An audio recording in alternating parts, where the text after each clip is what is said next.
In the 40th year of Konoha, the Second Shinobi War had just concluded, within an elegant courtyard belonging to the Uchiha clan.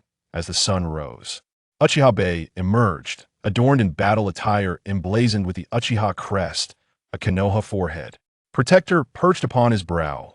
With a mere thought, a virtual panel appeared before his eyes, visible only to him. Negative energy system host, Uchiha Baiye Taijutsu, a ninjutsu, S-Jinjutsu, a chakra, S. Ninjutsu acquired, illusionary chains technique, Shiranui, Phoenix. Fire technique, Great Fireball technique, Great Dragon Fire technique, Water Dragon Bullet technique. Bloodline, 3 Tomo Sharingan negative energy, 99,000. Indeed, the Uchiha Baiye before us is a traveler from another realm. Somehow, he found himself in the world of Naruto. An orphan of the Uchiha clan, endowed with a unique ability termed the negative energy system, by evoking emotions such as anger, shyness, anxiety, fear, sorrow, and jealousy in others. He could accumulate negative energy, yielding rewards in ninjutsu and attribute points. The greater the emotional turmoil, the more abundant the rewards. Thus, Baiye began to amass negative energy in the days that followed. He discovered that gathering such energy as a member of the Uchiha clan was exceedingly facile. Despite the clan's esteemed status as a prominent family in Konoha, the Hokage and the village's upper echelons persistently suppressed the Uchiha, consistently seeking to create trouble for them. That it could be said that the entirety of Konoha harbored animosity towards the Uchiha clan. During his time at the Ninja Academy, Baiye's striking looks and formidable prowess incited envy among his peers, resulting in a substantial influx of negative energy. Upon awakening his Sharingan, he drew the jealousy of many, further augmenting his collection of negative energy. As a member of the Uchiha clan's police force, while maintaining stability in Konoha, he inadvertently offended other ninja families, attracting considerable disdain and thus gathering even more negative energy. In truth, Baiye did not need to consciously seek out this energy. Simply by existing in public spaces, he could feel the overwhelming negative emotions directed towards him. Leveraging this energy, his strength surged rapidly, soon approaching the caliber of a quasi-Kage. Though formidable within Konoha, he was acutely aware that this level of power would be insufficient for the impending Third Shinobi War. With the tumult of the Nine Tails incident, the night of the massacre, and the Fourth Shinobi War looming, he understood that without formidable strength, his fate would be precarious. Consequently, Baiye's singular aspiration became the awakening of the Mangekyou Sharingan. The powers bestowed by this advanced form of the Sharingan would elevate him into the ranks of the Kage. Yet, the path to unlocking the Mangekyou Sharingan is fraught with challenges, requiring not only innate talent, but also significant emotional stimuli. However, Baiye's unique ability allowed him to transcend these difficulties. With negative energy, he could unlock the Mangekyou Sharingan. It required 100,000 units of negative energy to evolve from the 3 Tomo Sharingan. Currently, Baiye possessed 99,000, tantalizingly close to his goal. As he contemplated the imminent awakening of his Mangekyou Sharingan, a thrill coursed through him. I hope today presents ample opportunities to accumulate more negative energy, he mused as he departed his courtyard and made his way to the police station. Along the path, every Uchiha ninja he encountered greeted him with admiration in their eyes. The ninja world is one that venerates strength, especially within the Uchiha clan. Despite his youth, Baiye had already awakened his 3 Tomo Sharingan, ranking among the most powerful within his clan. Lord Baiye, this is this month's protection fee. At that moment, an Uchiha ninja approached, presenting a stack of bills to him. Uchiha Yin, a follower of Baiye, was a jonin of the Uchiha clan. Very well, Baiye replied. Distributed according to our usual arrangement. Understood, thank you. Lord Baiye, Yin responded swiftly, dividing the funds among several others. The faces of each Uchiha ninja receiving the money lit up with excitement. It was no illusion the mighty Uchiha clan members were, in fact, impoverished. The reasoning behind this was quite straightforward. Did anyone truly believe that the tensions between the Konoha elite and the Uchiha clan were mere words? Certainly not. As members of the village's police force, the Uchiha clan received no funding whatsoever. All expenses incurred by the police force were borne solely by the Uchiha clan. When Bey approached the Hokage's office seeking financial support, he was met with the dismissal that the police force was entirely managed by the Uchiha. Thus, all expenditures should fall upon them, all for the sake of the will of fire. Was that even a reasonable argument? Bey couldn't help but laugh. The will of fire? Could that sustain one's livelihood? A police force tasked with safeguarding the village received no salaries. Although the Uchiha clan, as a prestigious family, had ties to the Ninja Cat clan and could earn money through arms dealing, it was painfully inadequate. More critically, for a ninja to earn a living, the only recourse was to accept missions. Due to the strained relationship between Konoha and the Uchiha clan, the more lucrative and less dangerous tasks had long been reserved for the favored families, leaving the Uchiha with only perilous missions that offered scant rewards. Faced with such inequities from the Konoha leadership, Bey decisively instituted the protection fee system, yielding remarkable results. Each member of Baiye's team experienced significant improvements in their living conditions. Naturally, with the acceptance of protection fees came the responsibility of safeguarding these merchants.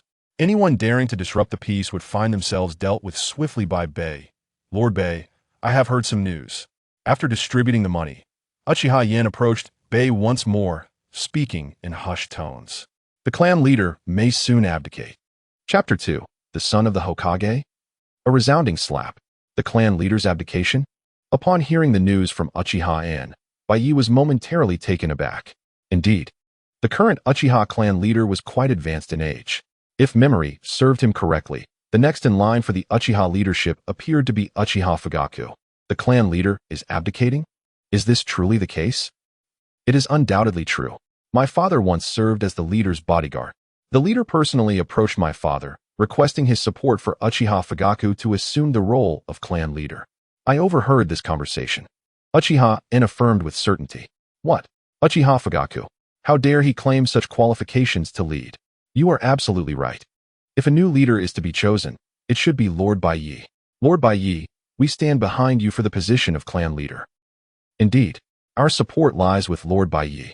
The group, led by Uchiha Yen, clamored enthusiastically. Both Uchiha Fugaku and Baiye belong to the new generation of the Uchiha clan. However, unlike Baiye's radicalism, Uchiha Fugaku was a pacifist, one indoctrinated by the so-called will of fire. Although he projected an air of dignity, his actions consistently undermined the interests of the Uchiha clan. Many within the Uchiha community held Uchiha Fugaku in disdain, and Baiye was no exception. As the leader of the Uchiha clan, he continually supported the higher-ups of Konoha, stifling the Uchiha clan and raising a traitor's son. Despite having awakened the Manjiki Sharingan, he concealed it, never utilizing it until his death. All while watching the Uchiha clan's destruction without any resistance. Is this truly what one expects from the Uchiha clan leader? Baiye began to suspect whether the Hokage had placed a spy within their ranks. Regardless, Baiye would never consent to Uchiha Fugaku becoming clan leader. Well, this is not the time for such discussions. Baiye waved his hand dismissively, clearly uninterested in the position of clan leader. He had far more pressing concerns at hand, enhancing his own strength. Titles and power were but illusions. In the world of the Hokage, the utmost importance lay in strength. Therefore, Baiye resolved to expedite his ascension in power. For him, the swiftest avenue to augment his strength was to gather negative energy. He hoped to acquire a considerable amount today. Commence the patrol. Yes. With a grand gesture, Baiye led his guards on their rounds. Upon reaching the commercial district, countless merchants breathed a sigh of relief upon seeing Baiye and his entourage, greeting them with smiles. Despite having collected their protection fees, Baiye ensured that his guards provided them with protection. Consequently, very few dared to disrupt their businesses in the presence of Baiye and his team. In fact, many merchants would proactively offer money in exchange for Baiye's protection. As for the reason, it was rather straightforward. Did they truly believe that Konoha was populated solely by virtuous individuals? Or that everyone within the village was like Naruto, quick to forgive their foes? Such notions were clearly far-fetched. Particularly for a ninja, dealing with ordinary citizens was exceedingly simple, often leaving no trace of evidence. Baiye Captain, Baiye Captain. At that moment, an Uchiha clan ninja approached Baiye. What is the matter? What has occurred? Baiye inquired. There is a disturbance at the weapons shop in Zone 7. The newcomer replied, his expression grave. A disturbance? Is this really something that requires reporting? Just take action and resolve it. Baiye responded without hesitation. having collected protection fees. The merchants were under the guard's protection. However, this time, the instigator poses a bit of a challenge. It is Sarutobi Shinji. The newcomer quickly elaborated. Sarutobi Shinji, the Hokage's son. Baiye remarked, somewhat taken aback. Sarutobi Shinji is the eldest son of the third Hokage, Sarutobi Hiruzen, and later becomes the father of Konoha. Let us proceed. I wish to see for myself. Baiye commanded. Zone 7 was not far off. At this moment, within the weapons shop, a boisterous man was attempting to coerce the owner into selling him a product. Hey, owner. I want this chunk of metal. Lower the price a bit. Just 1,000, all right? The arrogant man insisted, eyeing the owner. Sir, your offer is far too low. This is chakra metal. The shopkeeper replied, visibly frustrated. Whatever the price, it's settled. Here is 1,000. Now hand over the metal. I'm buying this as a gift for my brother. My Hokage father would be quite pleased. Sarutobi Shinji brazenly invoked his father's title. Upon hearing this, the shopkeeper's expression soured considerably. Just as the shopkeeper found himself in a predicament, Baiye approached from a distance, addressing Sarutobi Shinji with an unfriendly tone. Is it you causing this disturbance? Upon hearing this, Sarutobi Shinji turned to Baiye, noticing the clan emblem upon his attire, his brow furrowing. An Uchiha clan member?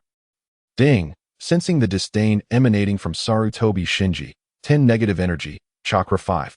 The system's notification prompted a smile to form on Baiye's lips. At this moment, he was in dire need of negative energy. And he never anticipated that Sarutobi Shinji would present himself so conveniently. Since the opportunity had presented itself, Baiye would not let it slip away.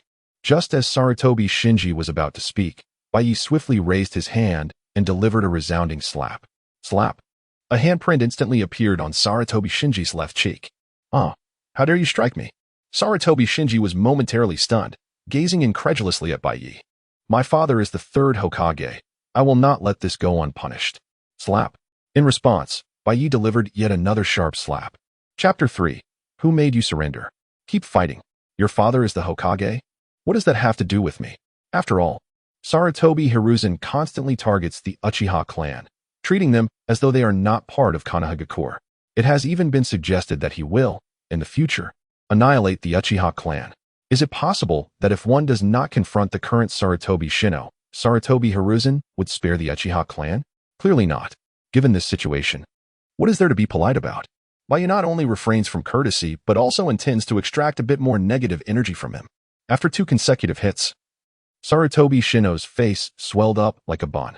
At this moment, Sarutobi Shino finally reacted and erupted in fury. Ding! Sensing the anger from Sarutobi Shino, 50 negative energy. Acquiring wind release, wind dust technique. Oh, he actually unleashed a jutsu. Quite impressive. Seeing the newly acquired technique, Baiye felt a surge of joy. I will kill you. Enraged, Sarutobi Shino immediately drew a kunai, ready to charge at Baiye. However, Baiye's speed surpassed his own. Before Sarutobi Shino could approach, Baiye delivered a swift kick, sending him flying. Sarutobi Shino rolled on the ground like a tumbling donkey, spinning for several rounds. Daring to attack the guard team. I suspect he has betrayed Konoha. Bring him back to me, Baiye stated without any politeness. Yes. Upon hearing Baiye's command, Uchiha Yen and another ninja promptly seized the hurtling Sarutobi Shino. Boss, next time such matters arise, just notify our guard team directly. As they departed, Baiye addressed the owner of the weapon shop. Yes. Thank you, Lord Baiye. The weapon shop owner quickly expressed his gratitude. Even the other shop owners in the vicinity were astonished to witness Baiye actually beating the son of the Hokage. They were taken aback. He really did make a move. Truly impressive, the Konoha guard team. Indeed. I never expected the Uchiha guard team to be so dependable. This protection fee is well worth it. Countless shop owners engaged in lively discussions, with the weapon shop owner expressing the most gratitude. However, this had little bearing on Baiye's intentions. His sole objective now was to teach Sarutobi Shino a lesson and extract negative energy from him. In the interrogation room of the Konoha guard team, Sarutobi Shino had been bound to a cross, his chakra sealed. Speak. Why did you betray Konoha? Baiye, with his legs crossed, inquired as he gazed at Sarutobi Shino, who was strapped to the cross. Bastard, cursed Uchiha. What do you want? I am the son of the Hokage. How dare you treat me this way? My father will surely not spare you. Still oblivious to the situation, Sarutobi Shino unleashed a tirade of curses directed at Baiye. He had not anticipated that his attempt to forcefully acquire a piece of chakra metal would lead to his capture by the Uchiha Guard team. Nevertheless, Sarutobi Shino felt no fear. After all, his father was the third Hokage of Konoha. Could it be that the Uchiha clan would dare lay a hand on him? Not ready to talk, are you? Beat him. Give me half an hour of punishment. Baiye commanded Uchiha Yen beside him. Yes. Lord Baiye. Upon hearing Baiye's words, Uchiha Yen and several Uchiha ninjas clenched their fists and charged at Sarutobi Shino. The son of the Hokage is not someone you can simply beat at will. Moreover, with the Hokage suppressing the Uchiha clan, this was a golden opportunity to strike the Hokage's son. They were both excited and put forth great effort. Their fists landed on Sarutobi Shino like heavy sacks, and soon his cries of anguish echoed through the room. "Ah, you dare hit me. My father will never forgive you. Ah. Before long, Sarutobi Shino's screams became heart-wrenching. The intense pain filled him with resentment towards Baiye. Ding! Sensing the resentment from Sarutobi Shino. 80 negative energy, Taijutsu 5. Ding! Sensing the hatred from Sarutobi Shino. 100 negative energy, Genjutsu 6. Ding! Sensing the loathing from Sarutobi Shino. 110 negative energy, Ninjutsu 7. Hearing Sarutobi Shino's cries and witnessing his rapidly accumulating negative energy and attribute points, Baiye felt an overwhelming thrill. At this rate, he would soon gather 100,000 negative energy to unlock the Manjiki Sharingan. Just then, the screams abruptly ceased. What happened? Why has it stopped? Baiye queried in confusion. Lord Baiye, he has given in. Uchiha Yen reported to Baiye. Stop hitting me. Ask whatever you want. I admit it all. The battered Sarutobi Shino gasped heavily. Although he was a ninja, due to his status as the Hokage's son, he had been pampered since childhood, always receiving personal instruction for ninjutsu and immediate access to weapons. He had never experienced such a brutal beating before. Soon, he succumbed to the relentless assault. Bastard, who gave you the right to surrender? As a Konoha ninja, how could you yield so easily? Do you have no pride for Konoha?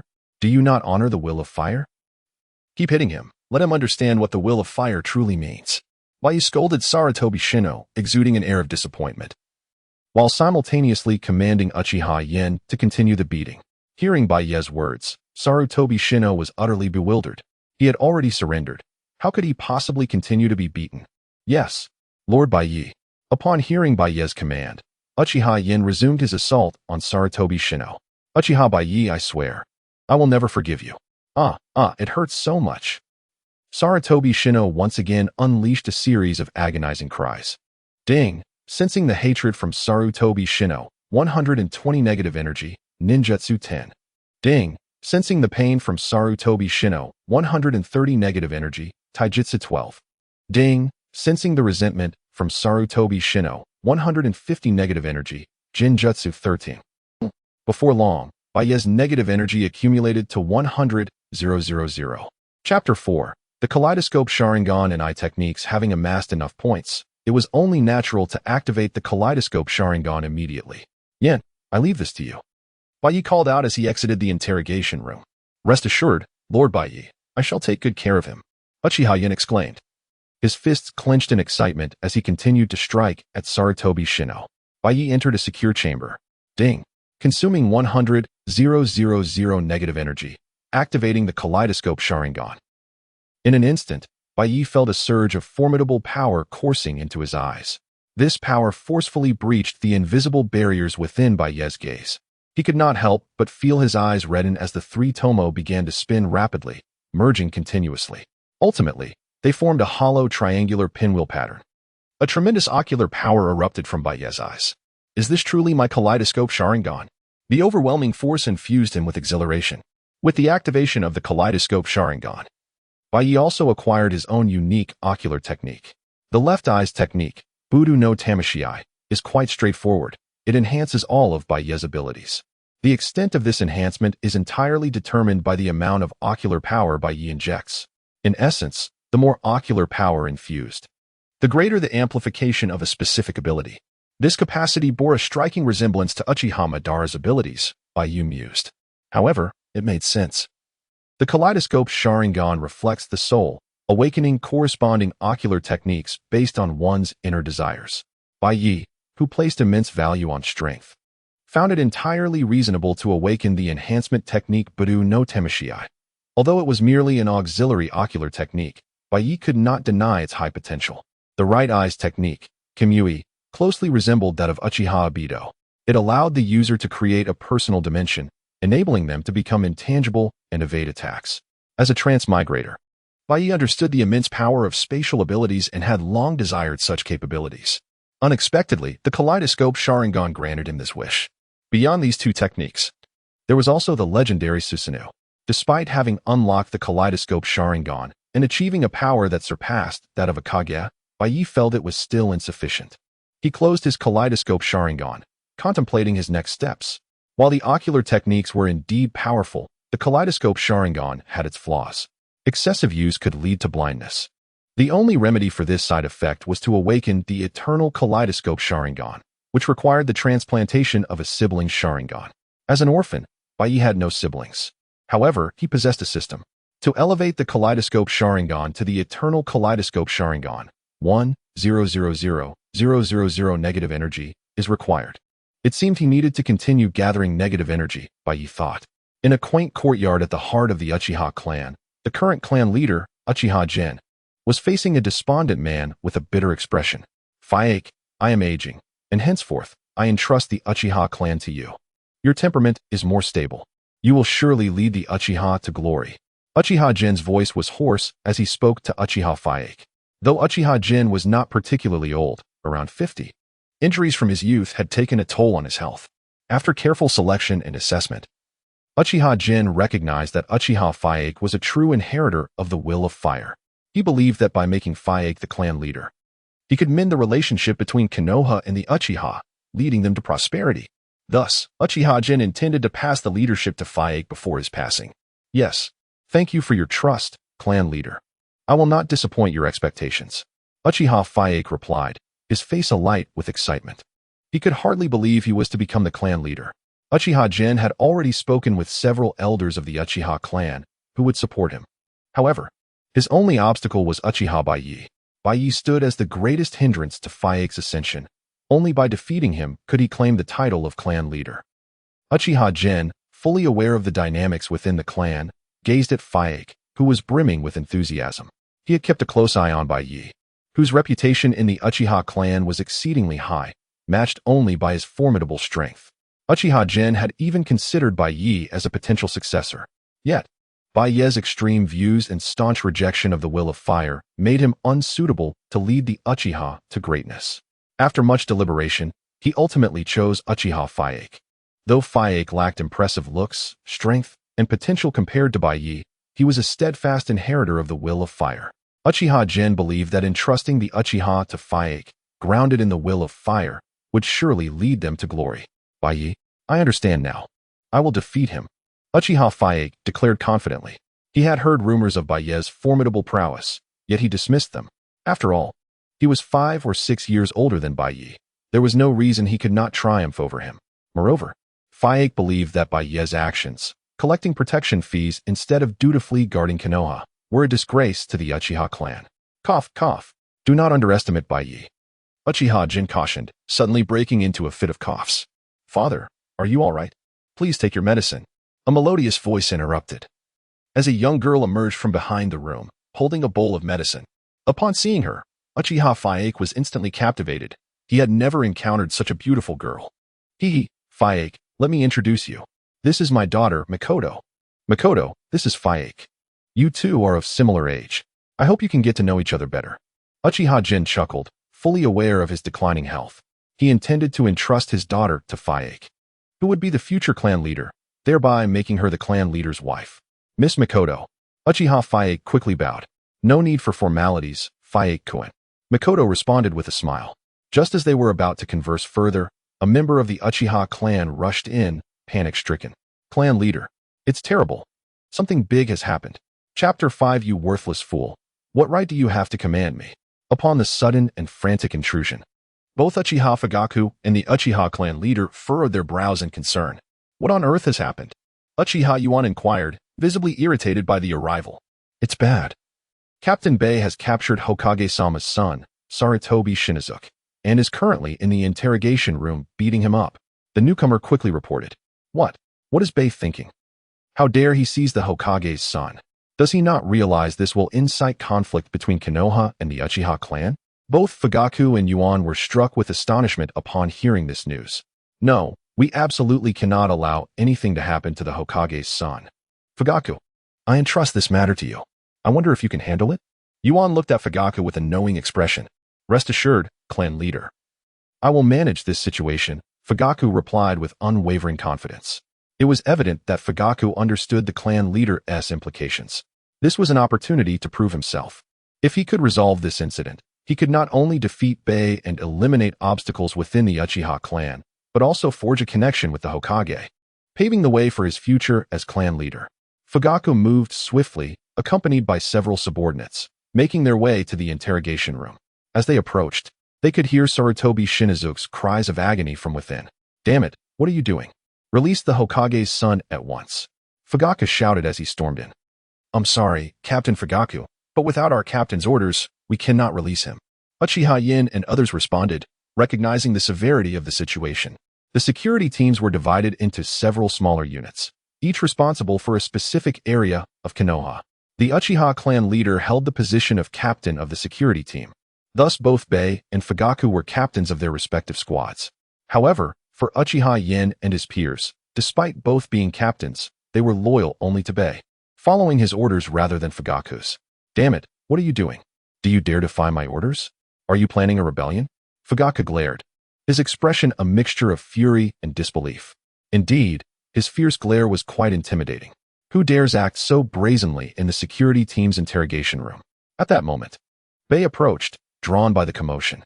Ah, Captain Fugaku, what brings you to my squad station? Baiye regarded Fugaku with evident disdain. Do you even comprehend what you are doing? How dare you apprehend the Hokage's son? Fugaku demanded, his voice rising with distress. I am fully aware of my actions. As a member of the security team, I must ensure the safety of Konoha. I suspect Sarutobi Shinizuke has betrayed Konoha, and I am currently interrogating him, Baiye asserted. Are you jesting? Even if you are searching for excuses, at least choose one that is plausible. The son of the Hokage betraying Konoha? That's absurd. Fugaku retorted, incredulity etched across his face. I am not joking. Sarutobi Shinizuke is prepared to confess, Baiye declared with conviction, signaling to Uchiha Yin. Indeed, Sarutobi Shinizuke has admitted to his betrayal of Konoha. Yin corroborated. You are coercing a confession. Release Sarutobi Shinizuke immediately and come with me to apologize to Hokage-sama. I will do my utmost to persuade Hokage-sama to forgive you. Fugaku commanded Baiye. Impossible. And you, worthless fool, have no right to command me. Baiye scoffed at Fugaku, unabashedly displaying his contempt. As a member of the Uchiha clan, Fugaku should prioritize his clan, yet he seemed to cater to Konoha's higher-ups. Was he not a fool? Baiye, you have gone too far. Hearing himself insulted, Fugaku's anger surged. At that moment, a multitude of Uchiha clan ninjas had gathered, drawn by the commotion. Being called a fool in front of so many was intolerable for Fugaku. Ding, sensing Uchiha Fugaku's fury, 80 negative energy, Genjutsu 8. Baiye smirked at the notification. Humph, I will continue to act as I please. What can a worthless fool like you do about it? He retorted with disdain. Fugaku, seething with rage, resolved to teach Baiye a lesson today. If he did not, how could he continue to exist within the Uchiha clan? How could he aspire to be clan leader? With that thought, Fugaku did not hesitate. He unsheathed his ninja blade and lunged at Baiye. The sharp blade struck Baiye, but with a puff of smoke, the figure of Baiye transformed into a log. Uchiha Fugaku, how dare you attack a fellow villager? Are you attempting to become a rogue ninja? Baiye appeared behind Fugaku, delivering a swift kick that sent him sprawling. Fugaku, merely an elite J-nin, stood no chance against Baiye at that moment. He rolled on the ground several times before scrambling to his feet, weapon lost. Damn it. Fire style, great fire dragon technique. Fugaku cursed inwardly, hastily forming hand seals. This time, he held nothing back and unleashed a B-rank ninjutsu. A blazing inferno coalesced into a fearsome dragon, charging towards Baiye. Let us see how you handle my ocular technique, Baiye thought. Unfazed by the oncoming fire dragon as he subtly activated his eye technique, Butsugami.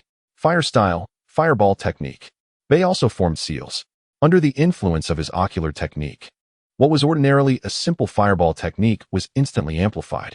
A massive fireball, nearly a dozen meters in diameter, erupted forth, hurtling towards the fire dragon. Boom! The roaring fire dragon collided with the colossal fireball, resulting in a thunderous explosion. Chapter 6. The Defeat of Uchiha Fugaku. The Fire Release. Great Fire Dragon Technique. A B-rank ninjutsu, possesses an incredibly high level of difficulty and immense power, only mastered by elite jonin.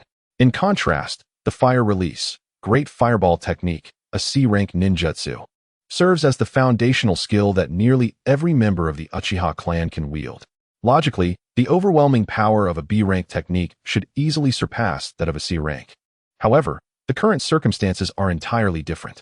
Under the influence of the ocular technique Butsuka wielded by Baiye, the Great Fireball Technique has been significantly enhanced, amplifying its power several-fold. The colossal fireball effortlessly overpowers the fire dragon and continues its relentless assault towards Uchiha Fugaku. What? How can this be? Witnessing his ninjutsu being overwhelmed by Baiye's technique, Uchiha Fugaku is taken aback and hastily employs the body flicker technique to evade. Although Fugaku narrowly escapes Baiye's attack, the immense fiery shockwave leaves him in a state of disarray, with numerous burns covering his body and even half of his hair singed away. Surrounding members of the Uchiha clan are astonished by the fierce battle, engaging in fervent discussions. Good heavens! Did you see that? Captain Baiye has successfully shattered Captain Fugaku's B-rank ninjutsu using a C-rank technique. Of course I saw it. This is utterly unbelievable. Indeed, a C-rank technique defeating a B-rank technique. Captain Baiye's strength is astounding. I never expected Captain Fugaku, despite his age, to be outmatched by Captain Baiye. All the Uchiha ninjas gaze at Baiye with admiration, particularly Uchiha In and his followers, who are filled with excitement. Look at that. This is the prowess of Lord Baiye. What right does Uchiha Fugaku have to compare? As they overhear the discussions, Uchiha Fugaku's expression darkens significantly. What was intended to be a display of superiority has turned into a humiliating defeat. Notification: 150 negative energy detected from Uchiha Fugaku. Taijutsu 2. Worthless, indeed. Such power dares to be arrogant before me. As Uchiha Fugaku seethes with anger, Baiye continues to speak dismissively. Don't celebrate too soon. While I may have lost in ninjutsu, a ninja relies on more than just that. Uchiha Fugaku lunges at Baiye once more, brandishing a kunai, aiming to strike. Simultaneously, he activates his Sharingan with 3 tomo, unleashing an illusion technique. An illusion technique. You seek your own demise. Baiye scoffs at the attempt, fully aware that he has awakened his Manjiki Sharingan. Uchiha Fugaku's illusion attack is futile against Baiye's superior abilities. Illusion rebound. Baiye activates his own 3 tomo Sharingan, the crimson eyes spinning in response. Fugaku's illusion is swiftly reflected back upon him, causing significant mental strain. In the midst of his offensive, Uchiha Fugaku cannot suppress the surge of blood that escapes his lips. Seizing the opportunity, Baiye does not hesitate. With a swift motion, he closes the distance, delivering a powerful punch to Fugaku's abdomen. Bang! Uft! Uchiha Fugaku, already spitting blood, releases another torrent as he collapses to the ground. Just as he attempts to rise, a foot looms over him, decisively pressing down upon his head. Bang! Uchiha Fugaku's head is forcefully driven into the earth. Humph! A worthless fool daring to engage me. Truly a death wish. Baiye grinds his foot down, distorting Fugaku's face into a grotesque visage. Despite Fugaku's desperate attempts to struggle and resist, Baiye's strength is insurmountable. No matter how he fights back, it proves utterly futile, leaving him with nothing but impotent rage. Notification: 200 negative energy detected from Uchiha Fugaku. Ninjutsu 6. Notification: 300 negative energy detected from Uchiha Fugaku. Jinjutsu 7. Notification: 400 negative energy detected from Uchiha Fugaku. Chakra 10. Lord Baiye is magnificent. Lord Baiye is formidable. Uchiha In and Baiye's followers erupt in exhilaration as they witness Fugaku being subdued beneath Baiye's foot. Baiye, let Captain Fugaku go. The supporters of Uchiha Fugaku, witnessing his disgrace, cry out in desperation. Humph! Uchiha Fugaku attacked a fellow villager. I suspect he intends to betray the village. Are you all willing to be complicit in his treachery? In response to their accusations, Baiye exudes an overwhelming presence as his crimson Sharingan fixates on them. Under Baiye's gaze, these individuals instinctively take a step back, fear evident in their posture. They dare not confront Baiye, especially as their leader Uchiha Fugaku lies vanquished. Truly worthless. The subordinates of a fool are also fools. Observing their hesitation, Baiye expresses his disdain. With a decisive kick, he sends the battered Uchiha Fugaku sprawling towards Uchiha In. Detain him. Ensure he does not perish. I have no desire to bear the stain of harming my own kin. Baiye commands. Yes, Lord Baiye. Uchiha In, brimming with excitement, promptly orders the others to imprison the injured Uchiha Fugaku. The ninjas associated with Fugaku exchange glances, watching helplessly as their captain is led away to confinement, too intimidated to voice their concerns. What now? Captain Fugaku has been imprisoned. We must seek the clan leader. The leader will surely have a plan. The group, after a few shared looks, swiftly departs, knowing they cannot confront Uchiha Baiye and must report the incident to their clan leader. Chapter 7. Imprison the Patriarch. What did you just say? Baiye defeated Fugaku. Fugaku has been confined to a prison cell by Baiye. Upon hearing this report from the Uchiha ninja, Uchiha Yuan, the Patriarch, was utterly astonished. Patriarch, while it is difficult to believe, it is indeed true. We witnessed it with our own eyes. Baiye's strength is formidable. The Uchiha ninjas spoke with unwavering certainty. How could this happen?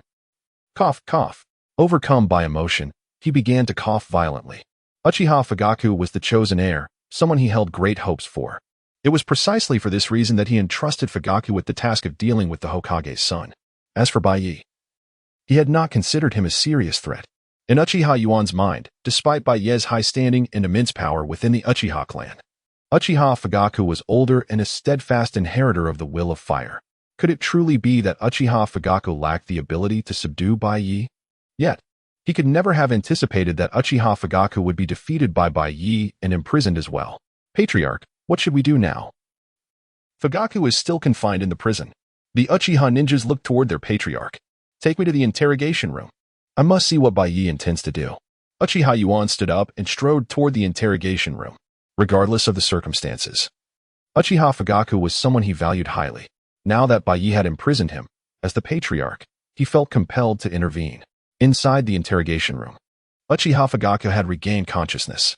Uchiha Fugaku, attacking a fellow ninja from the same village, I suspect you intend to become a rogue ninja. Baiye asked Uchiha Fugaku with a hostile tone. How dare you, Uchiha Baiye, you slanderous villain. Release me at once. The Hokage will not let you off lightly. Uchiha Fugaku roared at Baiye, his face contorted with rage. Ding, sensing Uchiha Fugaku's anger, 300 negative energy. Illusion technique, 20. Excellent. Indeed, Uchiha Fugaku is a splendid target. Seeing the fury in Uchiha Fugaku's eyes, Baiye felt no fear. Rather, he was exhilarated. Let your anger flow. Let your hatred consume you. The more enraged you become, the more negative energy I shall acquire. Not to mention, I leave him to you. Teach him a severe lesson. Baiye directed Uchiha beside him. Rest assured, Lord Baiye, I shall treat him well. Without a moment's hesitation, Uchiha In began to unleash a brutal beating on Uchiha Fugaku. Cease this at once.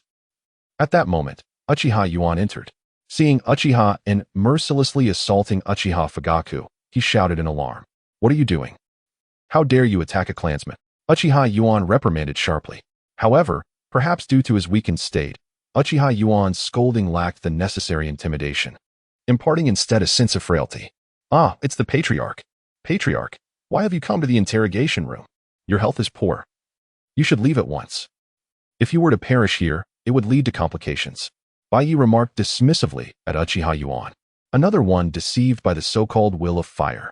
Moreover, to pave the way for Uchiha Fugaku's ascension as Patriarch, this old man had frequently suppressed me. Humph. Uchiha Baiye, you acknowledge my position as Patriarch.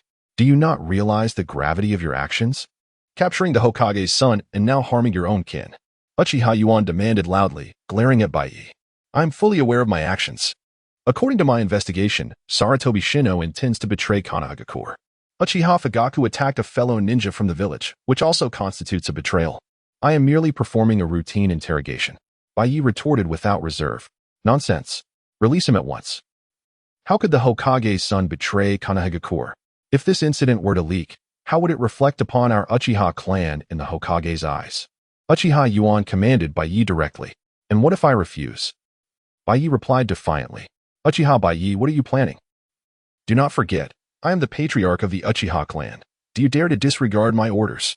Uchiha Yuan's voice grew fierce once more, and he activated his Sharingan. From the three-tomo Sharingan emerged a powerful pressure directed at Baiye. As the patriarch of the Uchiha clan, Uchiha Yuan possessed considerable strength, having once been of near Kage caliber. Unfortunately, he had sustained severe injuries during a mission, rendering him weaker than even elite Nin. Faced with Uchiha Yuan's imposing aura, Baiye remained unfazed. Not only was Uchiha Yuan's current strength beneath him, but even at his peak, Baiye would not flinch in the slightest. Sarutobi Shino has already confessed. Uchiha Fugaku attacked a fellow ninja from the village. They are both clearly guilty of treachery. The patriarch wishes for me to release them? Has the patriarch himself betrayed Konoha? Baiye gazed at Uchiha Yuan, his tone laden with menace. What did you say? Cough, cough. Hearing Baiye accuse him of being a traitor, Uchiha Yuan was deeply agitated, suppressing his discomfort. Uchiha Yuan activated his Sharingan, launching an illusion technique at Baiye. Today he must capture Baiye. He could not allow Baiye to act with such impunity any longer. An illusion technique? Unfortunately, it will not work on me. Illusion rebound. Sensing Uchiha Yuan's illusionary attack, Baiye effortlessly reflected it back. The illusion was easily rebuffed, and Uchiha Yuan felt as though a heavy hammer had struck his head. Dazed, he collapsed to the ground.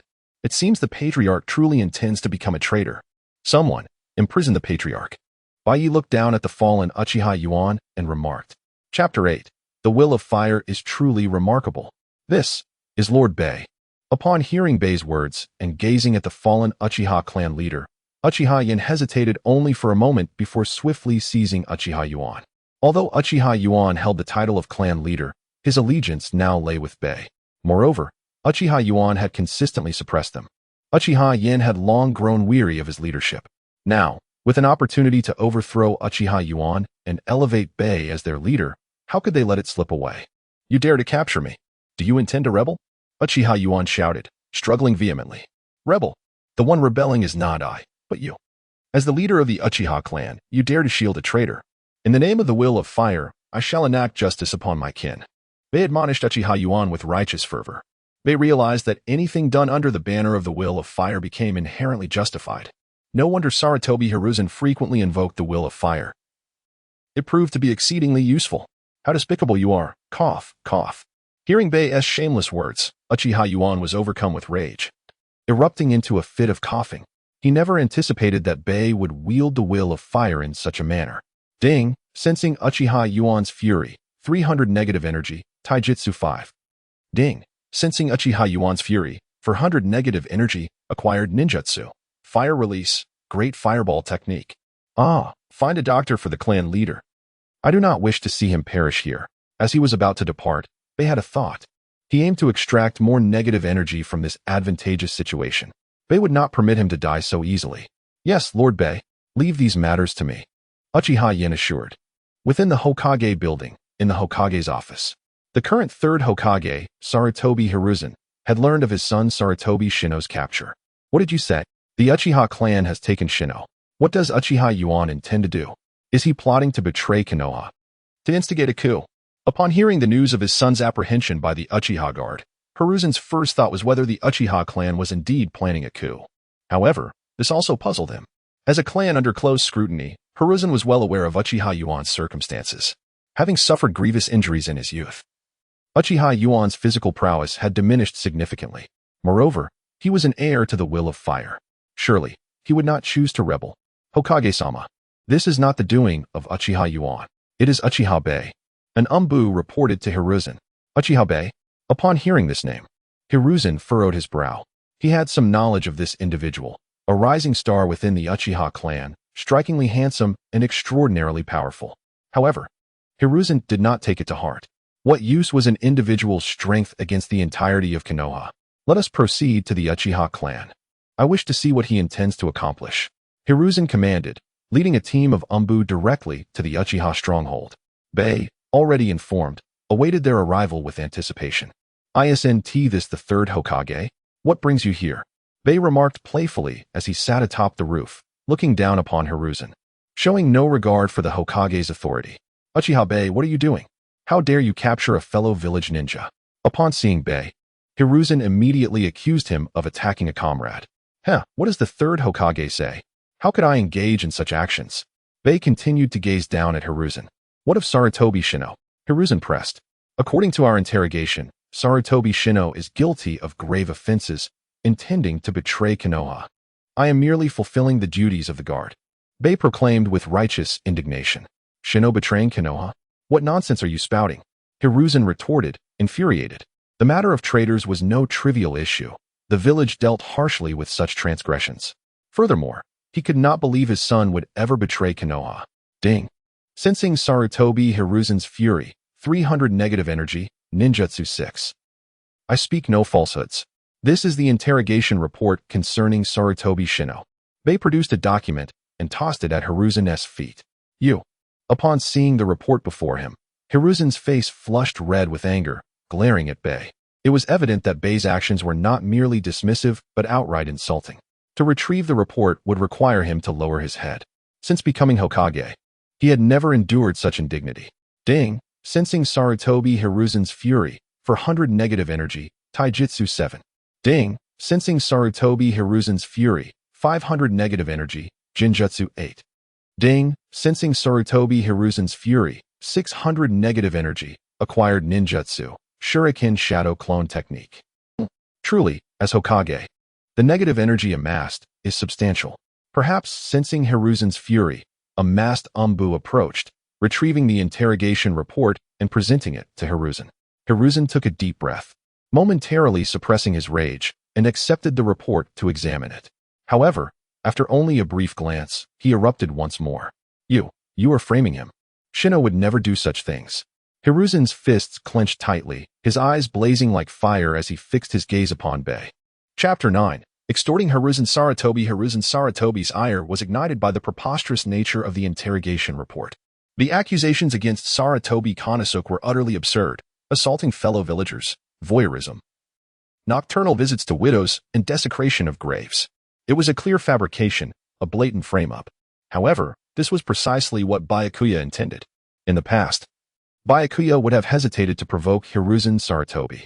But now, having awakened the Mangekyo Sharingan, his enhanced power instilled confidence. Byakuya aimed to enrage Hiruzen, to elicit negative energy and augment his own strength. How could it not be true? Byakuya declared. Hiruzen Sarutobi himself confessed. Members of the Uchiha clan, including Uchiha Itachi, voiced their support. Lord Byakuya is correct, one said. Sarutobi Konosuke admitted it himself.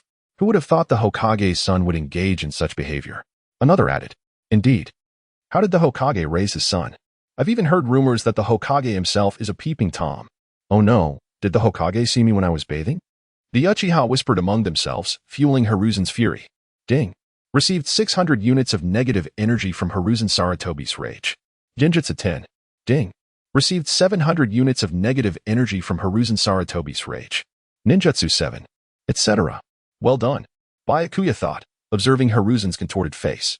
He subtly nodded to Uchiha Itachi. Enough. Hiruzen roared, silencing the Uchiha's murmurs. He feared further accusations against him. What exactly do you Uchiha want? What do we want? Byakuya retorted. The Uchiha clan is the Konoha military police force. Our duty is to safeguard Konoha and uphold the will of fire. Sarutobi Konosuke has betrayed Konoha and must be punished. I should be asking you, Lord Hokage, why you've brought your men here. Are you planning to betray Konoha? Byakuya drew his katana, pointing it at Hiruzen. The other Uchiha followed suit, activating their Sharingan. A multitude of crimson eyes glared at Hiruzen and his Umbu. Hokage-sama, be careful. Faced with the Sharingan's gaze, the Umbu tensed, gripping their weapons. The pressure was immense. A single misstep could ignite a full-scale conflict. Hiruzen inhaled deeply, suppressing his anger. Lower your weapons. What are you doing? This is Konoha. He commanded the Umbu to stand down, despite his inner turmoil. Hiruzen knew this was not the time for battle. Konoha needed the Uchiha. Losing them would be a severe blow. Uchiha Byakuya, Hiruzen said, his voice laced with forced praise. The Uchiha clan is doing an excellent job. The military police force should protect Konoha. He resorted to his familiar tactic of feigned peace. It's all for Konoha. For the will of fire, Byakuya replied with mock humility. Hiruzen's lips twitched. For the village, for the will of fire. Those were his words. How could he say them now? Well, Sarutobi Konosuke is suspected of betraying the village, Hiruzen said. If possible, I would like Captain Byakuya to hand him over to the Umbu. We have the most skilled interrogators who can extract valuable information. Konosuke was his son. He had to save him. With the Umbu, everything would be easier. They were his loyal subordinates. Lord Hokage is right. Handing Sarutobi Konosuke over to the Umbu is the best course of action, Byakuya said. However, the Uchiha clan is facing a funding shortage. What should we do, Lord Hokage? After the relentless beatings, Konosuke's negative energy had been depleted. He was now useless to Byakuya, but Byakuya intended to exploit him, to blackmail Hiruzen. Ahem. Hiruzen cursed inwardly. What did handing Konosuke over to the Umbu have to do with the Uchiha's lack of funds? This was blatant extortion. Hiruzen wanted to lash out. But he knew he couldn't. He was the enduring Hokage, capable of tolerating the intolerable. He would have other opportunities to deal with the Uchiha. He had to save his son first. The Uchiha clan is vital to Konoha, Hiruzen said. Konoha cannot ignore the Uchiha's plight. How much funding do you require? Let's start with 100 million, Byakuya replied. How much? 100 million. Hiruzen exclaimed. He had anticipated a demand, but not one of this magnitude. 100 million was a fortune. An S-rank mission yielded a few million at most, with higher rewards only for exceptionally dangerous tasks. Byakuya's demand was outrageous. What's wrong? Are you unwilling? Byakuya asked, feigning concern. This is all for Konoha, for the will of fire. You. Hiruzen seethed. How dare Byakuya invoke the will of fire? It was a perversion of his creation, a trampling of his ideals. Ding. Received 100 units of negative energy from Hiruzen Sarutobi's rage. Taijutsu 9. Ding. Received 200 units of negative energy from Hiruzen Sarutobi's rage. Chakra 8. Ding. Received 300 units of negative energy from Hiruzen Sarutobi's rage. Genjutsu 10. Chapter 10. The anger of 3 generations, successful extortion confronted with the extortion by Baiye. Sarutobi Hiruzen, despite feeling 100-fold reluctance, found himself helplessly acquiescing. He understood all too well that Baiye was brazenly extorting him, and with his son in Baiye's grasp, he had no other option but to comply. Thus, Sarutobi Hiruzen resolved to pay the demanded sum, stabilizing the Uchiha clan and rescuing his son, with hopes of addressing the Uchiha in due course. 100 million, is it? I agree. Bring Sarutobi Shino up. He commanded, suppressing the fury boiling within him. Lord Hokage, no need to rush. Baiye remarked, turning to Uchiha N. You go with Lord Hokage to retrieve the money first. Baiye was acutely aware that Sarutobi Hiruzen was a shameless schemer, likely to turn against him without a moment's hesitation. Yes, Lord Baiye, replied Uchiha N, sheathing his ninja blade and stepping forward to Sarutobi Hiruzen. Lord Hokage, please lead the way. Take him to the Sarutobi clan for the funds. Sarutobi Hiruzen scoffed, instructing a nearby Umbu to escort Uchiha N. Meanwhile, Baiye and Sarutobi Hiruzen exchanged calm gazes, yet Baiye could sense the growing negative energy emanating from Hiruzen, indicating his simmering rage. After a short while, Uchiha N returned, clutching a storage scroll. Lord Baiye, the 100 million is secured, he announced excitedly, handing over the scroll. It was Uchiha N's first experience with such a vast sum of money, especially extorted from the Hokage himself. Truly, Lord Baiye was formidable. Excellent. Now, fetch Sarutobi Shino. Baiye instructed as he accepted the scroll. Understood, Lord Baiye. Uchiha N responded without hesitation, swiftly heading to the interrogation room. Moments later, Sarutobi Shino was brought forth, appearing quite battered from his ordeal. Upon seeing his father, he cried out, Father, save me. Kill Baiye. He dares to capture me. He must not be spared. His shouts echoed in desperation. However, before he could finish, Baiye swiftly struck him down with a resounding slap, sending him crashing to the ground. You wretched traitor, how dare you be so arrogant? It seems you seek death, Baiye declared, drawing his ninja blade and positioning it threateningly against Sarutobi Shino's throat. Lord Hokage, this traitor dares to slander me. Shall I assist you in eliminating him? I believe even with just his head remaining, the Umbu would extract useful information, Baiye taunted, casting a glance at Sarutobi Hiruzen. Do not take action. Hand him over to the Umbu. They will handle it, Sarutobi Hiruzen nervously urged, genuinely fearful that Baiye might carry out his threat and harm his son. Lord Hokage, truly, do you not require assistance? My blade is exceptionally sharp. I could ensure his head remains intact. Baiye continued to mock, relishing the tension. No need for assistance. Sarutobi Hiruzen realized Baiye was toying with him. Yet, to safeguard his son's life, he felt compelled to intervene, even at the cost of his dignity. What a pity. This fellow is yours, Baiye said, retracting his blade and delivering a forceful kick that sent Sarutobi Shino tumbling. The Umbu swiftly intervened, catching the fallen Shino. Let us go, Sarutobi Hiruzen ordered immediately. Now that his son was rescued, he wished to leave without delay, fearing that remaining would only incite further anger from Baiye. Lord Hokage, you must keep an eye on your son. If I encounter him again, I cannot guarantee he will leave the security team unscathed next time. Baiye provocatively warned, observing Sarutobi Hiruzen's departure. Humph. Sarutobi Hiruzen, incensed by Baiye's words, left without a backward glance. Ding. Sensing Sarutobi Hiruzen's fury. 700 negative energy, ninjutsu 20. Witnessing the defeated departure of both the Umbu and the Hokage, all members of the Uchiha clan erupted in cheers. Wow. How impressive. Lord Baiye is truly remarkable for subduing the Hokage. Indeed, this is the first time I have seen the Hokage and Umbu leave in such disgrace, exclaimed one Uchiha ninja. Only Lord Baiye can lead our Uchiha clan to greatness, the Uchiha ninjas proudly asserted.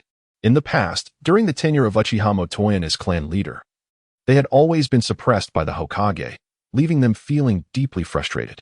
Now, with Baiye's audacity in extorting the Hokage, it was nothing short of extraordinary. Reflecting on Uchiha Motoyan's circumstances contrasted with Baiye's dominance stirred a mix of admiration and disbelief. Is this truly the third Hokage? Was he not hailed as the ninja hero? How could he so easily concede? Uchiha exclaimed with excitement.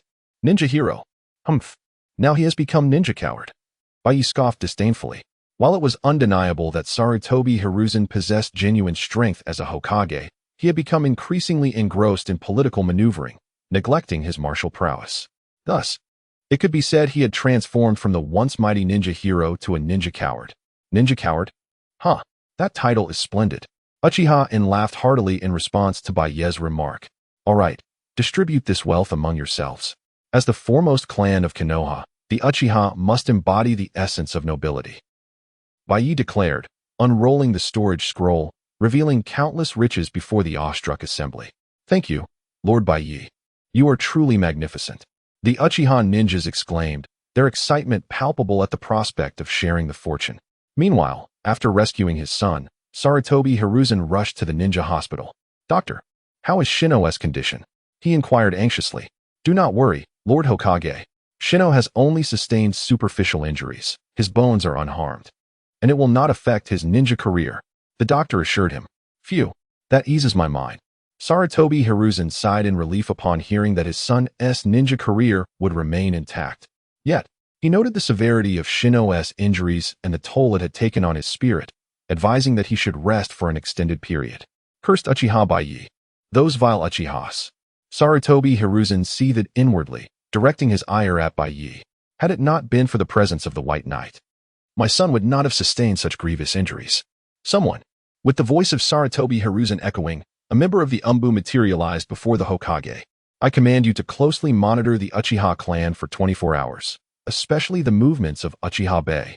I wish to be apprised of all intelligence regarding Uchiha Baiye. Sarutobi Hiruzen instructed the Umbu. In his heart, Sarutobi Hiruzen now regarded Uchiha Baiye as a significant threat. He must uncover all information pertaining to Baiye and seek an opportunity to eliminate this menace. Chapter 11. The unexpected arrival of Mikoto in the elegantly appointed courtyard of the Uchiha clan. Mikoto Uchiha wore an expression of profound anxiety. What on earth is happening? My father, the clan leader, has been imprisoned. Mikoto turned to the Uchiha ninja before her. Miss Mikoto, it was done by Uchiha Shinya. He has not only confined Captain Fugaku, but has also imprisoned the clan leader himself, the Uchiha ninja quickly explained. How could this occur? Mikoto exclaimed in disbelief. You are my father's bodyguard, an elite ninja of the Uchiha clan. Surely you can rescue him. I'm afraid not, Miss Mikoto. Shinya's strength is formidable, and his standing within the Uchiha clan is exceedingly high.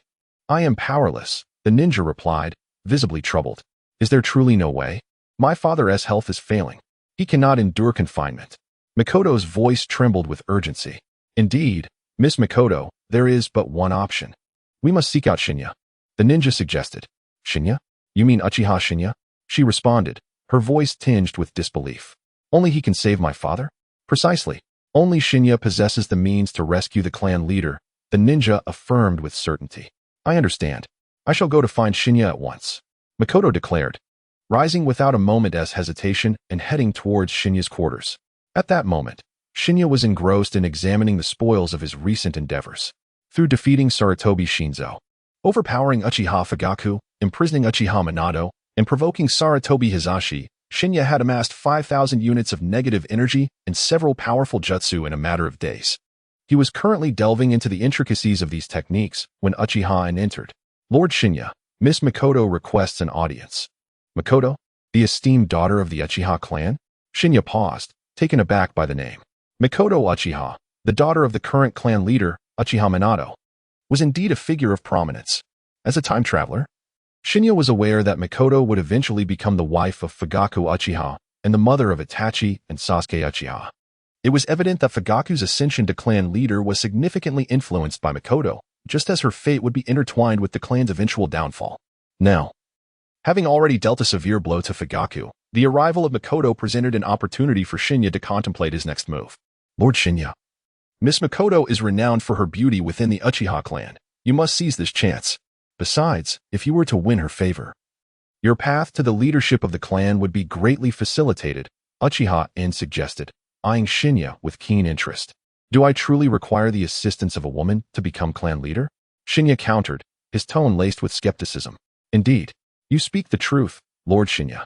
The Uchiha clan leader is currently in your custody, and the entire clan is effectively under your control now. I shall summon her at once to meet you. Uchiha replied, departing promptly. Moments later, Makoto entered. As the heiress of the Uchiha clan, she embodied the grace and charm of a traditional Yamato Nadeshiko. Such a woman is truly suitable as a spouse and is undeniably captivating. Even Shinya found himself observing Makoto with keen interest. Noticing Shinya's unabashed gaze, Makoto furrowed her brow and spoke softly. Lord Shinya. Miss Makoto, what brings you to me? Shinya inquired. I implore you, please release my father, Makoto pleaded earnestly. Your father? Uchiha Minato? Alas, he has been labeled a rogue ninja. This complicates matters, Shinya replied, feigning regret. A rogue ninja? How could that be? My father would never betray our clan. I beseech you, save him. Makoto's voice was filled with urgency, clearly aware of the dire implications of her father's situation. Rescuing your father is not impossible. However, I require something in return, Shinya stated, a sly smile gracing his lips. What is it? I will give you anything if it means saving my father. Makoto responded without hesitation. I want you, Shinya declared, pointing at her. It was crucial to note that Makoto would eventually become the clan leader's wife, her fate intricately linked to the clan's future.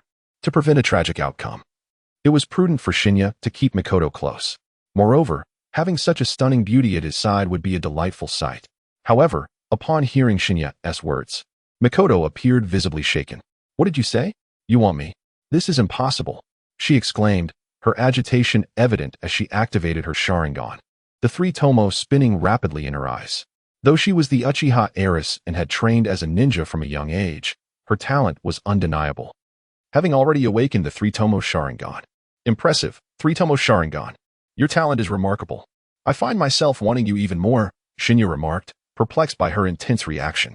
Yet, to achieve his ambitions, Shinya, observing Makoto's agitation, maliciously added, Makoto, you wouldn't want your father to perish in his cell, would you? You, how shameless. Makoto's face flushed with indignation as she glared at Shinya.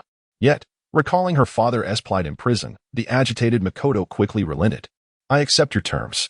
Tears welled in her eyes as she began to unfasten her garments. Chapter 12. Do you truly wish to perish? In an effort to prevent Uchiha Makoto from following the same tragic path as in the original narrative, Baiye resolved to keep the enchanting Uchiha Makoto by his side. However, Makoto interpreted this differently, believing that Baiye desired her for himself, igniting a mix of shame and anger within her. Although she yearned to resist, the thought of her father languishing in prison compelled her to obey Baiye's commands. With tears streaming down her face, Makoto hastily shed her garments. What are you doing? Baiye was taken aback by Makoto's sudden nudity. He had merely intended to keep her close, but her unexpected disrobing left him bewildered. Was this some sort of seduction? What are you doing? Did you not desire me? Then come forth. Makoto gazed at Baiye, her expression one of brave resignation. What do you mean? Baiye exclaimed. I merely wish for you to be my subordinate. What are you implying? Do you intend to offer yourself? Baiye observed Mikoto, who stood before him, momentarily entranced. Although he found her quite appealing, she was certainly not the type to be treated in such a base manner. What? You only want me as your subordinate? Mikoto's expression froze in disbelief. Indeed. However, if you were contemplating surrendering, I would reluctantly accept, Baiye replied with a smirk. In that moment, realization dawned upon Mikoto, and she cried out. Understanding her misinterpretation, embarrassed, she frantically donned her discarded clothing. Hiki, what will your choice be? Will you stand by my side? Baiye inquired. Observing her flushed cheeks, I will grant your request. As long as you release my father, I agree to be by your side, Mikoto replied, her face crimson. Excellent. Let us depart. I shall lead you to your father's release, Baiye said, pleased with her agreement. Just as they were about to leave, Baiye suddenly halted, as if struck by a thought, and turned to gaze at Mikoto. What is it? Mikoto questioned, puzzled by his sudden focus. Your previous performance was commendable. It has sparked a new idea within me. Baiye abruptly embraced Mikoto. What are you doing? Mikoto's heart raced at his sudden action. Baiye had just dismissed her offer, yet now he held her close again. No wonder he favored force and violence. Do not move, Baiye commanded, as he leaned towards her neck. Ah, what are you doing? That hurts. She cried out, a strawberry mark appearing on her neck. Yet, this was just the beginning, as Baiye continued to mark her skin. Amidst her startled exclamations, her neck became adorned with numerous strawberry impressions. How delightful this appears. Baiye mused, admiring the marks on Mikoto's pale neck, while she remained perplexed. What was his true intention? Did he harbor some unsavory inclinations? Soon, Baiye and Mikoto arrived at the guardess prison, accompanied by two of Uchiha Yuan's bodyguards. Patriarch, it seems your condition has improved, Baiye remarked, addressing Uchiha Yuan in his cell. Despite being imprisoned, Yuan, as the patriarch of the Uchiha clan, was treated with a certain level of respect. And Baiye had even provided medical ninjas to tend to his wounds. Mikoto, what brings you here? Upon seeing his daughter, Uchiha Yuan initially felt joy, but it quickly transformed into fury as he noticed her disheveled appearance and the marks on her neck.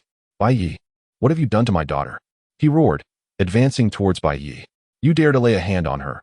You truly are despicable. In Yuan's eyes, Mikoto's state could only imply that she had been violated by Baiye, stirring a tempest of rage within him. Notification, sensing Uchiha Yuan's fury, 800 negative energy acquired. Gaining the Jutsu Fire Release, Dragon Flame Song technique. Baiye could not help but chuckle at Yuan's anger. For this was precisely the outcome he desired from marking Mikoto's neck. Although Yuan lacked formidable strength, as the clan leader, he possessed a wealth of jutsu. Baiye sought to extract more powerful techniques from him. Old man, release me. Baiye forcefully pushed Yuan away. Father, are you all right? Mikoto rushed to support her agitated father. Mikoto, are you unharmed? This scoundrel has not harmed you, has he? Yuan asked, concern etching his features. Recalling the misunderstanding regarding Baiye's intentions, Mikoto's face flushed with embarrassment. However, to Yuan, this only confirmed his fears that Baiye had coerced his daughter. Baiye, I will not let this stand. In his fury, Yuan prepared to strike, but was swiftly restrained by his two bodyguards. Patriarch, do not act rashly. We are no match for Baiye. Indeed, Baiye's strength is formidable. The two guards, well aware of Baiye's power, understood that their immediate priority was to escape the prison and formulate a plan. Patriarch, do you truly wish to perish? Baiye's voice turned frigid, and the temperature in the room dropped several degrees, causing the air to grow heavy with tension. Those present had no doubt that Baiye could easily extinguish their lives. Chapter 13. The Guard Corps, the most powerful institution with an imposing aura, Baiye subdued everyone present. The palpable intent to kill emanating from him made each individual's breath quicken, leaving them to hold their breath in fear of making a rash move. Only Uchiha Mikoto dared to softly call out Baiye's name. Baiye. Upon hearing her voice, Baiye retracted his murderous intent. Patriarch, you are fortunate. You have a wonderful daughter. You may take your leave now. From this moment on, your daughter shall accompany me. Mikoto, let us depart. With that, Baiye turned and exited. Father, I shall now follow Baiye, Uchiha Mikoto said to her father before promptly trailing after Baiye. As they were about to leave the prison, Baiye caught sight of Uchiha Fugaku, who was also imprisoned there. Uchiha Fugaku, you may remain here, you worthless fool. Baiye cast a disdainful glance at Fugaku. For the sake of Uchiha Makoto, Baiye might show leniency to the clan leader, but he would never let Fugaku, a potential harbinger of destruction for the Uchiha clan, escape. Hearing Baiye's words, Fugaku lifted his head, but upon noticing Makoto behind Baiye, adorned with marks of affection on her neck, he erupted with fury. He was acutely aware that Makoto was the daughter of the clan leader, who had once wished to marry her to him. Now, Uchiha Makoto was following Baiye, her neck dotted with strawberry marks. What did this signify? It indicated that Makoto had fallen into Baiye's hands. Uchiha Baiye, you despicable bastard. Beep. Sensing Uchiha Fugaku's rage. 100 negative energy, illusion technique 10. Beep. Sensing Uchiha Fugaku's rage. 200 negative energy, taijutsu 10. Beep. Sensing Uchiha Fugaku's rage. 300 negative energy, ninjutsu 11. Haha. Observing the enraged Uchiha Fugaku and the rapidly accumulating negative energy, Baiye laughed with exhilaration. With Fugaku imprisoned and the clan leader Uchiha Yuan subdued, the entire Uchiha clan was effectively under Baiye's control. My lord Baiye, please enjoy some tea. Vice Captain Yen, please have some tea. Uchiha Makoto, acting like a devoted maid, served tea to Baiye and Uchiha Yen. Since Makoto had begun following Baiye, she had become his personal attendant. Furthermore, Baiye found great delight in having a beautiful woman by his side each day. Thank you, Miss Makoto. Uchiha Yen quickly took a sip of his tea, then glanced at Makoto as she stepped back, exclaiming, My lord Baiye, you have already captured Miss Makoto's heart. When will you ascend to the position of clan leader? Uchiha Yen eagerly inquired. Clan leader? The time is not yet ripe. Many will oppose it, Baiye replied. Despite Baiye's high esteem within the Uchiha clan, there were still numerous dissenters. Humph. Who dares oppose? They shall be eliminated. Only my lord Baiye can lead the Uchiha clan to glory. A glint of ferocity flickered in Uchiha Yen's eyes. I am not in haste. Why are you so anxious? I have more pressing matters to attend to, Baiye said, looking at Uchiha Yen. My lord Baiye. What is it? Uchiha Yen asked impatiently. He was willing to undertake any task Baiye assigned. Our Uchiha clan is the Guard Corps, responsible for the safety of Konoha village. From now on, we shall collect protection fees from all shops in Konoha village, Baiye declared. Previously, Baiye had merely been the captain of the Guard Corps, overseeing law and order in a specific area and collecting protection fees from that region. However, the situation had changed. Now, with control over the entire Uchiha clan, the Guard Corps would obey Baiye's commands.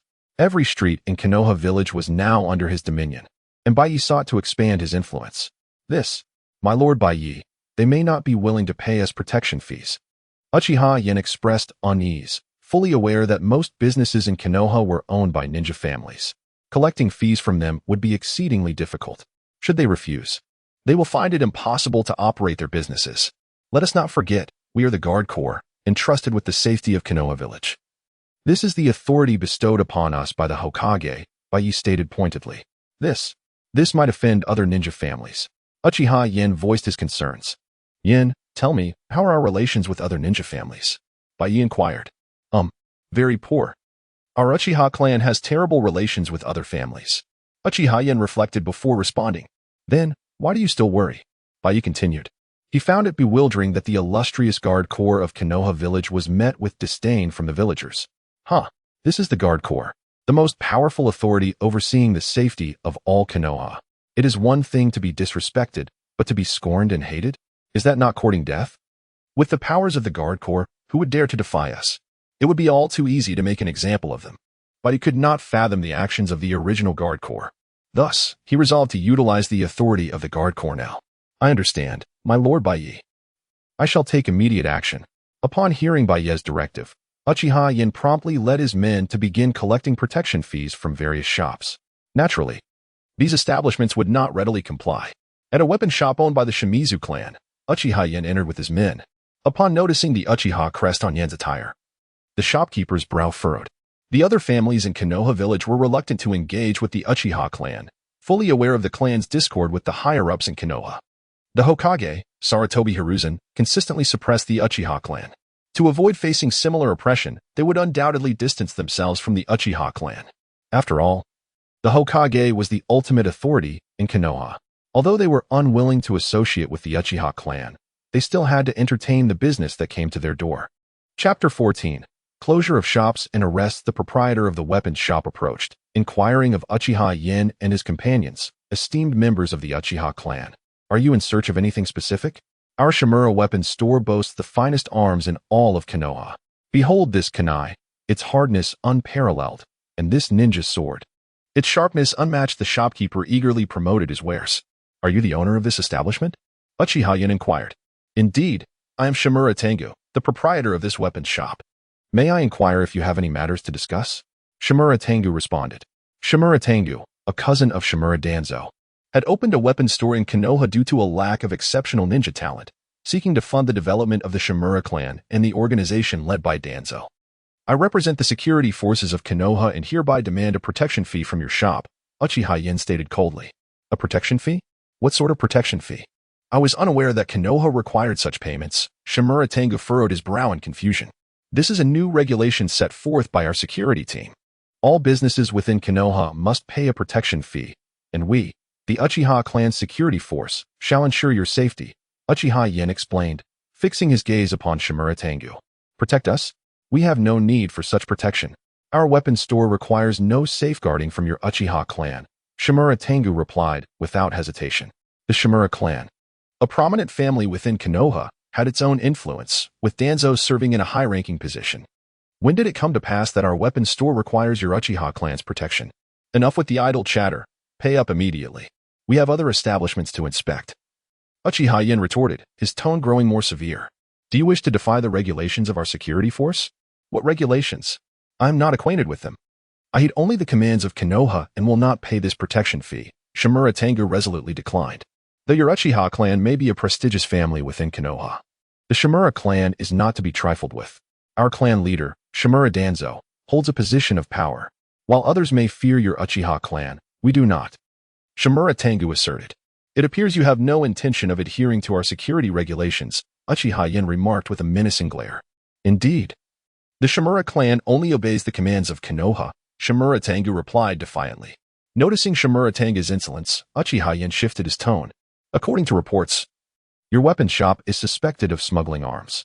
Seize him and take him in for questioning. How dare you smuggle weapons in Konoha? Showing such blatant disregard for our security team. With a wave of his hand, Uchiha Yin commanded the Uchiha ninjas trailing behind him to apprehend Shimura Tengu. Release me.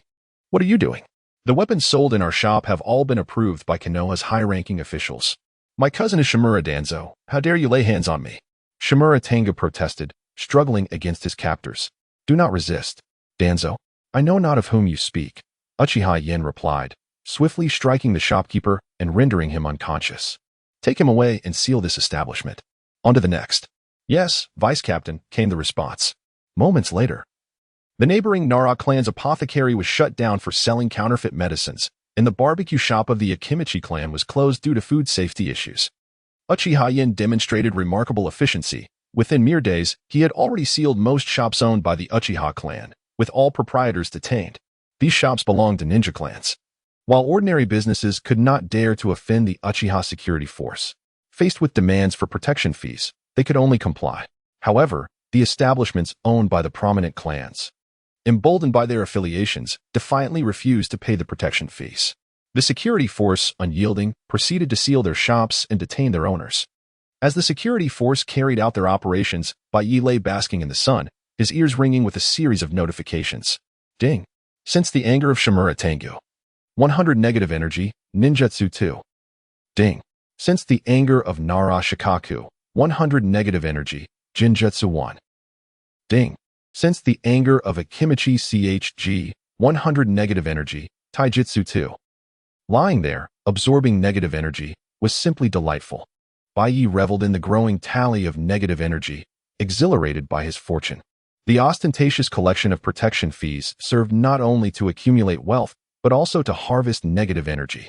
Baiye, these are the establishments we have sealed, Uchiha Yin reported, noting that a substantial number belonged to the Sarutobi clan, followed by the Shimura, Mito, and Uchiha clans, with the Inuzuka, Nara, and other families trailing behind.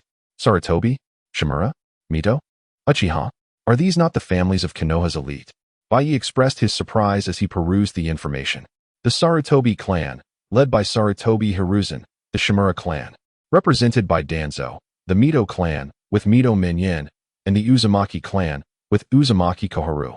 These four had once served as disciples and protectors of the second Hokage, Senju Tobirama. During the Ninja Wars, while Tobirama perished, they, as protectors, survived, ultimately assuming prominent positions within Konoha and wielding significant power. Although Baiye had long suspected that Konoha's upper echelons were not virtuous, he was taken aback by the extent of their greed, having commandeered a majority of Konoha's commercial enterprises. Chapter 15. The enigmatic Uchiha Baiye. The extensive mobilization of the Konoha Guard soon captured the attention of all clans in the Hidden Leaf Village. The current heads of the Inuzuka, Akimichi, and Nara clans had gathered in a tense assembly. Inuzuka Haichi, Akimichi Chza, and Nara Shikaku, these three leaders represented the essence of their respective clans. Shikaku, what in the world is the Uchiha clan up to? They have sealed my barbecue restaurant, claiming it doesn't meet sanitary standards. Akimichi Chza exclaimed, his frustration palpable. Due to the nature of their clan's ninjutsu, the Akimichi were known for their substantial physiques, and they had established numerous barbecue establishments throughout Konoha to maintain their caloric intake. Yet today, all of these establishments faced closure at the hands of the guard. Indeed, has the Uchiha clan lost their senses? They are demanding protection fees from every shop in the village, sealing those that refuse to comply. My flower shop has also been shut down. Inuzuka Haichi added, his tone equally vexed, though he was more perplexed than angry, questioning the Uchiha's motives. Yes, the Uchiha's actions are indeed perplexing. My herbal shop was sealed as well, Nara Shikaku remarked thoughtfully. The Nara clan, known for their herbal business, found themselves similarly affected by the guard's sweeping measures. While their anger simmered, a greater curiosity lingered regarding the Uchiha's true intentions. Was it merely for the sake of collecting protection fees? It seemed implausible that the Uchiha would orchestrate such a public display solely for monetary gain, especially given their already tarnished reputation in Konoha. Could it be that the Uchiha clan is planning something against the Hokage? They have long coveted that position. Inuzuka Haichi speculated quietly. Against the Hokage? Is that even possible? Does the Uchiha clan possess such audacity? Akimichi Chza responded, his surprise evident. I have just received news that the current Uchiha clan leader, Uchiha Motonari, has been imprisoned. The clan is now under the control of someone named Uchiha Baiye. Inuzuka Haichi disclosed. I cannot fathom Uchiha Baiye's true intentions, Nara Shikaku pondered, his keen intellect struggling to decipher the enigmatic motives behind Baiye's actions. What should we do now? Shikaku? Inuzuka Haichi and Akimichi Chza inquired earnestly, their clan members still detained by the guard. Let us refrain from any actions for now. We should observe the unfolding situation and the Hokage's response, Nara Shikaku advised after a moment of contemplation. Being a shrewd strategist, he preferred to avoid rash actions until the situation clarified. Moreover, the repercussions of this incident extended beyond their three clans. The Hokage and several prominent families within Konoha bore the brunt of the Uchiha's audacity. If the Hokage remained calm, why should they rush to act? Nara Shikaku believed that the Uchiha must have formidable backing to engage in such reckless behavior. The three clans, Inuzuka, Akimichi, and Nara, were relatively smaller families and lacked the courage to confront the Uchiha directly. It was best left to the Hokage to address the Uchiha's boldness. This sentiment was echoed throughout Konoha, as all clans awaited the response from the Sarutobi clan. The Sarutobi clan's leader, Sarutobi Hizashi, was the Hokage. Given the Uchiha's actions against their enterprises, the lack of response from them was conspicuous. In the Hokage's office, Sarutobi Hizashi, alongside Tsunade, Mito, and Shimura Danzo, convened a meeting. What in the world is the Uchiha clan attempting? Are they plotting a rebellion? How dare they close our establishments? Tsunade fumed, her anger evident. Indeed, they not only shut down our businesses but have also apprehended our people, Mito added, her frustration mirroring Tsunade's. Notably, the seized properties included substantial assets from their clans, accumulated through years of leveraging their influence. The potential loss of these assets threatened to revert them back to insignificance, a fate they were desperate to avoid. The Uchiha clan has become excessively arrogant. We cannot allow this insolence to persist. They must be taught a lesson, Danzo declared, his voice filled with indignation. It was evident that the Shimura clan had suffered greatly from this affront. Danzo had long harbored grievances against the Uchiha and sought to take action now that the clan had drawn widespread ire. In response to the trio's fury, Sarutobi Hizashi remained contemplative, puffing on his pipe without uttering a word. After a brief pause, he finally spoke. Indeed, the Uchiha clan's actions have crossed a line. Danzo, I entrust this matter to you and your root organization. Sarutobi Izashi, equally baffled by Byakuya's motives, intended to let Danzo investigate the Uchiha situation before deciding on a course of action. Leave it to me, Hokage. My root organization will handle this matter appropriately, Danzo assured. Without a moment's hesitation, as he retreated to the base of his organization, rallying his members for an immediate confrontation with the Uchiha clan. Upon arriving at the Uchiha clan stronghold, they were met with resistance from Uchiha ninja, who barred their entry. Chapter 16. I dare not only to insult you, but also to strike you. Stop. Who are you? What brings you to our Uchiha clan? The patrolling ninja of the Uchiha clan questioned loudly. I am Shimura Danzo, an elder of Konoha. Danzo commanded brusquely, step aside immediately. Upon hearing Danzo's self-proclaimed title, the Uchiha ninjas frowned. As a Konoha elder, he was second only to the Hokage. Dealing with Danzo would not be simple for Uchiha-en. What kind of audacity is this, to behave so recklessly in our Uchiha clan? Just then, Baiye approached and disdainfully regarded Danzo. Captain, Lord Baiye. Upon Baiye's arrival, the surrounding Uchiha ninjas hurriedly bowed, as if they had found their anchor. You are Uchiha Baiye. Release him at once and surrender, Danzo remarked dismissively, underestimating Baiye's youth. Begone. Baiye replied with a single word. What? You dare insult me? Danzo's fury ignited instantly. Ding. Sensing Danzo's anger, 200 negative energy, ninjutsu 15. I not only dare to insult you, but I also dare to strike you. In a flash, Baiye appeared before Danzo, delivering a swift slap to his face. The sharp sound echoed as a handprint appeared on Danzo's cheek. Baiye, fully aware that Danzo was one of the villains destined to destroy the Uchiha clan, showed no courtesy. Danzo, caught off guard, could hardly react before the slap landed. Uchiha Baiye, how dare you strike me? All root members, attack. Subdue him. Danzo, already enraged, bellowed orders to his subordinates. Yes, Lord Danzo. The root members swiftly drew their weapons. What do you intend to do? Do you dare to attack the police force? Do you wish to become rogue ninjas? Baiye shouted defiantly, showing no fear. The root members hesitated, glancing at Danzo. Attacking fellow villagers indeed equated to treason. Attack. Subdue everyone from the Uchiha clan. Whatever happens, I will take responsibility. Danzo's face darkened as he shouted. Become rogue ninjas. What nonsense. I am an elder of Konoha. Whether or not they are rogue ninjas is not for you to decide. A mere child from the Uchiha clan dared to slap him. He could no longer tolerate this insult. Attack. Lightning release. Lightning spear piercing. With Danzo's command, the root members charged at Baiye without reservation. One member unleashed a violent bolt of lightning, causing a massive explosion. But could such an attack harm Baiye? Certainly not. He effortlessly evaded the onslaught. Captain, we will assist you. Seeing the root members attack, numerous Uchiha ninjas activated their Sharingan, weapons in hand, gathering around Baiye. Humph, it seems you truly wish to become rogue ninjas. Baiye commanded, all Uchiha, heed my orders. Subdue them. If they dare to resist, kill them without mercy. Yes. Attack. Let them know the might of the Uchiha clan. How dare they create chaos in our territory? The Uchiha ninjas rushed forward without hesitation. N. Send out an emergency signal. Konoha is under attack.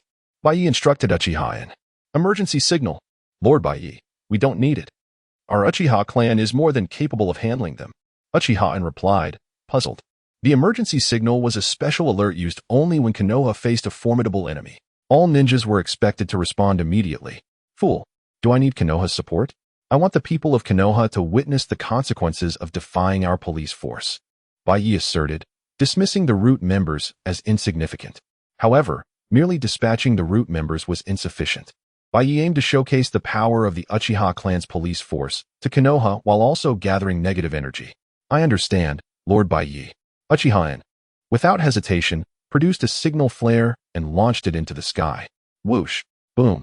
The immense flare exploded in the sky, capturing the attention of all Konoha ninjas. What is that? An emergency signal. Is someone attacking Konoha? That direction. The Uchiha clan. Hurry! We must provide support. The Konoha ninjas immediately abandoned their tasks, rushing toward the Uchiha clan's location. At the Hokage building, Sarutobi Hiruzen noticed the emergency signal and furrowed his brow. What is this? An emergency signal? The Uchiha clan's direction? What has transpired? Could it be a signal from Danzo? Umbu, assemble. We head toward the Uchiha clan. Sarutobi Hiruzen, perplexed by the sudden emergency signal, hastened to intervene. What is he planning? Why release an emergency signal? No matter what he does, this battle must end swiftly. Danzo, observing the signal launched by the Uchiha clan, was equally perplexed, uncertain of Baiye's intentions. Nevertheless, he resolved to terminate the battle without delay. Wind release, wind cutter technique. Danzo swiftly formed hand seals and inhaled deeply, unleashing a blade of wind toward Baiye. Bring it on. Fire release, great fire dragon technique. Baiye countered with his own wind technique. Boom. Bang. A tremendous explosion reverberated as a ferocious fire dragon engulfed the wind blade, relentlessly advancing towards Danzo. What? This is not good. Witnessing his jutsu being shattered, Danzo was taken aback. However, his reflexes were remarkably swift, with a rapid body flicker technique. He narrowly evaded Baiye's assault. Chapter 17. A fierce battle against Danzo. After evading the attack from Shimura, Danzo swiftly formed hand seals once more. A tempest coalesced into a colossal vortex of wind, hurtling towards Shimura. Feudal. Fire style. Great fireball technique. In response to Danzo's onslaught, Shimura unleashed another fire technique. Boom. Bang. A tremendous explosion ensued, as Shimura's flames effortlessly shattered Danzo's wind technique, surging relentlessly towards him. Faced with the incoming inferno, Danzo stumbled to evade. This man. How can his ninjutsu be so formidable? He can easily suppress me.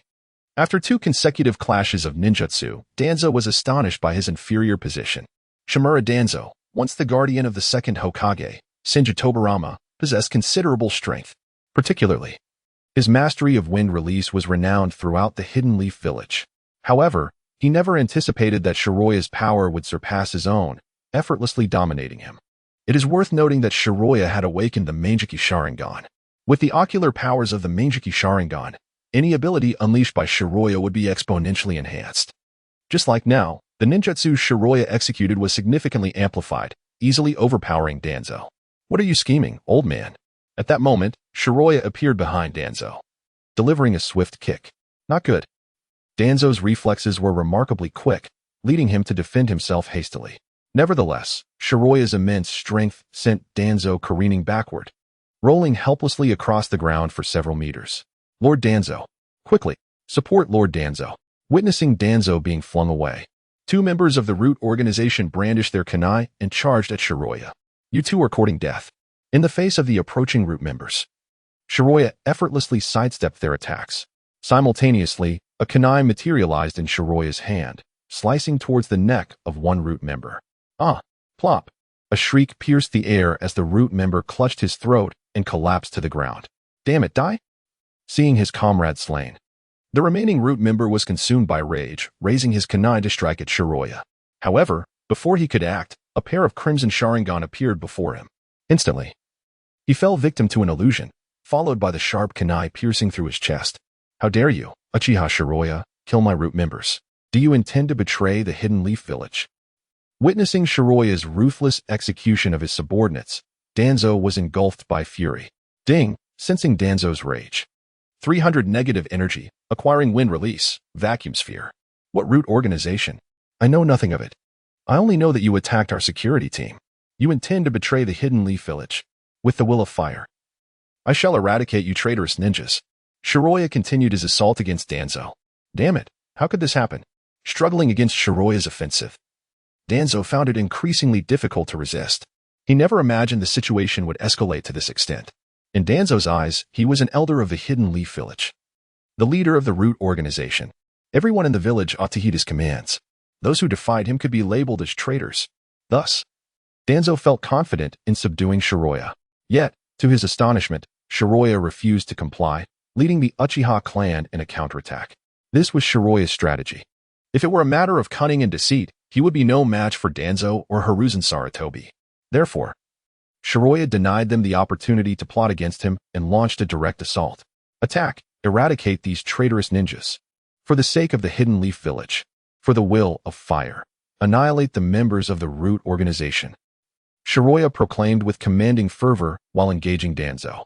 Yes. Eliminate the traitorous ninjas. The ninjas of the Uchiha clan were equally exhilarated, charging towards the members of the Root organization. In the face of Shimura and the Uchiha clan's relentless advance, both Danzo and the Root members found themselves retreating in disarray. Danzo's body was riddled with wounds. while countless members of the Root organization fell to the blades of the Uchiha clan. Although the Root members possessed formidable strength, the Uchiha ninjas were even more powerful. The might of the Sharingan was something the Root members could not contest. Damn it, how could this be happening? As the members of the Root organization continued to fall, Danzo's heart bled with grief. These members were the fruits of his painstaking cultivation, integral to the Root organization. He never anticipated that they would all be lost today. Old fool, while battling me, how dare you entertain such thoughts? At that moment, Shiroya's sharp kunai came crashing down towards Danzo's head. Not good. Sensing Shiroya's impending attack, Danzo instinctively recoiled. However, it was too late. The blade sliced through Danzo's right eye, blood gushing forth. Damn it, you've destroyed one of my eyes. Danzo roared in fury, clutching his bleeding eye. Ding. Sensing Shimura Danzo's pain, 1000 negative energy, ninjutsu 30. What a pity. But I wonder if you can evade the next strike. Shiroya flicked the blood from his kunai and continued his onslaught against Danzo. Danzo, already outmatched, found himself further disadvantaged with one eye severely injured, rendering him incapable of effectively combating Shiroya. In the face of Shiroya's relentless assault, Danzo could only evade, his form a pitiful spectacle. Chapter 18, Matters Beyond the Hokage's Authority. Handled by our guard as Byakuya was fiercely confronting Danzo, the Konoha ninjas, summoned by an urgent signal, began to arrive from afar, witnessing the battle unfolding. All of them wore expressions of bewilderment. What was happening? Who was the Uchiha clan fighting against? Was this truly an offensive? It appeared that the Uchiha clan had the upper hand. Who were these masked individuals? Were they members of the Umbu? The Umbu attacking the Uchiha clan? The Konoha ninjas were left in confusion. Danzo, amidst his desperate flight from Byakuya, shouted to the surrounding Konoha ninjas, I am Shimura Danzo, a Konoha elder. Attack the Uchiha clan at once. They have betrayed Konoha. Huh. The true traitor of Konoha is you, retorted Byakuya, advancing with his kunai. You dare lead an attack against the guard? In the spirit of fire, we shall eliminate these rogue ninjas. Hearing the exchanges between Byakuya and Danzo, the Konoha ninjas were even more perplexed. They found themselves at a crossroads, representing either the Uchiha clan or Danzo, who embodied the higher echelons of Konoha. Unsure of whom to follow, they stood frozen, hesitant to offend either party. Even those who wished to join the fray were restrained by their comrades. At that moment, Sarutobi Hiruzen arrived with the Umbu. Shocked by the fierce battle before him, he questioned Danzo's actions. Hadn't he come to rescue? Why was he embroiled in such a fierce conflict with the Uchiha, appearing so vulnerable and pursued? Cease this at once, Hiruzen commanded, and upon his arrival, both Uchiha and Umbu ninjas halted their actions. Yet, Byakuya showed no signs of relenting. He intensified his assault on Danzo. Before Danzo could react, Byakuya closed the distance and struck with his kunai, severing Danzo's right arm with a sickening sound. Ah! Danzo cried out as he was sent sprawling, landing before Hiruzen. Impudent! Uchiha Byakuya, what are you doing? Hiruzen bellowed in fury, witnessing Byakuya's blatant disregard for his orders and the grievous injury inflicted upon Danzo. As Hiruzen's anger surged, the surrounding Umbu surged forward, weapons drawn, eyeing Byakuya with suspicion. Third Hokage, I must pose this question to you, Byakuya declared defiantly. I am in the process of executing a traitor, yet you, Hokage, would shield him? Do you intend to betray Konoha? Betray the will of fire? Hiruzen nearly choked on his words, realizing that Byakuya had echoed his own sentiments. Danzo is no traitor. He is a Konoha elder. He retorted. What Konoha elder? When did this title come into existence? Byakuya shot back. The Uchiha clan knows nothing of this elder. All we know is that this man led an attack against us. Anyone who dares to assail the Uchiha is a traitor. With a swift motion, Byakuya wiped the blood from his kunai and advanced toward Danzo once more. Enough, Uchiha Byakuya. Do you understand the gravity of your actions? Just then, two other Konoha elders, Tsunade and Mito, arrived, confronting Byakuya. We are Konoha elders. What is your guard compared to us? How dare you act so brazenly in our presence? Yet, rather than showing anger, Byakuya laughed heartily. You inquire about the significance of the guard? Let me enlighten you. Those whom the Hokage dares not apprehend, we shall detain. Those whom the Hokage dares not execute, we shall eliminate. In essence, whatever the Hokage oversees, we shall oversee with even greater diligence. In the spirit of fire, we shall protect Konoha. Any who dare disrupt Konoha shall meet their demise. Even the Hokage, should he defy the will of fire, we shall not hesitate to arrest. Byakuya's commanding voice resonated throughout the area, audacious and utterly unrepentant. The gathered crowd was taken aback. The Uchiha clan felt a surge of pride and excitement. This was the proclamation of the Uchiha clan, and only Byakuya could lead them to resurgence. In stark contrast, the expressions of Hiruzen, Danzo, and the other elders darkened. What was this? It was as if Byakuya had dismissed their authority entirely. Their anger was palpable. Do you find my response satisfactory, Hokage? Byakuya asked, observing their fury.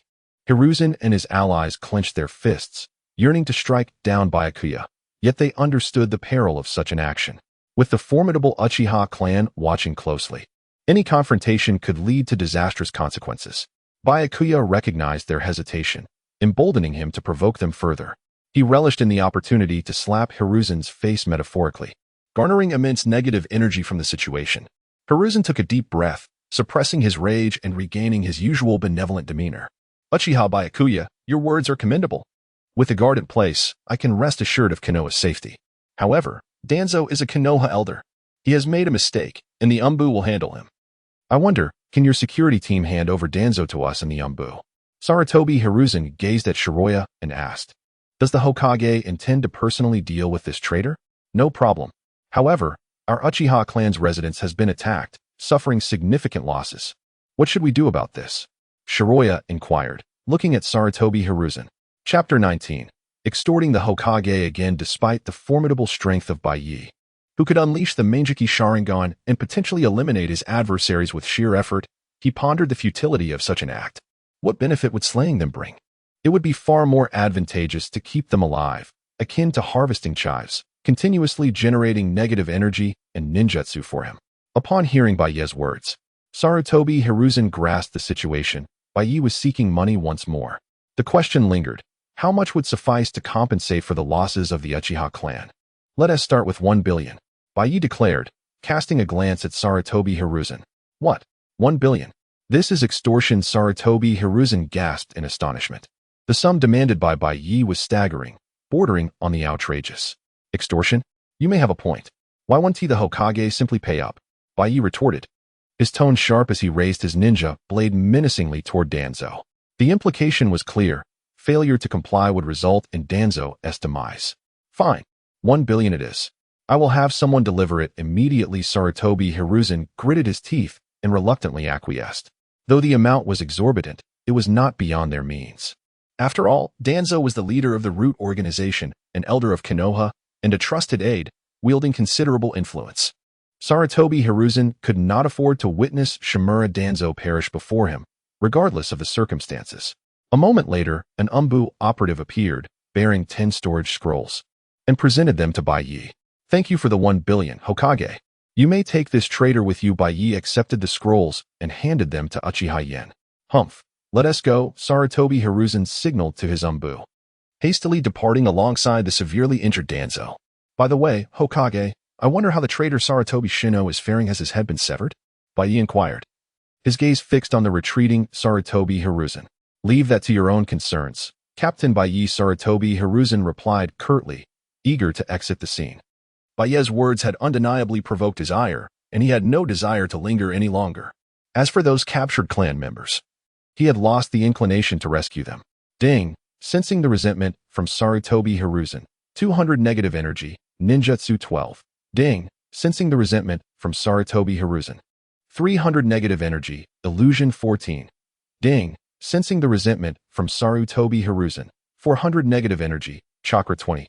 Observing Sarutobi Hiruzen and his entourage slink away, all members of the Uchiha clan erupted in jubilant cheers.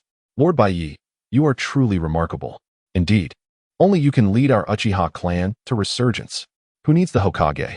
He was effortlessly subdued by Captain Baiye. Your words are simply magnificent, Baiye. Matters the Hokage dares not address, we will take into our own hands. This is the duty of our security team. Long live Lord Baiye. In an instant, Baiye's prestige within the Uchiha clan soared once more. Many previously hesitant members of the Uchiha began to waver in their loyalty. The Hokage appeared less formidable, having been so easily overpowered by Lord Baiye. Perhaps Lord Baiye could indeed lead the Uchiha clan to greatness. Humph, you still find time to revel. Look at your injuries. As members of the Uchiha clan, it is disgraceful to be wounded by mere ninjas, Baiye admonished. From now on, you shall all train diligently. Strengthen the Uchiha's power, yes, Lord Baiye. Despite Baiye's reprimands, the faces of the Uchiha clan members remained alight with excitement. The Uchiha clan, once the most powerful ninja family during the Warring States period, had only the Shinji clan as a contender. Now, the Shinji clan had been reduced by Sarutobi Hiruzen and the higher-ups of Konoha. It could be said that no one in the ninja world could rival the Uchiha clan any longer. However, the comfortable lifestyle in Konoha had dulled the Uchiha's edge. Thus, Baiye resolved to arm the Uchiha clan. Once they possessed the capability to confront the entirety of Konoha, they would have no reason to fear the higher-ups. In the Hokage Tower, within the office, Sarutobi Hiruzen, Mito Kazan, Tsunade, and Shimura Danzo gathered, each bearing a grim expression. As the upper echelon of Konoha, they typically commanded respect from every clan leader. Yet, they had suffered a setback at the hands of the Uchiha clan, particularly for Danzo, who had not only been slapped but also lost an eye and had an arm severed. Danzo, how is your condition? Sarutobi Hiruzen inquired, glancing at Danzo, whose arm and head were bandaged. The arm has been reattached, but the eye is beyond repair, Danzo replied, his countenance dark with fury. As a Konoha elder and leader of the Root organization, he had never before endured such humiliation, especially at the hands of the Uchiha clan. His anger simmered, a fierce desire to obliterate the Uchiha clan burning within him. Sarutobi, we cannot let this slide. The malevolent Uchiha must be eradicated immediately, Danzo exclaimed with wrath. Indeed, Sarutobi. The Uchiha have become excessively audacious. The second Hokage was correct. The Uchiha are an evil clan. Mito Kazan and Tsunade echoed in agreement. The Uchiha's audacity to confront the Konoha elite was utterly unforgivable. Thus, regardless of the reasons, they must teach the Uchiha a lesson. You are correct. The Uchiha must be dealt with, but now is not the time. Sarutobi Hiruzen shared their disdain for the Uchiha. Yet he understood that now was not the moment for conflict, unless he was willing to disregard the potential losses to Konoha and the looming threat of a ninja war. Engaging the Uchiha clan was fraught with peril. The current Uchiha clan differed vastly from the weakened version of the future. Presently, they boasted numerous elite genin, with at least a couple in double digits, along with the formidable Baiye, whose strength was still unknown. Sarutobi, Danzo began, eager to voice his thoughts, but was interrupted by Sarutobi Hiruzen. Enough, Danzo. Your priority now is to recover your strength swiftly and to reorganize the Root organization. Do not forget, I am the Hokage. Sarutobi Hiruzen declared firmly. While the title of Hokage held little weight against Baiye, it remained instrumental in the eyes of others. I understand, Danzo conceded, resigned to the situation. Chapter 20. The angrier you are, the stronger I become. Though Sarutobi Hiruzen spoke the truth, now is not the time to confront the Uchiha clan. An impulsive attack could plunge Konoha into irretrievable chaos. As the upper echelons of Konoha, who had long reveled in their power, they had no desire to see their village perish. However, the thought of letting the Uchiha clan off the hook left them deeply unsatisfied. More critically, their family businesses had been seized by the security forces, and their kin were imprisoned within the precincts of the guards. What shall we do about our shops? Sarutobi. Indeed, my relatives are still in custody, exclaimed the two, Uzumaki Koharu and Mito KD. Originally, Danzo's purpose in visiting the Uchiha clan was to reprimand them into releasing their shops and freeing their people. Yet, to their utter disbelief, Danzo failed to rescue anyone and ended up receiving a beating. Even Danzo himself emerged as a one-eyed man, having lost an arm in the fray. Truly, a case of losing the hen while trying to steal the eggs. They could not afford to abandon these businesses, as they represented the fruits of their years of power and corruption. Losing them would be a significant blow to their families, who had painstakingly developed their lineages. They had no desire to regress to the precarious existence of a small clan. Well, we shall have to pay a protection fee, Sarutobi sighed after a moment's contemplation. Damn those wicked Uchiha. Cursed Uchiha Baiye. The two felt utterly helpless upon hearing Sarutobi's words. Aside from paying the protection fee, there seemed to be no other alternative. They could only inwardly curse Baiye with increasing fervor, their anger transmuting into negative energy that converged upon him. Ding! Sensing Sarutobi Hiruzen's anger, 200 negative energy, ninjutsu, 21. Ding! Sensing Uzumaki Koharu's anger, 300 negative energy, taijutsu, 25. Ding! Sensing Mito KD's anger, 400 negative energy, genjutsu, 32. Ding! Sensing Shimura Danzo's anger, 500 negative energy, chakra, 35. Meanwhile, basking in the sunlight. Bei sensed the surge of negative energy accumulating around him, a smile creeping across his lips. Oh, these old schemers truly make for excellent fodder, continuously generating negative energy for me, Bei mused with exhilaration.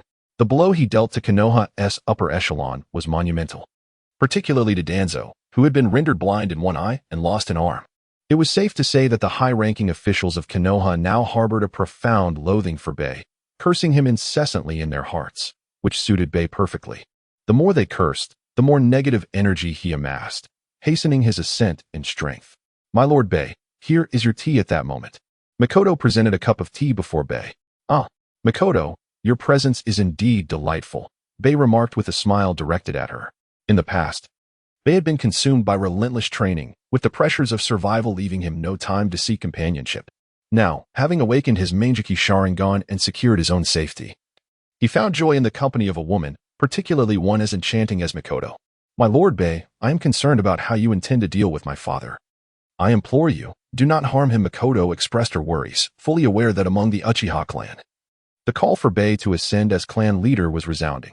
Yet, her father, Uchiha Fugaku, posed the greatest obstacle to Bei's ambition. Mikoto feared that Bei might take drastic measures against her father. Rest assured, as long as your father remains here, he will continue to be the Uchiha clan leader, and no one would dare to harm him, Bei reassured her, recognizing her concerns. He had no interest in the title of clan leader. It would not constrain his actions. Even without the title, Bei maintained control over the Uchiha clan. Besides, if memory served, Uchiha Fugaku had little time left to live. Rather than eliminate him, it was wiser to keep him around to generate more negative energy. Then I can rest easy. Thank you, my lord Bei. Upon hearing Bei's assurance, Mikoto felt relief wash over her. Outside of her concerns regarding her father, she held deep admiration for Bei, recognizing him as the first to subdue the Hokage, allowing the Uchiha clan to hold their heads high before the village. To Mikoto, Bei was nothing short of a hero. As the Sarutobi clan began paying protection fees to the Uchiha, other families in Konoha followed suit, redeeming their shops and kin. With the Hokage yielding, they had no recourse but to comply and pay. Consequently, the Uchiha clan's security forces became busier than ever. My lord Bei, all the shops have now paid their protection fees. Our Uchiha clan's funds are now plentiful. Uchiha admired Bei with great reverence. Reflecting on the Uchiha clan's past struggles contrasted with their current fortunes, he could only marvel at Bei's leadership. Under Bei's guidance, the Uchiha clan would undoubtedly rise again. However, we are somewhat short-staffed in managing all the shops throughout Konoha. Uchiha and continued. Short-staffed? Then we shall recruit more personnel, Bei declared. Recruit from other clans? Is that truly feasible? Uchiha questioned, taken aback. The security force has always comprised members of our Uchiha clan, he added, trailing off. Chapter 21. Rumors regarding Kakashi Hatake. It is essential to recognize that since the era of the second Hokage, the Uchiha clan has faced relentless suppression within the village of Konoha. Among all the authoritative bodies in Konoha, there exists not a single Uchiha member, save for the police force, whose power has been significantly diminished due to this oppression. Now, under the leadership of Byakuya, the police force has finally begun to rise. How could they allow members from other clans to join and share their newfound authority? What are you afraid of? Are you fearful that other clans might usurp the power of the police force? Remember, we Uchihas rely on strength, not on the police force or authority. Seeing Uchihan's demeanor, Byakuya expressed his exasperation. For heaven's sake, this is the world of Hokage, a realm where power reigns supreme. Did Shinji Hashirama become Hokage solely because of the so-called Will of Fire? It was, in fact, his formidable would-release technique that secured him that position. If the Will of Fire were truly so effective, the ninja wars would never have occurred. Thus, for Byakuya, the concepts of the police force, authority, and Hokage are but illusions. Strength is the ultimate reality. As long as one possesses great power, the Hokage, Sarutobi Hiruzen, is of no concern to Byakuya. He is Hokage only if one acknowledges him. If one does not, he is nothing more than a title. Lord Byakuya's teachings. I understand now. Uchiha felt enlightened by Byakuya's words. By the way, Lord Byakuya, there is another matter. What is it? Konoha's White Fang, Kakashi Hatake, has failed his mission. It is said that he abandoned it to save a comrade. Rumors are circulating that many in the village are condemning Kakashi Hatake. They claim that his failure has brought substantial losses to the village. Even his former teammates are blaming him. Uchiha informed Byakuya. Kakashi Hatake, TCH. Another scheme concocted by Sarutobi Hiruzen. Byakuya scoffed dismissively. A scheme? Lord Byakuya, are you suggesting this is the Hokage's conspiracy? That cannot be. Kakashi Hitaki is the captain of the Umbu. Uchiha replied incredulously. It is important to note that Kakashi Hitaki, besides his immense strength, holds a prestigious position in Konoha. As the captain of the Umbu, he wields significant power. There is nothing impossible. It is precisely because he is the captain of the Umbu that Sarutobi Hiruzen would target him. Have you not sensed how peculiar these rumors are? Is it merely a mission failure? Have you never failed a mission yourself? Byakuya remarked. Kakashi Hitaki, known as Konoha's White Fang, is not only exceptionally powerful but also holds a high reputation, having undertaken numerous arduous missions. He even made remarkable contributions during the Second Ninja War, with his fame having surpassed that of the legendary Three and rivaling that of Hokage Sarutobi Hiruzen. Many speculate that he might be the next Hokage. Thus, the higher-ups in Konoha, led by Sarutobi Hiruzen, have felt pressure. If Kakashi Hitaki were to ascend as Hokage, what would become of them? Consequently, the series of events currently unfolding has been orchestrated by Sarutobi Hiruzen and his allies. Indeed, it is rather strange. Is it merely a mission failure? What ninja can guarantee the absolute success of a mission? I, too, have failed several missions. Upon hearing Byakuya's words, Uchiha began to sense something amiss. It is merely a mission failure. What does it signify? Every ninja cannot assure 100% success in their tasks. Failure is a commonplace occurrence for ninjas. Even Uchiha has experienced his share of failures in the past.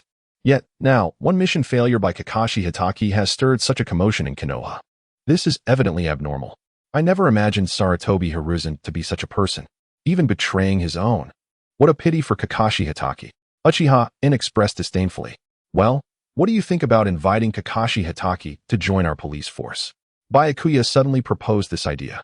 Kakashi Hitaki joining the police force. Is that truly feasible? Uchiha was taken aback by Byakuya's suggestion.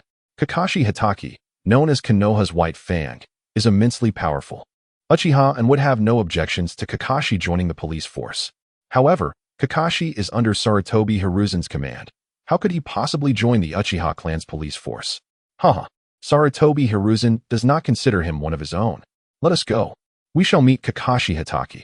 Byakuya chuckled. Sarutobi Hiruzen and the higher-ups of Konoha, in their pursuit of power, suppress anyone who poses a threat to their authority. Kakashi Hitaki, the legendary Three, the Uchiha clan.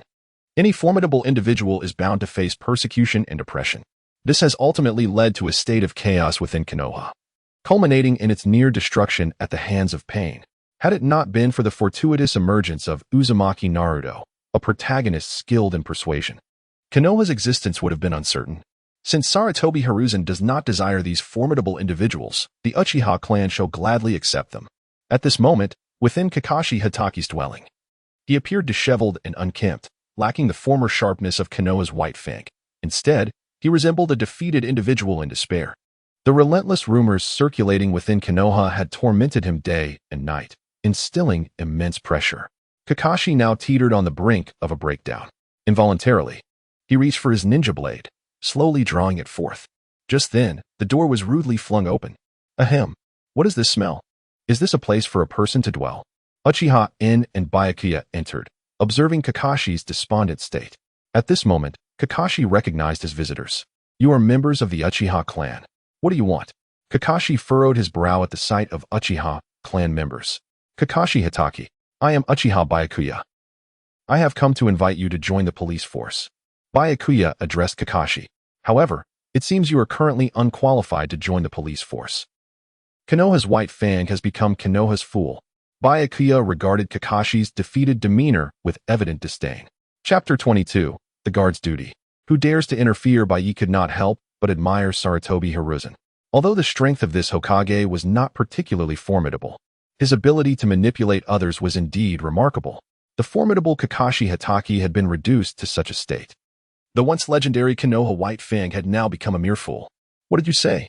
Upon hearing Baiye's contemptuous remarks, Kakashi was instantly consumed by rage, his previous despondency vanishing as he glared at Baiye like a sharp dagger.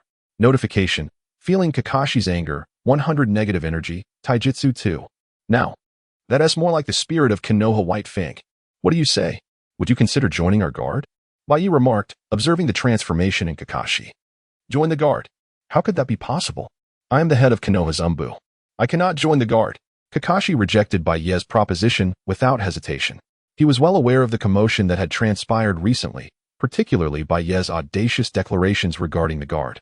The fact that the Hokage dared not intervene in their affairs left him utterly astonished. He never imagined that the Uchiha clan would become so bold as to disregard the Hokage. Nevertheless, Kakashi had no intention of joining the guard. After all, he was the Umbu commander, affiliated with the Hokage's faction. How could he possibly align himself with the guard? To call you a fool is an understatement. You blindly follow Sarutobi Hiruzen, yet that old man does not regard you as one of his own. Otherwise, he wouldn't treat you this way. Baiye sneered disdainfully at Kakashi. Deal with me. What are you saying? How could the Hokage conspire against me? Leave at once, or I shall not be so courteous. Kakashi retorted furiously. Despite the unfounded rumors circulating about him in the village, he remained loyal to Konoha and the Hokage. Courteous? I would like to see how this fool intends to be uncivil to me, Baiye replied, unfazed. Just as the tension escalated between the two, a small child entered. Father, Kakashi, come here quickly. Upon seeing the newcomer, Kakashi hurriedly pulled the child behind him. This must be your son, Kakashi Hitaki. A fine little lad. Surely, you wouldn't want your son to encounter danger in the future, would you? Baiye remarked with ill intent as he eyed Kakashi. What are you planning? If you lay a hand on Kakashi, I will not let you off easily, Kakashi exclaimed, enraged by Baiye's threat towards his son. Notification. Feeling Kakashi's anger, 500 negative energy, Taijutsu 30. You should worry about yourself. Baiye dismissed Kakashi's concerns with indifference. Yin. How's the investigation proceeding? Lord Baiye, we have confirmed that these individuals are from the Sarutobi clan. Excellent. Then what are we waiting for? Capture them immediately, Baiye commanded decisively. Prior to confronting Kakashi, he had dispatched members of the guard to investigate the source of the rumors. To his astonishment, the culprits were indeed members of the Sarutobi clan. Come, Yalan, follow me. Upon hearing Baiye's command, Uchiha Yin led several members of the Uchiha clan away. What's this? Aren't you going to tidy your room? Many people will be arriving shortly, Baiye commented, observing the disarray in Kakashi's quarters. What do you intend to do, Uchiha Baiye? Kakashi glared at Baiye, his brow furrowed in confusion. Kakashi, I have a feeling you are quite capable. I would hate to see you fall victim to a conspiracy. Baiye warned him. What do you mean by that? Kakashi remained perplexed. Although he had briefly entertained thoughts of ending his own life, he could not fathom how that related to any conspiracy. You will soon find out. Baiye replied ominously. Uchiha Yin, accompanied by members of the guard, stormed into the Sarutobi clan's residence, targeting their objectives. Sarutobi Daiju, Sarutobi Kawasui, and Sarutobi Dama, is it? Indeed, that is us. What do you want? The three Sarutobi clan ninjas inquired, bewildered by Uchiha Yin's presence. Excellent. You are exactly who we are looking for. Take them away, Uchiha Yin commanded, and the guards swiftly apprehended the three. How dare you? Who are you to disrupt our Sarutobi clan? Stop them. Do not let them escape. The Sarutobi ninjas were resolutely determined to halt the guard's advance. The guard is executing their duties. Who dares obstruct them shall face lethal consequences, Uchiha Yin declared, and all members of the guard unsheathed their kunai, directing them at the obstructing Sarutobi ninjas. Witnessing the guard's unwavering readiness for combat, the Sarutobi ninjas felt a sense of dread. The guard had been increasingly audacious, even daring to confront the elder Shimura Danzo, let alone them, mere ordinary ninjas. They had no doubt that should they persist in their obstruction, the guard would not hesitate to strike. Let us move, Uchiha Yin decided, leading the apprehended individuals with a show of authority, leaving Sarutobi Hiruzen behind. The Sarutobi ninjas exchanged worried glances, uncertain of how to act. What should we do now? Quickly report to Lord Sandame. The guard has come to apprehend members of our Sarutobi clan. With no other recourse, the Sarutobi ninjas could only relay the events to the Hokage. What did you say? The guard has taken our Sarutobi clan members. Sarutobi Hiruzen was infuriated upon learning of his clan's predicament. Yes, Lord Sandame. The guard has captured Sarutobi Daiju, Sarutobi Kawasui, and Sarutobi Dama. The Sarutobi ninjas reported urgently. Wait, those three? Hiruzen's heart sank. While others may have been oblivious to their circumstances, as Hokage, he was acutely aware. These three were the very individuals he had covertly instructed to spread rumors about Kakashi. Although he was uncertain of the guard's intentions in capturing them, he knew it could not bode well. An Umbu squad, follow me at once. Hiruzen commanded, promptly leading a team of Umbu to pursue them. Chapter 23. You shall be known as 50-50 henceforth within the dwelling of Hatake Tsukumo. A palpable tension filled the air as he regarded Baiye with suspicion. He could not fathom the purpose of Baiye's visit, given that he had little to no acquaintance with the Uchiha clan. Furthermore, what could the Uchiha clan possibly want with him? Was there a hidden agenda from the Hokage at play? Tsukumo's mind was in disarray.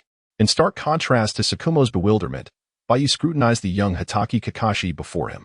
Are you truly the son of Konoha's White Fang? Baiye inquired, his gaze fixed upon the boy. Indeed, I am Hatake Kakashi, the boy exclaimed, his face aglow with admiration. I aspire to become a great ninja like my father. At that moment, Kakashi held his father in high esteem. Proud to be the progeny of the legendary White Fang. Haha, quite the spirited response. However, the name Hatake Kakashi seems unbefitting. I think you should be called Hatake 50-50. Baiye jested, a smile gracing his lips. If Baiye's memory served him correctly, Kakashi would indeed mature into a formidable ninja, capable of holding his own against any opponent. Whether it was the ultimate adversary, Kagaya Otsutsuki, or the likes of Zabuza Momochi and the members of the Akatsuki, Kakashi would prove his mettle. The moniker 50-50 was truly apartment 50-50? What sort of name is that? I am Hatake Kakashi. Kakashi responded, his brow furrowed in confusion. Yet, inexplicably, he found a strange allure in the name. Just then, a commotion erupted outside, signaling the return of Uchiha. Baiye turned his gaze toward the noise. Indeed, he observed Uchiha approaching, dragging 3 members of the Sarutobi clan along with him. Baiye-sama, we have captured the individuals you requested. These 3. Uchiha announced, unceremoniously tossing the captured Sarutobi clan members before Baiye. Sarutobi Otaki, Sarutobi Kawa, and Sarutobi Dama. What are you doing capturing them?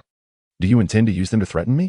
Tsukumo erupted, his ire palpable upon seeing the 3 Sarutobi who were under his command. Captain Tsukumo.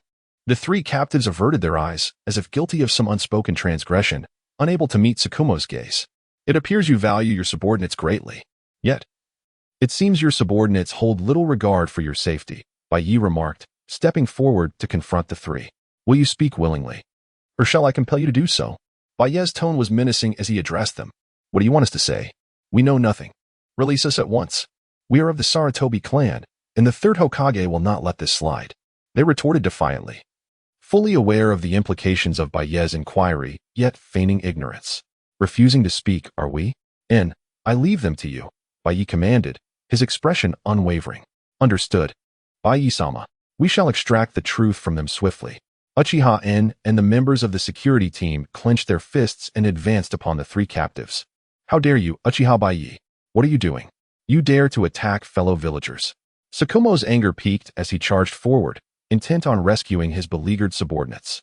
In response to Tsukumo's fervor, Baiye swiftly drew his kunai to intercept him.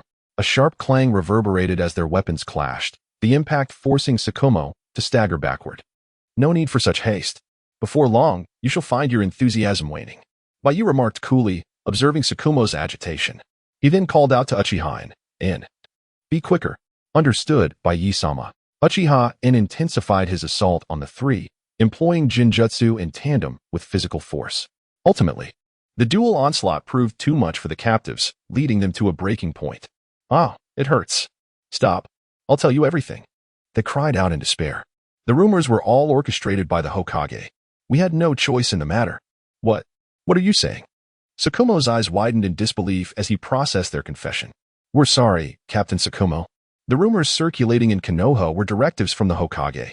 We were merely following orders. They hung their heads in shame, their spirits shattered. How could this be possible? Tsukumo grappled with the revelation. As the head of the Umbu, he had dedicated himself to the protection of Konoha and the 3rd Hokage. The realization that the Hokage was behind the very rumors he sought to quell shattered his worldview. At that moment, the Hokage, flanked by his Umbu, stormed onto the scene, brimming with fury. Uchiha Baiye, what is the meaning of this? How dare you apprehend individuals without due cause? As Sarutobi Hiruzen approached, Baiye couldn't help but mock. Ah, 3rd Hokage, your timing is impeccable. I have just apprehended 3 rogue ninjas who threatened the peace of Konoha. However, upon seeing the defeated Sarutobi members and the distressed expression on Tsukumo's face, Hiruzen's heart sank. Damn it, I'm too late. His initial plan had been to arrive early and reclaim the captives from the security team. But Baiye's swift actions had thwarted him. The worst had come to pass, and he realized he needed to rectify the situation immediately.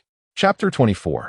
The Hokage's blade swiftly strikes his own upon witnessing the unfolding situation. Sarutobi Hiruzen reacted with remarkable alacrity, promptly altering his tone.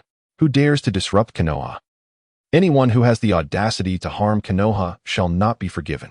Captain Baiye, I am unaware of the whereabouts of the traitorous ninjas you speak of. Sarutobi Hiruzen expressed, his demeanor one of profound anguish. Observing the sudden shift in Sarutobi Hiruzen's expression, Baiye could not help but admire him. Truly, being a Hokage, he possessed the cunning to fabricate lies with such an earnest visage that few could emulate. It is precisely those three. Baiye pointed toward the trio from the Sarutobi clan. You scoundrels, how dare you betray Konoha? The Sarutobi clan will be shamed because of your actions. Sarutobi Hiruzen berated the trio vehemently. Hokage-sama, we. The three were about to respond, but Sarutobi Hiruzen interrupted them. Silence. In his capacity as the third Hokage, he proclaimed, I hereby declare you traitorous ninjas. Konoha shall judge you. Fearing that their words might incriminate him, Sarutobi Hiruzen denied them any chance to defend themselves and swiftly branded them as traitors. Very well. Hokage-sama has spoken eloquently. In that case, the opportunity to execute these three shall be entrusted to Hokage-sama.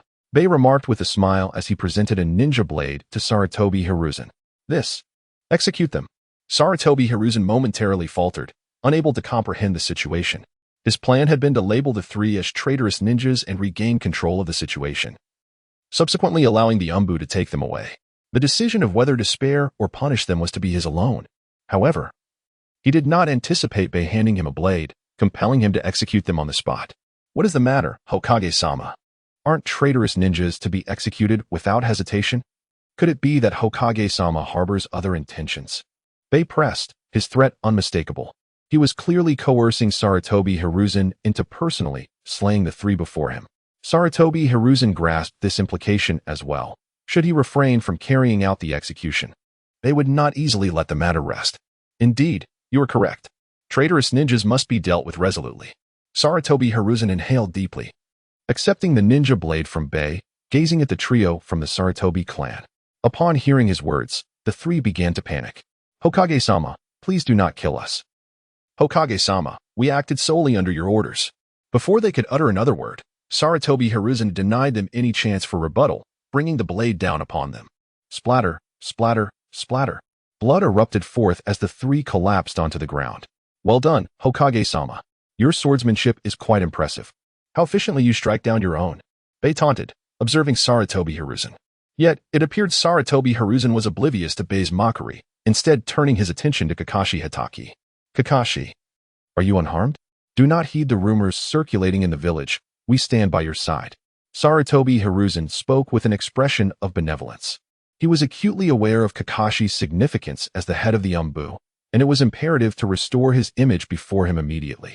Just as Sarutobi Hiruzen was performing his act, Baiye suddenly erupted into laughter. How infuriating, Uchiha Baiye. Sarutobi Hiruzen's face darkened with rage. His eyes fixed angrily on Baiye. Do not mind me. Continue your performance. Baiye said blithely.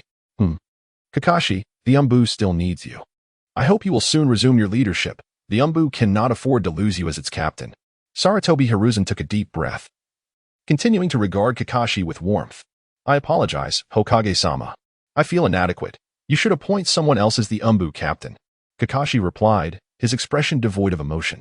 After this incident, he had become thoroughly disillusioned with Sarutobi Hiruzen. His diligent leadership in safeguarding the Hokage had only yielded treachery in return.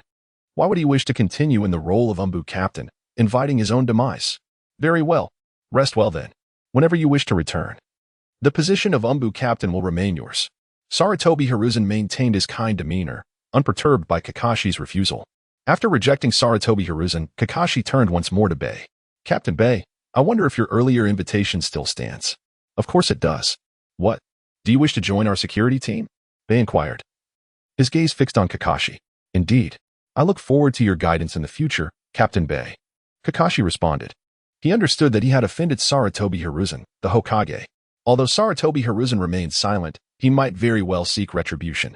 While Kakashi was unafraid of death, he was concerned for his son, Kakashi Hatake. Within the confines of Konoha, the only clan capable of standing against the Hokage was the Uchiha clan. Thus, joining the security team was his only recourse. Upon hearing that Kakashi intended to join the security team, Uchiha and others were elated. Is it true? Konoha's White Fang is joining our security team. Haha, this is simply splendid. Rest assured, Konoha's White Fang, our security team harbors no nefarious plots. They exclaimed. Indeed, our duty in the security team is to protect Konoha and uphold the will of fire. The members of the Uchiha clan chimed in. How infuriating. We must depart. Observing his Umbu captain join the security team, Sarutobi Hiruzen was filled with fury, yet felt powerless to act. Haha, Hokage-sama. Do take care. Oh, and Hokage-sama, you would do well to keep a watchful eye on your Sarutobi clan. Should any traitorous ninjas emerge again, our security team will not hold back. They continued to provoke the seething Sarutobi Hiruzen. Sarutobi Hiruzen snorted in anger, swiftly departing with the Umbu. His plot had backfired spectacularly, failing to tarnish Kakashi's reputation and instead propelling him into the ranks of the Uchiha clan security team. All of this was the fault of Uchiha Baiye. Had it not been for him, Sarutobi Hiruzen's conspiracy would not have unraveled. Now, he bore a deep-seated resentment towards Baiye. With a resounding chime, the fury of Sarutobi Hiruzen is perceived, bestowing upon the observer an influx of negative energy. 500, enhancing illusion techniques by 30. Another chime resonates, revealing the depth of Sarutobi's wrath, granting 600 negative energy and augmenting physical techniques by 32. A subsequent chime echoes, signaling the accumulation of 700 negative energy, which elevates chakra by 35. Yet another chime sounds, as the intensity of Sarutobi's anger intensifies, yielding 800 negative energy and amplifying ninjutsu by 40. Chapter 25. The arrival of Tsunade. With the inclusion of Kakashi Hatake as a role model, ninjas from various clans gradually joined the security force. The personnel of the security team expanded significantly, resulting in a tremendous enhancement of their strength. Although they were still unable to confront the entirety of Konoha's higher-ups, they were no longer suppressed by them. The entire village of Konoha was now aware of the formidable prowess of the Uchiha clan security force, which even the Hokage regarded with disdain. Furthermore, with the management of the security team in place, the commercial activities within Konoha became orderly. No ninja dared to easily oppress the shops of ordinary citizens. Any ninja who dared to intimidate a store would be apprehended by the security team. Even members of the Sarutobi and Nara clans, who were part of the Hokage's inner circle, were not exempt from being captured. In a short time, the reputation of the Uchiha clan and the security team rapidly ascended in the hearts of the common people. They discovered that paying protection fees to the security team was indeed beneficial, as it ensured their safety. Moreover, this system of protection fees, established by Lord Shiroya, did not hinder Konoha's commerce. Rather, it flourished. Countless ordinary citizens flocked to Konoha to engage in business, and many pursued the security team to offer them money for the Uchiha clan's protection, even establishing their shops near the Uchiha residence. This led to unprecedented prosperity in Konoha, where one could acquire nearly anything. Lord Shiroya, is this the commercial street governed by our security team? Michiko Uchiha remarked in surprise, following closely behind Shiroya. It was her first encounter with such a bustling marketplace. Indeed, this is the power of our Uchiha clan. Shiroya responded with great pride. Sarutobi Hiruzen, the Hokage, was only concerned with political maneuvering and schemes, lacking any understanding of genuine development. If Hiruzen were truly powerful, he would not have allowed Konoha to descend into chaos. As a time traveler, Shiroya had experienced the information explosion era of his previous life. Although he was not a professional in development, the mere introduction of a few policies placed him several versions ahead of this world. Lord Shiroya is truly remarkable. Michiko gazed at him with admiration. However, despite Shiroya's policies promoting Konoha's growth, Hiruzen and the higher-ups were far from pleased, for all the credit belonged to the Uchiha clan. The stronger and more prosperous the Uchiha became, the more their resentment grew. It could be said that Shiroya derived a considerable amount of negative energy from their presence each day. While the two were strolling through the market, a commotion arose in the distance. Catch her. Grab that girl. Don't let her escape. How dare she cause trouble in front of our security team? We absolutely cannot let her get away. Amidst the chaos, a young girl with golden hairstyle and twin tails rushed frantically towards them. Her bright, observant eyes darted around, and seizing the opportunity, She ducked beneath a snack stall next to Shiroya. Moments later, several members of the security team arrived in pursuit. Lord Shiroya, Miss Michiko. The security personnel greeted them hastily. What is happening here?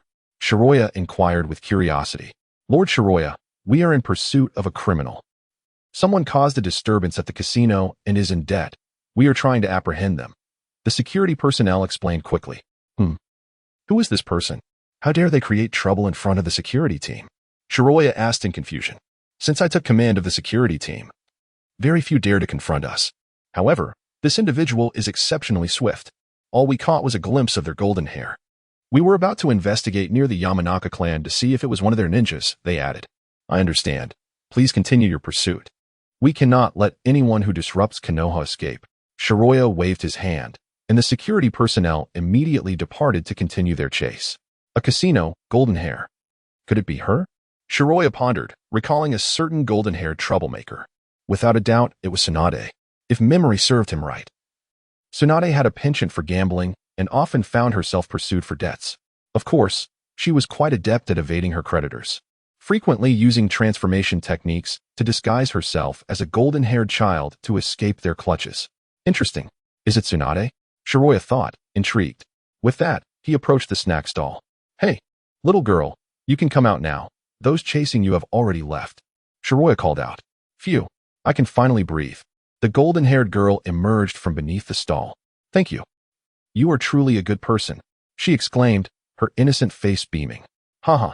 Of course, we Uchiha clan members are all good people. Shiroya replied with a smile.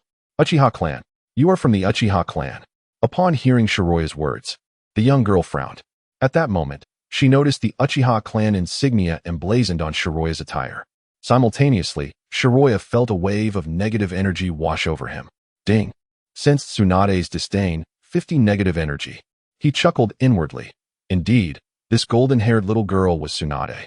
Chapter 26. Teasing Tsunade. The granddaughter of the first Hokage and one of the legendary Sannin, is not only extraordinarily powerful, but also possesses striking beauty. It is fair to say that Tsunade is a rare gem among women. However, despite her allure, Tsunade harbors a singular passion for gambling. Whenever she finds the time, she frequents the casino, yet her luck is notoriously poor, leading her to lose significantly each time, earning her the infamous nickname of the legendary Big Fat Sheep. Today, as usual, Tsunade ventured into the casino, only to find herself thoroughly defeated once again, accumulating considerable debt. In the past, she would have shrugged off the losses. After all, she is the princess of Konoha and the granddaughter of the first Hokage. Who would dare to confront her? The casino staff would simply have to absorb the losses, allowing her to owe them freely. However, the circumstances have changed. With the rise of the Uchiha clan security force, the casino owner now is backing. Upon hearing that someone dared to incur debts without repayment, the security personnel swiftly arrived. Faced with the arrival of the Uchiha guards, Tsunade did not hesitate for a moment. She chose to flee. As someone well-versed in evading creditors, she adeptly transformed into a golden-haired little girl and concealed herself. Although Tsunade possesses the strength to easily defeat the guards, her family's honor as a member of the Shinji clan prevents her from resorting to such actions. Thus, hiding seemed the wiser choice. Yet, unexpectedly, just as she eluded the guards, she encountered a member of the Uchiha clan. It is essential to remember that during the Warring States period, the Shinji and Uchiha clans were bitter enemies, locked in generations of conflict. Although the alliance formed between Hashirama Shinji and Madara Uchiha to establish Konoha has eased tensions, the rivalry between the two clans remains unresolved. In her childhood, Tsunade often clashed with Uchiha members, fostering a deep-seated disdain for them. Thus, upon seeing Baiye, her feelings of aversion resurfaced. Little girl, my name is Uchiha Baiye. Are you all right? Baiye teased, observing the golden-haired little girl before him while playfully pinching her cheek. Though he recognized her as Tsunade, he chose not to reveal her identity. Moreover, the youthful version of Tsunade appeared rather adorable. Baiye could not let such an opportunity to tease her slip away. I'm fine. Thank you for your concern, big brother, Tsunade replied, masking her inner turmoil with an innocent facade to avoid revealing her true identity. Little sister, it's too dangerous for you to be alone. Where's your home? Let me escort you back, Baiye insisted, looking at the small Tsunade with genuine concern. Oh, no need. I know the way. Tsunade quickly rejected the offer, eager to escape the situation. However, Baiye was not about to let her go so easily. He firmly grasped her hand as she attempted to leave. Since you say I'm a good person, I shall see this through. I will take you home. Baiye declared cheerfully. Mei Xian, what do you think? Baiye inquired, glancing at Mei Xian. I have no objections. It's indeed unsafe for her to be alone. Mei Xian replied, though puzzled by Baiye's insistence on escorting the girl. Seeing Baiye and Mei Xian determined to accompany her home, Tsunade felt increasingly frustrated and vexed. Today was indeed a stroke of bad luck. First, she lost all her money and was pursued by the guards. With no choice but to transform into a little girl to evade capture, she never anticipated that she would next encounter a member of the Uchiha clan. What bewildered her further was the unexpected warmth from Baiye, who insisted on escorting her home. When did members of the Uchiha clan become so amiable? If they wished to be friendly, they should not seek her out. Thus, Tsunade found herself at a loss, unsure of how to proceed. Ding. Feeling Tsunade's frustration. 100 negative energy, acquiring Sage Body Fragment. As the notification echoed in his mind, Baiye felt a surge of chakra coursing through him. The Sage Body. He had not anticipated receiving such a boon from Tsunade. Surprised by the transformation in his own body, Baiye realized he had inadvertently absorbed some negative energy from the little girl while merely seeking to tease her. Unexpectedly, he had gained the Sage Body as well. The Sage Body is formidable, not just strong but exceptionally so. The only regret is that it is not a complete version. Nevertheless, even in its fragmented state, it would greatly benefit Baiye. If he could acquire the Sage Body from Tsunade, what other treasures might he uncover? With this thought in mind, Baiye continued to engage the little Tsunade, asking, Little sister, where is your home? Let me take you back. My home. Tsunade was momentarily taken aback, unsure how to respond.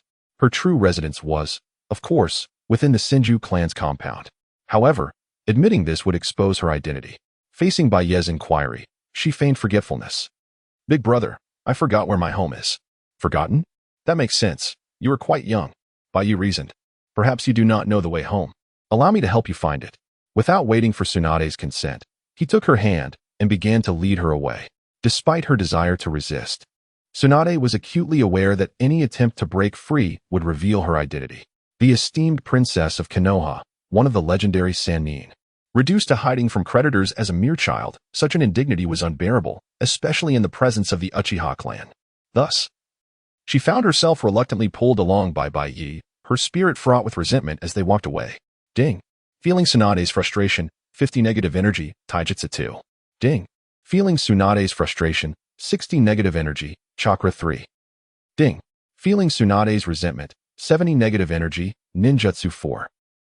Chapter 27. Tsunade's humiliation and mortification. Since Tsunade desired to engage in a charade, Baiye resolved to play along to the very end.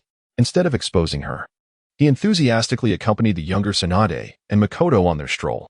Faced with such ardent amiability, Tsunade dared not resist and could only sullenly follow Baiye.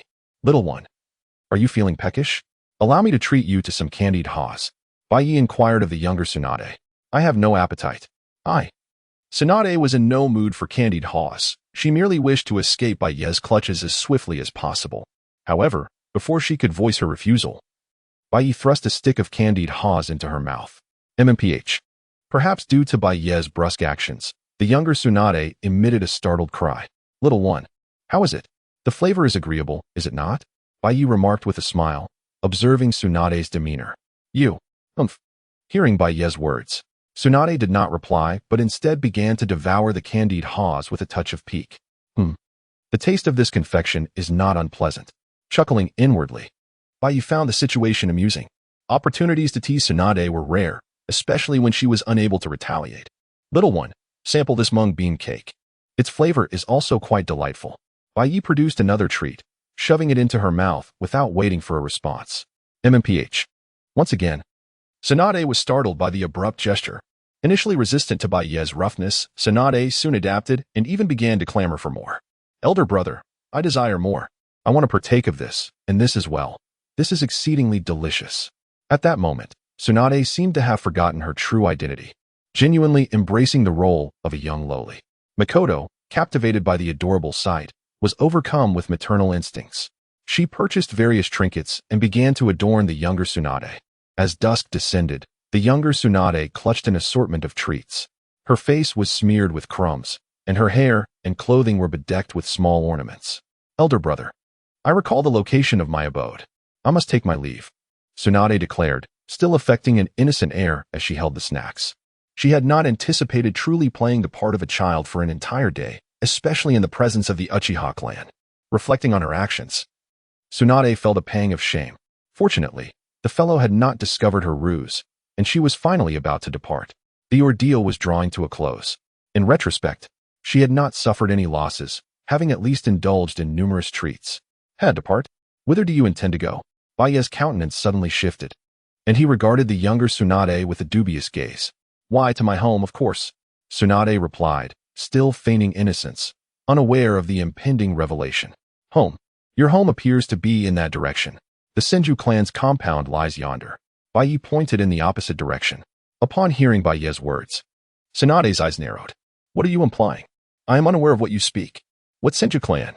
She exclaimed, her voice tinged with alarm. Are you truly unaware? How long do you intend to maintain this facade, Shinji Tsunade? Baiye revealed her true identity.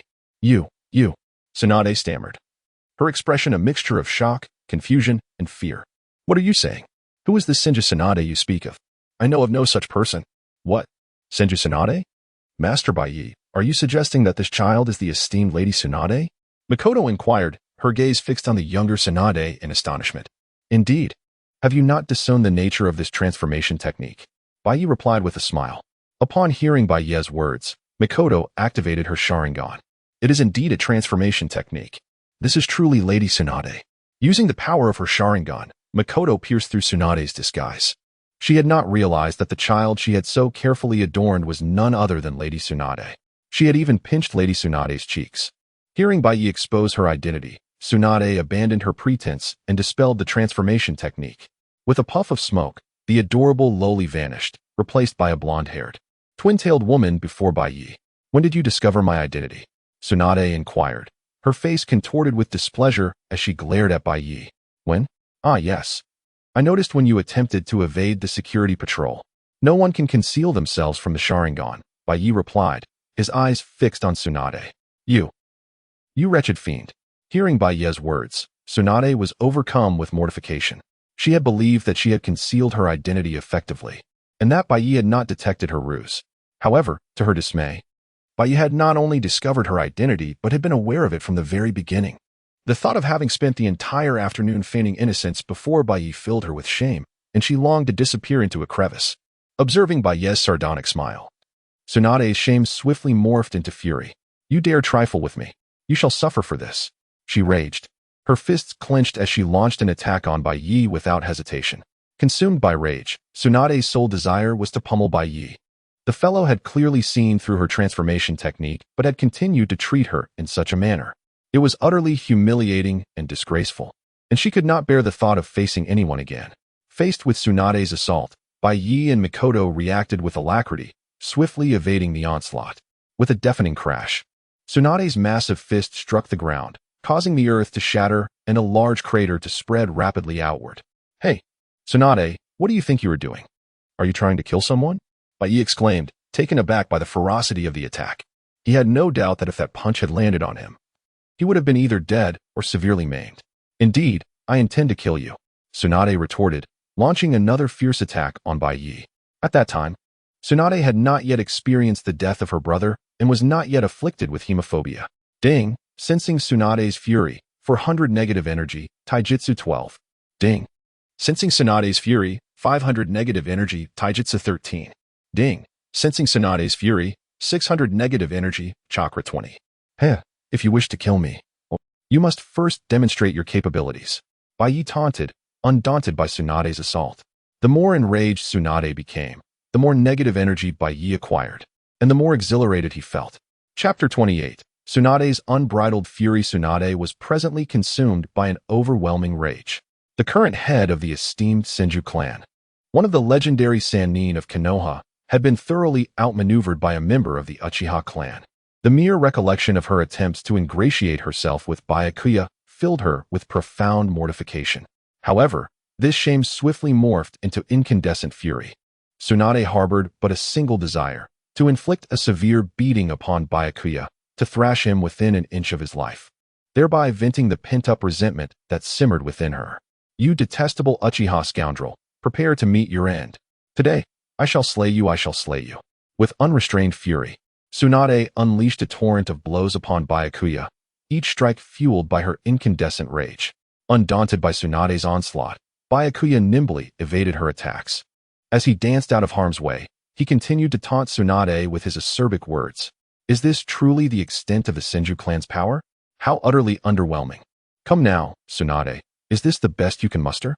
Byakuya effortlessly dodged Tsunade's attacks, his disdainful pronouncements further inflaming her ire. Arg, prepare to die? I shall eviscerate you. Fueled by Byakuya's goading, the inferno of rage within Tsunade erupted with volcanic force. Veins throbbed upon her forehead as she clenched her fists, launching an even more frenzied assault upon Byakuya. As one of the esteemed Sannin, Tsunade possessed formidable strength. Her signature strength of 100 seal manifested as seemingly innocuous strikes. Yet each blow possessed devastating destructive potential. Each impact upon the earth left behind a gaping crater.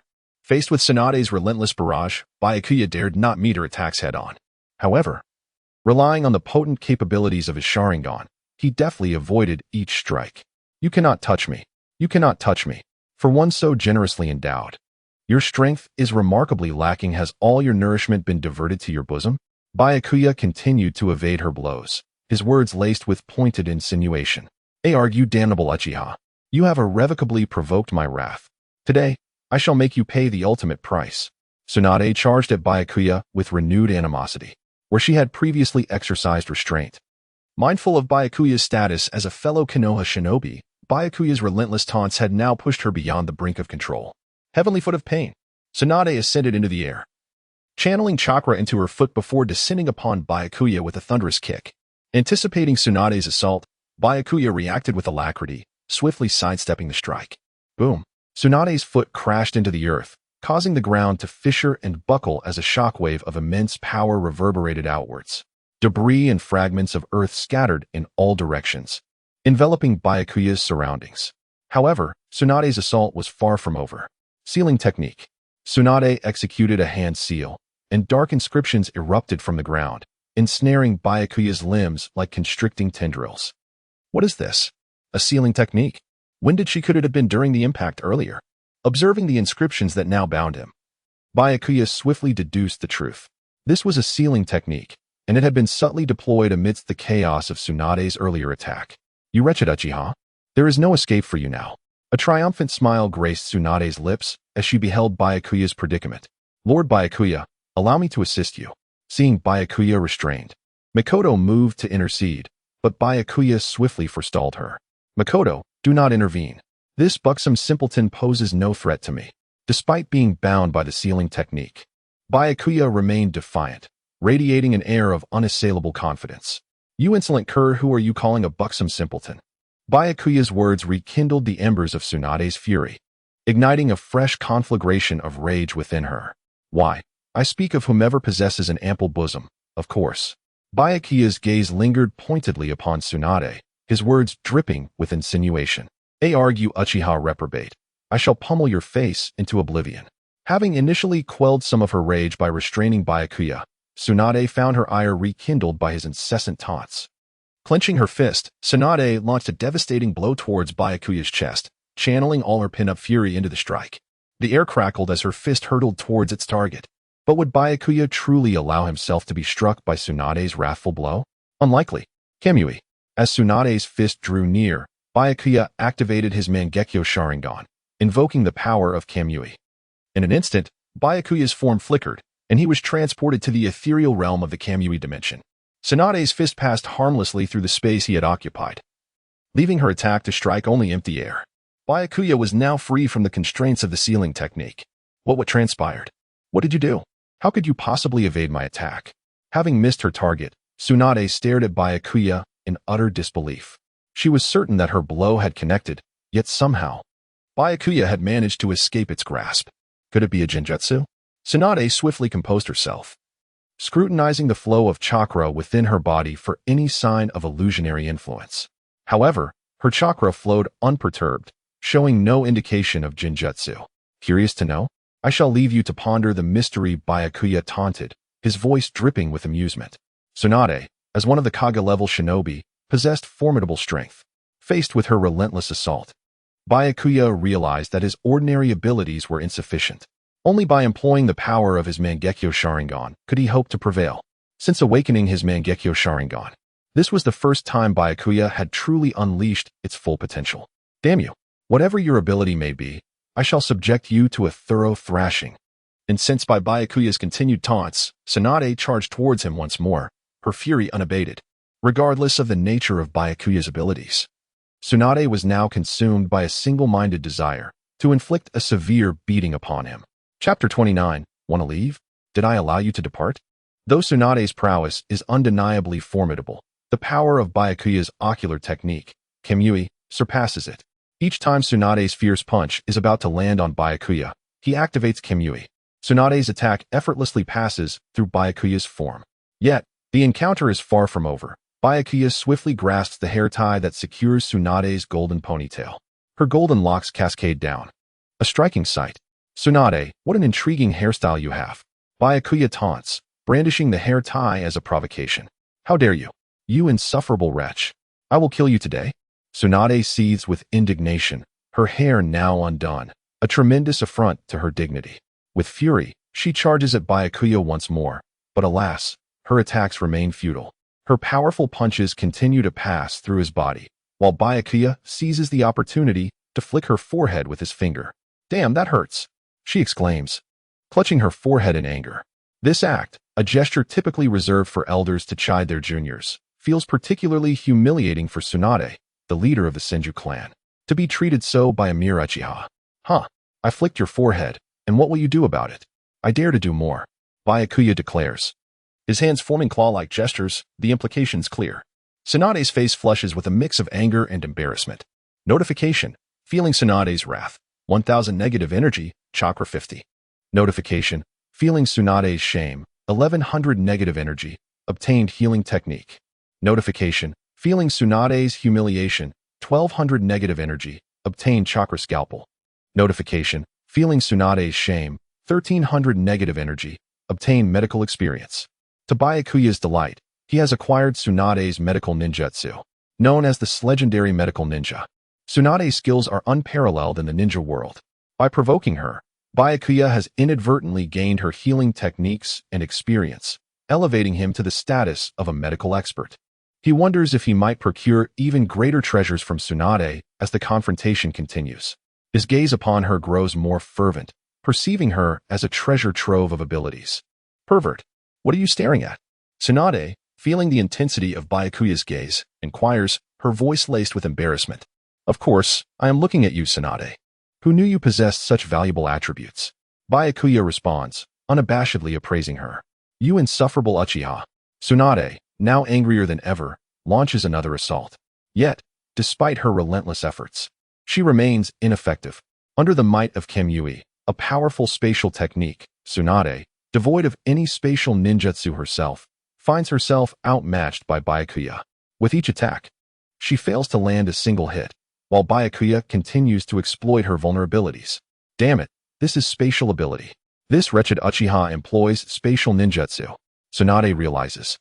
Having been thoroughly taken advantage of during the skirmish, she recalls that her great-uncle, Senju developed a spatial technique known as the Flying Thunder God technique, which he used to defeat Uchiha Izuna. Tsunade had contemplated mastering this technique herself, but the required spatial talent eludes her. Never did she anticipate that an Uchiha would wield such formidable spatial ninjutsu. Damn, spatial ninjutsu is indeed troublesome. Without it, one cannot counter it. Tsunade acknowledges the futility of her situation. To contend with spatial ninjutsu, one must possess spatial ninjutsu of their own, a skill Tsunade lacks. You insolent Uchiha brat, I shall spare you for today. Though Tsunade brims with rage, she recognizes her inability to match Byakuya without spatial ninjutsu. Continuing the battle would only lead to further humiliation. She resolves to retreat and seek another opportunity to confront him. Want to leave? Huh, did I permit your departure? Byakuya suddenly obstructs her path. You Uchiha scoundrel, what do you intend to do? Tsunade demands, her voice raised. Simply to bring you back. Byakuya replies. His determination clear. Having encountered Tsunade and acquired valuable techniques from her, he has no intention of letting her go easily. What? You dare to capture me? I am the clan leader of the Senju. Tsunade protests, her indignation palpable. And what of it? I am a member of the Konoha police force. Byakuya retorts, brandishing his insignia with an air of authority. Tsunade Senju, you have disrupted Konoha, engaged in gambling debts, and severely undermined the will of fire. You are under arrest. Scoundrel, you shall meet your demise. Tsunade snaps, incensed by Byakuya's accusations. She wonders when she ever damaged Konoha, especially given that their current state is a result of their battle. As for her debts, she intends to repay them in due time. Are you attempting to arrest me? Tsunade Senju? Byakuya sidesteps her attack, his tone menacing. What can you do about it? Then I shall not hold back. Tsunade declares, preparing for a decisive strike. Byakuya, hands glowing with chakra, reaches towards Tsunade's thigh, the chakra scalpel slicing through her muscle. This can't be happening.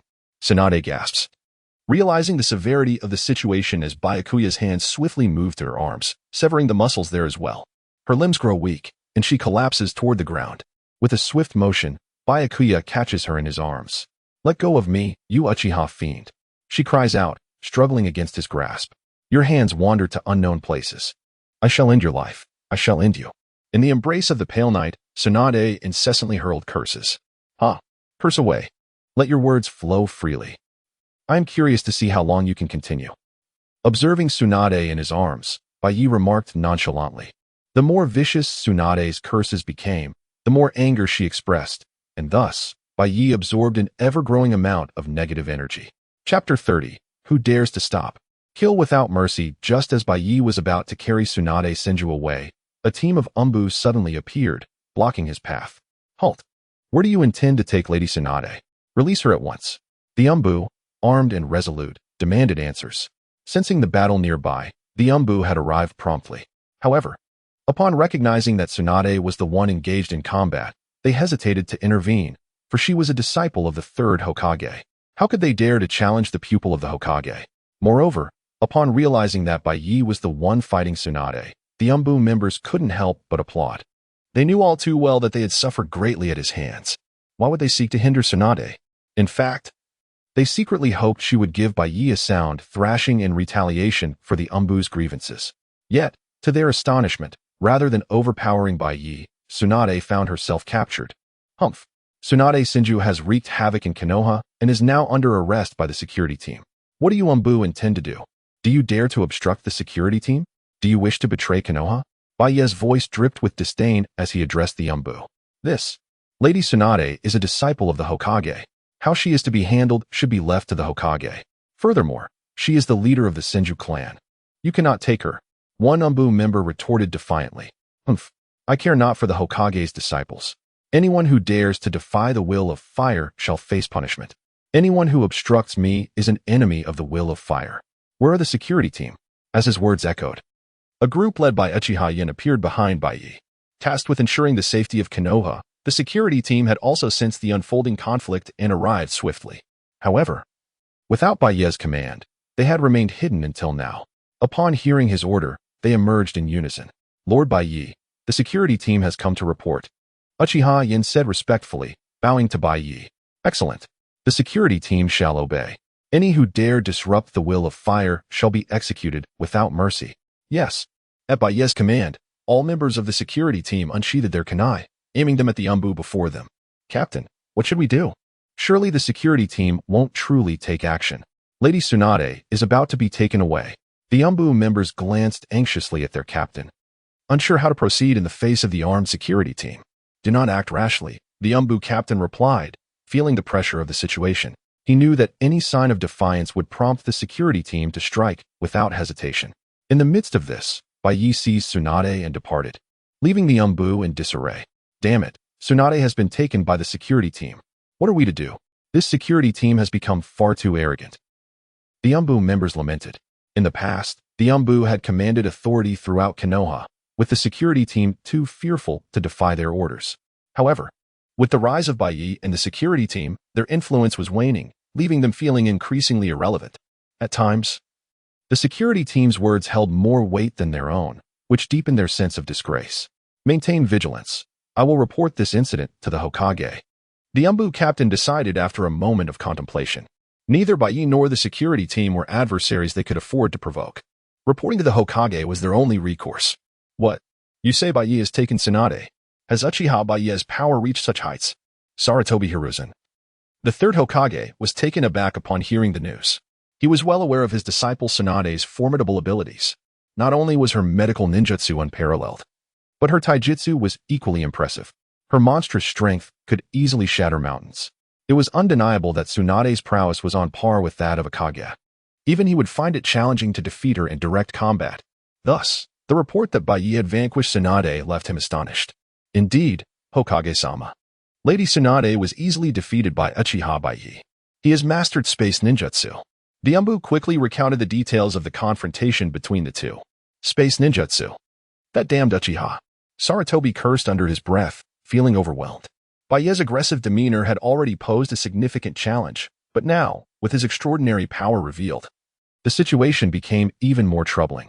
Years of scheming and maneuvering had allowed him to suppress the Uchiha clan, but he had never anticipated the emergence of Baiye, a formidable adversary within their ranks. Not only had his plans unraveled, but he had also suffered multiple setbacks at Baiye's hands. Now, with Tsunade captured, the audacity of it all was infuriating. Inform the Shinji clan of this development, Sarutobi finally declared after a moment's reflection. Tsunade, as the leader of the Shinji clan, would undoubtedly not remain passive in the face of her abduction by the Uchiha. Although the Shinji clan had suffered significant losses during the Second Shinobi War, their legacy still held weight. Sarutobi intended to leverage the Shinji clan's strength to counter the Uchiha clan, while he himself would remain in the shadows, waiting for the opportune moment to strike when both clans were weakened from their conflict. Chapter 31. Tsunade, surely you wouldn't want anything to befall your younger brother. You wretched Uchiha, what exactly are you scheming? Throughout their journey, Tsunade's incessant vitriol never waned. Only when Byakuya deposited her onto the bed in his quarters did her tirade momentarily cease. Far from being perturbed by Tsunade's ceaseless berating, Byakuya found a certain perverse enjoyment in it. It wasn't that Byakuya harbored any peculiar proclivities. Rather, Tsunade's escalating fury translated into an abundance of negative energy for him to harvest. He reveled in her indignation. However, after unleashing a torrent of invective upon Byakuya to no discernible effect, Tsunade's lips finally sealed shut. What's this? Keck out your tongue? Byakuya jested, casting a gaze upon Tsunade, who lay sprawled upon the bed in a rather compromising posture. Simultaneously, he audaciously pinched her. It must be said, as a medical ninja, Tsunade had meticulously maintained her physique. Her curves were voluptuous, her form slender, and her touch undeniably exquisite. You, Uchiha scoundrel, if you possess any valor, then end my life, Tsunade bellowed, incensed by Byakuya's impertinence. End your life? Such a vision of loveliness? It would be a pity to extinguish it, Byakuya retorted, continuing to provoke her by caressing her delicate features. You, abominable Uchiha, detestable fiend. At this juncture, Tsunade's limbs had been rendered immobile by Byakuya's severance of her muscles. She was utterly defenseless against his torment. I'll sink my teeth into you. Though her limbs were incapacitated, Tsunade's neck remained unyielding. In a fit of pique, she lunged at Byakuya's digit, intent on inflicting a savage bite. However, Byakuya's reflexes proved too swift, and he deftly retracted his hand. Are you canine in nature? Why the inclination to bite? Byakuya remarked, casting a sidelong glance at Tsunade. Umph. Tsunade merely emitted a disdainful snort in response to Byakuya's jibe. Tsunade had come to the realization that Byakuya was deliberately attempting to goad her, to incite her ire. The more she seethed, the more he rejoiced. Having discerned Byakuya's objective, Tsunade resolved to cease engaging with him altogether. Observing Tsunade's demeanor, Byakuya surmised that he had extracted the lion's share of negative energy. Any further manipulation would likely yield diminishing returns. Tsunade Senju. Perhaps now you would be so kind as to enumerate your transgressions? Byakuya queried, his gaze fixed upon Tsunade. What offenses have I committed? Tsunade feigned nonchalance. Tsunade Senju. You have wrought havoc upon the Hidden Leaf Village and remained delinquent in your debts. What is this? Does the chieftain of the Shinji clan lack the courage to acknowledge her deeds? Byakuya pressed, his tone laced with severity. You. Very well. I concede that these actions are attributable to me, Tsunade conceded with palpable resignation. Had Tsunade been a solitary figure, she might have remained steadfast in her denial, impervious to the repercussions. However, the circumstances were now altered, as Byakuya had invoked the prestige of the Shinji clan. Tsunade was compelled to acknowledge her culpability. As the chieftain of the Shinji clan, Tsunade could afford to disregard her own reputation but could not countenance the besmirching of the Shinji clan's honor. Indeed, who would have imagined that the chieftain of the Shinji clan would engage in such reprehensible conduct? One wonders if Hashirama Senju would rise from his sepulchre upon learning of these misdeeds, Byakuya remarked, his tone dripping with sardonic contempt. You, fiend. Tsunade's ire was once again ignited by Byakuya's words. However, an opportunity for redemption presents itself, Byakuya continued, his gaze unwavering. What manner of opportunity? Tsunade inquired, her curiosity piqued. Our Uchiha clan finds itself in dire need of medical ninjas. Should you consent to assist our Uchiha clan in the training of medical ninjas, we shall undertake the repayment of your debts, Byakuya proposed, unveiling his true motive. The Uchiha clan, while formidable in combat, was woefully deficient in medical ninjas. With Tsunade, a veritable paragon of medical expertise, now within his grasp, Byakuya could not afford to squander the opportunity. He intended to enlist Tsunade's aid in cultivating a cadre of medical ninjas for the Uchiha clan. You would have me nurture medical ninjas for the Uchiha clan? Preposterous. I would sooner perish than serve the Uchiha clan, Tsunade retorted, dismissing the proposition out of hand. As the chieftain of the Senju clan, she could never deign to toil for the Uchiha clan.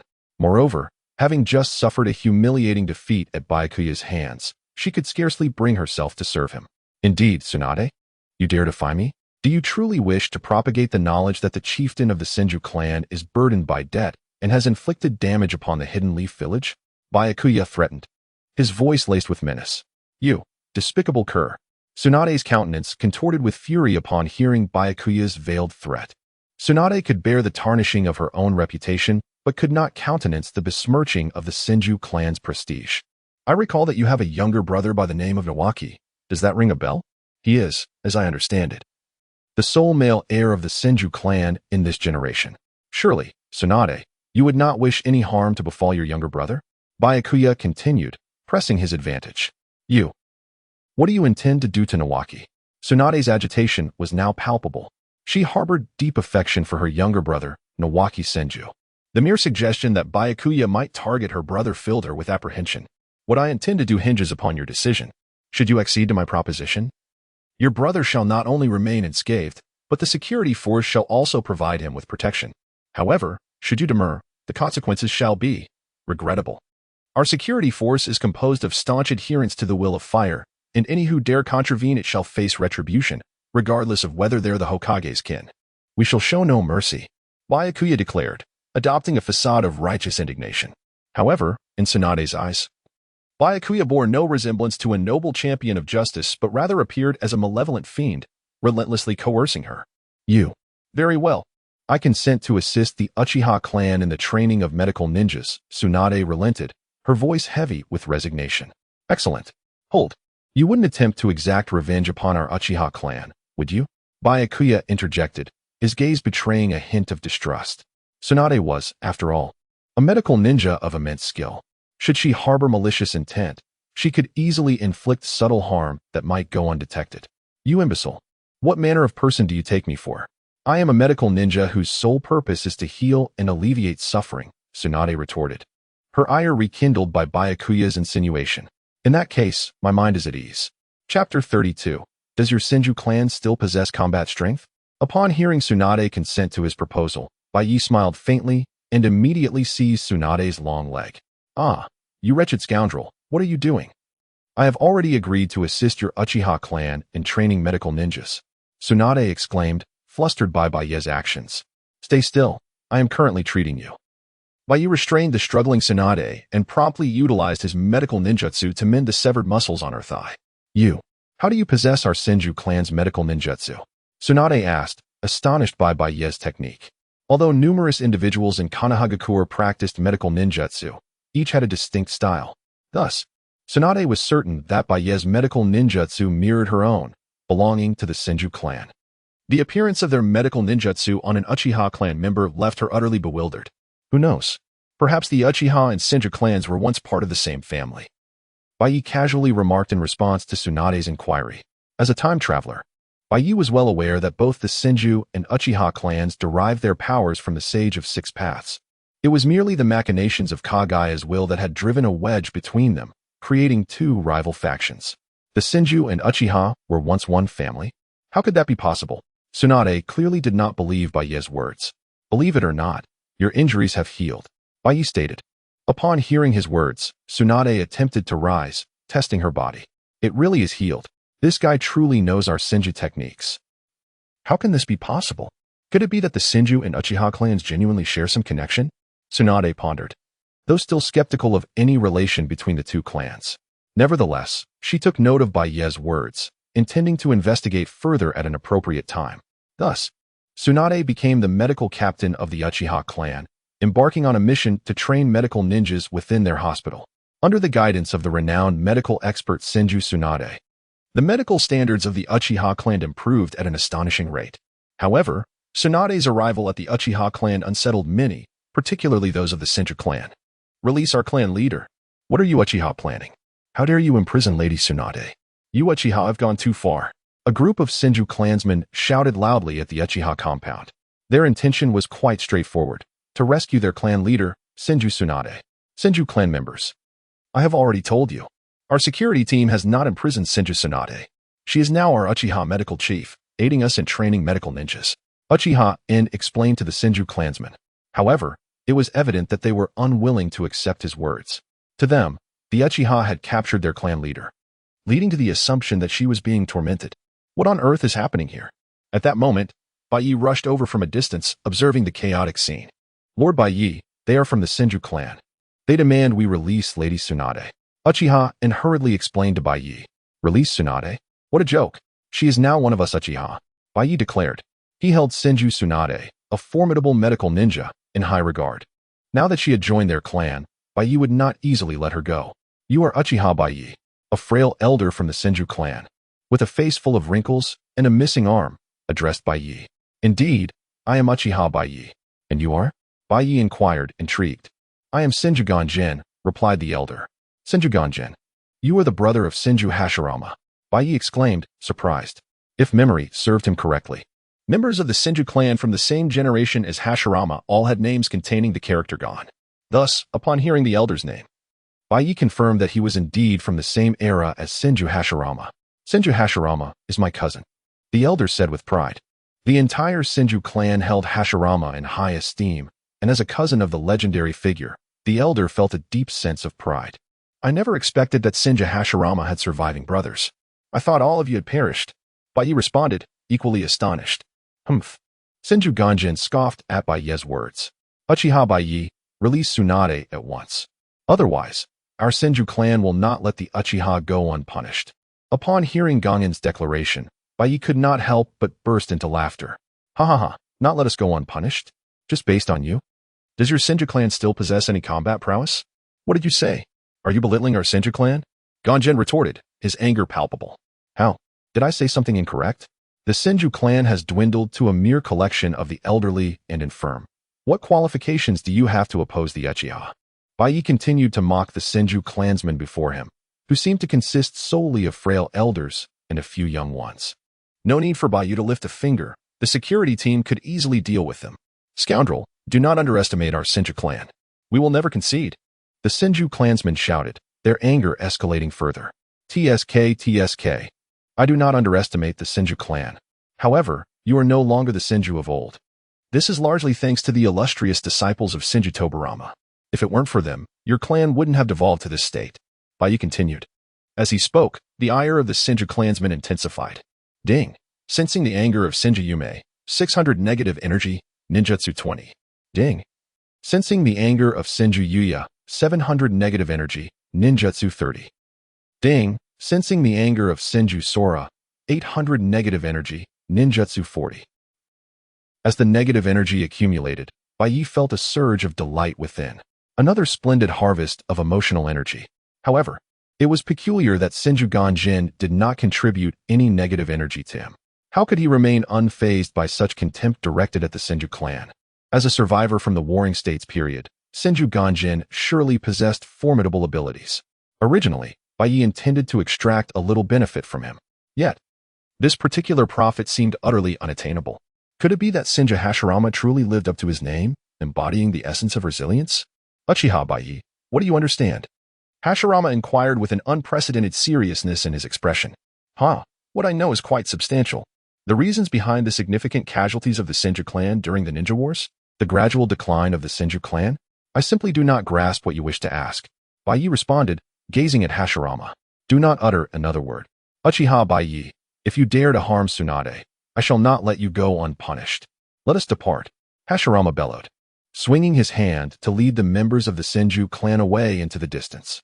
The more you forbid me from causing harm, the more I am inclined to act against Tsunade. I shall confront her at once. Observing Hashirama's retreat, Baiye, defying fate, retorted. Upon hearing Baiye's words, Hashirama paused momentarily, yet continued to escort the Shinju clan away. However, the alert tone ringing in Baiye's ears indicated that Hashirama was not as composed as he appeared. Ding! Sensing Hashirama's fury, 50 negative energy. Acquiring the water style, Water Dragon Jutsu. TSK. Even the most resilient of greens can be severed. Shall we meet at midnight? What on earth does this old fellow intend to do? As Hashirama departed, he whispered in a tone only the two could hear, informing Baiye that he would seek him out at midnight. This revelation left Baiye feeling rather perplexed. What could this ancient figure from the Warring States period possibly want with him? Chapter 33. The predicament of the Shinji clan as dusk gradually enveloped the sky. Tsunade returned to her modest abode within the Uchiha clan's territory after a day filled with toil. Upon opening the gate, she was greeted by the sight of Baiye, who was seated in the courtyard, savoring a cup of tea. Baiye, what brings you here? What are you drinking? Do pour me a cup as well. I am utterly exhausted. I truly regret my promise to nurture medical ninjas for you. Tsunade complained, striding over to Baiye and seizing his cup to take a sip. Ugh, what is this tea? I was expecting something stronger. She spat out the liquid, her distaste evident. It's not advisable for the elderly to indulge in alcohol, Baiye remarked, glancing at Tsunade. Elderly? Where do you find an elder here? Are you referring to me? Tsunade's fists clenched in anger, ready to retaliate. Cough, cough. Tsunade. He was referring to me. At that moment, Senju Kingan appeared from a distance, having arrived unbeknownst to them. Grandfather Kingan, what brings you here? Did this scoundrel drag you along? I shall teach him a lesson right now. Tsunade, who had just lowered her fists, raised them once more. Little Tsunade, you are a ninja now. You ought to exhibit some composure. I came on my own accord to discuss matters with Baiye. Kingan replied with a smile as he sat down before Baiye and took a sip of tea. I see. Since that's the case, you two carry on. I shall retire for the night. Tsunade yawned and headed towards her quarters. My apologies for her behavior. Tsunade lost her parents at a young age and lacked guidance, which has shaped her character. Kingan explained as he took a seat opposite Baiye. I presume your late-night visit is not merely to discuss such trivialities? Baiye inquired, sipping his tea as he regarded Kingan. Indeed. What is your assessment of Konoha village at present? Kingan queried, looking at Baiye. Remarkably well. It thrives in peace and prosperity, with all the ninjas of Konoha immersed in the will of fire. Baiye responded nonchalantly. Indeed, Konoha village is indeed flourishing. Yet, amidst this prosperity, our Shinji clan has seen a decline. Kingan remarked, a hint of self-deprecation in his tone. That is splendid news. With your clan's decline, the Uchiha clan stands as the most formidable family in Konoha, Baiye said with a hint of schadenfreude. Have you not been informed that your words are rather infuriating? Kingan retorted, feeling agitated by Baiye's comments. Feel free to express your thoughts directly. There is no need for subterfuge. I am not like Sarutobi Hiruzen, with whom you need to engage in mind games. Baiye continued. We, the Shinji clan, seek your collaboration. Kingan asserted. Collaboration? Baiye responded, taken aback by Kangan's proposition. Indeed, collaboration. Under the schemes of Sarutobi Hiruzen, our Shinju clan has fallen into decline.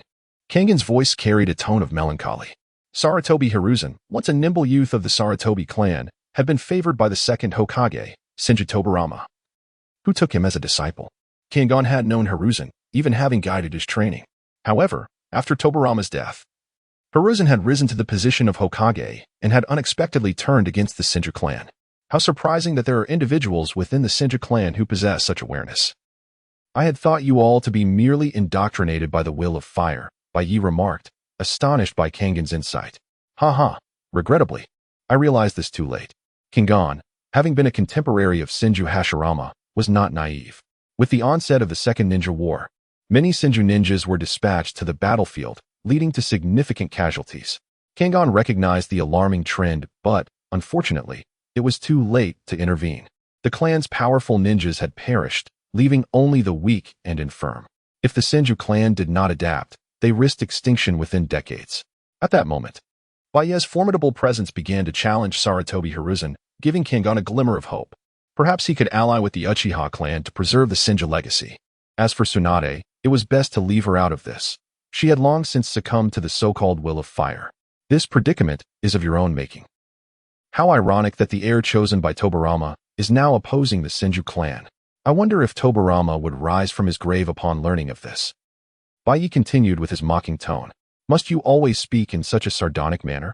Is it so entertaining to ridicule our Shinji clan? Kengan expressed his frustration.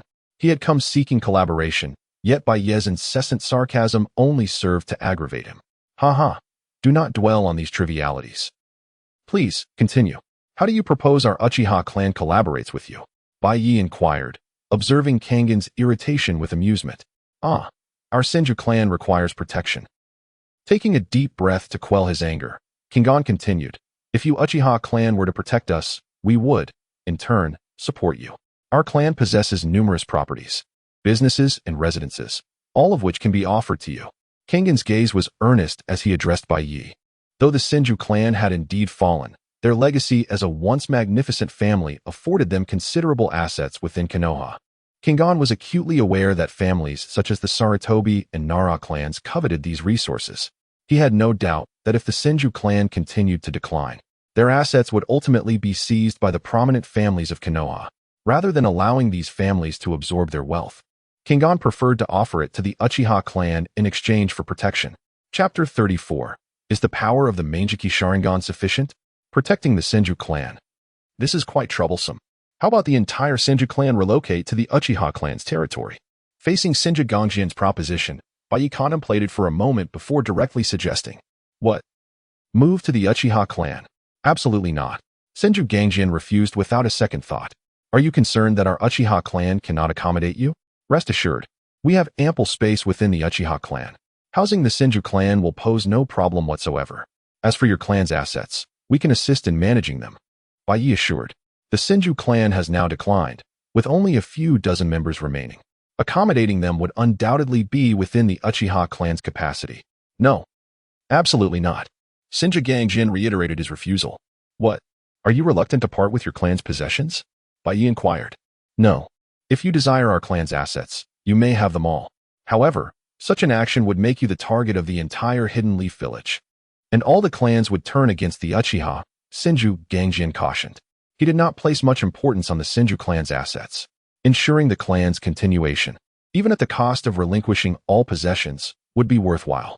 However, Shinji Gangjin was acutely aware that if the Shinji clan were to relocate entirely to the Uchiha clan, and the Uchiha were to seize all of the Shinji clan's assets, the ninja families, led by Hiruzen Sarutobi, would undoubtedly grow envious and launch an attack on the Uchiha clan.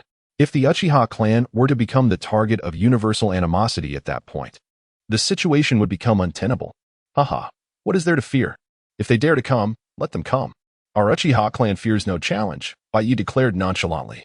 Baiye eagerly anticipated these ninja families launching an assault, as it would provide him with even more negative energy. While the Sharingan of your Uchiha clan is indeed formidable, you cannot possibly contend with the entire Hidden Leaf village, Shinji Gangjin cautioned. Shinji Gangjin had merely sought protection from the Uchiha clan, never anticipating that Baiye would be so radical as to contemplate confronting the entire Hidden Leaf village. Shinji Gangjin acknowledged the immense power of the Uchiha clan's Sharingan. However, he did not believe that the Uchiha clan alone could stand against the entire Hidden Leaf village. I wonder if the Mangekyou Sharingan would be sufficient to contend with the entire Hidden Leaf village. As Baiye's words echoed, his eyes turned crimson, and three tomo swirled rapidly within them. Soon, the three tomo merged, transforming into a unique pattern. Mangekyou Sharingan. How is this possible? You have awakened the Mangekyou Sharingan. Upon witnessing Baiye's eyes, Shinji Gangjin rose to his feet in astonishment, staring at Baiye with disbelief. As a ninja who had lived through the Warring States period, Shinji Gangjin had witnessed the power of the Mangekyou Sharingan firsthand, especially the Mangekyou awakened by Madara Uchiha and Izuna Uchiha. For the Shinji clan, it was simply a disaster. That kind of terrifying power was simply not something ordinary ninjas could contend with. Many members of the Senju clan had perished at their hands, and the only power that could contend with the Manjiki Sharingan was Hashirama Senju's would release. Originally, with the demise of Madara Uchiha and Izuna Uchiha, the Manjiki Sharingan had vanished. However, to his surprise, he had encountered it once more. The power of the Manjiki Sharingan. I never imagined that after decades, the Uchiha would once again possess the Manjiki Sharingan. Senju Gangjin remarked with a hint of melancholy. With the resurgence of the Manjiki Sharingan within the Uchiha clan, where was the Senju clan's would release? Their Senju clan had truly declined. All right, you may return now. Tomorrow, our Uchiha clan will assist in relocating your Senju clan, Baiye stated, issuing an eviction notice to Senju Gangjin. Upon hearing Baiye's words, Senju Gangjin did not offer any further remarks and departed into the distance.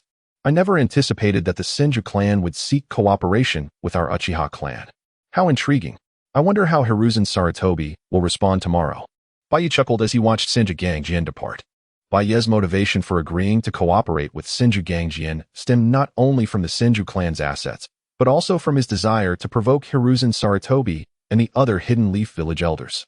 He wondered if they would grow enraged and agitated. The more enraged they became, the more negative energy Baiye would obtain, and the more exhilarated he would become. After exiting the Uchiha clan's territory, Senju Gangjin halted and glanced back at the Uchiha clan's compound. I hope my decision was not misguided. This is for the sake of the Senju clan. Senju Gangjin's somber figure hastened toward the Senju clan's territory. The following day, at the crack of dawn, Baiye ordered all members of the security force to assemble. Lord Baiye, I wonder what operation we have today? Uchiha Yin approached Baiye, eager to prove himself.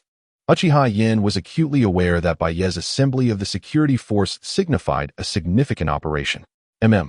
Everyone, follow me to the Senju clan. We shall take over all of the Senju clan's assets, Baiye declared, gazing at Uchiha Yin. Take over the Senju clan's assets. Is that truly the case? Would the Senju clan consent to such a thing? Uchiha Yin exclaimed in astonishment upon hearing Baiye's words. The Senju clan has now declined. Rather than guarding these assets idly, it would be better to entrust them to our Uchiha clan. As for the Senju clan, they will consent. Baiye asserted with unwavering conviction. Lord Baiye, I understand. Security force members, follow me. We shall proceed to take over the Senju clan's assets. Upon hearing Baiye's words, Uchiha Yin ceased questioning and led the security force to begin taking over the Senju clan's assets within the Hidden Leaf village. The security force's ostentatious actions quickly attracted the attention of the Umbu. Lord Hokage, something terrible has occurred. The security force has mobilized in its entirety. An Umbu member appeared before Hiruzen Sarutobi, reporting urgently. The security force has mobilized in its entirety. What are they planning to do?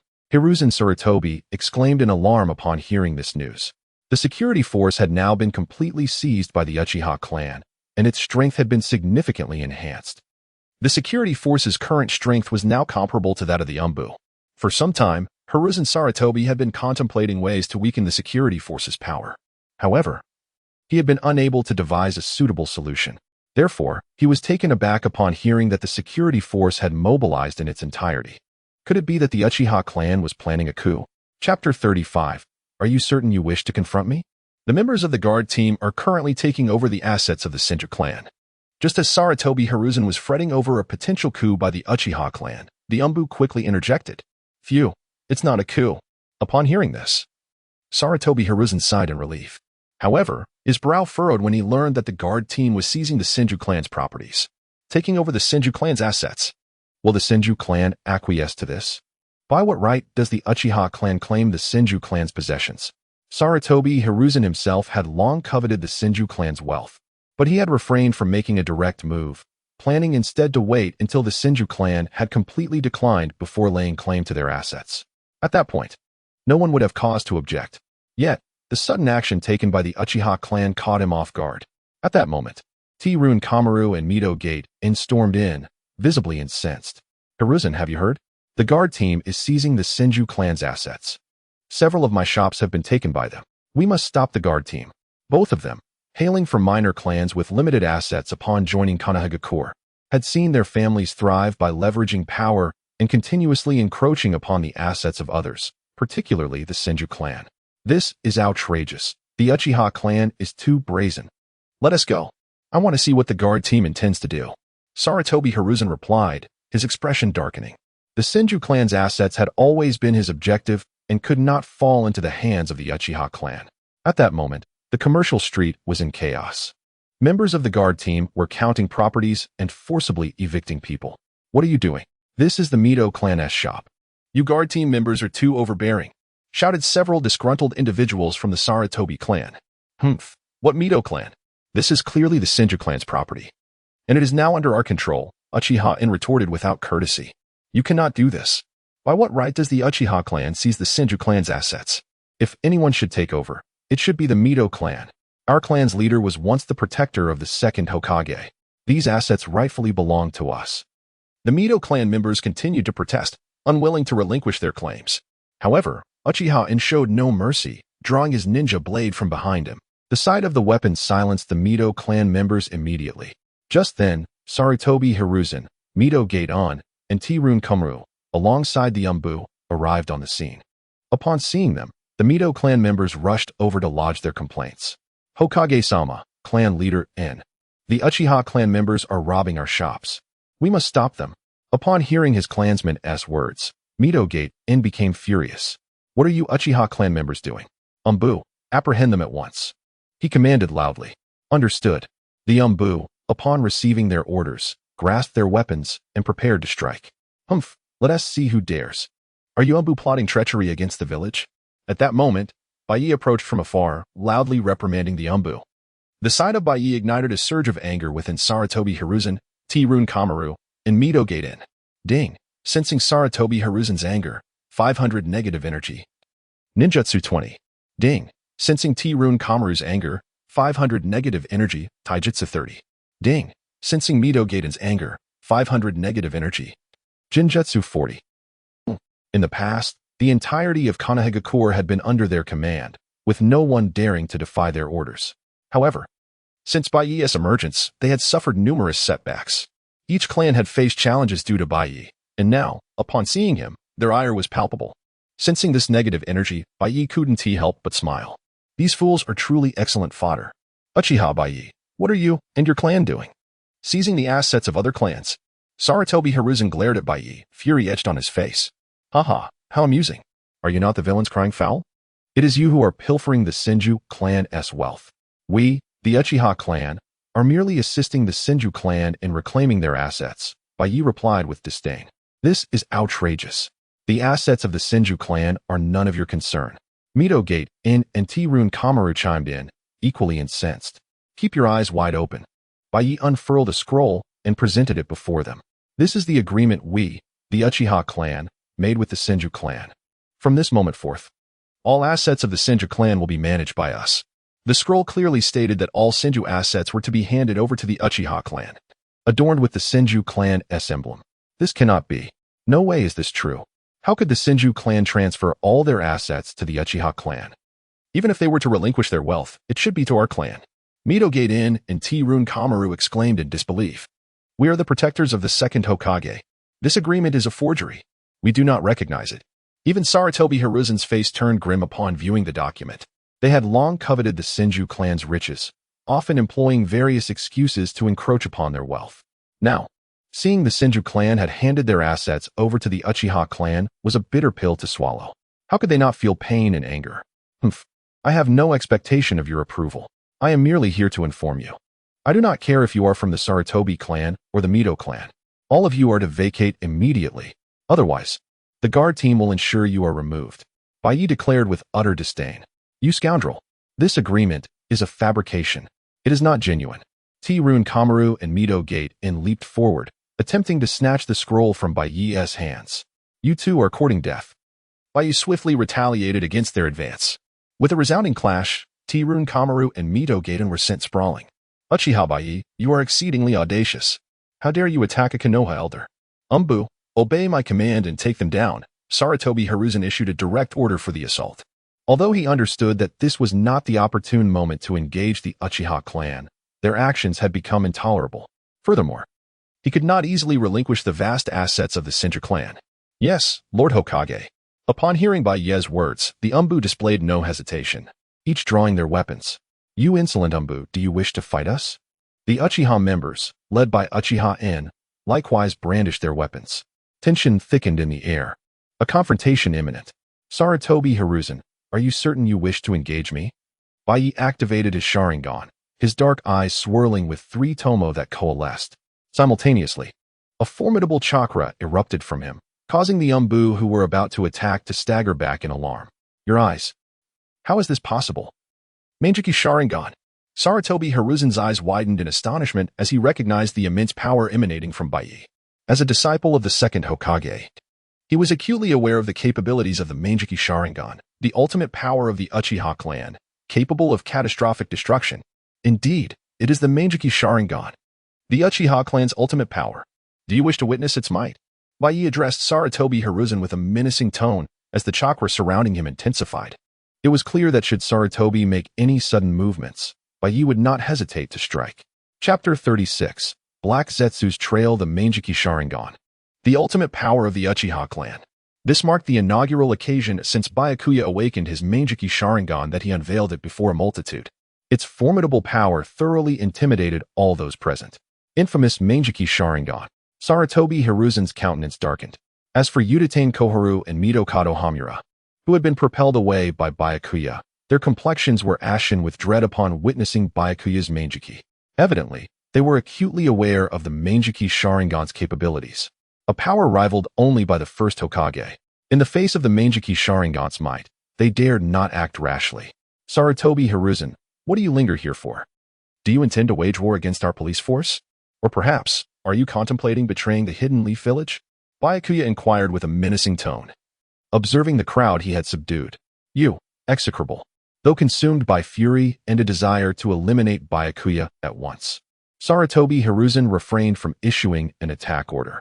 Cognizant of the Manjiki Sharingan's potency and the potential devastation to the village, coupled with his own uncertainty in confronting it, he could only depart ignominiously with his Umbu retinue. TCH. The hero has indeed turned craven, Byakuya remarked disdainfully as Sarutobi Hiruzen retreated. Upon witnessing their departure, the Uchiha clan erupted in fervent excitement, their gazes fixated on Byakuya with fervent admiration. Wow, is it true, Lord Byakuya? The Manjiki Sharingan. You've truly unlocked the Manjiki Sharingan. Excellent. Lord Byakuya has awakened the Manjiki Sharingan. The Manjiki Sharingan, the Uchiha clan's ultimate strength, had once enabled Madara and his brother to dominate the Warring States era. Only the wood release of the Shinji clan could contend with it. With the demise of Madara and his brother, the Manjiki Sharingan became a relic of the past. Yet, now they beheld it once more. How could the Uchiha clan not be ecstatic and zealous? Uchiha Hamura regarded Byakuya with near-divine reverence. I always maintained that Lord Byakuya would lead our clan to prominence. Uchiha Hamura, a longtime follower of Byakuya, was now even more convinced of his conviction. Indeed, Hamura possesses foresight. Lord Byakuya will undoubtedly lead us to greatness. We shall always follow Lord Byakuya. Good, excellent. Byakuya exclaimed, observing the impassioned Uchiha clan. This is the spirit our clan should embody. Seize all assets of the Shinji clan immediately. Let no one dare impede us, or face the consequences. Yes, Lord Byakuya. The Uchiha clan members responded with zealous alacrity. Perched upon a tree branch, unnoticed, a shadowy figure emerged. The Manjiki Sharingan. To think, aside from Uchiha Madara, another has awakened it. I wonder if he can aid me in realizing my plan. Black Zetsu mused inwardly. Black Zetsu, the mastermind behind the events of the ninja world, was a creation of Kagaya Otsutsuki before her sealing. Through manipulation, he had fostered the age-old animosity between the Uchiha and Shinji clans, and instigated the conflict between Madara and Hashirama. For years, he had secretly observed the Uchiha clan, seeking a suitable candidate to help him achieve his goals. The emergence of the Manjiki Sharingan took him by surprise. Ding! Sensing Black Zetsu's astonishment, 10 negative energy, ninjutsu 1. Black Zetsu. Black Zetsu is here. Sensing the surge of negative energy, Byakuya grew vigilant. As a transmigrator, he was well aware of Black Zetsu's identity. He realized he had attracted the attention of Black Zetsu, and resolved to exercise greater caution. Inside the Hokage's office, Sarutobi Hiruzen returned to his seat, slamming his fist upon the meeting table in consternation. Damn you, Uchiha Byakuya. How did he awaken the Manjiki Sharingan? How does the Uchiha clan still possess such power? Sarutobi Hiruzen exclaimed in vexation. Uchiha Byakuya's constant opposition had already posed a significant threat. Sarutobi Hiruzen had refrained from acting against him to avoid undue damage to the village. However, Byakuya's awakening of the Meijiki Sharingan was unexpected. Now, confronting Byakuya was out of the question. Sarutobi, what should we do? Yes. Say something. Much of our clan's wealth has been plundered. Udatain Koharu and Mido Kato Hamura inquired with grave expressions. Leveraging their authority and status as protectors of the second Hokage, they had previously appropriated numerous assets from the Shinji clan, unchallenged by other clans. However, the Uchiha clan disregarded such considerations, expelling their clan members and inflicting substantial losses. Sarutobi Hiruzen's demeanor grew somber. His own clan, the Sarutobi clan, had suffered significant losses, eliciting complaints from his kinsmen. Yet, in the face of Byakuya's Meijiki Sharingan, Sarutobi Hiruzen could devise no viable solution, unless he wished to obliterate the entire village. Chapter 37. Danzo Shimura. The quest to study the body of the first Hokage after extensive research. Sarutobi Hiruzen and his allies had yet to discover a method to counter the formidable Meijiki Sharingan. At that moment, Danzo Shimura entered the room, his expression grim. Hiruzen. The Uchiha have become exceedingly reckless. We must eliminate the Uchiha clan at once. It was clear that he had learned of the awakening of the Meijiki Sharingan by Uchiha Baiye. What viable solution do you propose? Sarutobi Hiruzen inquired, a note of concern in his voice. Uchiha Byakuya's Meijiki Sharingan wields power beyond what ordinary means can withstand. Who says we lack the strength to counter the Meijiki Sharingan? Danzo retorted. Hiruzen, this is precisely the matter I wish to address. Hand over the body of the first Hokage. What? You want the body of the first Hokage? For what purpose? Hiruzen exclaimed, astonished by Danzo's request. To study wood release. Only wood release can contend with the Uchiha clan's Meijiki Sharingan. Give me the first Hokage's body, and I shall swiftly unlock the secrets of wood release, Danzo insisted. Hiruzen, Danzo speaks the truth. We require the power of wood release, added Tsunade and Mido Menj, who echoed their agreement. Their singular focus was to defeat the Uchiha clan and reclaim their lost heritage. With the Uchiha wielding the Meijiki Sharingan, they too needed the means to combat such power. In the entire shinobi world, the only force capable of opposing the Meijiki Sharingan was, without a doubt, the wood release of the Shinji clan.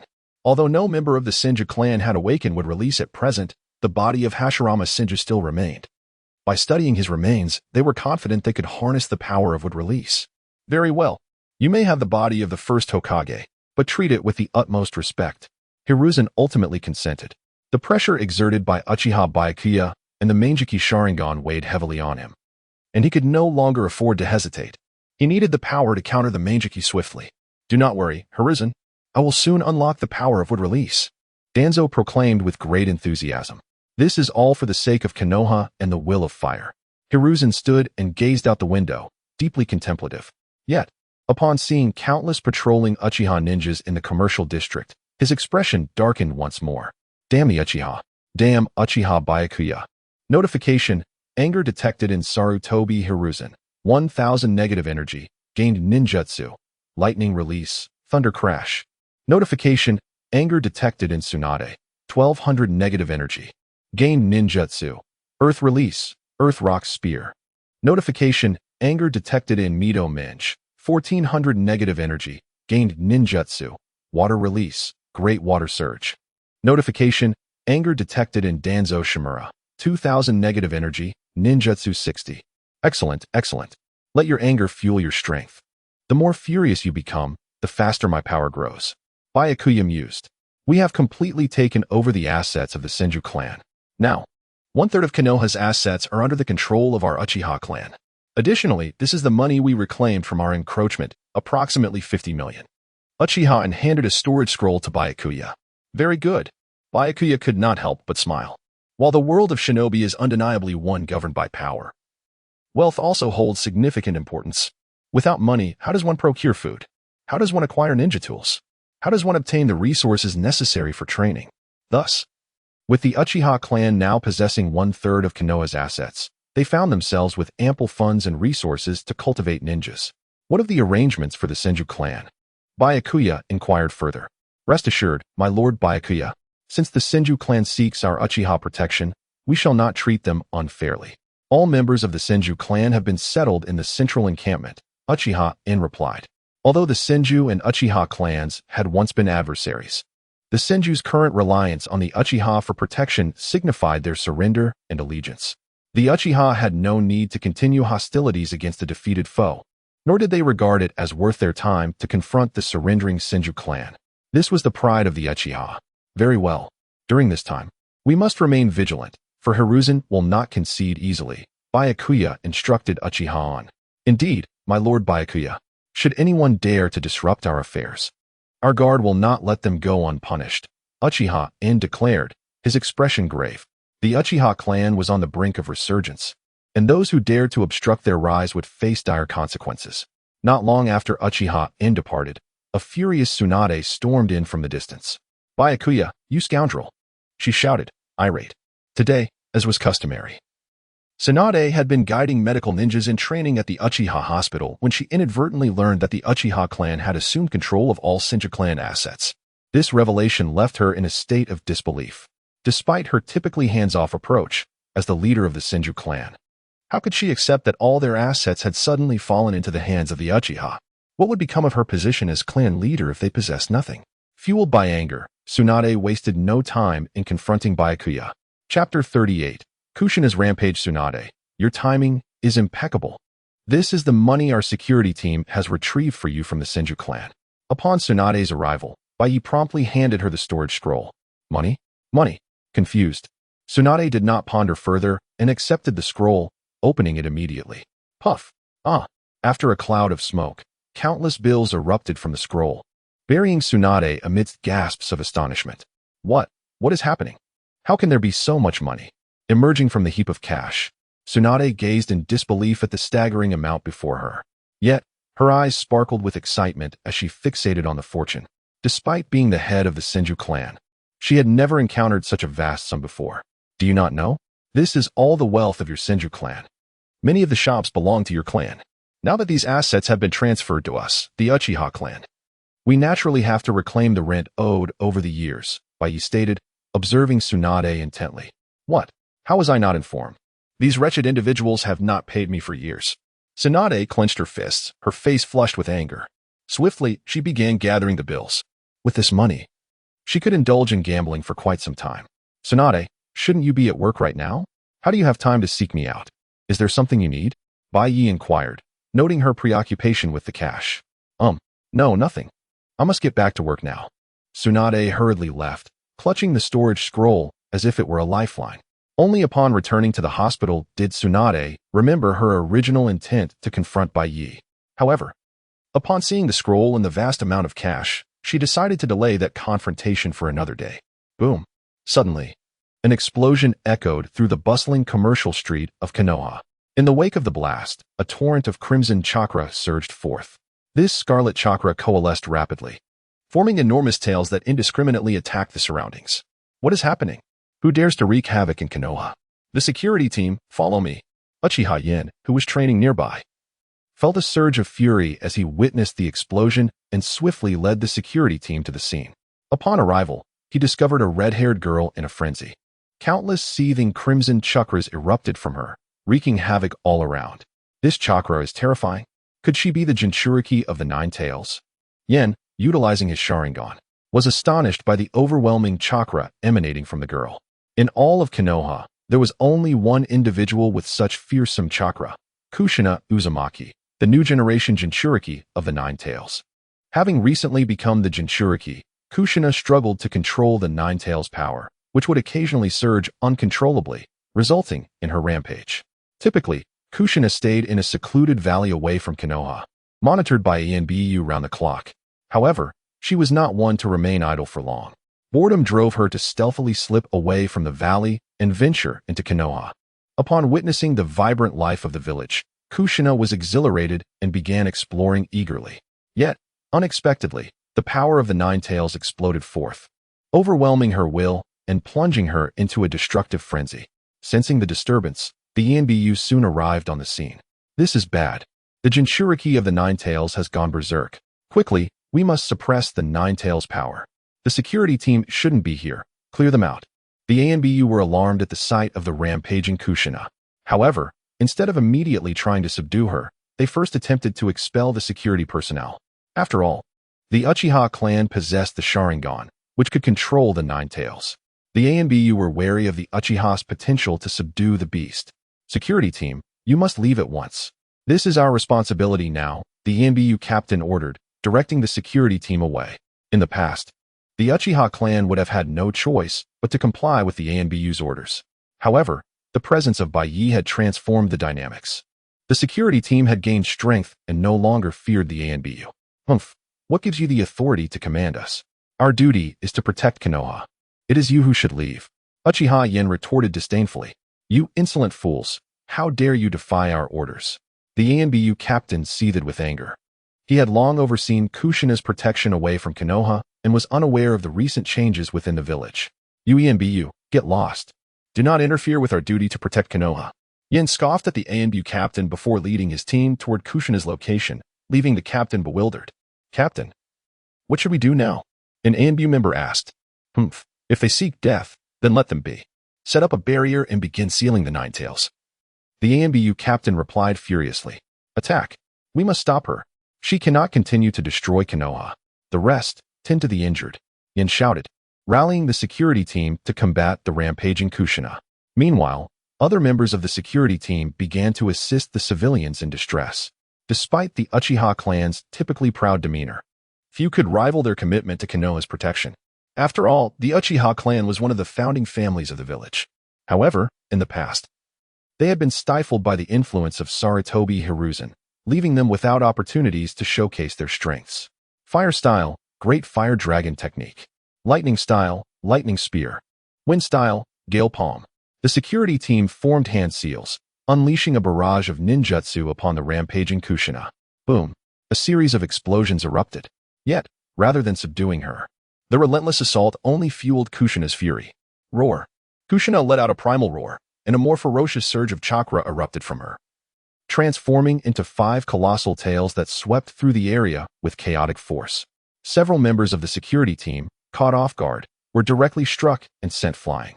Chapter 39. The powerful Nine Tails. A thunderous roar echoed through the air as the guard team engaged in a fierce battle with the rampaging Kushina. The entire area was engulfed in a cacophony of explosions. Despite the formidable strength of the guards, particularly the members of the Uchiha clan who had activated their Sharingan and possessed the power of elite shinobi, their powerful fire techniques failed to inflict any harm on the berserk Kushina. Each jutsu unleashed resulted in a tremendous explosion, yet Kushina's strength far surpassed theirs. The violent chakra enveloping her body effortlessly deflected their attacks, while the 5 tails behind her lashed out, easily sending shinobi flying with each strike. Damn it, Captain. The strength of the Jinchuriki is overwhelming. Our attacks are ineffective. The members of the guard team lamented, their faces etched with concern. Continue the assault. We must prevent her from causing further destruction. Our duty is to protect the village of Konoha. Uchiha declared resolutely. Yes, everyone, follow my lead. Upon hearing Uchiha-en's command, a dozen Uchiha ninjas launched their assault against the rampaging Kushina. However, their efforts not only failed to harm her, but only fueled her rampage further. With a primal roar, Kushina's chakra surged once more, transforming her 6 tails into a formidable display. She had entered a state of 6-tailed transformation, amplifying her power several-fold. Simultaneously, her appearance morphed under the influence of the 9-tailed chakra. Her face contorted into a fierce visage, markings resembling whiskers appeared, and her hands transformed into vicious claws. With a powerful sweep of her 6 tails, an immense shockwave erupted, sending all attacking guards hurtling through the air. Following this, with a ferocious roar, Kushina, now resembling a wild beast, charged towards the guards. We must stop her. Uchiha clan members quickly conjured their jutsu, forming a multitude of earthen walls in an attempt to hinder Kushina's advance. Unfortunately, in her 6-tailed state, Kushina's strength proved overwhelming. The sturdy walls crumbled like dust before her relentless onslaught. Just as it seemed they were about to meet their demise at Kushina's hands, a figure materialized before them. Susanoo. A surge of violent chakra erupted as it rapidly coalesced into a deep blue skeletal form, akin to a shield, effortlessly blocking Kushina's attack. What is this? We survived. It's Lord Baiye. Lord Baiye has saved us. The Uchiha ninjas exclaimed in a chorus of relief and excitement. Fall back. Remain vigilant. Baiye commanded the guard team. Responding promptly, They retreated, allowing Baiye the space to confront Kushina while remaining alert to any threats that might disrupt the battle.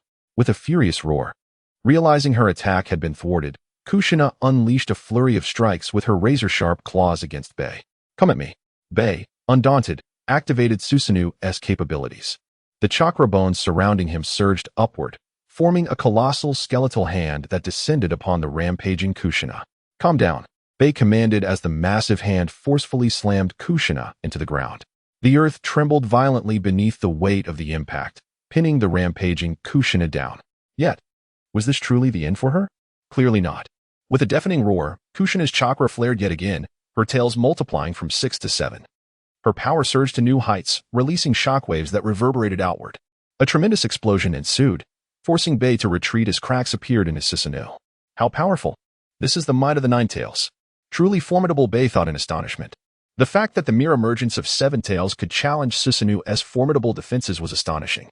He realized that with his current strength, he could only contend with the 6-tailed form of the Nine Tails. Defeating it head-on would prove exceedingly difficult. With this in mind, Baiye dispelled Susanoo and charged towards the rampaging Kushina. Sensing his approach, she instinctively lashed out with her beastly tails. Instead of evading, Baiye activated Kamui, transporting himself into an alternate dimension. The razor-sharp tails passed harmlessly through his form without inflicting any damage. Swiftly, Baiye closed the distance to Kushina, who, with her eyes aflame with madness, lunged at him with claw-like hands. Just as her claws were about to strike, Baiye unleashed an illusion. The once-mad Kushina froze. Standing like a statue, Baiye's consciousness flickered as he found himself in a pitch-black space resembling a sewer. At the end of this space loomed a massive cage, within which resided a 9-tailed fox. Undoubtedly, this was the sealing space containing the 9 tails within Kushina's body. Chapter 40. The enraged 9 tails and the surge of negative energy. Baiye, leveraging the formidable ocular prowess of his Sharingan, penetrated the seal space within Kushina's body. At that moment, the 9 tails unleashed a terrifying torrent of chakra, surging toward the gate before Kushina. Under such relentless chakra onslaught, Kushina had completely succumbed to unconsciousness. "Who is it? Who's there?" Suddenly, the 9 tails seemed to sense something and roared in fury. "You are the 9 tails, aren't you?" Baiye approached, gazing at the colossal beast. The 9 tails, the mightiest among the tailed beasts, had been relentlessly seeking an opportunity to break free from its seal since being confined within Kushina. Today, while Kushina wandered through Konoha, the 9 tails seized its chance and began to assault the seal with its chakra. Countless strands of the 9 tails chakra erupted from the seal and flooded into Kushina's form. Instantly, she lost consciousness and descended into a state of frenzy. It could be asserted that as long as the 9 tails continued its relentless assault, breaking the seal and regaining freedom was inevitable. However, at that very moment, an unexpected figure appeared, interrupting the tumult. "It's you. Those eyes," cursed the 9 tails, recognizing the sinister lineage embodied in Baiye's Manjiki Sharingan. It would never forget the time it was dominated by such eyes, forced into a confrontation against a mere wooden puppet, ultimately leading to its imprisonment in this wretched, sewer-like realm. Now, confronted once more by the Manjiki Sharingan, how could it not be engulfed by rage? Beep, sensing the 9 tails fury, 3,000 negative energy, chakra 70. Beep, sensing the 9 tails fury, for 1,000 negative energy, chakra 80.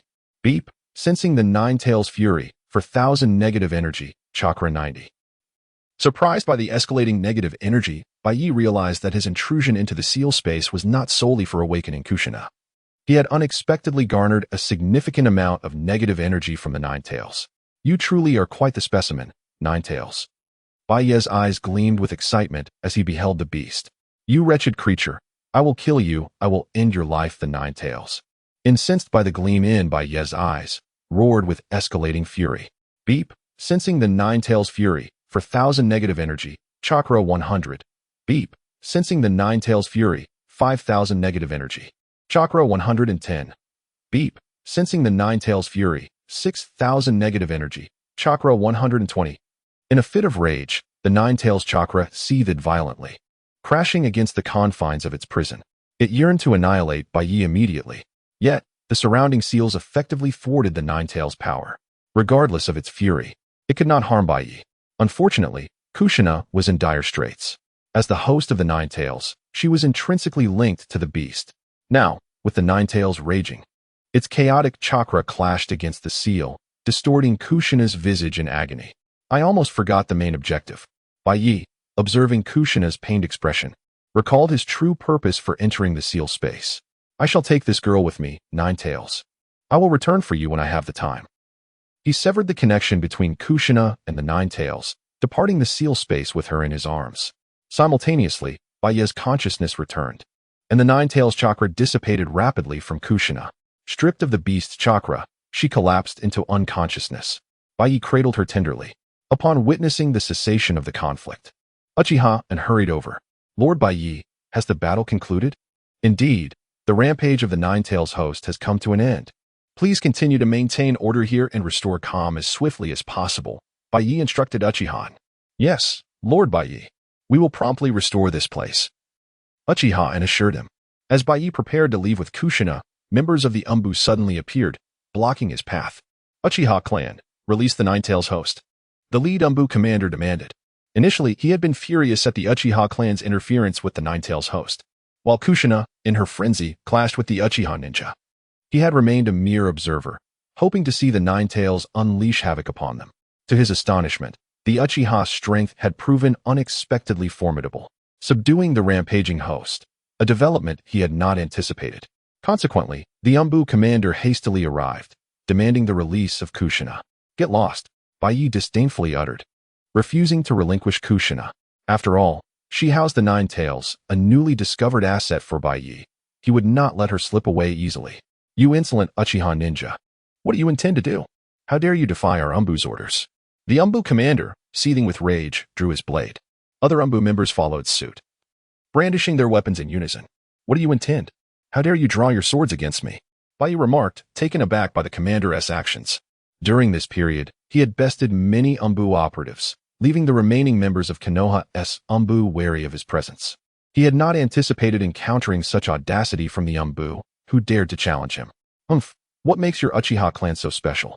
In Konoha, we must heed the Umbu. The Umbu commander retorted defiantly. Chapter 41. Recognizing the stakes and being a good Hokage. The captain of the Umbu, along with his team, was assigned to monitor Kushina Uzumaki.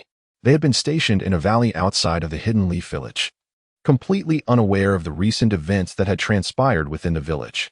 He believed that the village remained under the strict control of the Umbu, as it always had. What did you say? You audacious fool. How dare you underestimate the Uchiha clan and the guard team? Uchiha N, who had been nearby, was instantly filled with fury upon hearing the Umbu captain's words. Lord Bey, leave this man to me. I will show him the might of our guard team. With that declaration, Uchiha charged at the Umbu captain. Caught off guard by the audacity of the Uchiha's guard team, the Umbu captain was momentarily stunned. It was unprecedented for the Uchiha's guard to dare lay a hand on the Umbu. Bang! The weapons of the two clashed, sending the Umbu captain flying backward, stumbling for several steps before regaining his balance. Although the Umbu captain appeared formidable, his true strength was lacking, and the disparity in their combat abilities quickly became apparent. You dare attack the Umbu. Are you seeking to betray the Leaf Village? The Umbu captain shouted. It is you who betrays the Hidden Leaf Village. You allowed the Jinchuriki of the Nine Tails to wreak havoc within the village. I suspect you have already turned against us. In declared. Seize them. Regardless of the ensuing conflict, he was quick to label them as traitors. Upon hearing Un's command, the surrounding guards swiftly drew their weapons, aiming them at the Umbu. You, guard team. How dare you? The Umbu were bewildered, astonished at the boldness of the guards surrounding them. If you know what is good for you, surrender your weapons immediately. Otherwise, we, the guard team, will not show mercy, and threatened. You bastards. We are the Umbu. How dare you attack us? The Umbu captain continued to shout defiantly. It seems you have no intention of surrendering. In that case, guards, follow my lead and attack. And was the first to charge at the Umbu. Seeing him launch the attack, the other members of the guard team followed suit without hesitation. While the Umbu appeared strong when it came to actual combat capabilities, they were no match for the Uchiha clan's ninjas. Amidst a series of anguished cries, the Umbu were soundly beaten by the guards. At that moment, the third Hokage, Sarutobi Hiruzen, hurriedly approached with a contingent of Umbu. Earlier, he had been discussing strategies with Tsunade and Mito when he received urgent news that the Nine Tails Jinchuriki had gone berserk within the village.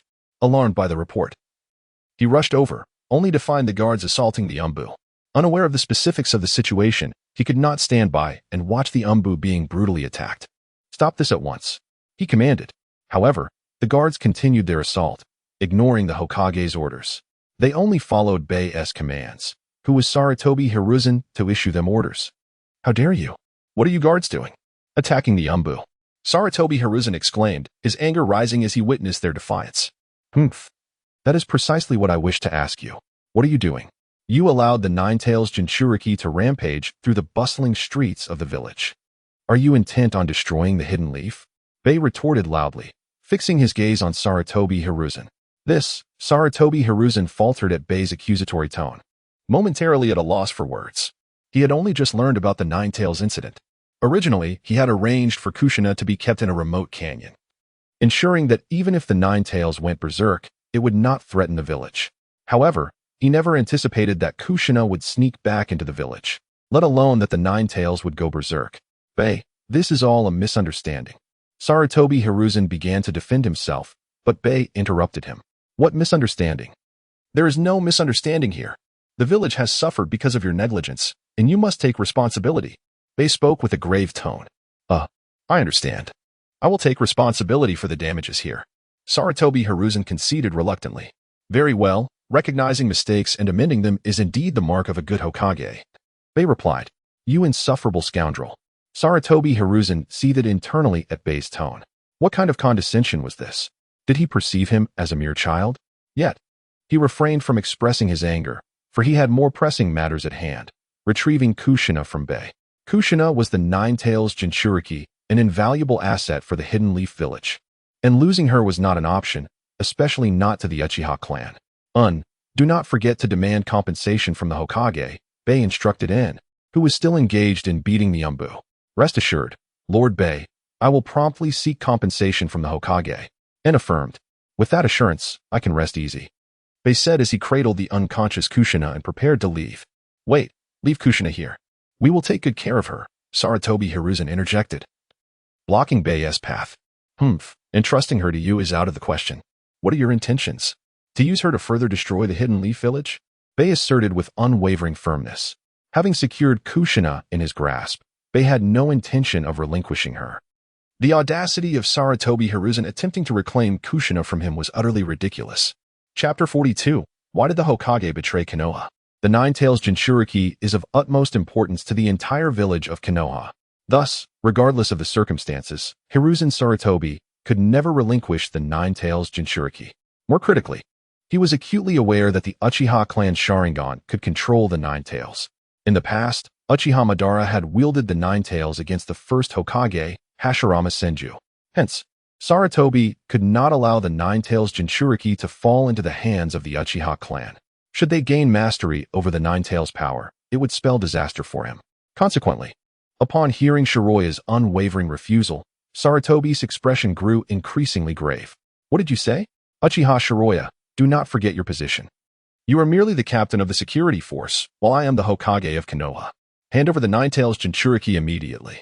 Sarutobi invoked his authority as Hokage in an attempt to persuade Shiroya to surrender the Nine-Tails Jinchuriki. Unfortunately for him, this tactic proved ineffective. As I have stated, from this moment forth, Kushina Uzumaki belongs to our Uchiha clan, Shiroya declared boldly, cradling Kushina. "You, Uchiha Shiroya, are you truly prepared to betray Konoha? How dare you defy the Hokage's orders?" Sarutobi's voice remained stern, seeking to label Shiroya as a traitor. However, before he could elaborate, Shiroya interrupted him. "Hokage, it is your failure to safeguard the Nine-Tails Jinchuriki, allowing Kushina to wreak havoc and devastate Konoha. The true betrayer of Konoha is you. If you, as Hokage, are incapable, then it falls to us, the Uchiha clan. Everything is for the will of fire." Shiroya was aware that in terms of political eloquence, he might not necessarily match Sarutobi. The latter was adept at twisting the truth and employing the will of fire as a pretext, leaving no room for dissent. Thus, Shiroya did not allow Sarutobi the opportunity to finish his thoughts. "You claim to cherish the will of fire, do you not? Then I shall wield it too. Let us see how this unfolds." Upon hearing Shiroya's words, Sarutobi's countenance darkened further. "Everything for the will of fire, are those not my words? You have stolen my rhetoric. What am I to say now? Uchiha Shiroya, relinquish the Nine-Tails Jinchuriki at once. This is your final warning." Sarutobi's voice was laden with menace. I have stated that Kushina Uzumaki now belongs to our Uchiha clan. No one can take her from us. Shiroya retorted with unabashed disdain. How dare you, Ambiyu? Listen up. Retrieve the Nine-Tails Jinchuriki at once. Sarutobi commanded the surrounding Ambiyu operatives. Although he understood that Shiroya possessed the Manjiki Sharingan and was immensely powerful, he was unwilling to engage in conflict with him until a means to counter the Manjiki Sharingan was devised. However, the situation had changed. Shiroya intended to take the Nine-Tails Jinchuriki away, an act Sarutobi could not abide. Even if he wished to avoid confrontation, he was now compelled to fight. Upon hearing Sarutobi's orders, the Ambiyu operatives drew their weapons in unison. What are you Ambiyu doing? How dare you attack the security force? Do you wish to betray Konoha? Shiroya exclaimed, his tone hostile. Simultaneously, the security personnel gripped their weapons tightly. Humph, I am the Hokage. Whether one is a traitor or not is for me to decide. Attack. Retrieve the Nine-Tails Jinchuriki at once. Sarutobi, now devoid of pretense, throw away the facade of kindness he typically maintained, focus solely on reclaiming the Nine-Tails Jinchuriki. Yes. Attack. The Ambiyu, without hesitation, charged toward Shiroya. So you truly intend to betray Konoha. Such actions shall be judged by the will of fire. Security force, eliminate all Ambiyu. Shiroya issued his own command. Yes. The Uchiha ninjas of the security force sprang into action without a moment's hesitation, drawing their weapons and advancing on the Ambiyu. Although the Ambiyu consisted of Konoha's elite ninjas, the Uchiha clan's members were even more formidable, particularly those who had awakened their Sharingan, who were not easily matched by the Ambiyu. Utilizing the Sharingan's powerful abilities, the security force easily overwhelmed the Ambiyu. This is the strength that the Uchiha ought to possess. As Shiroya observed his clan's ninjas decisively overpowering the Ambiyu, he reflected. At the core of the ninja world lies a hierarchy founded on strength. To enhance one's power, the simplest method is to harness potent bloodlines. Ninjas endowed with bloodlines can easily dominate ordinary ninjas in combat, even if a rare ordinary ninja, through relentless training, reaches parity with a bloodline user. Such instances are exceedingly uncommon. Shiroya could not comprehend why Konoha, with its formidable bloodline clans, failed to cultivate amicable relations with them. Instead, they persistently targeted these clans, fearing their growth and strength. Ultimately, this led to a decline in Konoha's population. The once greatest ninja village had become fraught with disarray. Merely relying on Nagato's 6 paths of pain, Konoha had been devastated. Were it not for Naruto Uzumaki's persuasive words, the village's existence might still be in jeopardy. Damn it, the Uchiha. This cannot continue. I must end this battle immediately. Witnessing his Anbiyu being thoroughly beaten by the Uchiha ninjas, Sarutobi's expression darkened. He understood that the longer the conflict dragged on, the more disadvantageous it became for him. He must reclaim the Nine-Tails Jinchuriki from Shiroya and conclude this fight. With that thought in mind, Sarutobi wasted no time. Tearing away his Hokage cloak to reveal his formidable ninja attire. Upon hearing of the Nine-Tails Jinchuriki's rampage, he had prepared for battle, donning his combat gear. However, he had not anticipated that Kushina Uzumaki would be subdued by Shiroya. Nevertheless, his preparation was not in vain. He was determined to personally retrieve the Nine-Tails Jinchuriki from Shiroya's grasp. In a flash, as everyone stood bewildered, Sarutobi executed a body flicker technique, appearing before Shiroya and reaching for Kushina. At this moment, he disregarded any notions of stealth or decorum. Reclaiming the Nine-Tails Jinchuriki was paramount. Chapter 43. I see you as the weakest Hokage. As Sarutobi Hiruzen was about to seize Kushina Uzumaki, a surprising scene unfolded before him.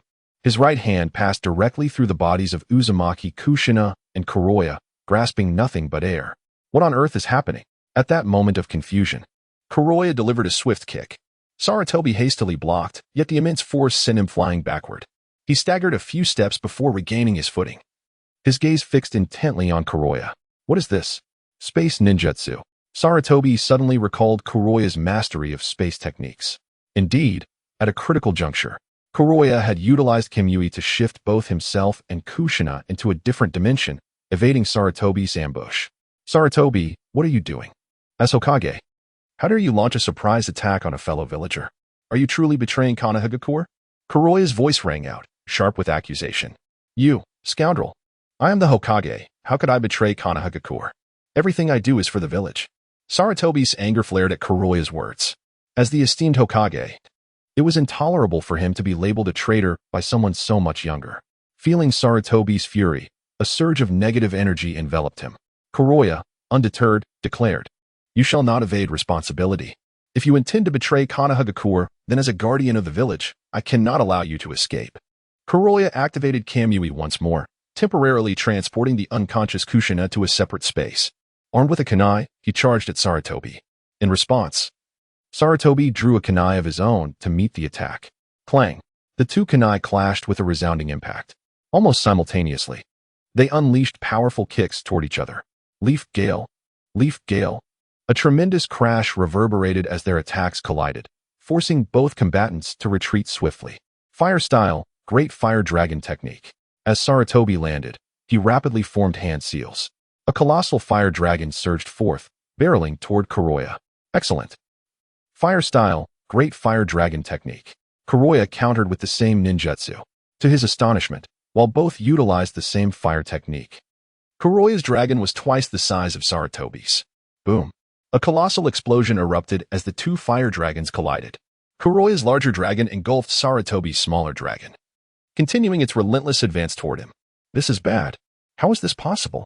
Sarutobi was taken aback, witnessing his own ninjutsu being overwhelmed by Kuroya's. However, now was not the time for astonishment. He quickly formed hand seals, evading the dragon's assault with body flicker technique. This damn Uchiha possesses such terrifying ninjutsu prowess. How could he so effortlessly counter my techniques? Sarutobi's astonishment lingered. He was renowned as the strongest Hokage, a title he had conferred upon himself, yet it underscored his confidence in his abilities, especially in ninjutsu.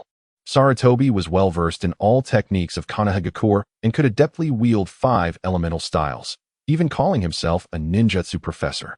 However, he never anticipated that his techniques would be outmatched by Kuroya's. How could someone so young possess such profound mastery of ninjutsu? Is it due to the Manjiki Sharingan? Indeed. Sarutobi was correct. Kuroya's formidable ninjutsu stemmed from the Manjiki Sharingan, specifically the ability of Susanoo. Under its influence, Kuroya's every skill was greatly enhanced. With the same ninjutsu, he could effortlessly overpower anyone. Sarutobi, what are you doing? Just as Sarutobi was lost in thought, Kuroya appeared before him, delivering a powerful kick. Leaf, Rising Wind. Kuroya's fierce kick struck Sarutobi squarely on the chin. With a cry of pain, Sarutobi was sent flying, rolling across the ground several times before scrambling to his feet. Blood poured from his mouth, a footprint marking his jaw. TSK, TSK. Is this the strongest Hokage? How can you be so weak? I dare say you are the weakest Hokage.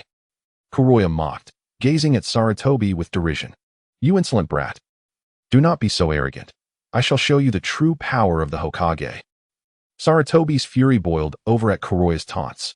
With a bite to his finger, he slammed his palm to the ground. Summoning technique. A cloud of smoke erupted, revealing a massive monkey dressed in a ninja outfit, adorned with a Konoha forehead protector. This was Sarutobi's summoning beast, the Monkey King, Enma. Hiruzen, what is it you require of me? Enma inquired, looking at Sarutobi. Enma, I need your assistance. The enemy's strength is formidable. Sarutobi explained. Is this Konoha? Is the enemy from the Uchiha clan? What is happening here? Enma surveyed the surroundings, puzzled. We shall discuss this later. I need the adamantine staff. Sarutobi commanded. Understood. Transformation, adamantine staff. Enma leaped high, and with a resounding bang of smoke, he transformed into a colossal staff that landed firmly in Sarutobi's grasp. Chapter 44. Sarutobi Hiruzen, you are truly shameless. Bearing the immense staff formed by his summoned beast, Sarutobi regained his confidence. Uchiha Baiye, today I shall put an end to you, so you may comprehend the might of a Hokage. With a fierce roar, Sarutobi brandished the colossal staff, charging at Baiye, despite its formidable size and seemingly great weight. In Sarutobi's hands, it exhibited remarkable agility, striking with ferocity and overwhelming force. The staff's ability to extend and retract posed a significant threat to Baiye. Shinra Tensei. Faced with such an assault, Baiye had no choice but to invoke his technique. The barrage of strikes passed through him without inflicting the slightest harm. Sarutobi, is this the power of a Hokage? How pitiful. If the first and second Hokage knew that the third possessed such meager strength, would they not be restless in their graves? Baiye mocked as he gazed at Sarutobi. How infuriating, cursed Uchiha. Sarutobi seethed internally. An overwhelming surge of negative energy converging upon Bey. Sensing Sarutobi's fury, 1500 negative energy, Taijutsu 90, what's going on, Hiruzen? The attack clearly struck him. How did he evade it? Even in his transformed state as the Monkey King, Sarutobi was bewildered that Bey had avoided the blow. The Monkey King, fully aware of the impact, was certain they had landed a hit. This is space ninjutsu. Sarutobi's expression turned grave. Space ninjutsu. This could be troublesome. By the way, Hiruzen, I recall that your second Hokage mastered space ninjutsu. As his disciple, did you not learn it? The Monkey King inquired, seemingly recalling something. At this, Sarutobi's face flushed with embarrassment. Despite his title as professor of ninjutsu and his expertise in all techniques of Konoha, he was utterly ignorant of space ninjutsu. Ahem. Now is not the time for such discussions. We must find a way to counter his space ninjutsu. Sarutobi quickly shifted the topic to alleviate the awkwardness. Understood. We shall continue our assault. Every ninjutsu has its weaknesses. The Monkey King promptly agreed, and the two resumed their attack on Bey. Bey's ocular technique, Shinra Tensei, indeed had its limitations. Much like Abido's, Bey could not remain in the alternate space for extended periods. A maximum of 5 minutes was all he could endure. However, forcing Bey out of the alternate space would not be an easy task. The relentless assault continued, yet no matter how Sarutobi attacked, he failed to harm Bey. With each passing moment, Sarutobi's stamina dwindled, and he found himself gasping for breath. Hey, Hiruzen, are you unable to continue? I hadn't expected your strength to be lacking. You seem somewhat feeble. Bey continued his mockery as he observed Sarutobi struggling. Now's my chance. Extend the Rui Bang. Observing Bey's taunts, Sarutobi's staff swiftly lengthened and struck at Bey. A resounding crash echoed as the staff collided with Bey. Yet, at the critical moment, Bey activated Susanoo to deflect the blow. Sarutobi, how shameless of you to resort to a sneak attack. Bey scoffed. He realized that Sarutobi's earlier display of weakness had merely been a ruse to prepare for a surprise attack. Bey's quick response, activating Susanoo at a critical juncture, had thwarted the assault. All's fair in war. With an adversary like you, there is no need for mercy. Sarutobi retorted unapologetically. His sole focus was to defeat Bey and reclaim the Nine-Tails Jinchuriki, willing to resort to any schemes necessary to achieve that goal. You are truly shameless. I think you should be called the most dishonorable Hokage, rather than the strongest, Bey disdainfully remarked, channeling his intent to rapidly condense Susanoo into a longsword aimed at Sarutobi. Stop that. Sarutobi raised his staff to block the incoming attack. A massive clash ensued, as Sarutobi's weapon successfully intercepted Bey's strike. You actually blocked it? Bey exclaimed in surprise. Humph, the Monkey King possesses an indestructible form. You cannot breach its defenses. Sarutobi proclaimed with confidence, assured of his summoning beast prowess. He had triumphed over countless formidable foes in tandem with the Monkey King and believed they could likewise vanquish Bey. Is that so? I shall see just how resilient you are. I technique, Budu Yatsukahagi. Bey once again commanded Susanoo to raise the sword, this time augmenting its power with the ability of his ocular technique. Under the influence of this technique, what appeared to be a mundane attack was suddenly magnified manifold. A tremendous crash reverberated, followed by a piercing scream. Sarutobi felt an overwhelming force descending upon him, causing his staff to slip from his grasp, reverting to its original form as the Monkey King. How is this possible? You actually shattered the Monkey King's indestructible form. Sarutobi's expression shifted from confidence to astonishment. Monkey King, are you all right? Sarutobi turned anxiously to his summoned beast. The Monkey King coughed up blood, visibly weakened. Hiruzen, I can no longer continue. All my ribs are shattered, and I cannot fight any longer. With those words, he transformed into smoke and vanished. The severity of his wounds rendered him unable to maintain his summoned state. Is this the power of the Manjiki Sharingan? As Sarutobi watched his summoned beast disappear, his expression darkened further. Incredulity etched across his features as he stared at Bey. He had known of the Manjiki Sharingan's might, but had never anticipated such overwhelming strength, incapacitating his summoned beast in a single blow. With the loss of his summoned beast, Sarutobi had forfeited a significant ally, and with Bey's unpredictable space ninjutsu, he found himself at a complete disadvantage. Sarutobi, your monkey is gone. Now it is your turn, Bey declared, controlling Susanoo as he charged at Sarutobi once more. Boom. A colossal explosion ensued, engulfing the area in billowing smoke. Is it over? But as the smoke cleared, Sarutobi's presence had vanished, leaving only a shattered piece of wood behind. Did he escape? Although his strength was lacking, he certainly fled quickly. Truly the most dishonorable Hokage. Baiye scoffed inwardly.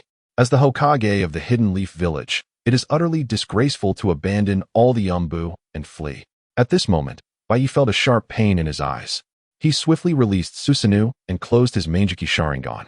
Realizing that excessive use of the Manjiki Sharingan is inadvisable until the eternal Manjiki Sharingan is awakened. After an intense battle with Sarutobi Hiruzen, Baiye had already incurred significant exhaustion of his ocular power. If the fight continued, his body would succumb to the strain. The only remedy for the side effects of the Manjiki Sharingan was to awaken the eternal Manjiki Sharingan. With a mere thought, manifested before him a staggering 700,000 negative energy. This was the result of Baiye's efforts over this period, and he was not far from reaching 1 million negative energy, which would enable him to awaken the Manjiki Sharingan and wield its powers at will. Concurrently, under the influence of numerous attribute points, Baiye's abilities had ascended to S rank. It could be said that Baiye had now transformed into a fully fledged shadow-level powerhouse, standing as one of the elite even among the shadows.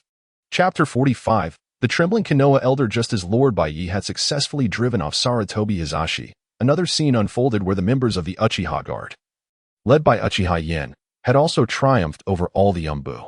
Lord Baiye, how should we handle these Umbu? Uchiha Yen gazed at Baiye with admiration. Moments ago, during the skirmish with the guard, he had witnessed the clash between Baiye and Sarutobi Hizashi. Observing Baiye unleash the power of his Manjiki Sharingan to decisively overpower Hizashi until he fled was exhilarating for him. See, this is the might of the Uchiha clan. The power of the Manjiki Sharingan, the strength of Lord Baiye. What is the so-called strongest Hokage? What of the ninjutsu professor? Before Lord Baiye, they can only flee in disgrace. These Umbu are traitorous ninjas.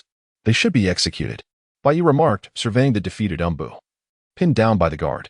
Upon hearing Baiye's words, the Umbu grew frantic. Uchiha Baiye, you cannot kill us. We are Konoha ninjas. We have not betrayed the village.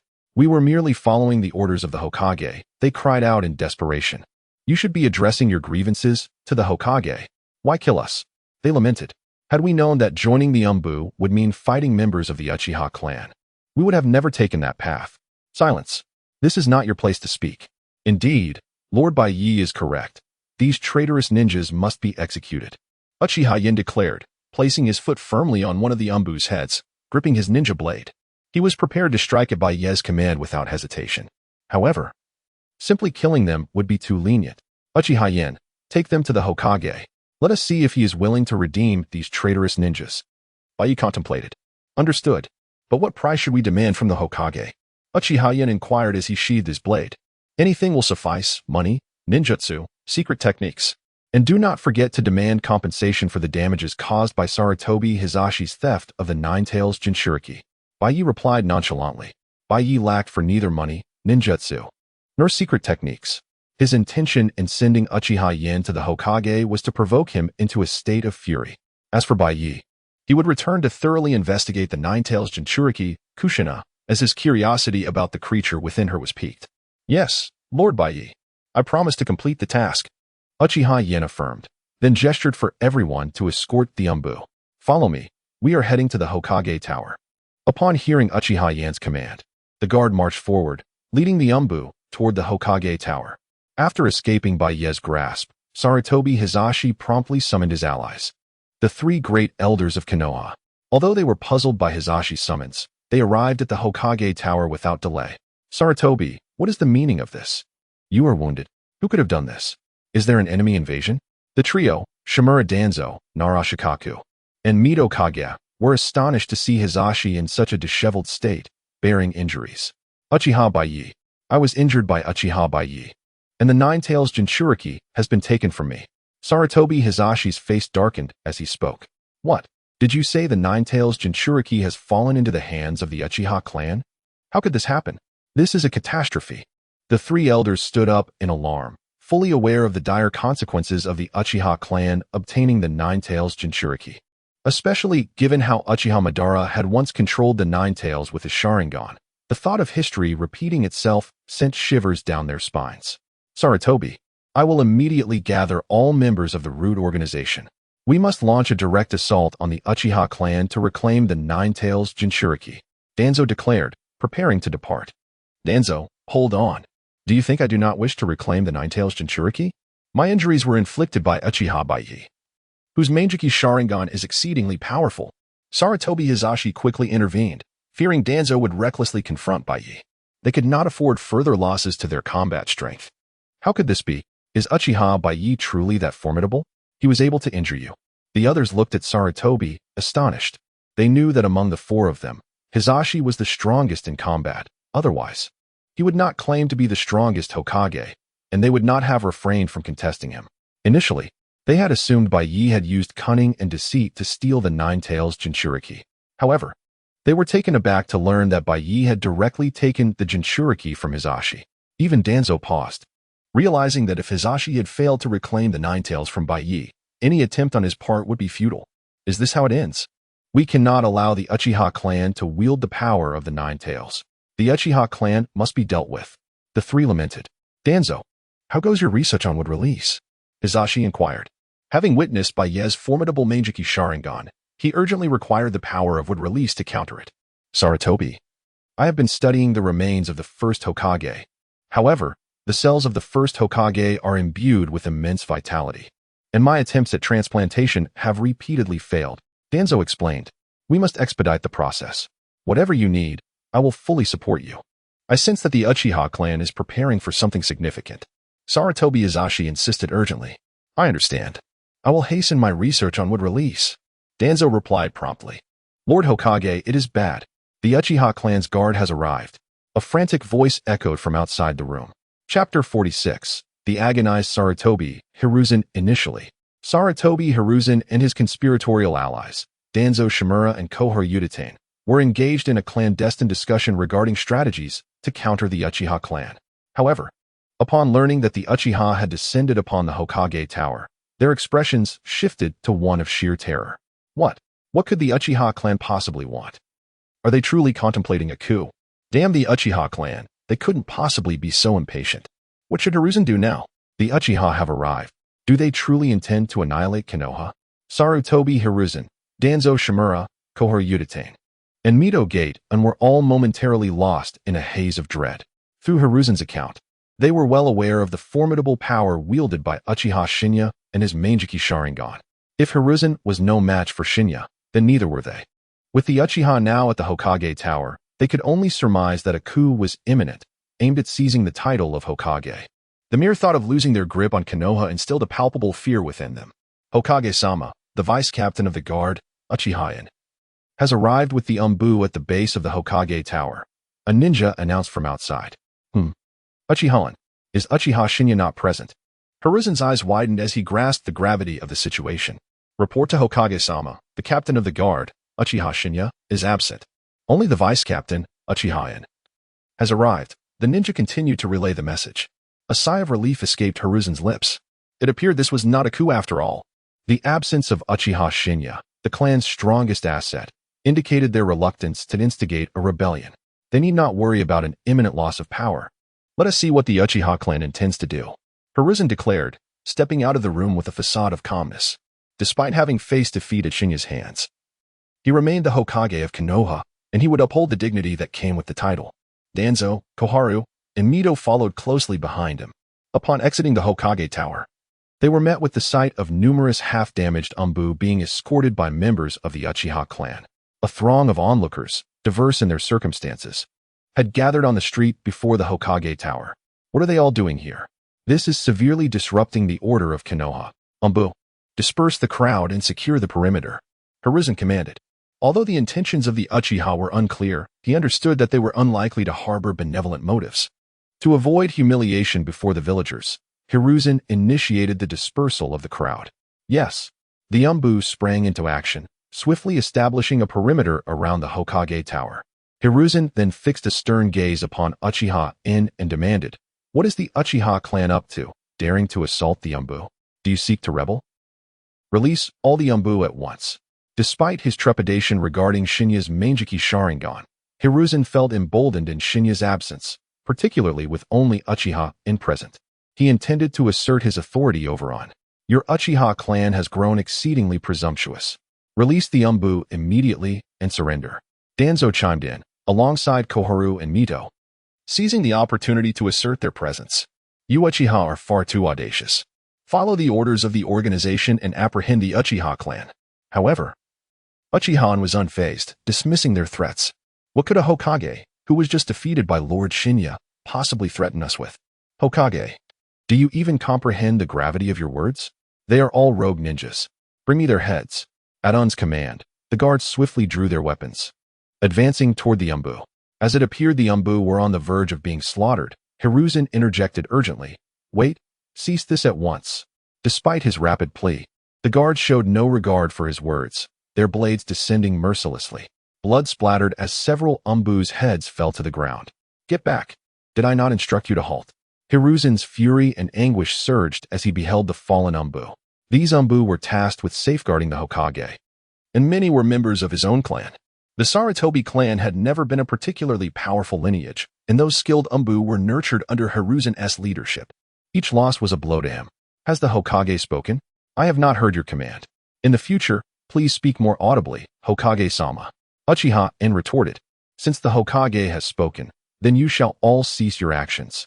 With a wave of his hand, the guards reluctantly sheathed their weapons, witnessing their compliance. Hiruzen's countenance darkened further. He realized that the guard had completely slipped from his control. "Uchiha, what will it take for you to release them?" Hiruzen inquired, his tone heavy with gravity. He understood that In had brought the Umbu for negotiation, but his attempt to intimidate In had backfired, resulting in the loss of several of his own clan's ninjas. "Hokage, would you be willing to relinquish your position to Lord Shinya?" In's audacious proposal left Hiruzen aghast. "What did you say? You Uchiha are far too brazen." Hiruzen vehemently rejected the idea without a moment's hesitation. Surrendering the title of Hokage to Shinya was out of the question. Regardless of the circumstances, he would never relinquish the Hokage title. He would die in that position if necessary. "If you refuse to relinquish the Hokage title, then you shall surrender all positions within Konoha to the Uchiha clan. We will protect the village." In continued, unwavering. "Absolutely not." Hiruzen again rejected the demand outright. To transfer all positions to the Uchiha would reduce him to a mere figurehead. "Hokage, you refuse this and that. What then can we even discuss? Come, execute them all." With 2 consecutive demands rejected, Uchiha's displeasure grew, prompting him to order the security team to continue eliminating the Umbu. "Wait, we can still discuss this." Sarutobi Hiruzen, observing Uchiha's reckless demeanor, expressed his bewilderment. "Shouldn't negotiations involve asking a high price and then compromising? Why do you disregard all decorum and resort to violence?" Faced with Uchiha's disregard for rules, Sarutobi Hiruzen realized that his political strategies were becoming ineffective. "What are we discussing? Are you, Lord Hokage, planning to grant us the Hokage position or all the positions within Konohagakure?" Uchiha remarked. "Sigh, I cannot possibly agree to those 2 demands. However, I can offer your Uchiha clan other rights." Sarutobi Hiruzen replied. "Other rights? What rights?" Uchiha inquired with curiosity. Soon, their conversation unfolded, and with each condition Sarutobi Hiruzen proposed, Uchiha felt a pang of regret. In his heart, he cursed Baiye, lamenting that had it not been for him, he would not have been compelled to make such substantial concessions.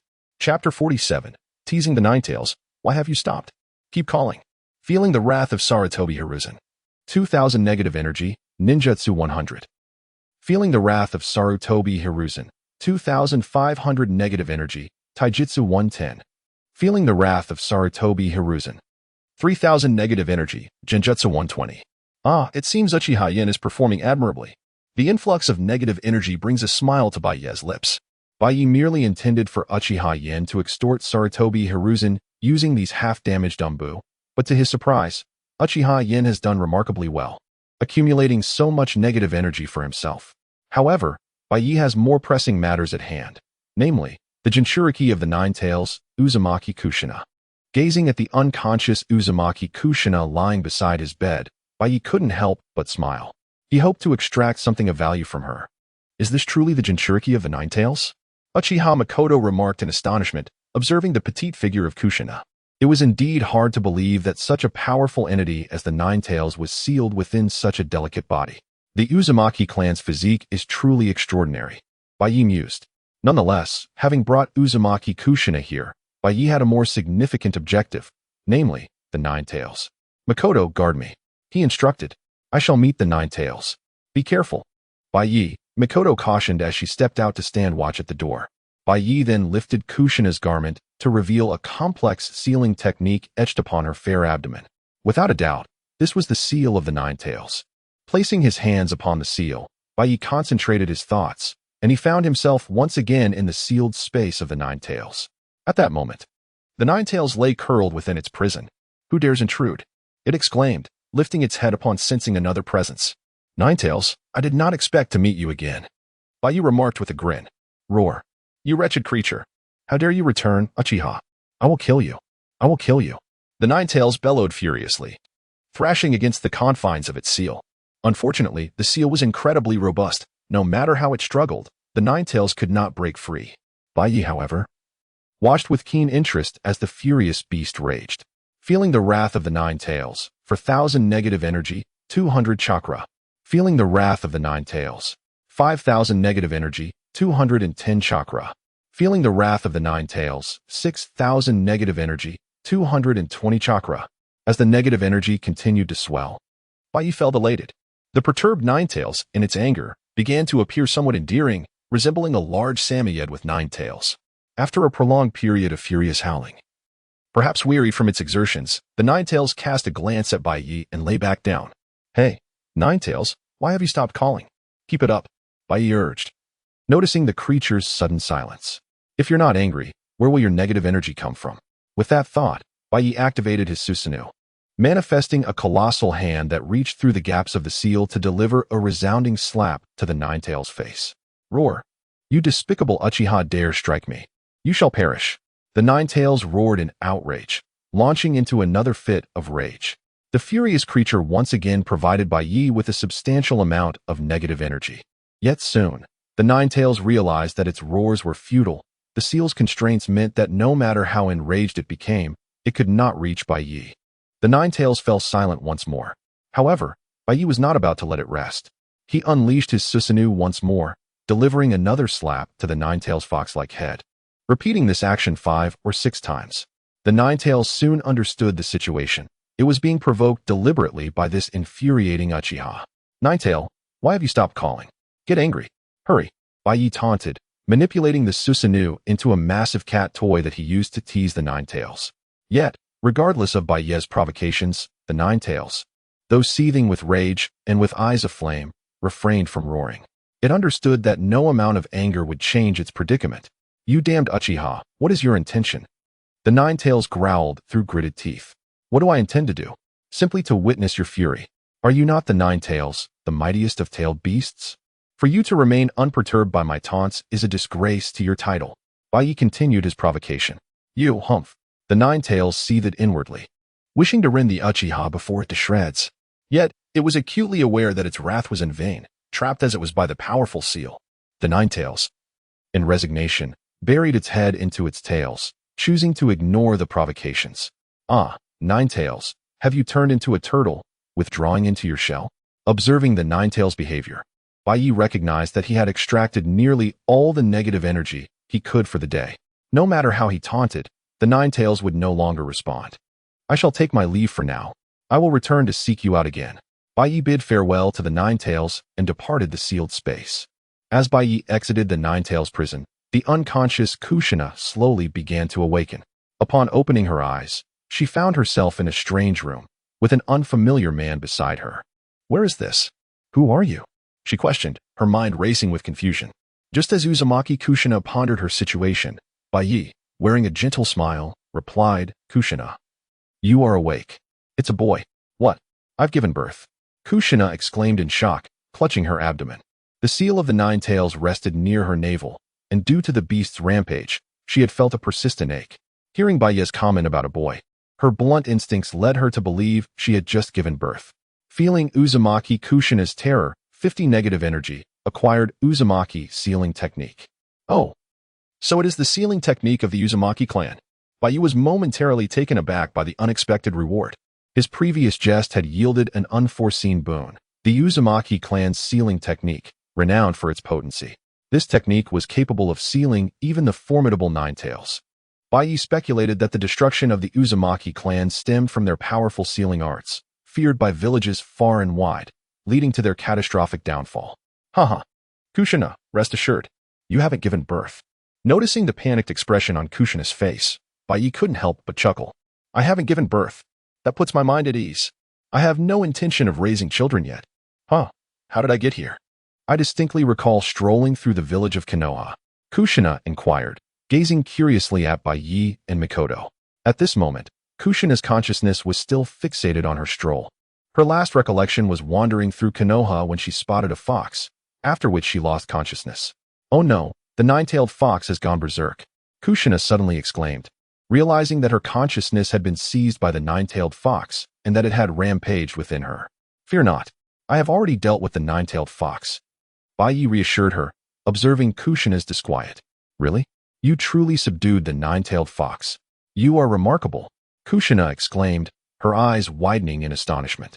She was acutely aware of the nine-tailed fox's destructive power, recalling instances where even a dozen Umbu operatives struggled to contain its rampages. Indeed, a mere nine-tailed fox is hardly worth my attention, Baiye declared with unwavering confidence. Possessing the Manjikyu Sharingan, Baiye inherently held an advantage over tailed beasts. What others perceived as formidable tailed beasts were of little consequence to Baiye. In fact, he had recently ventured into the nine-tailed fox's seal, where he provoked the beast.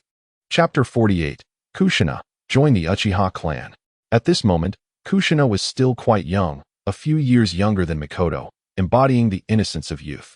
Otherwise, the cunning Sarutobi Hiruzen would not have easily persuaded her to become the host of the Nine Tails. Hence, when she witnessed Shiroya effortlessly subduing her rampaging self, admiration filled her gaze. Kushina, you can stay at the Uchiha clan without worry, as long as you remain with us. I can assure you that the Nine Tails will never harm you. Moreover, you will be free to pursue whatever endeavors you desire, Shiroya said to Kushina. Really? I can do whatever I want from now on. The Hokage will agree, Kushina exclaimed, bubbling with excitement. At her age, she thrived on liveliness and was restless. Spending her days in the valley, with the Nine Tails occasionally going berserk, was sheer torment for her. Otherwise, she would not have sneaked out of the valley. Thus, upon hearing Shiroya's promise that she could do anything as long as she stayed with the Uchiha clan, Kushina's joy was palpable. Of course, as for the Hokage, you need not concern yourself. He will surely agree, Shiroya assured her with unwavering confidence. The Hokage's approval was inconsequential to Shiroya. Even if Sarutobi Hiruzen were to object, it would not hinder Shiroya. Should he dare interfere, Shiroya would not hold back. That's wonderful. In that case, I shall join the Uchiha clan. Without a moment's hesitation, Kushina readily accepted. Being an outsider from another village, she had little understanding of the intricate relationship between Konoha and the Uchiha clan. More importantly, Sarutobi Hiruzen, wishing to better control Kushina as a host, preferred to limit her interactions with others. Consequently, she had few friends in Konoha. Excellent. From this moment forth, you are one of us, Kushina. Shiroya introduced her to Mikoto. Mikoto, this is Kushina. She is now a member of the Uchiha clan. Upon hearing Shiroya's introduction, Mikoto greeted Kushina with a warm smile. Welcome to the Uchiha clan, Kushina. Mikoto-ne, you are truly beautiful, Kushina remarked, gazing at Mikoto in awe. Kushina-chan, you are beautiful as well, Mikoto replied with a smile. Mikoto-ne, let us go shopping. I haven't done so in ages, Kushina suggested eagerly. With her carefree spirit, she swiftly cast aside the earlier chaos caused by the Nine Tails, her heart set on a delightful outing. Is that all right, Shiroya? Mikoto sought his approval. Of course, Shiroya nodded without hesitation. Fantastic. Let us hurry. With Shiroya's consent, Kushina gleefully pulled Mikoto along, while Shiroya followed closely behind.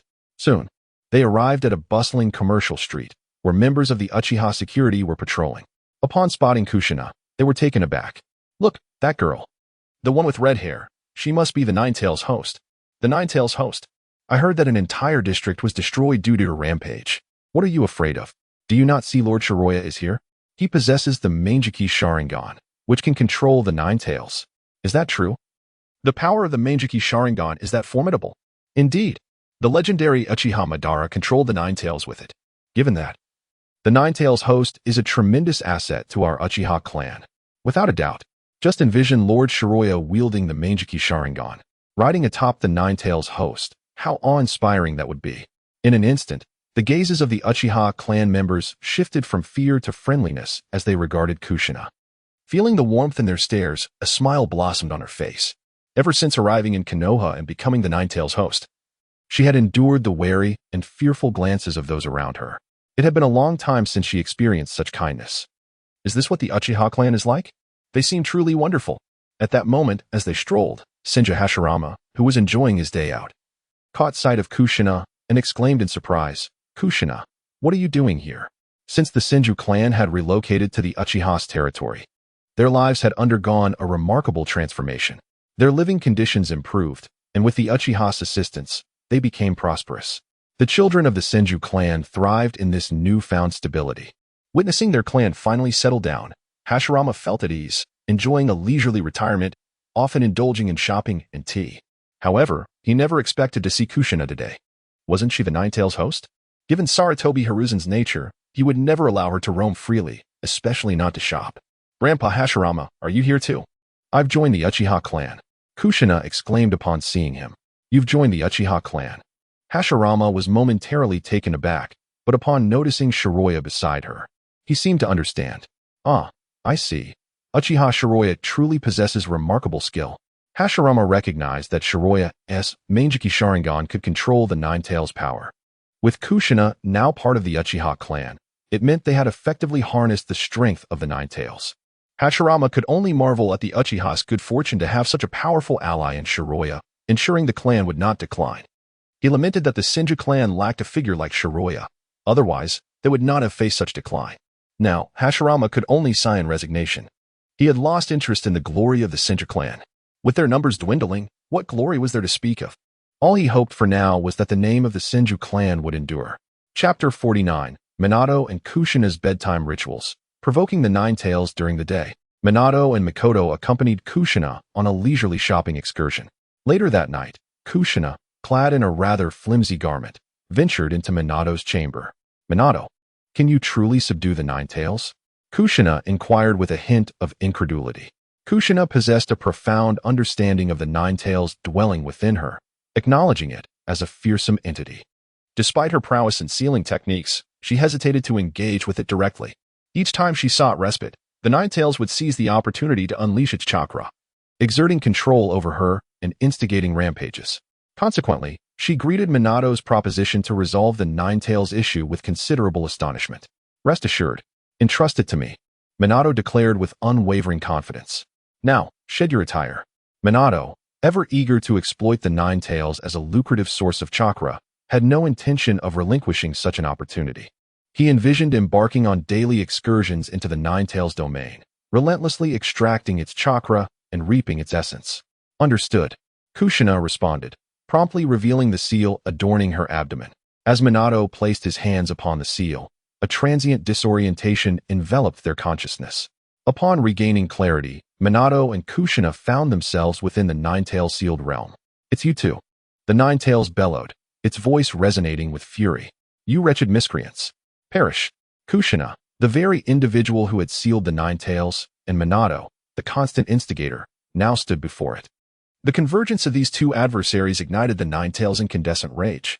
"Ah, how terrifying," Kushina exclaimed, instinctively seeking refuge behind Minato. "Fear not. It cannot harm you," Minato reassured her. "Regard it as merely an oversized canine." Upon hearing Minato's words, Kushina cautiously peeked out from behind him, her gaze fixed upon the raging Nine-Tails. Remarkably, once the initial fear subsided, she perceived a certain endearing quality in the beast. "Hehehe, Minato, you are correct," she exclaimed. "It is indeed an oversized canine. It resembles a barking dog." "Hush now, doggy," Kushina boldly declared. "Insolent fools! Who dares to call me a dog?" The Nine-Tails retorted, its fury intensifying. "I'm not a dog, you contemptible vermin." Alas, the surrounding seal remained impenetrable, rendering the Nine-Tails' struggles futile. It could only succumb to impotent rage. In the ensuing days, Minato would escort Kushina on daytime escapades, only to return in the dead of night to taunt the Nine-Tails within her. This routine persisted for half a month, leaving the Nine-Tails in a state of utter despair. In the face of Minato and Kushina's relentless provocations, it simply ceased to react. "Greetings, little doggy. Minato and I have returned," Kushina announced, reaching out to pinch the Nine Tails. Why are you silent? With a flick of its tail, the Nine Tails disdainfully brushed aside Kushina's touch. Minato, what is amiss? Kushina inquired, perplexed. Why is it no longer vocal? Could it be ailing? These nocturnal escapades into her inner sanctum, dedicated to tormenting the Nine Tails, had become a peculiar bedtime ritual for Kushina and Minato. However, the Nine Tails' uncharacteristic silence had disrupted their routine. Ailing? Preposterous. Minato retorted. It is a tailed beast. Disease is beyond its grasp. Minato approached the sealed enclosure, summoning his Susanoo to materialize a colossal palm, which he then directed towards the Nine Tails. Hey, Nine Tails, are you alright? Minato inquired. You haven't truly fallen ill, have you? The Nine Tails, a valuable asset in Minato's eyes, could not be allowed to succumb to any ailment. Begone! The Nine Tails spat out a single word. Minato. It appears the Nine Tails has truly ceased to acknowledge us, Kushina lamented, her voice tinged with disappointment. What shall we do? This is exceedingly dull. In times past, Kushina would have rejoiced at the Nine Tails' compliance. However, the nightly ritual of taunting the beast had transformed her perception. She no longer feared the Nine Tails. Instead, she had come to regard it as a pet. Without the customary provocation, she found herself unable to attain restful slumber. Fear not. I have a solution, Minato declared, a mischievous glint in his eyes. He then turned towards the Nine Tails and bellowed, Hey, Nine Tails, do you yearn for freedom? I can release your seal. Release the seal? The Nine Tails echoed, its interest piqued, its massive head swiveling towards them. Would you truly release me? Indeed, Minato affirmed. However, you must pledge that upon my release, you shall not attack us. Release me, and I shall not attack you, the Nine Tails responded with feigned sincerity. But would the Nine Tails truly refrain from attacking Minato and Kushina? Hardly.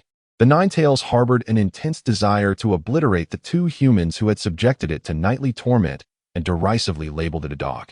Such indignity was intolerable. Once liberated, it would waste no time in annihilating these contemptible beings. However, it could not betray its murderous intent. It needed to coax the human into releasing the seal first. Minato, are you truly contemplating releasing the Nine Tails seal? Kushina inquired, her voice laced with apprehension. Indeed. Do you doubt my judgment, Kushina? Minato countered. I trust you implicitly, Minato. Do as you deem fit. Kushina responded, her concern evident yet her faith unwavering. Nine Tails, prepare yourself. I shall now release your seal, Minato declared, forming a hand seal and tearing away the talisman affixed to the cage. With the talisman removed, the cage's sealing properties vanished, and the massive enclosure swung open. Chapter 50. You were given a chance, yet you proved ineffectual. In the very moment the seal was shattered, the chakra of the Nine Tails surged forth, erupting in an overwhelming torrent. Haraha, you, my friend, truly managed to break the seal. Upon escaping the confines of its prison, the Nine Tails let out an exuberant roar. Initially, it had presumed that Baiye was merely toying with it and would not genuinely release the seal. However, to its astonishment, Baiye had indeed undone its binding. Nine Tails, do not forget the promise you made to us, Baiye remarked, observing the elated Nine Tails before him. The colossal beast turned its massive head toward Baiye, responding with disdain. What promises did I ever make to you? You two wretched fools should perish. Without a moment's hesitation, the Nine Tails lifted its enormous claws and swiped at Baiye. Swiftly, Baiye embraced Kushina and deftly evaded the attack, narrowly escaping the Nine Tails' fury. Nine Tails, how could you be so untrustworthy? Exclaimed Baiye, still clutching Kushina. Humph. There is no need for trust with despicable humans like you. Die. The Nine Tails sneered, continuing its relentless assault on Baiye. Since you are devoid of honor, I shall reciprocate in kind. Baiye retorted, his tone resolute. His confidence in unbinding the Nine Tails stemmed from his assurance in subduing it. Reciprocate? I am eager to see how you intend to do so. Today, I shall ensure your demise, Baiye declared with unabashed bravado. Now free from the seal, the Nine Tails could unleash its full might, rendering it fearless against Baiye, whom it deemed incapable of posing a threat. Sealing technique, Diamond Lock. In response to the oncoming Nine Tails, Baiye formed hand seals and struck the ground. Instantly, countless chains of chakra erupted from all directions, ensnaring the Nine Tails' limbs and tails. This was the assurance Baiye held, the sealing technique of the Uzumaki clan. What? This is a sealing technique? Damn it, you actually know sealing techniques. The Nine Tails exclaimed in alarm. As a being of immense chakra, Each tailed beast possessed the ability to easily withstand most assaults, rapidly recovering even from severe injuries. Their only vulnerability lay in sealing techniques, which could confine their power. Thus, upon witnessing Baiye's sealing art, the Ninetales fell into disarray, thrashing helplessly. Yet, despite its struggles, it was futile. Soon, innumerable chains bound the Ninetales, rendering the massive creature immobile upon the ground, akin to a rice dumpling. Ninetales, you wretched beast, I freed you from your seal. Yet you remain untrustworthy. You were given a chance, yet you proved ineffectual. Baiye approached the ensnared Ninetales, tapping its head and gesturing animatedly. You despicable human. The Ninetales glared at Baiye with fiery eyes, seething in fury. Feeling the wrath of the Ninetales, 6,000 negative energy. Chakra 100, feeling the wrath of the Ninetales, 7,000 negative energy. Chakra 120, feeling the wrath of the Ninetales, 8,000 negative energy. Chakra 130. Observing the rapidly accumulating negative energy, Baiye could not suppress a smile. Kushina, the Ninetales has been subdued. Would you like to touch it? Its texture is quite delightful. Baiye suggested to Kushina. Really? Is it truly permissible? She inquired cautiously, inching closer to the Ninetales. Sensing her movements, the Ninetales attempted to struggle, but alas, it was entirely bound by the sealing chains, unable to shift even slightly. Wow, the texture is indeed quite pleasant. So fluffy. As the Ninetales remained unresponsive, Kushina grew bolder, grasping its fur and climbing onto its body. The immense Ninetales now resembled a giant plush toy as Baiye and Kushina played with it. After a bout of playful torment, they harvested a tremendous amount of negative energy. Baiye unleashed another sealing technique, summoning a colossal prison of seals that descended from the heavens, re-imprisoning the Ninetales within its confines. Ninetales, since you failed to seize the opportunity, remain here, Baiye remarked, departing with Kushina, leaving the Ninetales to seethe in solitary rage. At the gates of Konoha, two weary ninjas hurriedly approached from the distance. Lord Jiraiya, Jonin Minato, you have returned. The gatekeeper exclaimed upon recognizing them. Indeed, the two figures were none other than Jiraiya, one of the legendary Sannin of Konoha, and his disciple, Minato Namikaze. Finally back. Konoha is truly the best. Living in Mayaboka Mountain was no life at all. Jiraiya mused as they stepped into the village. During this time, he had been residing in Mayaboka Mountain with Minato, training him in the art of sage mode. Mayaboka Mountain was inhabited by the Toad clan, where sustenance consisted solely of insects. Now, upon seeing familiar greenery, they felt an overwhelming sense of relief. Alas, I regret disappointing my master. I have yet to fully master the sage mode of Mayaboku, Minato said apologetically. Under the guidance of Jiraiya and the sages of Mayaboku, Minato had been diligently training to harness sage mode. However, despite his efforts, he found that gathering sage chakra took too long, and maintaining it in combat proved difficult. Haha, Minato, do not fret. The fact that you can gather sage chakra is already quite impressive, Jiraiya encouraged, patting Minato's shoulder. Although Minato had not yet mastered sage mode, Jiraiya remained thoroughly pleased with his disciple's progress. Chapter 51. Since you have come to me, I shall not hold back. Jiraiya and Minato swiftly arrived at a bustling commercial street nearby. Observing the vibrant atmosphere, Minato remarked, Jiraiya-sensei, have you noticed? The Hidden Leaf Village seems to have become even more prosperous than before. Indeed, it has become quite lively, Jiraiya replied with a proud expression. The old man's governance of the village is as commendable as ever. The old man to whom Jiraiya referred was none other than his master, the third Hokage, Hiruzen Sarutobi. In Jiraiya's eyes, the current prosperity of the village was entirely due to Hiruzen's wise administration. The third Hokage truly is remarkable, Minato expressed, admiration evident on his face. I wonder how Kushina is doing now. Don't worry, Minato. The old man will take good care of Kushina. Come, let us visit the Hokage Tower and meet him, Jiraiya said as they made their way to the Hokage's office. Upon their arrival, they found Hiruzen Sarutobi waiting. Jiraiya, Minato, you too have returned. Hiruzen's face broke into a smile at the sight of his disciples. The timing was fortuitous. Their return would bolster the village's strength during this critical period. Old man, what happened to your face? Jiraiya suddenly noticed something amiss. There appeared to be a shoe print on Hiruzen's cheek, as if he had been struck forcefully. Hiruzen instinctively touched his face, recalling the incident with Byakuya, though he would never admit it. Quickly, he shifted the topic. Jiraiya, Minato, your return is timely. The situation in the Hidden Leaf Village is quite dire. and we need your assistance." Without hesitation, Jiraiya thumped his chest and declared, "Old man, rest assured. Whatever crucial tasks you have, entrust them to us." Third Hokage. "How has Kushina been lately? May I see her?" Minato seized the opportunity to inquire. "Well, Minato, Kushina's situation is not good." Hiruzen's voice grew grave after a moment of contemplation. "Third Hokage, what has happened to Kushina? Is she in danger?" Minato asked, his anxiety palpable upon witnessing Hiruzen's serious demeanor. "Old man, please tell me. Don't keep us in suspense. What has become of Kushina?" Jiraiya echoed Minato's urgency. "Kushina has fallen into the hands of the Uchiha clan. You must be aware that their Sharingan can control tailed beasts. Kushina is likely in grave danger," Hiruzen explained solemnly. He had no clear information on Kushina's current state, but since her capture by the Uchiha, they had placed her under tight protection, making it difficult for even him to investigate her whereabouts. Though Hiruzen was unsure of Kushina's condition, he fabricated a narrative. After all, Jiraiya and Minato were oblivious to the specifics of her situation. "What? Kushina has been taken by the Uchiha clan. No, I must rescue her immediately," Minato exclaimed, his desperation evident. He held immense trust in Hiruzen. If the third Hokage claimed that Kushina was in peril, then it was undoubtedly true. "Minato, wait." Jiraiya grasped the impulsive Minato and turned to Hiruzen. "Old man, how could this happen? How did Kushina end up in the Uchiha's hands?"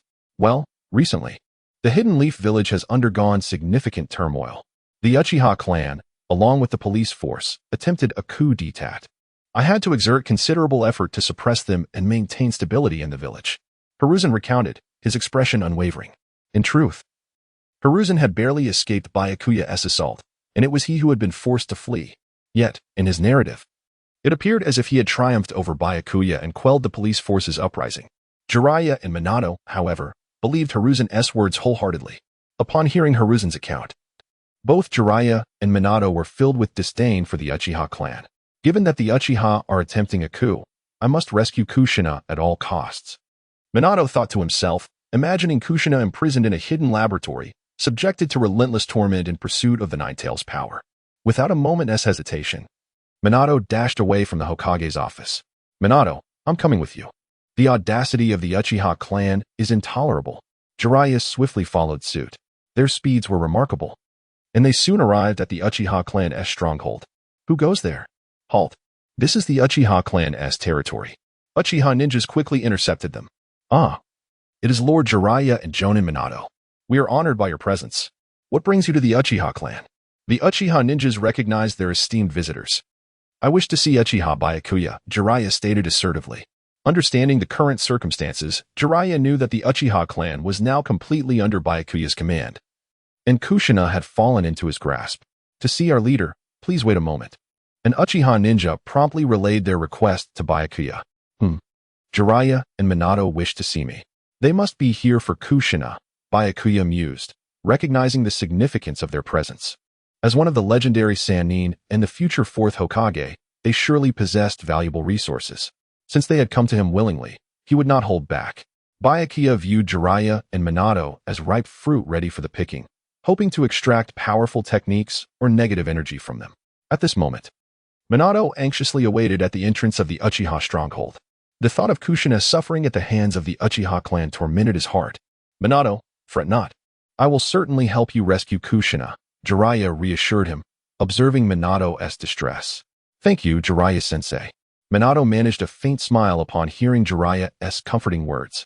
Chapter 52. The Third Hokage? Merely a defeated opponent. As Jiraiya and Minato Namikaze deliberated on how to save Kushina, a figure approached from the distance. "Uchiha Baiye." "Jiraiya, Minato. I hear you're looking for me. What is it you desire?" They scrutinized both Jiraiya and Minato, two pivotal figures in the world of Hokage, whose actions had significantly influenced many events. Jiraiya, having been deceived by the so-called prophecy of the Toad Sage, embarked on a quest to find the supposed child of prophecy, ultimately leading to his demise at the hands of his own disciple, Nagato, the creator of the Akatsuki. On the other hand, Minato, despite achieving the rank of the fourth Hokage, faced a similar fate during the battle against the unleashed Nine-Tails, dying at the hands of his own pupil, Obito Uchiha. It seemed that in Konoha, there existed a troubling tradition of disciples slaying their masters. "Uchiha Baiye, we seek Kushina. Please, hand her over to us," Jiraiya stated directly, fixing his gaze upon Baiye. Kushina. Impossible. She is now a member of the Uchiha clan. No one can take her away. Baiye firmly rejected, unyielding. Not only had Kushina fully integrated into the Uchiha clan, but the nine tails within her was of utmost importance to Baiye. Each night, he entered her body. Thus, relinquishing her was out of the question. Minato, upon hearing Baiye's refusal, became visibly agitated. What do you intend to do with Kushina? I must rescue her. Minato, remain calm. We are in Uchiha territory. Allow me to handle this. Jiraiya quickly interjected, offering Minato a reassuring smile before addressing Baiye. Uchiha Baiye, we come representing the Hokage. Does your clan now disregard the orders of the Hokage? In Jiraiya's perspective, as a disciple of the Hokage, his demand for Kushina symbolized the authority of the Hokage. Moreover, through his mentor, Hiruzen Sarutobi, Jiraiya had learned that the Uchiha clan had been quite unruly lately, requiring significant effort from his mentor to keep them in check. Given this context, it seemed logical that the Uchiha clan should comply with the Hokage's wishes and surrender Kushina. However, the situation unfolded in a manner entirely contrary to Jiraiya's expectations. As soon as his words left his lips, laughter erupted among the Uchiha ninjas surrounding them. Huh, how amusing. Attempting to intimidate Lord Baiye with the Hokage's name? One scoffed. Does he not know that Lord Baiye recently bested the Hokage? Indeed, the Hokage you speak of has long been a defeated foe of Lord Baiye. Upon hearing the Uchiha's derisive remarks, Jiraiya's expression shifted dramatically. What did you say? The old man was defeated. This cannot be. Clearly, Jiraiya struggled to accept the notion of Hiruzen Sarutobi being vanquished. Minato too, upon hearing the mockery directed at the third Hokage, wore a troubled countenance. After all, he had always held Hiruzen in high regard. Jiraiya, cease your futile words. If Sarutobi cannot control the power of the Nine Tails, then let the Uchiha clan take charge of it. As for Kushina, she shall remain with us. Baiye asserted with unwavering conviction. How dare you Uchiha act in such a manner? You defy the Hokage's orders. You are utterly audacious. Jiraiya glared at Baiye, filled with indignation. Despite his casual demeanor, he held deep respect for his mentor, and hearing the Uchiha clan belittle Hiruzen enraged him. Feeling Jiraiya's fury, 100 negative energy. 8 Taijutsu, acquired Sage Mode. Surprised by his newfound ability, Baiye was overwhelmed with joy. He had not anticipated such fortune, gaining Sage Mode from Jiraiya. This mode was extraordinarily powerful and notoriously difficult to master, requiring guidance and special techniques. A moment of carelessness could lead to being assimilated by Sage Chakra, turning one to stone. However, now Baiye could effortlessly enter Sage Mode and wield Sage Chakra, intensifying his admiration for Jiraiya. Jiraiya, it appears you are nothing but a fool, entirely oblivious. Another victim of Sarutobi's brainwashing, Baiye remarked disdainfully. What did you say? You dare insult me and the old man. Jiraiya exploded with anger at Baiye's repeated contempt towards his mentor. Jiraiya, what are you planning?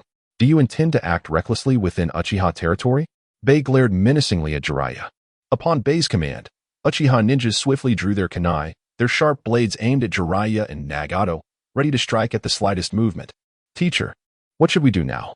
Minato gripped his kunai tightly, warily observing the Uchiha clan. This is absurd. How has the Uchiha clan descended into such brazen behavior? Jiraiya was astonished. Previously, he had interacted with the Uchiha clan, who, despite their arrogance, had always adhered to the Hokage's commands. When had they become so audacious? Disregarding the Hokage's authority and showing no respect for Sarutobi? Chapter 53. Jiraiya, your arrest is hereby declared confronted by the formidable Uchiha clan ninjas surrounding him. Jiraiya realized that the retrieval of Kushina was now beyond his reach. Moreover, he sensed an underlying complexity that eluded his understanding. Jiraiya intended to return with Minato and consult with the Hokage, strategizing on how to rescue Kushina. Damn those Uchihas, he muttered. Minato, we must retreat for now. However, Shiroya had no intention of allowing Jiraiya to leave. With a wave of his hand, 2 Uchiha ninjas immediately intercepted their path. Uchiha Shiroya, what is the meaning of this?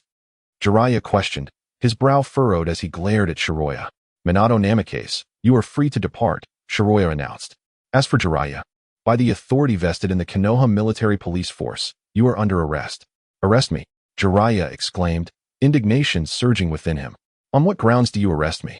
He felt increasingly incensed by the Uchiha clan's actions, perceiving their treatment of him as if he were a pushover. On what grounds? Shiroya retorted. You have been accused of voyeurism in the women's bathhouse.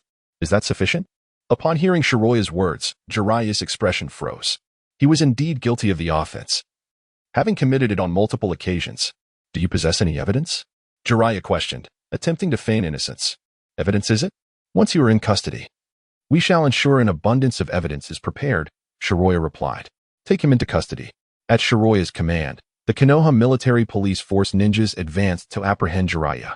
Naturally, Jiraiya would not submit passively, swiftly evading their initial assault. Uchiha Shiroya, I have no time to squabble with you, Jiraiya declared. I intend to seek clarification from the Hokage regarding this matter. Minato, let us depart swiftly. Although Jiraiya was still unsure of the circumstances, he was unwilling to remain idle. Consequently, he resolved to leave the area first. Humph, attempting to flee? Do you truly believe you can escape? Shiroya scoffed. Uchiha Blaze formation. Shiroya slammed his hand onto the ground, causing a massive screen of flames to erupt, directly obstructing Jiraiya and Minato's path. This is not good, Jiraiya-sensei, it is a barrier. Minato exclaimed, his countenance changing drastically upon witnessing the formation of the barrier. We are trapped. Damn those Uchihas, Jiraiya cursed. They're even employing barriers. His expression reflected his frustration. Jiraiya, you lecherous scoundrel, there is no escape for you now, Shiroya taunted, as the surrounding Uchiha ninjas rapidly closed in. Shiroya had anticipated Jiraiya's resistance and had prepared the barrier in advance. Damn it, Jiraiya cursed. Jiraiya-sensei, allow me to assist you, Minato declared, standing beside his teacher. Minato. What are you intending to do? Shiroya questioned menacingly. Do you also wish to betray Konoha and become a rogue ninja? Me? A rogue ninja? Minato stammered, momentarily stunned by the accusation. Damn it, Uchiha Shiroya, Jiraiya roared. What is your objective? If you seek to apprehend me, then do so. Why involve Minato in this? Jiraiya glared at Shiroya, his anger palpable. The accusation of being a rogue ninja carried immense weight, and Jiraiya had no desire for his disciple to bear such a burden. Humph, am I mistaken? Shiroya retorted. Jiraiya, you lecherous scoundrel, you dared to resist arrest, thus you are already a rogue ninja. Minato Namikaze, as a Konoha ninja. You are aiding a rogue ninja, therefore you are also a rogue ninja. Shiroya's tone was self-righteous. Jiraiya was incensed by Shiroya's accusations, yet he found himself unable to refute them. Defeated, Jiraiya raised his hands in surrender. Uchiha Shiroya, I yield. Faced with Shiroya's overwhelming force, Jiraiya knew that escape was impossible. Rather than engage in combat with the Uchiha ninjas, he chose to surrender in order to protect his student, Minato. Seize him, Shiroya commanded. Two Uchiha ninjas immediately stepped forward and apprehended Jiraiya. Jiraiya-sensei, Minato asked worriedly. Rest assured, Jiraiya replied. I am still a disciple of the Hokage. The Uchiha clan will not mistreat me too severely. Relay the events that transpired here to the Hokage as soon as possible. How has Konoha become like this? At that moment, Jiraiya felt a profound sense of alienation from Konoha, questioning if it was still the village he held dear. Understood, Jiraiya-sensei, Minato replied, transforming into a streak of light and vanishing from the scene. That is, the Flying Thunder God technique, isn't it? Shiroya mused, recognizing the second Hokage's space-time ninjutsu. When Minato reappeared, he was in an empty training ground within Konoha. A special kunai was embedded in a hidden location, serving as the spatial coordinate for his Flying Thunder God technique. Damn it, Jiraiya-sensei has been captured by the Uchiha clan, Minato thought, distressed. Originally, Minato and his teacher, Jiraiya, had gone to the Uchiha clan to rescue Kushina. However, to his dismay, they had not even seen Kushina, and instead, his teacher had been taken captive. I must inform the Hokage of what has transpired here, Minato resolved. The Hokage will undoubtedly have a way to rescue Jiraiya-sensei. Without hesitation, Minato sought out the Hokage. Sarutobi Hiruzen. Hokage-sama, something terrible has happened, Minato exclaimed. Jiraiya-sensei has been captured by the Uchiha clan ninjas. You must save Jiraiya-sensei. Sarutobi Hiruzen was taken aback by Minato's words. What? Minato, what are you saying? Jiraiya has been captured by the Uchiha clan. How did this occur? Weren't you going to rescue Kushina? Chapter 54, Jiraiya, the pervy sage of Konoha, paraded through the streets. Sarutobi Hiruzen was far from foolish. In fact, he was politically astute. Otherwise, the Leaf Village would have crumbled long ago under his leadership. He had orchestrated the decline of the once powerful Senju clan. As for allowing Jiraiya and Minato Namikaze to interact with the Uchiha clan, his aim was to rescue Kushina. to maintain control over Kushina, the nine-tailed fox's Jinchuriki. Hiruzen restricted her interactions within the village, leading to her having few friends. Minato Namikaze was deliberately placed in her path by Hiruzen, who sought to control Kushina through him. This plan was set in motion during their childhood, even staging a heroic rescue where Umbu members, disguised as Cloud Ninja, kidnapped Kushina, only for Minato to save her. This encounter, the foundation of their bond, was a fabrication orchestrated by Hiruzen. Furthermore, Hiruzen enlisted Jiraiya, one of the legendary Sannin, to demonstrate the strength of Konoha's leadership to the Uchiha clan. Jiraiya's return bolstered their forces, serving as a warning against any potential coup. However, Sarutobi Hiruzen's machinations were thwarted when Jiraiya was captured by the Uchiha clan. "How dare the Uchiha be so insolent?" he exclaimed to Minato. "On what grounds did they apprehend Jiraiya?" "Lord Hokage," Minato replied, "the Uchiha claimed to have apprehended Jiraiya for voyeurism in the women's bathhouse." Sarutobi Hiruzen was taken aback. As Jiraiya's mentor, he was well aware of his proclivity for peeping, but he never considered it a serious issue. Now, the Uchiha were using it as a pretext for his capture. "Lord Hokage, what should we do?" Minato asked anxiously. "We must rescue Jiraiya-sensei." "Rest assured, Minato," Sarutobi Hiruzen said. Though his heart was heavy, "Jiraiya is my student. I will ensure his rescue." Meanwhile, Jiraiya, now captive, breathed a sigh of relief upon Minato's departure. He turned to Baiye, his tone defiant. "Humph, you Uchiha dare to seize me?" He scoffed. "Where do you intend to imprison me?" Despite his capture, Jiraiya remained unconcerned. As one of the Sannin and the Hokage's disciple, he believed he was untouchable. He assumed his confinement would be brief, and the Hokage would swiftly secure his release. "Oh, a pervert like you deserves more than mere imprisonment," Baiye sneered. "Uchiha Hamura, parade Jiraiya through the streets so the entire village can witness the humiliation of our pervy sage." The prospect of being paraded through the streets sent a wave of mortification through Jiraiya. "Baiye, you've gone too far," he protested. "Too far? Nothing is too far when dealing with a pervert like you," Baiye retorted. "Hamura, fetch a placard." Soon, Uchiha Hamura returned with a wooden sign, upon which Baiye inscribed the words, "Jiraiya, the pervy sage of Konoha. Crime, voyeurism in the women's bathhouse." "You fiend," Jiraiya roared. "I will never submit to such humiliation." He broke free from the Uchiha guards and attempted to escape. "Humph, trying to flee?" Baiye smirked, anticipating Jiraiya's actions. Sealing technique. A seal slammed into Jiraiya, cutting off his chakra flow. Deprived of his power, Jiraiya collapsed to the ground. "What have you done to me?" he gasped. "You've sealed my chakra." Baiye ignored Jiraiya's pleas and thrust the placard around his neck. He gestured to Uchiha Hamura and ordered, "Parade him through the streets immediately. Let the Leaf Village witness the consequences of perversion." "Yes, Lord Baiye," Uchiha Hamura replied eagerly. "You too, hoist him up and let's begin the procession." "Release me. I refuse to go." Jiraiya struggled in vain, his protests ignored. "Silence, you insolent fool," Uchiha Hamura snarled, landing a blow on Jiraiya's face. The other Uchiha followed suit, unleashing a barrage of kicks and punches. They cared little for his status as a Sannin or the Hokage's disciple. After enduring a series of brutal beatings, Jiraiya soon found himself battered and bruised. "You damned Uchiha, how dare you truly strike me?" With a face marred by injuries, Jiraiya could scarcely believe the ferocity with which the Uchiha clan had attacked him, showing no regard for their own status as they unleashed a relentless assault upon him. "Now, you've learned your lesson." They proceeded to parade him through the streets. Following the savage beating, several Uchiha ninjas began to showcase the battered Jiraiya to the public. Chapter 55, Jiraiya's suffering must come first. Jiraiya found himself bound and stripped of his chakra, brutally beaten and rendered incapable of resistance. The Uchiha clan's ninjas secured him to a cross, a sign inscribed by Baiye affixed to his head, and paraded him through the bustling commercial district. The moment Jiraiya arrived, he drew the attention of the crowd. "Look, what's happening over there?" "Not sure, but it appears to involve the Uchiha clan. It looks quite lively. Let us go take a look." A few curious leaf ninjas pushed through the throngs, hastening to witness the spectacle. Upon seeing the situation, they gasped in shock. "It's Lord Jiraiya. It truly is Lord Jiraiya.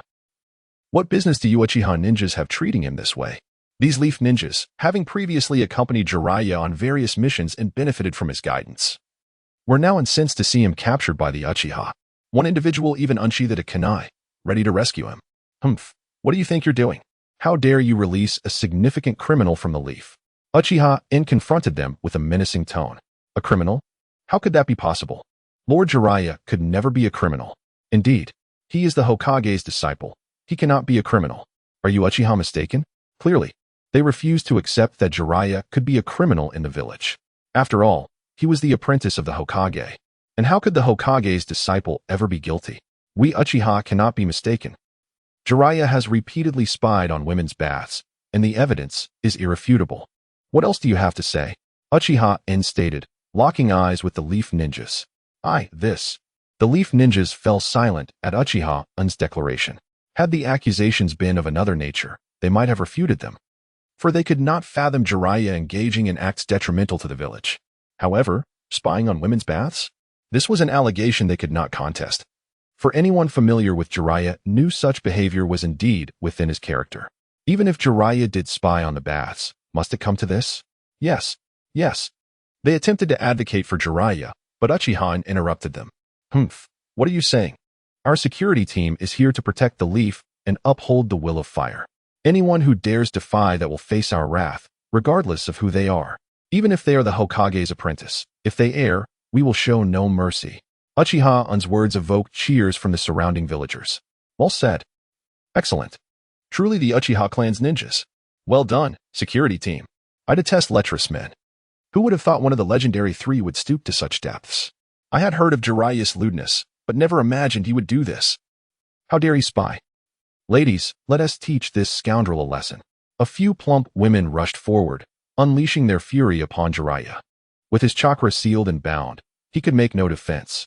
Soon, his once pristine white hair was torn, and his face was scratched. Witnessing the women's assault, the men could no longer restrain themselves. What if their wives were subjected to such a gaze? They joined the fray, hurling rotten vegetables and foul eggs at Jiraiya. The Leaf Ninjas, realizing their words held no sway, silently withdrew from the scene. Feeling Jiraiya's fury, 2000 negative energy, chakra 110. Feeling Jiraiya's fury, 3000 negative energy, ninjutsu 140, acquiring sage technique, 5 right gates.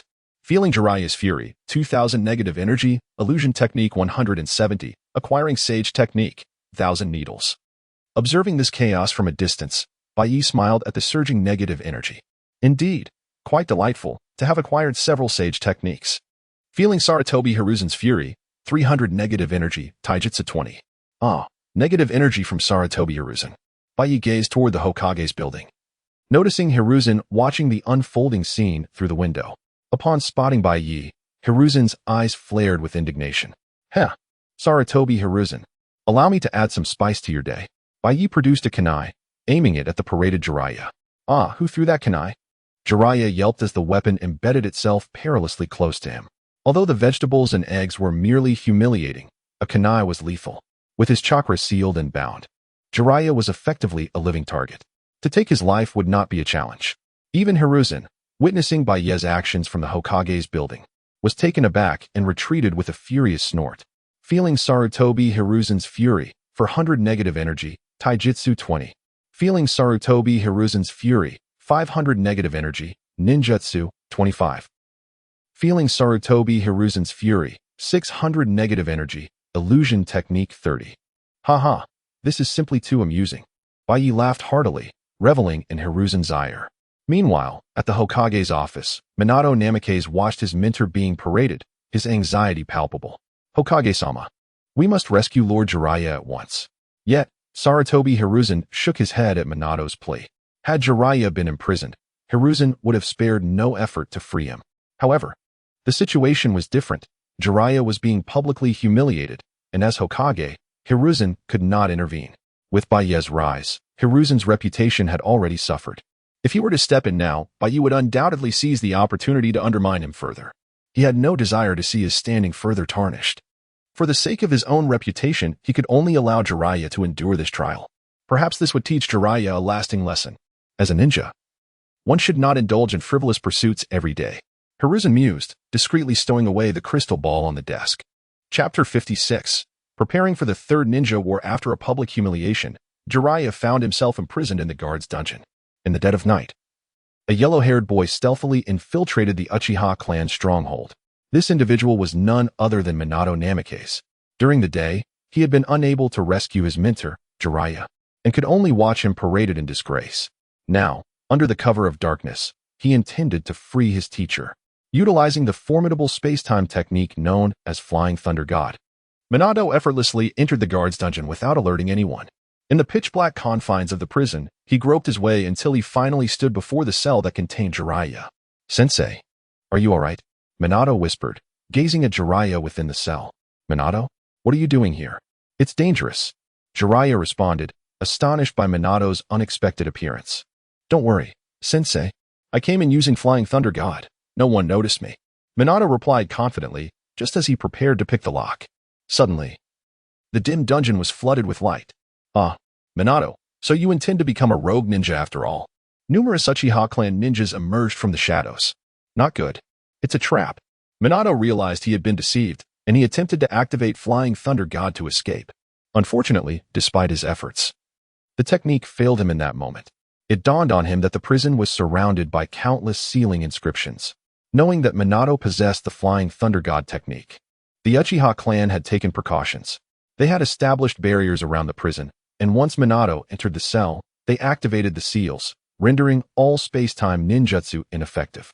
Deprived of Flying Thunder God, Minato's combat effectiveness plummeted. Before long, he was captured by the Uchiha ninjas, who sealed his chakra and imprisoned him in the cell. Minato's plight was truly unfortunate. Previously, he had sacrificed his mentor, Jiraiya, to save Kushina. Now, in his attempt to rescue Jiraiya, he found himself ensnared. How disappointing. A Hokage's apprentice, indeed, just another band of thieves. The Uchiha clan members sneered at Jiraiya and Minato. The following morning, Baiye emerged from Kushina's room, looking quite satisfied. Last night, Baiye had once again entered Kushina's body, provoking the Nine Tails to absorb its negative energy and various attributes. He discovered that Kushina was like a treasure trove, brimming with potential waiting to be unearthed. "Baiye, just as you suspected, Minato infiltrated the prison last night to rescue Jiraiya. However, we had already made preparations. Now Minato is also in our custody," Uchiha reported excitedly. "Baiye, how should we handle the two of them?" Uchiha continued to inquire. "Let us consult Sarutobi Hiruzen. See if he still wants his apprentices. If not, they will remain imprisoned here," Baiye replied. "I understand, Baiye. I will take care of it," Uchiha acknowledged, fully grasping the implications. Extorting Sarutobi was something he was quite familiar with, having previously used a few battered umbu to extract valuable resources from him. "Baiye, I have news regarding the matter you asked me to investigate. The talented puppet master, Sasori of the Red Sand, has betrayed the Sand Village. He is currently hiding in a cave in the Land of Wind," Uchiha continued, handing Baiye a scroll. "Very well, I see," Baiye said as he accepted the scroll, waving his hand dismissively. Why did Baiye seek information on Sasori? It was, of course, to prepare for the impending Third Ninja War. As a time traveler, Baiye was acutely aware that the war's inception began with Sasori's ambush on the Third Kazekage of the Sand Village. The disappearance of the Third Kazekage led the Sand Village to suspect other ninja villages, ultimately igniting the Third Ninja War. Knowing that the Third Kazekage would meet his demise, Baiye was determined not to miss this opportunity to harvest negative energy. Thus, he planned to collaborate with Sasori to eliminate the Third Kazekage directly. Baiye believed that such an act would undoubtedly incite the wrath of the entire Sand Village, providing him with a substantial amount of negative energy. With these thoughts in mind, Baiye succinctly briefed Uchiha about the situation regarding the Uchiha clan. Under the cover of secrecy, Baiye activated Kamui and vanished from the Uchiha stronghold. When he reappeared, he found himself in the Land of Wind. As he arrived, a gust of wind and sand rushed toward him. "So this is the Land of Wind? The environment is indeed harsh," Baiye remarked, feeling the arid climate beneath his feet as he treaded upon the desert sand. Surviving in such an environment was undoubtedly challenging. No wonder the Sand Village repeatedly waged war against the Fire Country to seize its resources. According to intelligence, Sasori should be nearby in a cave. In a hidden cave nestled within the desert cliffs, Sasori was engrossed in manipulating his puppets. As a genius puppet master, his craftsmanship was exceptional, especially in creating human puppets capable of retaining the abilities of their living selves. "Who goes there?" At that moment, Sasori sensed an intruder, swiftly brandishing a kunai. Unbeknownst to him, Baiye had silently entered his lair. "Are you Sasori of the Red Sand? Is this your handiwork?" Baiye inquired, disregarding Sasori's wariness as he examined the puppets surrounding him. Though Sasori did not recognize Baiye, He understood that anyone who could infiltrate his base undetected was not to be underestimated. Without hesitation, he launched an attack against Baiye. With a mere flick of his fingers, several puppets sprang to life, brandishing blades as they lunged at Baiye. However, Baiye did not flinch in the face of the assault. The sharp blades effortlessly passed through his form, inflicting no harm whatsoever. What? How is this possible? Sasori exclaimed in disbelief as he realized his attacks had no effect. His hands moved rapidly, activating every puppet in the base. There's no need to be so agitated. I bear no ill will. I have come to propose a collaboration. Baiye addressed Sasori calmly. Cooperation? In what endeavor do you propose we collaborate? Sasori of the Red Sand inquired with vigilance. Indeed, Baiye responded, his gaze fixed upon Sasori. What say you to the assassination of the third Kazekage? Chapter 57. Direct assault on Sand Ninja Village. A day later, in the desolate expanse outside Sand Ninja Village. Two figures advanced side by side, Baiye and the Scorpion of the Red Sand. Although they traveled together, Scorpion maintained a cautious distance from Baiye, filled with wariness. Scorpion harbored intentions of assassinating the third Kazekage, a secret he had never disclosed to anyone. The sudden appearance of someone who not only knew of his plot, but also sought to collaborate with him struck Scorpion as exceedingly peculiar. His immediate instinct was to eliminate Baiye, yet the latter's formidable strength thwarted his attempts. Despite deploying all his puppets, Scorpion could inflict no harm upon Baiye.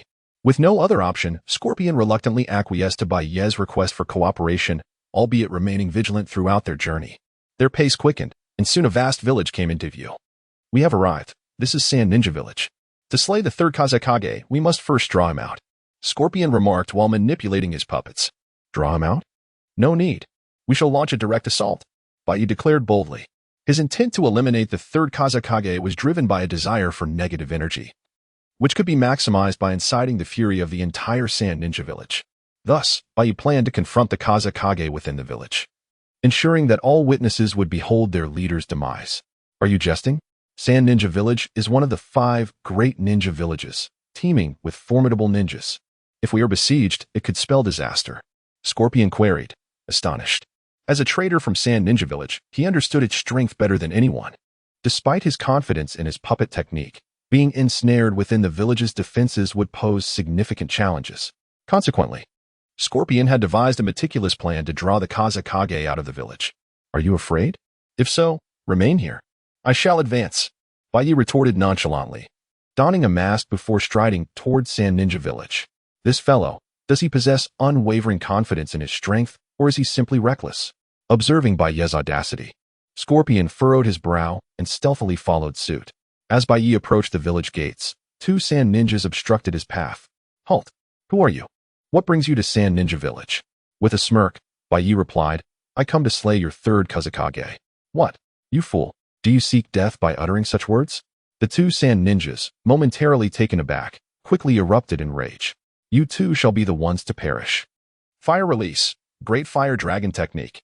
Without hesitation, Baiye unleashed his jutsu. A colossal fire dragon materialized, engulfing the 2 sand ninjas before they could react. Boom. A thunderous explosion ensued as the fire dragon erupted, obliterating the village gates. What is happening? What transpired? Not good. We have an enemy incursion. Quick! Alert the reinforcements. The alarm echoed from the direction of the village gates as countless sand ninjas surged toward Baiye. Come forth. Wind release. Wind cutter technique. Baiye countered the oncoming wave of ninjas with a powerful gust of wind, slicing through them like blades. A cacophony of anguished cries filled the air. Experiencing the fear and suffering of the sand ninjas, gained 500 negative energy, ninjutsu 5. Experiencing the fear and suffering of the sand ninjas, gained 600 negative energy. Taijutsu 6, experiencing the fear and suffering of the sand ninjas, gained 700 negative energy, Taijutsu 7. Indeed, combat proved to be the most effective means of acquiring negative energy. After effortlessly dispatching the sand ninjas, Baiye pressed onward into the depths of the village. The chaos wrought by his assault sent the Sand Ninja Village into disarray, with ninjas darting amidst the structures. Quick! Evacuate the civilians to safety. The rest of you, follow me to confront the enemy. The uproar soon reached the ears of the third Kazekage. What is happening? What is the commotion? A sand ninja rushed to the Kazekage's side. Lord Kazekage, we are under attack. The enemy is incredibly powerful. Many of our ninjas have already been defeated. An enemy incursion? What is their number? Who dares to assault us? The Kazakage's astonishment was palpable. As one of the 5 great ninja villages, their reputation was formidable. There is but one intruder. Identity yet to be determined, the Sand Ninja reported. One person? Lead me to them. I must see who possesses the audacity to attack our village. The third Kazakage seethed with fury and swiftly gathered a contingent of sand ninjas to confront Baiye. At this moment, the ground around Baiye was strewn with the fallen sand ninjas, each providing him with a wealth of negative energy before their demise. Behind him, Scorpion meticulously selected suitable corpses to craft into puppets, storing them within scrolls. As he collected the bodies, Scorpion glanced at Baiye and inquired, "You must be from the Hidden Leaf Village. What is your purpose in attempting to assassinate the third Kazakage? Do you not fear igniting a ninja war?" "Who can say?" Baiye replied evasively. "It matters not. All I desire is the Kazakage's corpse." Seeing Baiye's lack of response, Scorpion refrained from pressing further. His interest lay not in Baiye's motives, but rather in the eternal pursuit of art. Chapter 58, The Mightiest Wind Shadow? Merely this. The battle between Baiye and the Sand Ninjas raged on. Although the number of ninjas in the Sand Village was substantial, it was regrettable that their strength paled in comparison to that of Baiye. Before they could even approach him, they were sent flying by his ninjutsu. With each of Baiye's assaults, countless sand ninjas were hurled backward, their screams of agony contributing to the accumulation of negative energy within Baiye. Experiencing the pain of the sand ninjas, gained 400 negative energy, chakra 10. Feeling the hatred of the sand ninjas, gained 500 negative energy. Illusion technique 11. Feeling the torment of the sand ninjas, gained 600 negative energy. Physical technique 12. As for Sasori of the Red Sand, he lingered around Baiye, continually collecting useful corpses while guiding him through the chaos. Witnessing Baiye effortlessly dispatch the approaching sand ninjas, Sasori couldn't help but marvel at his formidable power. Truly exceptional. I never imagined such a terrifying individual would emerge from Konoha. I hope he can indeed deliver the body of the Wind Shadow to me. Sasori mused as he observed Baiye's rampage. Just as Baiye was wreaking havoc, the third Wind Shadow rushed in from the distance. Upon seeing Baiye systematically slaughtering the sand ninjas, he was instantly consumed by rage. "Damn it, cease this at once." Sand Iron Shower. Without a moment's hesitation, the third Wind Shadow unleashed his bloodline ability. Countless dark grains of sand materialized around him, quickly coalescing into projectiles that shot toward Baiye and Sasori. "Be careful. Evade," Sasori shouted, realizing the danger of the third Wind Shadow's Sand Iron. Sand Iron is the nemesis of puppeteers. Any puppet struck by it will lose all mobility. However, in the face of the impending attack, Baiye did not flinch, allowing the Sand Iron to collide with him. Could these attacks truly harm Baiye? Clearly not. The Sand Iron passed effortlessly through his form, crashing into the sandy ground behind him. Boom, boom, boom. The sound of successive explosions erupted as small craters formed in the sand. What is this ability? The third Wind Shadow furrowed his brow, realizing his attack had failed to strike Baiye. He was certain that his assault had connected, yet he could not comprehend how Baiye had evaded it. "Are you the third Wind Shadow? Your timing is impeccable.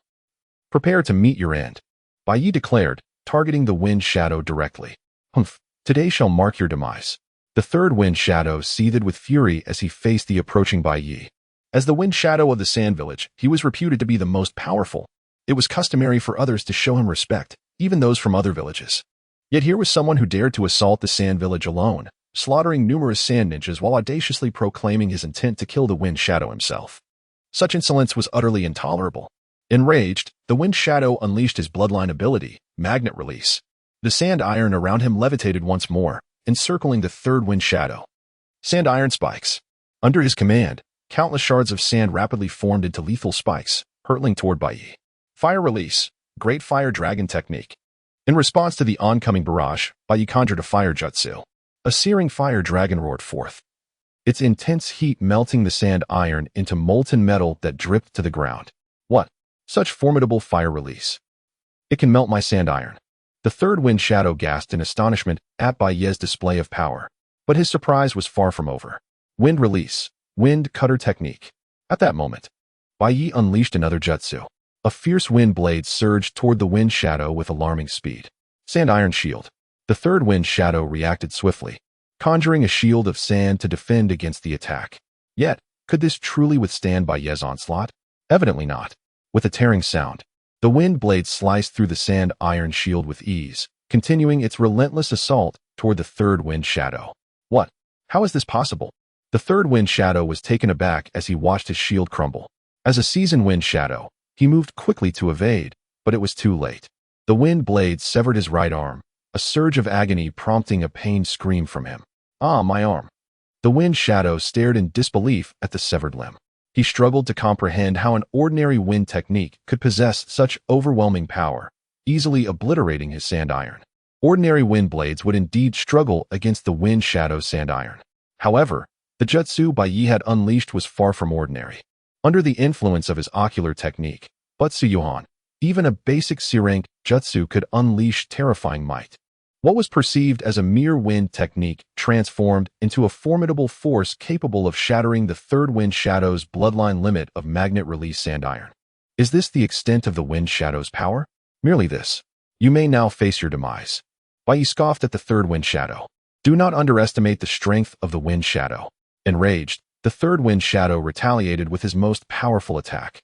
Magnet release, sand iron world technique. Under the immense magnetic force, all the sand iron rose into the air, then exploded with a thunderous roar. Countless shards spread like a spider's web, wreaking havoc in all directions, poised to engulf Baiye. This should surely be the end for him. The third wind shadow thought as he beheld Baiye consumed by his sand iron. Death. The one who shall perish is you. Just then, a voice echoed from behind the third wind shadow, and he felt a sharp pain in his chest as a kunai pierced through him. How is this possible? The third wind shadow fell to the ground, disbelief etched on his face. Thus, the so-called mightiest third wind shadow met his end, vanquished by his own hand. Chapter 59. The Awakening of the Eternal Kaleidoscope Sharingan. The outbreak of the Third Great Ninja War. Is the third Kazekage powerful? Undoubtedly, he possesses immense strength, particularly with his bloodline limit, magnet release, iron sand, which is extraordinarily formidable. Otherwise, he would not be hailed as the mightiest of Kazekage. However, fate dealt him a cruel hand as he encountered Baiye. Baiye, with both his prowess and the abilities bestowed by the Kaleidoscope Sharingan, proved to be an overwhelming force that the third Kazekage could not contend with. Harnessing the formidable ocular techniques granted by the Kaleidoscope Sharingan, Baiye effortlessly overwhelmed the third Kazekage, ultimately slaying the one known as the strongest Kazekage. With the death of the Kazekage, all the sand shinobi were left in utter shock. How could this be possible? Their lord Kazekage has been slain. This was unfathomable. The Kazekage, revered as the strongest, could not have fallen to another. Many sand shinobi were quick to dismiss the reality of the situation, suspecting it to be an illusion, desperately attempting to dispel the genjutsu by disrupting the chakra within their bodies. Yet, regardless of their efforts, the truth of the Kazekage's demise at the hands of Baiye remained unchanged. Lord Kazekage, how could he have been murdered by an invader? The audacity of this intruder to slay our Kazekage must be avenged. Fueled by rage, the sand shinobi transformed their sorrow into fury. Their eyes reddened as they gripped their weapons, charging at Baiye with fervor. What do you intend to do, sand shinobi? Seek death, perhaps? Allow me to facilitate that for you. Baiye taunted, unleashing a torrent of flames. With hands forming seals, a wave of scorching fire surged forth, engulfing the oncoming sand shinobi before they had a chance to react, their cries echoing as they were reduced to ashes. Let us depart. Baiye called to the distant Sasori of the red sand, carrying the lifeless form of the third Kazekage as he slowly exited the sand village. Baiye's objective was to eliminate the Kazekage, incite chaos within the sand village, and absorb the ensuing negative energy. With the Kazekage slain, there was no further purpose in lingering. Once Baiye had exited the boundaries of the sand village, he glanced back, witnessing the village engulfed in flames, as torrents of negative energy converged upon him. Soon, his negative energy surged to 1 million. 1 million units of negative energy had finally been amassed. It was time to awaken the eternal Kaleidoscope Sharingan. With excitement, Baiye carelessly tossed the Kazekage's corpse to Sasori, who stood bewildered at the ease with which he had acquired the Kazekage's body. This was astonishing. Yet, without hesitation, Sasori sealed the Kazekage's remains and retreated to a nearby base to commence transforming the corpse into a puppet. Meanwhile, Baiye had returned to the Uchiha clan stronghold in Konoha. System, expend 1 million negative energy. I wish to awaken the eternal Kaleidoscope Sharingan. Beep. 1 million negative energy expended. Eternal Kaleidoscope Sharingan activated. As the system's voice echoed, Baiye felt a powerful force surge into his eyes. He could not resist activating the kaleidoscope Sharingan. The intricate triangular pattern at the center of his eyes coalesced into a six-pointed star. Simultaneously, he sensed a binding force dissipate from his vision. An infinite well of ocular power flowed within Baiye's eyes, rendering everything before him crystal clear. It was as though he had received a new pair of eyes. Is this the power of the eternal kaleidoscope Sharingan? My ocular prowess not only enhances, but can be utilized without limit. Baiye thought with exhilaration. Previously, while his kaleidoscope Sharingan techniques were immensely powerful, each usage drained his energy, compelling him to exercise caution. However, with the awakening of the eternal kaleidoscope Sharingan, he could now wield this power freely. The awakening of the eternal kaleidoscope Sharingan marked a significant enhancement to Baiye's strength, yet this was merely the beginning. As a traveler from another world, Baiye was acutely aware that beyond the eternal kaleidoscope Sharingan lay the Rinnegan and the Nine-Tomo Rinnegan. The awakening of the eternal kaleidoscope Sharingan was but a modest objective. The assassination of the Kazekage sent shockwaves of disbelief and fury throughout the Sand Village. Concurrently, through their investigations, the Sand Shinobi were convinced that the assailant responsible for the Kazekage's death was a ninja from Konoha. Consequently, they mobilized their forces for an assault on the Land of Fire. The sudden offensive from the Sand Village left Konoha in a state of alarm. Investigations revealed that the motivation behind the Sand Village's attack stemmed from the death of their Kazekage. This revelation deepened Konoha's confusion. Instead of pursuing the true culprit behind their Kazekage's demise, why were they directing their ire towards Konoha? What? You claim that the one who killed your Kazekage was from Konoha? This is slander. We in Konoha have always upheld the will of fire. How could we attack your Kazekage? Faced with the unreasonable accusations from the Sand Shinobi, Konoha had no choice but to retaliate. As the conflict erupted between the Sand Village and Konoha, the Cloud and Stone villages could no longer remain passive. Territorial disputes ignited skirmishes between the two, and soon, the entire ninja world was engulfed in the flames of war. Chapter 60, can you believe that even more outrageous events await? The Third Ninja War has erupted, and the entire Konoha village has mobilized. Lord Baiye, the Umbu has delivered a message, inviting our Uchiha clan to the Hokage building's conference room for a strategy meeting. Uchiha Yin approached Baiye, unable to contain his thoughts. A strategy meeting, you say? I see. I shall observe what that Sarutobi Hiruzen intends to do. Upon receiving the news, Baiye promptly made his way to the Hokage office building. Upon entering the conference room, Baiye discovered Sarutobi Hiruzen seated at the head of a grand conference table. Flanking him were the two elders of Konoha, Tsunade and Mito, with the heads of the prominent ninja clans of Konoha gathered beneath them. As Baiye entered, all eyes turned towards him. The clan leaders, having heard whispers of Baiye's recent endeavors, regarded him with a mix of curiosity and intrigue, particularly towards one audacious enough to challenge the Hokage. Representative of the Uchiha clan, you have arrived. Please, take a seat. Sarutobi Hiruzen spoke with an air of calm, seemingly indifferent to Baiye's past actions. This was a testament to the cunning nature of the old strategist. However, the two elders, Tsunade and Mito, failed to mask their disdain for Baiye, their expressions revealing the resentment born from the severe losses their families had suffered due to his actions. They longed to eliminate Baiye and reclaim what he had taken from them, yet the disparity in strength left them with nothing but rage. Upon hearing Sarutobi Hiruzen's words, Baiye glanced at the seat designated for the Uchiha clan, positioned at the far end of the table. It appeared to be a deliberate insult, aimed at undermining and humiliating the Uchiha. A weaker Uchiha might have acquiesced to such treatment, but Baiye was not one to endure indignities. Ignoring the assigned seat, he approached Sarutobi Hiruzen directly. Hiruzen, please make way. I have taken a liking to your seat. Baiye's proclamation sent shockwaves through the room. Gasps of disbelief filled the air as everyone processed his audacity. Did Baiye truly demand that the Hokage relinquish his position? The astonishment was palpable, even for Sarutobi Hiruzen himself, who wore a look of incredulity. Uchiha Baiye, what did you just say? Sarutobi Hiruzen's expression darkened. What? Is your hearing failing you? I shall repeat myself. I request that the Hokage vacate his seat. I have taken a fancy to it. Baiye stated defiantly. You. Sarutobi Hiruzen's face turned a deep shade of anger. This was not merely about the seat. It was a matter of pride. If he were to concede, how could he maintain his authority as Hokage? Uchiha Baiye, do not push your luck. Sarutobi Hiruzen gritted his teeth, his gaze fixed on Baiye. Push my luck? Huh. Should you refuse to vacate, Do you believe even more outrageous events might unfold? Bei's eyes glimmered with the awakening of his Sharingan as he threatened Sarutobi Hiruzen. Faced with Bei's intimidation, Sarutobi Hiruzen, though filled with fury, hesitated to act rashly. He was acutely aware that Bei was capable of following through on his threats. After a moment of deliberation, weighing the consequences, Sarutobi Hiruzen inhaled deeply and stood. He walked to the far end of the table, taking the last available seat. Bei, in turn, settled into the Hokage's position. Ah, this seat of the Hokage is indeed quite comfortable, Bei remarked with a smirk. He then noticed the grim expressions on Tsunade and Mito seated beside him. What are you two doing here? Leave at once. Your presence irritates me, Bei declared disdainfully. You scoundrel. Uchiha Baiye, do not overstep your bounds. We are the elders of Konoha village. Tsunade and Mito shouted in anger at Bei's insolence. Elders? What nonsense is this?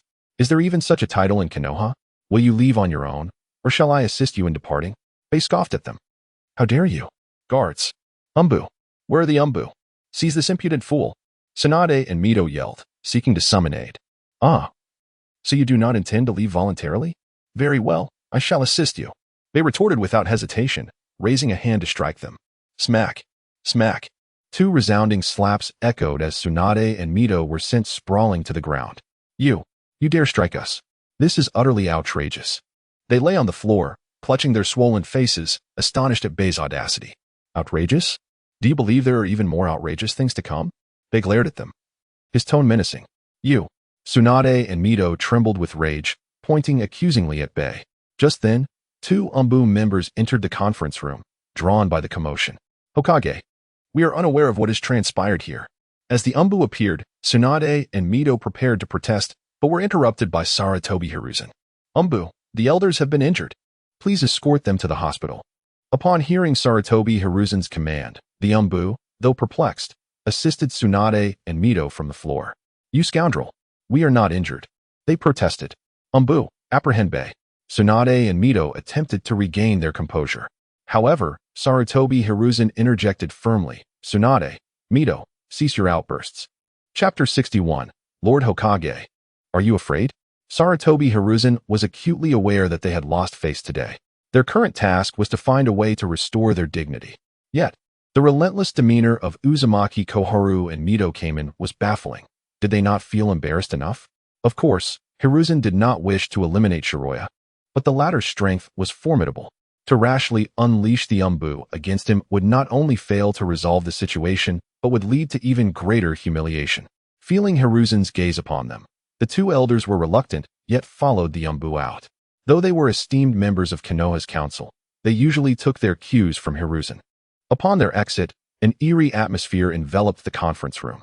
The events of the day had been utterly inconceivable, leaving everyone astonished. Shiroya had audaciously seized the title of Hokage. And to make matters worse, he had physically assaulted two Konoha elders. More astonishing was Hiruzen's apparent inability to retaliate against such insolence. Why the silence? Were we not convening a war council? Shiroya interjected. Hiruzen, you are the Hokage. Why are you mute? The words ignited a fresh wave of anger within Hiruzen. Who was the true Hokage here? Nevertheless, he suppressed his fury and delivered the opening remarks he had meticulously prepared. I believe you have all received the news. Just a few days ago, Sunagakure launched an attack on our Konoha. For the will of fire, we must unite and demonstrate our strength to Sunagakure. Hiruzen passionately recounted the events, succinctly summarizing the current state of affairs. In essence, the ninja war had erupted, and it was time for the Konoha clans to contribute their efforts. In former times, the clan leaders would have been utterly speechless in the face of Hiruzen's demand. Even if they knew he intended to weaken their clans, they had no choice but to comply. With Konoha embroiled in conflict with Sunagakure, as Konoha's ninja clans, they had to step forward. This was an open strategy. Even if they recognized it as a covert scheme, the clan leaders could only grit their teeth and acquiesce. Observing the contemplative expressions of the clan heads, Hiruzen could not help but smile. He felt as though he was reclaiming his grip on Konoha. However, his current interest did not lie in diminishing these ordinary clans. His primary target was the Uchiha clan. Hiruzen had already devised a plan to send Uchiha ninjas to perilous battlefields, even considering deliberately leaking their locations to weaken their strength through the might of other villages. He was adept at such maneuvers, having previously diminished the Shinji clan by similar means, ultimately leading to their decline. Hiruzen was confident that this approach could likewise be applied to the Uchiha. Lord Hokage has articulated this splendidly. If that is the case, let Lord Hokage lead all the Sarutobi ninjas to confront the Tsunagekyu's assault. At that moment, Shiroya suddenly interjected. What? Hiruzen was taken aback. This was not what he had envisioned. Lord Hokage, what troubles you? Did I speak incorrectly? You are renowned as the mightiest Hokage, and the Sarutobi clan is the strongest ninja family in Konoha. Should you not set an example? Seeing Hiruzen's bewildered expression, Shiroya pressed on. As a time traveler, he understood Hiruzen's intentions. Shiroya's direct remarks disrupted Hiruzen's plans. No, this is a conflict between Konoha and Tsunagakure. How could the Sarutobi clan alone withstand their assault? Hiruzen protested. What? Lord Hokage, are you afraid? Shiroya challenged him. Afraid? I am the Hokage. How could I possibly be afraid? Hiruzen quickly retorted. If the Hokage is not afraid, then lead the charge. You are hailed as the ninja champion. Show Tsunagakure the strength of Konoha's ninja. Shiroya continued. I am the Hokage, responsible for the entire village. Hiruzen insisted. From this perspective, it appears you are indeed fearful. Is it true that even the Hokage has moments of cowardice? Shiroya pressed further. You insolent brat, Uchiha Shiroya, are you even listening to me? Hiruzen's anger surged as Shiroya relentlessly accused him of fear. Although Hiruzen felt a twinge of fear, he could not openly admit it. The battlefield was unpredictable, and no one could guarantee their safety. No matter how powerful one might be, there existed the possibility of being overwhelmed. The second Hokage, Tobirama Senju, had been exceedingly strong, yet ultimately perished on the battlefield. Therefore, Hiruzen harbored concerns about being ambushed if he ventured to the front lines. As for leading the Uchiha clan into battle, that was even less feasible. The Uchiha had only recently regained their strength. How could he allow them to be lost in combat? Such reckless endeavors should be relegated to other clans. Of course, Hiruzen would never articulate these thoughts aloud. I am certainly listening to the Hokage's words. It seems the Hokage is afraid and unwilling to face the battlefield. If that is the case, then perhaps the Hokage should remain in Konoha. As for defeating the invaders, we Uchiha shall take care of that. Shiroya stood, addressing Hiruzen before heading toward the exit. As he walked out, Shiroya cast a glance at the other clans. If the other clans are frightened, they may remain in Konoha. Just like the Hokage. For those unafraid, feel free to join us Uchiha on the battlefield. With that, Shiroya exited the Hokage building, leaving behind a room full of astonished faces. Chapter 62. The arrogant Sarutobi Hiruzen. Following the commotion caused by Baiye, a peculiar atmosphere enveloped the conference room. Lord Hokage, what should we do next? Narashikaku, sensing the unsettling ambience, was the first to speak up.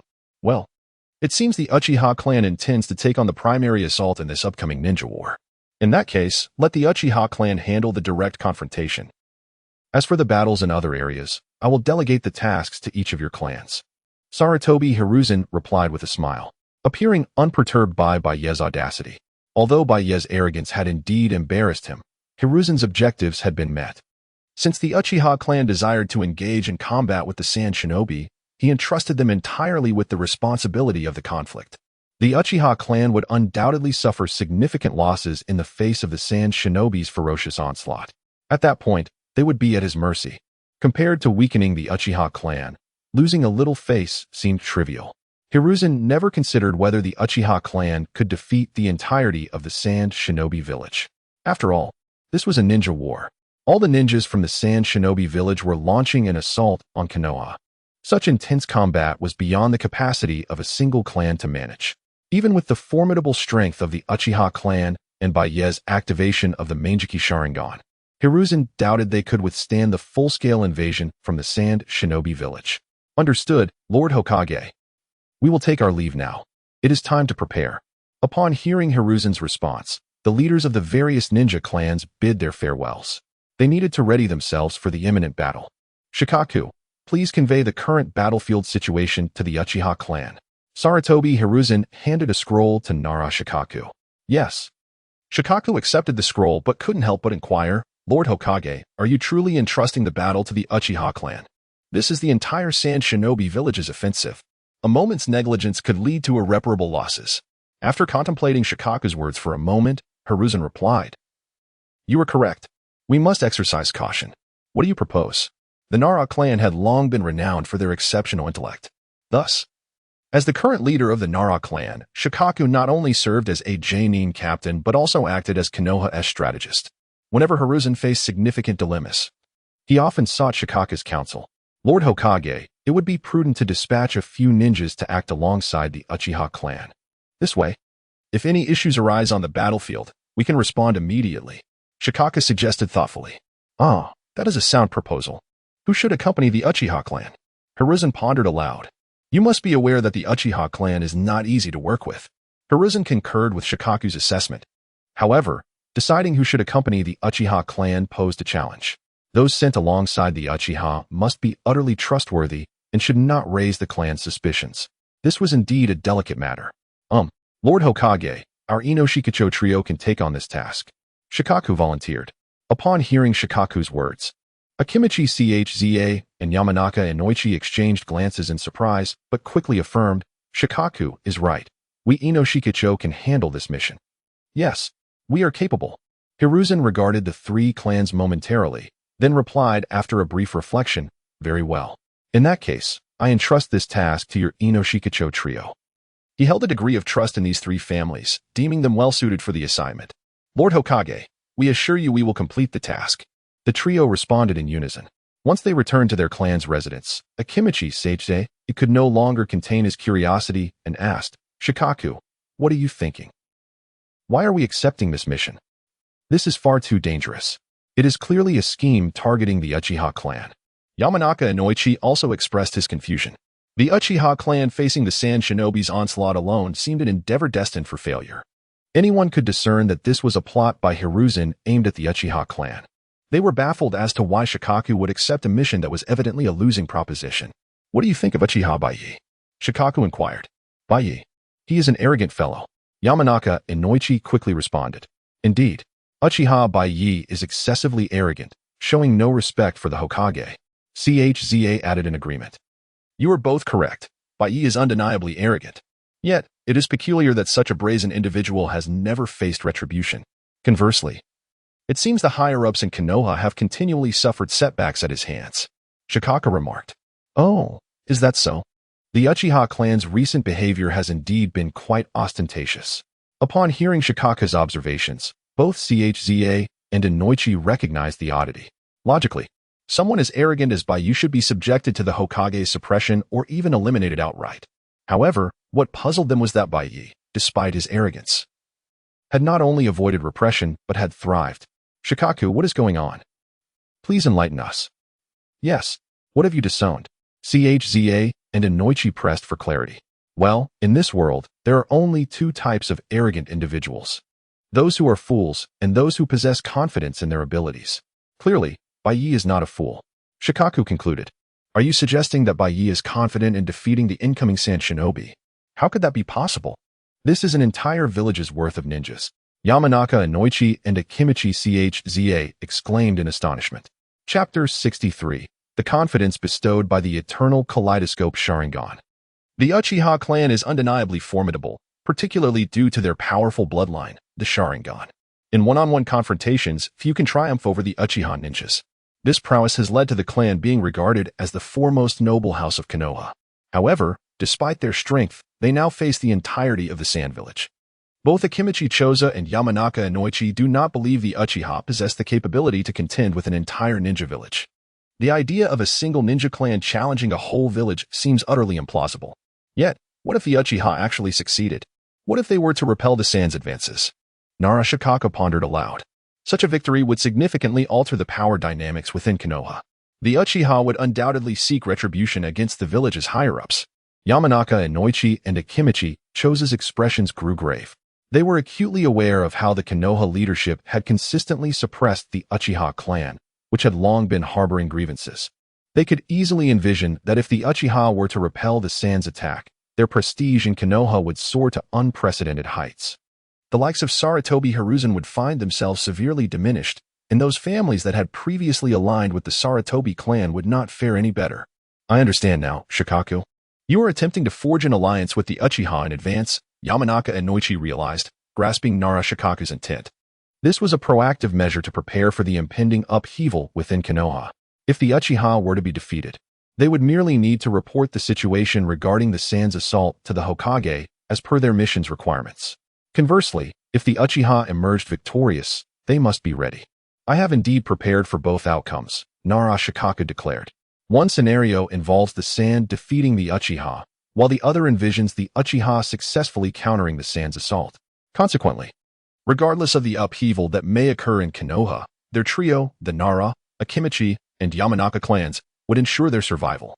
Whom should we send for this crucial mission, then? Yamanaka and Noichi inquired, recognizing the significance of the task at hand and contemplating which clan member would undertake it. I intend to lead this mission myself. Nara Shikaku resolved after a moment's reflection. You plan to go personally? Yamanaka and Noichi exclaimed. If that is the case, I shall accompany you. And how could the Ino Shikacho trio be complete without me? Akimichi Choza chimed in. Ultimately, Nara Shikaku, Yamanaka, and Noichi. And Akimichi Choza decided to personally join the Uchiha in their confrontation against the Sand Village. Within the Uchiha clan, news of their impending solo engagement against the Sand's offense reached many ninjas. Lord Bey, are we truly going to face the Sand Village alone? Uchiha Inju inquired gravely, looking to Bey. Indeed. Why? Are you afraid? Bey replied, noticing Inju's serious demeanor. Afraid? What I have to fear? Death is merely a possibility, Inju retorted, though he expressed concern over the formidable strength of the Sand. As a hawkish member of the Uchiha clan, Uchiha Inju had immense confidence in their capabilities, believing no clan in the ninja world could rival them. However, the prospect of facing an entire village's worth of ninjas did induce some trepidation. There is nothing to worry about. Your task now is to assemble our forces. I shall lead you to victory against the Sand's advance, Bey asserted with unwavering confidence. Does Bey not recognize the Sand's might? Yet, Bey remained undeterred. Having unlocked the eternal kaleidoscope Sharingan, he possessed power that surpassed even the shadow level. The legendary Uchiha Madara had once subdued the entirety of IWA with the strength of the eternal kaleidoscope Sharingan. Could Bey not replicate such feats against the Sand Village? I understand now, Lord Bey. I will gather the troops immediately, Uchiha Inju responded, feeling reassured by Bey's confidence. Shortly after Bey departed, Tsunade approached. Bey, are you truly leading the Uchiha to confront the Sand's offensive alone? She questioned. Of course. What of it? Bey replied casually. Are you foolish? Do you grasp the brutal reality of a ninja war? Such ferocity is beyond the capacity of a single clan to handle. Do you wish to lead the Uchiha to their demise? Tsunade chastised, her tone reflecting her concern for Bey's reckless decision. From Tsunade's perspective, Bey's actions epitomized a Na'vi bravado, unacquainted with the harshness of ninja warfare, a realm where a singular clan's influence could be rendered insignificant. Ah, Tsunade, is this concern for my well-being? I never expected a member of the Senju clan to care for one of the Uchiha, Bey jested. You insufferable fool. Do you realize the gravity of your actions? Tsunade retorted, her frustration evident. I am entirely aware of my actions.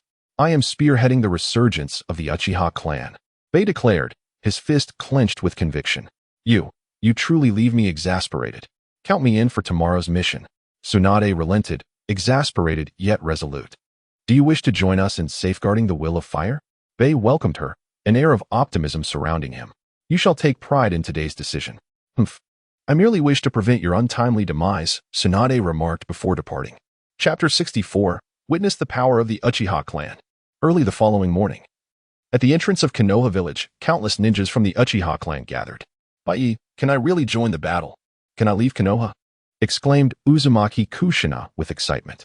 Ever since she became the Jinchuriki of the Nine Tails, she had been under the watchful eyes of the Umbu, who never allowed her to stray from their sight. The prospect of leaving Konoha seemed utterly impossible. She felt as if the entire village was nothing more than a prison. Thus, the mere thought of being able to leave brought her immense joy. Of course. This time, you will stay by my side, Baiye replied. Looking at Kushina. For this mission, Baiye had not only brought Kushina along, but also Mikoto. As for the dangers of the battlefield, was staying in Konoha any safer? In Baiye's view, a visible threat could be evaded, but a hidden one was far more perilous. Even amidst the greatest risks of battle, Baiye was confident in his ability to protect both of them, and they were no weaklings themselves. Kushina was the Nine-Tails Jinchuriki, and Mikoto had awakened her Sharingan with 3 Tomo. Both possessed formidable combat prowess.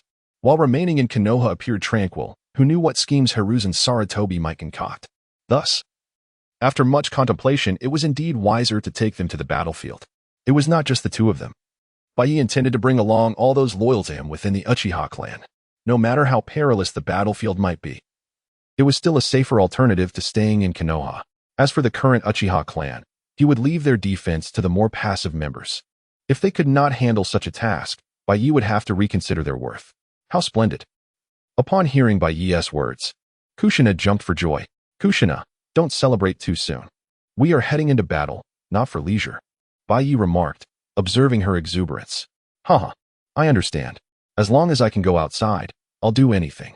Kushina replied, her innocence shining through. Makoto, please look after Kushina during the battle. Baiye requested, noticing Kushina's demeanor. Rest assured, I'll take good care of Kushina.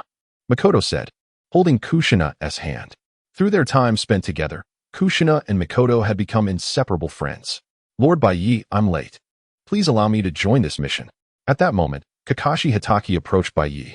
Kakashi was well aware that the Hitaki clan had fully aligned themselves with the Uchiha. Should the Uchiha encounter difficulties, it would greatly impact the Hitaki as well.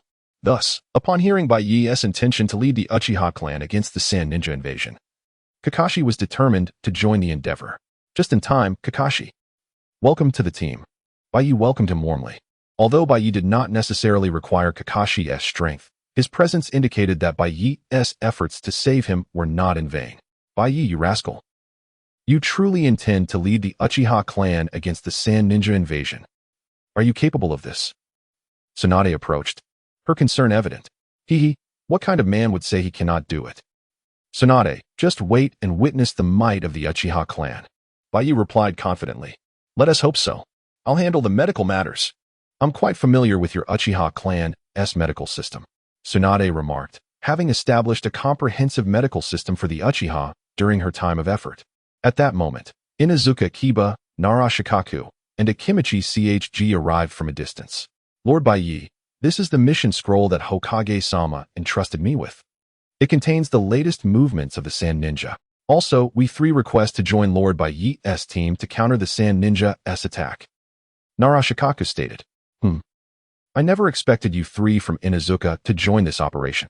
You must be here under Sarutobi's orders to monitor the Uchiha clan. Baiye remarked, somewhat surprised. Lord Baiye, don't jest. We are all Konoha ninjas. How could we be here to spy on you? Nara Shikaku laughed.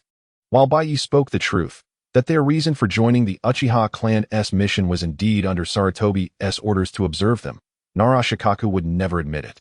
Unless you are here because you realize Sarutobi is doomed and wish to ally with us Uchiha, Baiye boldly declared. Upon hearing Baiye's words, the trio from Inuzuka fell silent, unsure of how to respond. Baiye was correct.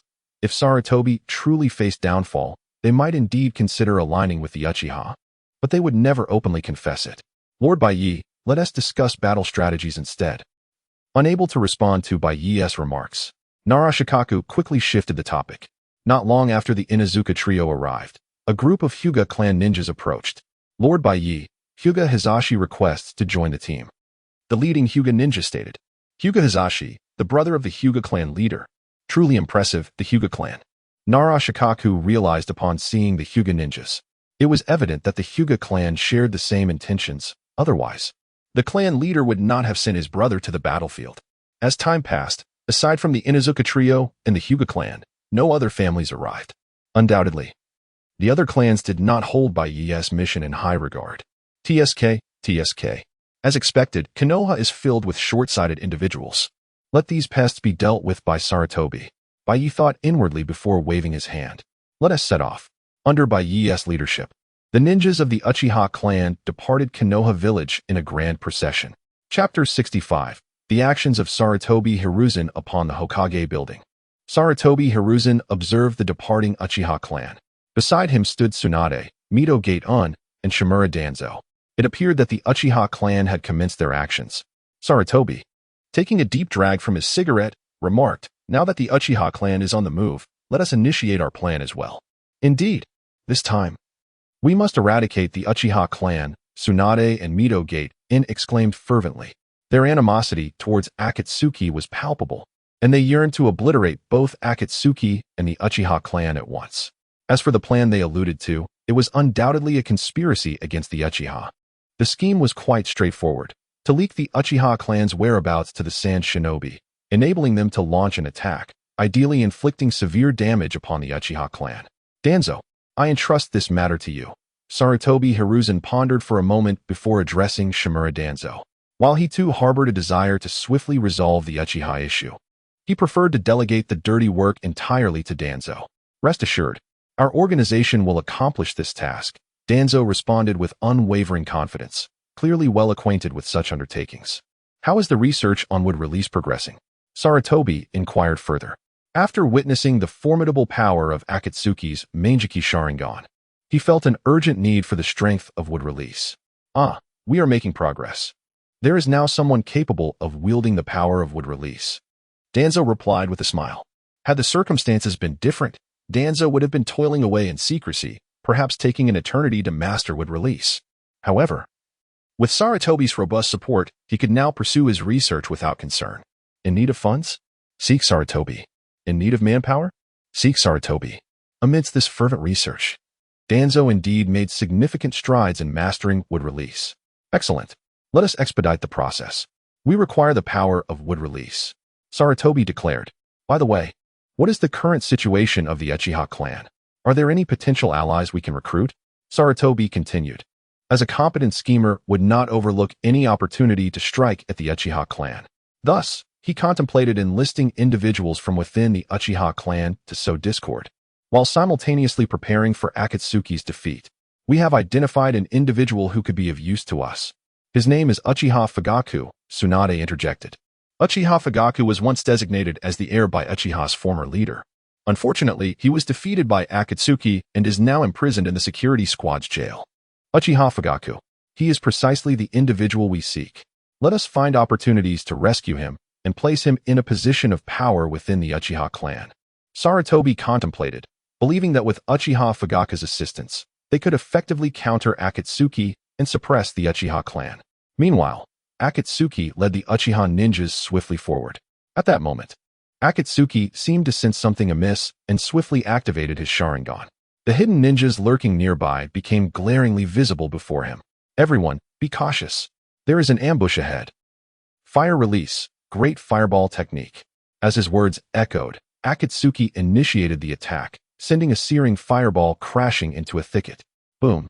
The fireball detonated, unleashing a cacophony of explosions intertwined with the anguished cries of numerous ninjas. This is bad. Our movements have been exposed. Launch an immediate assault. The Sand Ninjas, realizing their cover was blown, sprang into action. The Uchiha ninjas responded with remarkable swiftness, activating their Sharingan. It's the Sand Ninjas. Attack. Eliminate them. The ensuing skirmish erupted swiftly. Despite the Sand Ninjas having set an ambush, the strength of Akatsuki and the Uchiha clan proved overwhelmingly superior. The Sand Ninjas, aside from delivering some negative energy to Akatsuki, failed to inflict any significant harm. What is happening? How could the Sand Ninjas be lying in wait here? How could they possibly know our path? After dispatching the Sand Ninjas, Uchiha In expressed his confusion. Not only Uchiha In, but all present felt perplexed by the sudden ambush. After all, they had not paused since departing from the Hidden Leaf Village. It was inconceivable for the Sand Ninjas to have discovered their route so swiftly or to have laid an ambush in advance. What is so strange about this? Someone has leaked our information, Akatsuki chuckled nonchalantly in response. Who is it? Who leaked our information? This is nothing short of treason. Uchiha In demanded angrily. Nara Shikaku, do you have any idea who leaked the information? Akatsuki turned to Nara Shikaku. Upon hearing Akatsuki's inquiry, Nara Shikaka hesitated. While he was unaware of who had leaked the information, his keen intellect allowed him to easily deduce the answer. It was undoubtedly Sarutobi Hiruzen, the Hokage. Sarutobi had long desired to eliminate Akatsuki and the Uchiha clan, and the ongoing shinobi war presented an opportune moment he could not afford to miss. Naturally, Nara Shikaku would not voice these thoughts. Without evidence, we cannot ascertain who leaked the information. However, since our information has been compromised, I suggest we alter our route immediately. Nara Shikaku proposed. I concur with Shikaku's suggestion, Tsunade chimed in. Given that our information has been compromised, the Sand Ninjas must have anticipated our movements. Continuing forward may lead us into another ambush. Had they been ordinary ninjas, they would have unhesitatingly heeded the advice of the two. However, Akatsuki was no ordinary ninja. Not necessary. We shall press on. If these sand ninjas wish to meet their demise, let us oblige them, Akatsuki proclaimed with indifference. Chapter 66. Hiruzen Sarutobi's predilection for subterfuge. A conventional shinobi, discerning an impending ambush, would invariably alter course. However, Byakuya, far from being a typical ninja, possessed the boon of transmigration and the awakened eternal Mangekyo Sharingan. Consequently, Byakuya harbored an unshakable conviction in his own capabilities. The Sunanin and their machinations were of no consequence to him. Indeed, he perceived their attempt to ensnare him as an act of self-destruction, a mere offering of negative energy. His companions, however, did not share his sentiment. Tsunade and Shikaka Nara exchanged bewildered glances upon hearing Byakuya's pronouncement. What? Proceed. Tsunade exclaimed, her voice laced with incredulity. Do you even comprehend the rudiments of leadership? Continuing onward is tantamount to courting death. Shikaku interjected, Byakuya-sama, I, too, advocate for a change of route. Though his presence in Byakuya's squad was mandated by the Hokage to monitor their movements, Shikaku could not fathom the rationale behind leading them directly into a Sunanin ambush. It was an act of sheer folly. Unnecessary, Byakuya retorted, his tone unwavering. We shall proceed as planned. Should the Sunanin dare to obstruct us, they shall meet their demise. But we, Shikaku began, only to be cut short by Byakuya. Enough. Execute the order. Byakuya's voice brooked no argument. Understood, Shikaku conceded, proceeding to reorganize the company. Shikaku, what is the situation? Inoichi Yamanaka inquired. Are we deviating from our course? Byakuya has forbidden it. We shall maintain our original trajectory, Shikaku replied. Continue onward. Does he not fear the Sunanin's ambush? This is an exceedingly perilous endeavor. Choza Akimichi exclaimed, his brow furrowed with concern. Even Choza, not one for intricate thought, recognized the imminent threat posed by the concealed Sunanin. The prudent course of action would be an immediate change of route. I cannot say, Shikaku admitted. Nevertheless, as Byakuya has elected to press forward, we are bound to comply. Shikaku found Byakuya's decree perplexing. To knowingly advance into a trap seemed a suicidal proposition. Yet, he was compelled to obey Byakuya's command, for Byakuya was the supreme commander of their contingent. Following a brief respite, the company, under Byakuya's guidance, prepared to resume their march. Simultaneously, under the cloak of discretion, Shikaka summoned a falcon, affixed a missive to its leg, and released it into the sky. This was the conduit through which Shikaku relayed information to Hiruzen Sarutobi. However, as the falcon was about to ascend, Byakuya materialized, seizing the bird. Byakuya-sama, Shikaku exclaimed, startled by Byakuya's sudden appearance. His mind raced, seeking a plausible explanation. Byakuya-sama, I am merely reporting our casualties to the village. It is a standard procedure in the aftermath of battle. Inoichi and Choza, equally taken aback by Byakuya's abrupt arrival, instinctively gripped their weapons. Save your explanations.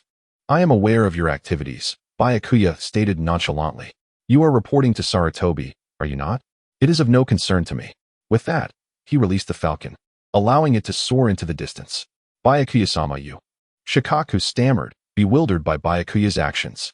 Initially, he had feared that Byakuya would seize the opportunity to reprimand them. Yet, to his astonishment, Byakuya appeared indifferent.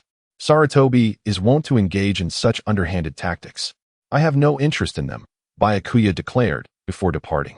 Shikaku, what does Byakuya's behavior signify? Inoichi inquired, his voice tinged with apprehension. Indeed, I had anticipated an altercation, Choza added, his relief palpable. It appears we have underestimated Byakuya. Shikaku mused. His magnanimity surpasses that of the Hokage himself. In the Hokage's edifice, Hiruzen Sarutobi received Shikaku's communique. Koharu, Hamura, perused this dispatch. It concerns the movements of the Uchiha clan, Hiruzen announced, handing the report to Koharu Udatane and Hamura Midokado. Hiruzen, is this information credible? To knowingly advance into an ambush. What is Byakuya Uchiha thinking? Is he courting death? Koharu questioned, her brow furrowed. Indeed, it is an act of sheer folly. Hamura concurred. It is Shikaku's report. Its veracity is beyond question, Hiruzen affirmed. Byakuya Uchiha detected the ambush but elected to maintain his course. Byakuya remains callow. He fails to grasp the nuances of the battlefield. On the battlefield, strength alone is insufficient.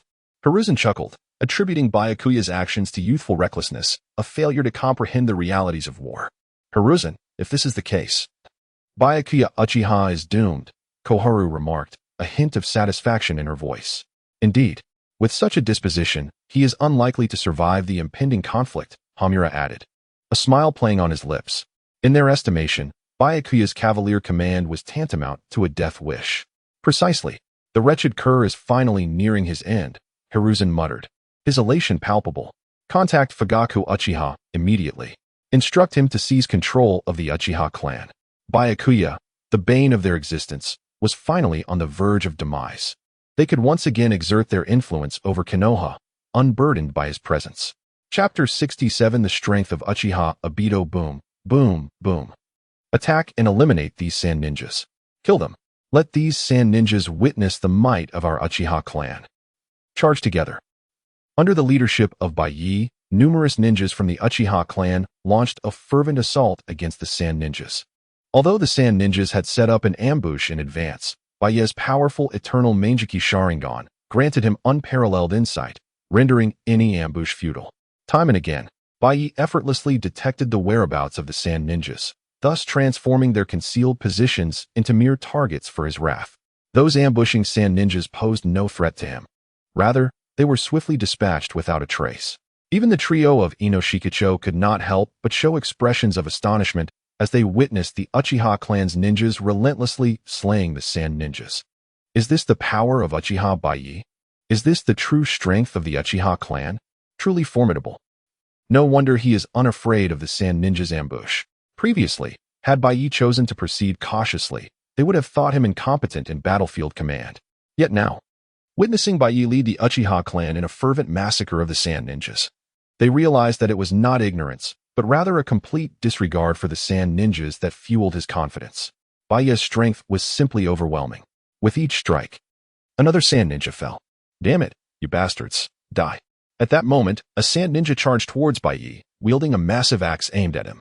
However, in an instant, Baiye's eyes widened, and an illusion technique was unleashed. The attacking sand ninja froze, paralyzed by the Jinjutsu. Baiye's kunai then effortlessly pierced the ninja's throat, causing him to collapse, clutching his bleeding neck. Having dispatched that sand ninja, Baiye surged towards the others. At that moment, he resembled a tiger unleashed into a den of wolves, wreaking havoc upon the sand ninjas. Witnessing Baiye's immense strength, the other members of the Uchiha clan, invigorated like they had been injected with adrenaline, charged forth against the sand ninjas. Damn it, the enemy's strength is too overwhelming. Retreat. Quickly report the situation here to Lord Chiyo. Faced with the relentless assault of the Uchiha clan, the sand ninjas could not withstand the onslaught and scattered in flight. We won. We have triumphed. What are the sand ninjas but mere trifles? Indeed, under Lord Baiye's leadership, we will surely defeat the sand ninjas' advance. Long live Lord Baiye. As they beheld the retreating sand ninjas, the Uchiha clan erupted into jubilant cheers. Shikaku, what is the situation now? After overcoming the ambush of the sand ninjas, Baiye inquired of Nara Shikaku. Although Baiye was aware that Nara Shikamaru had been sent by Sarutobi Hiruzen, he also recognized Shikaku's intelligence and understanding of strategic choices. Therefore, he sought Shikaku's insights regarding certain battlefield conditions. Well, Lord Baiye. Upon hearing Baiye's question, Nara Shikaku promptly examined the map. Based on our route and speed, we have arrived at the border of the Land of Fire. With just one more day's journey, we should reach the Sand Ninjas' encampment. Nara Shikaku disclosed all the information he had without reservation. Excellent. Everyone rest in place. Tomorrow, we will directly crush the Sand Ninjas. Baiye commanded. Yes, Lord Baiye. This time, everyone had no objections. Having repeatedly shattered the Sand Ninjas' ambushes, their morale was at an all-time high. It could be said that whatever Baiye instructed, they would comply without hesitation. Baiye, just how powerful have you become? At that moment, Tsunade approached Baiye, inquiring about his strength. If in the past she had harbored concerns about Baiye, witnessing his immense power now left her astonished and filled with curiosity about the extent of his abilities. My strength? I would say I am on par with the former Uchiha Baiye. Baiye pondered before responding. What? Comparable to Uchiha Baiye? You must be joking. Tsunade exclaimed in shock upon hearing Baiye's claim. Uchiha Baiye was a figure renowned for his ability to contend with Senju Hashirama, possessing terrifying power. Thus, Tsunade's astonishment was understandable upon hearing Baiye compare himself to such a legendary figure. I am not jesting. If your grandfather were alive today, I would certainly be able to challenge him, Baiye stated with unwavering confidence, gazing at Tsunade. The former Uchiha Baiye's strength stemmed from his possession of the eternal Manjiki Sharingan. Now, with similar eyes, Baiye was confident that his abilities were not inferior to those of the legendary Uchiha. Meanwhile, at the Sand Ninjas' encampment, the retreating Sand Ninjas promptly reported the situation to the current leader, Chiyo. What? Your ambush failed. How could this be possible? Chiyo expressed her astonishment upon hearing the Sand Ninjas' report. This time, meticulous preparations had been made to seize the fertile lands of the Land of Fire. Not only had they acquired the movement routes of the Leaf Ninjas, but they had also set ambushes along their path. In Chiyo's view, even if they could not defeat the Leaf Ninjas, they should have at least inflicted severe losses upon them. However, according to the returning Sand Ninjas, their plans had utterly collapsed. Lord Chiyo, the strength of the Leaf Ninjas is exceedingly formidable. Our ambushes were all failures. We suffered significant losses. The Sand Ninjas hastily recounted the details of the battle. I understand. You may go and rest now. Chiyo waved her hand, signaling for the Sand Ninjas to withdraw. Raza, do you have any good suggestions? Chiyo inquired of a young man with red hair beside her. Raza, a formidable jonin from the Sand Village, was also a leading candidate for the position of the fourth Kazekage. Chiyo held great hopes for Raza. It could be said that after this ninja war, barring any major blunders, Raza would likely ascend to the role of fourth Kazekage, based on our intelligence. The Leaf Ninjas in this operation are from the Uchiha clan. The Sharingan of the Uchiha clan possesses remarkable insight. It is understandable that our ambushes failed, as long as we can defeat the Uchiha clan's ninjas in the upcoming battle. Raza contemplated before stating, indeed, the Uchiha clan's ninjas should not be underestimated. I have heard that a genius has emerged from their ranks. Raza, I entrust tomorrow's battle to you. If absolutely necessary, you may enlist the help of Binaheim. Chiyo concluded, deep in thought. Chapter 68, The Fiery Onslaught. Reaching the Sand Ninja camp, who is Fengfu? This is the current Jinchuriki of the One Tail from the Sand Ninja village. Both Chiyo and Raza regard this ninja war with utmost gravity. Victory not only promises the fertile lands of the Land of Fire, but also allows Raza to accumulate merits to become the fourth Kazekage. Thus, this ninja war must succeed at all costs. To ensure victory, the Sand Ninja village has even brought the One-Tailed Jinchuriki into the fray. When the Uchiha clan's ninja assault was reported, Chiyo had already devised a plan. If they faced an insurmountable challenge, they would unleash the One-Tailed Jinchuriki. I understand. I will defeat the Uchiha clan's ninjas and seize the lands of the Land of Fire, Raza declared with unwavering confidence. He was acutely aware of the significance of this ninja war, as it directly influenced his ambition to become the fourth Kazekage. Excellent. Raza, the future of the Sand Ninja village rests in your hands. Chiyo had great faith in Raza. Not only had he inherited the magnetic release of the third Kazekage, but he had also developed gold dust from it, making him one of the most formidable figures in the Sand Ninja village. Provided he distinguished himself in this ninja war, Raza's ascension to the fourth Kazekage seemed inevitable. Time swiftly progressed to the following day.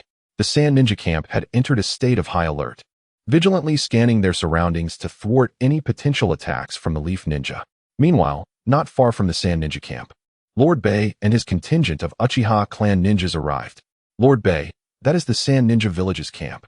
According to the reconnaissance from the Hyuga clan, the entire Sand Ninja village is on high alert. It will be exceedingly difficult to breach. Nara Shikaku informed Baiye. Difficult? I shall see just how difficult it truly is. Everyone, follow my lead into the fray. Baiye disregarded the caution and charged forth without hesitation. Assault. Follow Lord Baiye into battle. Let these Sand Ninjas witness our might. Observing Baiye's reckless advance, other Uchiha clan members followed suit without a moment's pause. This fellow is utterly reckless. Does he not fear it might be an ambush? Tsunade expressed her concern as she watched Baiye charge ahead. Perhaps Lord Baiye simply does not regard these Sand Ninjas as a threat. Nara Shikaku remarked. In the past, he would have disapproved of Baiye's brashness, deeming it foolish. However, after witnessing Baiye's relentless slaughter of the Sand Ninjas, Shikaku began to understand. It was not that Baiye was reckless. Rather, he held the Sand Ninjas in utter disdain. The situation unfolded precisely as Shikaku anticipated. With his eternal Manjikyu Sharingan activated, Baiye indeed regarded the Sand Ninjas as inconsequential. Fire release, great fire dragon technique. Baiye initiated his assault on the Sand Ninja camp. 5 colossal fire dragons surged from all directions, converging upon the camp. Boom, boom, boom. Soon after, a cacophony of explosive sounds erupted from within the Sand Ninja camp. This is bad. The camp is under attack. It is the Leaf Ninjas. Quickly, counterattack. We must repel the Leaf Ninjas' assault. Forewarned, the Sand Ninjas reacted with remarkable speed, swiftly organizing their forces to retaliate. However, could they truly withstand Baiye's onslaught? The answer was undoubtedly no. Fire release, great fire extinguishing technique. Baiye unleashed another fire technique. Its potency amplified several-fold by his ocular powers. A torrent of searing flames surged forth, engulfing the Sand Ninjas with alarming rapidity. This is an utterly terrifying fire technique. Quickly, we must block it.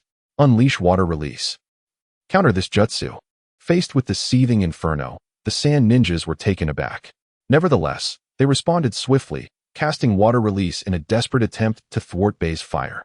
Yet, among the Sand Ninjas, few were adept in water release, and being near the desert, the technique's effectiveness was significantly diminished. Thus, their watery defenses proved utterly futile against Baiye's flames. Hiss!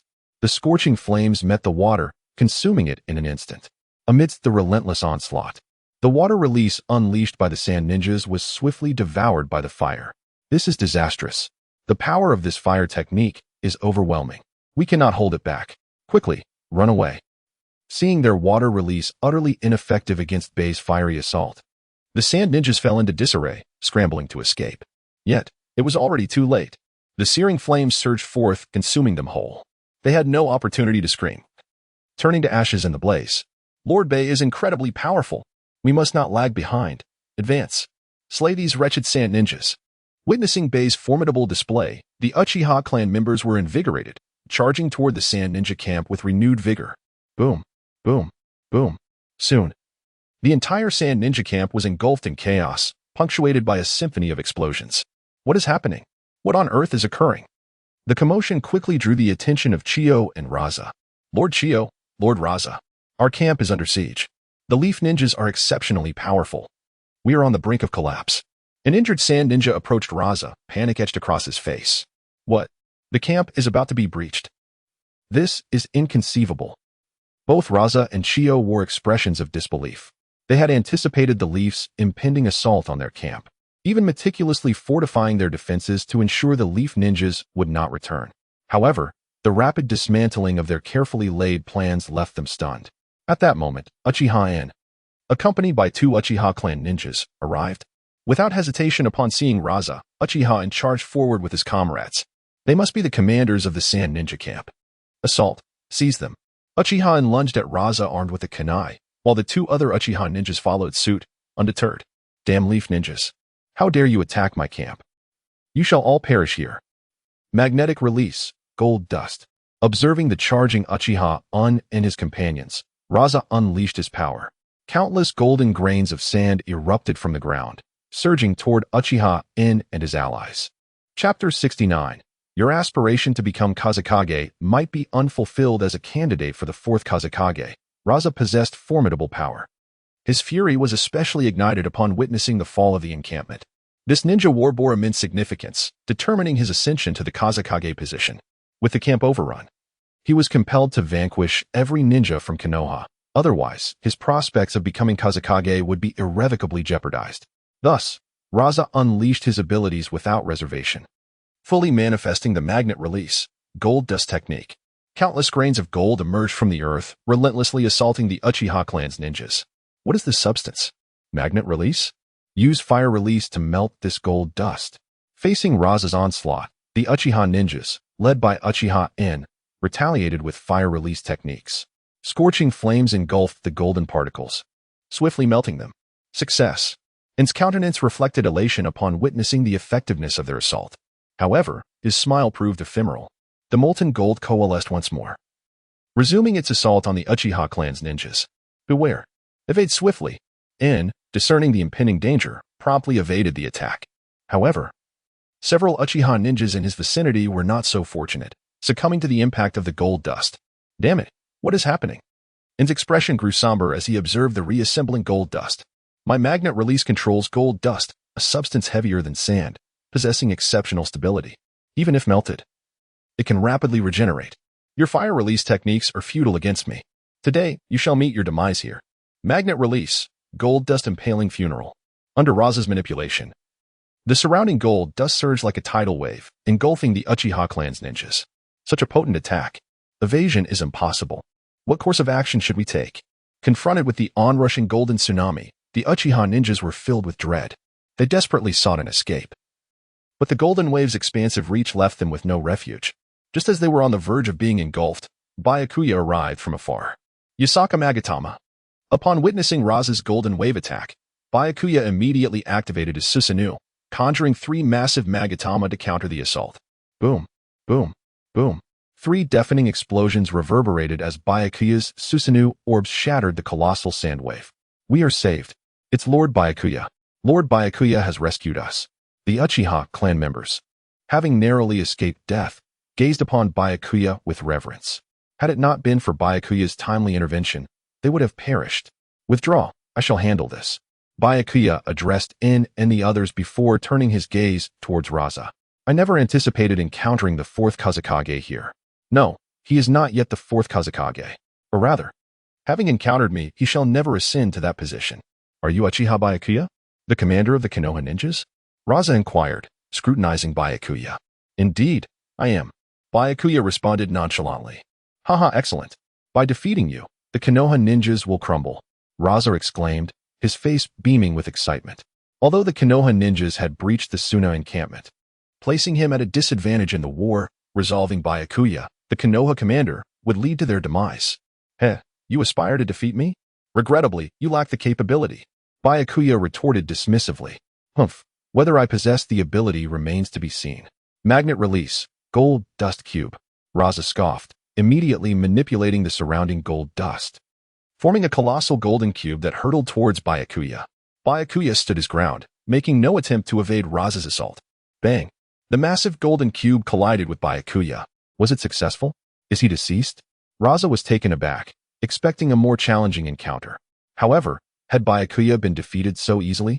The colossal cube was seized by an enormous skeletal hand. The skeletal hand expanded and solidified, ultimately forming a massive, half-bodied skeletal titan, Byakuya's Susanoo in its initial stage. Raza's golden cube, intended to strike Byakuya, was now clutched in the Susanoo's grasp. Is this the extent of your assault? It is rather feeble. I shall return your attack. Byakuya manipulated the Susanoo, weighing the golden cube before hurling it towards the gathering of Suna ninjas. Boom. The golden cube crashed into the midst of the Suna shinobi, resulting in countless casualties. Oops. My apologies. It appears I inadvertently eliminated a significant number of your Suna ninjas. Byakuya remarked provocatively, glancing at Raza. You despicable scoundrel. Witnessing Byakuya's use of his own ninjutsu to slay his village's ninjas, Raza was consumed by fury. This rage was converted into negative energy, flowing into Byakuya's possession. Sensing Raza's rage, acquired 1,000 negative energy, chakra 100. Sensing Raza's rage, acquired 2,000 negative energy, ninjutsu 100. Sensing Raza's rage, acquired bloodline limit magnet release. Simultaneously, Byakuya felt a unique chakra surge through his body, possessing potent magnetic force. Raza's bloodline limit, magnet release. Chapter 70. Your magnet release is now mine. Magnet release. I have actually obtained a bloodline limit. Upon witnessing the unexpected reward bestowed upon him, Baiye was utterly astonished. This was his first encounter with the gift of a bloodline. The potency of magnet release is indisputable. Otherwise, the 3rd Kazekage, who wielded this ability, would not be regarded as the mightiest among the Wind Shadows. If not for his possession of magnet release, Raza would not have been deemed a candidate for the 4th Kazekage. Now, by plunging Raza into despair, Baiye had similarly acquired the bloodline limit of magnet release. As he observed countless sand shinobi falling before him, Raza seethed with rage. In his fury, he acted without hesitation, unleashing the power of magnet release once more. This damned fool perish. Magnet release, sand gold technique. Under Raza's command, innumerable golden sand particles converged and then erupted explosively.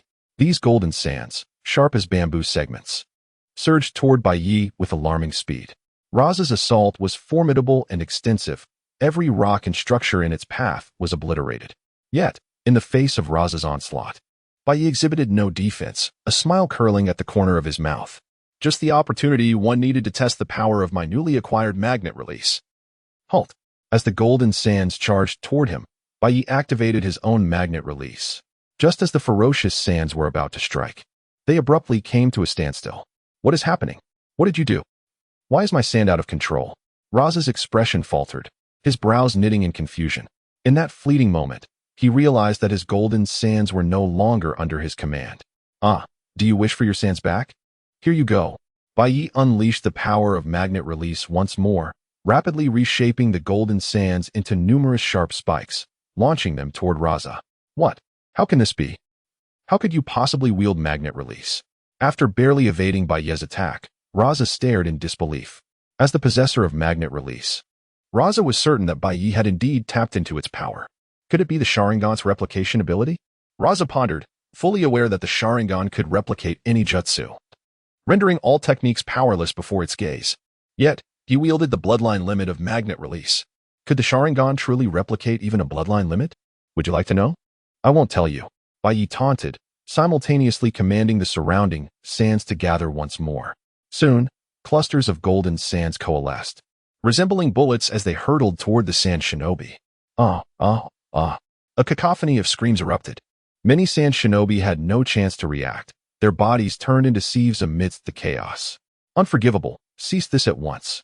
Raza, consumed by fury, attempted to manipulate the surrounding sands to thwart Baiye's assault. Before us, you think you can wield magnet release? Your sands are now mine. Observing Raza's control over the sands, Baiye swiftly invoked the ocular technique Butsu Yamakagami, instantly augmenting the power of his magnet release. Under the influence of Butsu Yamakagami, Baiye's magnet release surged with newfound potency, swiftly commandeering Raza's golden sands. How is this possible? Your magnet release surpasses mine. Raza's face registered shock as he felt the reins of control slip from his grasp once more. The mere fact that Baiye possessed the same magnet release as him was already astonishing, but he had not anticipated that Baiye's would be more formidable. In an instant, Raza's sands were wrested from his command.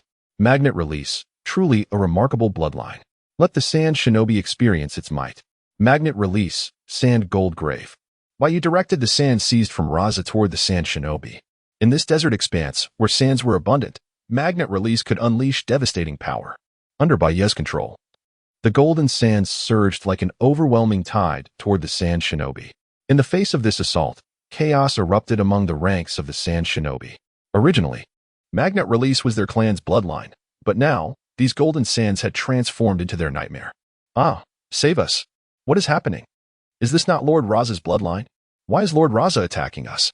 Countless sand shinobi cried out in horror, utterly bewildered by the betrayal of their own lord's bloodline. How could this happen? Raza, too, sought to activate his magnet release to reclaim control over the sands. Alas, his power paled in comparison to Baiye's enhanced magnet release. Thus, he found himself unable to wrest back command of the sands from Baiye. As the entire encampment of sand shinobi teetered on the brink of being engulfed by the sands, a tremendous explosion echoed, followed by the emergence of a colossal creature resembling a raccoon. It was none other than Fugaku, the one-tailed beast of the sand shinobi village. With a powerful swing of its massive arm, the golden sand waved before it was effortlessly dispersed. This was the might of a tailed beast. Its immense size carried an overwhelming force, able to create devastation with the slightest movement. What is this? The one-tail.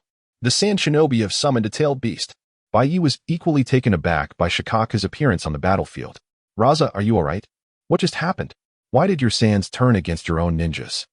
Just then, Chiyo rushed over, her brows furrowed in concern as she questioned Raza. Chiyo had been controlling her puppets to fend off the attacks from Konoha's ninjas, while simultaneously observing the situation with Raza. Noticing that Raza was in dire straits, she had promptly sought the one-tailed Jinchuriki and urged him to unleash the beast's power. This guy's abilities are exceedingly strange. He can wield magnet release, and his power surpasses even mine. Raza quickly recounted the situation to Chiyo. A Uchiha ninja can wield magnet release. Chiyo was astonished upon hearing this revelation. However, upon witnessing the enormous one-tail, she dismissed her concerns.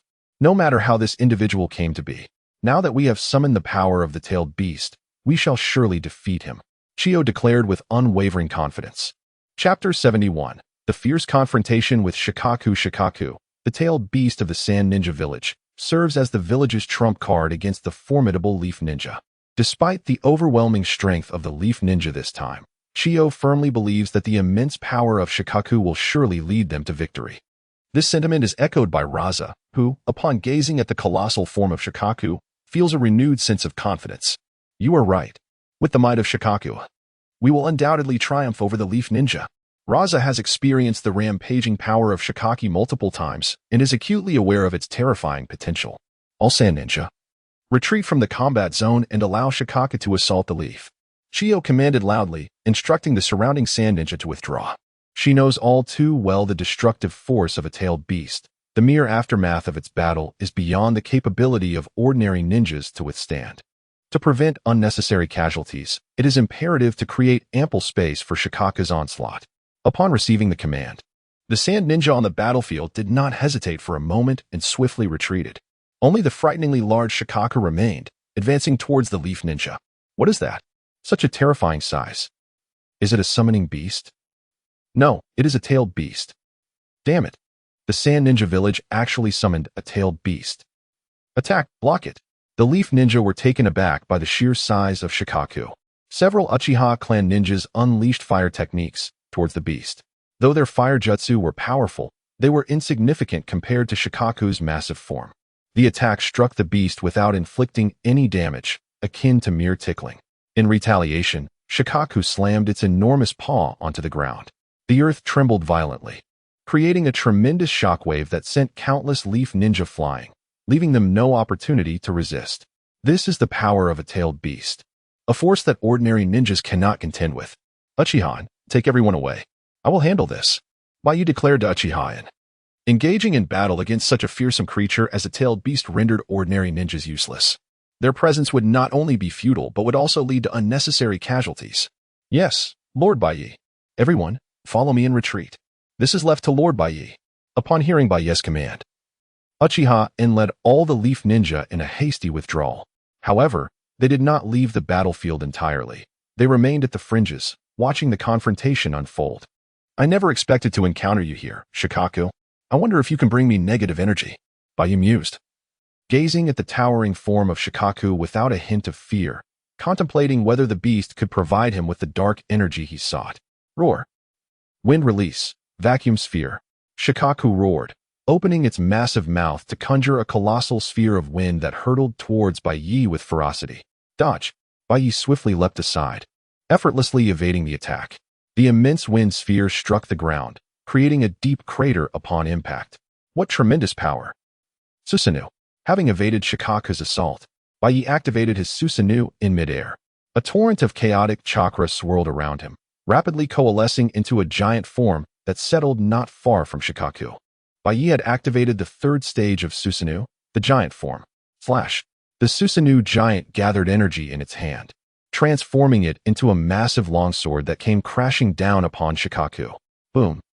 Roar. The immense sword struck with force, driving Shikaku into the ground, eliciting a pained cry from the beast. Following this, Shikaku retaliated with its massive tail, striking at the Susanoo giant with tremendous force, causing it to stagger back several steps. Roar. Shikaku then bellowed, charging towards Baiye with claws bared. Come at me. Baiye met Shikaku's charge with his own Susanoo, the two colossal beings clashing with ferocity. Bang. Bang. Bang. Boom. Boom. The battlefield trembled as the two titans engaged in combat, the very earth quaking beneath their might. Shikaku unleashed a relentless barrage of attacks, while Baiye adeptly maneuvered his Susanoo to counter each strike. With every collision, explosive sounds reverberated through the air, sending shockwaves that created countless deep craters in the ground. The ferocity of the battle left the observing ninjas in awe. How terrifying! Is this the power of a tailed beast? Lord Baiye is so strong. Can he defeat the tailed beast? Of course, don't forget. Lord Baiye possesses the Manjiki Sharingan, one Uchiha ninja confidently remarked. Indeed, Lord Baiye will surely emerge victorious, they assured one another. Despite the terrifying might of Shikaku, they believed in Baiye's ability to conquer the beast. Meanwhile, Chiyo and Raza watched the clash with grave expressions. Damn it, how can that guy be so powerful? He actually withstood the tailed beast's attack. Could he possibly defeat it? No. It's impossible. No one can defeat a tailed beast. Initially, Chio and Raza believed that utilizing Shikaku's power would easily overwhelm the Leaf Ninja. Yet, they were taken aback by Baiye's strength, as he effortlessly countered Shikaku's onslaught. Nevertheless, they remained steadfast in their conviction that no one could conquer a tailed beast. With the might of Shikaku, they were certain they would prevail over the Leaf Ninja. Boom, boom, boom. A series of fierce attacks from Baiye's Susanoo struck Shikaku with devastating force. However, Baiye was puzzled, despite his relentless assault. There was no trace of negative energy emanating from Shikaku. What is going on? Is it possible that Shikaku does not experience anger? Baiye pondered, looking at Shikaku with a mixture of curiosity and intrigue. Chapter 72. One Tail, allow me to unbind your seal. Negative emotions. These are sentiments that any conscious being may experience. Baiye has the ability to enhance his power through the collection of these negative feelings. Once, when Baiye first encountered the Nine Tails, the sight of his Sharingan evoked a surge of anger, generating a substantial amount of negative energy. Thus, upon seeing the One Tail now, Baiye did not hesitate to activate his Susanoo and unleashed a relentless assault upon the creature. Initially, Baiye intended to siphon negative energy from the One Tail. However, much to his astonishment, no matter how fiercely he attacked, he received no negative energy in return. As Baiye pondered this perplexity, he noticed a figure atop the One Tail's head. Who could it be? A bald monk. Instantly, Baiye employed the formidable insight of his Sharingan to scrutinize this monk. Through the lens of his Sharingan, he discerned that this monk was intricately linked to the chakra of the One Tail. In truth, the monk was continuously emanating the One Tail's power. It became clear. He was the Jinchuriki of the One Tail. Understanding this, Baiye realized that the entity before him was not the One Tail's true form, but rather a manifestation of its power released through the Jinchuriki. This elucidated why, despite Baiye's vigorous onslaught, the One Tail exhibited no negative emotions. Its consciousness remained sealed within the Jinchuriki's body. One Tail, allow me to liberate you, Baiye proclaimed as he temporarily relinquished his Susanoo, leaping onto the One Tail's head before the Jinchuriki. Upon witnessing Baiye's sudden appearance, the Jinchuriki, Fushing, was momentarily taken aback. Without hesitation, he summoned the power of the tailed beast, causing a whirlwind of yellow sand to surge forth towards Baiye. But could these assaults truly harm Baiye? Clearly not. With a swift evasion, Baiye deftly dodged the oncoming sandstorm and delivered a powerful strike to Fushing's chest. The seal was broken. In an instant, Baiye dismantled the tailed beast seal that bound Fushing. As a member of the Uzumaki clan, Baiye possessed unparalleled sealing techniques, making the unbinding of the One Tail's seal a trivial task. What have you done? The seal of the tailed beast has been undone. No, I can no longer control the One Tail's power, Fushing exclaimed in horror, realizing the magnitude of the situation as the seal within him shattered. He endeavored to suppress the formidable force surging within, but the power of the tailed beast was overwhelmingly immense, and with the seal lifted, it was far beyond his control. Moreover, the One Tail would not squander this opportunity to escape. No. A scream escaped Fushing's lips as a torrent of violent chakra erupted from his body. This chaotic energy tore through Fushing, rapidly coalescing and converging into a more solidified, ferocious form of the One Tail, Shikaku. Roar. At last I am free. The newly liberated One Tail bellowed with exhilaration. After being sealed for a century by the Sand Village, Shikaku had long yearned for freedom, tirelessly plotting ways to break free from his confinement. The relentless assault on his seal had left Fushing drained, often appearing with dark circles under his eyes. Yet, the seal had proven too resilient, thwarting his every effort to escape. Even moments when Shikaku managed to take control and unleash havoc, he was swiftly subdued. But today, someone had unexpectedly unraveled the seal. How could Shikaku let this chance slip away? Thus, he unleashed his full power, breaking free from the Jinchuriki's grasp. Now liberated, the One Tail reveled in his newfound freedom. This is bad. The One Tail, how could it break the seal? Raza and Chiyo's faces turned pale at the sight of Shikaku's liberation. They had initially intended to wield the Jinchuriki's might against the Leaf Ninja, but they had not anticipated that the One Tail would escape their control. Now, it was uncertain whether they could even recapture Shikaku, let alone defeat the Leaf Ninja. One Tail, cease your ruckus. You are deafening, Baiye remarked, observing the ecstatic Shikaku before him. Upon hearing Baiye's words, the One Tail's enormous, starry eyes turned towards him. You are the one who helped me break my seal. In gratitude, I shall spare your life. You may depart now. Shikaku sneered dismissively at Baiye. Huh, One Tail. You dare to address me in such a manner? Do you wish for death? Baiye retorted coldly, his gaze steely. What? You insolent little creature. How dare you speak to me like that?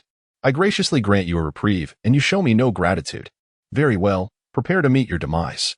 Enraged by Baiye's defiance, Shikaku lunged forward, swatting at him with a colossal paw. Boom. The ground quaked violently as Shikaku's massive claw descended. Surely this little pest must be doomed. Shikaku thought confidently after his attack. Yet, could his strike truly inflict harm upon Baiye? The answer was a resounding no.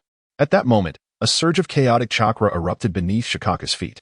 This turbulent energy rapidly coalesced into a gigantic hand that forcefully deflected Shikaku's claw. Even the One Tail stumbled back several paces from the overwhelming force. It was Baiye, now empowered by his Susanoo. What is happening? What is this? Shikaku stammered, stabilizing himself and gazing incredulously at Baiye, who had activated his Susanoo. Wait a moment. This power seems familiar. Suddenly, Shikaku recalled an encounter decades prior when an individual wielding similar strength had bested him and subsequently sealed him away. Curse be it, I remember now. That detestable power, perish. Enraged by the memory of his past, Shikaku charged at Baiye, consumed by fury. Chapter 73, Unfathomable Power. Stupefaction grips the onlookers undaunted by the onrushing Shikaku. Baiye met the tailed beast's advance head-on, manipulating his Susanoo with equal fervor. Bang! Kaboom! The cataclysmic collision of their attacks reverberated through the surroundings, unleashing a thunderous roar. In the aftermath, Shikaku's immense form was hurled backward, its rotund, raccoon-like body tumbling across the terrain for what seemed like an eternity before finally grinding to a halt. Ouch, that smarts. You fiend, you've wounded me. Prepare to meet your doom. Wind style, sand hail. Shikaku roared, scrambling to its feet and summoning a maelstrom of sand to assail Baiye. Thud, thud, thud. The abrasive projectiles hammered against Baiye's Susanoo, generating a cacophony of impacts. However, the Susanoo's formidable defenses effortlessly shrugged off the sandy barrage. Yasaka Magatama. Simultaneously with Shikaku's assault, Baiye retaliated, directing his Susanoo to unleash a counteroffensive. Kaboom, kaboom, kaboom. Amidst a deafening series of explosions, 3 colossal Magatama slammed into Shikaku, leaving the tailed beast howling in agony, its massive frame now marred by 3 gaping craters. Yet, as a tailed beast, a being composed purely of chakra, Shikaku possessed the remarkable ability to regenerate, even from the most grievous of wounds. The surrounding sands coalesced, swiftly mending the ravaged flesh. Still, the intense pain left Shikaku bellowing in anguish. You miserable wretch, you've inflicted great pain upon me. Today, I shall dismantle you. Shikaku bellowed, charging at Baiye once more. Baiye, unwavering, controlled his Susanoo to intercept the tailed beast's renewed attack. Bang, bang, bang, rumble. The clash of titans resumed with unrelenting intensity. Although Shikaku, now freed from its seal, exhibited power far surpassing its Jinchuriki state, Baiye's strength, augmented by his eternal Mangekyo Sharingan, proved to be even greater.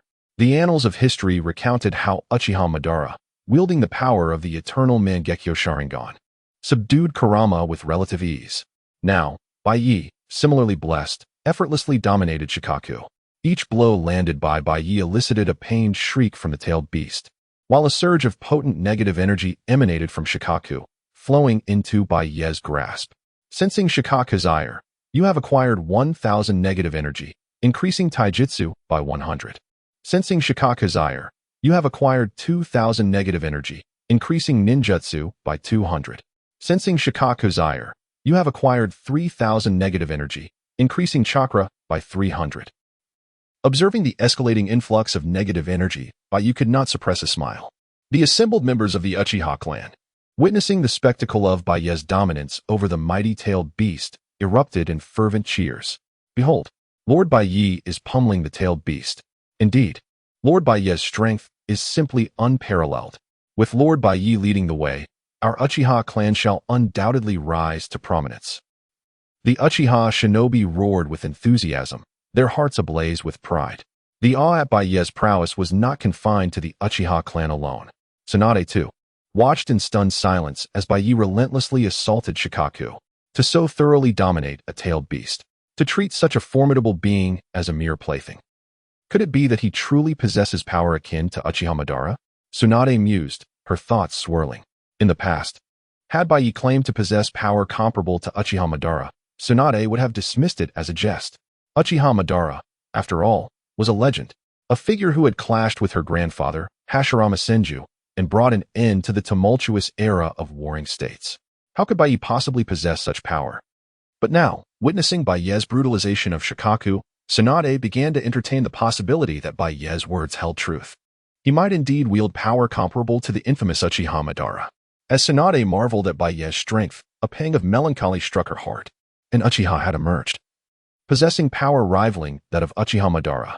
When would the Senju clan produce another wielder of wood release? The plight of her clan weighed heavily upon her. The Ino Shikicho trio were equally thunderstruck by Baiye's display of power. Shikaku, are you witnessing this? Baiye is thrashing a tailed beast. Baiye's strength is simply terrifying. This is a tailed beast we're talking about. Throughout their journey, Choza Ikimichi and Inoichi Yamanaka had already gained a measure of Baiye's strength. However, they had never imagined it to be of this magnitude. A tailed beast, a being of immense destructive potential, was being effortlessly subdued. They could scarcely fathom the true extent of Baiye's power.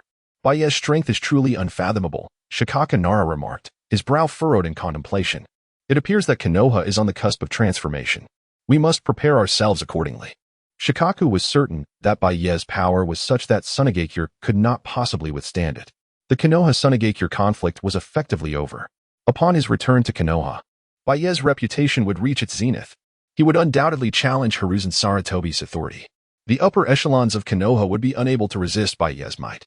Konoha was poised for profound change. The Ino Shikacho alliance, ever pragmatic, understood the need to adapt. Their survival hinged on aligning themselves with the ascendant power.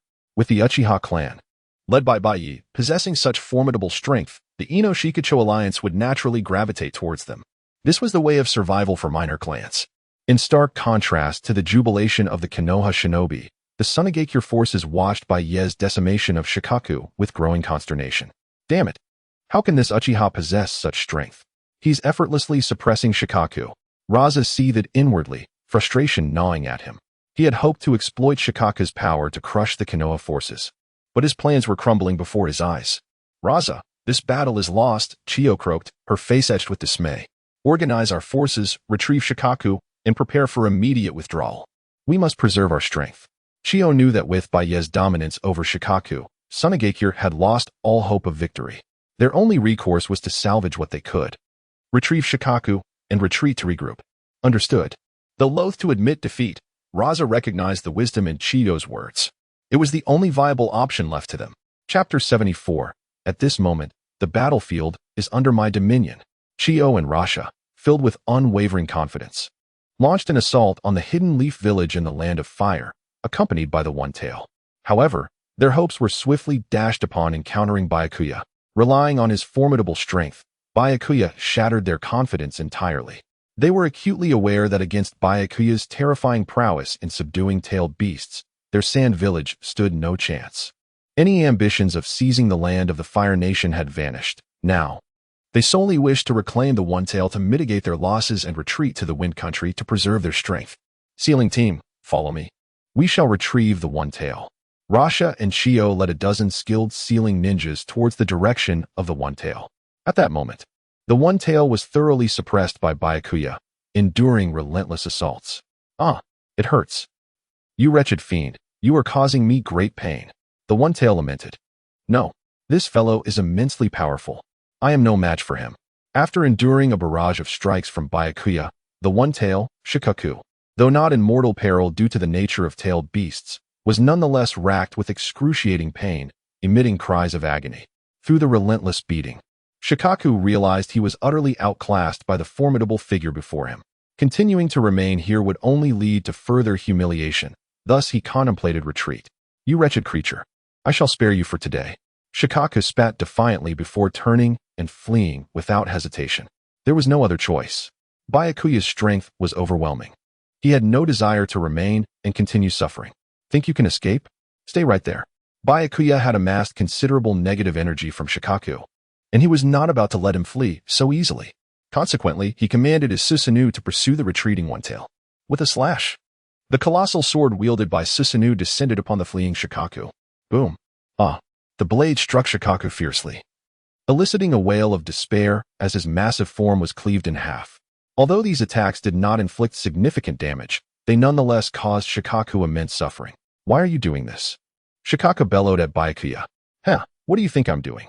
I'm here to thrash you, Byakuya retorted, bringing his sword down upon Shikaku once more. The searing pain compelled Shikaku to emit another agonized cry. At that moment, Chiyo and Rasha, accompanied by the sealing ninjas, arrived on the scene. Hurry, while the One-Tail is weakened. Seal him at once. Chiyo and Rasha, disregarding Byakuya's presence, initiated the sealing technique against Shikaku. Countless black curse seals erupted, wrapping around the One-Tail. This is bad. This is a sealing technique. You wretches shall not seal me. Shikaku struggled vehemently, refusing to be confined again after narrowly escaping a previous sealing. Unfortunately, the strength of the sealing technique was too great. No matter how hard he fought, he could not break free. Quickly, put in more effort. The One-Tail is about to be sealed, Chiyo exclaimed. Seeing the sand ninjas ignoring him and proceeding with the sealing, Byakuya felt a surge of displeasure. After all, the One-Tail was his target. Why should they be allowed to seal him? With that thought, Byakuya acted decisively. You lot, get away from me. He swung the sword of Susanoo with great force, unleashing a powerful shockwave. All the sand ninjas engaged in the sealing were struck by the blast, sent flying amidst their screams, blood spilling from their mouths. Damn it! Uchiha Byakuya, what are you doing? Chiyo shouted, aghast at the interruption. That is a question I should pose to you. What are you doing? Byakuya replied, looking down from atop Susanoo, radiating an oppressive aura that even the battle-hardened Chiyo felt a shiver down her spine. We, the Sand Ninjas, concede this battle. Once we have sealed the One-Tail, we will retreat to the Wind Country. Though Chiyo was deeply reluctant, she recognized that they had no other recourse but ninjutsu at this moment. What a farce. Surrender? Who gave you permission to concede?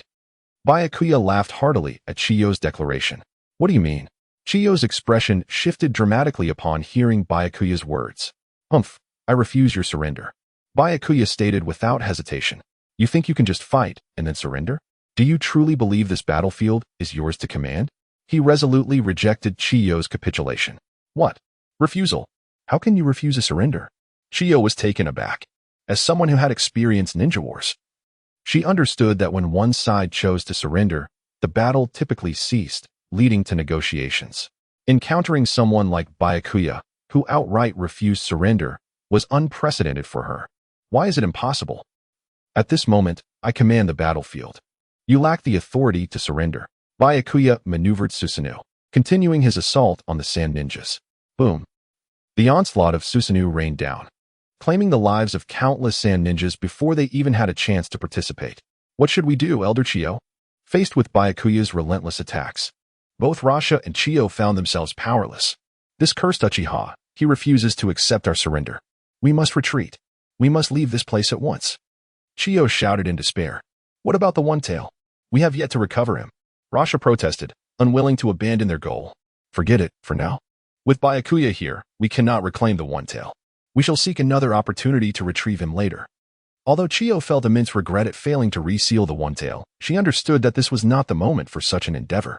Byakuya's power was simply too overwhelming. If they lingered, they risked complete annihilation. Retreat. Everyone withdraw. Immediately back to the Wind Country.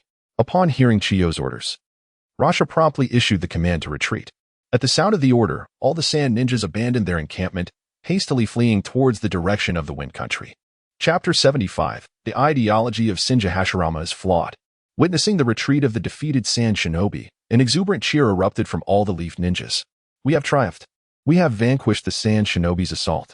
Look, this is the might of the Uchiha clan. The Uchiha clan is the strongest. Long live Lord Baiye. Lord Baiye is magnificent. Among the jubilant Leaf Ninjas, the most elated were undoubtedly those of the Uchiha lineage. It was evident that this time, the majority of the forces defending the Leaf were led by the Uchiha clan. What does this signify? It demonstrates that relying solely on the Uchiha clan, they could repel the invaders and protect the village of Konoha. As for the other ninjas, they merely hid within the village. As the Sand Shinobi fled, they dispelled his Susanoo. Upon his return, all the Leaf Ninjas gazed at him with admiration. Congratulations, Lord Baiye, on defeating the Sand Shinobi's assault. Nara Shikaku was the first to approach him, eagerly asking, "What shall we do about the One-Tail?" Nara Shikaku, a wise individual, was certain that with Baiye's formidable strength, no one in Konoha could oppose him. Even the higher-ups of Konoha, like Sarutobi Hiruzen, would not be Baiye's match. He had already resolved to align himself with Baiye when he returned to the village to confront the Konoha leadership. Observing Shikaku's enthusiasm, Baiye refrained from comment and instead turned his gaze toward the One-Tail. Almost forgot about this massive creature. At this moment, after receiving a thorough beating from Baiye and being sealed by the Sand Shinobi, the One-Tail was utterly weakened. It lay there like a lifeless cat, writhing feebly as it sought an opportunity to escape. Heh, thinking of fleeing, are we? Stay right there. Sealing technique. Baiye formed a series of hand seals, invoking sealing jutsu. Countless sealing incantations swiftly spread over the One-Tail's body. Under the power of the sealing technique, the One-Tail rapidly diminished in size, ultimately becoming no larger than an ordinary tanuki. Oh, how unexpected. The sealed One-Tail now appeared somewhat adorable, Baiye remarked as he picked up the tanuki-sized creature. "You rascal, what have you done? You dare to seal my power."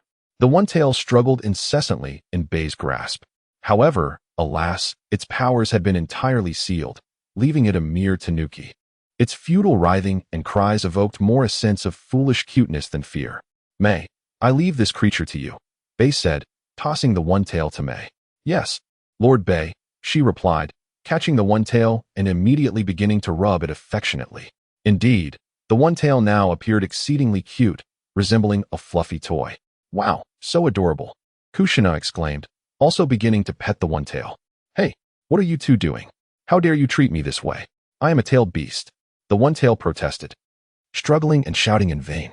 Yet, the loss of its powers rendered its protests nothing more than endearing antics. "Lord Baiye, we have defeated the Sand Shinobi's onslaught. When shall we retreat?" Nara Shikaku could not help but inquire. In his perspective, with the Sand Shinobi's assault quelled by Baiye, their mission was accomplished, and it was time to withdraw. Withdraw? Why would we retreat? Now is the perfect time to strike back at the Sand Shinobi village. Baiye contemplated before continuing. What? Attack the Sand Shinobi village? Shikaku was momentarily taken aback. Had he heard correctly? Lord Baiye intended to assault the Sand Shinobi village? Surely this must be a jest. Indeed, we shall attack the Sand Shinobi village. If they dare to invade Konoha, then the existence of the Sand Shinobi village is unwarranted, Baiye asserted with unwavering conviction. "Baiye, you intend to assault the Sand Shinobi village? That is one of the 5 great shinobi villages," Tsunade exclaimed, astonished. The idea of attacking the Sand Shinobi village was something she had never even dared to contemplate. "Bah, what are those 5 great shinobi villages to me? They are nothing," Baiye scoffed. "I fail to comprehend why the first Hokage, Shinji Hashirama, who possessed the power to dominate the ninja world, chose to distribute the tailed beasts among other villages. What did you say? How dare you speak ill of my grandfather?" Tsunade's face flushed with anger upon hearing Baiye's words. She held her grandfather, Shinji Hashirama, in the highest esteem. Naturally, she would be furious at any disparagement directed at him. "Is there a mistake in my words? Was it not your grandfather's naivety that led him to believe he could pacify the ninja world with love, distributing the tailed beasts among other villages? Whether or not the ninja world was swayed by his ideals is uncertain, but I do know that after your grandfather's demise, the ninja wars erupted. Even your great-grandfather, Shinji Tobarama, perished in those conflicts," Baiye continued, gazing at the irate Tsunade. Tsunade fell silent upon hearing Baiye's words. He had spoken the truth. Her grandfather's attempt to foster peace through love had seemingly failed. Rather than achieving harmony among the ninjas, it had only led to 2 great ninja wars. Could it be that her grandfather had been mistaken?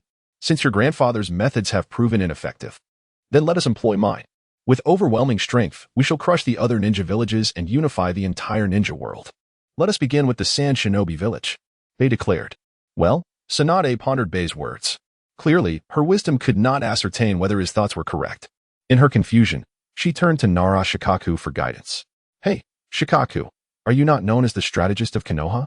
What do you think of Baiye's proposition?" Well, I am uncertain.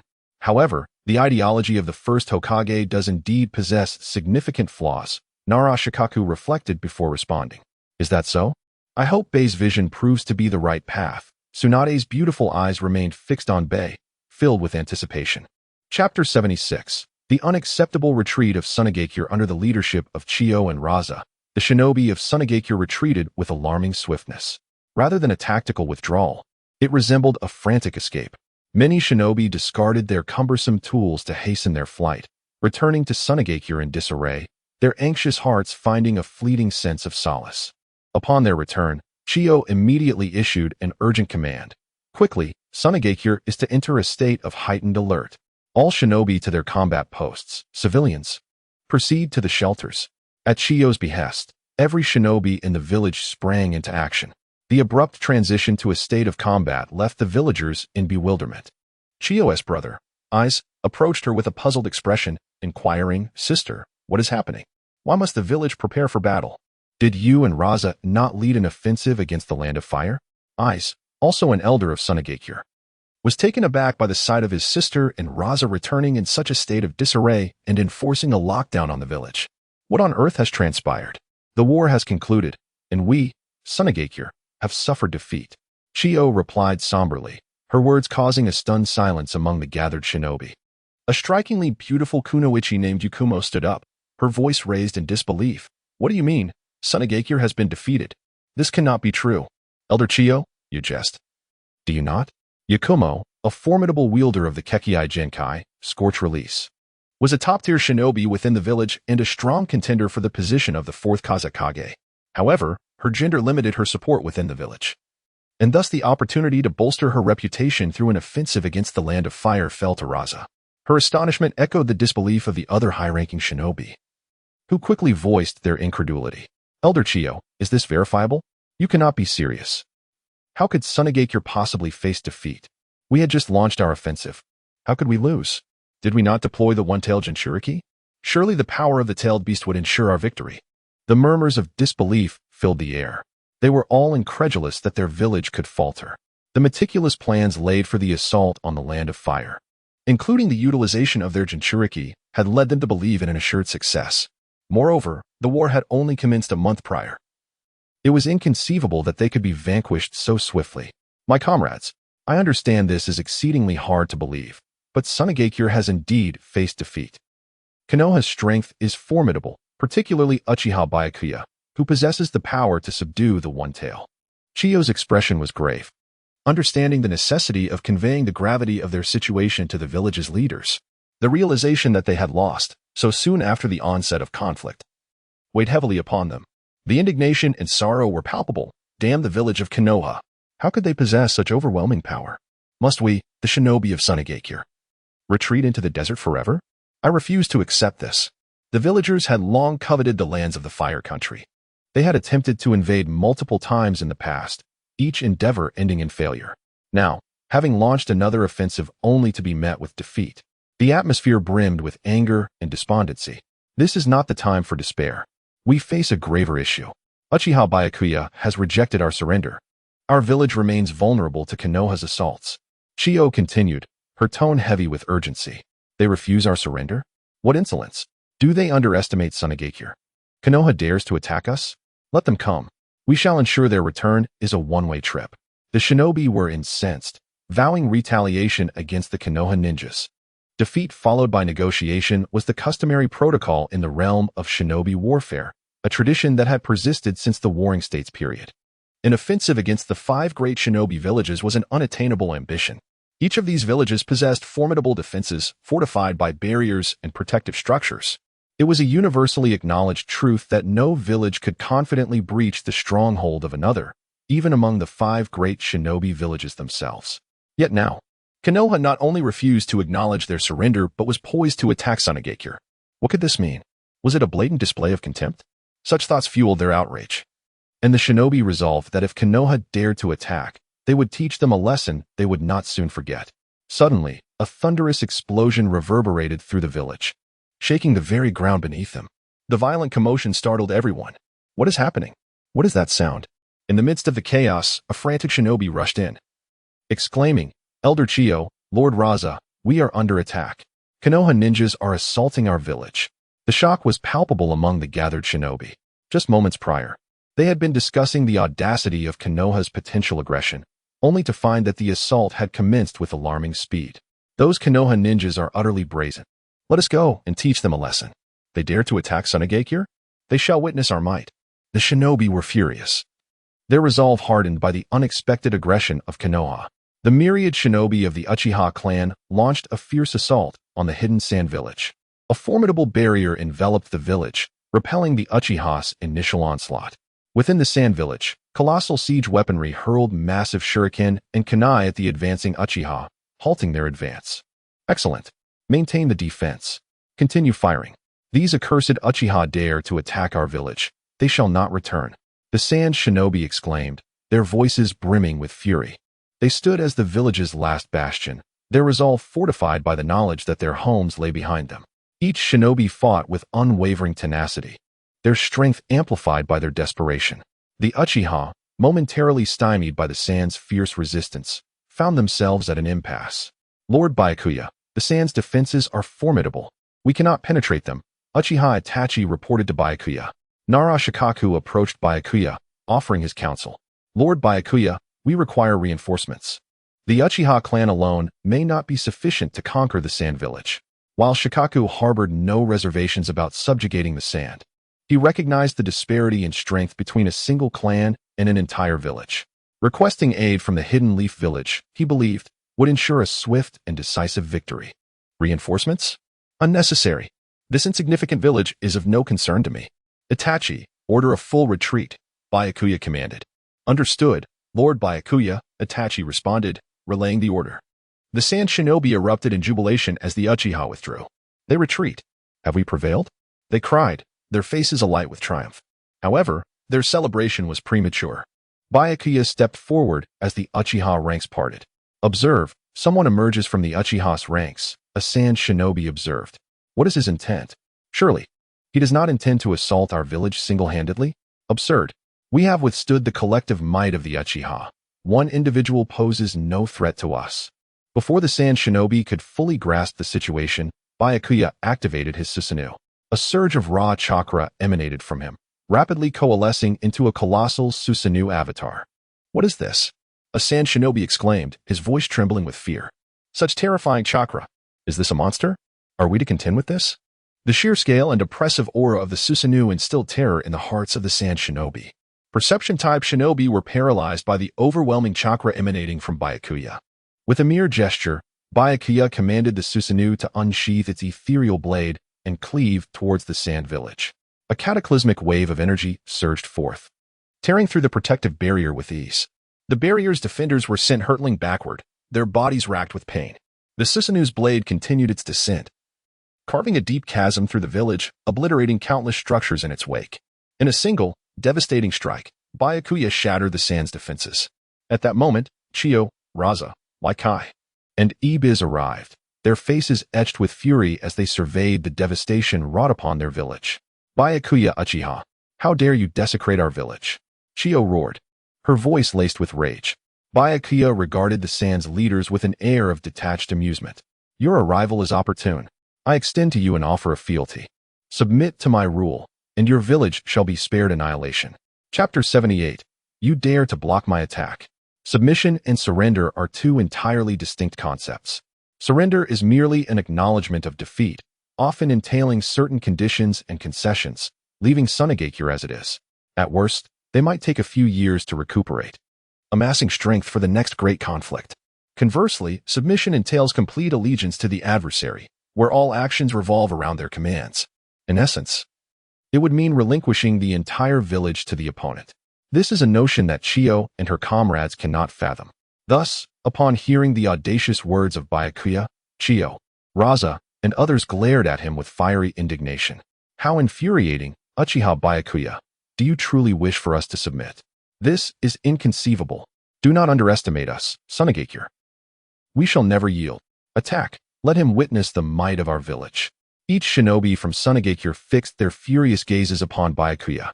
They are Sunagakure, akin to Konoha, both belonging to the 5 great shinobi nations. How could they ever submit to Byakuya, even though his strength is formidable, effortlessly breaching their defensive barriers? Surrender is not an option they entertain. Is this your response? If so, then prepare to meet your demise.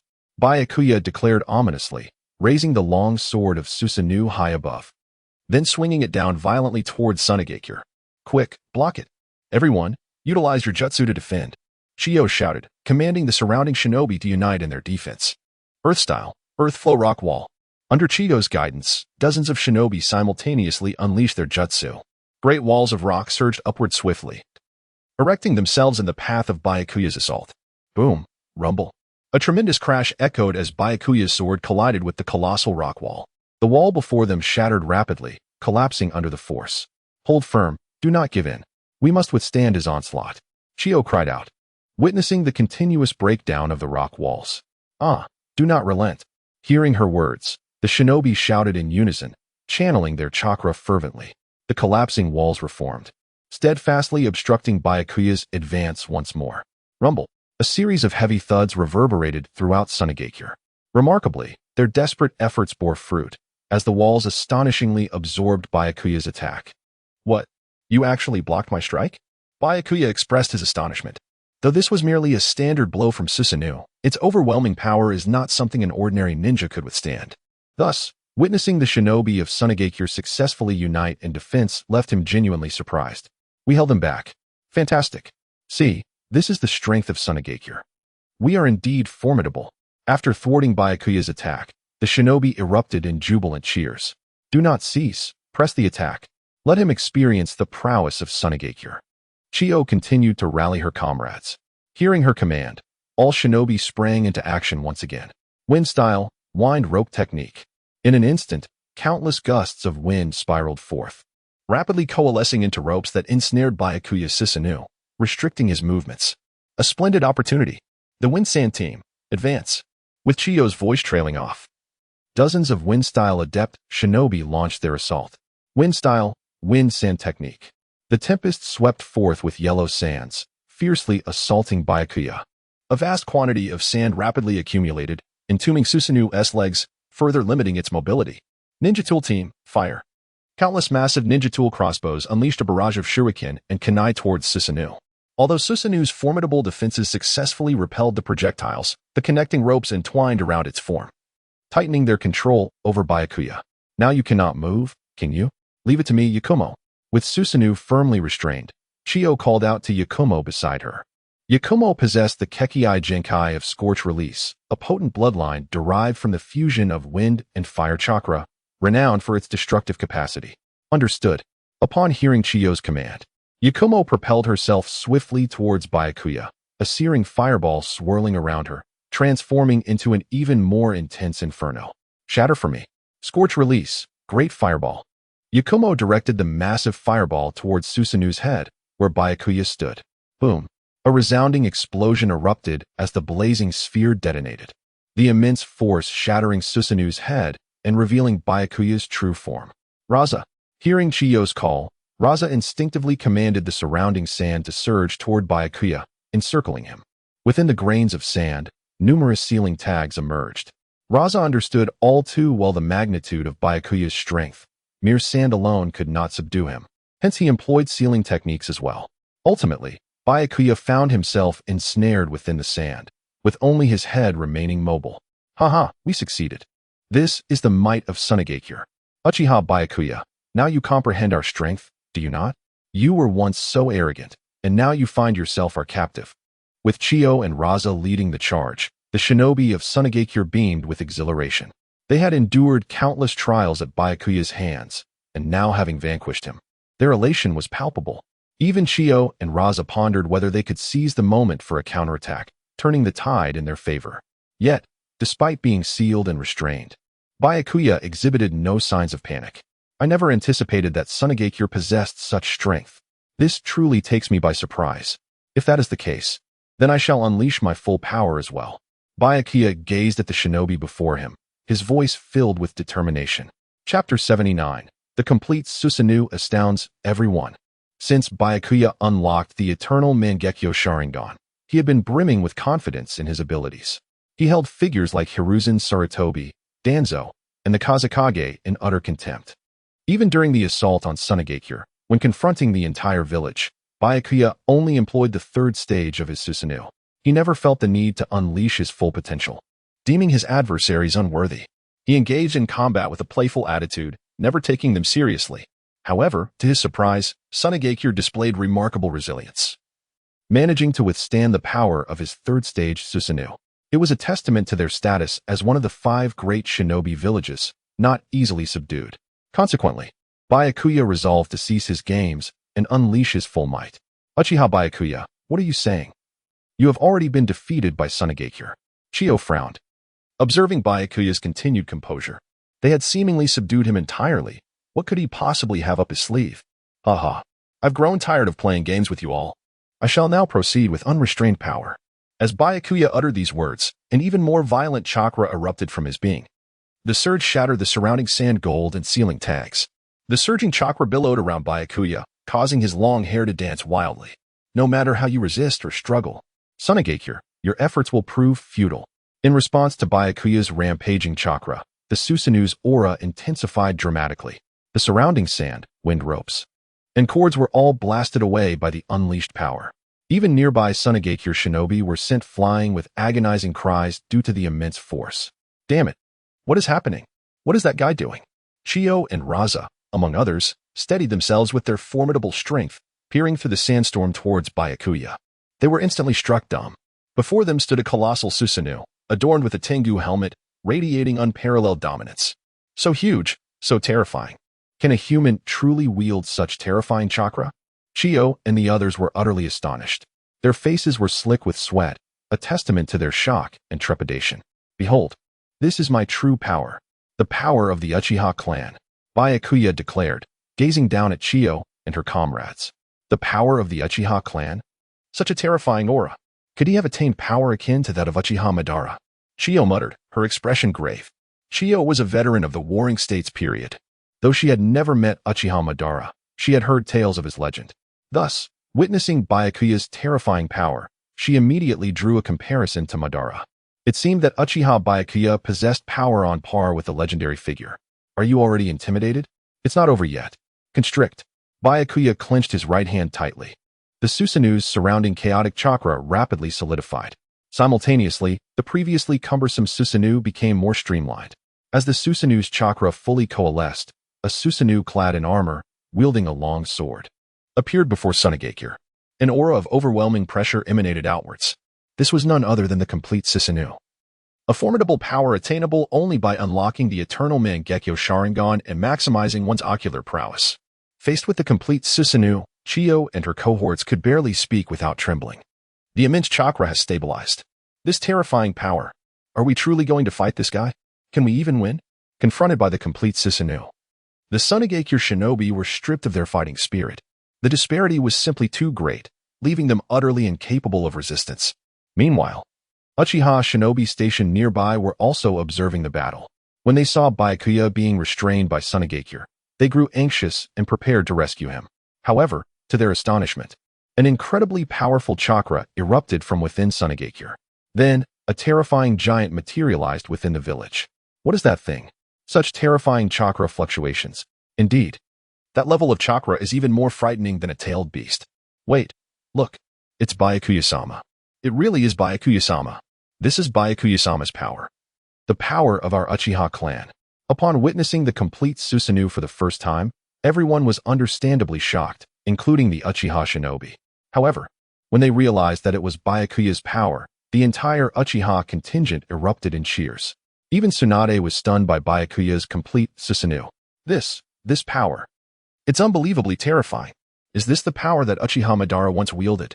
My grandfather actually fought against such a formidable force. Tsunade mused in disbelief. She struggled to comprehend how her grandfather, Hashirama Senju, had managed to contend with such a terrifying power. This power. Damn it. This guy truly possesses the power of Uchiha Madara. Shikaku, the one-tail, roared from within Mikoto. Having been beaten by Uchiha Madara in the past, Shikaku was acutely aware of Madara's power. Shikaku was certain that Byakuya was now wielding power identical to that of Uchiha Madara. Chapter 80. The Sand Shinobis retreat from their village. Perched atop the colossal Susanoo, Baiye surveyed the expanse of the Sand Shinobi village from an elevated vantage point. It is indeed a privilege for you, the inhabitants of the Sand Village. This marks my inaugural utilization of such formidable power. Allow you to witness the true extent of my might. As Baiye's voice reverberated, the Susanoo slowly grasped its longsword. The immense blade was gradually drawn from its sheath. Whoosh, rumble. In the instant the sword was unsheathed, a wave of terrifying sword energy erupted forth. The entire sand village was struck by this force. Amidst the continuous thunderous sounds, a vast chasm was cleaved through the heart of the village. Yet, this was merely the beginning. The sword energy continued to extend into the distance. A towering mountain of sand was utterly obliterated, reduced to ruins scattered across the desert. Simultaneously, the collapse of the mountain generated a powerful shockwave that rapidly expanded outward. Senju and Rasha were propelled several meters away, tumbling repeatedly across the ground before barely regaining their footing. When they lifted their gazes to the horizon, they were left utterly astounded. What? The mountain has vanished. What? What kind of power is this? Can we truly triumph against such strength? Witnessing Baiye's overwhelming power, all the sand shinobi were rendered speechless. Even Qiandai and Rasha, who had previously exuded confidence, were now engulfed in sheer terror. Elder Qiandai, what shall we do now? Can we confront this monster? All eyes turned towards Qiandai. Faced with Baiye's terrifying prowess, Rasha found himself at a loss, relying entirely on Qiandai for guidance. Qiandai, being the most senior figure in the Sand Village, was their only hope in this dire situation. Confronted by the weight of their collective gaze, Qiandai fell silent. In the face of Baiye's formidable power, he too was uncertain of the next steps. Or rather, with such overwhelming strength, any strategy seemed futile. Ultimately, Qiandai arrived at a difficult conclusion. We must abandon the Sand Village. Rasha, we shall forsake the village. Everyone, retreat with me, leave the Sand Village. Upon hearing Qiandai's command, all the Sand Shinobi were taken aback. What? Abandon the Sand Village? How is that possible? Elder Qiandai, how can we forsake our home? Indeed, this is our village. I cannot bear to abandon it. The weight of Qiandai's words was too much for them to accept. They had devoted themselves as Sand Shinobi to the protection of their village. Now, to hear Qiandai propose abandoning it was incomprehensible. I understand that you are struggling to accept this. Do we have any other options? Such terrifying power is beyond our capacity to confront. Remaining here can only lead to one outcome: death.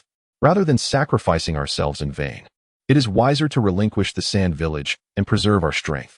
As long as we survive, we may yet rebuild our village. Qiandai recognized the difficulty of persuading them to abandon their home. However, relinquishing the village was indeed the most prudent course of action. He continued to implore them.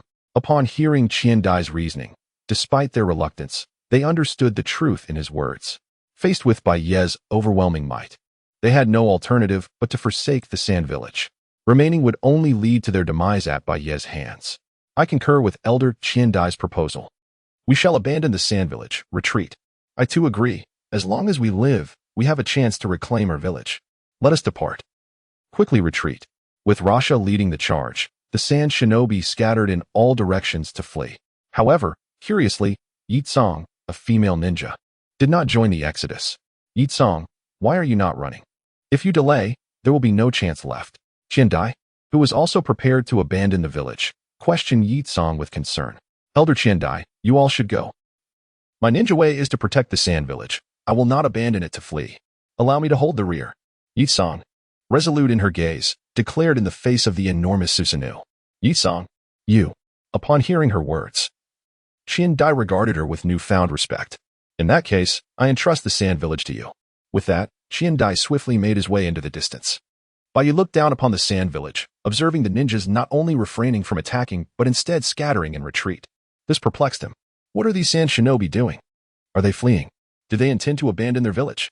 Baiye mused in surprise. He had not anticipated that one of the 5 great ninja villages would choose to forsake their home in the face of his might.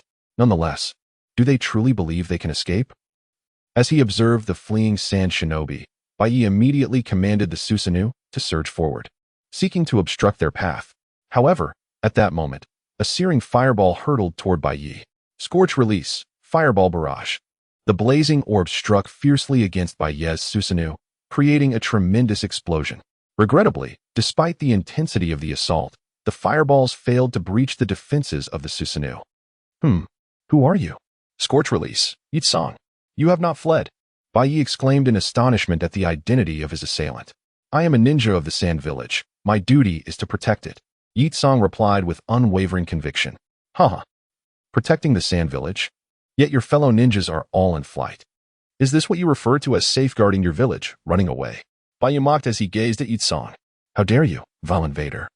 Judge us, sand shinobi. Yi Song retorted angrily. An invader? How amusing. The one who instigated this ninja war is none other than your sand village. Baiye laughed as he regarded Yi Song. Chapter 81. Do you think you can escape? Although the third Kazekage was slain by Baiye, it was precisely due to his demise that the Sand Village launched an assault on the Leaf Village, igniting the ninja war. However, Baiye would never divulge such information. To this day, the circumstances surrounding the third Kazekage's death remain shrouded in mystery. Aside from the death of the third Kazekage, it seems that the ninja war has little to do with Baiye. The choices made by the Sand Village were entirely their own. Therefore, Baiye's assertion that the Sand Village instigated the ninja war holds true. What? Am I mistaken? Baiye remarked, gazing at Yi Song. It was indeed your Sand Village that initiated the attack on us in the Leaf Village. Upon hearing Baiye's words, Yi Song felt a twinge of guilt. Baiye was right. It was indeed their Sand Village that had started the ninja war. Does that mean only your Sand Village can launch an attack on us in the Leaf Village? Are we forbidden from retaliating? Baiye continued to look at Yi Song. As Baiye spoke, doubts began to creep into Yi Song's mind. It was true that they were the ones who initiated the conflict against the Leaf Village. Unfortunately, they were overwhelmed and defeated by the Leaf Village. Viewed from this perspective, Baiye's assault on the Sand Village could indeed be justified. In fact, one might argue that Baiye's destruction of the Sand Village was a consequence of their own making. Damn it, how could I think that way? However, Yi Song quickly shook off such thoughts, resolutely declaring, no matter what you say, I will protect the Sand Village. With unwavering determination, she unleashed the power of her Scorch Release and charged at Baiye. The Yi Song's Scorch Release was formidable, and she had exerted all her strength to confront Baiye. Her power paled in comparison to his. The ferocity of her attacks failed to inflict any harm upon Baiye. Futile, your struggles are in vain. You shall all remain here, Baiye declared, forming a series of hand seals. Uchiha Fire Barrier. In an instant, four massive walls of flames erupted, encircling the entire Sand Village. Some unsuspecting sand ninja collided with the fiery barrier, resulting in a cacophony of screams as the flames engulfed them. Damn it, this is a barrier. What should we do, Lady Chiyo? There are still many sand ninja trapped inside. Lo Sha pleaded, his expression grim as he looked at Chiyo. Lo Sha and Chiyo, being among the most powerful leaders of the Sand Village, had managed to escape the confines of the village swiftly.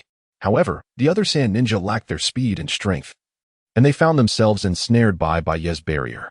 What a formidable barrier! Lo Sha, this is not something we can easily break. We must retreat. As for those trapped in the Sand Village, we have no choice but to abandon them. Chiyo observed the villagers trapped within the barrier and sighed, resigned to their fate. Chiyo understood all too well that the barrier was far too robust for them to dismantle in a timely manner. Every moment they lingered here increased their peril. If Baiye were to pursue them, their doom would be assured. Thus, their priority was to escape, leaving behind those ensnared within the village. Abandon them? Damn it! It seems we have no choice. Lo Sha conceded, we must leave without regard for them. We carry the future of the Sand Village on our shoulders. Let us hurry. Lo Sha recognized the urgency of their escape. They were the future of the Sand Village and could not afford to perish in a vain attempt to save others. For the sake of the village's future, they had to forsake those left behind. How could this happen? Elder Chiyo, Lord Lo Sha, are you leaving us behind? Have we been forsaken? The trapped sand ninja cried out in desperation as they witnessed Lo Sha and Chiyo turning their backs on them and fleeing. You despicable fiends! This is a barrier. You shall pay for this. Yi Song, who was still attempting to impede Baiye, noticed the barrier surrounding them and the trapped sand ninja, her expression darkening. Without hesitation, she launched another attack at Baiye. I warned you long ago. Your resistance is futile. Sealing technique. As Yi Song charged at him, Baiye pointed his finger, unleashing a potent sealing jutsu. Instantly, countless black inscriptions manifested on Yi Song's chest, rapidly spreading to her limbs. Soon, her entire body was ensnared in these dark markings. At that moment, Yi Song felt her chakra slipping out of her control, leaving her weak and feeble. As she attempted to attack, Yi Song collapsed to the ground. Is this the sealing technique? My chakra is sealed. Realizing she had fallen victim to the sealing technique and was now devoid of combat capability, Yi Song understood her plight. Yet, The inscriptions continued to spread, targeting the other sand ninja within the village. What is this? No. My chakra is sealed. I have no strength left. This is a sealing technique. Do not let it touch you. Curse it. The speed of the sealing technique is too swift. Help. As the inscriptions spread throughout the sand village, the trapped ninjas desperately sought to evade them. Yet, the speed of the sealing markings was overwhelming, and they could not escape in time. Amidst their panicked cries, one by one, the sand ninja fell, completely sealed and collapsing to the ground. Ultimately, all the ninjas within the sand village were ensnared by the sealing technique. Chapter 82, Complete Domination of Sunagakure. The Rinnegan clan Uchiha Baiye single-handedly shattered the entirety of Sunagakure. Now, the ninjas within the village either fled or were captured. After all the sand shinobi were rendered powerless by Baiye's sealing techniques, the Uchiha clan swiftly surged forth, effortlessly taking control of the village. It can be said that at this moment, Sunagakure was entirely under the dominion of the Uchiha clan. Truly astonishing. To think that the Uchiha clan alone could conquer Sunagakure. Tsunade Shinji entered the village, feeling a mix of sentiment and disbelief. It was already surprising enough that the Uchiha clan could withstand the offensive of Sunagakure.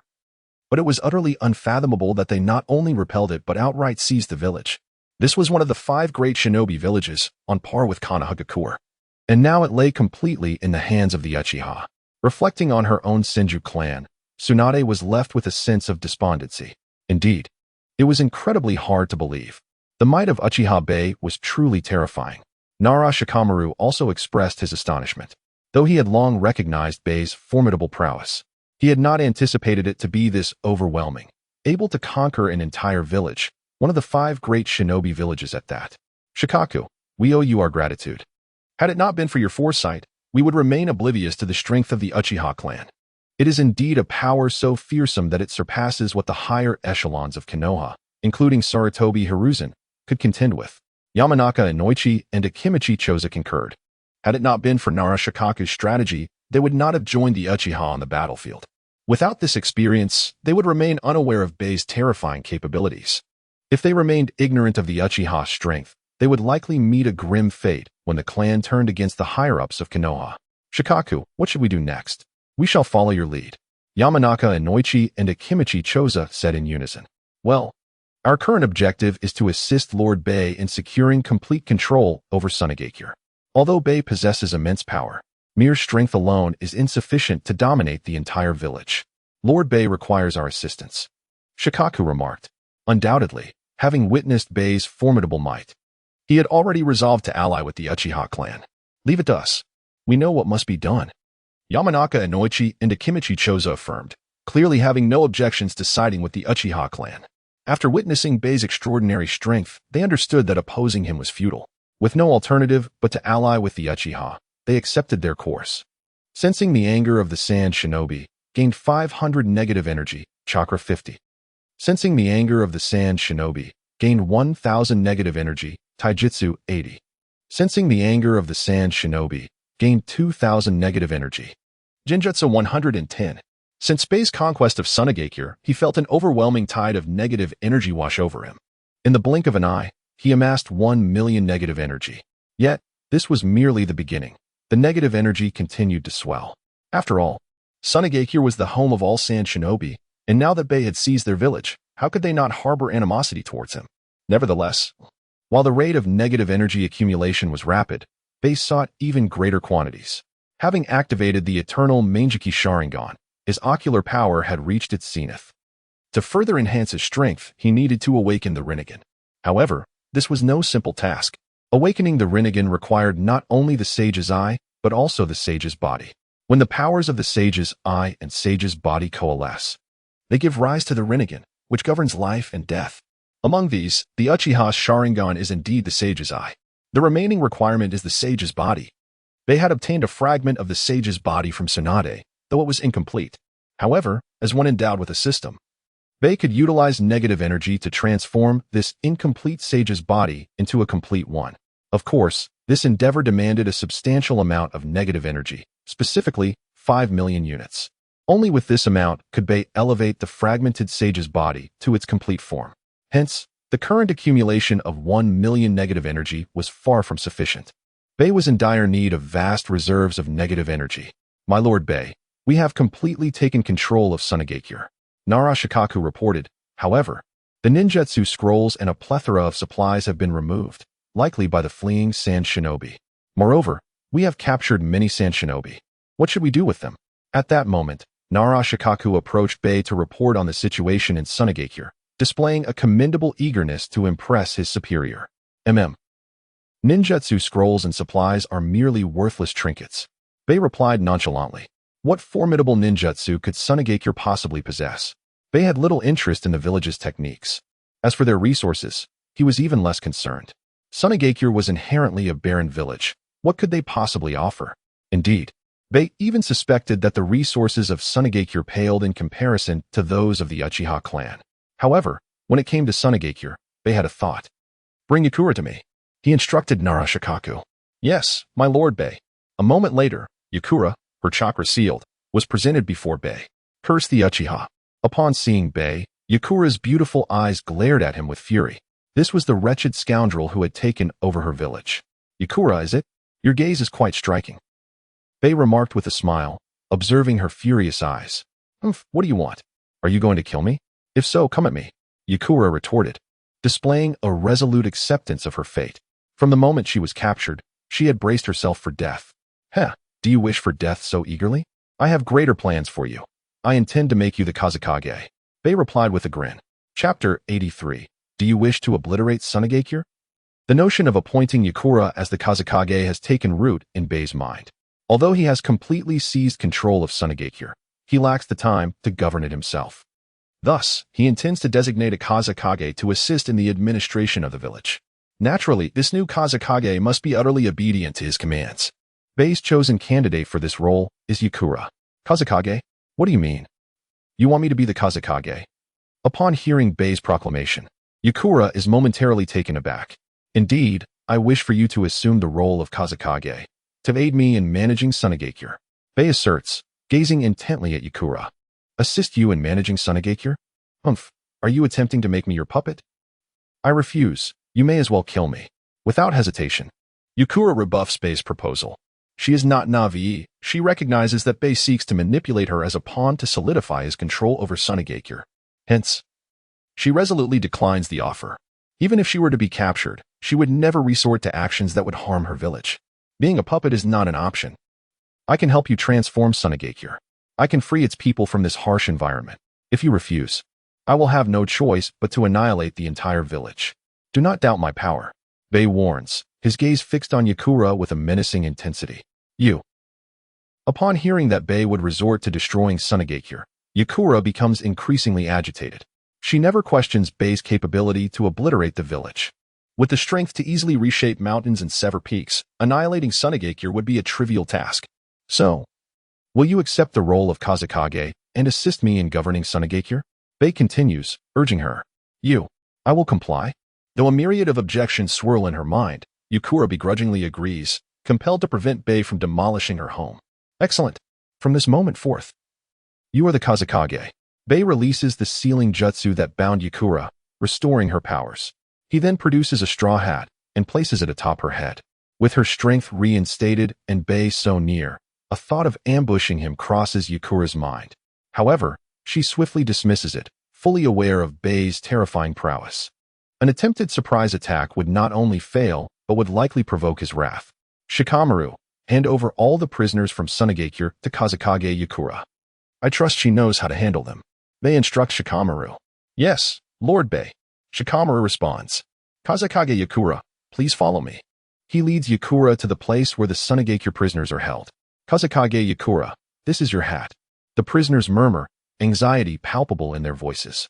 What is happening? How will Konoha deal with us? As Yakura approaches wearing the Kazekage hat, all the Sunagakure shinobi gather around her. Everyone, I am now the Kazekage. I will assist Uchiha Baiye in governing Sunagakure. Yakura addresses the assembled shinobi. What? Kazekage Yakura. You have betrayed Sunagakure. The shinobi erupt in outrage, struggling to accept her words. To them, it seems that Yakura has forsaken her village. No, I have not betrayed Sunagakure. I am doing this to protect it. If I do not become the Kazekage, Bei will obliterate the entire village. Do you wish to witness the destruction of Sunagakure? Our loved ones remain here. Yakura implores the crowd. Upon hearing her plea, the previously agitated shinobi falls silent. Yakura speaks the truth. Uchiha Baiye possesses the power to annihilate the village entirely. In such a scenario, their loved ones would surely perish. Clearly, they do not desire the village's destruction nor the loss of their kin. Kazekage Yakura, what should we do then? Yes, Kazekage Yakura. We will follow your lead. One by one, the shinobi turn their gazes toward Yakura, now seeing her as their beacon of hope. First, we must restore the damaged Sunagakure. As for the future, we shall discuss that later. Yakura states, her voice tinged with resignation. It is evident she is equally lost regarding what lies ahead. Shikamaru, how has Yakura been faring during this time? Baiye inquires of Shikamaru. Half a month has elapsed since Yakura became the Kazekage, and Baiye has become fully apprised of the situation in Sunagakure. Lord Baiye, Kazekage Yakura has been diligently working alongside the shinobi to restore the village and treat the injured. She has not engaged in any egregious actions. Shikamaru reports. It seems she remains quite compliant. By the way, what have you discovered regarding the conditions in Sunagakure? Baiye continues his inquiry. Lord Baiye, we have thoroughly investigated the circumstances in Sunagakure. The village's most pressing issue is a lack of water. Additionally, Sunagakure is rich in mineral resources, particularly some unique chakra metals that our village covets. Shikamaru quickly relays the findings. A lack of water, you say? This issue can be easily resolved. Inform the Kazekage. I intend to rectify the water shortage for them.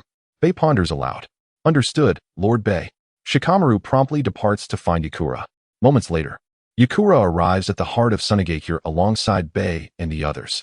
Due to Baiye's previous assault, a massive chasm now cleaves through the center of the village. An unfathomable abyss that offers no solution to the inhabitants. Lord Baiye, is there something you wish to discuss with me? Yakura approaches Baiye, her demeanor tense with apprehension. Rest assured, Sunagakure shall soon overcome its water scarcity. Baiye assures her, his gaze unwavering. Overcome the water scarcity? What do you mean? Yakura inquires, perplexed by Baiye's statement. Chapter 84. Chio, the traders are actually among us. The Sand Village is situated in the Land of Wind, surrounded by vast deserts. The most critical issue for the Sand Village is the scarcity of water. If the water shortage could be resolved, many of the village's problems would dissipate. Hence, Yekon's astonishment upon hearing Baiye's claim to address this water crisis is entirely understandable. As Yekon displayed his confusion, Baiye commenced his ninjutsu, Earth Release, Earth Split Technique. With a series of hand seals, Baiye struck the ground with force. Instantly, the earth trembled violently, fissures forming and extending deep underground. Indeed, this was Baiye's solution. While there may be no water above the desert, there exists an abundance below. Thus, Baiye was simultaneously using Earth Release to excavate the subterranean realm while employing his sensory technique to locate water sources. Before long, countless water sources emerged within Baiye's perception. Found it. Water Release, Great Waterfall Technique. Baiye formed more seals, and the myriad underground water sources began to bubble fervently, gushing forth like a fountain, cascading around the Sand Village. Is this water? Truly water? Has it begun to rain? No, it is not rain. It is water summoned by Baiye's ninjutsu. Regardless of the fact that this water was conjured by an intruder, the villagers sprang into action, hastily collecting the precious liquid. Soon, the surging waters filled a chasm that spanned the Sand Village, forming a large lake. Yet, this was not the end. Baiye again performed seals. Barrier technique. He swiftly erected a barrier to prevent the scorching sun from evaporating the fresh water, enveloping the entire lake. There, now Sand Village will no longer face a water shortage. Baiye smiled as he gazed upon the expansive lake. With his formidable ninjutsu, he had effortlessly created a lake within the Sand Village. And due to its connection to the underground water, it would remain ever full as long as the subterranean sources did not run dry. Such is the power of ninjutsu. It is the foremost productive force in the ninja realm. How astonishing. You have directly created a freshwater lake for the Sand Village. Yekon remarked in surprise as he beheld the immense body of water.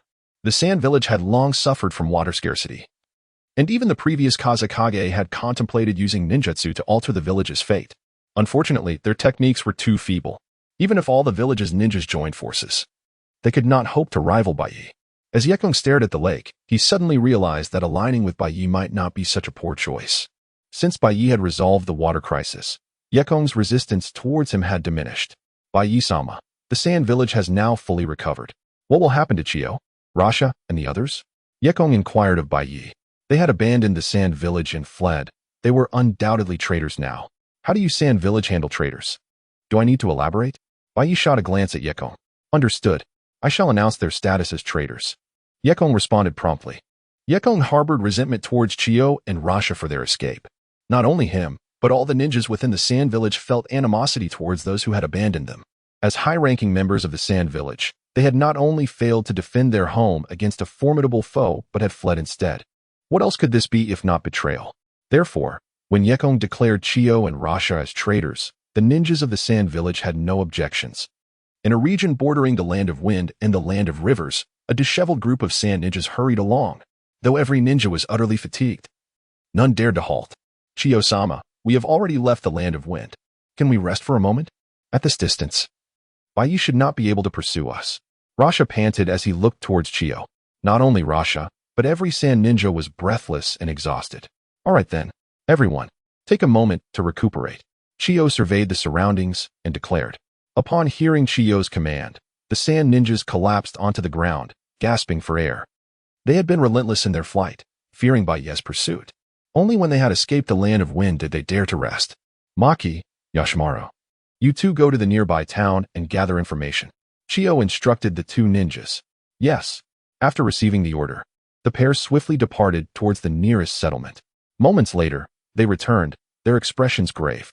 Maki, Yashimaru, what transpired? How is the Sand Village faring? Chiyo and Rasha inquired, drawn to their distressed demeanor. Chiyo-sama, Rasha-sama.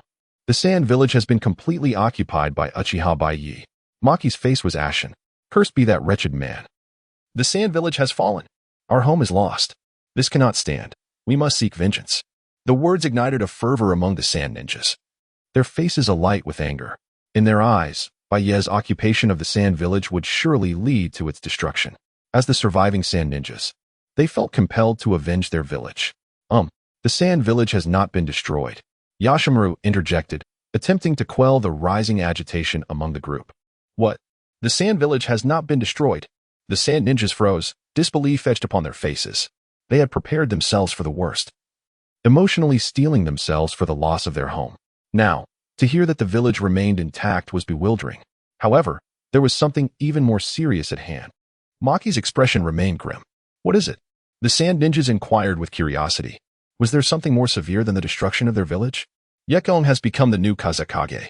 He has also issued a bounty. We are now considered traitors of the Sand Village, Yashimaru said, his face filled with dread. Traitors? What? We have become traitors. How could this be? The revelation that they were now labeled as traitors was unfathomable to the gathered ninjas.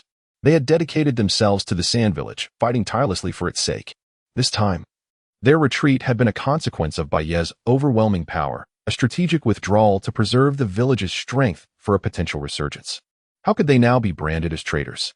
Not only the ordinary sand ninjas, but even Chiyo and Raza's expressions stiffened upon hearing this news. The traitor ninja was, astonishingly, one of their own. Chapter 85. The confident Sarutobi Hiruzen, the sand shinobi, once dedicated to the protection of Sunagakure, has now turned traitor. These shinobi, lost in despair, could only look to Chiyo and Raza for guidance. Lady Chiyo, Lord Raza, what should we do now? It is important to note that the orders to flee came from Chiyo and Raza themselves, now labeled as traitors by their own village. Shouldn't the two of you say something? Everyone, please remain calm. This is all part of Uchiha Baiye's scheme. Sunagakure has already fallen under his control. The true betrayer of our village is Yakura. He must have allied himself with Byakuya. Chiyo hastily spoke, sensing the gazes around her. Elder Chiyo is correct.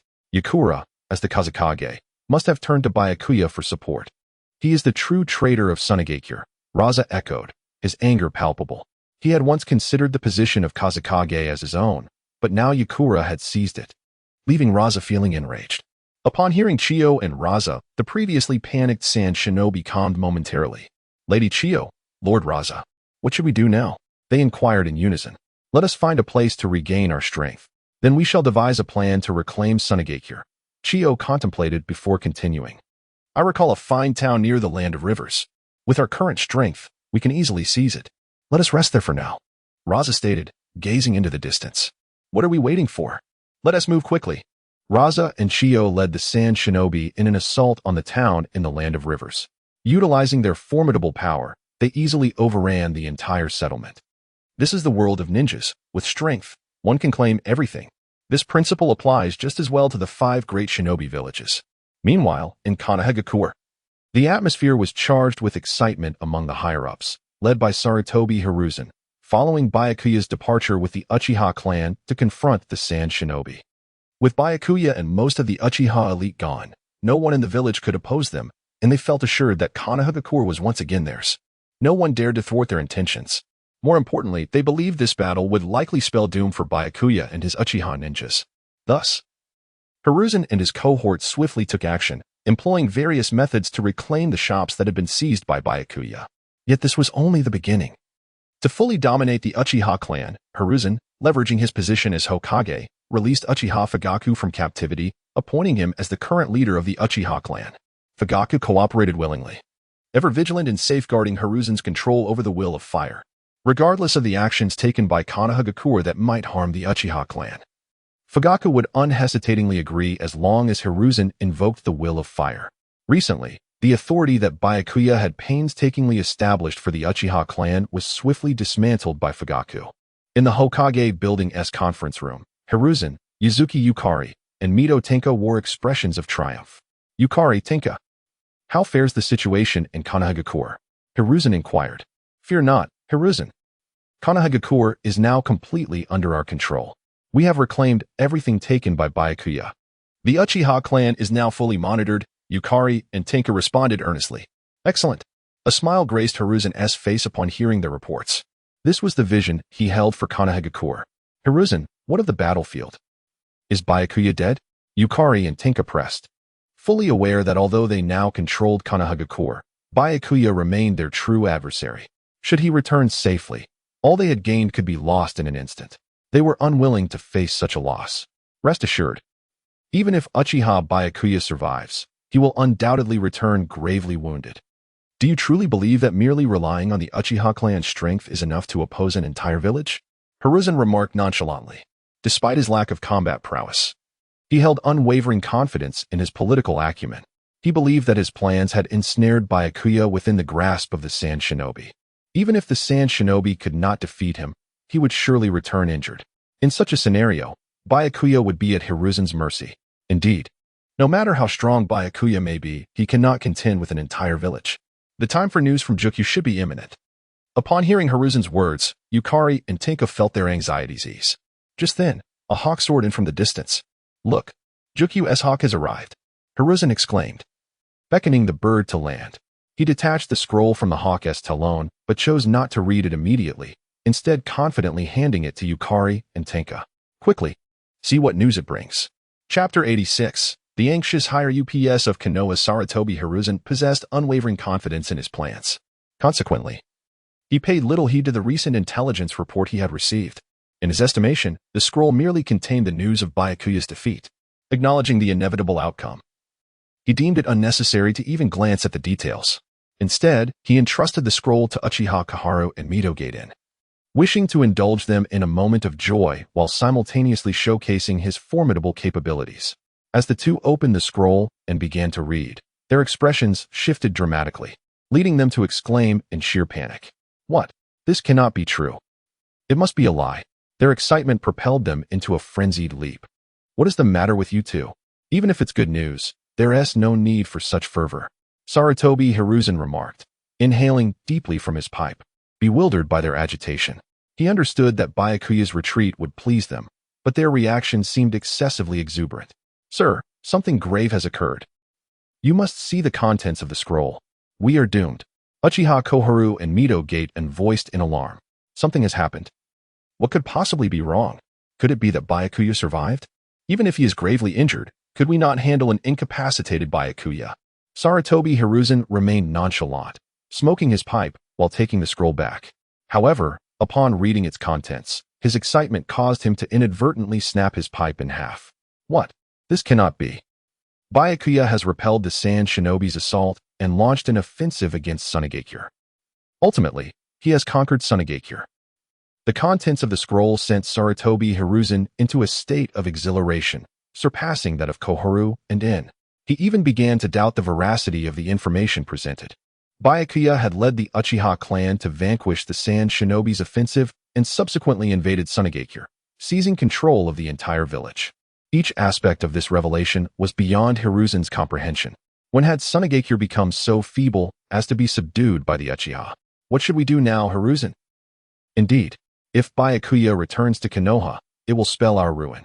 Koharu and In spoke with palpable tension, fully aware that should Byakuya return, they would find themselves directly in his crosshairs. With his might and the prestige gained from conquering Sunagakure, they recognized they would be no match for him. Remain calm. We still have a chance. We must eliminate Byakuya and prevent his return to Konoha. Though Hiruzen felt a surge of panic, he quickly devised a solution. You're right, we still have time. We absolutely cannot allow Byakuya to return to Konoha. Upon hearing Hiruzen's words, Koharu and In affirmed with conviction. Summon Danzo. We require his strength, Hiruzen declared with urgency. Shortly thereafter, Danzo received the news and rushed to the meeting room. Upon entering, he immediately noticed the grave expressions on the faces of Hiruzen, Koharu, and In. Hiruzen, what has transpired? You look absolutely dreadful, Danzo inquired as he seated himself before Hiruzen. Danzo, take a look at this intelligence. Hiruzen extended the scroll towards him. With a furrowed brow, Danzo accepted the scroll and began to read. His reaction mirrored that of the others, as he too erupted in disbelief. Hiruzen, is this true? The Uchiha clan has repelled the Sand Shinobi's offensive and taken control of Sunagakure. How is that possible? Though incredulous, Danzo recognized the likelihood of its truth. This is information relayed from Jiku. Such matters cannot be fabricated. A mere investigation will reveal the specifics. Hiruzen's expression turned grave as he sought to inhale from his pipe, only to discover it had been broken in his earlier excitement. Cursed Uchiha Byakuya. How could their power be so formidable? Danzo seethed with anger. Danzo, this is not the time for anger. We must stop Byakuya. How is your research on wood release progressing? Hiruzen pressed on. The wood release has yielded results. We have a subject capable of withstanding its power. While it may not yet rival that of the first Hokage, it is sufficient for combat. Danzo replied, noting the fervor with which he had pursued this research under Hiruzen's staunch support. Despite the loss of countless lives, they had finally found a subject who could endure the first Hokage's would release. Initially, Danzo had intended to keep this subject hidden, a personal asset. But the overwhelming strength of Byakuya and the Uchiha clan compelled him to abandon that plan. Excellent. With the power of wood release, we shall certainly overcome the Uchiha clan and Byakuya. Hiruzen's panicked demeanor transformed into a smile upon hearing of the success in their research. The first Hokage, Senju Hashirama, had once triumphed over Uchiha Madara through the might of wood release. Although Byakuya and the Uchiha clan now possessed immense strength, they firmly believed that with wood release at their disposal, they could surely vanquish Byakuya and obliterate the Uchiha clan. Hiruzen, what should our course of action be? Danzo queried. Mobilize the entire organization. We must eliminate Byakuya and prevent his return to Konoha. The Uchiha clan's shinobi will join you in this endeavor. Hiruzen instructed Danzo. Our Mito clan's shinobi will also contribute, Koharu added. And we of the Uchiha clan shall lend our strength. And asserted. In that moment, they were all filled with determination, fully aware that failing to deal with Byakuya would result in dire consequences for their futures. Following the resolution of the Sand Village affair, Baiye and numerous members of the Uchiha clan embarked on their journey homeward.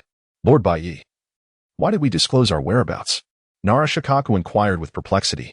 The Hokage, Hiruzen Sarutobi, is now undoubtedly aware of our situation and may dispatch assassins. Nara Shikaku had fully intended to lead the Inoshikicho trio under the banner of the Uchiha clan. Consequently, he no longer planned to provide intelligence to Hiruzen Sarutobi. However, to Nara Shikaku's surprise, Baiye had sought him out, requesting that he relay all information regarding the Sand Village to the Leaf Village. This perplexed Nara Shikaku greatly. It seemed that if Baiye intended to challenge the Leaf Village's higher-ups, including Hiruzen Sarutobi, he should conceal his movements and launch a surprise assault, catching Hiruzen Sarutobi off guard. Yet, Baiye showed no inclination to hide, openly delivering his intelligence to the Leaf Village. Based on Nara Shikaku's understanding of Hiruzen Sarutobi, the Hokage would not allow Baiye to return to the Leaf Village so easily. He would likely send someone to intercept them en route. Hiruzen Sarutobi. That incompetent schemer, Baiye scoffed. If they seek to impede me, let them come. With Baiye's current strength, no shinobi could rival him. The only individuals capable of defeating Baiye were the former Madara Uchiha and Hashirama Senju. However, Hashirama Senju was deceased, and Madara Uchiha was likely lurking in the shadows, clinging to life with the demonic statue of the Outer Path. Thus, it seemed that no one in the shinobi world could stand against Baiye, making him virtually invincible. He held the Hokage, the root organization, and the Leaf Village's higher echelons in utter contempt. In addition to his fearlessness, Baiye sought to extract negative energy from them. Shortly after Nara Shikaku dispatched the intelligence scroll, Baiye began to receive a substantial amount of negative energy. Sensing Hiruzen Sarutobi's trepidation, gained 2,000 negative energy, chakra 170. Sensing Kohoro Yudatane's panic, gained 3,000 negative energy, ninjutsu 180. Sensing Hiruzen Sarutobi's disarray, gained 4,000 negative energy, jinjutsu 200. Sensing Danzo Shimura's fury, gained 5,000 negative energy, taijutsu 220. Since sending out the intelligence, Baiye had been continuously sensing the negative energy directed at him by Hiruzen, Sarutobi, and others. Observing the escalating negative energy, Baiye's lips curled into a smile. Indeed, Hiruzen Sarutobi and his ilk are excellent fodder, he mused. Once harvested, they replenish themselves. As Baiye ventured out of the land of wind and into a forest, he abruptly halted, sensing something amiss. Lord Baiye, what is it? Nara Shikaku inquired, puzzled by Baiye's sudden stop. Instead of answering, Baiye raised his voice, projecting it into the distance. Come out. I have already detected your presence. Hearing Baiye's words, the Uchiha clan members immediately became vigilant. Could there be enemies nearby? The Sharingan was activated as the Uchiha scoured the surroundings. Even the Hyuga clan members activated their Byakugan, meticulously scanning the area. However, despite their efforts, they found nothing unusual. You refuse to emerge? Baiye said with a sneer. Then I shall not hesitate. Fire style, grand fireball technique. The incandescent flames rapidly coalesced into a colossal fireball, which hurtled toward a patch of woodland. Boom! The scorching flames erupted, and numerous masked figures emerged from the shadows. This is a concealment barrier? Nara Shikaku exclaimed in astonishment. Who are they? How do they possess the Leaf Village's exclusive concealment barrier?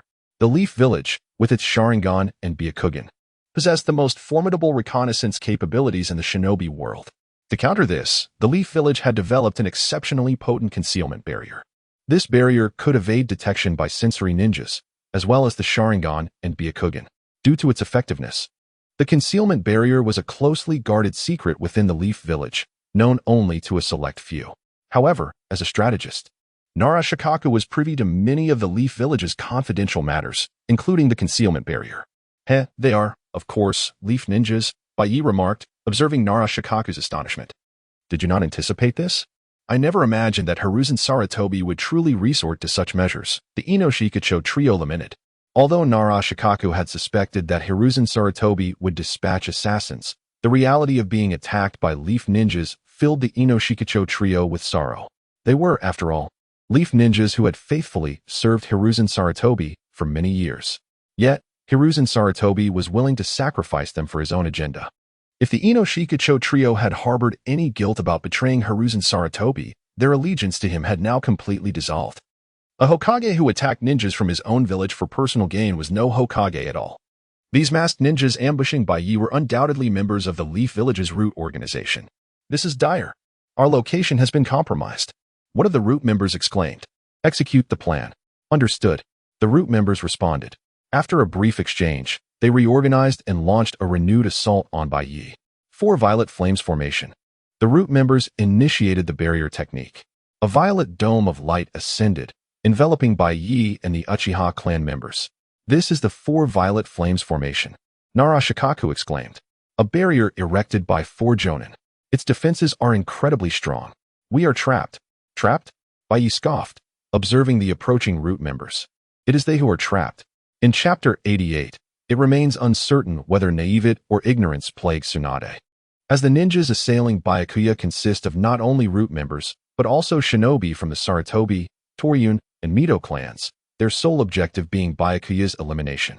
To achieve this, a meticulous plan was devised, commencing with Byakuya's entrapment via a barrier erected around the battlefield. While intended to confine Byakuya, this barrier proved futile, inadvertently trapping the root operatives instead. With the barrier complete, the attacking Konoha ninjas breathed a collective sigh of relief, confident in Byakuya's impending demise, undeterred by concerns of their own capabilities. Despite the Uchiha clan's prowess, their numbers paled in comparison to the combined forces of Root, the Sarutobi clan, the Torian clan, and the Mito clan. Amidst the encirclement, Uchiha Itachi inquired about their course of action, his composure unwavering in Byakuya's presence, whose reputation inspired unwavering confidence. Byakuya, embracing the opportunity, declared his intent to reciprocate their death wish, viewing them as a source of readily available negative energy. As Byakuya advanced, the Root ninjas braced for battle, 3 of them launching a coordinated assault, only to be swiftly dispatched. Alarmed by Byakuya's prowess, the remaining ninjas converged, launching a collective attack, which Byakuya met with disdain, unleashing a devastating fire-style, majestic destroyer flame technique. The ensuing conflagration engulfed the Root ninjas, obliterating them without a trace, after which Byakuya pressed on, targeting the Sarutobi clan ninjas. The ensuing carnage spared none, as the attackers, outmatched and overwhelmed, fell before Byakuya's onslaught, their screams and terror fueling his power. Meanwhile, the Uchiha clan members capitalized on their Sharingan abilities to decimate the Root forces. Tsunade, recognizing the attackers as fellow Konoha shinobi, voiced her bewilderment, citing their shared allegiance to the will of fire. Byakuya, amused by Tsunade's incredulity, attributed the attack to Hiruzen Sarutobi's fear of being usurped, casually deflecting a kunai and dispatching a Sarutobi clan ninja, leaving him writhing on the ground. Chapter 89. The collapse of Gan's worldview. Though Tsunade often referred to Sarutobi Hiruzen as Old Man, she held a deep respect for him in her heart. To her, Hiruzen was not only her mentor, imparting his ninjutsu, but also the Hokage who inherited her grandfather's will of fire. Now, with the shocking revelation from Baiye that these ninjas were sent by Sarutobi Hiruzen to ambush them, Tsunade found it hard to accept. What? How could Sensei do such a thing? She exclaimed in disbelief. Nothing is impossible. That old man is not a good person, Baiye replied disdainfully. Despite Sarutobi's seemingly unimpressive strength, one could not overlook his remarkable ability to manipulate minds. Otherwise, the original narrative would not have portrayed Uchiha Itachi as a devoted son, or Uchiha Shursui willingly sacrificing himself. Just like Tsunade now who, despite knowing that Sarutobi had orchestrated the decline of the Shinji clan, still viewed him as a benevolent figure. Impossible. How can this be? I refuse to believe Sensei would do such a thing. Tsunade's voice trembled as she spoke. The thought that her mentor, the third Hokage, would send someone to attack her for the sake of power shattered her perception of him. Tsunade-sama. Although it's hard to believe, it is indeed the truth, Narashikaku said, looking at her earnestly. Tsunade, Sarutobi Hiruzen is indeed capable of such actions, added Kakashi, stepping forward. No, I can't believe it. You have no evidence. This is all mere speculation, Tsunade insisted, searching for a reason to convince herself otherwise. Want evidence? Here it is. This elite ninja from the Sarutobi clan should possess what you seek, Baiye said as he tossed a half-conscious Sarutobi ninja at her feet. The man, a middle-aged ninja of considerable strength, had the information Tsunade required. Tsunade hesitated, torn between the desire for truth and the fear of what it entailed. What's the matter? Can't bring yourself to do it? Baiye pressed. Yen, assist Tsunade. Yes, Baiye-sama, Uchiha Yen responded, swiftly approaching the incapacitated Sarutobi ninja and casting a powerful genjutsu. The injured ninja, unable to resist, quickly succumbed to the illusion. It's done. Tsunade-sama. You may inquire freely now, Yen informed her. Taking a deep breath, Tsunade asked, did Sensei truly order an attack against us? Without a moment's hesitation, the entranced Sarutobi ninja replied, yes. It was the Hokage's command. Not only our clan, but also the Nara, Mito, and the Root organization received orders to eliminate the Uchiha clan. The revelation sent a shiver through Tsunade, causing her to stagger back, nearly fainting. In that instant, her worldview collapsed entirely. She never imagined that her esteemed mentor, the third Hokage of Konoha, could commit such an atrocity. Tsunade-sama, do you have any further questions? This one appears to be reaching his end, Yen remarked, observing the weakening ninja. Yet Tsunade seemed oblivious to Yen's words, standing frozen, her mind in disarray. At that moment, her beliefs about the ninja way crumbled, and her heart began to close off. If left unchecked, she would succumb to a psychological ailment akin to the original narrative, ultimately becoming a drunken, gambling fool. Baiye, noticing her distress, intervened. Tsunade-senju, what are you doing? Do not forget your identity, as the leader of the Shinji clan. Do you wish to fall here? To abandon your clan? Baiye's words jolted Tsunade back to reality. Yes, he was right. She was the leader of the Shinji clan. How could she possibly allow herself to fall? She had to restore the Shinji clan. Just one rogue, Sarutobi Hiruzen, who had deceived her for so long, would not deter her. With newfound clarity, Tsunade emerged from her internal turmoil. Baiye, you scoundrel, where are your hands? She suddenly realized that his hand was resting on her chest. Ah, my apologies. I didn't notice. Baiye quickly excused himself, hastily moving to eliminate the approaching ninjas. However, he couldn't help but glance at his right hand, noting the pleasant sensation. Indeed, Tsunade was remarkable. As Baiye continued his relentless assault, both the Root organization and Sarutobi ninjas suffered heavy losses. Damn it. The Uchiha clan's power is overwhelming. We are no match for them, a Root member lamented. No more hiding. Release that person's seal immediately. Indeed. Only that individual's power can defeat the Uchiha. Understood. The Root members swiftly initiated the unsealing process. Soon, they summoned a coffin taller than a man, adorned with intricate sealing inscriptions. What is this? What has Danzo concocted? Baiye mused, gazing curiously at the coffin. Chapter 90, the Wood Release Experiment A Coffin. Towering above a person, stood upright, adorned with various sealing techniques. It appeared to contain something of great significance. Quick, release the seals at once. We require his power. A member of the Root organization hurried to the coffin, forming hand seals. The incantations inscribed upon the coffin swiftly vanished. Then, the coffin opened, and a figure, pallid as death, emerged. As his feet touched the ground, an overwhelming chakra erupted from him, causing a profusion of weeds to sprout from the earth. What is this? Such a tremendous life force chakra, Baiye observed, astonished, as he gazed at the ghostly figure. This life force chakra was a rare type. A formidable power attained only when a sage's body is developed to its utmost potential. In the entire ninja realm, the sole possessor of such chakra was the first Hokage, Shinji Hashirama. It was this immense vitality that enabled him to vanquish Uchiha Madara. Wait, could this individual have undergone transplantation with Hashirama's cells? Baiye pondered. If memory served him correctly, the higher-ups of Konoha had long been researching Hashirama's cells, particularly Danzo of the Root organization, who was utterly obsessed with the powers of wood release. It was rumored that he had even directly transplanted a wood release arm. From the looks of it, this person before him must have indeed received Hashirama's cells. Baiye was taken aback. He never expected that aside from Yamato, another individual had successfully undergone transplantation with Hashirama's cells. However, Hashirama's cells were not something just anyone could handle. Even after his death, the cells retained an incredibly terrifying vitality. For an ordinary person, the attempt to transplant Hashirama's cells would not only fail to grant them power, but would instead consume them. Only a select few could endure the cells and gain the strength of wood release. What is happening? Why does he emit my grandfather's aura? Tsunade, sensing the wood release energy, rushed over, her beautiful eyes fixed on the figure that had emerged from the coffin. He must have transplanted your grandfather's cells, Baiye replied, looking at Tsunade. They have desecrated my grandfather's body. Tsunade's voice trembled upon hearing Baiye's words. As a medical ninja, she was acutely aware of what such transplants entailed. The thought of her grandfather being unearthed from his grave and dismembered for his cells was unbearable. There is nothing impossible. I have long warned you that Sarutobi Hiruzen and the entire Konoha elite are not to be trusted, Baiye remarked, gazing at Tsunade. Curse them all to death. Enraged, Tsunade clenched her fists and charged at the Root members.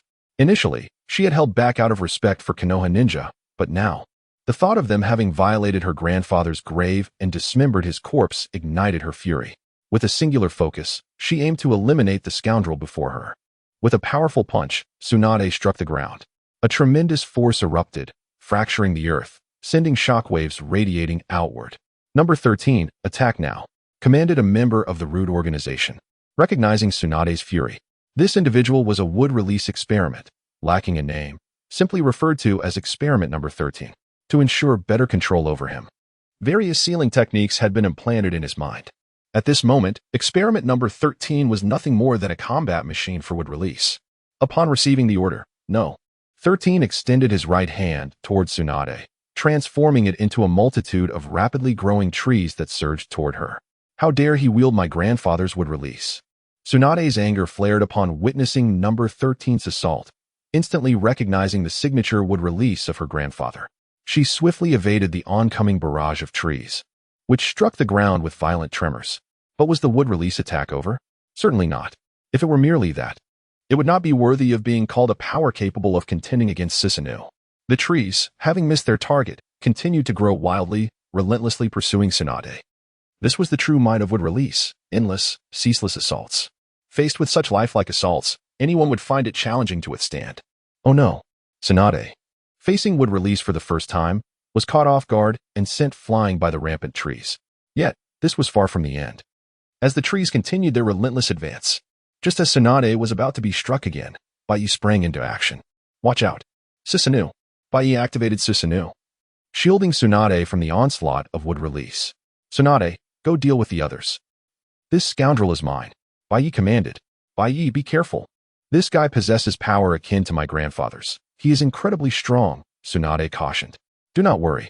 A mere waste who acquired wood release through cell transplantation is not worthy of my concern. Baiye scoffed. Is wood release formidable?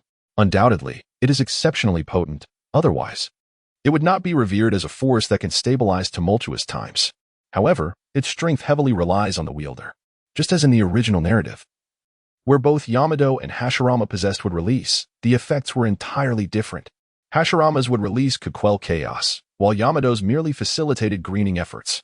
Thus, Baiye held no regard for this individual. The question remained, would this person's wood release be for greening or construction? Chapter 91. Your wood release is only fit for landscaping Susanoo. With that declaration, Byakuya invoked the third stage of his Susanoo. An aura of formidable power emanated outward, sending tremors through the battlefield.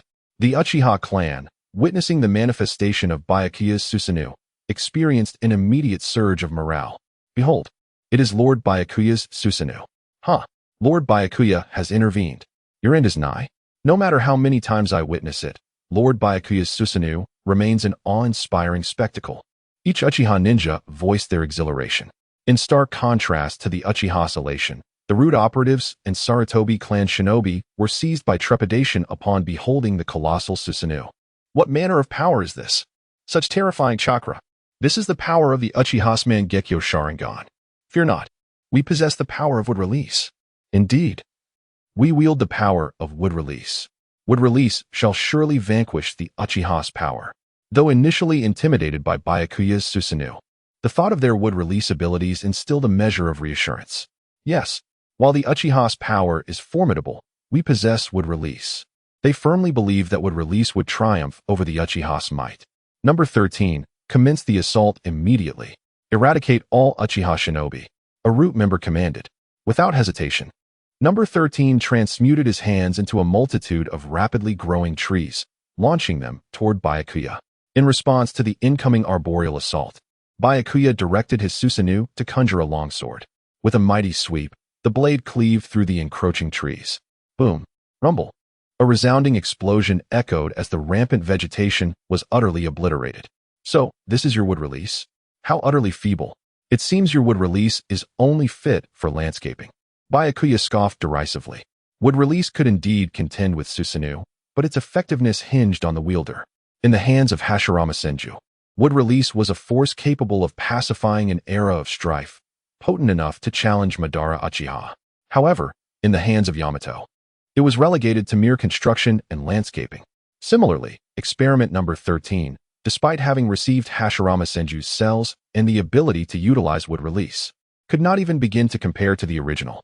Byakuya's Susanoo effortlessly decimated the trees. Impossible. How can this be?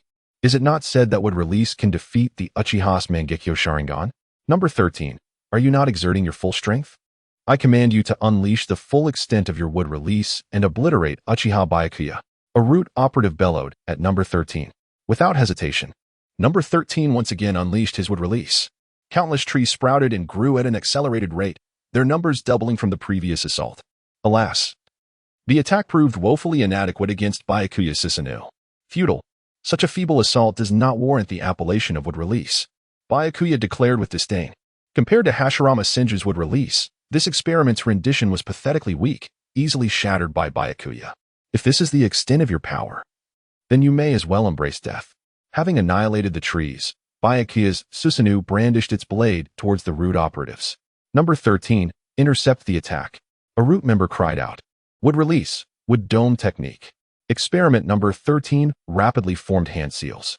Instantly, countless trees erupted from the earth, intertwining and solidifying into a massive wooden shield.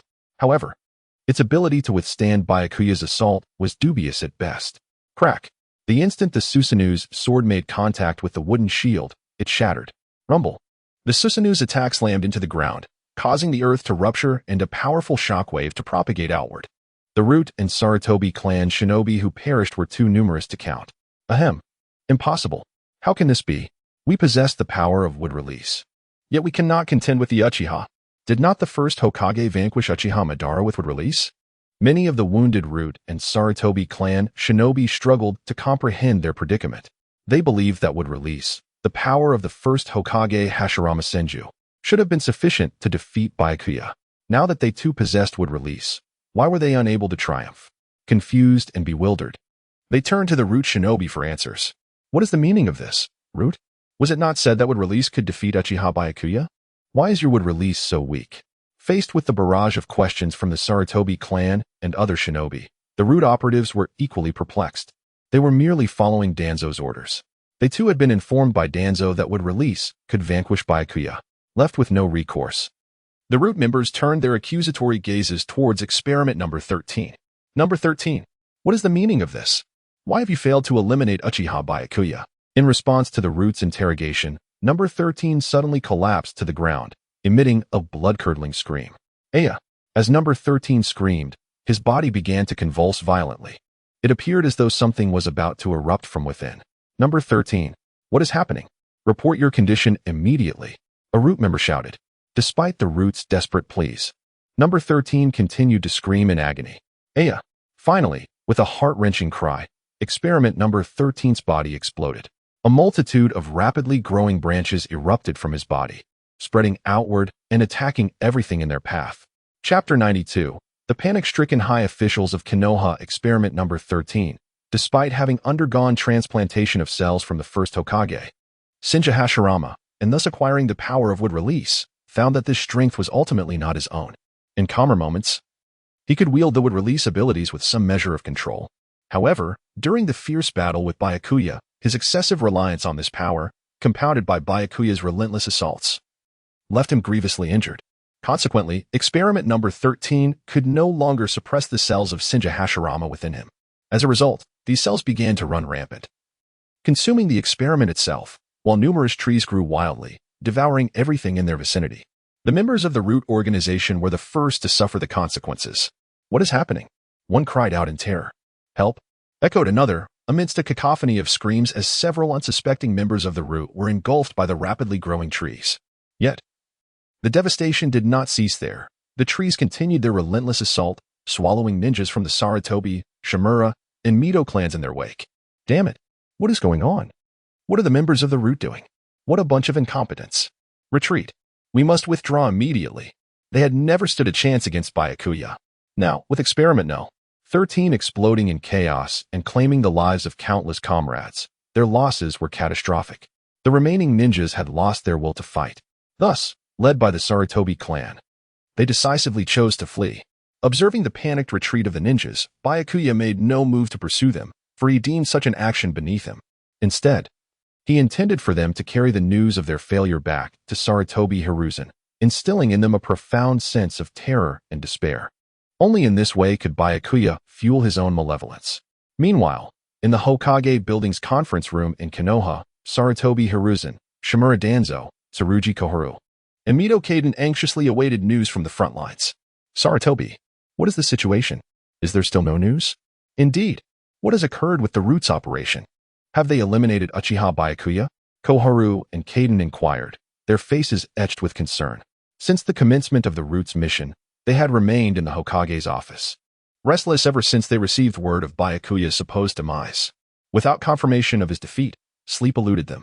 Still no news returning. However, considering the passage of time, it should be forthcoming. Sarutobi Hiruzen remarked while drawing on his new pipe.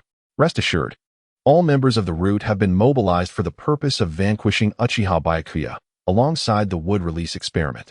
This subject, having been infused with the cells of the first Hokage, possesses the capability to unleash wood release and is certain to eliminate Uchiha Baiye, Danzo asserted confidently. That is reassuring. Uchiha Baiye is a threat that should not exist within Konoha. Koharu and Kaden felt a measure of relief upon hearing Danzo's words. Indeed, for this operation aimed at eradicating Baiye, they had deployed all the ninjas from the root, in addition to powerful warriors from their respective clans. With such formidable forces at their disposal, they were certain they could wage a substantial battle, capable of obliterating lesser ninja villages. There was no reason they should be unable to eliminate Baiye. All they had to do was wait, for good news would inevitably reach them. Having pondered all this, Koharu and Kaden's expression softened, and they each took a moment to savor their tea. Suddenly, the door to the conference room swung open violently. Startled, Koharu and Kaden spilled their tea all over themselves. "Idiot! What are you doing? Why didn't you knock?" they exclaimed, irritation evident in their voices. However, the newcomer paid no heed to their anger, instead speaking in a panicked tone. "Lord Third, there has been a catastrophe. Our plan has failed. Byakuya's strength is beyond terrifying. We were utterly outmatched." The visitor was a ninja from the Sarutobi clan, recently defeated by Byakuya. He was acutely aware that their mission to eliminate Byakuya had failed, and that they would not be spared, nor would the entire Sarutobi clan. Recognizing the gravity of the situation, he hurriedly returned to Konoha to report the failure to Sarutobi Hiruzen. What did you say? Repeat that," Hiruzen demanded. "How could the mission fail?" The shock rippled through the room as the four of them rose in disbelief. How could this happen? How is it possible that so many powerful ninjas could not subdue a single individual, Byakuya?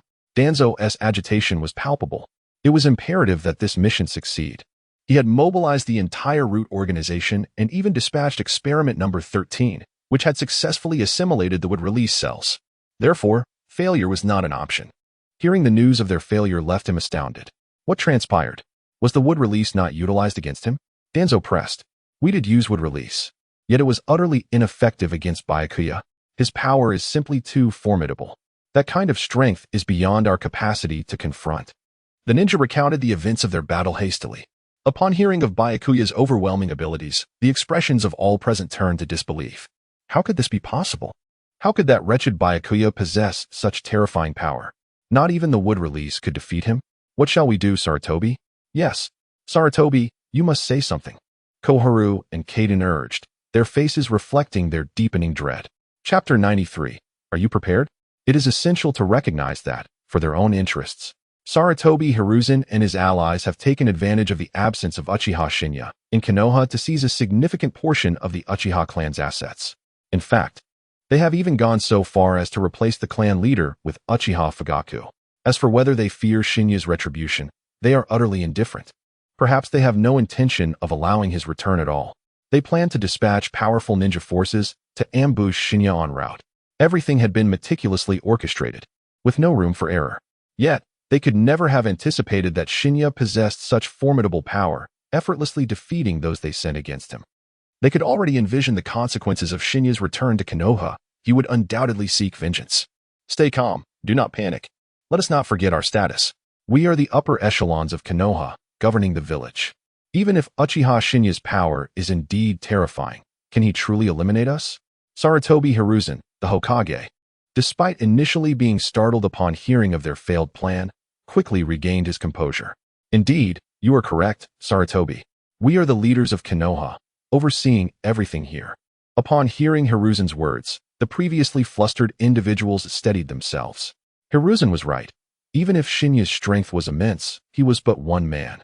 While they represented the entirety of Konoha's leadership, there was no need for fear. Should Shinya cause trouble, it would merely cost them some benefits. "Sarutobi, what shall I do next?" "We are both at your command," inquired Nara Shikaku and Mito Gaiden. Even Danzo could not help but turn his gaze toward Hiruzen, for when it came to schemes, Hiruzen was unparalleled. After all, he had ascended to the position of Hokage. Let us welcome the Uchiha clan as heroes, for they have defended Konoha against the assault from Sunagakure. Hiruzen contemplated, realizing that his immediate task was to stabilize the situation with Shinya and the Uchiha clan before finding an opportunity to confront them later. This was Hiruzen's political strategy, one that appeared flawless to all. Must it truly be this way? It is so disheartening. Those wretched Uchihas, despite their internal resentment toward Hiruzen's words, They understood that this was indeed the most prudent course of action. In a matter of days, Shinya arrived at the vicinity of Konoha's gates. Konoha, I have finally returned. Sarutobi Hiruzen, I wonder if you are prepared for what is to come. A smile crept upon Shinya's lips as he gazed at the distant gates of Konoha. Change is imminent. In the meantime, Inuzuka Kiba, Nara Shikaku, and Akimichi Choji, having spent time with Shinya, had come to understand his character well. They knew that Shinya was one to exact revenge without delay. Hiruzen's tactics would not be overlooked by Shinya, who would certainly not spare him. Shikaku, are all preparations in place? Shinya inquired of Nara Shikaku. Yes, Lord Shinya. We have gathered the evidence from Sunagakure, Shikaku responded, producing a scroll.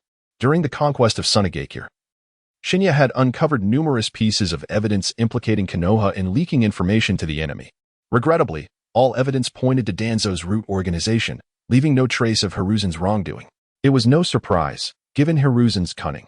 Even when committing misdeeds, he left no incriminating evidence. Let us proceed. I am eager to see what Sarutobi Hiruzen has prepared for me in Konoha. Shinya made his way toward the village. Acutely aware that Hiruzen's plan to ambush him had failed, yet he would not be so easily dismissed. As Shinya approached Konoha, he noticed a gathering of people at the village gates. Third Hokage, look, the Uchiha have arrived, an Umbu reported. Upon hearing this, Sarutobi Hiruzen's face broke into a smile. Ah, our heroes have returned. Let us go forth and welcome them. Hiruzen led all the Konoha ninjas present toward Shinya. Accompanying him were Danzo, Nara Shikaku, and others. Although they harbored a desire to eliminate Shinya, they were acutely aware of his overwhelming strength, and they were not his match. Thus, they could only muster forced smiles. Following Hiruzen and greeting Shinya, Lord Shinya, it seems they come to welcome us. The clan leaders from various families have gathered. They honor us as heroes. Nara Shikaku remarked. Humph, Sarutobi Hiruzen. I never anticipated such a maneuver from you. Shinya expressed his surprise. He had to admire Hiruzen's political acumen. Should Hiruzen indeed have laid a trap for him, Shinya would not be perturbed, for he held unwavering confidence in his own abilities. With his formidable strength, he could easily dispatch any adversary. Yet, he was caught off guard by Hiruzen's approach, welcoming him as a hero instead of launching an attack. Welcome back. Esteemed members of the Uchiha clan, it is thanks to your valor that Konoha enjoys peace. You are the true heroes of our village, Hiruzen proclaimed, delivering his signature lines with a smile as he approached Shinya. Behind Hiruzen stood the leaders of Konoha's various ninja clans, all wearing expressions of astonishment and admiration as they gazed upon the Uchiha clan. They had not anticipated that the Uchiha clan would indeed triumph over Sunagakure solely through their own might.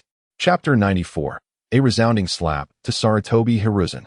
At this moment, a fervent welcoming ceremony was unfolding at the gates of Konoha village, led by Sarutobi Hiruzen, the esteemed Hokage.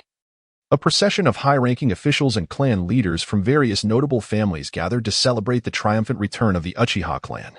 Surrounding them were numerous curious onlookers, all eager to partake in the festivities. Upon seeing the Uchiha members, the Konoha ninjas were taken aback. They had not anticipated that the Uchiha clan could vanquish the assault from Sunagakure with the strength of their singular family. Had Sunagakure grown so feeble?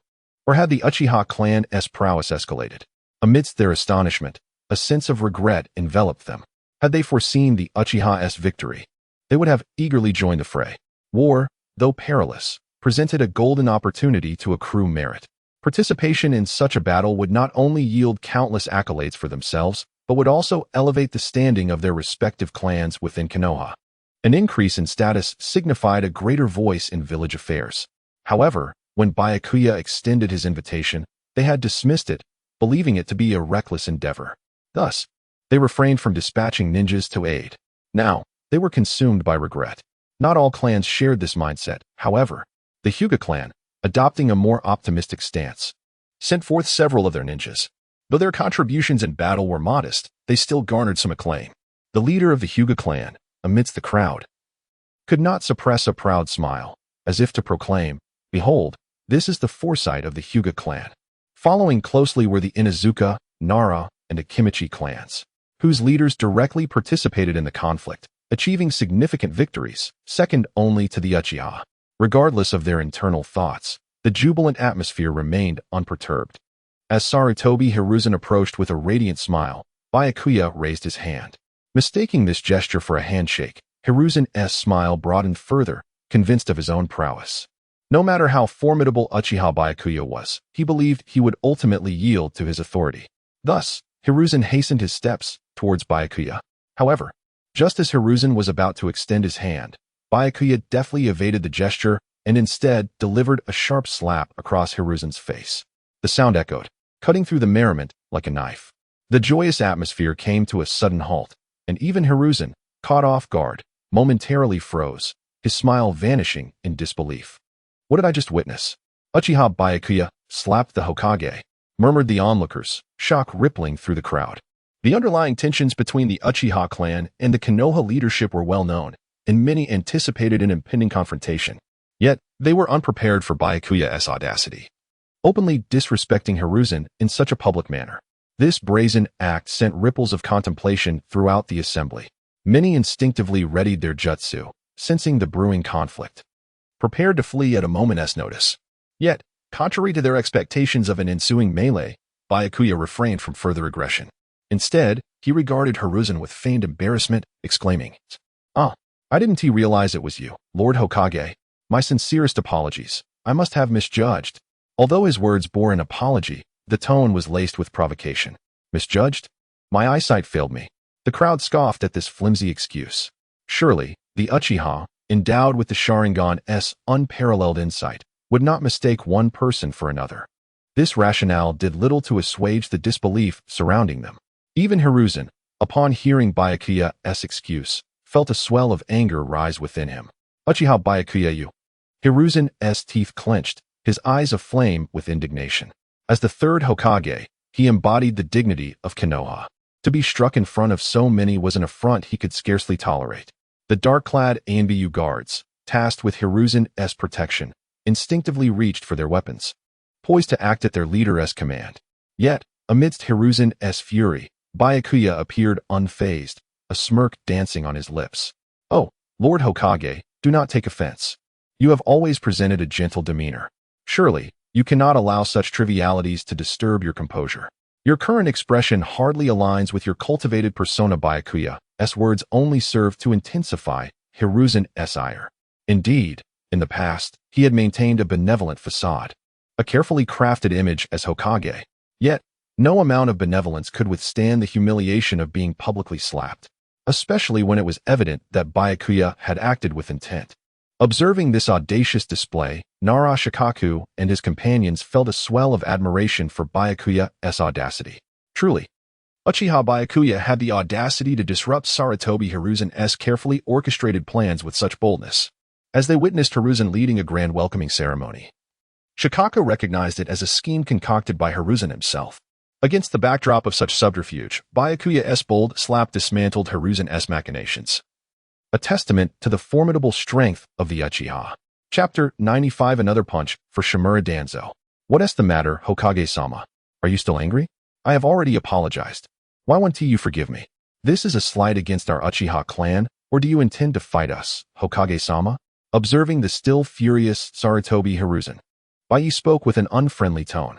You damn bastard, let us go. Sarutobi Hiruzen, of course, did not dare to engage Baiye in battle. He was acutely aware that he was no match for Baiye. If he were to truly confront him, it would not merely be a matter of embarrassment. Enraged, Sarutobi Hiruzen waved his hand, intending to leave with his companions. Wait, Hokage-sama, you cannot leave. You came to welcome us heroes back. How could you just depart? Baiye clearly had no intention of letting Sarutobi Hiruzen leave so easily and called out to him directly. In just those fleeting moments, Baiye had extracted 3,000 negative energy from Sarutobi Hiruzen.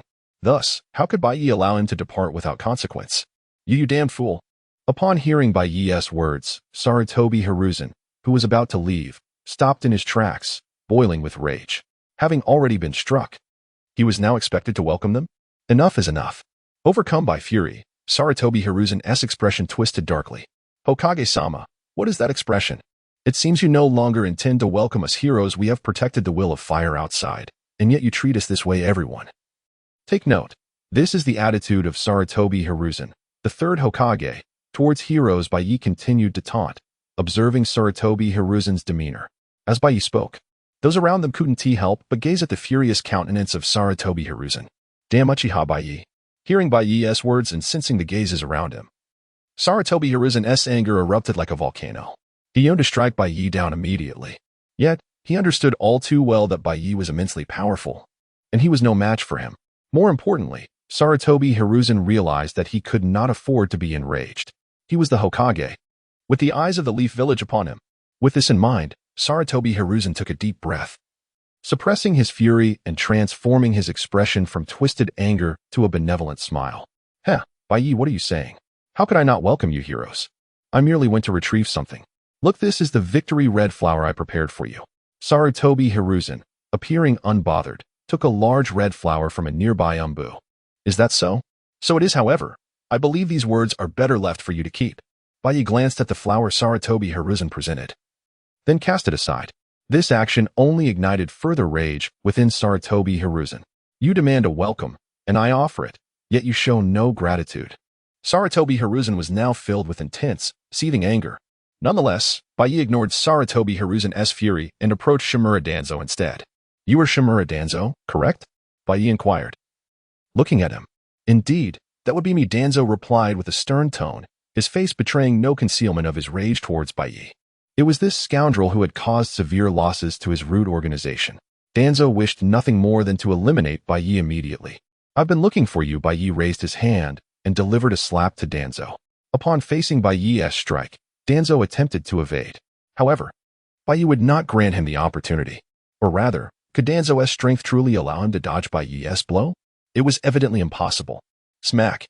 Baiye's palm landed fiercely on Shimura Danzo's face, sending him flying several meters away, rolling on the ground before finally coming to a halt.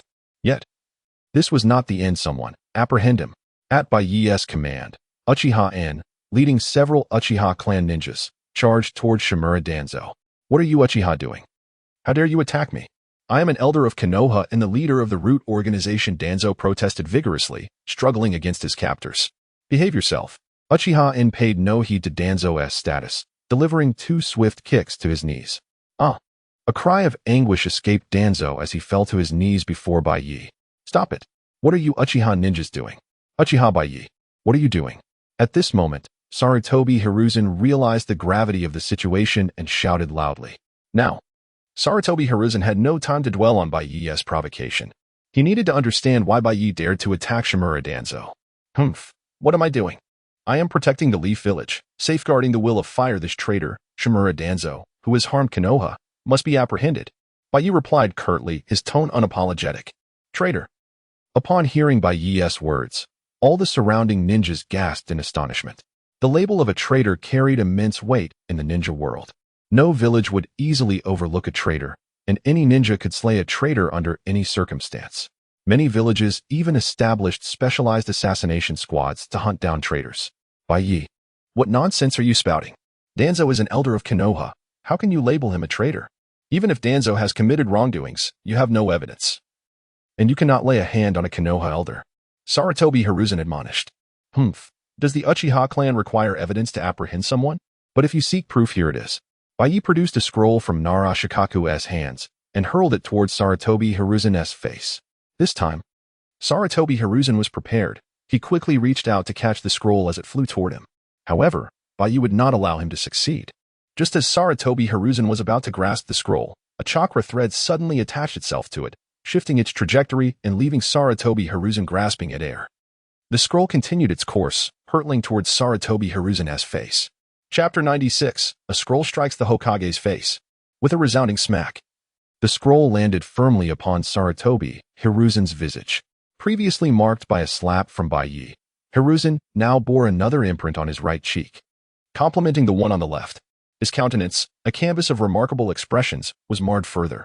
Baiye, you. The fiery pain coursing through his face extinguished the smile that had graced it moments before, as Hiruzen's eyes blazed with fury directed at Baiye.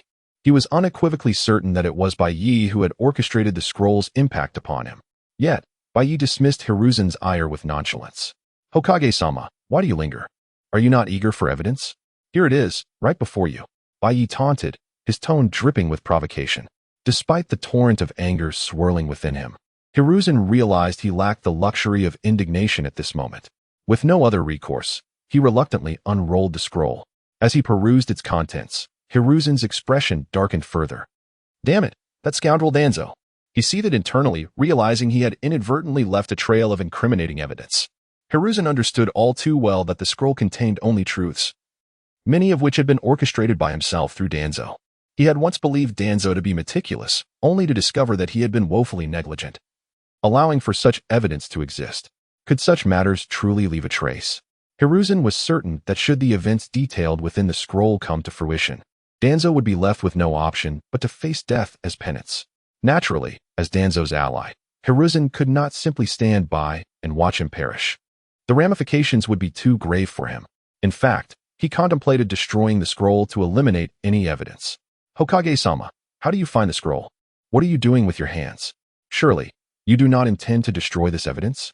Baiye interjected, observing Hiruzen's furtive movements.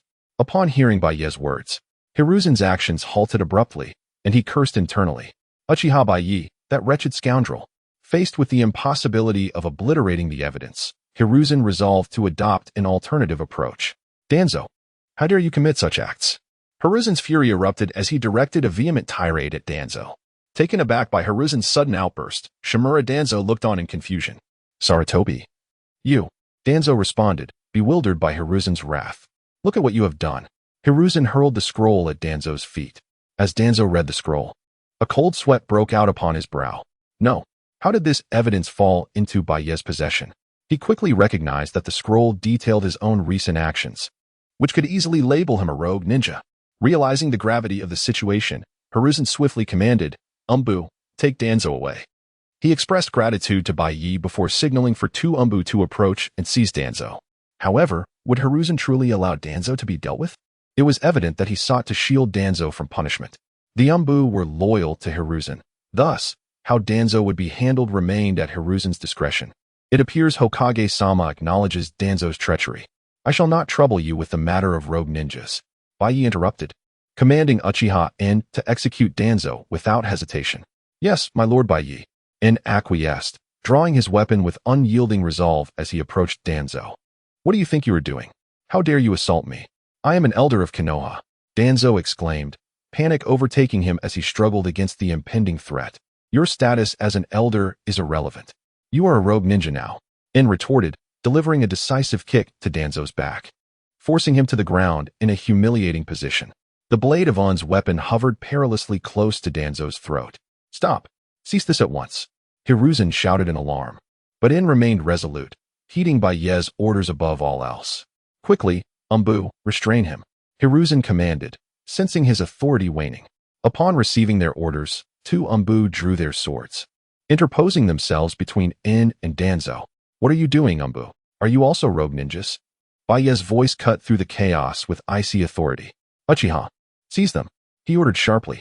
Without hesitation, the Uchiha clan members sprang into action, swiftly overpowering the two Umbu. Baiye, what are you doing? How dare you attack the Umbu? Hiruzen protested vehemently. Umbu? What Umbu? They are now rogue ninjas. Baiye retorted, his gaze piercing and unyielding. Hokage-sama, are you truly obstructing the Uchiha clan's efforts to apprehend rogue ninjas? Do you intend to join their ranks? Hiruzen's heart raced at Baiye's menacing glare, his instinct screaming that Baiye was poised to strike him next. Baiye, while the scroll contains various pieces of evidence, we cannot yet ascertain their authenticity. Hiruzen's mind raced, concocting yet another excuse. Chapter 97. Danzo imprisoned like a monkey. Shimura Danzo, once a close confidant of Hiruzen Sarutobi, found himself confined. Much like a caged primate, their long-standing partnership involved numerous clandestine operations. Regardless of the circumstances, Hiruzen was adamant about preventing Danzo's abduction by Byakuya. Since the veracity of this evidence remains unconfirmed, Hiruzen declared, Danzo cannot yet be deemed a rogue ninja. He inwardly commended his own resourcefulness for conjuring such convenient pretexts. Securing Danzo's safety for the moment would allow him to devise a means of exonerating him later. Echoing Hiruzen's sentiment, Hamura Midokado and Kohor Udatane seized upon the notion, asserting, indeed, the evidence may be fabricated. Spurious evidence proves nothing. Release Danzo immediately. He is a respected elder of Konoha. Their voices rose in a discordant chorus, reminiscent of squawking parrots. Silence. Byakuya rebuked them, his voice laced with irritation. You have no authority to speak here. His commanding presence quelled their protestations. as they dared not defy his formidable power lest they incur his wrath. How fitting of the Hokage, Byakuya remarked, his tone dripping with disdain. Such blatant disregard for truth is truly remarkable. He marveled at Hiruzen's audacity in uttering such transparent falsehoods. Despite his overwhelming strength, Byakuya refrained from summarily executing Danzo, preferring instead to exploit the situation for further accumulation of negative energy. The Hokage's words ring true, Byakuya conceded. The evidence may indeed be spurious. Therefore, he continued, his voice hardening, sealing art, Uchiha barrier. With swift precision, Byakuya materialized before Danzo, affixing a sealing jutsu that suppressed his chakra. Subsequently, a cage-like barrier enveloped Danzo, imprisoning him within its confines. Byakuya, what is the meaning of this? Hiruzen exclaimed, his voice laced with apprehension. He feared Byakuya might summarily dispatch Danzo. Given the Hokage's assertion that the evidence lacks conclusive proof, Byakuya retorted, Danzo shall remain confined here until the veracity of said evidence is ascertained. Only then shall his fate be determined. What? Confine me here. Danzo bellowed in protest. Unacceptable. Release me at once. I refuse to remain in this place. The prospect of being held captive at the village gates, exposed to public ridicule, was unbearable. Am I to be treated as a mere spectacle? He railed. Silence, you traitor. Byakuya sneered. You have no say in the matter. Turning to the Uchiha shinobi, he commanded, Uchiha clan, let us enter the village. This is the Konoha we have fought to protect. With that, Byakuya strode past the enraged Danzo and entered the village. Hiruzen, release me immediately. Danzo pleaded. I cannot remain here. Torn between conflicting loyalties and wary of Byakuya's power, Hiruzen hesitated. He knew that any attempt to free Danzo would likely provoke Byakuya's wrath, and he was no match for the Uchiha's might. Danzo, Hiruzen said, his voice tinged with regret, endure this confinement for the time being. I shall endeavor to secure your release. With that, he turned and departed, leaving Danzo to his fate. Damn you, Hiruzen! Danzo roared, his voice filled with betrayal. Do not abandon me here. But his pleas fell on deaf ears as Hiruzen disappeared from sight. Turning to Koharu and Hamura, Danzo sought their assistance. But they too averted their gaze and hastily retreated, unwilling to risk Byakuya's ire. As the onlookers dispersed, Danzo found himself alone, a spectacle of disgrace at the village gates. That accursed Uchiha Byakuya. He seethed. First, Byakuya had dismantled his root organization, and now he was subjected to the humiliation of being imprisoned like a common animal, exposed to the gazes of passers-by. Never before had he endured such ignominy. His rage burned like a raging inferno. Sensing Danzo's fury, acquired 3,000 negative energy, ninjutsu 300. Sensing Danzo's fury, acquired 4,000 negative energy, body technique 400. Sensing Danzo's fury, acquired 5,000 negative energy, chakra 500. A smile crept across Byakuya's lips as he witnessed the surge of negative energy. Indeed, he mused, sparing Danzo's life was the correct decision. Otherwise, I would have been deprived of this bounty. However, as Byakuya approached the Uchiha district, his countenance abruptly shifted. What is this? He exclaimed, his voice laced with disbelief. What has befallen the Uchiha clan? Before him lay a desolate street, sparsely populated and seemingly abandoned. The Uchiha shinobi who accompanied Byakuya shared his dismay. How could our Uchiha clan have fallen into such disrepair? One exclaimed. Was this not my home? Where has it gone? And my belongings? The once thriving street had been reduced to a shadow of its former self, and many Uchiha found their homes vanished without a trace. Just then, an Uchiha approached them, his face lighting up with elation upon seeing Byakuya. Lord Byakuya, he cried. It is truly you. Lord Byakuya has returned. The Uchiha clan is saved. What has transpired within the Uchiha clan? Byakuya inquired. How has it come to this? The Uchiha's face contorted with anger as he replied. It is the doing of Fugaku Uchiha, all of it. Chapter 98. The enraged Uchiha Mikoto, ever since Shiroya, led the Uchiha clan's ninjas to the battlefield. Sarutobi, Hiruzen, and the upper echelons of Konoha immediately turned against the Uchiha clan. They first released Uchiha Fugaku, who had been imprisoned by Shiroya, and appointed him as the clan leader. Subsequently, Sarutobi, Hiruzen, and the Konoha elite began to seize the Uchiha clan's assets. Despite Fugaku's attempts to resist, he found himself powerless against Sarutobi's actions, which were always justified under the pretense of the will of fire. Being a victim of this very ideology, Fugaku could only acquiesce to Hiruzen's encroachments. Before long, The Uchiha clan's commercial district fell into desolation, and their properties were usurped. Many of those who had once supported Fugaku began to voice their discontent. They recalled how life had been prosperous under Shiroya's leadership, and now, despite their support for Fugaku's ascension, their circumstances had worsened. When they sought Fugaku for answers, he would only reiterate that it was all for the sake of Konoha and the will of fire, which left his supporters filled with resentment. Had they known he would turn out to be such a leader, they would never have backed him. This led them to regard Shiroya as the true visionary, while Fugaku was deemed a failure. At that moment, Shiroya encountered Uchiha Akai, a former follower of Fugaku. In the past, Akai would have turned away upon seeing Shiroya. But today, he approached with excitement. Uchiha Fugaku, isn't he supposed to be imprisoned? Shiroya furrowed his brow. During his time on the battlefield, he had almost forgotten about Fugaku. My lord Shiroya, after you left, Fugaku was released by the Hokage, and subsequently became the clan leader. Akai hastily explained. Fugaku is the clan leader? What do you mean? Before Shiroya could respond, Uchiha Mikoto, standing beside him, exclaimed in shock. What of my father? It was known that prior to Shiroya's departure, the clan leader was Mikoto's father, Uchiha Minoru. Shiroya had no interest in becoming the clan leader, especially since Mikoto had become his ally. Thus, he had no intention of complicating matters for Minoru. The former leader passed away from an illness shortly after you left. Akai continued. My father succumbed to illness? That's impossible.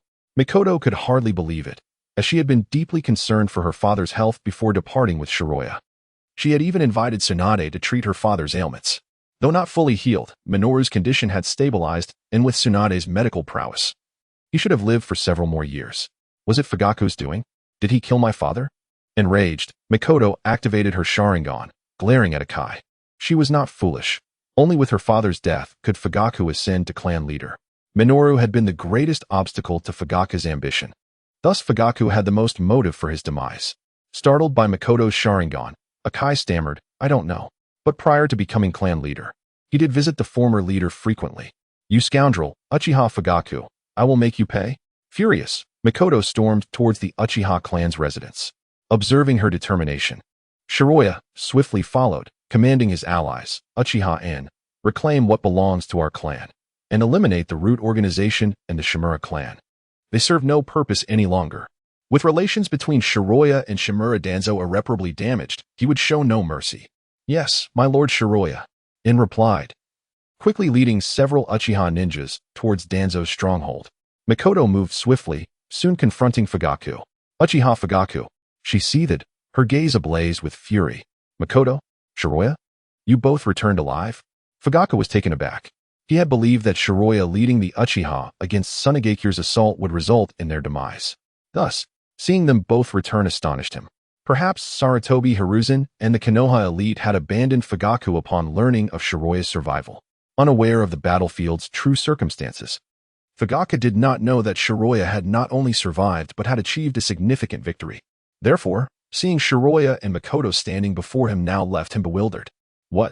Are you surprised we're alive? You, a worthless leader, dare question why we returned. Shiroya scoffed at Fugaku. How dare you, Uchiha Shiroya? Do not forget, I am the clan leader now, and you speak to me in such a manner. Fugaku retorted, his anger palpable. Although Shiroya had bested him before, he now sought to leverage his position as clan leader to assert dominance. However, it was evident that Shiroya was unimpressed by this tactic. Clan leader? Merely a useless title. Shiroya dismissed him with a glance. Mikoto, I leave this waste to you. Chapter 99. Mikoto slays Fugaku Uchiha in the past. The relatively weaker Byakuya had shown interest in Fugaku Uchiha, driven by the need to collect negative energy and strengthen his abilities. However, having amassed a significant amount of negative energy, Fugaku Uchiha no longer held any value for Byakuya. Consequently, he entrusted Fugaku directly to Mikoto Uchiha. Did you kill my father? Mikoto Uchiha demanded, her voice ringing with intensity. Byakuya's heart sank at her inquiry, rendering Fugaku momentarily speechless. Although Fugaku had not personally slain Uchiha Izumi, he had tacitly allowed it, for only with Izumi's demise could Fugaku ascend to the position of clan leader. This is all for the sake of Konoha. For the will of fire. Fugaku muttered, desperately seeking justification for his actions. I will kill you, Mikoto exclaimed, fury igniting within her as she lunged at Fugaku. Kunai in hand. Fugaku, unyielding, drew his own kunai to parry her assault. Thus, the two engaged in a fierce melee. Despite appearing weak before Byakuya, Fugaku was not to be underestimated, for he had earned his title as clan leader through formidable skill. Both Mikoto and Fugaku possessed the three-tomo Sharingan. Yet Fugaku's combat experience and mastery of the Sharingan far surpassed Mikoto's. Before long, Mikoto found herself at a disadvantage. "Damn you, Fugaku! I will avenge my father," she shouted, her rage surging with each exchange. The death of her father fueled Mikoto's anger, intensifying her resolve. This overwhelming fury awakened a unique energy within her mind. Surging towards her eyes, Mikoto's gaze transformed rapidly. The tomo within her eyes expanded until they formed a pattern reminiscent of a pinwheel. Simultaneously, an ominous aura enveloped her, overpowering Fugaku. "What is happening?" "Your eyes." Fugaku gasped, alarmed by Mikoto's transformation. "Is that the Manjiki Sharingan?" He pondered in disbelief, recognizing the awakening of her new power. "Mikoto Uchiha, you shall perish," she declared, her rage compelling her to unleash the abilities of her Manjiki Sharingan. With her right eye fixed on Fugaku, a torrent of black flames erupted from his body. "What is this? What is happening?" Fugaku cried out, struggling to extinguish the inextinguishable flames. These were not ordinary flames, but the eternal Amaterasu, one of Mikoto's signature techniques. Given her affinity for fire jutsu, awakening Amaterasu upon gaining the Manjiki Sharingan was only fitting. As Fugaku writhed in agony, the black flames only intensified. "Ah!" he screamed, consumed by the unyielding fire, reducing him to ashes. After vanquishing Fugaku, Mikoto fainted from the mental strain of her first use of the Manjiki Sharingan. Byakuya rushed to her side, cradling her as he carried her to his chamber. Not long after their departure, a shadow emerged from a hidden corner, Kagaya's manifestation. Upon learning of Byakuya's awakening of the Manjiki Sharingan, Kagaya's interest peaked. "Another pair of Manjiki Sharingan. I did not foresee that the Uchiha clan still harbored such power. Perhaps I should take action." With that thought, Kagaya swiftly melded into the earth, vanishing without a trace. Meanwhile, under the leadership of Uchiha, they swiftly located the root organization's clandestine base within Konoha. Accompanying them was Tsunade Senju. It was known that the root organization was experimenting with her grandfather's cells, even transplanting them into test subjects. Therefore, upon hearing of the Uchiha clan's intent to eradicate the root organization, Tsunade joined without hesitation. Her disdain for those who dared desecrate her grandfather's remains fueling her resolve. "Is this the root's base? I never imagined it lay beneath Hokage Rock," Tsunade mused, glancing at a concealed entrance nearby. Once, she had stood atop Hokage Rock, surveying the entirety of Konoha, yet it struck her as unfathomable that beneath it lay the very base conducting experiments on her grandfather's remains. A surge of rage filled her heart at the thought. The despicable root organization must be obliterated. Without a moment's hesitation, she charged toward the base, with Uchiha closely behind. Root members guarding the entrance shouted in alarm, "Halt! Who goes there? This is the root's base. Leave immediately." Instead of retreating, Tsunade's fury propelled her forward. "You think I've come to find you? Prepare to die." With a thunderous roar, Tsunade's might shattered the entrance, creating a gaping hole. "Alert! The base is under attack. Quickly, defend the premises." The commotion roused all root members within the facility. With weapons drawn, they surged forth to confront the intruders. Without a hint of hesitation, Uchiha led his comrades into battle against the approaching root members. Having suffered significant losses in prior encounters with Byakuya, the root organization was now devoid of any formidable fighters. Tsunade, Uchiha and their allies swiftly overwhelmed and dismantled the entire root organization, bringing their base to ruin. Chapter 100. Sarutobi Hiruzen? A worthless fool. Thunderous roars echoed as the base of the root organization was obliterated. Such a cacophony swiftly drew the attention of Sarutobi Hiruzen and others in the Hokage office. "Hiruzen, look over there. That direction. It's the location of the root organization's base. The Uchiha clan has destroyed it. How outrageous. The Uchiha have become utterly brazen to demolish the root's base." Tsunade and Mito Minjo watched the collapsing Hokage rock with grim expressions, cursing the root organization incessantly. This was of utmost significance to the upper echelons of Konoha, as they had previously utilized the root organization for many nefarious deeds. Witnessing the Uchiha obliterate the root stronghold ignited their fury. Even more alarming was the swiftness of the Uchiha's actions. Sarutobi Hiruzen had barely registered the situation before it was entirely beyond control. The thought that everything within the root's grasp had fallen into Uchiha hands filled them with anguish and rage. But their anger was far from over. An Umbu suddenly burst in. "Hokage-sama, it's bad. The Uchiha have launched an attack on the Shimura clan. The Shimura clan stands no chance against the Uchiha. They have already breached their stronghold." The Umbu spoke in a frantic tone. This Umbu was from the Shimura clan, hence his evident panic. What? The Uchiha are attacking the Shimura clan? How dare they? Sarutobi Hiruzen seethed, rushing out in haste, followed closely by Tsunade and Mito Minjo, their faces drawn tight with concern. The Shimura clan was home to Shimura Danzo, a staunch ally, and many Umbu ninjas hailed from their ranks. Thus, Sarutobi Hiruzen could not simply stand by as the Uchiha laid waste to them. With remarkable speed, Sarutobi Hiruzen arrived at the Shimura clan's residence, only to find it entirely under Uchiha control. Though the Shimura clan was reputed as a formidable ninja family within Konoha, they were no match for the Uchiha. Under Uchiha Inju's command, the Uchiha clan effortlessly overran the Shimura clan. The Shimura ninjas either lay dead or were taken captive. "What are you Uchiha doing?" Sarutobi Hiruzen bellowed furiously.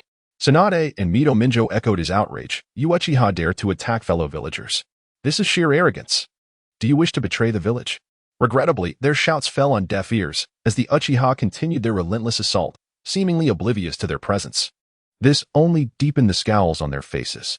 "Ah, Hokage-sama, we are eradicating traitorous ninjas. Might I inquire what brings you here?" Uchiha Inju approached, nonchalantly addressing Sarutobi Hiruzen. "Traitors? What traitors?" Sarutobi Hiruzen demanded. "They are the traitors. The Shimura clan has conspired with ninjas from other villages to assault Konoha's ninjas. The Shimura clan has betrayed Konoha. Here is the evidence." Uchiha Inju responded, retrieving a scroll and unfurling it before Sarutobi Hiruzen. The scroll contained a litany of accusations against the Shimura clan. Whether the claims were true remained uncertain. What? Impossible. How could the Shimura clan betray Konoha? "This scroll is fabricated," Sarutobi Hiruzen shouted, intent on seizing the scroll. Regardless of its authenticity, he aimed to destroy it to protect the Shimura clan. However, Uchiha Inju would not allow him such an opportunity. With a flick of his wrist, he tucked the scroll away, glaring at Sarutobi Hiruzen. "Humph, Hokage-sama, what are you doing? Are you obstructing our efforts to eliminate traitors? Do you intend to betray Konoha as well?" Upon hearing Uchiha Inju's words, the surrounding Uchiha ninjas gripped their weapons tightly, ready to pounce should Sarutobi Hiruzen utter a dissenting word. In their eyes, they were beholden only to Byakuya's orders, indifferent to the Hokage's authority. "Hiruzen, do not act rashly. Yes, be cautious. The Uchiha are formidable." Tsunade and Mito Minjo were taken aback by the hostile expressions of the Uchiha ninjas. They had no doubt that should they voice any opposition, the Uchiha would strike without hesitation. Though the Shimura clan was vital to them, they feared for their lives. The loss of the Shimura clan would be regrettable, yet if their own lives were forfeit, they would lose everything. "Damn it, we must leave." Faced with the aggressive Uchiha, Sarutobi Hiruzen had no choice but to turn away, though he longed to retaliate. He understood that their current forces were no match for the Uchiha. To launch an attack would only lead to their downfall. With no other recourse, Sarutobi Hiruzen relinquished the Shimura clan and departed. "TCH, is this what it means to be Hokage?" Just as Byakuya Dano said, "Nothing but worthless fools." Uchiha Inju scoffed at the retreating figures of Sarutobi Hiruzen and his companions. Previously, Uchiha Inju had regarded Sarutobi Hiruzen as a formidable Hokage. But after Byakuya's rise and multiple defeats inflicted upon Hiruzen, Inju dismissed him entirely. This sentiment was echoed among the other Uchiha members. What Hokage? What strongest Hokage? What master of ninjutsu? In the eyes of the Uchiha clan, they were all ineffectual. "Stop dawdling. Quickly seize the entire Shimura clan and transport all their resources to our Uchiha clan." Uchiha Inju commanded his fellow Uchiha ninjas. Yes. The Uchiha ninjas energetically complied, eagerly moving to commandeer the Shimura clan's resources. Chapter 101. Sarutobi Hiruzen aims to annihilate the Uchiha clan. At the entrance of Konoha village, Shimura Danzo remained confined like a caged animal. Passers-by could not help but cast curious glances in his direction, their faces reflecting bewilderment. How could this individual be imprisoned here? Is this a peculiar custom of Konoha village? Daily, as he felt the piercing stares and whispered remarks of the onlookers, Danzo's expression turned a shade darker. He never anticipated that as a prominent elder of Konoha and the leader of Root, he would be subjected to such humiliation, treated like a mere spectacle. Moreover, due to the barrier left by Uchiha Baiye, Danzo could only move within a mere 1-meter radius. With no obstructions around him, he dared not make any unnecessary movements. What compounded his predicament was the pressing need to relieve himself, a discomfort he had endured for far too long. In his wrath, Danzo could only inwardly curse Uchiha Baiye. Just then, a ninja rushed towards Shimura Danzo in a state of panic. It was Inoue. What brings you here? Danzo instantly recognized the ninja before him as Inoue, a member of his Shimura clan and also a Root operative. Lord Danzo, it's terrible. The Uchiha clan has decimated Root and the Shimura clan. Both are doomed. Inoue lamented, his face a portrait of despair. What? What did you say? How could this happen? Damn Uchiha clan, cursed Uchiha Baiye. Danzo's fury erupted as he slammed his fist into the ground. Unfortunately, all his chakra had been sealed, and his blow merely resulted in excruciating pain, leaving him grimacing in agony. Danzo was consumed by rage. Furious that after years of dedication, establishing Root and nurturing his clan, everything had crumbled to dust. How could he not be enraged? Where is Sarutobi? Where is he? Is he merely going to stand idly by while the Shimura clan is annihilated? Danzo bellowed, recalling something significant. The Hokage, he. Inoue began to respond, but before he could finish, Uchiha, along with several Uchiha ninjas, appeared in pursuit. He is a ninja of the Shimura clan. Do not let him escape. Quickly, seize him. 2 Uchiha ninjas lunged forward, attacking Inoue. Inoue attempted to resist, but, regrettably, he was no match for the Uchiha. With a pained scream, he was swiftly subdued. Damn Uchiha clan, what are you doing? How dare you assault a member of the Shimura clan? Danzo shouted in outrage at Uchiha. Ah, it's Lord Danzo. Fear not. You shall soon meet the same fate. Uchiha sneered disdainfully at Danzo. Take this wretched traitor away. How dare he attempt to escape? Inoue was quickly apprehended and dragged off. Damn it, cursed Uchiha clan. I will surely annihilate you. Danzo roared, his fury directed at the distant Uchiha ninjas. In a secret room within the Hokage Tower, Sarutobi Hiruzen, along with Tsunade and Midogate, gathered. Each wore a grave expression. What has become of the Shimura clan? Sarutobi inquired, taking a deep drag from his cigarette. The Shimura clan has been entirely obliterated by the Uchiha clan. They are now hunting down the remaining Shimura ninjas under the guise of traitors. Tsunade and Mido responded heavily. The Shimura clan had been a crucial ally, and their destruction represented a significant loss for them. We cannot allow this to continue.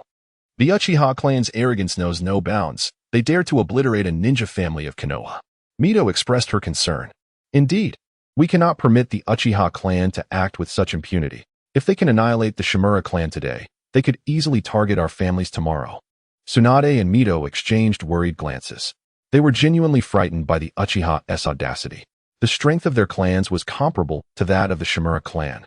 And if the Uchiha could destroy one, they could easily destroy the other. Realizing that their hard-earned legacies were at stake, they resolved to take action. You speak true. Sarutobi mused, contemplating for a moment before addressing them. We must not allow the Uchiha clan to continue their tyranny. Gather the ninjas from your respective clans immediately. We must confront the Uchiha clan. As the Hokage, Sarutobi was reluctant to initiate a direct assault on the Uchiha clan, fully aware of the potential devastation it could cause to Konoha.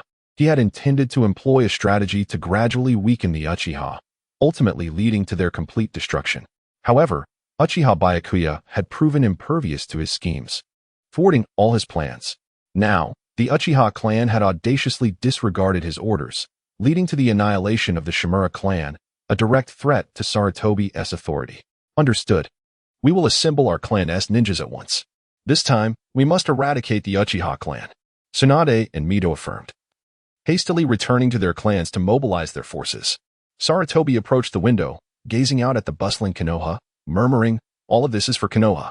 For the will of fire, the Uchiha clan must be destroyed. Sarutobi sought a noble justification for his impending actions against the Uchiha clan. Chapter 102. Sarutobi Hiruzen takes action. Following the demise of Uchiha Fugaku at the hands of Mikoto, the Uchiha clan found itself under the leadership of Shinji once more. While the members of the Uchiha clan were taken aback by Mikoto's actions, it did not stir significant unrest. During Fugaku's tenure as clan leader, the Uchiha clan experienced a swift decline, leading to widespread discontent among its members. Additionally, The circumstances surrounding the death of the previous clan leader, Uchiha Minato, were shrouded in mystery, casting a shadow of suspicion upon Fugaku. As the daughter of the former leader, Mikoto's quest for vengeance against Fugaku was, in many ways, justified. Thus, Fugaku's death became a mere footnote, soon forgotten by the Uchiha clan. With Fugaku's passing, the Uchiha clan was in need of a new leader. Among the clan, it was Shinya who possessed the greatest strength and prestige. Consequently, every ninja within the Uchiha clan unanimously supported Shinya's ascension to the position of clan leader. Under Shinya's guidance, the Uchiha clan swiftly regained its former glory. "Mikoto, how do you feel now?" Shinya inquired of her. "My lord Shinya, I have fully mastered the power of the Manjiki Sharingan. My ocular techniques are Amaterasu and Tsukuyami," Mikoto replied, her gaze fixed on Shinya. "Amaterasu and Tsukuyami? I never would have anticipated that you possessed the same ocular techniques as Uchiha Itachi," Shinya remarked, a hint of surprise evident in his expression as he observed Mikoto's eyes. If Shinya's memory served him correctly, Itachi's Manjiki Sharingan techniques were indeed Amaterasu and Tsukuyami. However, with Shinya's emergence, it appeared that Itachi would no longer exist in this world. Initially, Shinya had presumed that these two ocular techniques would vanish from the world of ninjas, only to discover that Mikoto had awakened the Manjiki Sharingan and acquired these formidable techniques. These are incredibly powerful ocular techniques, Mikoto. However, since you have not yet fully awakened your Manjiki Sharingan, it would be wise to refrain from overusing them, Shinya advised her. Although Mikoto had gained immense power through her awakening, she did not possess the same advantages as Shinya, making the burden of the Manjiki Sharingan technique substantial. "I understand. My lord Shinya," Mikoto acknowledged, compelled by his words. "My lord Shinya, I have critical intelligence to report." Just then, Nara Shikaku emerged from the shadows. "Shikaku, what brings you here?" Shinya asked, noticing Shikaku's presence. Mikoto, sensing the significance of their discussion, discreetly withdrew. "My lord, in recent days, the Sarutobi clan, the Mito clan, and the Uchiha clan's ninjas have all converged. Simultaneously, the Umbu have been in constant motion. If I am not mistaken, Sarutobi Hiruzen, the Hokage, may be preparing to take action against the Uchiha clan," Shikaku reported. Given that the Ino Shikacho trio intended to ally with the Uchiha clan, Shikaku promptly informed Shinya of the situation upon discovering the Sarutobi clan's movements. More importantly, Shikaku was acutely aware of Shinya's formidable prowess. Even with the combined strength of the Sarutobi clan and the other two clans, they would not stand a chance against Shinya. Even without his warning, Shinya could easily defeat Hiruzen. Such a man, who owed a debt of gratitude, was one Shikaku could not allow to escape. Is Hiruzen finally losing patience? Shinya mused, not particularly surprised by Shikaku's report. As a reincarnator, he was well aware that the higher-ups in Konoha could not tolerate the Uchiha clan. Hiruzen would inevitably seek to eradicate them. In the original narrative, Uchiha Fugaku served as the clan leader, and under his leadership, the Uchiha clan was thoroughly suppressed by Hiruzen. The Uchiha clan still held some value for Hiruzen, but once they became obsolete, he would not hesitate to destroy them under the pretext of the Ninetales incident. However, the situation had changed. Shinya had now become the leader of the Uchiha clan. Under his command, the Uchiha clan had suppressed Hiruzen, even going so far as to bestow upon him several defeats. To Hiruzen, the Uchiha clan posed a significant threat, prompting him to resolve the issue swiftly. "Shikaku, you have done well. I shall ensure that Hiruzen understands the might of the Uchiha clan," Shinya declared, his gaze fixed on Nara Shikaku. "I believe in the strength of the Uchiha clan. My lord Shinya, I must take my leave," Shikaku said before quietly departing the Uchiha clan. "Humph, let Hiruzen come if he dares. I could use a bit of negative energy," Shinya thought to himself. As midnight approached, the sky was shrouded in dark clouds. Near the Uchiha clan's encampment, a team of ninjas lay in wait. "Sarutobi, our two clans' ninjas have assembled," Tsunade and Mito Buren reported to Hiruzen. Undoubtedly, this night marked their assault on the Uchiha clan. Beside them stood Shimura Danzo. Although the Shimura clan and the Root organization had been dismantled, Danzo himself was a formidable force, making him a valuable asset in their mission to annihilate the Uchiha clan. Prior to their operation, Hiruzen had rescued Danzo from the village gates. "Sarutobi, should we inform Jiraiya and Minato? Their strength would greatly aid our endeavor to obliterate the Uchiha clan," Tsunade suggested. "Absolutely not. Jiraiya's temperament is not suited for this mission," Hiruzen firmly rejected. While he knew Jiraiya was powerful, Hiruzen also recognized that Jiraiya would not only refuse to participate in the destruction of the Uchiha clan, but would actively oppose it. The same could be said for Minato. Thus, Hiruzen chose not to inform either of them, ensuring that his team consisted solely of those who would unconditionally obey his orders. Sarutobi, let us not linger any longer. We must act swiftly. The Uchiha clan must be eradicated tonight. Danzo urged, his impatience palpable. He had longed to destroy the Uchiha clan, but previously, Hiruzen had disapproved. Now that the Shimura clan and the Root organization had been vanquished by the Uchiha clan, Danzo was eager to exact revenge. Commence the operation. Hiruzen commanded, and in response, countless ninjas surged forth toward the Uchiha clan. Chapter 103.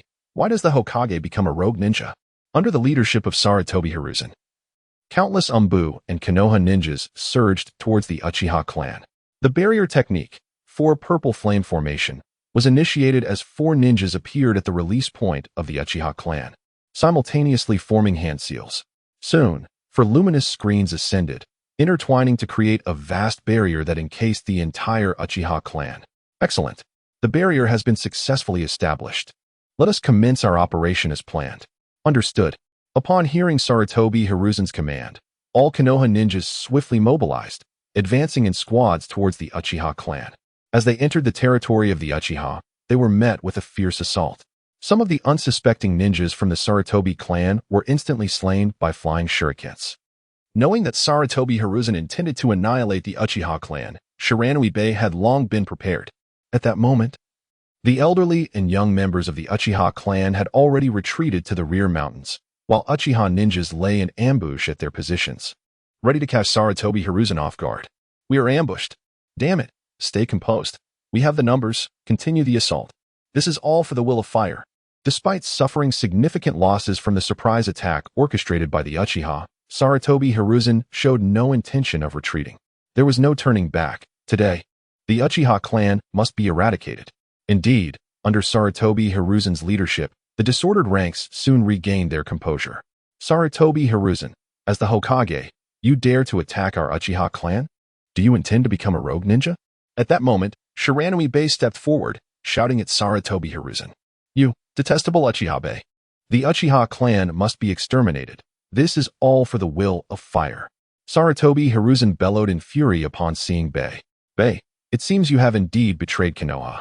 If that is the case, by the will of fire, I shall slay you. As his words fell, Bey vanished in an instant, reappearing right before Sarutobi Hiruzen. With a swift kick, Bey aimed directly at Sarutobi Hiruzen. Though Bey's speed was extraordinary, Sarutobi Hiruzen reacted just in time, crossing his arms to block the attack. The impact was tremendous, sending Sarutobi Hiruzen hurtling backward, crashing down onto the ground and rolling for several meters before finally halting. Sarutobi, we are here to assist you. Uchiha Bey Dai, Tsunade and Mito Munin charged at Bey, kunai in hand. You two worthless fools, get lost. Bey contemptuously retorted. Susanoo. Upon seeing the two approaching, Bey summoned the first stage of Susanoo, rapidly conjuring a massive hand to strike at them. Boom, boom. The sounds of tremendous collisions echoed as Tsunade and Mito Munin were sent flying, spewing blood, with no chance to react. Is this the strength of the elders of Konoha? Truly pathetic. Bey sneered at the two. Tsunade and Mito Munin, once disciples and protectors of the second Hokage, Senju Tobarama, were among the elite of Konoha. However, since becoming elders, they had become preoccupied with political intrigues and neglected their training. Their current abilities barely rivaled that of A.J. Nin, rendering them no match for Bey. Two worthless beings, you may as well perish. Bey again commanded Susanoo's hand to strike at the fallen pair. Without a doubt, if Bey's attack landed, they would be reduced to mere pulp. Would release, great force technique. Just then, trees erupted from a distance, entwining around Susanoo's hand and thwarting Bey's assault, thereby saving the two. What is this? Would release. A perplexed Bey turned to Shimura Danzo. At that moment, he beheld Danzo's previously bandaged arm transformed into a gnarled, wooden appendage, adorned with the visage of Senju Hashirama at its shoulder and embedded with 4 Sharingan eyes. Would release? Sharingan. I never expected Danzo to possess such capabilities. Bey mused, astonished at Danzo's newfound powers. Do you truly think this will stop my attack? Bey derided, unleashing a surge of formidable chakra, causing his Susanoo to solidify and amplify its power severfold. Crack. The trees entwined around Susanoo began to splinter under the immense pressure. Tsunade. Mito, stop dawdling. Get away quickly. I can barely hold on. Danzo shouted, prompting the gravely injured Tsunade and Mito to scramble to his side. At that moment, the trees Danzo had summoned were utterly obliterated by Baiye. That was close. We almost perished. Tsunade exclaimed, filled with dread. Indeed. Thank goodness for Danzo. Mito echoed, both feeling a wave of relief. Had it not been for Danzo's intervention, they would surely have met their demise. Observing Danzo's arm and the Sharingan embedded within it, they were astonished. Danzo, you have mastered would release in Sharingan. This is wonderful, with such power. We can surely defeat Baiye. The realization of Danzo's abilities filled them with hope. They had long known of his research into wood release, but never anticipated he would attain such mastery. Even though I have transplanted the powers of wood release and Sharingan, their strength is overwhelming. I cannot sustain both for long, Danzo admitted, gripping his wooden arm. Then let us resolve this swiftly. At that moment, Sarutobi Hiruzen had arrived, wielding his transformed summoning beast staff. Chapter 104, Danzo's Izanagi Assault. For the will of fire, to eradicate the Uchiha clan. Sarutobi Hiruzen bellowed, charging forward with determination. Today, I shall undoubtedly annihilate the Uchiha clan. Shimura Danzo also formed hand seals, rushing alongside him. The detestable Uchihas must be eradicated. The Uchiha cannot exist within Konoha. Although the strengths of Tsurugi Koharu and Mito Kamen were lacking, they too unleashed their full might to vanquish Byakuya. Useless trash. Do they think sheer numbers will suffice? Let them perish. Amaterasu. Observing the oncoming Sarutobi Hiruzen and Danzo, Byakuya disdainfully remarked. Simultaneously, he swung the arm of Susanoo, hurling 3 colossal tomo directly at them. Watch out, evade quickly. Such formidable attacks. Faced with Byakuya's fierce onslaught, Sarutobi Hiruzen and his comrades reacted swiftly, leaping into the air. However, at that moment, Byakuya's assault struck again. The enormous palm of Susanoo reached for Danzo suspended in midair. Danzo, be careful, Hiruzen shouted, witnessing the impending attack. Alas, Byakuya's strikes were far too swift. Despite Hiruzen's warning, Danzo could not evade, being grasped by Susanoo's massive hand as if he were a mere chick. Damn, such powerful strikes. Release me. Danzo struggled within Susanoo's grip, but it was futile. His strength was insufficient to contend with Susanoo. You worthless fool, you may perish. With a mere thought, Byakuya tightened Susanoo's enormous hand. Ah! The sound of a wretched scream echoed as Danzo was crushed. Danzo? Damn it, you actually killed Danzo. Upon witnessing Danzo's demise at Byakuya's hands, Hiruzen and the others were taken aback. Particularly, Koharu and Kamen, their expressions darkened further. Initially, they regarded Danzo, with his wood release and Sharingan, as the key to defeating Byakuya. Yet, just as the battle commenced, Danzo was slain. TCH, merely a worthless fool, his death is inconsequential. Now it is your turn, Byakuya remarked nonchalantly, continuing to direct Susanoo towards Hiruzen and the others. However, at that moment, the space behind Byakuya twisted. A whole Danzo appeared, swiftly forming hand seals. Wind release, vacuum great sphere. Countless gales coalesced into a massive wind blade, striking fiercely against Byakuya's Susanoo. Although such a vigorous ninjutsu assault failed to shatter Susanoo, it caused a violent tremor. Danzo. Upon realizing the ambusher was Danzo, Byakuya was momentarily stunned. He was certain he had just killed Danzo. How could he reappear? Genjutsu. Impossible. No one can cast Genjutsu before my Sharingan. Danzo, splendid. You're alive. What just transpired? As they beheld Danzo's unexpected return, Hiruzen and the others were equally astonished, clearly not anticipating that the deceased Danzo had come back to life. It seems the timing was just right. Revived. Danzo glanced at the Sharingan embedded in his arm. One of the eyes had lost its luster, forever closed. Is this Izanagi? This is the forbidden technique of our Uchiha clan? Byakuya understood at last. Danzo had employed the Uchiha clan's forbidden art. Indeed, it was Izanagi, the ultimate Genjutsu that allows one to negate unfavorable events that transpired within a certain time frame, transforming only advantageous occurrences into reality. Danzo declared with confidence. Such a powerful Genjutsu. With such formidable abilities, it must be possible to defeat Uchiha Byakuya. Hearing Danzo's words, Hiruzen was taken aback. He had not expected Danzo to master such a potent technique. Simultaneously, Excitement surged within them. With such immense power, they could surely vanquish Byakuya. Hiruzen, Koharu, Kamen. Provide me cover. Today, we shall certainly eradicate Uchiha Byakuya. Danzo formed another set of seals and charged at Byakuya once more. Leave it to us. Hiruzen, Koharu, and Kamen swiftly launched their assault against Byakuya, shielding Danzo. Futile, worthless is still worthless. Regardless of the power you wield, before me, you remain as nothing. Byakuya disdainfully retorted, once again commanding Susanoo to advance towards them. Although Danzo's use of the Uchiha clan's forbidden art, Izanagi, astonished Byakuya, he still held them in contempt. Boom. Another tremendous explosion erupted, sending Hiruzen and the others hurtling away. Simultaneously, Danzo was once more ensnared by Susanoo's grasp, crushed violently. Yet moments later, Danzo reappeared. Damn, so strong. However, with Izanagi, you cannot kill me. Once more crushed by Byakuya, Danzo seethed with rage. Yet, the thought of possessing Izanagi, allowing for continuous revival, brought a smile back to his face. Is that so? Just how many times can you unleash Izanagi, I wonder? Byakuya scoffed at Danzo. While Izanagi's ability is indeed formidable, rendering one invulnerable during its activation, it comes at a cost, the sacrifice of a Sharingan. Danzo's arm bore only 4 Sharingan. Each could sustain for a minute. Thus, Danzo could endure Izanagi for a total of 4 minutes.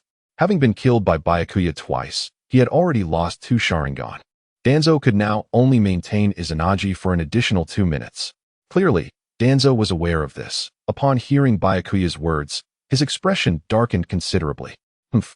Today I shall resolve the Uchiha clan's fate, Danzo proclaimed with unwavering determination. Just as Byakuya continued his battle against Danzo, Hiruzen, and the others, a sudden explosion reverberated through the Uchiha clan stronghold. Boom. The massive blast unleashed a powerful shockwave, drawing the attention of all. Roar. Accompanied by a beastly roar, a colossal nine-tailed fox materialized in the center of the Uchiha clan's encampment. The Nine-Tails? What is happening? How did the Nine-Tails come to be here? Staring at the raging beast, Byakuya was momentarily taken aback. Ah, it seems the scheme has come to fruition. Uchiha Byakuya, today your clan shall meet its demise. Witnessing the nine-tailed fox materialize there, Hiruzen, Sarutobi, and the others could not suppress the smiles that crept across their faces. Chapter 105. Sarutobi Hiruzen's plan to unleash the Nine-Tails. Given that Sarutobi Hiruzen intends to annihilate the Uchiha clan, it is inconceivable that he has not devised a meticulous and comprehensive plan. Hiruzen is acutely aware of the formidable strength of the Uchiha clan. With the combined forces of their 3 families and all the ninjas from the Umbu, defeating the Uchiha clan would indeed be a considerable challenge. Therefore, the only viable option is to first weaken the Uchiha clan, inciting chaos within their ranks. Hiruzen has already devised methods to instigate this internal strife. It seems that the current host of the Nine-Tails is among the Uchiha. By unleashing the Nine-Tails, the entire Uchiha clan can be thrown into disarray. Consequently, prior to executing his plan, Hiruzen dispatched a specialized Umbu team with the objective of capturing the Nine-Tails host, Kushina Uzumaki. Now that the Nine-Tails has been unleashed, it appears that Hiruzen's scheme has succeeded. Damn it, Hiruzen! How could you, as Hokage, release the Nine-Tails in Konoha? Baiye glared at Hiruzen with fury. This time, Baiye was genuinely enraged. He understood all too well that the life of the Jinchuriki was intertwined with that of the tailed beast. With the Nine-Tails now free, Kushina, as its host, is undoubtedly in grave danger. During their time together, Baiye had grown quite fond of Kushina, truly considering her as one of his own. How could Baiye not be outraged by Hiruzen's betrayal of those close to him? In response to Baiye's accusation, Hiruzen, despite feeling a twinge of guilt, resolutely replied, "This is all for the sake of Konoha, for the will of fire. Nine-Tails wreak havoc upon the Uchiha clan." However, the anticipated scene of the Nine-Tails rampaging through the Uchiha territory did not manifest. Instead, the Nine-Tails remained motionless, as if paralyzed. What in the world is happening? Why isn't the Nine-Tails attacking? Move, Nine-Tails. Launch an assault. Seeing the Nine-Tails remain inactive, T. Ketsukamachi and Mito Minion shouted in desperation. Look at the Nine-Tails' eyes. At that moment, they noticed something was amiss. Within the vast pupils of the Nine-Tails, a kaleidoscope pattern of the Sharingan was reflected. Damn. That's the pattern of the kaleidoscope Sharingan. Could it be that he can control the Nine-Tails from such a distance? Hiruzen and his companions exchanged grim expressions. They were already aware that Baiye's kaleidoscope Sharingan could control the Nine Tails, which is precisely why they chose to confront him here. Even knowing they were no match for Baiye, they did not retreat, hoping to stall him and prevent him from seizing control of the Nine Tails. No, this isn't Baiye's kaleidoscope. Soon, Hiruzen and his companions realized something was off. Baiye had not activated his kaleidoscope Sharingan. If it was Baiye wielding the power of the kaleidoscope, then who was controlling the Nine Tails? Just as Hiruzen pondered this, Uchiha Mikoto rushed over. Cradling the severely injured Kushina, blood streamed from the corners of Mikoto's eyes. Undoubtedly, it was Mikoto who was wielding control over the Nine Tails. The kaleidoscope Sharingan? Damn. The Uchiha clan possesses another pair of kaleidoscope Sharingan. Upon seeing Mikoto's eyes, Hiruzen and the others were visibly shaken. They had never anticipated that another pair of kaleidoscope Sharingan existed within the Uchiha clan. Lord Baiye, we are under attack. The Nine Tails within Kushina has been released. What should we do? Mikoto exclaimed anxiously. Mikoto and Kushina shared a deep bond, akin to sisters. They often spent their days together, shopping, bathing, and sleeping side by side. Tonight, Mikoto had remained by Kushina's side. When attacked by the Uchiha ninjas, they had fought together. However, the Uchiha ninjas had been well prepared, swiftly unsealing the beast within Kushina. The terrifying chakra of the Nine Tails erupted from Kushina's body. Faced with the fearsome Nine Tails, Mikoto hesitated not for a moment, activating her kaleidoscope Sharingan to temporarily subdue the beast. However, having lost the Nine Tails within her, Kushina was now on the brink of death. With no other choice, Mikoto rushed to find Baiye, cradling the injured Kushina in her arms. I'm so sorry, Lord Baiye. I couldn't control the power of the Nine Tails. Kushina, teetering on the edge of consciousness, looked at Baiye with remorse. Kushina, this is not your fault. Baiye reassured her gently. Leave the rest to me. Baiye took Kushina from Mikoto's arms. Then, the Susanoo surrounding Baiye began to manifest rapidly, growing in size. Nine Tails, come to me. Under Baiye's command, the colossal hand of Susanoo grasped the Nine Tails and pulled it closer. Baiye swiftly formed hand seals, working to restore the seal within Kushina's body, re-establishing the connection between her chakra and that of the Nine Tails. With the Nine Tails chakra reinstated, Kushina, who had been on the brink of collapse, suddenly regained her former vitality. I'm back to normal. I'm not going to die. As she felt the transformation within her body, astonishment spread across Kushina's face. That was truly terrifying. I thought I was done for. Those despicable scoundrels ambushed me and unsealed the beast within. With her strength restored, Kushina returned to her lively self. Kushina, do you seek revenge? Baiye inquired. Revenge? Of course, I want revenge. Those vile scoundrels. Upon hearing Baiye's words, Kushina was filled with indignation. Anyone who faced such an attack, nearly losing their life, would be furious. Excellent. The opportunity for revenge has come. Kushina, you control the power of the Nine Tails, and I will wield Susanoo. Let us combine our strengths. Baiye declared. Chapter 106, Susanoo-mi, wield the power of the Nine Tails. Is that truly feasible? Kushina exclaimed with a mix of eagerness and apprehension upon hearing Shirayuki's words. Her concern stemmed from her deep understanding of the Nine Tails' immense and terrifying power as its Jinchuriki. Assuredly. I have now gained complete dominion over the Nine Tails. You can effortlessly control it. Shirayuki affirmed. Understood. I shall take charge of the Nine Tails. Kushina responded, attempting to command the colossal beast. Ordinarily, the Nine Tails would staunchly resist any attempt to control it. However, the present circumstances were different. Its consciousness was entirely subjugated by the ocular prowess of the Mangekyo Sharingan. The Nine Tails' immense form was now merely an empty vessel devoid of sentience, allowing Kushina to manipulate it with ease. Under Kushina's direction, the Nine Tails' gigantic claw descended, unleashing a tremendous impact that reverberated through the ground. I've succeeded. Shirayuki, look. I've done it. Let us seek retribution. Kushina cried out in elation. Hey, it is not yet over. Behold, Susanoo, Shirayuki declared, promptly summoning his Susanoo to envelop the Nine Tails. Swiftly, the Susanoo's armor encased the entirety of the Nine Tails, causing the once prostrate beast to rise to its feet. Two Susanoo blades materialized in its hands. In that instant, the power of the Nine Tails and the Susanoo converged, unleashing an even more cataclysmic aura that spread in all directions. Such a dreadful aura. Hiruzen, what course of action should we take now? Hamura Midokado and the others exclaimed. Their faces etched with dismay as they confronted the terrifying presence of the Susanoo. Their initial plan to unleash the Nine Tails upon the Uchiha clan, thereby orchestrating its destruction, had backfired spectacularly. The Ninetales, instead of attacking the Uchiha, had become Shiryuki's ally. Hiruzen's expression mirrored the others' distress. They had not anticipated such a turn of events. Haha. Hiruzen.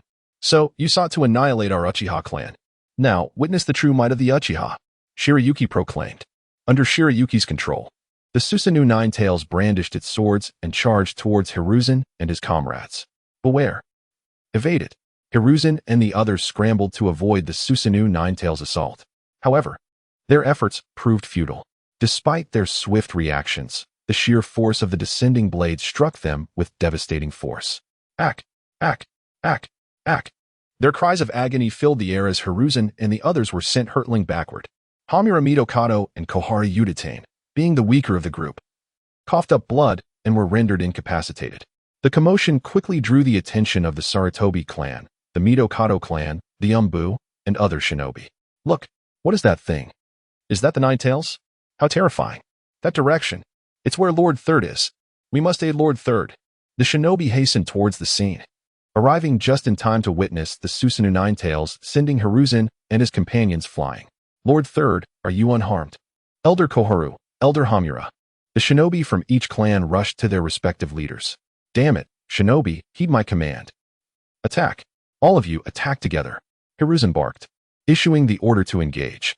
The shinobi unleashed their signature techniques upon the Susanoo Ninetales. The combined assault was formidable. However, their attacks were insignificant against the Susanoo Ninetales, akin to mosquito bites. Is that all you can muster? Are you trying to tickle me? Perish, you vermin. Shiryuki sneered, commanding the Susanoo Ninetales to sweep its swords with immense force. A cataclysmic shockwave erupted, engulfing the assembled shinobi.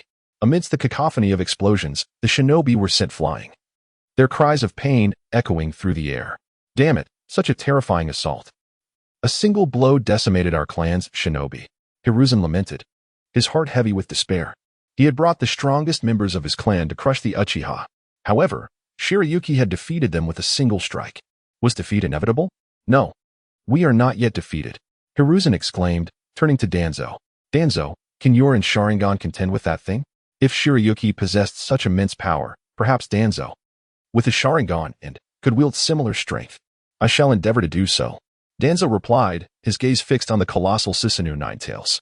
He knew that the Sharingan and of the Uchiha and Shinji clans were immensely powerful, which was why he had transplanted them into himself.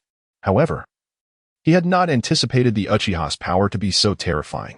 The sight of the mountain-like Susanoo Ninetales filled Danzo with trepidation. Could such power truly be wielded by a human? Danzo glanced at his arm and the Sharingan embedded within. How could the disparity in power be so vast? Why did he not possess such strength? Despite his apprehension, Danzo steeled himself to attack. He knew that the Uchiha clan had to be eliminated today. Failure to do so would spell their doom. The Uchiha would become their nightmare. Chapter 107. Sarutobi Hiruzen seeks to flee. Today, the Uchiha clan must be resolved. With unwavering determination, Shimura Danzo declared as he swiftly formed hand seals, charging towards the formidable nine-tailed beast before him. Would release, exploding gun tree. Danzo's speed was remarkable, propelling him right before the fearsome Ninetales. Countless branches erupted from his arms, rapidly growing into massive vines that surged forth to assault the Susanoo-clad Ninetales. Yet, in stark contrast to the colossal form of the Susanoo Ninetales, Danzo's assault appeared utterly insignificant. What is this? Is this would release? How pitifully weak compared to Shinji Hashirama's.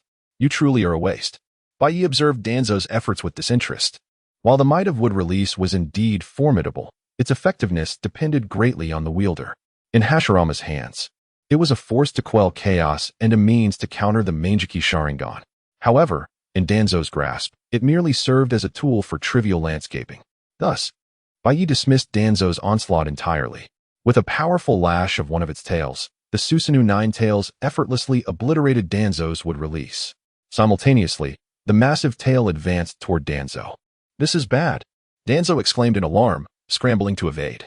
Alas, the tail's reach was too vast and its speed too swift. Danzo had no means of escape. With a thunderous crash, Danzo, along with his wooden constructs, was sent hurtling away. However, possessing a Sharingan, he sacrificed one to activate Izanagi, reviving himself once again. Sarutobi, it's no use. Uchiha Baiye's power is overwhelming. We are no match for him. Danzo, upon witnessing the solitary Sharingan remaining on his arm, spoke with a grave expression. With one Sharingan left, it indicated he had merely 1 minute of his energy left. Should this eye close, should he perish again, it would mean true death. Hence, he cherished this remaining Sharingan and was reluctant to expend it recklessly. What should Sarutobi do now? Is there any other way? The anxious expressions of Tsunade and Mito Minion turned towards Hiruzen. They had mustered all their strength, gathering every ninja from their clans to launch an assault on the Uchiha clan, vowing to annihilate them and eliminate Uchiha Baiye. Yet, they had never anticipated such overwhelming power from Baiye. Panic began to set in. This operation has failed. We must retreat, Hiruzen declared, his voice laced with reluctance. He understood all too well that, in the face of Baiye's terrifying strength, they stood no chance. Retreat was their only viable option. If they did not withdraw now, there would be no opportunity left. Retreat. Tsunade, Mito Minion, and Danzo were taken aback by Hiruzen's words. They had come to obliterate the Uchiha clan, yet now they were considering retreat. Nevertheless, facing the monstrous Susanoo, they realized the futility of their situation. What alternative did they have against such terrifying might? Where can we possibly retreat to? Uchiha Baiye will not let us escape. Though they all harbored thoughts of retreat, the question remained, where could they flee? Attacking the Uchiha clan meant Baiye would surely retaliate with ferocity. It seemed that Konoha would no longer offer them sanctuary. We must leave Konoha. Hiruzen gritted his teeth. What? Leave Konoha? How could we? You are the Hokage, and we are the elders of Konoha. How could we abandon our village? The notion of relinquishing Konoha was unfathomable for them. Konoha was their home. Within its walls, they wielded absolute authority, commanding all ninja clans to heed their orders. The thought of forsaking their village, their past power, and the vibrant life of Konoha was unbearable. This is not the time for such discussions. Our plan to eradicate the Uchiha has failed. Baiye will undoubtedly seek vengeance upon our clans. Do you wish to see your own family destroyed by him? Hiruzen shouted.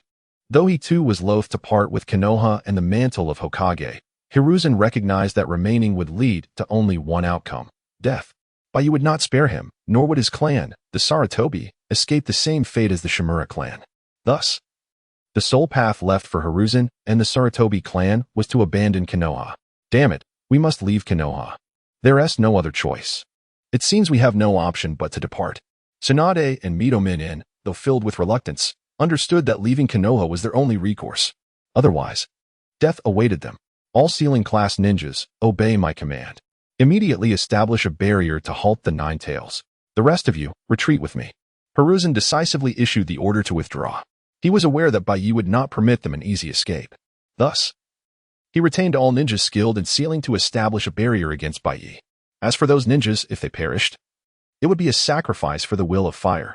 Upon hearing Hiruzen's command, the sealing-class ninjas acted swiftly and obediently began forming seals. Enormous barriers rapidly rose to obstruct Baiye's path. Meanwhile, Hiruzen led the remaining ninjas in a hasty retreat. What are they doing?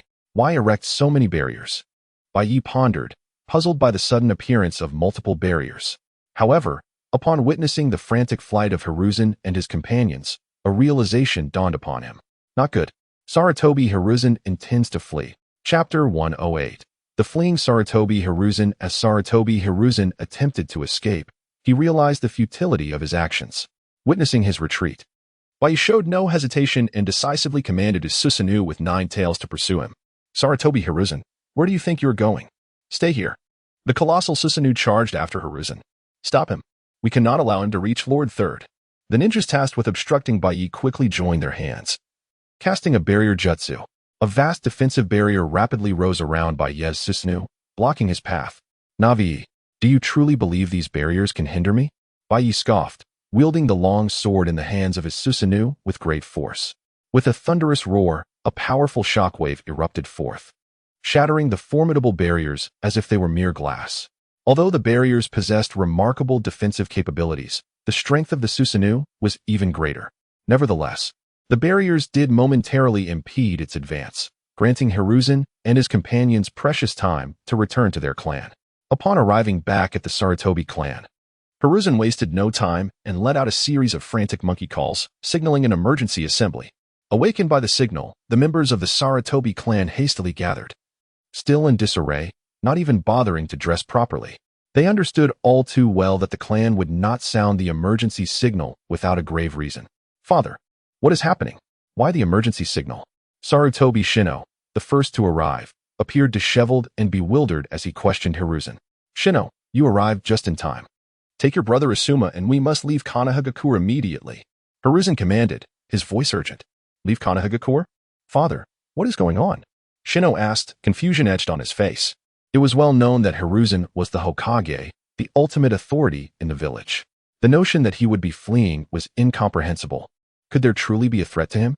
The other gathered members of the Sarutobi clan shared his bewilderment. Leave Konohagakure?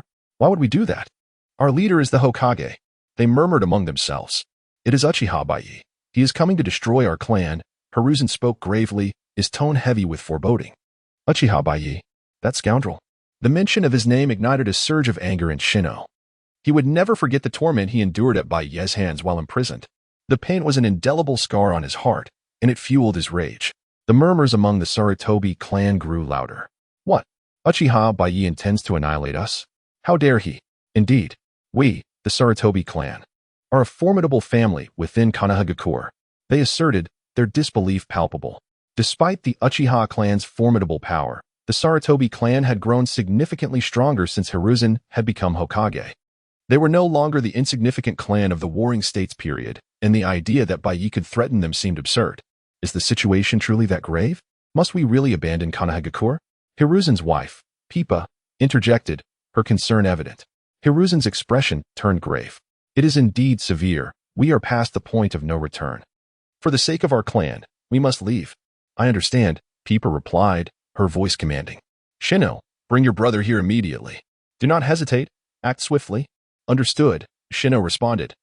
Though still perplexed, he obeyed Pipa's orders. Everyone else, do not linger. Prepare to depart from Konohagakure at once. We have little time, Hiruzen urged. Moments later, Shino returned with his younger brother, Asuma, who appeared groggy and perplexed. I'm so sleepy. Where are we going, brother? I want to sleep. I plan to play ninja games with my friends tomorrow.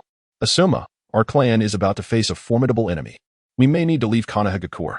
Shino explained to his brother. Who dares to attack our clan?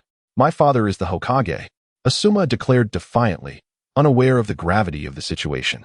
As Shino brought Asuma to the gathering, the other members of the Sarutobi clan continued to arrive with their families, all equally puzzled by the unfolding events. Under Sarutobi Hiruzen's directive, the Sarutobi clan congregated, their reluctance evident in their expressions, as they were unwilling to abandon Konoha. Lord Third, must we truly forsake Konoha? I refuse to depart, one exclaimed, echoed by others who felt similarly. How can we, the Sarutobi, abandon our village? We need not fear Uchiha Byakuya and his clan. Should he dare attack, we shall demonstrate our might. Despite their defiance, Sarutobi Hiruzen, with a grave tone, cautioned, Uchiha Byakuya's power is formidable, beyond our ability to contend with. He admitted that in the past, neither the Uchiha clan nor Byakuya had concerned him. However, facing Byakuya directly had revealed the extent of his terrifying power and overwhelming force. At that moment, a deafening explosion reverberated nearby, heralding the arrival of the Susanoo-clad Ninetales before them. What is that? Voices cried out in alarm. It's terrifying. Is that the Ninetales? How has a tailed beast appeared in Konoha? Panic gripped the Sarutobi clan as they beheld the colossal Ninetales, its mere presence exuding immense pressure. This is dire. It's Byakuya. Flee. We must evacuate Konoha immediately. Sarutobi Hiruzen shouted, his composure shattered. Heh, Sarutobi Hiruzen, where do you intend to flee? Byakuya's voice echoed as he commanded, Ninetales, advance. Is that Uchiha Byakuya? The Sarutobi clan members questioned, their earlier bravado dissolving. Is this the power of the Uchiha clan? Is this something we can truly oppose? Some, still uncomprehending, challenged Byakuya's advance. Uchiha Byakuya, what do you think you're doing? Attacking the Sarutobi clan? Do you intend to betray the village? Before they could finish, the Ninetales' massive paw descended, crushing them into oblivion. Damn it, what are you all standing around for? Sarutobi Hiruzen roared, leading the charge as he and Sarutobi Asuma fled. The remaining Sarutobi clan members snapped to attention, scattering in all directions. Sarutobi Hiruzen, you won't escape. The Susanoo-clad Ninetales pursued relentlessly. Bawako, take Asuma and flee. I will hold him back. Sarutobi Hiruzen declared, entrusting Asuma to Bawako before rapidly forming hand seals. Multiple shadow clone technique. 5-style Great Allied Technique. Sarutobi Hiruzen created 4 clones, each, along with himself, performing hand seals to unleash a different elemental ninjutsu: wind, fire, earth, lightning, and water. These 5 distinct attacks converged upon the Susanoo-clad Ninetales. Pathetic, Byakuya scoffed. Do you believe such attacks can hinder me? While Sarutobi Hiruzen's simultaneous execution of 5 elemental ninjutsu was indeed impressive, it was futile against the Susanoo-clad Ninetales. Its formidable defenses were impenetrable to such attacks. Sarutobi Hiruzen, understanding this, did not aim to defeat the Susanoo-clad Ninetales, but merely to delay it, buying time for his escape. Thus, his ninjutsu targeted the Ninetales' head, causing it to reel under the barrage, momentarily slowing its advance despite Byakuya and Kushina's control. Now, seizing the opportunity, Sarutobi Hiruzen turned and sprinted away, swiftly exiting Konoha's boundaries. Sarutobi Hiruzen, you're quite swift, Byakuya remarked, observing the fleeing Sarutobi Hiruzen with surprise. Despite his perceived lack of strength, Sarutobi Hiruzen possessed remarkable speed. However, Byakuya had no intention of allowing him to escape so easily. Under his command, the Ninetales began to concentrate chakra before its maw, merging yin and yang chakra into a dense, black orb, the tailed beast ball, a signature attack.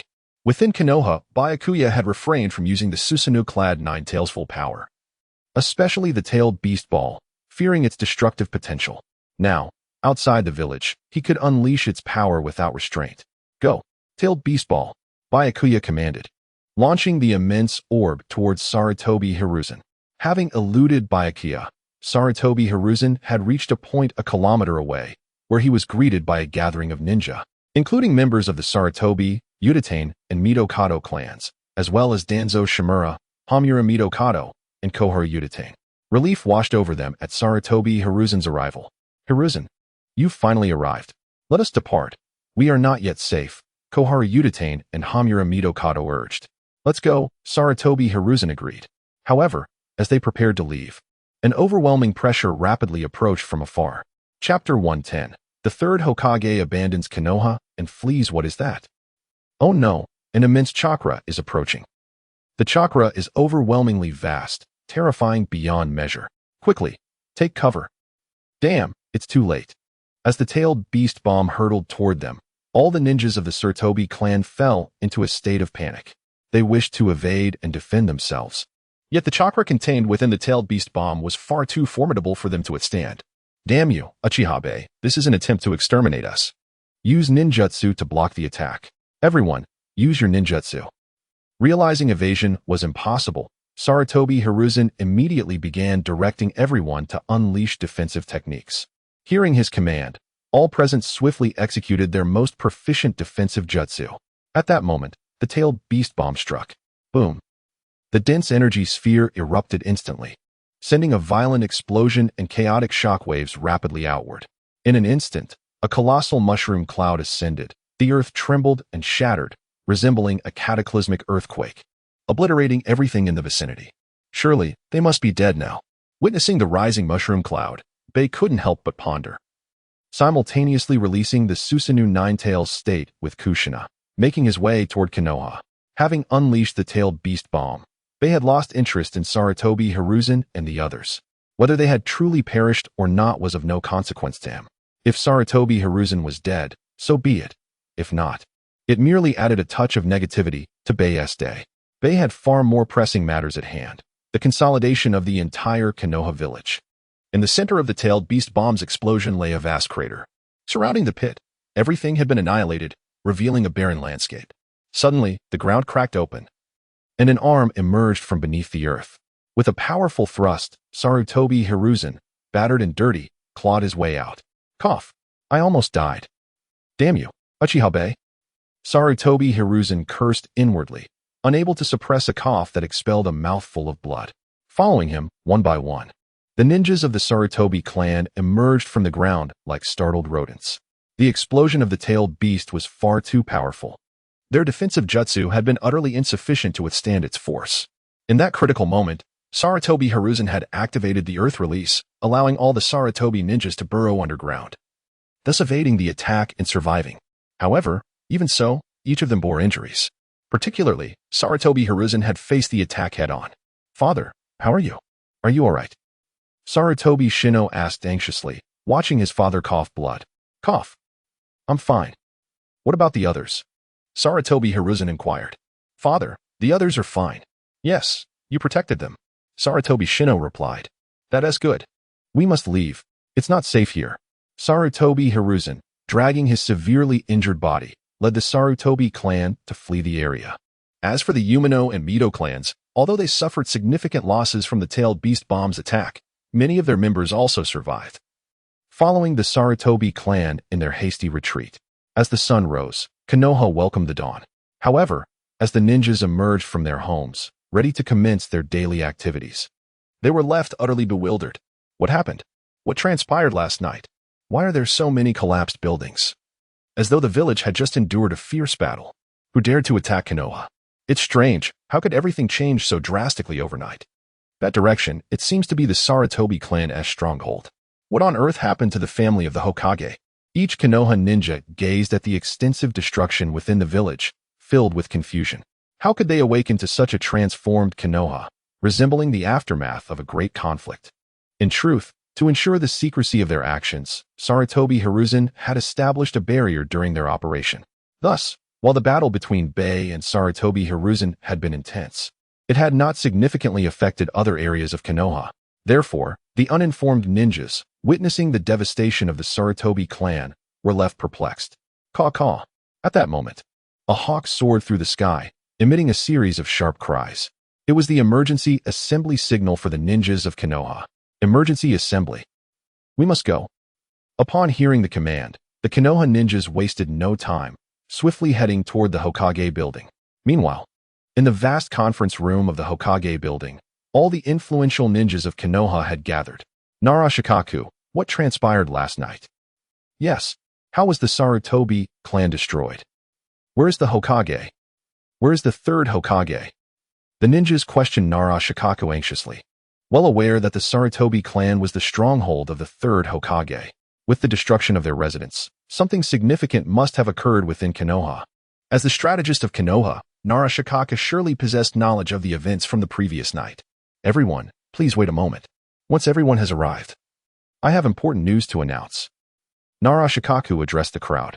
As an ally of the Uchiha clan, he was acutely aware of what had transpired the previous night.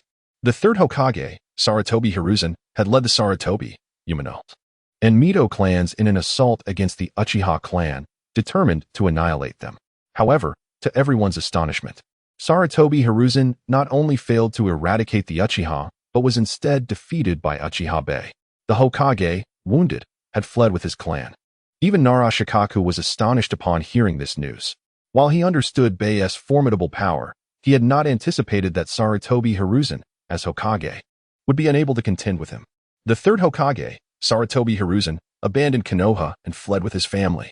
Nonetheless, regardless of how shocking this news was, Nara Shikaku understood that the era of Sarutobi Hiruzen had concluded. It was now the era of Uchiha Baiye. As a supporter of the Uchiha clan, he was determined to assist Uchiha Baiye in swiftly taking control of Konoha. Chapter 111. Who agrees? Who disagrees? As influential ninjas arrived in the village, whispers filled the conference room, with all present speculating about the unfolding events in their community. At that moment, Baiye entered, followed closely by Tsunade. Lord Baiye, you have arrived. Upon seeing Baiye, Nara Shikaku promptly ushered him to the forefront. The sight of this action drew the attention of all in attendance. Uchiha Baiye, what is happening here? Isn't he supposed to occupy the Hokage's seat? What is Nara Shikaku up to? Could last night's events be related to the Uchiha clan? Amidst the bewildered gazes, Baiye took his place at the head of the assembly. Most have arrived, Shikaku. Please proceed. Baiye glanced at Shikaku and spoke. Yes, Lord Baiye. Shikaku responded, then turned to the assembly, his tone grave. Esteemed colleagues, a momentous event transpired last night in Konoha village. Sarutobi Hiruzen, our Hokage, along with the Sarutobi clan, the Yamanaka clan, and the Mito clan, has betrayed Konoha. Shikaku's declaration sent shockwaves through the room. What did we just hear? The Hokage betrayed Konoha. Sarutobi Hiruzen, the third Hokage, and his clan, along with the elder families of Konoha, have turned against us. This must be a jest. Shikaku, you cannot be serious. Indeed, how could the Hokage betray Konoha? Is my hearing impaired? Or have I fallen under a genjutsu? What on earth is happening, Shikaku? Clearly, this revelation was too astounding to fathom. The Hokage embodies the pinnacle of leadership in Konoha. Every inhabitant of the village is bound to heed the Hokage's command. It can be said that the very essence of Konoha is dictated by the Hokage. While anyone may betray the village for just cause, the Hokage is the one individual who would never forsake Konoha. Thus, the assembly was engulfed in disbelief and shock at Shikaku's assertion that Sarutobi Hiruzen had committed such an act of treachery. Although it seemed utterly implausible, the truth was undeniable. Sarutobi Hiruzen, alongside the elders of Konoha and their respective clans, had indeed severed their ties with the village. They have become rogue ninjas, Shikaku stated with unwavering conviction. Is it truly the case that they have departed Konoha? Sarutobi Hiruzen has become a rogue ninja? What could possibly explain this? Upon hearing Shikaku's words, all eyes instinctively turned to Baiye. The discord between the Uchiha clan and Konoha's higher-ups was a well-known fact among the villagers. Now, with Sarutobi Hiruzen and the elder families having turned rogue, it seemed as though Baiye was the orchestrator behind this upheaval. Why do you all gaze at me?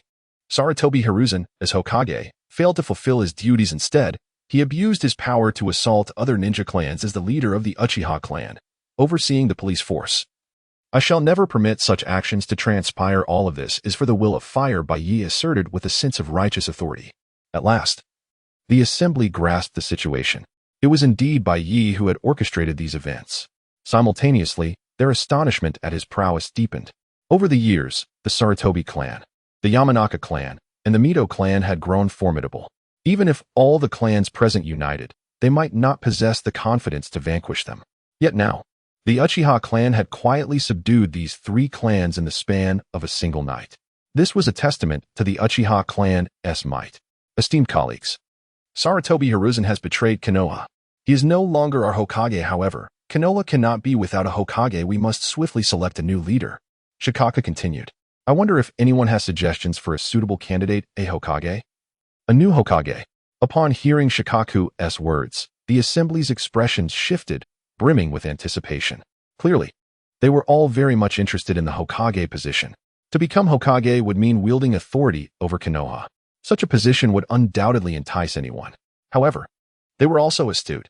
Given that the Uchiha clan had just triumphed over Sarutobi Hiruzen, it would be logical for the next Hokage to emerge from the Uchiha clan. They dared not compete with the Uchiha. Thus, silence fell upon the assembly, their gazes once again directed at Baiye. What is the matter? Do you not possess any worthy candidates for Hokage? If that is the case, then I propose a candidate, Baiye remarked, feeling the weight of the stairs around him. Upon hearing Baiye's words, the assembly fell into a moment of silence. Surely, there was no need for him to suggest a candidate. The Hokage position was destined for the Uchiha clan. Or rather, it should belong to Uchiha Baiye himself. However, to their surprise, Baiye chose not to claim the title. I propose that Shinji Tsunade be appointed as Hokage. Baiye's declaration once again astonished all in attendance. They could scarcely believe that Baiye had opted not to assume the role himself, but instead nominated Tsunade. The shock was not limited to the assembly. Even Tsunade herself bore an expression of astonishment. What? Me as Hokage? Initially, Tsunade had attended the meeting merely as the leader of the Shinju clan, uninterested in the discussions at hand. She never anticipated that Baiye would nominate her for such a significant position. Indeed, Shinji Tsunade shall become Hokage. Who is in favor? And who is against? Baiye addressed the assembly with a commanding presence. Chapter 112. Tsunade Shinju. The new Hokage Baiye's decision to appoint Tsunade as Hokage was a carefully considered one. The Hokage, as the paramount leader of Konoha, wields authority over the entire village. While it might seem that the Hokage position grants control over Konoha, Baiye regarded such titles as mere formalities. In the ninja world, power reigns supreme, and with it, all else is attainable. Despite Hiruzen Sarutobi's position as Hokage, Baiye's superior strength allowed him to effortlessly defeat Sarutobi, forcing the third Hokage to flee Konoha like a stray dog. Thus, the Hokage position held little significance for Baiye. However, he was not willing to relinquish it to just anyone, hence the choice of Tsunade. Firstly, the Shinju clan was now entirely subservient to the Uchiha, posing no threat. Even with Tsunade as Hokage, the Uchiha clan would remain unchallenged. Secondly, Baiye recalled that Tsunade was destined to become the fifth Hokage. Her administrative skills were commendable. And more importantly, Konoha was in turmoil. As the granddaughter of Hashirama Senju, Tsunade's appointment as Hokage would expedite the village's stabilization. Therefore, Baiye resolved to install Tsunade as the new Hokage. Tsunade Senju as the new Hokage? What are your thoughts? Baiye inquired, observing the bewildered expressions of the assembly. Wait, how could I possibly become Hokage? Tsunade exclaimed, taken aback. Although she had aspired to the position since childhood, and Baiye's presence had spared her from the intrigues and hemophobia that once plagued her, the sudden offer left her speechless. There's nothing impossible, Baiye declared authoritatively. If I say you're capable, then you are. He then surveyed the room, seeking the opinions of those present. What are your thoughts? The assembly remained silent, unsure of Baiye's intentions. Haven't the Uchiha clan always coveted the Hokage position? Now that you've defeated Hiruzen Sarutobi and seized control of Konoha, why relinquish the position to Tsunade Senju? What are you up to? Shikaku inquired, seemingly comprehending the situation. I support Tsunade Senju as Hokage, a shrewd strategist. Shikaku recognized the current dynamic between the Uchiha and Senju clans. The Senju were few in number and relied on the Uchiha for protection. Even if they regained the Hokage position, they would be unable to rise again. In fact, their survival depended on assisting the Uchiha in their endeavors. Following Shikaku's lead, others chimed in with their support. I agree with Tsunade Senju as Hokage. I concur. I have no objections. I support Tsunade Senju as Hokage. While Baiye's strength could have forced their compliance had he sought the position himself, they were genuinely amenable to Tsunade's appointment. The first and second Hokage had both hailed from the Senju clan, making Tsunade's ascension a natural progression. Excellent, Baiye remarked, presenting Tsunade with the Hokage's hat. Tsunade, from this moment forward, you are the new Hokage. I become Hokage. Tsunade stammered, accepting the hat in a daze. She was still trying to process the sudden turn of events. Never had she imagined becoming Hokage so effortlessly. Tsunade, I entrust Konoha to you, Baiye said, his tone grave as he addressed the bewildered Tsunade. I understand, she replied, finally grasping the significance of the moment. From this day forward, I am the Hokage. With newfound resolve, she placed the Hokage's hat upon her head. While the common folk of Konoha were surprised by the sudden change in leadership, their reactions were muted. To them, the identity of the Hokage was inconsequential. As for the village's ninja, they were largely supportive of Tsunade's appointment, given her lineage as the granddaughter of Hashirama Senju, the first Hokage. Concurrently, members of the Uchiha clan were appointed to the Umbu, tasked with safeguarding the Hokage and the village. The previous Umbu members had either perished or fled alongside Hiruzen Sarutobi. That scoundrel, Hiruzen Sarutobi, committed so many heinous acts, Tsunade exclaimed, her face contorted with fury as she perused the documents in the Hokage's office. The documents detailed Sarutobi's misdeeds, from suppressing the Senju clan to researching would release. Any one of these acts was sufficient to brand a ninja as a traitor. Tsunade was aghast at the extent of Sarutobi's clandestine activities. Moreover, the actions of Kohor Udatane, Hamura Mitokado, and Danzo Shimura were equally reprehensible, warranting the severest of punishments. Tsunade had never suspected that the seemingly benevolent Sarutobi was capable of such duplicity. As she seethed with indignation, the door burst open, and Jiraiya stormed in, followed by Minato Namikaze. Tsunade, what's going on? Jiraiya demanded, his voice laced with agitation. How did you become Hokage? And what about the old man? Minato's expression mirrored Jiraiya's concern. While they were away on a mission, they had received the shocking news that their mentor, Hiruzen Sarutobi, and the Konoha elders had become traitors, and that Tsunade had been appointed Hokage. Jiraiya was dumbfounded. His mentor, the Hokage, a traitor? Chapter 113. The collapse of ideals for Jiraiya and Minato upon the abrupt arrival of Jiraiya. Tsunade gestured for the Umbu to withdraw. Jiraiya, you have returned. What is your purpose here? Tsunade inquired of him. What has transpired in Konoha? Jiraiya questioned Tsunade in return. Is it not already public knowledge what has occurred in Konoha? The upper echelons of the village, led by Hiruzen Sarutobi, have turned traitorous. I am now the new Hokage, Tsunade stated matter-of-factly, her gaze fixed on Jiraiya. This cannot be. The old man was our mentor. How could he betray us? Jiraiya exclaimed, grappling with disbelief. For him, Hiruzen Sarutobi had always been a figure of immense respect. The notion of his teacher becoming a traitor was simply unacceptable. Lady Tsunade, could there be some misunderstanding? The third Hokage would never betray Konoha. Minato, standing beside Jiraiya, echoed his sentiments, equally incredulous. Misunderstanding? What misunderstanding could there possibly be? Look at this. These are the deeds of Hiruzen Sarutobi and his cohorts, Tsunade declared angrily, tossing a stack of documents before them. Confused, Jiraiya and Minato picked up the papers and began to read. As the contents of the documents registered, their expressions shifted to one of shock. What? How could this be? The old man would never commit such acts. They both cried out in unison, their worldview shattered by the revelations within.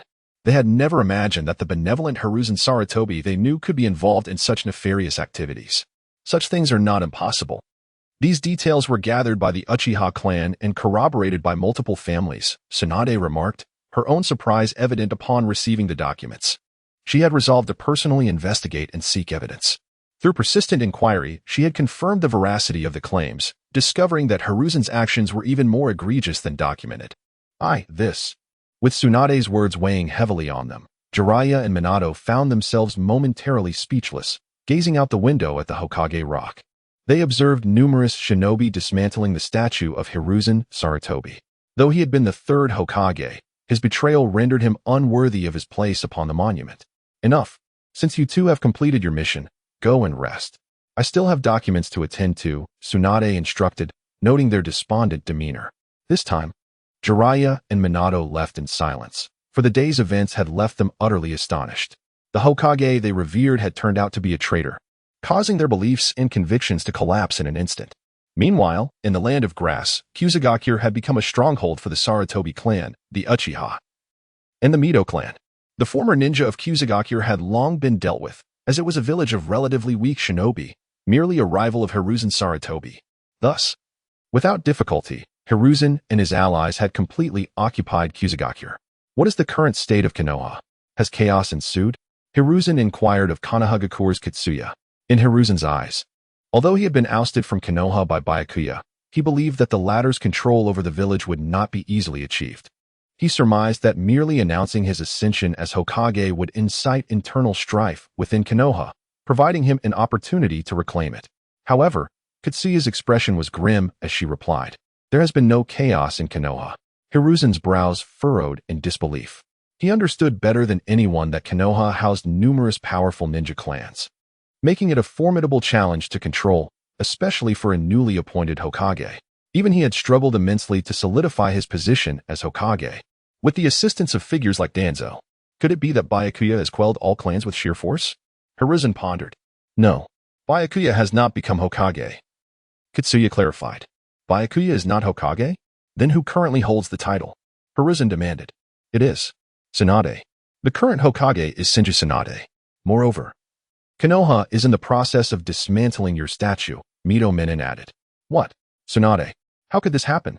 Damn Uchiha. Upon hearing about the events in Konoha, Hiruzen's fury erupted as he grasped the implications of Tsunade's ascension. We cannot let this stand. We must reclaim Konoha and eradicate the Uchiha clan, Danzo declared, his expression darkening. What do you propose? Hiruzen asked him. We require allies. Relying solely on ourselves is insufficient to confront the Uchiha clan, Danzo replied. Allies? Where shall we find them? Are we to seek aid from the daimyo? Their guards are no match for Byakuya, Kitsuya and Mito Minin replied, perplexed. We could reach out to other villages, Danzo suggested. Other villages? How could we? We are Konoha shinobi. It is unthinkable to enlist help from other villages, Kitsuya and Mito Minin responded in astonishment. Chapter 114. Sarutobi Hiruzen's new plan to collaborate with other villages in times of peace. It is considered an act of treachery for ninjas to reach out to other villages. This holds true even for the elders of Konoha. Thus, the prospect of Shimura Danzo wanting to make contact with other villages astonished both Tsurugi Koharu and Mitokado Hamura. Nothing is impossible. This is all for the sake of Konoha, to uphold the will of fire. Danzo, what are your plans? However, unlike the surprise expressed by the two, Sarutobi Hiruzen viewed Danzo's idea favorably. In fact, he was willing to do anything to reclaim Konoha. The land of fire is blessed with fertile lands. The Rock Village and the Cloud Village have long coveted it. If an opportunity to seize territory from the land of fire arises, they would not let it slip by. We could incite the Rock Village and the Cloud Village to attack Konoha. Uchiha Shinya would surely engage in battle. When they are mutually weakened, it will be our chance to reclaim Konoha. Danzo revealed his plan. Could this plan truly succeed? Is it not too perilous? Upon hearing Danzo's scheme, Koharu and Hamura expressed their concerns. What is there to doubt? I sense that Danzo's plan is exceptionally astute. It would not only diminish the strength of the other two ninja villages, but also provide an opportunity to reclaim Konoha. Sarutobi Hiruzen boldly endorsed Danzo's proposal. In the past, Hiruzen would have adamantly opposed such a reckless plan from Danzo. The risks associated with this scheme are exorbitant. A minor misstep could plunge Konoha into an irretrievable abyss. Yet, the circumstances have changed, for the sake of reclaiming Konoha and obliterating the Uchiha clan. Hiruzen would not dismiss any viable plan. However, solely relying on our forces to execute this plan poses too great a risk. Chiyo from the Sand Village seems to be near the Land of Rivers. Let's reach out to her. I believe she would be more than willing to join us in eliminating the Uchiha clan and Uchiha Shinya. Hiruzen suddenly seemed to have an epiphany. All right. I will contact Chiyo and the others from the Sand Village immediately. Koharu and Hamura responded without hesitation. Meanwhile, Chiyo and her companions in the Land of Rivers soon received a message from Sarutobi Hiruzen. Lady Chiyo, we have received a message from Sarutobi Hiruzen, the former third Hokage of Konoha. He wishes to ally with us against the Uchiha clan. Rasha approached Chiyo with a scroll in hand. Upon hearing Rasha's words, Chiyo took the scroll and began to read, bursting into laughter. I never expected that old fox, Sarutobi Hiruzen, would end up in such a predicament. As the third Hokage, he has been ousted from Konoha. Chiyo remarked with a gleeful expression. Chiyo and Hiruzen have been longtime rivals. They have clashed numerous times during the ninja wars between Konoha and the Sand Village. With Chiyo facing off against Hiruzen on multiple occasions, seeing Hiruzen expelled from Konoha brought her great delight. Chiyo, how should we respond to Hiruzen's invitation? Should we decline? Rasha inquired, looking at Chiyo. Upon hearing Rasha's question, Chiyo immediately wiped the smile from her face. After a moment of contemplation, she replied, we should accept their offer. Hiruzen is right. Our current adversary is the Uchiha clan. Only by eradicating the Uchiha clan can we secure the interests of the Sand Village. Chiyo stated resolutely. Understood, we will promptly respond to Hiruzen. We agree to ally with them against the Uchiha clan. Rasha affirmed. In the Cloud Village. The current Raikage is the third Raikage. At that moment, the third Raikage sat in his office, reviewing recent battle reports. With the outbreak of the Ninja War, he had led numerous assaults against the Rock Village. Unfortunately, despite their relentless efforts, the Cloud Village had yet to gain any advantage over the Rock Village. At that moment, a Cloud Ninja entered. Yes, Tutai. What brings you here? The third Raikage inquired upon seeing the newcomer. Tutai, a trusted jonin of the Cloud Village, addressed the Raikage. Raikage-sama, there is significant information regarding the Land of Fire. A major upheaval has occurred in Konoha. Tutai informed him gravely. The Land of Fire? Konoha? What transpired? The third Raikage asked curiously. During this period, the Cloud Village has been embroiled in conflict with the Rock Village. Thus, he had not been keeping abreast of developments in the Land of Fire and Konoha. Konoha has experienced internal strife.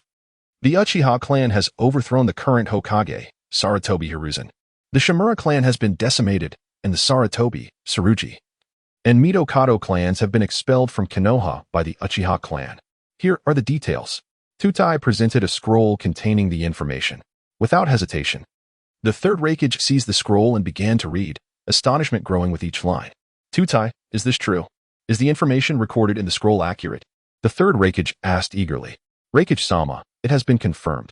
This information is indeed authentic. Tutai responded with certainty. Upon receiving this intelligence, Tutai was equally astounded. He had verified the information multiple times before delivering it to the third Raikage. Haha, splendid. Remarkable. Such significant upheaval in Konoha. This is our opportunity. Tutai, assemble the troops immediately. We shall advance on Konoha. The third Raikage exclaimed with exhilaration. The Cloud Village had long coveted the fertile lands of the Land of Fire. Previously, they had launched attacks against Konoha, but each ended in failure. Now, with Konoha embroiled in chaos, was it not the perfect opportunity to seize the Land of Fire? Wait, Raikage-sama, could this be a scheme? Tutai expressed his concerns. A scheme? Hearing Tutai's words, the third Raikage contemplated momentarily before dismissing the notion. No. Do you believe any village would jest with their own Hokage? Even if it were a conspiracy, Konoha has suddenly lost 4 ninja clans. Their combat strength has been severely compromised. This is precisely our chance to strike. The third Raikage concluded. Indeed, Raikage-sama is correct. No one would jest with their own village's leader. I shall gather the troops at once. Tutai acknowledged, realizing the Raikage's reasoning. If this were truly a scheme by Konoha, the sacrifices would be too great. Jesting with their own leader would be inconceivable. Thus, it must be that Konoha was indeed engulfed in internal conflict. This is indeed the most opportune moment for the Cloud Village to launch an offensive against the Leaf Village and seize the territory of the Land of Fire. Chapter 115. The Earth Shadow Strategy. 1,000 Rock Ninjas mobilized. In the Land of Earth, within the office of the Tsuchikage Rock Ninja Village, the high-ranking officials were intently studying a map, deliberating their assault on Cloud Ninja Village. Despite several skirmishes with Cloud Ninja Village, Rock Ninja Village had not gained any significant advantage. In a bid to expand their dominance, the leaders of Rock Ninja were engaged in strategizing. At that moment, the door to the conference room was abruptly flung open. A breathless Rock Ninja rushed in, urgency etched across his face. "Tsuchikage, there is critical news from Konoha," he panted. "Konoha is in turmoil. The Hokage, Sarutobi Hiruzen, has been defeated by the Uchiha clan. The 4 clans of Konoha have been expelled from the village, clutching a scroll containing the intelligence." The Rock Ninja hurried towards the 3rd Tsuchikage. The 3rd Tsuchikage, Anoki, was a diminutive old man, contrasting sharply with the robust physique of the other Rock Ninjas. To compensate for his height, the 3rd Tsuchikage excelled in light body techniques. "What is the meaning of this panic?" he exclaimed. Levitating to match the height of the Rock Ninja, his tone grave. "Urgent news, Tsuchikage. Konoha is facing a significant crisis." Here's the detailed report. The Rock Ninja promptly produced a scroll and presented it to the Tsuchikage. "Intelligence from Konoha in the Land of Fire. What has transpired?" The Tsuchikage, intrigued, took the scroll and began to read. As he perused the contents, his expression transformed into one of astonishment. "Is this true? Are these reports genuine?" The 3rd Tsuchikage questioned hastily, clearly struggling to fathom the shocking revelations contained within the scroll. The news that the 3rd Hokage, Sarutobi Hiruzen, had been vanquished by the Uchiha clan, and that the entire hierarchy of Konoha had been ousted from the village, was utterly incredible. "Tsuchikage, we have dispatched personnel to confirm the information. It is indeed authentic. The statue of Hokage Sarutobi Hiruzen has been destroyed," the Rock Ninja affirmed with unwavering certainty. "Huh, excellent. I never anticipated Sarutobi Hiruzen would descend to such depths. To be expelled from Konoha as Hokage is indeed a farcical jest in the realm of shinobi." The 3rd Tsuchikage laughed heartily. "Indeed, it is a tremendous joke," remarked the senior Rock Ninjas present, sharing in the mirth as they absorbed the information from the scroll. "Tsuchikage, our opportunity has arrived," one of them suggested. "Indeed, this is the perfect moment for us to seize the Land of Fire," another echoed. "Let us not act impulsively. This may be a trap," warned another. "A trap? Using their own Hokage as bait? I have never encountered such a trap." While it hardly seemed like a trap, the Rock Ninjas continued to debate cautiously. Some proposed launching an immediate offensive against the Land of Fire while Konoha was weakened, aiming to claim its fertile lands. Others expressed concern that it could be a ruse, fearing a potential ambush from Konoha. "Enough of this bickering. I have made my decision. We will launch an assault on the Land of Fire," the 3rd Tsuchikage declared resolutely.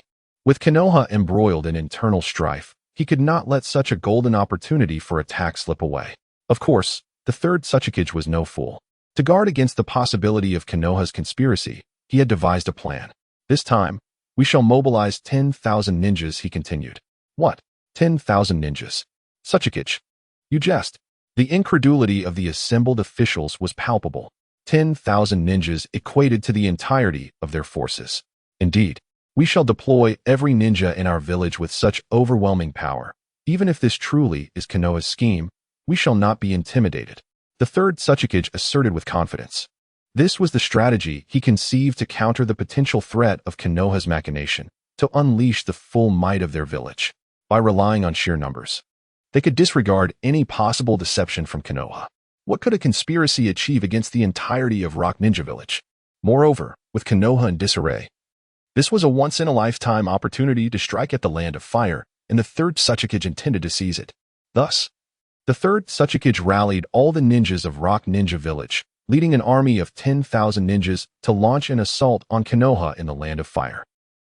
At the Uchiha clan's encampment, ever since Byakuya had triumphed over Sarutobi Hiruzen and expelled the Sarutobi, Nara, and Mito clans from Konoha, Byakuya had been inundated with a vast influx of negative energy daily. He quickly amassed the negative energy he required. What could one accomplish with negative energy? Naturally, the aim was to further enhance one's power. System, complete the sage body for me. Ding, Consuming negative energy, sage body, incomplete, completed. Congratulations. Host has obtained a perfect sage body. With the system's announcement, Byakuya felt a profound transformation coursing through his entire being. An overwhelming vitality surged forth from him. Under this invigorating force, tender shoots rapidly sprouted from the ground surrounding him. In the blink of an eye, these sprouts burgeoned into towering trees. This was the power of the sage body. How extraordinary it was. As Byakuya reveled in the changes within his body, he felt an exhilarating thrill. The most immediate manifestation of the sage body was its terrifying chakra and life force. It was this formidable vitality that once enabled Shinji Hashirama to develop wood-release techniques. Now, having attained the sage body, Byakuya too could effortlessly wield the powers of wood-release. With the acquisition of a flawless sage body, Shiroya's prowess has been amplified once more. Unlike Madara Uchiha, who attained his sage body through the transplantation of Hashirama Senju's cells, Shiroya's sage body, conferred by the system, is immaculate. Consequently, in terms of the sage body alone, Shiroya surpasses even Madara Uchiha, now wielding the eternal Mangekyo Sharingan and a perfect sage body. Shiroya possesses the combined might of Madara Uchiha and Hashirama Senju in their prime. Theoretically, he could execute a Susanoo-clad Great Buddha technique. However, Shiroya remains unsatisfied. Acutely aware that beyond wood release and the eternal Mangekyo Sharingan lies an even greater power, the Rinnegan. To awaken the Rinnegan, the energies of the sage body and the sage eyes must converge. Yet, such a fusion is no simple feat. The sage body embodies the power of Yang attribute chakra, while the sage eyes represent the zenith of Yin attribute chakra. These forces are inherently opposed and antagonistic. Achieving their complete integration is exceedingly difficult, if not altogether impossible. Even Madara Uchiha, despite acquiring Hashirama Senju's cells early on and gaining the power of wood release, only unlocked the Rinnegan shortly before his demise. Underscoring the arduousness of this endeavor, Shiroya, however, possesses an advantage. He is a transmigrator with a negative energy system. With sufficient negative energy, he can effortlessly enhance any power. System, Shiroya inquired telepathically, how much negative energy is required to activate the Rinnegan? Ding. Activating the Rinnegan requires 100 million units of negative energy. 100 million. That's a daunting prospect. Shiroya mused inwardly. Amassing such a vast quantity of negative energy would be no easy task. Just then, Itachi Uchiha approached from nearby. Lord Shiroya, Lady Tsunade requests your presence at a meeting. A meeting? What's the occasion? Shiroya inquired. I'm uncertain. But Lady Tsunade has summoned all the clan heads of Konoha in her capacity as Hokage, Itachi Uchiha replied. Summoning all the clan heads. This suggests a significant development, Shiroya surmised, promptly heading towards the Hokage Tower. Tsunade would only convene all the clan heads of Konoha if a matter of grave importance had arisen. As Shiroya departed, Itachi Uchiha cast a puzzled gaze around, scrutinizing the nearby trees. How did so many trees suddenly appear here? I'm quite certain this area was devoid of trees before. Although the sudden emergence of a grove of trees struck Itachi Uchiha as peculiar, he dismissed it without further thought and soon forgot about it. Upon arriving at the Hokage Tower and entering the conference room, Shiroya observed that it was already filled with people, each bearing a solemn expression. Tsunade, what's going on? Shiroya inquired, his brow furrowed in confusion. Shiroya, you've arrived. We've just received intelligence. Tsunade replied gravely, handing Shiroya a scroll containing the information. The Hidden Stone and Hidden Cloud villages have simultaneously declared war on Konoha. Their vanguard is already approaching the Land of Fire. Shiroya promptly unrolled the scroll and began to peruse its contents.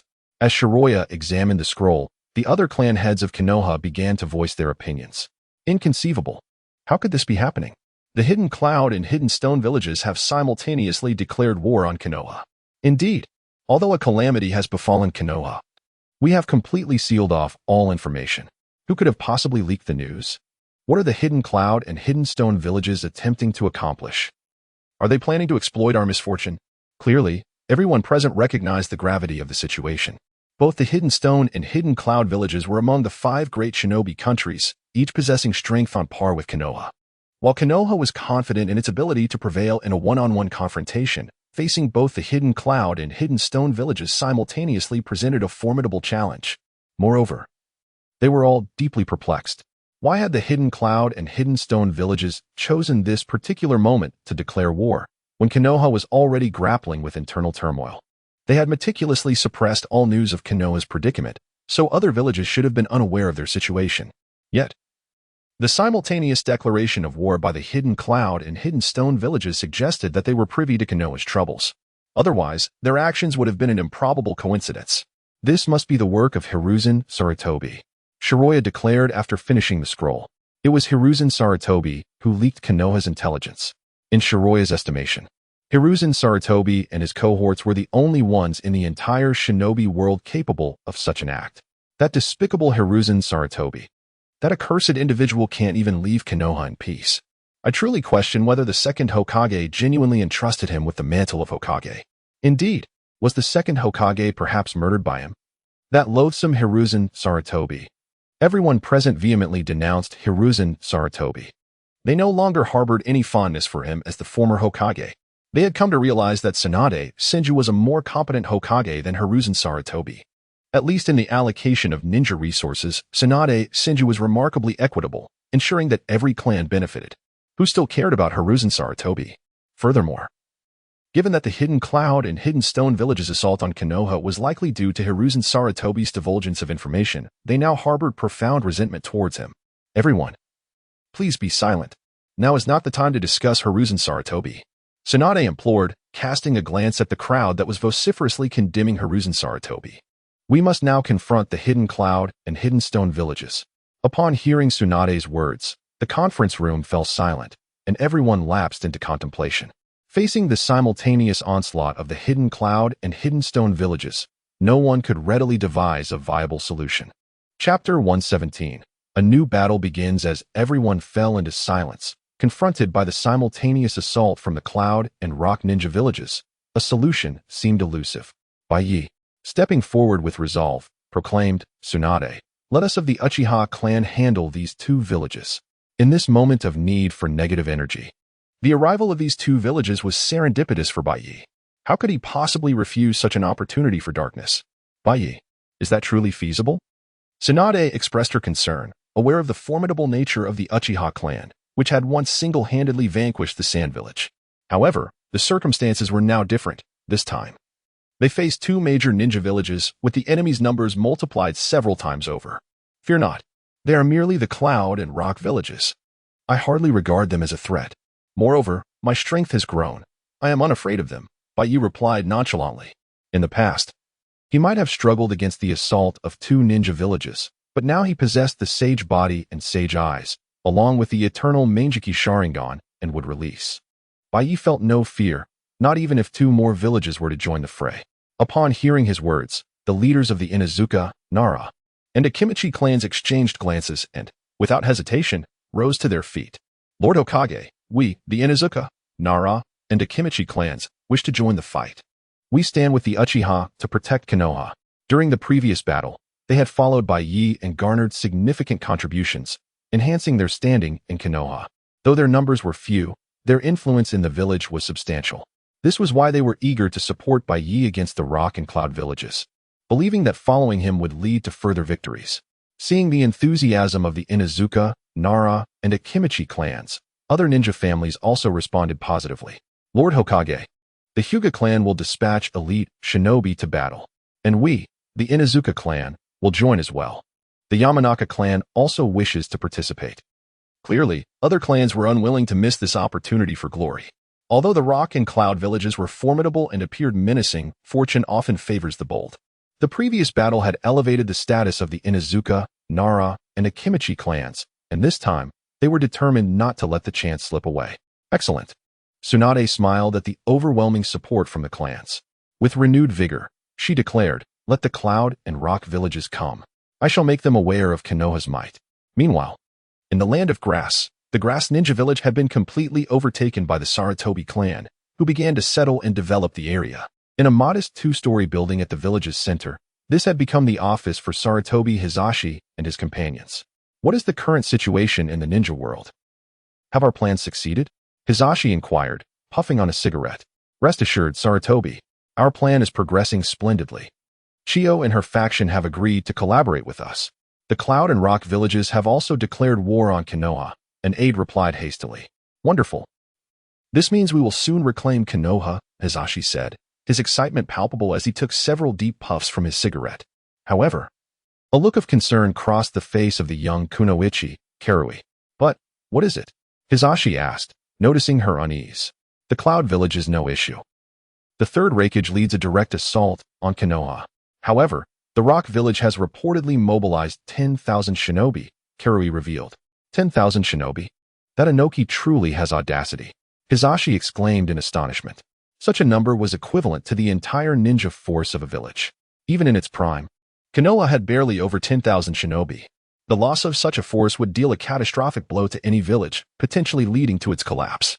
Hisashi couldn't help but admire the Third Tsuchikage's boldness. 10,000 rock shinobi. Is that not risky? What if Konoha cannot withstand this assault? That would lead to chaos. Mito Menka expressed her apprehension. They aim to reclaim Konoha, not merely to witness its destruction. It should be manageable. Nonetheless, we must remain vigilant and prepared, Hisashi advised. At the border of the Land of Fire, the Third Tsuchikage, Inoki, led his 10,000 rock shinobi in a formidable march towards the border. What is the current status? Has Konoha made any response? Inoki inquired of his subordinates. Report, Lord Tsuchikage. Konoha has dispatched a ninja force led by the Uchiha clan. The commander is Uchiha Baiye, who has reportedly activated his Manjiki Sharingan and defeated the Sand Village, a rock shinobi promptly reported, emphasizing the intelligence on Baiye. Uchiha Baiye, Manjiki Sharingan. Such eyes have resurfaced. Inoki frowned upon hearing the news. He recalled the troubles he faced as a youth due to the Manjiki Sharingan. As Inoki furrowed his brow, the rock shinobi continued. Furthermore, the Cloud Village has also declared war on Konoha. They should soon reach the border of the Land of Fire. That reckless Raikage is joining the fray as well. But, of course, he would not pass up the chance to assault the Land of Fire. Inoki scoffed at the thought of the Raikage before considering, contact the Raikage. I wish to collaborate on the attack against the Land of Fire. Chapter 118. The Alliance of Cloud and Rock Ninjas despite the confidence of the Third Tsuchikage. Inoki, who led 10,000 ninjas to assault the Land of Fire's Konoha village. A sense of doubt began to creep into his mind upon learning that Byakuya possessed the Manjiki Sharingan, having witnessed the legendary Uchiha Madara during his youth. Inoki understood the formidable power of the Manjiki Sharingan all too well. Thus, upon hearing that the Cloud Village intended to launch an attack on the Land of Fire, a notion of collaboration suddenly took root in his mind.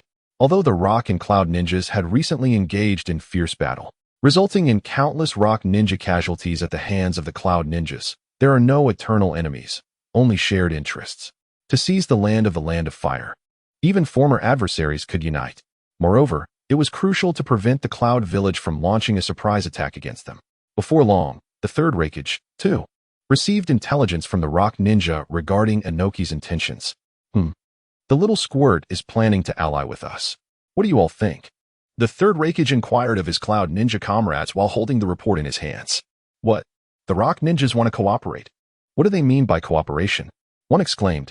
Indeed, those damned Rock Ninjas just assaulted us not long ago. Another added, filled with indignation. Clearly, the Cloud Ninjas were averse to the idea of collaboration. They had recently suffered significant losses against the Rock Ninjas, and their animosity ran deep. However, not all were opposed. Lord Raikage, I suggest we accept the Rock Ninjas' proposal for an alliance. T-Dai suddenly stood up to speak. What are you saying, T-Dai? Yes. How can we cooperate with the Rock Ninjas when our comrades have just fallen at their hands? The Cloud Ninjas around him erupted with anger at T-Dai's suggestion. Everyone, I share your hatred for the Rock Village, but we are currently engaged in an offensive against Konoha. To ensure the success of our assault, I propose we join forces with the Rock Village. Moreover, I have just received word that the Third Tsuchikage himself is leading 10,000 ninjas to the border of the Land of Fire. T-Dai explained to the crowd. 10,000 Rock Ninjas. Is this a joke? What are they planning? Have they lost their minds? The news astonished the Cloud Ninjas. Even the Third Raikage furrowed his brow in disbelief. That little squirt actually mobilized 10,000 ninjas. I never expected such audacity from someone so diminutive. Ultimately, the Third Raikage made his decision. I have resolved to agree to the Rock Ninjas' proposal for cooperation. We shall join forces to assault Konoha. Although the other Cloud Ninjas harbored reservations, they had no choice but to comply with the Raikage's orders. With the Cloud and Rock Ninjas poised for collaboration, the Third Raikage and the Third Tsuchikage met in a canyon, each accompanied by their respective guards. Haha, Raikage. I never expected you, the reckless one, would actually agree to cooperate with me. I thought you would lead your troops to assault the Land of Fire directly. Inoki mocked upon seeing the Raikage. In response to the Tsuchikage's taunts, the Raikage retorted, "You little squirt, why would I attack before you make your move? I fear you might ambush me. Humph, since you, the reckless one, have arrived, let us discuss our strategy for attacking the Land of Fire.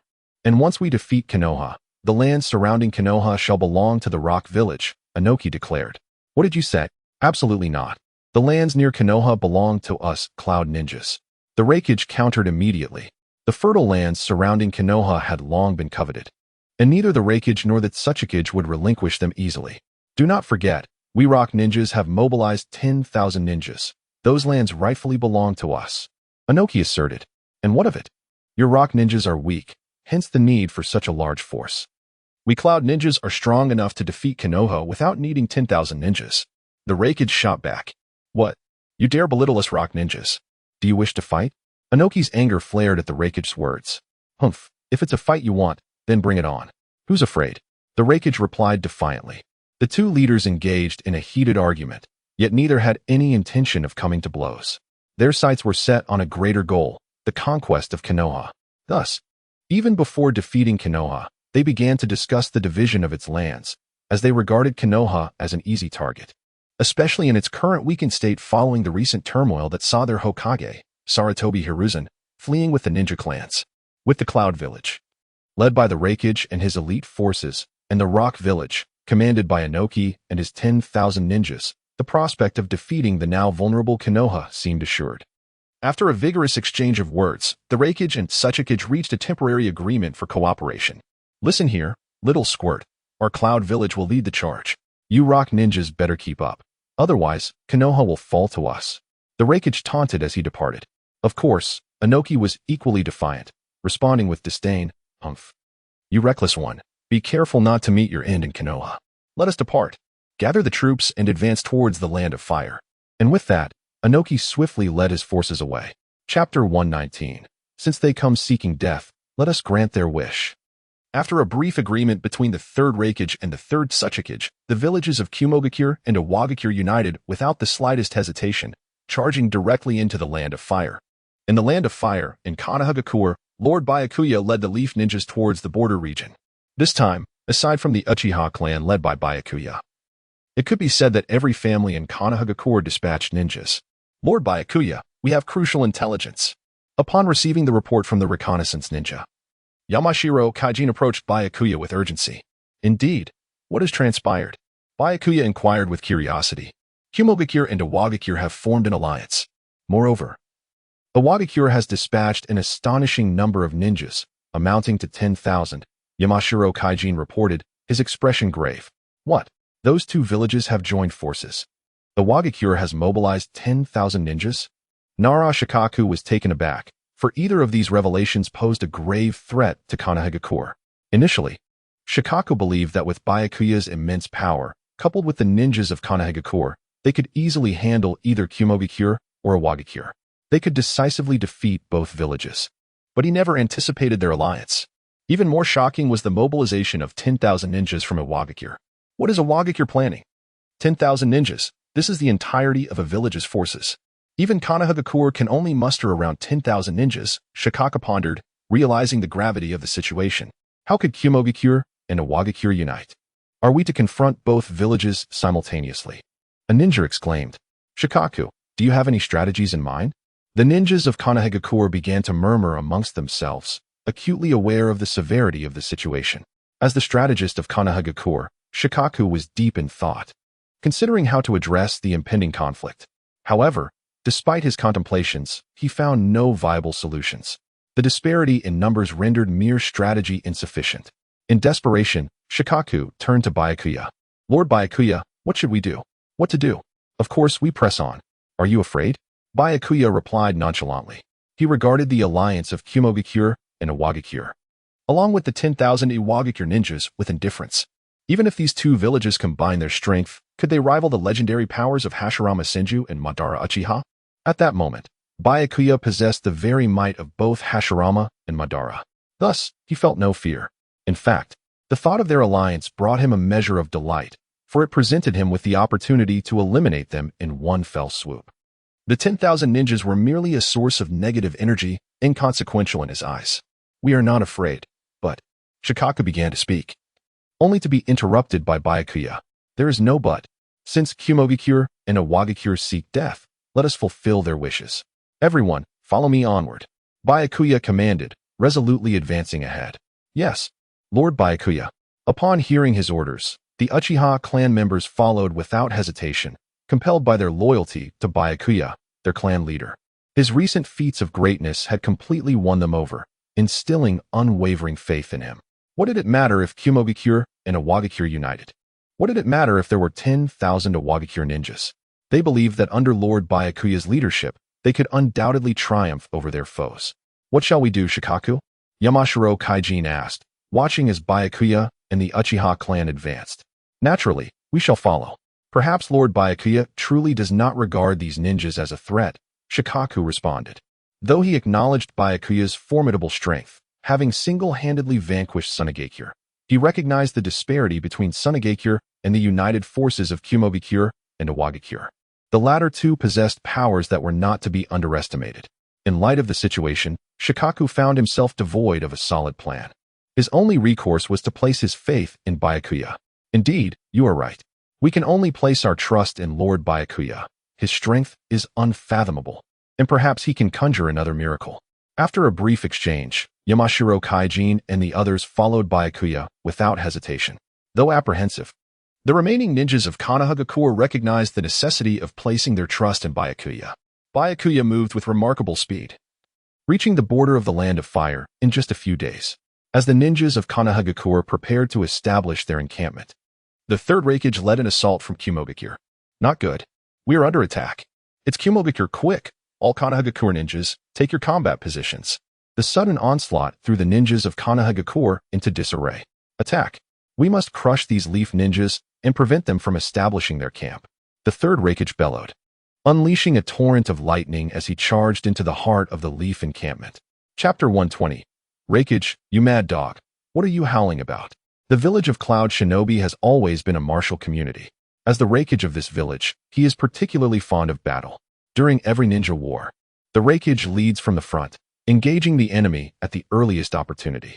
This battle against the village of Leaf is no exception. Upon learning that the Leaf village was establishing a camp here, the third Raikage wasted no time and promptly led his shinobi to the scene. "You Leaf ninjas, perish!" In an instant, the third Raikage was engulfed in crackling lightning, unleashing his ninjutsu. Empowered by the electrical force, his speed and strength reached unparalleled heights. Iry Chinarake. Faced with the oncoming Leaf ninjas, the third Raikage leapt into the air and landed forcefully, causing a violent eruption of lightning. Ah! The anguished cries of the Leaf ninjas echoed as they were blasted away. J-Rebi. Following his initial strike, the third Raikage launched another assault. Lightning surged around his elbow as he executed a devastating elbow strike, sending a wave of electric force that knocked back numerous Leaf ninjas who could not evade in time. "The Raikage is too powerful. Quick, let us attack. Eradicate these Leaf ninjas." Witnessing the Raikage's overwhelming prowess, the Cloud Shinobi charged towards the camp without hesitation. "Damn it. Stop them. We must not let them breach the camp." The Leaf ninjas inside the camp did not remain passive either. They retaliated against the Cloud ninjas' onslaught. Unfortunately, the Raikage smite was far too formidable for them to withstand. In his lightning chakra mode, the third Raikage cells were highly activated, his muscles bulging, enhancing both his defense and attack. His formidable defense easily repelled any assault, while his immense power could obliterate anything in his path. Thus, he was often referred to as the strongest spear and the strongest shield. At that moment, the third Raikage resembled an armored tank, rampaging through the camp. Anyone daring to obstruct him would be sent flying. Damn it, the enemy's strength is overwhelming. We cannot hold them back. Everyone, stay strong. I have already notified Lord Baiye. He will arrive soon to provide support. Amidst the chaos, Yamashiro Kaijin encouraged the surrounding Leaf ninjas while fending off the Cloud Shinobi. "Yes, you are the Sensor Ninja from Leaf Village, aren't you? Prepare to die." At that moment, the Raikage spotted Yamashiro Kaijin in the crowd and charged towards him without hesitation. In a ninja war, eliminating the enemy's Sensor Ninja is a widely accepted strategy, as they can ascertain the enemy's position and numbers and communicate across battlefields, making them exceedingly important to any village. Kaichi, be careful. Multi-shadow clone jutsu. Akiyama Dingzu quickly activated his jutsu, enlarging his right hand to strike at the Raikage. Lightning release. Lightning plow. Facing Akiyama Dingzu's attack, the Raikage concentrated his chakra and countered with a punch. Bang. Boom. A tremendous collision echoed as Akiyama Dingzu was sent flying by the Raikage's punch. This is bad. Shadow imitation jutsu. Nearby, Nara Shikaku realized the Raikage's intent and swiftly employed the Nara clan's secret technique. His shadow shot forward, attempting to ensnare the Raikage. However, the Raikage's speed was simply too great. Even with Nara Shikaku exerting his utmost control, he could not match the Raikage's swiftness. Damn, he's too fast. I can't keep up. Nara Shikaku's expression darkened as beads of sweat formed on his brow. Die. The third Raikage charged towards Yamashiro Kaichi, gathering lightning for a fierce punch. If such a violent blow were to land, Yamashiro Kaichi, despite his strength, would not escape unscathed. Just then, a shadow appeared before Yamashiro Kaichi, intercepting the Raikage's powerful punch. Bang. Boom. A massive impact reverberated, and a cloud of dust erupted. As the dust settled, the figure of Baiye emerged, effortlessly blocking the Raikage's fierce attack. You actually stopped my assault. The Raikage was taken aback, quickly retreating upon realizing his strike had missed. Lord Baiye. Thank goodness, Lord Baiye has arrived. Thank you for saving me. Yamashiro Kaichi exclaimed, finally processing the gravity of his near demise. Everyone, fall back. I will handle this, Baiye commanded, gesturing as he faced the third Raikage. Yes, Lord Baiye. Upon hearing Baiye's words, Yamashiro Kaichi, Nara Shikaku, and Akiyama Dingzu understood that the upcoming battle was beyond their capability and swiftly withdrew with the Leaf Ninjas. You are Uchiha Baiye? Just a mere child. The Raikage scoffed. Looking down on Baiye, he appeared exceedingly youthful, not resembling someone of great power, causing the Raikage to underestimate him. Who is this mad dog that dares to be so arrogant before me? Baiye retorted with disdain. What did you say? Who are you calling a mad dog? The Raikage's fury ignited upon hearing Baiye's words. You insolent child. How dare you refer to the esteemed third Raikage as a mad dog? His temper flared. Unable to tolerate such disrespect. How? Are your ears too dull to comprehend? Baiye continued, undeterred. You wretched brat. I will slay you. The Raikage's volatile temperament surged as he seethed with rage at Baiye's repeated taunts. Chapter 121. A brutal assault on the third Raikage die. The enraged Raikage surged towards Baiye, employing the body flicker technique, instantly appearing behind him. Simultaneously, a tempest of furious lightning coalesced in his hand as he executed a powerful knife hand strike aimed at Baiye's neck. In the face of such a ferocious assault, Baiye exhibited no intention of evading, seemingly oblivious to the impending danger. Baiye, be careful. Nara Shikaku and others exclaimed in alarm as they witnessed Baiye's lack of defense. Haha, I have succeeded. Watch as I sever your head. The third Raikage grinned at Baiye's inaction. Just when everyone believed Baiye was doomed, he finally made a move. Baiye extended his right hand, effortlessly blocking the Raikage's fierce attack with his palm. Indeed, it was not a mistake. The Raikage's formidable strike was dismissed with such nonchalance. Is this your entire strength? How pathetically weak. Baiye continued disdainfully. This is impossible. The third Raikage stared in disbelief at Baiye, unable to comprehend how his assault was so easily thwarted. Unyielding. The Raikage pushed harder, but no matter how much effort he exerted, he could not budge Baiye in the slightest. The Raikage's power was undeniably immense, particularly in ninjutsu, where few could rival him in the ninja world. Yet, unfortunately for him, he had encountered Baiye. Now possessing the sage body, Baiye's physical prowess had multiplied several times over, allowing him to effortlessly withstand the Raikage's attacks. Is this all you've got? Your ferocious bark belies your feeble strength. If this is the extent of your power, then you may as well leave. Baiye tightened his grip, seizing the Raikage's arm and flinging him away with force. Bang! A tremendous crash echoed as the Raikage slammed into the ground, creating a massive crater. What? How is this possible? The Raikage has been sent flying. The Cloud Shinobi could hardly believe their eyes, astonished by the sight of their strongest leader being hurled away. Quick! We must rescue the Raikage. After a moment of shock, the Cloud Shinobi regained their senses and peered into the deep pit. Boom! A deafening explosion erupted as the Raikage, enveloped in crackling lightning, sprang from the crater. Damn you! You vile wretch! He glared furiously at Baiye. Though Baiye's earlier assault had not been overwhelmingly powerful, the humiliation was unbearable. As the Raikage contemplated revenge, a singular thought consumed him: to eliminate Baiye and reclaim his honor. Lightning chakra surged through the Raikage, his muscles bulging as his hair stood on end from the violent energy. Incredible. He has activated his body to such an extent. The Raikage is truly furious, exclaimed T-Dai, who was acutely aware of the Raikage's capabilities. To him, it was evident that Baiye was doomed. Hell-piercing, four-finger thrust. The Raikage launched himself at Baiye like a bolt of lightning, extending four fingers crackling with electricity, resembling a spear aimed at Baiye. This was the signature technique of the third Raikage, renowned for its piercing power capable of obliterating anything in its path. Yet, once again, Baiye raised his palm, effortlessly blocking the Raikage's assault. Bang! The Raikage's formidable thrust was once more thwarted by Baiye's hand. How can he still withstand it? The Raikage's expression shifted to one of astonishment. Having unleashed his most powerful technique, he could hardly believe that Baiye had managed to counter it yet again. Then let us see how you fare against this. The Raikage reduced his fingers to 3, significantly amplifying the thrust power. Still, Baiye remained unfazed. Next, the Raikage diminished his fingers to 2, his thrust increasing 100-fold, yet Baiye's palm remained steadfast, only retreating slightly. It's working, the Raikage thought, emboldened. Finally, with only one finger left, he concentrated all of his might into a singular thrust, escalating the intensity to its zenith. Not bad. You've managed to force my palm back. Baiye conceded. However, for me, it remains far too weak. Suddenly, Baiye's open palm clenched into a fist, and with a decisive twist, he snapped the Raikage's finger. Crack! Ah! The Raikage cried out in agony, collapsing to his knees before Baiye. He had never anticipated such a breach of combat etiquette. The act was almost childlike, yet exceedingly effective. Raikage, what are you doing? Why are you kneeling? Baiye mocked, gazing down at the humbled Raikage. Raikage-sama. We must assist him. Quickly, attack.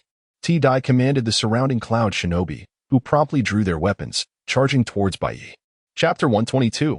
Your only fate awaits. Death. At this moment, the cloud shinobi were seething with rage.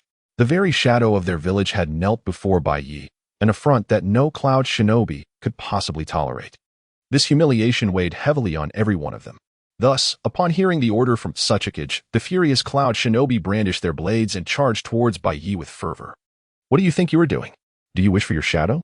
Then I shall return him to you, Baiye scoffed as he observed the oncoming wave of cloud shinobi. Meanwhile, he seized the Raikage and hurled him with great force. Boom! A thunderous roar erupted as the Raikage's imposing figure was flung towards the charging shinobi, unleashing a tremendous shockwave that sent them sprawling. However, they had at least managed to retrieve their Raikage. Raikage-sama, are you unharmed? Your fingers quickly. Where are the medical ninjas? The cloud shinobi hastily gathered around the Raikage, who bore a grimace of pain as his fingers had been grotesquely broken by Baiye. Medical ninjas promptly arrived to tend to his injuries. This wretched foe possesses incredible strength. When did such a terrifying being emerge from Konoha? After regaining his composure, the Raikage furrowed his brow.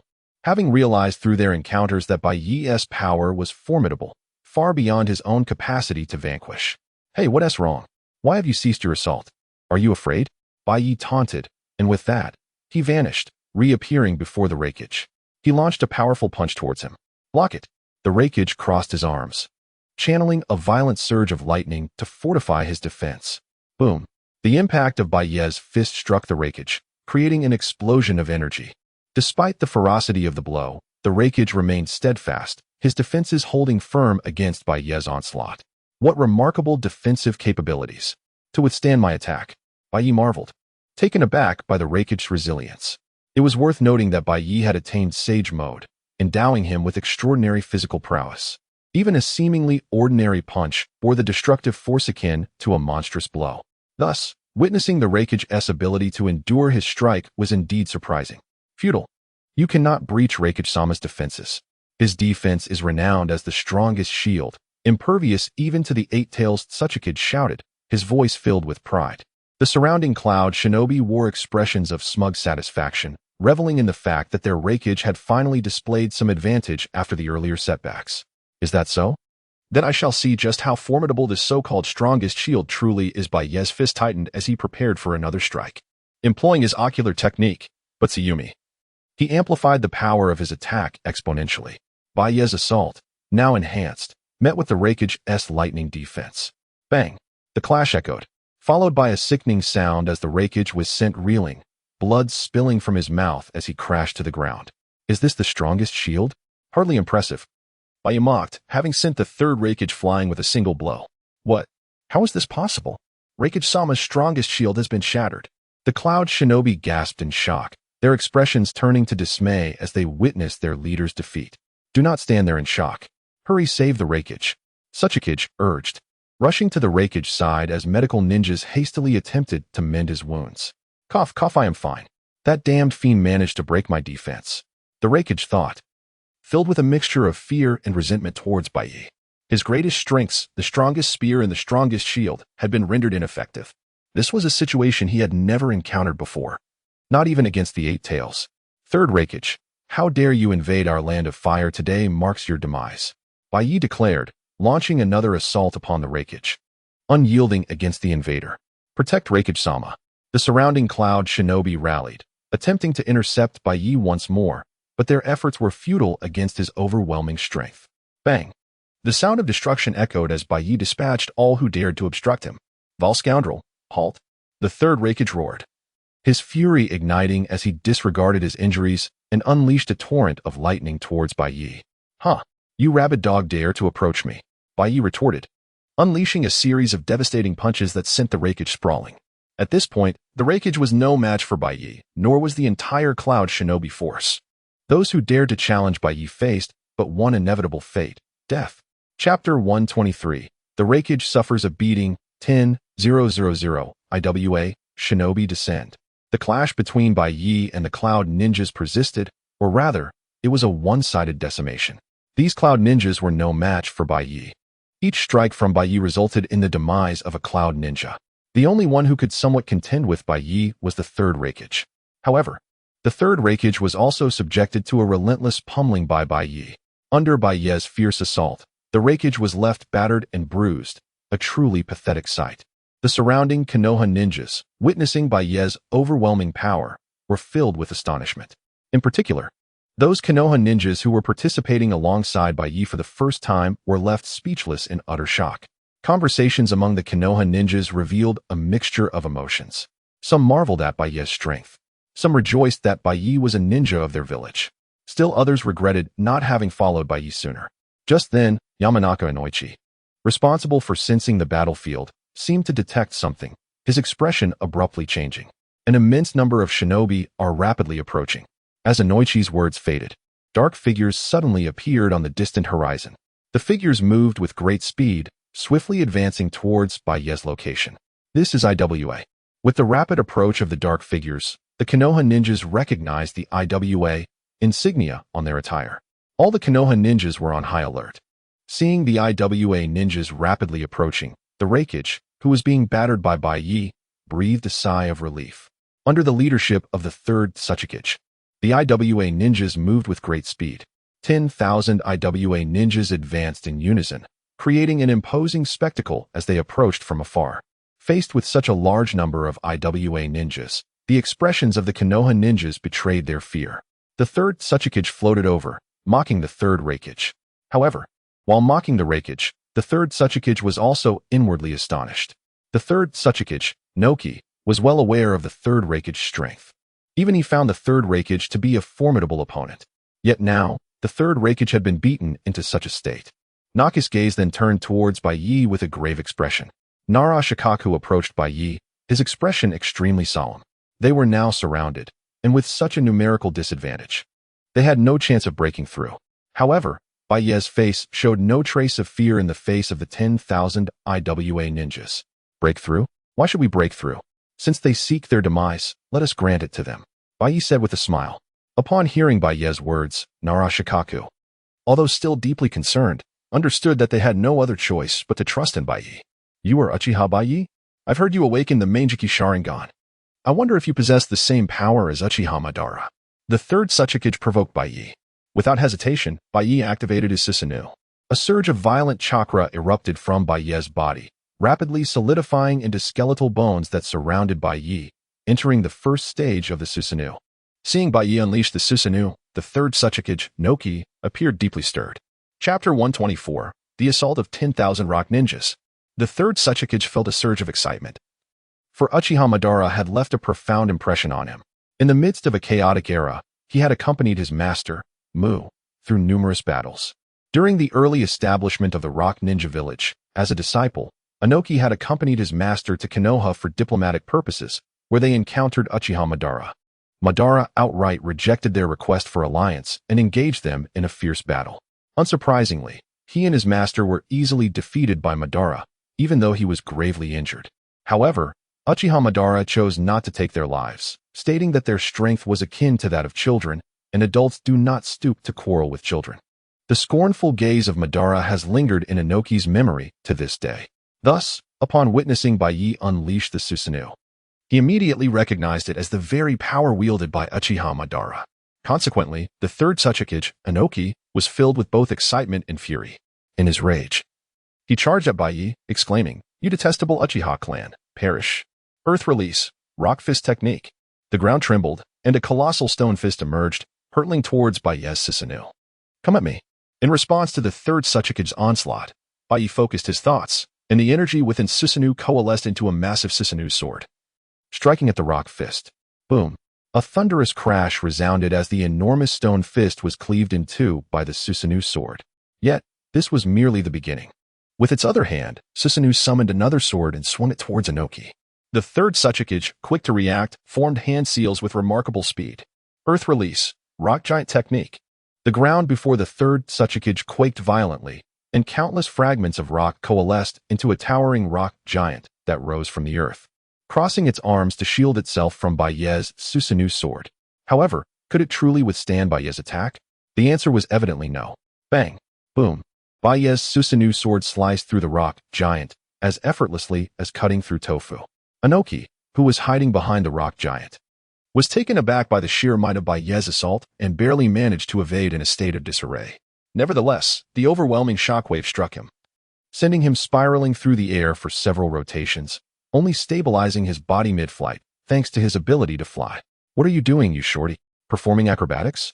The third Raikage couldn't resist taunting Inoki, recalling the earlier mockery he had received from him. Seizing the opportunity, he relished the chance to ridicule Inoki further. "Humph. Just watch closely. Are you prepared to witness the strength of our rock ninjas?" All rock ninjas, at Inoki's command, swiftly formed hand seals. Earth release, earth wall technique. In an instant, the ground fractured, and countless sturdy earth walls surged upward, encircling Baiye. "Futile. Crumble away." Baiye scoffed at the advancing walls. With a mere thought, Susanoo swung its colossal sword, smashing the walls to smithereens. Unexpectedly, as the walls shattered, a new, formidable wall materialized, continuing its assault against Baiye. "Humph, Konoha ninjas. Do not underestimate our rock ninja village. Witness our true strength." Earth release, mud water technique. A dozen rock ninjas leaped onto the rock walls, unleashing a torrent of viscous, cement-like substance that cascaded down upon Baiye. "What is this? Cement?" Baiye mused. With such a deluge of cement-like material falling, Susanoo became heavily burdened, hindering its movement. Yet, even so, Baiye's expression remained devoid of fear. "You Uchiha brat. You shall die now." The third Tsuchikage, Inoki, floated mid-air, rapidly forming hand seals as a white cube materialized in his hands. Dust release, destruction of the origin. When the white cube reached its zenith, it transformed into a beam of light that surged towards Baiye with immense speed. This beam radiated an aura of terrifying destruction, reducing anything it touched to dust. Even Baiye's Susanoo was swiftly damaged by the onslaught of the white beam. This was the power of the third Tsuchikage's dust release, a fusion of wind, earth, and fire, creating a bloodline limit that was formidable enough to breach Susanoo's defenses. At the moment Susanoo was compromised, Baiye deftly evaded the dust release's assault. "So, this is your dust release? It can shatter my Susanoo?" Having landed back on solid ground, Baiye regarded Inoki with surprise. He had always held confidence in Susanoo's defensive capabilities, which could contend with tailed beasts. Since he had activated Susanoo, it had never been breached until today, when Inoki, the third Tsuchikage, managed to achieve what no one else had. Indeed, this is the power of dust release. Uchiha Baiye, there is no escape for you today. I shall use the might of dust release to vanquish you. The loathsome Uchiha, Inoki declared with exhilaration, waving his hand as the surrounding rock ninjas advanced upon Baiye once more. For this moment, Inoki had waited for decades. Throughout those years, he had diligently honed his dust release, yearning for vengeance against Uchiha Madara and to cleanse the shame of the past. Although Uchiha Madara had perished, and Baiye was not Madara himself, Baiye possessed the same formidable power. Thus, to Inoki, defeating Baiye was no different from vanquishing Uchiha Madara. Chapter 125. You may all perish. The advent of the forest realm. As the formidable legion of 10,000 rock ninjas approached, there was not a trace of fear upon Baiye's countenance. Instead, a faint smile graced his lips. Heh, are you so eager to meet your end? In that case, I shall unveil a fraction of my true power. Suddenly, Baiye deactivated his Manjiki Sharingan, his hands beginning to weave intricate seals. Witnessing his actions, a collective gasp echoed among the onlookers. What is happening? Why has Baiye closed his Manjiki Sharingan? Indeed, it was a perplexing sight. What is Lord Baiye attempting? The Uchiha clan and numerous Konoha ninjas were engulfed in confusion. To them, Baiye was a member of the Uchiha clan, and the Sharingan was their most potent weapon. The abrupt cessation of his Manjiki Sharingan raised eyebrows even among the third Raikage, who pondered, what is this fellow scheming? He was just assaulting me with such fervor. And now he is halted. The third Tsuchikage, Noki, was equally bewildered by Baiye's actions. He could not fathom what Baiye was plotting, even suspecting a possible surrender. Yet, this notion was swiftly dismissed. Just as the crowd was engulfed in uncertainty, Baiye unleashed his jutsu, would release, the advent of the forest realm. Instantly, an overwhelming vitality erupted from Baiye. The ground quaked violently around him, as countless trees burst forth from the earth. But this was merely the beginning. These trees grew at an astonishing rate, twisting and writhing, hurtling towards the rock ninjas. Those caught off guard were ensnared by the trees, crushed into pulp amidst their agonized cries. What is this? How can there be so many trees suddenly appearing? We must cut them down. The rock ninjas reacted swiftly, drawing their kunai and striking at the encroaching foliage. Yet, to their dismay, the trees proved to be unyieldingly robust. Even their sharpest blades struggled to make a dent, while their shuriken merely left faint white marks upon the bark. Only elite ninjas, adept in elemental manipulation, could hope to sever these formidable trees. But as they managed to fell one tree, two more surged forth. With each tree they cut, a veritable army of trunks advanced toward them. This was the essence of wood release, an unrelenting torrent of attacks that would engulf the enemy. What is happening? Is this truly wood release? The legendary wood release. Is this individual not of the Uchiha clan? How can he wield such power? The third Tsuchikage, Noki, found himself utterly dumbfounded. Having traversed the tumult of war, he had witnessed the might of both Uchiha Madara's Manjiki Sharingan and Shinji Hashirama's wood release. Recognizing the trees as the very manifestation of Hashirama's power, Noki was left in disbelief. Was Baiye not of the Uchiha? How could he command the bloodline of the Senju? Noki, you short fool. Is this truly wood release? The wood release of the Senju clan? How can Baiye, a supposed Uchiha, wield the power of the Senju? The third Raikage shouted amidst his struggle against the oncoming trees. I do not know. Regardless of how he acquired this power, we are in grave trouble. Noki replied, his expression grave as he battled the encroaching trees. The mere power of the Manjiki Sharingan had already posed a significant challenge. To now face Baiye wielding the power of the Senju was beyond daunting. Not just the Raikage and Tsuchikage, but even the Konoha ninjas were left in astonishment upon witnessing Baiye's mastery of wood release. Wood release? This is indeed wood release. The wood release of the first Hokage. Surely, I am not hallucinating. Lord Baiye has unleashed the power of wood release. You are not hallucinating. Lord Baiye has indeed invoked wood release. But is he not of the Uchiha clan? How can he wield the power of the first Hokage? The power of wood release held a legendary status in Konoha, as it was the jutsu of the first Hokage, Shinji Hashirama, renowned for quelling the chaos of war. Yet, with Hashirama's demise, wood release had faded into obscurity. Even the root organization's attempts to replicate it through Hashirama's cells were but pale imitations. Now, witnessing the authentic wood release unleashed by someone not of the Senju was a spectacle that left them utterly astounded. Chapter 126. The might of wood release crushes rock ninjas. The earth trembled with a resounding roar as the ground continued to shake, and more trees emerged from the depths below. Once a desolate wasteland, it had transformed in the blink of an eye into a lush forest. Yet, this was merely the beginning.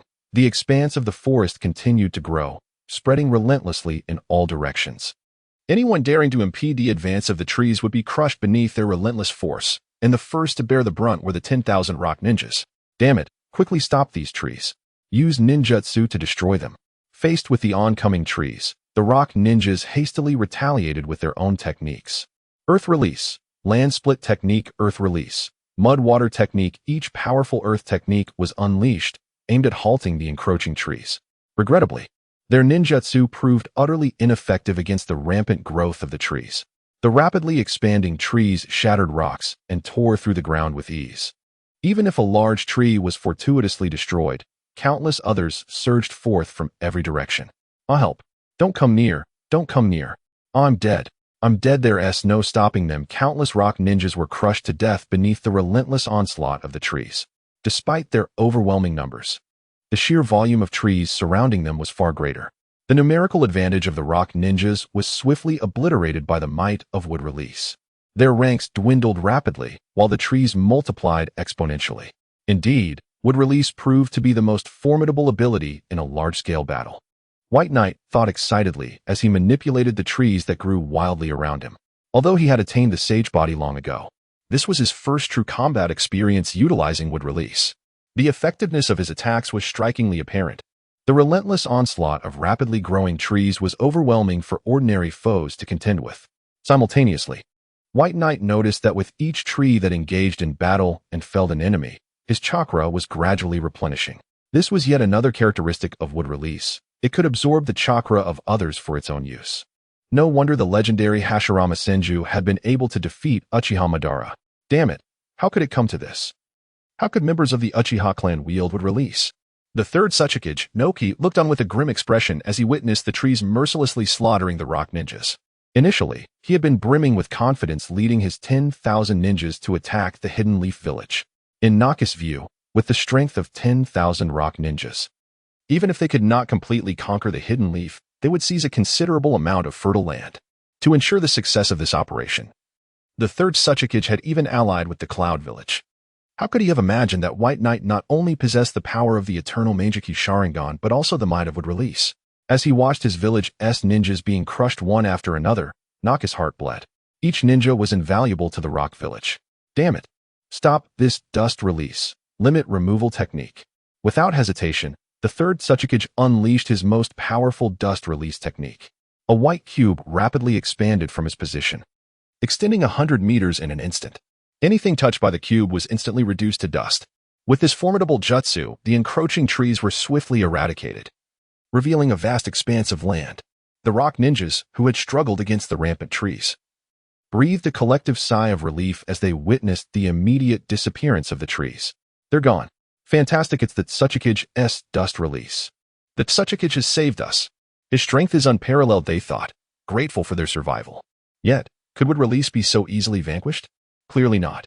If it were so simple, it would not stand as an equal to the eternal Meijiki Sharingan. Just as the rock ninjas began to feel a sense of relief, the ground shook once more. Before they could comprehend the situation, countless trees burst forth from the earth, resuming their assault. What? No. Get away. The rock ninjas, caught off guard by the relentless resurgence of the Wood Release assault, had no time to react. By the time they realized what was happening, they were already pierced by the hardened wooden spikes. In mere seconds, the cleared area was once again shrouded in trees. This was the true power of Wood Release, ceaseless and inexhaustible. As long as White Knight lived, the trees would not vanish. Damn it. How could this happen? Dust Release. Limit removal technique. Seeing the countless trees emerging once more, Noki unleashed his powerful technique again. The effect was immediate. The newly sprouted trees were obliterated, turning to dust. However, moments later, the trees began to grow anew. Damn it, cough cough. The third Tsuchikage gasped for breath, his expression dark as he surveyed the encroaching trees once more. After expending considerable chakra on two powerful techniques, Noki felt the toll it had taken on him. Tsuchikage, what should we do now? There are too many trees. I can't hold them off. We've already lost over 3,000 ninjas. And the death toll is rising rapidly. A rock ninja approached the third Tsuchikage, his face pale with despair. 3,000 ninjas represented a staggering 30% of their forces, a significant loss for any village. Even the third Tsuchikage felt a pang of pain upon hearing the news. Damn it, we must retreat quickly, fall back. We need to leave this place. Despite his deep reluctance, the third Tsuchikage understood that against an opponent wielding both the eternal Meijiki Sharingan and Wood Release, their chances of victory were non-existent. Continuing the fight would only lead to further casualties. Faced with the relentless tide of trees, their only option now was to withdraw. Chapter 127. The fleeing Raikage and Tsuchikage. Upon hearing the command from the third Tsuchikage, Inoki, the rock shinobi, who were struggling against the trees, exhibited no hesitation, swiftly turning to flee into the distance. Retreat. Quickly retreat. We must leave this place. Run. Do not get ensnared by these trees. We have no choice but to flee. The onslaught of the trees was overwhelmingly powerful, their attacks incessantly dense. No one could predict from where a tree might suddenly emerge to pierce them. This uncertainty bred an overwhelming sense of dread. Thus, upon receiving the order to withdraw from the third Tsuchikage, the rock shinobi decisively chose to escape. Just moments ago, 1,000 rock shinobi exuded confidence. But they now scurried away in a panic, akin to mice fleeing from a cat. Raikage-sama, look. The ninjas of the rock village are retreating. One of the rock shinobi exclaimed to the third Raikage. When Baiye unleashed his wood release, it also targeted the cloud shinobi led by the Raikage. However, their numbers were comparatively fewer than those of the rock shinobi, resulting in less damage. Thanks to the cooperation of the Raikage and several formidable ninjas, they temporarily held off the onrushing trees. Damn it, that little Inoki. He truly is an unreliable ally, the Raikage cursed, issuing a retreat order of his own. Baiye, having previously sustained injuries, now wielded the power of wood release, rendering the Raikage even less of a match. With Inoki choosing to flee, what purpose remained for him to stay behind? To await death? Without a moment's hesitation, the Raikage led the cloud shinobi in their escape. You think you can flee? Leave them all behind, Baiye declared, regardless of whether they were rock or cloud shinobi. Since they dared to invade the land of fire, Baiye had no intention of sparing them. Moreover, these numerous ninjas embodied negative energy, which Baiye could not afford to let go. With this thought, Baiye swiftly formed hand seals. Would release, would dragon technique. As Baiye completed his hand seals, the ground trembled violently, and countless trees erupted from the earth, twisting and coiling to form a colossal wood dragon. With Baiye standing atop its head, this is far from over. Susanoo. Following this, Baiye summoned the power of Susanoo. The wood dragon was soon enveloped in a layer of Susanoo armor, its scales bestowing an aura of majesty and dominance upon the already formidable creature. Certainly, Susanoo not only augmented the wood dragon's ferocity, but also significantly enhanced its defensive and offensive capabilities. Susanoo wood dragon, obstruct them, Baiye commanded, and the Susanoo dragon surged forward with astonishing speed, effortlessly blocking the path of the cloud and rock shinobi. Upon witnessing this obstruction, both the third Tsuchikage and the third Raikage's expressions changed dramatically. Damn it, it's Uchiha Baiye. His speed is astonishing. Both the Raikage and Tsuchikage recognized Baiye's formidable prowess. The strength of his eternal Mangeki Sharingan and wood release was beyond their capacity to withstand. Their only option was to flee, but it was clear that Baiye was determined not to let them escape. Rock shinobi, heed my command. All of you, unleash your defensive techniques. The third Tsuchikage, Inoki, decisively instructed the rock shinobi.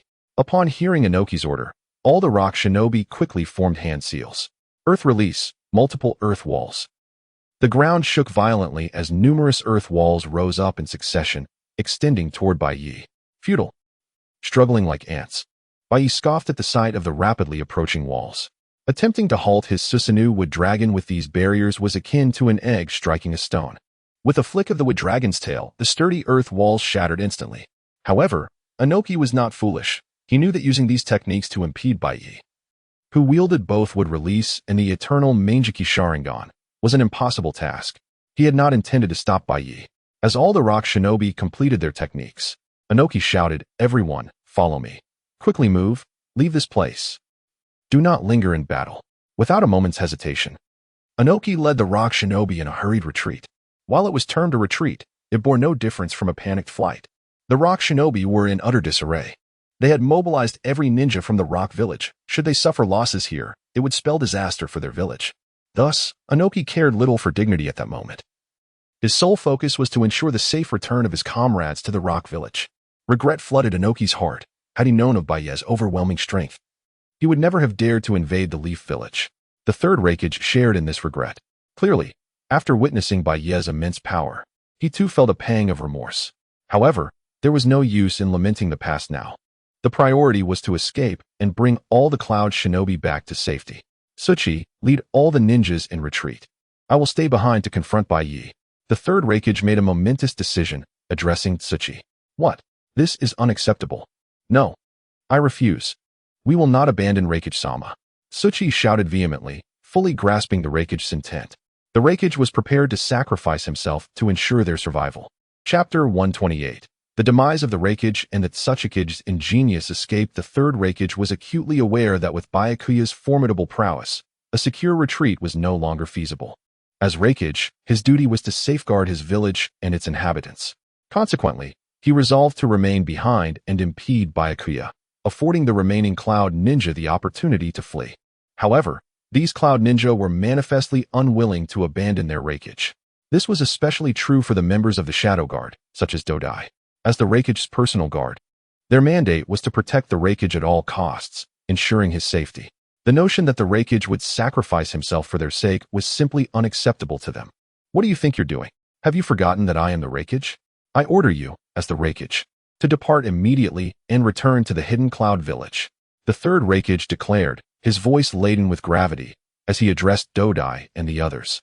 But Dodai attempted to interject, only to be cut off by the Raikage. There are no buts. Retreat at once, return to the Hidden Cloud Village, and ensure that my son becomes the next Raikage. Go now. I will hold Byakuya at bay. Hell stab. With these words, the Raikage's body erupted with intense lightning, and he charged towards the Susanoo wooden dragon. Dodai-sama, what course of action should we pursue now? Let us provide support to the Raikage-sama. Indeed, we must aid the Raikage-sama. One by one, the Cloud Ninja unsheathed their weapons, poised to join the Raikage in assaulting Byakuya. However, Dodai promptly intervened. Halt! We are retreating, leaving this place at once. Dodai bellowed at the assembled Cloud Ninja. Retreat. No. Are you suggesting we abandon the Raikage-sama? Yes. We refuse to forsake the Raikage-sama. We shall fight alongside the Raikage-sama. Evidently, they could not bear the thought of watching the Raikage-sama march to his death while they fled. What is the meaning of this? Do you seek death? Do you truly believe that, with your limited capabilities, you can overcome Byakuya? Dodai rebuked the Cloud Ninja, his voice resonant with urgency. Dodai's words struck a chord, and the Cloud Ninja fell silent. He was correct. Byakuya's strength was simply too overwhelming. Even if they combined their efforts, they would still be no match for him. For the sake of the Hidden Cloud Village, we must endure. We retreat, as the Raikage-sama has commanded. We must not betray his sacrifice. Dodai affirmed, his gaze sweeping over the assembled ninja. Damn it. Retreat. Evacuate. We are returning to the Hidden Cloud Village. Although these Cloud Ninja were filled with resentment, they were acutely aware of the veracity of Dodai's words. This was the escape time that the Raikage-sama had secured for them at the cost of his own life.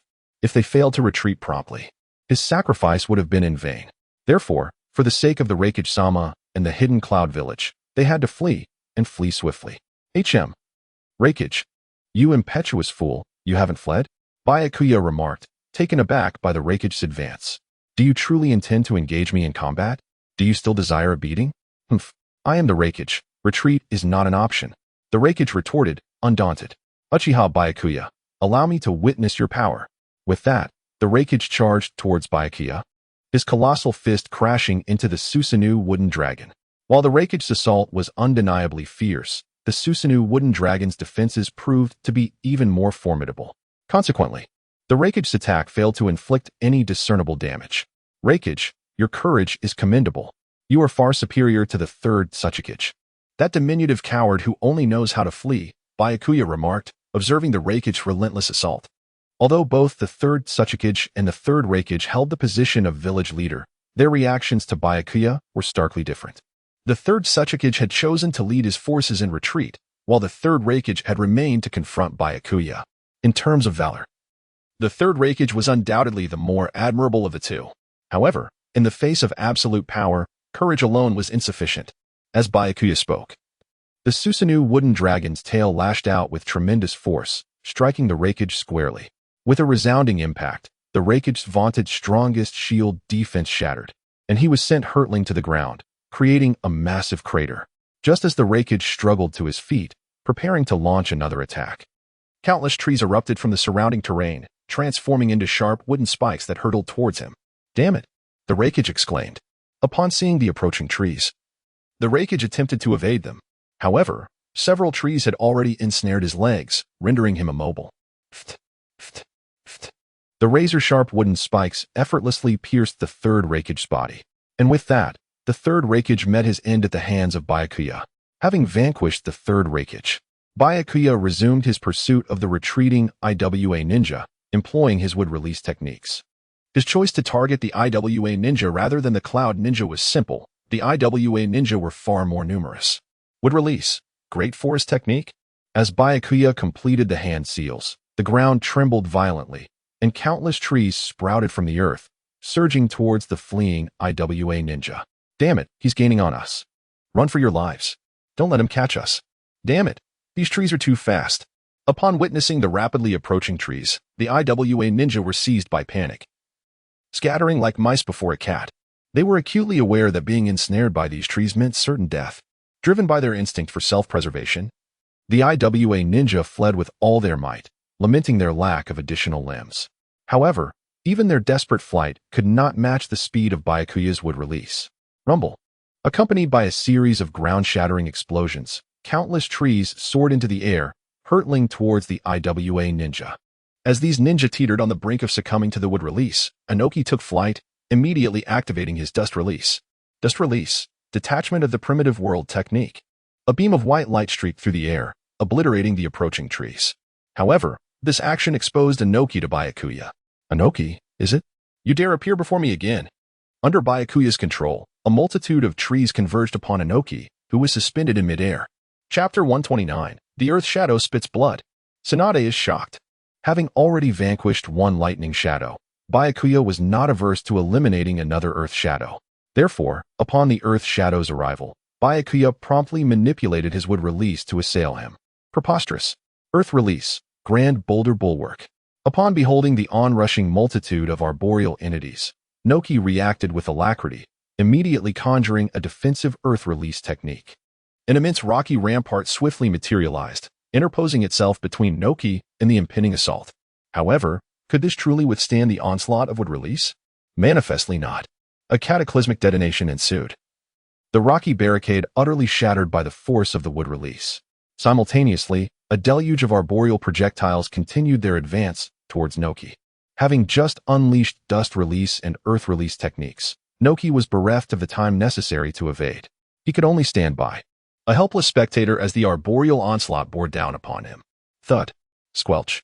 A resounding impact echoed, followed by a crimson spray. Noki was sent hurtling backward, disgorging a mouthful of blood. Lord Earth Shadow. Hasten. Rescue Lord Earth Shadow. Several stone ninja hastened to his aid, catching the grievously wounded Noki. Lord Earth Shadow is injured. Quickly, where are the medical ninja? A medical ninja soon arrived, poised to administer healing ninjutsu to Noki. However, Noki interjected. Disregard me. Forgo my treatment. Flee. Flee with haste. Noki implored, his voice fraught with urgency. Noki was acutely aware that time was of the essence. Only by swift flight could they evade Byakuya's pursuit and ensure the survival of a greater number of stone ninja. Only with the preservation of the stone ninja could the strength of the stone village be maintained. Thus, Noki harbored but a single imperative: to flee with alacrity. Hasten. Flee. Run. Flee for your lives. Under the guidance of the third Earth Shadow, the stone ninja continued their frantic retreat. In their desperate flight, they employed every stratagem at their disposal. Whether it be body flicker technique or wind release ninjutsu, any technique capable of augmenting their speed was unleashed with abandon. Yet, even with such measures, some stone ninja were unable to react in time, crushed beneath the relentless arboreal advance. Amidst this relentless pursuit, the stone ninja village suffered further attrition. Finally, after a frenzied escape, the stone ninja reached the land of Earth. Seeing the stone ninja retreat, Byakuya ceased his pursuit. The land of Earth, a nation predominantly composed of arid wastelands, offered complex and challenging terrain. Further pursuit would have been futile. Lord Earth Shadow, Byakuya has ceased his pursuit. We have returned to the land of Earth. We are safe. The stone ninja, having fled in disarray, remarked upon noticing Byakuya's absence. He has ceased his pursuit? Squelch. Upon hearing that Byakuya had ceased his pursuit, Noki exhaled in relief, immediately followed by a surge of crimson expectoration.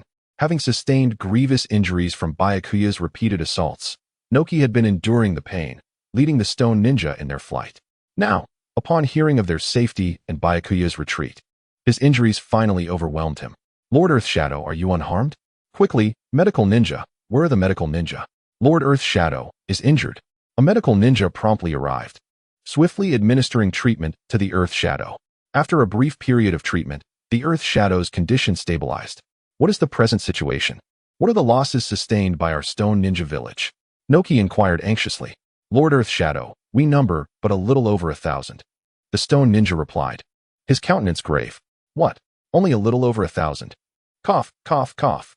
Hearing this figure, the Earth Shadow was visibly agitated, causing his slightly improved condition to deteriorate once more. Ultimately, Noki coughed up another mouthful of blood and lapsed into unconsciousness.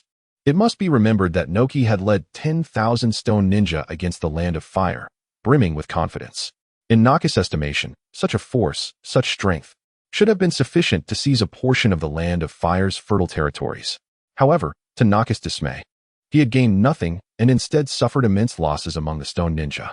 The decimation of the 10,000 stone ninja to a mere remnant was a catastrophe, a blow that struck at the very foundation of the stone ninja village. Unable to accept this reality, the Earth Shadow succumbed to unconsciousness, disgorging blood. Lord Earth Shadow. Lord Earth Shadow. Quickly, Lord Earth Shadow has fainted. Summon assistance for Lord Earth Shadow. Seeing the Earth Shadow's collapse, the stone ninja fell into disarray. Leaf Village, Fire Shadow Tower. Tsunade was occupied with the processing of documents when she paused, raising her gaze through the window to behold the Fire Shadow Rock. There, the stone effigy representing Tsunade was nearing completion. The effigy of Hiruzen Sarutobi had long since been removed. I wonder how the battlefront fares. Has Byakuya prevailed? This time, he faces two ninja villages simultaneously. Tsunade mused, her brow furrowed with concern. Despite Byakuya's formidable strength, his possession of the eternal Mangeki Sharingan, and the acquisition of power akin to that of Madara Uchiha, Tsunade could not quell her anxiety at the prospect of facing both the Cloud Ninja Village and the Stone Ninja Village concurrently. She could only hope that Byakuya's strength would suffice to withstand the combined might of the two villages. At the same time, she harbored a deep resentment towards Hiruzen Sarutobi. Were it not for his actions, the Leaf Village would not be besieged by two villages. Lord Fire Shadow, a battle report has arrived from the front lines. At that moment, an Umbu operative entered, bearing a scroll. A battle report from the front lines. Quickly, give it to me immediately. Hearing of news from the front lines, Tsunade eagerly seized the scroll from the Umbu operative and began to peruse it. Upon learning that Byakuya had single-handedly repelled the combined assault of the Stone Ninja Village and the Cloud Ninja Village, Tsunade was ecstatic. Excellent. Truly excellent. Byakuya has not disappointed me. Byakuya has repelled the assault of the Cloud Ninja Village and the Stone Ninja Village. He has also slain the third Lightning Shadow. Tsunade exclaimed. Is that true? Wonderful. As expected of Lord Byakuya. Hearing Tsunade's words, the Umbu operative could not suppress a look of admiration. The Umbu operative was a member of the Uchiha clan. Hearing that their clan head, Byakuya, had led the Leaf Ninja to victory against the Cloud Ninja and Sand Ninja, he could not contain his elation. As Tsunade continued to read the battle report, her expression of excitement abruptly transformed into one of astonishment. What? How can this be? How could Byakuya? Chapter 130. The Senju and Uchiha were once one family. Upon perusing the scroll detailing the battle report, Tsunade found herself utterly astonished. The scroll meticulously chronicled the manifestation of Mokutan powers by Baiye. This revelation left Tsunade in a state of disbelief. For Mokutan was the bloodline limit of the Senju clan, emblematic of their lineage. Ever since her grandfather, Senju Hashirama, had passed away, Mokutan had vanished from their clan. Neither she nor her brother, Senju Nawaki, had awakened this ability. Yet here was Baiye, a member of the Uchiha clan, wielding the power of Mokutan. How could Tsunade not be shocked? Of course, Baiye had no intention of concealing his ability to use Mokutan, nor was there any necessity for him to do so. Could it be that Baiye had also transplanted the cells of his grandfather? This thought briefly flickered in Tsunade's mind, only to be promptly dismissed. After all, Baiye was the leader of the Uchiha clan now. He would not engage in such acts. Moreover, based on her understanding of him over the past weeks, Tsunade believed he would not resort to such measures. Tsunade-sama, is something the matter? An Umbu member of the Uchiha clan inquired, observing Tsunade's astonished expression. It's nothing. Baiye has defeated the invaders, and they should be returning shortly. You Umbu should prepare a welcoming ceremony. Tsunade quickly collected herself and addressed the Umbu. Understood. I shall prepare immediately. The Umbu member, filled with enthusiasm, departed without hesitation. It was a momentous occasion to honor the victorious return of their Uchiha clan leader, and they were determined to celebrate it grandly, showcasing the might of the Uchiha. Baiye's speed was remarkable. After vanquishing the assaults from the Cloud and Rock villages, he led his team back home. After a fortnight of travel, the silhouette of Konoha village finally came into view. "We're back. I can see Konoha," exclaimed one of the Leaf Ninjas, excitement radiating from their faces. They had triumphed over the invaders and successfully safeguarded their village. How could they not feel a swell of pride and exhilaration? Yet not everyone shared in this elation. Nara Shikaku wore a countenance filled with concern. "Shikaku, what's troubling you? We have emerged victorious. Why the long face?" asked Akimichi Choza and Yamanaka Ino, noticing his distress. "Indeed, we have one. But Baiye defeated the invaders using Mokutan. This is Mokutan we're talking about." Shikaku replied gravely. "Yes, it is indeed peculiar. Baiye is from the Uchiha clan. How could he possibly use Mokutan?" Choza pondered aloud. "Do you think the Senju and Uchiha might have once been one family? How could that be? The Uchiha and Senju have been bitter enemies since the Warring States period." Ino interjected, expressing disbelief. Clearly, they did not entertain the notion that the Senju and Uchiha could have once belonged to the same clan. It was precisely due to this that Baiye, as a member of the Uchiha clan, wielding the powers of Mokutan, posed a significant dilemma. Let us hope this does not stir unrest within Konoha. The village has endured enough turbulence already, Shikaku stated with concern. The act of appropriating another clan's bloodline limit is a grave taboo for any village, including Konoha. Now, the fact that Baiye and Uchiha could employ Mokutan from the Senju clan was decidedly unsettling. If this matter were mismanaged, it could very well incite turmoil within Konoha, a village already fragile from its tribulations. As Baiye led his team to the gates of Konoha, Tsunade, as Hokage, had been awaiting their return with the village's citizens. Upon Baiye's arrival, Tsunade personally stepped forward to greet them. "Welcome back, heroes. It is through your efforts that Konoha has been preserved. I, Senju Tsunade, in the name of the Will of Fire, express my deepest gratitude to you all." With Tsunade's words, the villagers of Konoha erupted in cheers. This time, without the presence of the aged Sarutobi Hiruzen, the welcoming ceremony was vibrant and heartfelt. After the ceremony concluded, Tsunade approached Baiye. "Baiye, is there something you wish to explain?" Tsunade inquired, her gaze fixed on him. "Explain? What is there to explain?" Baiye responded nonchalantly. "Mokutan. How is it that you can wield Mokutan? Do you not intend to clarify this?" Tsunade demanded, her irritation rising. "What is there to explain? Is it forbidden for a member of the Uchiha clan to use Mokutan?" Baiye replied, maintaining his indifference. "You insufferable brat, take this seriously. How is it that you, an Uchiha ninja, can utilize the Mokutan of the Senju clan? Have you also transplanted my grandfather's cells?" Tsunade's frustration was palpable. Transplant? I wouldn't stoop to such things. Do you sense any of your grandfather's chakra within me?" Baiye scoffed. You have a point. While your body is indeed brimming with immense life force, it lacks my grandfather's essence. Yet, this is exceedingly strange. You are a member of the Uchiha clan." Tsunade observed thoughtfully. As a medical ninja, she was highly attuned to the chakra signatures of individuals.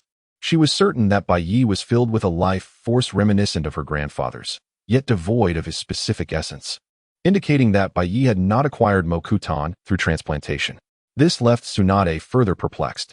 If Baiye had not obtained Mokutan through the transplantation of her grandfather's cells, how had he come to wield it? The notion of Baiye naturally awakening Mokutan never crossed her mind. After all, he was an Uchiha. How could he possibly awaken the bloodline limit of the Senju clan? Perhaps the Senju and Uchiha were once one family, Baiye suggested, gazing at Tsunade. "Are you jesting?" Tsunade shot him a playful glare, clearly unconvinced by his assertion. Chapter 131. Altered inscription on the stone tablet. The notion that the Senju and Uchiha clans were once a unified lineage seems utterly preposterous. It defies belief that these two houses could share a common ancestry. Such a concept is as absurd as a mouse serving as a bridesmaid to a cat. Since the dawn of recorded history, the Uchiha and Senju clans have been bitter adversaries. Encounters between their ninja invariably led to deadly skirmishes, claiming the lives of countless members on both sides. Their feud persisted from the Warring States period until the establishment of the Hidden Leaf Village. With the village's founding, their relationship experienced a modicum of improvement. However, even then, their covert rivalry persisted. Yet, with the decline of the Senju clan, They no longer possessed the strength to contend with the Uchiha. Furthermore, with the ascendance of the formidable Baiye, the Senju were compelled to temporarily suspend their strife. Now, the suggestion by Baiye that these sworn enemies were once a single family is met with disbelief by Tsunade. Nothing is impossible. Come with me. Baiye led Tsunade to the Nanga Shrine, nestled in the Uchiha clan's rear mountain. Baiye, what is the purpose of our visit here? Tsunade inquired, her curiosity piqued. She had come to inquire about Baiye's use of wood release, yet he had brought her to the shrine. The answer you seek lies within. Baiye unlocked the shrine's floor, revealing a hidden tunnel. Intrigued, Tsunade followed him into the passage, which led to a concealed chamber. At the center of the chamber stood a stone tablet, devoid of any inscriptions. Puzzled, Tsunade turned to Baiye, seeking clarification. As Tsunade's perplexity grew, Baiye placed his hand upon the tablet, infusing it with chakra brimming with life force. Instantly, countless characters materialized upon the stone's surface. Tsunade's gaze fell upon the inscriptions. Millennia ago, the Sage of Six Paths created Nishu. The Sage of Six Paths had two sons, Ashura and Indra, who inherited the sage's eyes and body, respectively. After the Sage of Six Paths passed away, his two sons, driven by differing ideologies, began to clash. As their conflict escalated, Indra and Ashura each developed their own clans. Thus, the Uchiha and Senju clans were born. The Sharingan and wood release became the bloodline traits of the two clans. How can it be? Is this true? Were the Senju and Uchiha clans truly once a single family? Tsunade asked, her voice filled with astonishment after reading the tablet's inscriptions. Of course, it's a fabrication. Upon awakening his Mangekyo Sharingan, Baiye had indeed seen the inscriptions on the stone tablet. However, the tablet actually detailed the Eye of the Moon plan. As a transmigrator, Baiye was well aware that the Eye of the Moon plan was a fabrication concocted by Black Zetsu. Naturally, Baiye would not be deceived. Therefore, he directly altered the tablet's contents, rewriting it to depict the origins of the Uchiha and Senju clans. Of course, Baiye would not divulge these details to Tsunade. While it may be difficult to believe, it is the truth. This is a stone tablet passed down through generations of the Uchiha clan. I only discovered the inscriptions upon awakening my Mangekyo Sharingan and would release, Baiye stated with unwavering conviction. I still find it hard to believe. The Uchiha and Senju clans both originate from the Sage of Six Paths. Tsunade exclaimed, her face etched with disbelief. The revelation was profoundly shocking to her. The Uchiha clan, who had been their adversaries for millennia, were actually descended from the same lineage. Even after leaving the Nanga Shrine and returning to the Senju clan, Tsunade remained in a state of disbelief. At that moment, Senju Hashirama approached from afar. Tsunade, what is the meaning of this? How is it that Uchiha Baiye can use wood release? Did that wretched fellow transplant cells from our Hashirama-sama? Senju Hashirama asked, his voice laced with anger. He had also received news of Baiye's ability to wield wood release. In Senju Hashirama's eyes, the fact that Baiye, a member of the Uchiha clan, could use wood release meant that he must have transplanted cells from Senju Hashirama. Senju Hashirama held his elder brother, Senju Hashirama, in the highest regard. Although his brother had passed away, he would not allow anyone to desecrate Hashirama-sama, much less transplant his cells. Hence, his fury. No. Baiye did not transplant cells from my grandfather. He awakened wood release on his own. Tsunade replied, looking at Senju Hashirama. Awakened it on his own? That's impossible. He is a member of the Uchiha clan, not the Senju. Senju Hashirama retorted. Hashirama-sama, the Senju and Uchiha clans were once a single family. Both descended from the Sage of Six Paths Ninshu. Tsunade quickly relayed the information she had seen on the stone tablet to Senju Hashirama. Tsunade, are you jesting? Is this true? Senju Hashirama promptly inquired, equally stunned by the revelation. Do you think I would jest about such a matter? It is a stone tablet passed down through generations of the Uchiha clan, and I have examined it myself.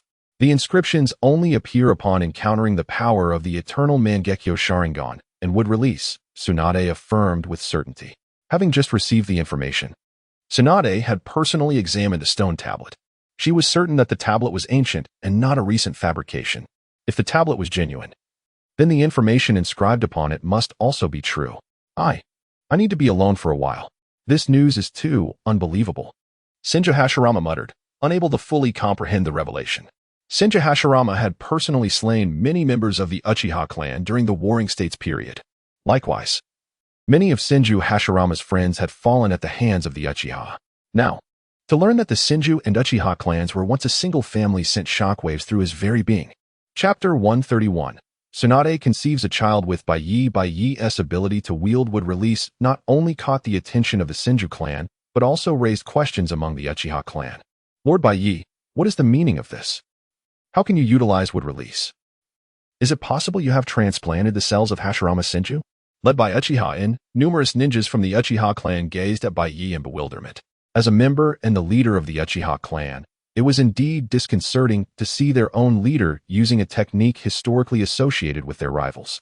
The Uchiha and Shinju clans had been bitter foes, with many Uchiha leaders having perished at the hands of wood release. The sight of their leader, Uchiha Baiye, now employing this technique was unsettling for them. Do you wish to know how I can use wood release? Allow me to reveal the reason. Baiye promptly extracted a stone tablet from the hidden chamber and presented it before the members of the Uchiha clan. Curiosity piqued. They all leaned in to examine the tablet. After perusing its contents, astonishment spread across their faces. Is this truly real? It is utterly unbelievable. Our Uchiha clan is indeed of the same lineage as the Shinju clan. No wonder Lord Baiye can wield wood release. This revelation was staggering, and many needed a moment to collect their thoughts. Yet, after the initial shock, the Uchiha clan swiftly accepted this new reality. They had never anticipated that the formidable wood release belonged to them as well. The excitement bubbled within them at the prospect of possessing both wood release and the Sharingan, two powerful bloodline abilities. Simultaneously, the contents of the stone tablet spread throughout the entirety of Konoha. Have you heard? The Uchiha clan and the Shinju clan were once one family. What? You must be jesting. How could the Uchiha and Shinju clans possibly be from the same family? Is this true? It is indeed true. Both clans have acknowledged it. No wonder the Uchiha clan leader can utilize wood release. This is splendid. Our village has wood release once more. While the ordinary ninjas of Konoha were astonished by this revelation, their focus was primarily on wood release, a symbol of their village. Ever since Hashirama Shinju's demise, wood release had vanished from their midst, plunging their village into various conflicts. Now, with the resurgence of wood release, there was a renewed belief that Konoha would reclaim its former glory.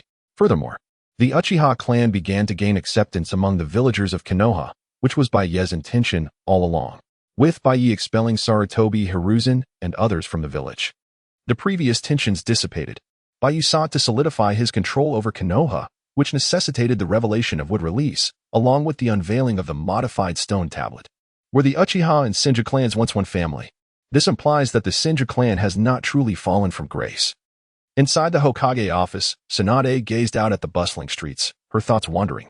Initially, she found it hard to accept this news, but after a few days of contemplation, she came to terms with it. Discovering that the Uchiha clan was indeed a branch of the Shinju clan was not without merit. It suggested that the Shinju clan had not faded into obscurity. Knock, knock, knock. At that moment, a series of knocks interrupted her thoughts. Come in. As Tsunade's voice resonated, several elderly members of the Shinju clan, led by Shinji Tobarama, entered. Grandfather Tobarama, what brings you here? What is this about? You aren't here concerning Baiye, are you? Tsunade's concern was palpable as she regarded the elders, who were the most venerable members of the Shinju clan, having fought alongside her grandfather, Hashirama Shinju, in countless battles. Even Tsunade felt a sense of reverence in their presence. We indeed come regarding Baiye. Shinji Tobarama began. Are you planning to take action against him? Baiye has already explained that the Shinju and Uchiha clans share a common ancestry, making it entirely plausible for him to awaken wood release. Tsunade expressed her frustration, well aware of the elders' obsession with wood release, especially now that it had emerged within the Uchiha clan. Tsunade, you have misunderstood. We are here concerning Baiye, but we bear him no ill will. Moreover, what we are about to discuss pertains to you as well. Shinji Tobarama continued. To me? What do you mean? Tsunade asked, intrigued. Tsunade, do you recall the days when brother Hashirama was alive? During that time, our Shinju clan was unparalleled. Indeed, no one in the ninja world could rival the Shinju clan. Brother Hashirama even defeated formidable foes using his wood release. The elders of the Shinju clan reminisced about the glory days of Hashirama, pride etched upon their faces. What exactly are you trying to convey? Spare me the roundabout talk. You said there was a matter to discuss with me? Tsunade replied, her impatience apparent. Isn't it clear? For the sake of the Shinji clan, you must conceive a child with Baiye. Shinji Tobarama stated boldly. What? What did you just say? What are you implying? Tsunade exclaimed, shock evident in her reaction to Tobarama's words. What's wrong? Did I not make myself clear? For the sake of the Shinji clan, you must bear Baiye's child. Shinji Tobarama continued earnestly, assuming Tsunade had not comprehended his intent. Chapter 132. This is the way to elevate the Shinji clan. Let Tsunade bear the child of Byakuya. This conclusion was reached after extensive discussions among the elder members of the Shinji clan. Upon learning that Byakuya had awakened the wood release, they were astonished to discover that the Shinji and Uchiha clans had once been part of the same lineage. The elders found it hard to believe, even questioning the validity of the information. How could the Uchiha, their longtime adversaries, be related to them? However, the undeniable truth lay in Byakuya's possession of both the Sharingan and wood release, as corroborated by the inscriptions on the stone tablet. Despite their skepticism, they had no choice but to accept this reality. Once they came to terms with this fact, a new idea emerged to ensure that the power of wood release remained within the Shinji clan. The question then became, how could they secure this power? After much contemplation, the only viable solution appeared to be for Tsunade to conceive Byakuya's child. Tsunade, being the granddaughter of Hashirama Senju, had not awakened wood release but had inherited her grandfather's formidable vitality and healing abilities. Byakuya, the wielder of wood release, combined with Tsunade, offered a significant chance for their offspring to inherit this coveted power. Thus, Senju Hashirama led the elders to seek out Tsunade for this purpose. You old fools, do you have no shame? Tsunade exclaimed, her face flushed. Although she was now the Hokage, she remained an unmarried woman, and the emergence of Byakuya had left her without even a boyfriend. The elders' insistence on her bearing Byakuya's child made her cheeks redden, despite her usual bold demeanor. Shame? No. We desire wood release, Senju Hashirama replied indifferently. What does it matter if we lose face, as long as the Shinji clan can reclaim wood release? Clearly, Tsunade underestimated the elders' obsession with this power. For them, the prospect of restoring wood release was paramount, so much so that they would willingly sacrifice their dignity. No, I will not do such a thing, Tsunade firmly rejected, facing the unrelenting gaze of the elders. Tsunade, do not forget your identity. You are the leader of the Shinji clan. Your duty is to revive the clan. Look at the current state of the Shinji. Is this the way you fulfill your role as leader? You are dishonoring your grandfather's teachings. The Shinji clan once thrived. We need the power of wood release. The decline of the clan is in your hands. For its resurgence, you must conceive Byakuya's child. Upon hearing Tsunade's refusal to bear Byakuya's child, the elders began to lecture her, recounting the history of the Shinji clan from the founding of Konoha to its present decline. Enough. Be quiet, Tsunade shouted, feeling as if a swarm of bees buzzed incessantly in her ears. Frustrated, she slammed her fist onto the conference table. In the past, such an outburst would have made the elders retreat, as she was their leader and they would not dare to press her too hard. However, this time was different. This time, it was for the sake of wood release. For these elders, wood release was akin to their faith, their very essence. They were willing to disregard Tsunade's position if it meant reclaiming that power. Tsunade, what are you doing? Are you trying to kill us? If you wish to strike, then do so. When I die, I will tell Hashirama that it was Tsunade who allowed the Shinji clan to fall into ruin. The elders, undeterred by her anger, stood their ground. You old geezers. Tsunade sighed, retracting her fist. She had merely intended to intimidate them. She would never genuinely harm them. Fine, cease your chatter. Even if I agree, what if Byakuya disagrees? Conceiving a child is not solely my decision. Tsunade expressed her exasperation, appearing defeated. As long as you agree, everything else will fall into place. Tsunade, here is a potion I have prepared. It should assist you.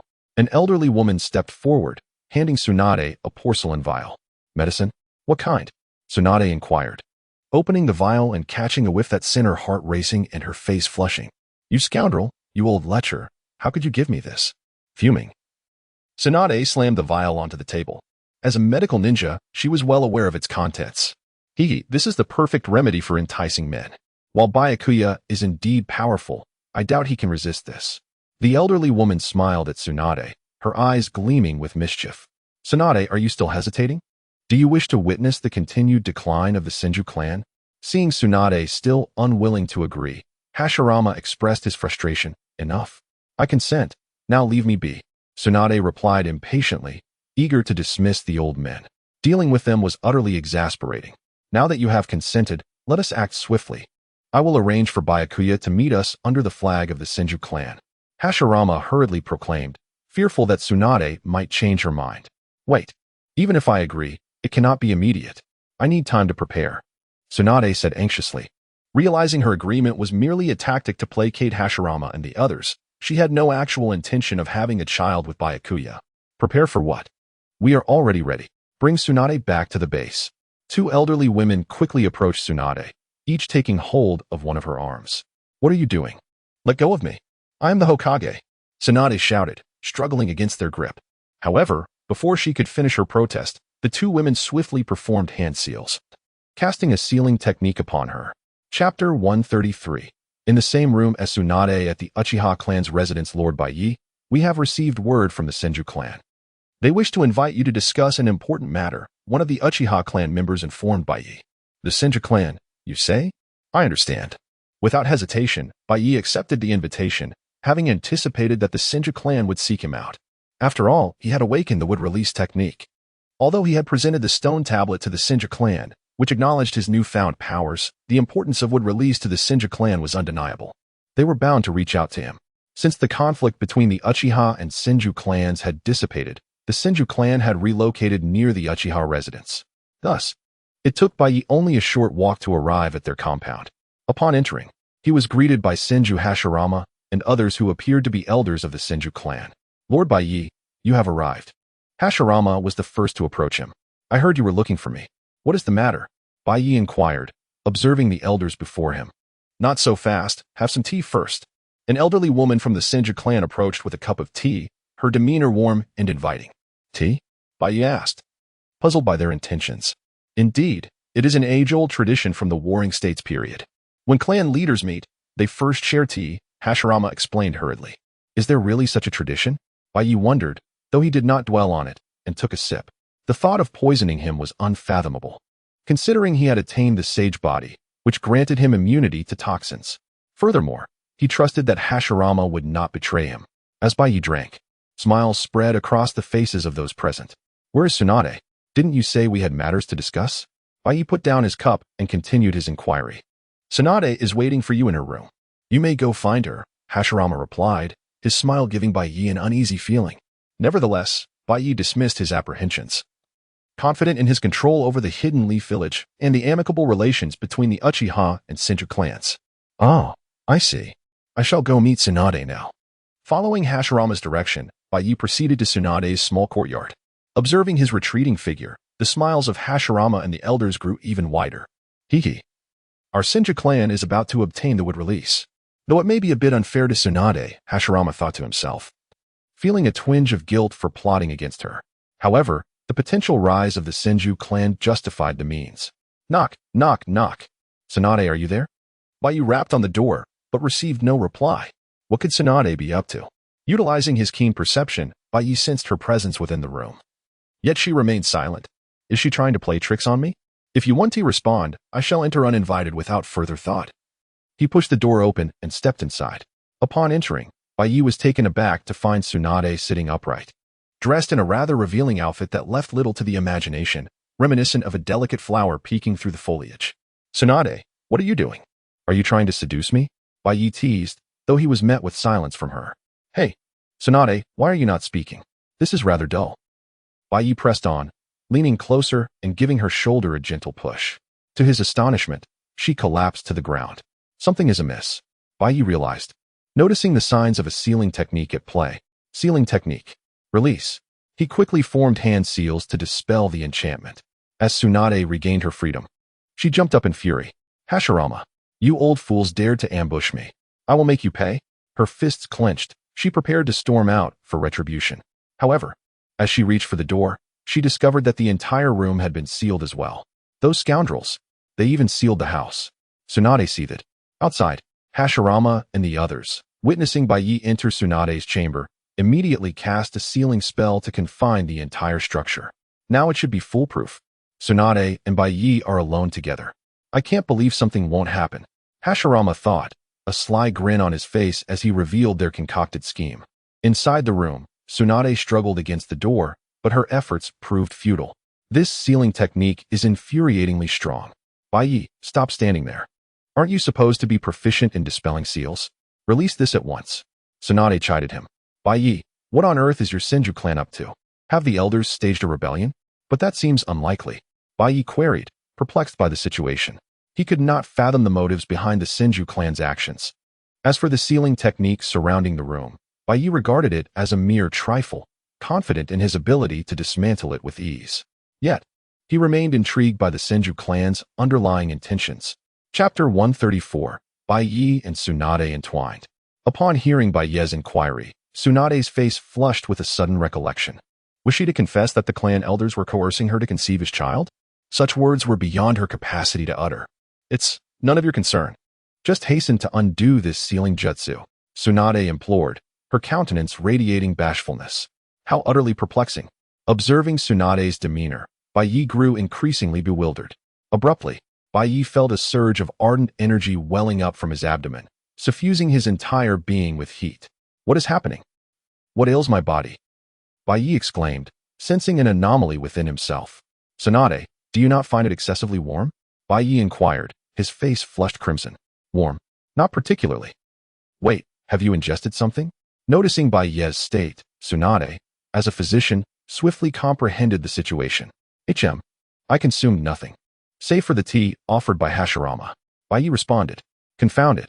How could you indiscriminately partake in tea? Are you not a ninja? Such carelessness.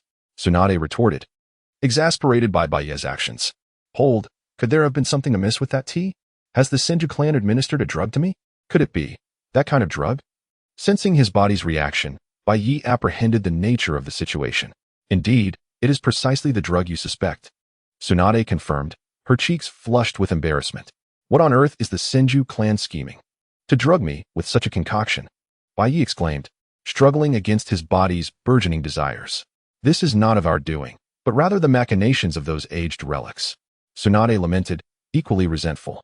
You, the Shinji clan are truly. Baiye trailed off, at a loss for words to describe the Shinji clan's elders. First, they administered a drug, then confined him and their clan leader within the same chamber, as if fearing he would hesitate to act upon Tsunade. Baiye sought to employ medical ninjutsu to counteract the drug's effects. However, the substance was not a toxin, posing no harm to the body, and even offering certain benefits. Consequently, Baiye's medical ninjutsu proved ineffective. Hey, how are you feeling? Are you alright? Tsunade inquired with concern, approaching Baiye's side. Yet, the moment her hand grazed Baiye's skin, a unique, alluring fragrance wafted through the air, serving as the final catalyst that overwhelmed Baiye's restraint. Baiye lunged toward Tsunade. Baiye, what do you think you're doing? No. Soon, the chamber was filled with sounds of an unspeakable nature. After an indeterminate period, the ardent energy within Baiye dissipated. Baiye gazed speechlessly at Tsunade beside him. Her garments were utterly torn, and the surrounding disarray testified to the intensity of their battle. Truthfully, Tsunade possessed an admirable physique. Though the Shinji clan's elders had drugged him, he could not claim to have suffered a loss. Awakening at that moment, Tsunade noticed Baiye's gaze and angrily exclaimed, "What are you still staring at? You've taken advantage of me completely." Tsunade was genuinely incensed. She had never imagined ending up in Baiye's clutches. Humph, I should be the one angered. I never anticipated falling into your hands. You, a milk cow preying on young grass. Baiye retorted, feigning indignation. What? What did you say? What are you babbling about? Hearing Baiye's words, Tsunade erupted in fury. She was the one who had been wronged. Yet Baiye acted as if he were the victim. Am I mistaken? I have only just come of age, while you must be 30 years old by now. Baiye lamented, his tone filled with resentment. You scoundrel, what are you saying? Who is 30 years old? I am only in my 20s. Tsunade vehemently protested, her anger escalating. No woman is indifferent to her age, and Tsunade was no exception.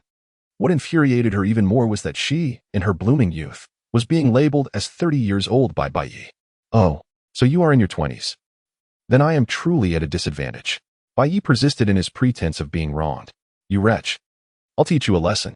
Enraged by Baiye's infuriating demeanor, Tsunade lashed out with a punch. However, there was no way Tsunade could harm Baiye.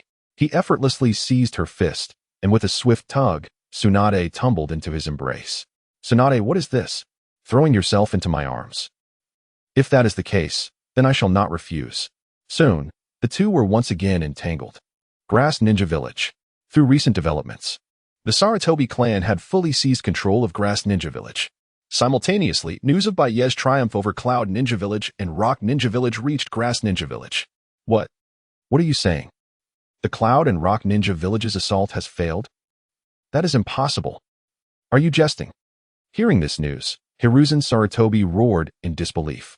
Hiruzen Sarutobi had initially intended to exploit the Cloud and Rock Ninja Village's assault on Leaf Ninja Village to reclaim control. However, the report of Baiye's victory over the Cloud and Rock Ninja Villages filled him with shock and disbelief. Alongside his astonishment, he felt a surge of anger. Not only Hiruzen Sarutobi, but even Danzo Shimura's expression turned grim upon hearing the news. Clearly, he had not foreseen his plans unraveling in such a manner. In Danzo Shimura's scheme, the Cloud and Rock Ninja Village's assault would eliminate Baiye and perhaps even annihilate the entire Uchiha clan. They could then seize the opportunity to return to Leaf Ninja Village and reclaim everything. How had the Uchiha clan emerged victorious against the Cloud and Rock Ninja Villages? Had those two villages become so feeble? Two villages attacking Leaf Ninja Village, only to be defeated by a single village within Leaf Ninja Village. Were those two villages utterly useless? Chapter 135. The Hidden Card of Sarutobi Hiruzen. Impure world reincarnation regardless of how incredulous, furious, or enraged Sarutobi Hiruzen and his companions were, the fact remained that their plan had failed. They had instigated a war between the Rock Village and the Cloud Village against Konoha. Not only had they failed to annihilate the Uchiha clan and Baiye, but they had inadvertently elevated his reputation. How could they not be infuriated? Although it was exceedingly difficult to believe, the truth was undeniable. This was detailed intelligence. Observing the expressions on Hiruzen and Shimura Danzo's faces, Tika Sakurako presented a scroll. Hiruzen promptly seized the scroll and began to peruse its contents. This is impossible. Would release? How could Uchiha Baiye wield would release? Could it be that he too had implanted the first Hokage's cells? Hiruzen exclaimed in shock. This information had just been acquired from Konoha. The Uchiha clan had unearthed an ancient stone tablet, which revealed that the Senju and Uchiha clans were once part of the same family. It was precisely for this reason that Baiye had awakened would release. Mito Kazan also produced a report and handed it over. This cannot be. How could the Senju and Uchiha clans be of one lineage? Baiye must be concealing something. He must have implanted cells from Senju Hashirama. Danzo asserted with unwavering certainty. Danzo had been diligently researching Hashirama's cells during this period. Of course, as the wielder of the Sharingan, which counters would release, Danzo had also explored its intricacies. Nevertheless, no matter how extensively one studied, the Sharingan and would release were inherently opposing forces. How could these two powers possibly stem from a common source? If they did, wouldn't that imply that his research had been misguided all along? Hence, in Danzo's view, this was merely Baiye's excuse for having implanted Hashirama's cells. Danzo is correct. This is all part of Baiye's scheme. Hiruzen couldn't help but remark. The reason Hiruzen had pursued the Uchiha clan over the years was not solely to gain control of Konoha. More importantly, it was a principle left behind by the second Hokage, Shinji Tobirama. Thus, he had been adhering to Tobirama's ideals, believing his actions to be just and in accordance with the orders of the second Hokage. If the Senju and Uchiha clans truly were one family, then had all his efforts over the years been in vain? Would he not become the villain in this narrative? Therefore, Sarutobi Hiruzen absolutely could not, and would not, accept this notion. What should we do now? With Baiye and the Uchiha clan having completely seized control of Konoha, the task of reclaiming it has become increasingly daunting. Hiruzen's expression darkened. Konoha must be reclaimed. As Hokage, he would not resign himself to being stifled in this small village of the grass country. Hiruzen, it seems we have no choice but to resort to this jutsu. Danzo produced a scroll. This is Impure World Reincarnation. You intend to use Impure World Reincarnation. That is a technique that desecrates the dead. Tika Sakurako and Mito Kazan were taken aback at the sight of this forbidden jutsu. They possessed a certain understanding of it. This technique was designed to resurrect the deceased, a forbidden art developed by the second Hokage, Shinji Tobirama. Indeed, it is Impure World Reincarnation. However, this jutsu has yet to be fully developed. Grant me a little time, and I shall complete it. When that day comes, we will possess an endless army. We may even harness the power of the first Hokage. We can easily reclaim Konoha, Danzo proclaimed to the group. In times past, Hiruzen would have vehemently opposed Danzo's research and use of this forbidden jutsu. Yet, they had reached a point of desperation. Given the potential of impure world reincarnation to turn the tide, how could they refrain from using it? Danzo, I concur with your proposal. Let us proceed with the development of impure world reincarnation. We require its power. Hiruzen declared as he gazed at Danzo. Rest assured, leave it to me. I will complete this jutsu swiftly. Upon hearing Hiruzen's support, a smile crept onto Danzo's face. Moreover, relying solely on our own strength to confront Baiye may prove insufficient. We need allies. We require the strength of others. Contact the Cloud Village, the Rock Village, and the Mist Village. I shall convene a summit of the 5 Kage. Hiruzen stated, contemplating the situation. Although he was uncertain how Baiye had acquired the power of wood release, it was an undeniable fact that Baiye's strength was formidable. The prowess of just 1 or 2 villages was no longer adequate to contend with him. Thus, Hiruzen resolved to summon the 5 Kage, rallying all villages to unite against Baiye. In the Cloud Village, the death of the 3rd Raikage had dealt a severe blow, plunging the entire village into turmoil. However, it was not long before the 3rd Raikage's son, ascended to the position of 4th Raikage, restoring stability to the Cloud Village. At this moment, the 4th Raikage was honing his skills under the scrutiny of the Tsuchikage, mastering the absolute Bull Lightning Reaper Blade. As the 4th Raikage unleashed a brilliant display of lightning, the violent currents rippled through his muscles, causing his hair to stand on end. He then charged forth, targeting a massive boulder before him. Bang! Boom! With a resounding explosion, the boulder was obliterated by the 4th Raikage smite. Tsuchikage, my absolute Bull Lightning Reaper Blade has been perfected. Am I now capable of vanquishing that Uchiha Baiye? The 4th Raikage inquired of the Tsuchikage. The 3rd Raikage had perished at Baiye's hands, and the 4th Raikage had been relentlessly training to avenge his father. 4th Lord, your absolute Bull Lightning Reaper Blade is indeed extraordinarily powerful. However, it still falls short when compared to Baiye. The Tsuchikage remarked, observing the 4th Raikage. While the 4th Raikage had made significant progress, the Tsuchikage understood that Baiye's strength was truly terrifying. At the 4th Raikage's current level, he was no match for Baiye. Damn it! When will I ever be able to avenge my father? The 4th Raikage exclaimed in frustration, striking the ground with his fist. As the 4th Raikage seethed, consumed by his inability to avenge his father's death, a cloud ninja hastened toward him. Raikage-sama, urgent news. The Raikage inhaled deeply, regaining his composure. Speak. The ninja bowed respectfully. We have received an invitation to a 5 Kage summit. A 5 Kage summit? Who initiated this? Inquired Dodai, curiosity piqued. The summit was convened by the 3rd Hokage, Hiruzen Sarutobi, to discuss strategies for confronting Uchiha White Knight. This is the invitation scroll. The ninja presented the scroll to the Raikage. To confront White Knight? Excellent. Inform Sarutobi that I shall attend. The Raikage agreed without hesitation. He had been frustrated by his failure to avenge his father and would not let this opportunity pass. Raikage-sama, is this not imprudent? Sarutobi has been ousted from Konoha, and Tsunade is now the Hokage, Dodai cautioned. He had witnessed White Knight's immense power and feared the Raikage's impulsiveness might lead to disaster. I care not who the Hokage is. I desire only to eliminate White Knight. Furthermore, our village possesses the 8 tails and 2 tails Jinchuriki, more than sufficient to subdue him. Very well, Dodai conceded, though misgivings lingered. In Iwagakure, Inoki received a similar invitation. A 5 Kage summit to confront White Knight? Inoki mused, examining the scroll. The failed invasion of Konoha had devastated Iwagakure, and Inoki himself had been bedridden due to the shock. He hesitated to make a hasty decision. What are your thoughts on this? Shall we accept this invitation? White Knight's power is formidable, rivaling Madara Uchiha and Hashirama Senju. It is best to avoid confrontation, one ninja advised. Nonsense. We provoked White Knight when we attacked the Land of Fire, and we have lost thousands of ninja to him. This is our chance for retribution. Another countered. But our village is weakened from the previous conflict. We have the Jinchuriki. They can defeat White Knight. The ninja erupted into argument, each with differing opinions. Enough, Inoki declared. I have decided. We shall accept the invitation. He will not spare Iwagakure for our past transgressions. For the sake of our village, we must eliminate Uchiha White Knight. He clenched his fist, fueled by the loss of his ninja and the desire for vengeance. In Kirigakure, the 3rd Mizukage received the invitation to confront Uchiha White Knight, who wields both the Sharingan and wood release. Intriguing. I shall attend. Although the 3rd Shinobi World War raged, Kirigakure had remained largely uninvolved due to its island location. However, the Land of Water yearned for expansion onto the mainland, and this summit presented an opportunity to do so. In Sunagakure, the fourth Kazekage, Ye, received the invitation. A 5 Kage summit to confront White Knight? Burn it. Ye discarded the scroll. Well aware of White Knight's power, even a united front of the 5 great nations would likely fail.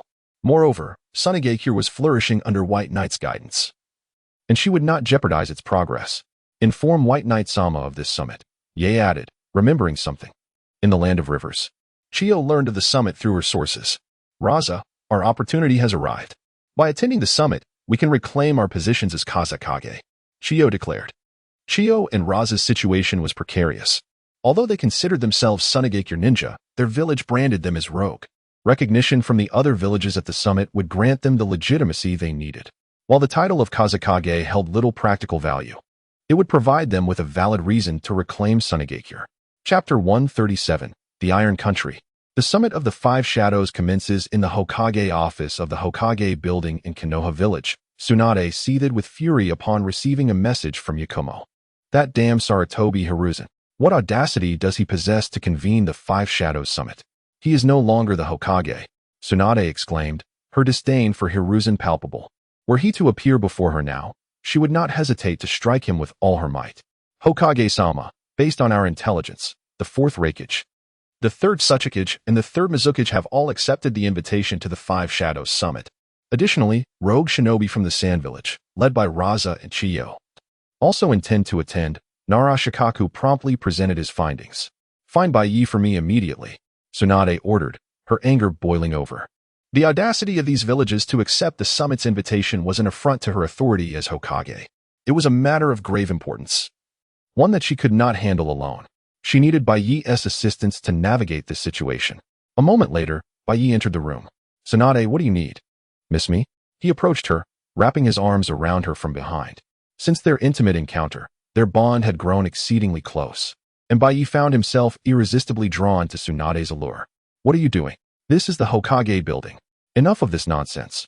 I have serious matters to discuss. Tsunade protested, struggling against his embrace. Yet, the more she resisted, the more amused Baiye became. After a brief moment of playful affection, Tsunade handed him a document. Please, take a look at this intelligence.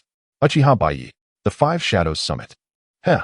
If that old fool seeks his own demise, then it is time to put an end to him, Baiye remarked, his interest in Hiruzen, who had been fleeing, rekindled by the prospect of confrontation. The Iron Country, a neutral nation in the realm of shinobi, served as the venue for the summit of the 5 shadows. Inside a conference room, the meeting was underway. At the helm of a grand round table sat Mifune, the leader of the Iron Country, presiding over the proceedings. Flanking him were Sarutobi Hiruzen, the 4th Raikage, the 3rd Tsuchikage, the 3rd Mizukage, and Raza. Their guards stood watch behind them. The 5 Shadows Summit begins now. The primary agenda is to discuss how to eliminate Uchiha Baiye. Please, feel free to voice your opinions, Mifune declared. His disinterest in the affairs of the 5 great ninja villages evident. The Iron Country had long established a pact of neutrality, preventing any ninja from acting against it. This neutrality had spared the Iron Country from several conflicts. As Mifune's voice faded, the 4th Raikage was the first to speak up, unable to contain his impatience. What is there to discuss? We should assemble all our forces and eliminate Uchiha Baiye. Is that not why we are here? The other delegates regarded him with disdain, perceiving him as a mere brute. If Baiye were so easily vanquished, there would be no need for a summit. Indeed, Uchiha Baiye must be eliminated. But there is an even more pressing matter, Chiyo interjected, drawing the attention of all present. Since Baiye's assault on our Sand Village disrupted Raza's ascension ceremony, I wish for you all to witness that Raza is the current 4th Kazekage, Chiyo announced, producing a hat symbolizing the Kazekage. The astute attendees quickly grasped her intent, recognizing her call for support in Raza's claim to leadership. Count me in for Raza as Kazekage, the 4th Raikage proclaimed loudly. I concur. Hiruzen followed suit. I have no objections. Others quickly joined in agreement. Raza, overwhelmed with joy, donned the Kazekage's hat, marking the beginning of his journey, despite lacking control over the Sand Village. Now that we have our Kazekage established, shall we swiftly deliberate on how to deal with that scoundrel Uchiha Baiye? The 4th Raikage urged, eager for vengeance. Indeed. Baiye's strength is formidable. We must approach this with caution, Hiruzen stated gravely. Suddenly, a deafening explosion reverberated through the room, causing the entire conference area to shake violently. What is happening? Is this an earthquake? The unexpected blast caught everyone off guard. At that moment, a warrior clad in silver armor rushed in, panic etched across his face. Mifune-sama, we have a grave situation. Our Iron Country is under attack. The enemy's strength is overwhelming. The warrior shouted. An invasion? Who dares assault our Iron Country? Mifune responded, fury igniting within him. But before the warrior could finish, a larger explosion erupted, causing the entire conference room to collapse, debris raining from the ceiling. Chapter 138. The only outcome that can prevent my fall is death. Boom. The sound reverberated as chaos ensued. Be careful, quickly dodge. Protect Lord Suchikage. Amidst the collapsing ceiling and falling debris, all the shadow guards sprang into action, employing their ninjutsu to bring down the surrounding rubble. Damn it, what is happening? Who dares to attack our Iron Country? Mifune drew his sword from his waist, effortlessly demolishing the surrounding stones. His face contorted with rage as he shouted. It was crucial to note that this was the period of the Five Kage Summit, and the warriors of the Iron Country were tasked with ensuring its security. The audacity of someone attacking their nation was a blatant affront. As the tremors subsided, the dust began to clear, revealing Uchiha Baiye and Senju Tsunade. Is this the venue for the Five Kage Summit? Baiye remarked. Who are you? How dare you disrupt the Five Kage Summit? Upon seeing Baiye and Tsunade, Mifune's fury reached its peak, and he was the first to confront Baiye, demanding answers. Humph, that question should be directed at you. Without me, what right do you have to convene the Five Kage Summit? Tsunade stepped forward, her expression fierce. You are the Hokage. Mifune was momentarily taken aback. Although he was the leader of the Iron Country and did not involve himself in the affairs of ninjas, he was well aware of the attires of the various village leaders. He immediately recognized that Tsunade was clad in the Hokage's garb, which left him puzzled. After all, in Mifune's understanding, the Hokage should have been Sarutobi Hiruzen. What is this? Isn't Sarutobi Hiruzen the Hokage of Konoha? Mifune inquired, bewildered. One must not blame Mifune for his confusion. The events in the ninja world had been tumultuous and rapid, leaving the Iron Country largely uninformed. Sarutobi Hiruzen is now a rogue ninja. He is no longer the Hokage.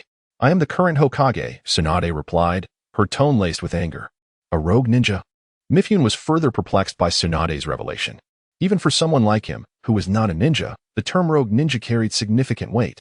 What on earth had transpired in Konoha? Had even the former Hokage turned to treachery? Tsunade, what do you mean? You traitorous fiend. I am the Hokage designated by the second Hokage. At that moment, Sarutobi Hiruzen emerged, his expression dark and foreboding. He knew that emotional appeals were futile against Tsunade, especially since she had already discovered his research on wood release. Your grandfather must have been blind to appoint you as Hokage, Tsunade retorted fiercely. Hiruzen Sarutobi, as a rogue ninja, you should surrender immediately. Damn it, we must leave. Sarutobi, furious, gestured to depart. He was acutely aware that with Tsunade's arrival, the Five Kage Summit could not proceed. His priority was to exit swiftly and contemplate future actions later. However, would Baiye allow him to escape so easily? Clearly, that was not the case. Where do you think you're going? Baiye intercepted Sarutobi's path.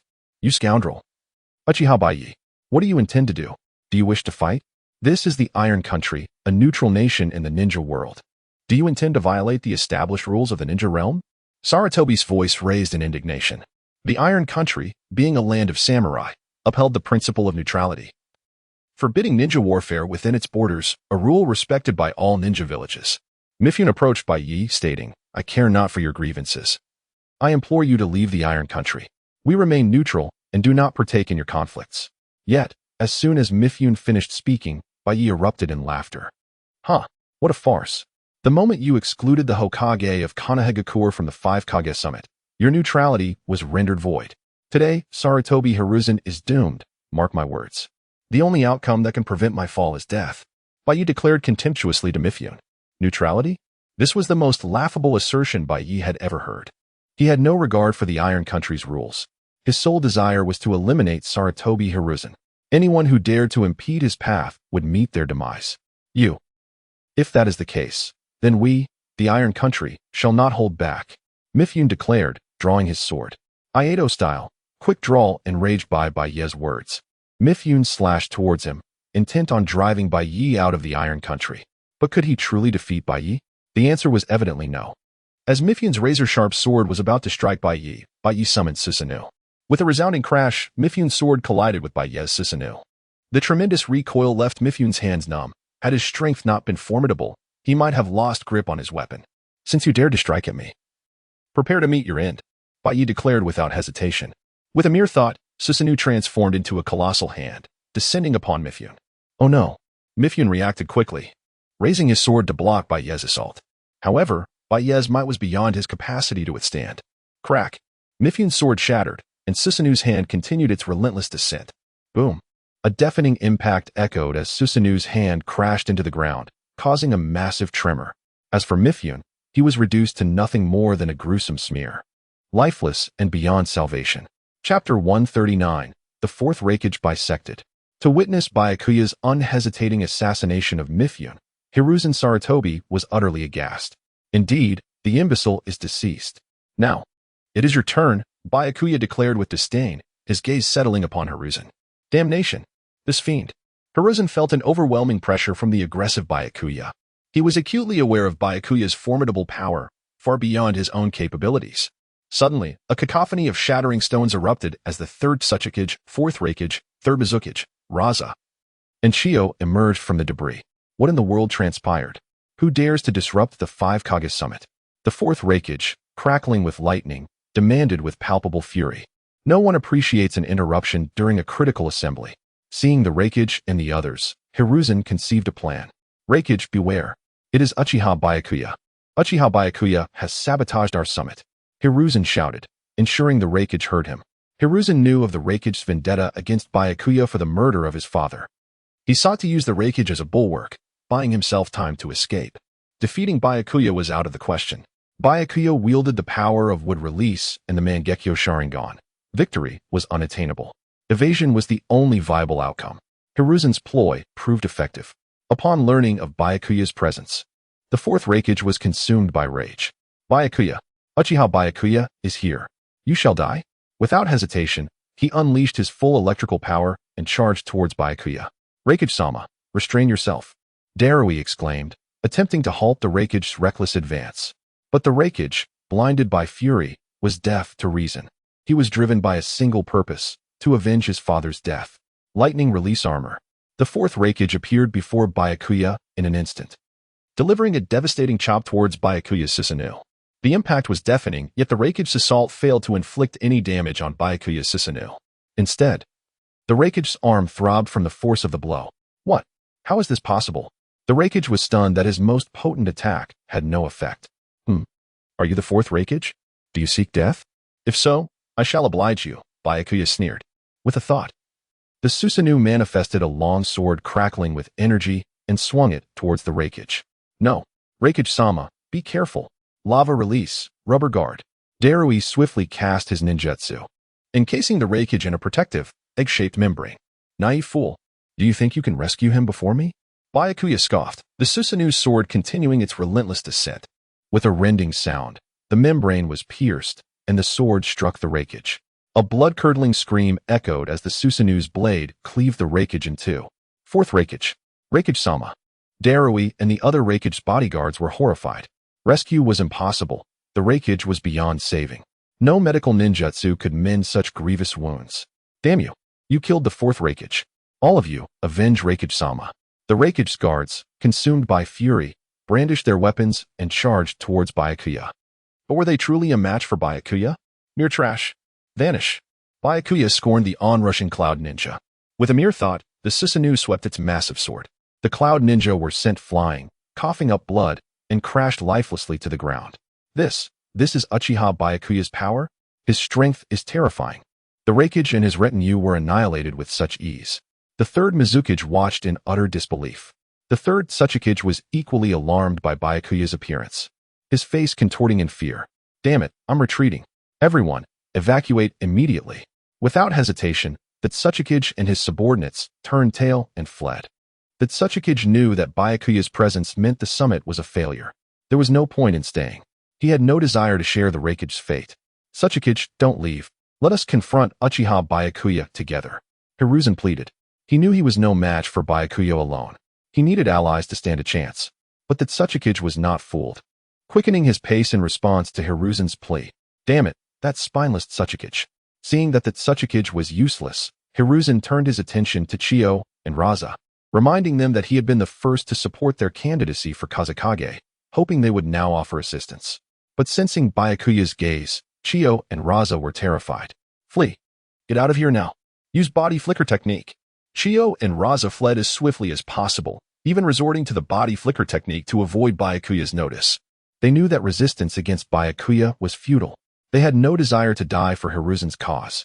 Desperate, Hiruzen could only turn to the Mizukage for assistance. However, Sarutobi Hiruzen remained silent as the Mizukage turned away, leading his companions to depart. Clearly, he was aware of the precarious situation and had no desire to court death. Thus, only Sarutobi Hiruzen remained in this place.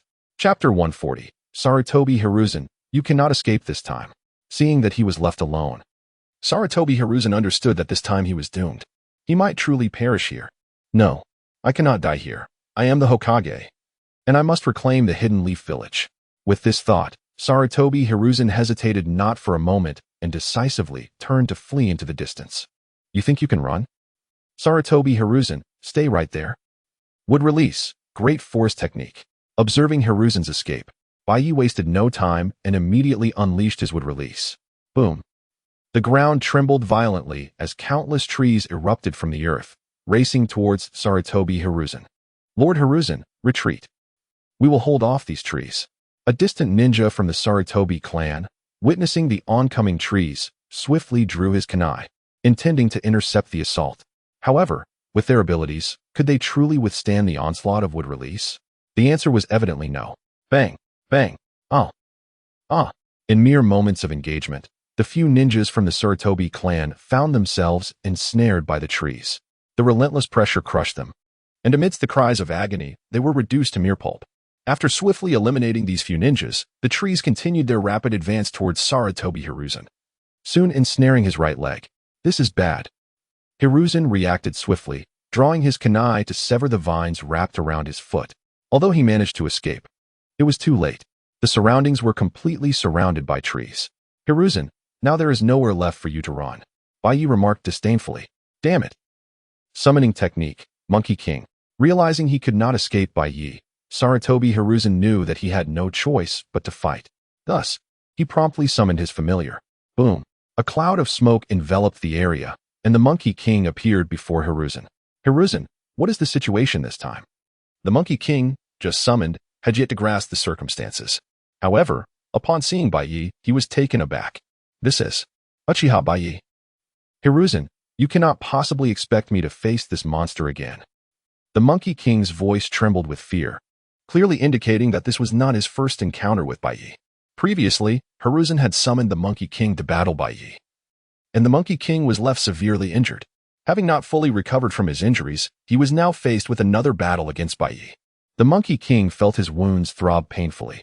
My apologies, Monkey King. I find myself trapped by Baiye, and you are my only option. Sarutobi Hiruzen expressed his regret. With the area completely sealed by wood release, he had no alternative but to summon the Monkey King. What should we do? Even if the two of us join forces, we are no match for Baiye.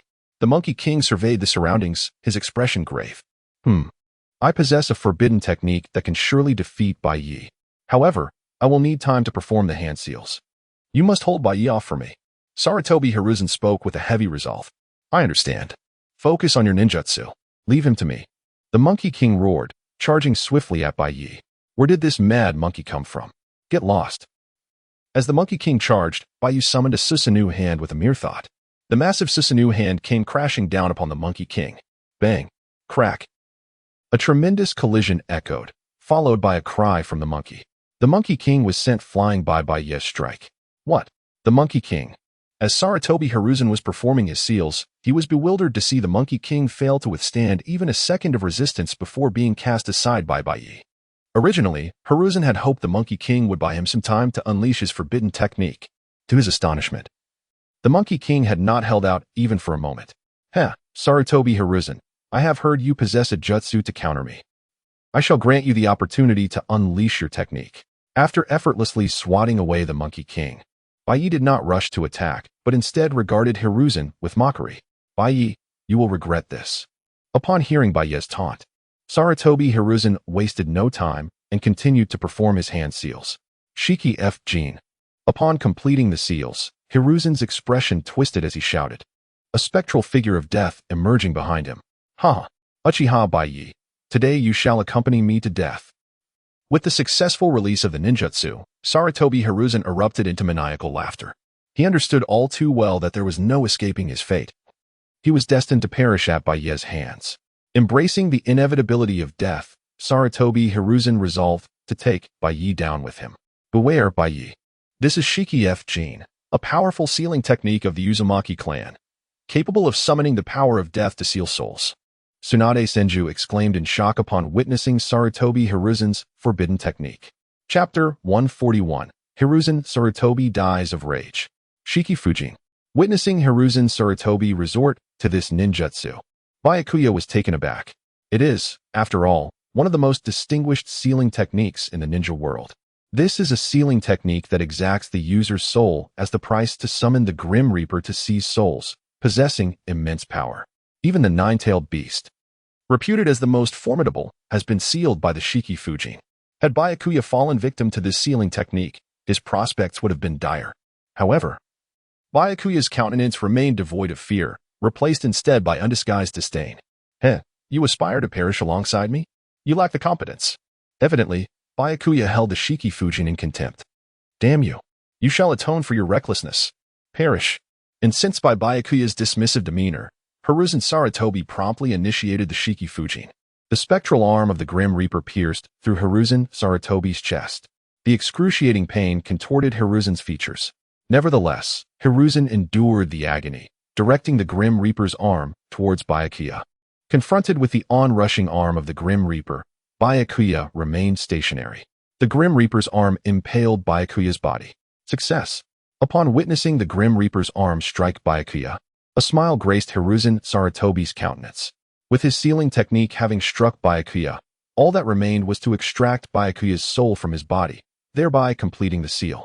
Moreover, deprived of his soul, Byakuya would meet his demise. Byakuya, your end has arrived. Hiruzen Sarutobi bellowed, poised to harness the Grim Reaper's power to extract and seal Byakuya's soul. However, Hiruzen Sarutobi's expression swiftly froze. How can this be? Where is your soul? How can you be devoid of a soul? Hiruzen Sarutobi inquired, bewildered. It is axiomatic that every living being possesses a soul. The sealing prowess of the Shiki Fujin lies in capturing the target's soul, thereby sealing the adversary. Yet, despite the Shiki Fujin striking Byakuya, there was no sensation of Byakuya's soul. This was profoundly perplexing. How could a living being lack a soul? As Hiruzen Sarutobi pondered this enigma, a searing pain erupted in his chest as a kunai pierced through. Unbeknownst to him, Byakuya had materialized behind him. The Byakuya assailed by the Shiki Fujin had transformed into a wooden effigy. Damn it, a wood clone. At this juncture, Hiruzen Sarutobi comprehended why Byakuya's body lacked a soul. He had failed to strike Byakuya's true form, instead striking merely a wood clone. Indeed, a wood clone. So artful that even Madara Uchiha could not discern it. Byakuya remarked inwardly, knowing that Hiruzen Sarutobi intended to employ the Shiki Fujin in a suicidal gambit. Byakuya had exercised prudence. Prior to the engagement, Byakuya's true form had surreptitiously concealed itself, while a wood clone engaged in combat. Consequently, Hiruzen Sarutobi had assailed merely a wood clone, rendering his Shiki Fujin ineffectual. Cough. Having unleashed the forbidden Shiki Fujin technique and subsequently been impaled by Byakuya's kunai, Hiruzen Sarutobi had reached his limit, continuously spewing forth blood. What? Hiruzen Sarutobi, are you faltering? I asserted long ago that you lack the qualification to perish alongside me. Allow me to dispatch you to your demise. Observing Hiruzen Sarutobi's state, Byakuya did not hesitate, brandishing another kunai to strike. Confronted with Byakuya's lethal assault, Hiruzen Sarutobi, as if experiencing a resurgence of vitality, mustered strength throughout his body. Hiruzen Sarutobi seized Byakuya's kunai with his right hand, disregarding the lacerations inflicted upon his palm. Subsequently, he forcefully grasped Byakuya's shoulder with his left hand. Byakuya, today I shall seal you. Shiki Fujin. Hiruzen Sarutobi roared, summoning his residual strength to direct the Grim Reaper's arm towards Byakuya once more. The Grim Reaper's arm once again penetrated Byakuya's frame. Success. Let us perish together. A smile illuminated Hiruzen Sarutobi's visage as he sought to harness the Grim Reaper's arm to extract Byakuya's soul. However, his smile soon dissipated, for he had once again failed to seize Byakuya's soul. Hey, Hiruzen Sarutobi, I asserted long ago that you lack the qualification to perish alongside me. As Byakuya's voice echoed, Byakuya materialized from afar. The Byakuya seized by Hiruzen Sarutobi had once again transformed into a wooden effigy. Having deployed with clones, Byakuya had ensured that he possessed more than a single clone. Witnessing his repeated deception by Byakuya's wood clone technique, Hiruzen Sarutobi regurgitated a mouthful of blood. Hiruzen Sarutobi endeavored to direct the Grim Reaper's arm to continue assailing Byakuya. However, regrettably, having sustained grievous injuries, he had reached his nadir. What? Hiruzen Sarutobi, continue your assault. Yes, whether my current form is a clone. Byakuya taunted Hiruzen Sarutobi. Provoked by Byakuya's incessant taunts, Hiruzen Sarutobi seethed with rage. In his fury, he expelled several more mouthfuls of blood. He sought to persist in his assault upon Byakuya. However, lamentably, the strength derived from his momentary resurgence had dissipated. Hiruzen Sarutobi collapsed onto the ground. His eyes, filled with unyielding resolve, gradually lost their luster. Hiruzen Sarutobi had not anticipated that he would meet his end in this manner, succumbing to Byakuya's goading. Upon Hiruzen Sarutobi's demise, the Grim Reaper summoned by the Shiki Fujin rapidly dissipated. However, as the Grim Reaper vanished, it seized Hiruzen Sarutobi's soul. Bereft of his soul, Hiruzen Sarutobi was truly and irrevocably deceased. Well, unexpected. Hiruzen Sarutobi actually died of rage. Byakuya mused, gazing upon Hiruzen Sarutobi's corpse. Byakuya had indeed intended to slay Hiruzen Sarutobi, having contemplated various methods. However, to Byakuya's astonishment, he had not been compelled to act. The erstwhile third Hokage, Hiruzen Sarutobi, had been goaded to death. Unforeseen, Hiruzen Sarutobi's demise. At that moment, Tsunade approached, observing Hiruzen Sarutobi's corpse in solemn silence. Upon initially encountering Hiruzen Sarutobi, Tsunade had yearned to slay him. Now that Hiruzen Sarutobi had truly perished, Tsunade experienced a pang of unease. Chapter 142, Danzo. With Hiruzen Sarutobi gone, I can ascend to Hokage. The 5 Kage summit lay in ruins, courtesy of Byakuya. The 4th Raikage and the leader of the Land of Iron had fallen by his hand. Even the venerable Hiruzen Sarutobi, the 3rd Hokage, had succumbed. Driven to his demise by Byakuya's actions, the ninja world seethed with indignation at Byakuya's disruption of the summit and the assassination of the Iron Country's leader. Vengeance burned in their hearts, a desire to obliterate Byakuya. Yet, the chilling reality of his unparalleled power held them back. To seek retribution against Byakuya was akin to courting death. From the ravaged summit, a gravely wounded Dodai limped back to Kumogakure. Lord Dodai. Is that you, Lord Dodai? Lord Dodai, what has transpired? How did you sustain such grievous injuries? Where is the Raikage? Didn't you attend the 5 Kage summit? The Kumogakure ninja bombarded Dodai with inquiries upon witnessing his battered state. Ahem. The 5 Kage summit was a debacle. Dodai croaked, his voice heavy with despair. Byakuya launched an assault on the summit. The 4th Raikage and his entire guard were annihilated by Byakuya. He produced a storage scroll, his expression grim. This contains the 4th Raikage's remains.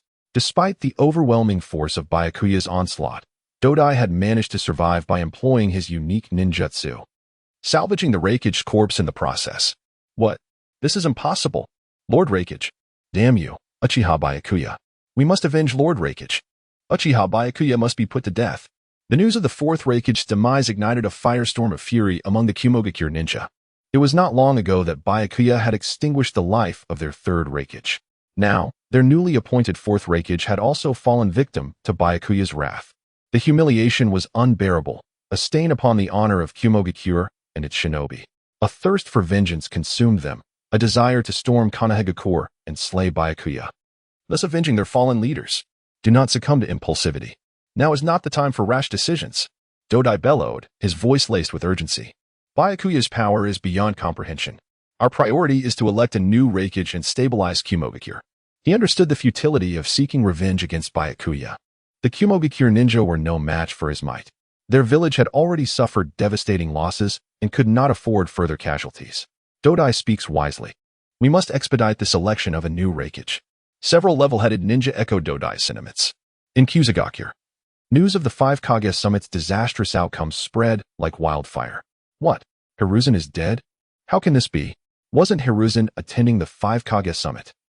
How could he have perished? Shimura Danzo, along with Uchiha Koharu and Midokado Hamura, were taken aback by the shocking revelation. How could a 5 Kage Summit lead to Sarutobi's demise? It was Byakuya. Uchiha Byakuya attacked the Land of Iron, disrupting the 5 Kage Summit. He assassinated the leader of the Land of Iron and the 4th Raikage.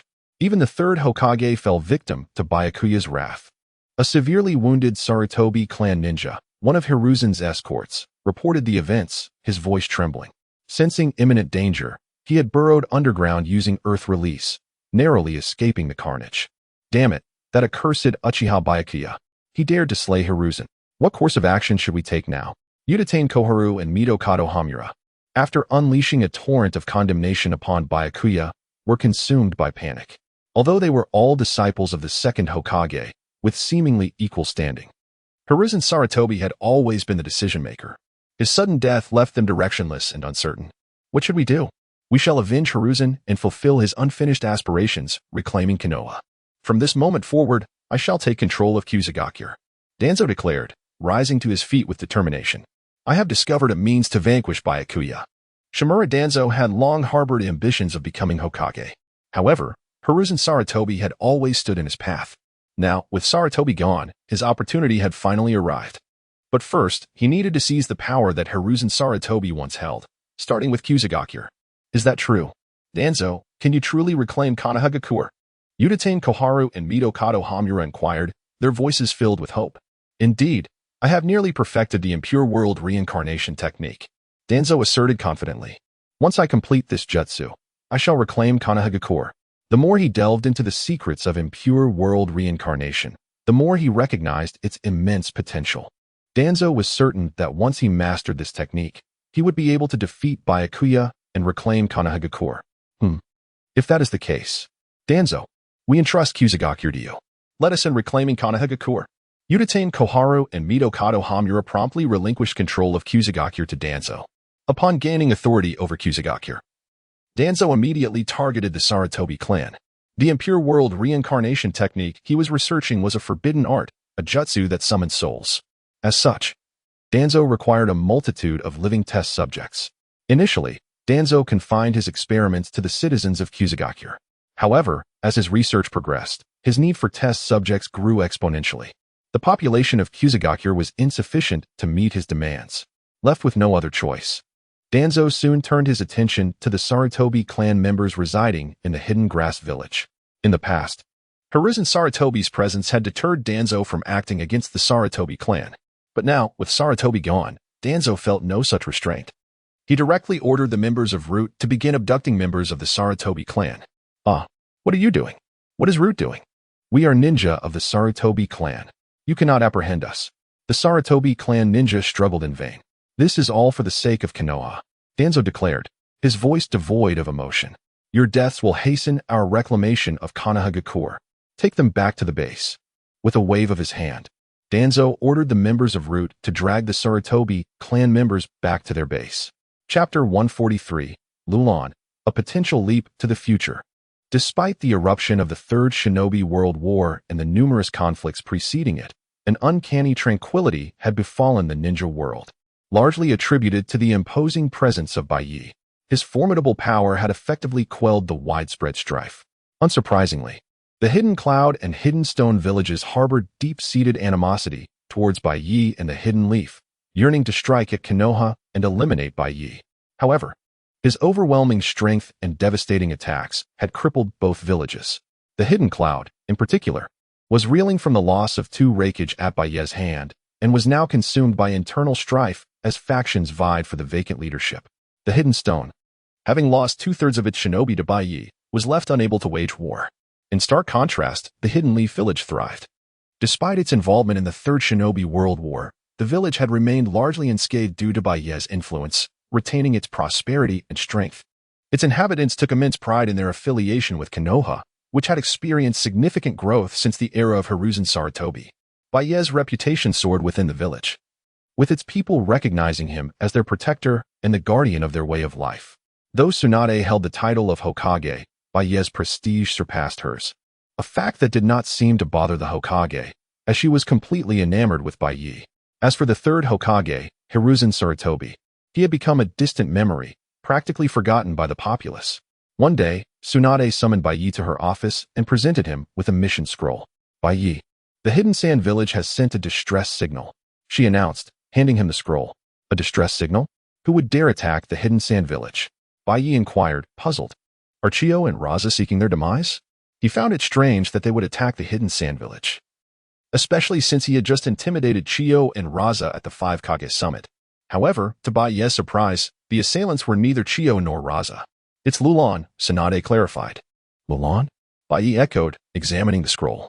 Lulan was a small, unaligned nation situated in the desert region within the Land of Wind, as it lacked a ninja village. The Hidden Sand had allowed it to develop independently. However, for some unknown reason, Lulan had become infested with countless puppets. These puppets had launched repeated attacks against the Hidden Sand. Despite Itsong's multiple attempts to infiltrate Lulan and investigate, all efforts had failed. The Hidden Sand Village, still recovering from the Shinobi World War, had suffered significant losses and was thus seeking assistance. As Tsunade spoke, Baiye delved into his memory, recalling the events surrounding Lulan. Lulan, I recall that it possesses a massive chakra source known as the Dragon Vein, he exclaimed. It is said that the power of the Dragon Vein can be used to traverse time. I wonder if I can harness the power of the Dragon Vein to travel to the future, he mused, intrigued by the prospect of witnessing the future ninja world. Moreover, after his recent battles, Baiye had accumulated a considerable amount of negative energy, but he still needed more to reach his goal. Furthermore, having recently clashed with the Hidden Sand, Hidden Stone, and Hidden Cloud villages, he had exhausted all viable sources of conflict in the present. Thus, the prospect of venturing into the future held great appeal. Understood, I shall depart for the Hidden Sand Village immediately, Baiye declared, accepting the mission scroll. He then invoked his space-time ninjutsu and vanished from the Hidden Leaf. Moments later, Baiye materialized in the Hidden Sand Village within the Kazekage's office. Yitsong, the current Kazekage, was engrossed in paperwork. Startled by the sudden appearance of a figure in her chamber, she reacted swiftly. Who's there? Yitsong exclaimed, unleashing her signature scorch release, conjuring 3 searing fireballs. What? Do you intend to attack me? Baiye remarked with a smile. Lord Baiye, she exclaimed, immediately dispelling her ninjutsu. How could I ever dare to attack you? What brings you to our humble village? Yitsong inquired respectfully, fully aware of Baiye's terrifying power. Having slain 2 Raikage and single-handedly decimated an army of 10,000 Hidden Stone shinobi, he was not to be trifled with. Furthermore, the Hidden Sand Village had grown reliant on Baiye's aid. For instance, the village's water supply was secured through his powerful ninjutsu. I have come in response to your plea for assistance, Baiye stated. Tell me about the situation in Lulan. Lord Baiye is willing to resolve the situation in Lulan for us, Yitsong exclaimed, her face lighting up with relief. With Baiye's intervention, the troubles plaguing Lulan would undoubtedly be resolved swiftly. The situation is as follows, she began. Lulan has somehow acquired a vast number of puppets. These puppets possess immense strength and regenerative capabilities. They have repeatedly attacked merchant caravans traveling to and from the Hidden Sand Village. Yitsong proceeded to provide a detailed account of the events unfolding in Lulan. Understood. Leave the matter of Lulan to me, Baiye declared. Recognizing that the storyline was about to commence, he prepared to depart for Lulan. As he turned to leave, Baiye paused, casting a lingering glance at Yitsong. Yitsong, you are quite beautiful, he commented before vanishing in an instant. Ever since his encounter with Tsunade, Baiye had found himself increasingly drawn to women, particularly beautiful ones. Perhaps it was a natural inclination for men. In the past, his sole focus had been on enhancing his power. Now that he possessed sufficient strength, why shouldn't he indulge in some pleasures? I am beautiful? Yitsong pondered, her cheeks flushing crimson. What did Lord Baiye mean by that? Was he implying something? Should I perhaps reciprocate? Chapter 144. Call as much as you like. It will be useless. Treading upon the soft sands of the desert. Against the howling winds, Baiye traversed for a while until the silhouette of a town emerged before him. Could this be the kingdom of Lulan? To his astonishment, such a vast city existed amidst the desolation of the desert. It must be the power of the dragon vein. As he stepped into the town, surrounded by lush trees, thoughts began to stir in his mind. However, not long after entering, a shadow suddenly appeared, launching an attack towards Baiye. What is this? In response to the approaching figure, Baiye swiftly drew a kunai and hurled it forward. Whoosh! Crack! A sound of collision echoed as Baiye's kunai effortlessly pierced through the shadow, revealing a shattered puppet that fell before him. A puppet? Just as Baiye was about to inspect it, the fragmented puppet instantaneously healed itself and charged at him once more. But could this puppet truly harm Baiye? Clearly not. With a swift kick, he obliterated the puppet, reducing it to mere fragments. Even if the puppet possessed remarkable regenerative abilities, it was now beyond repair. This must be a puppet crafted with the power of the dragon vein. Observing the shattered puppet and sensing the residual chakra, Baiye quickly grasped the situation. In the realm of ninjas, chakra is an omnipotent energy capable of healing, attacking, and even resurrecting. There is virtually nothing that cannot be achieved with chakra, save for a lack of it. The dragon vein of Lulan is a formidable source of chakra. It is not surprising that chakra can be used to mend puppets. The dragon vein must lie in that direction. Baiye focused his perception and soon pinpointed the direction of the dragon vein. Without a moment's hesitation, he hurried towards the Grand Central Palace. Meanwhile, within the palace, a figure from the future, Baizu, was utilizing the power of the dragon vein to create puppets. At that moment, Baizu felt an unsettling sensation and furrowed his brow. One of my puppets has been destroyed. Who did this? Could it be that another sand ninja has intruded upon Lulan? Baizu pondered, recalling that during his time in the future, he had been relentlessly pursued by leaf ninjas. By inadvertently activating the dragon vein's power, he had traveled back in time. Upon discovering the immense strength of the dragon vein, Baizu resolved to claim it for himself. Thus, he began to forge puppets using its power, intending to seize the dragon vein before anyone discovered his plans. Consequently, he eliminated all ninjas who entered the kingdom of Lulan through his puppets. Are you Baizu? A traveler from the future? Just as Baizu was lost in thought, Baiye's voice suddenly resonated from behind him. Who goes there?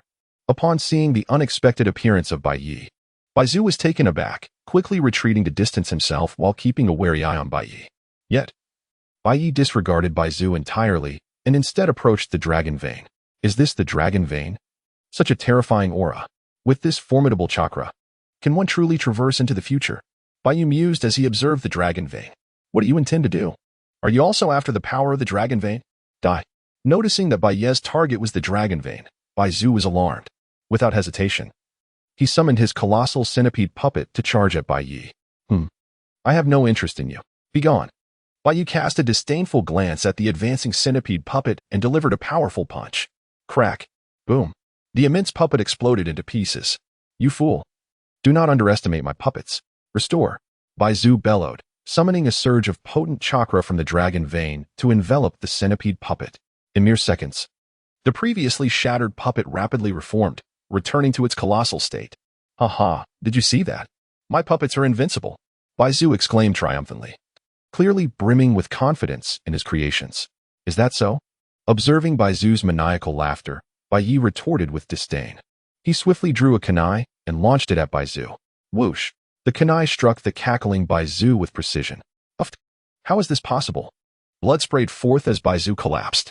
What an idiot, connecting his puppets and the power of the dragon vein while neglecting his own safety. Baiye scoffed. Who are you? You killed in Lushan. At that moment, a red-haired girl rushed over, witnessing Baiye slay Baizu, and screamed in horror. This girl was Sarah, the queen of the kingdom of Lulan. It turned out that Baizu had long since arrived in Lulan, masquerading as in Lushan. Through cunning tactics, he had gained the trust of Queen Sarah, successfully seizing control of the dragon vein. Today, upon hearing commotion near the dragon vein, Sarah had hurried over, only to witness Baiye's act of killing Baizu. You are the queen of Lulan. Can you control the power of the dragon vein? Approaching the red-haired girl, Baiye inquired. What do you want? Stay away. Help. Seeing Baiye approach, Queen Sarah assumed he intended to harm her and screamed in fright. After all, she had just witnessed him murder her minister, and he appeared anything but benevolent. Scream all you like. Even if you shout until your throat is raw, it will be futile, Baiye teased, amused by Sarah's reaction. Damn you, let go of that girl. Spiraling sphere. Just then, accompanied by a shout, a blonde-haired boy suddenly appeared, forming a sphere in his hands as he charged towards Baiye. Amidst the pursuit of Mikade, Naruto Uzumaki inadvertently trespassed into the dominion of the Dragon Vein. The potent energy of the Dragon Vein warped the fabric of time, casting Naruto into the annals of the past, oblivious to this temporal displacement. Naruto found himself amidst a bustling metropolis upon regaining his senses. It was here that he encountered Sarah, the queen, and their camaraderie blossomed swiftly. Consequently, Naruto accompanied Sarah on her expedition towards the Dragon Vein. Upon witnessing Hakuyu's approach towards Sarah with malicious intent, Naruto, without hesitation, conjured a Rasengan and launched an offensive. "Is that Naruto Uzumaki?"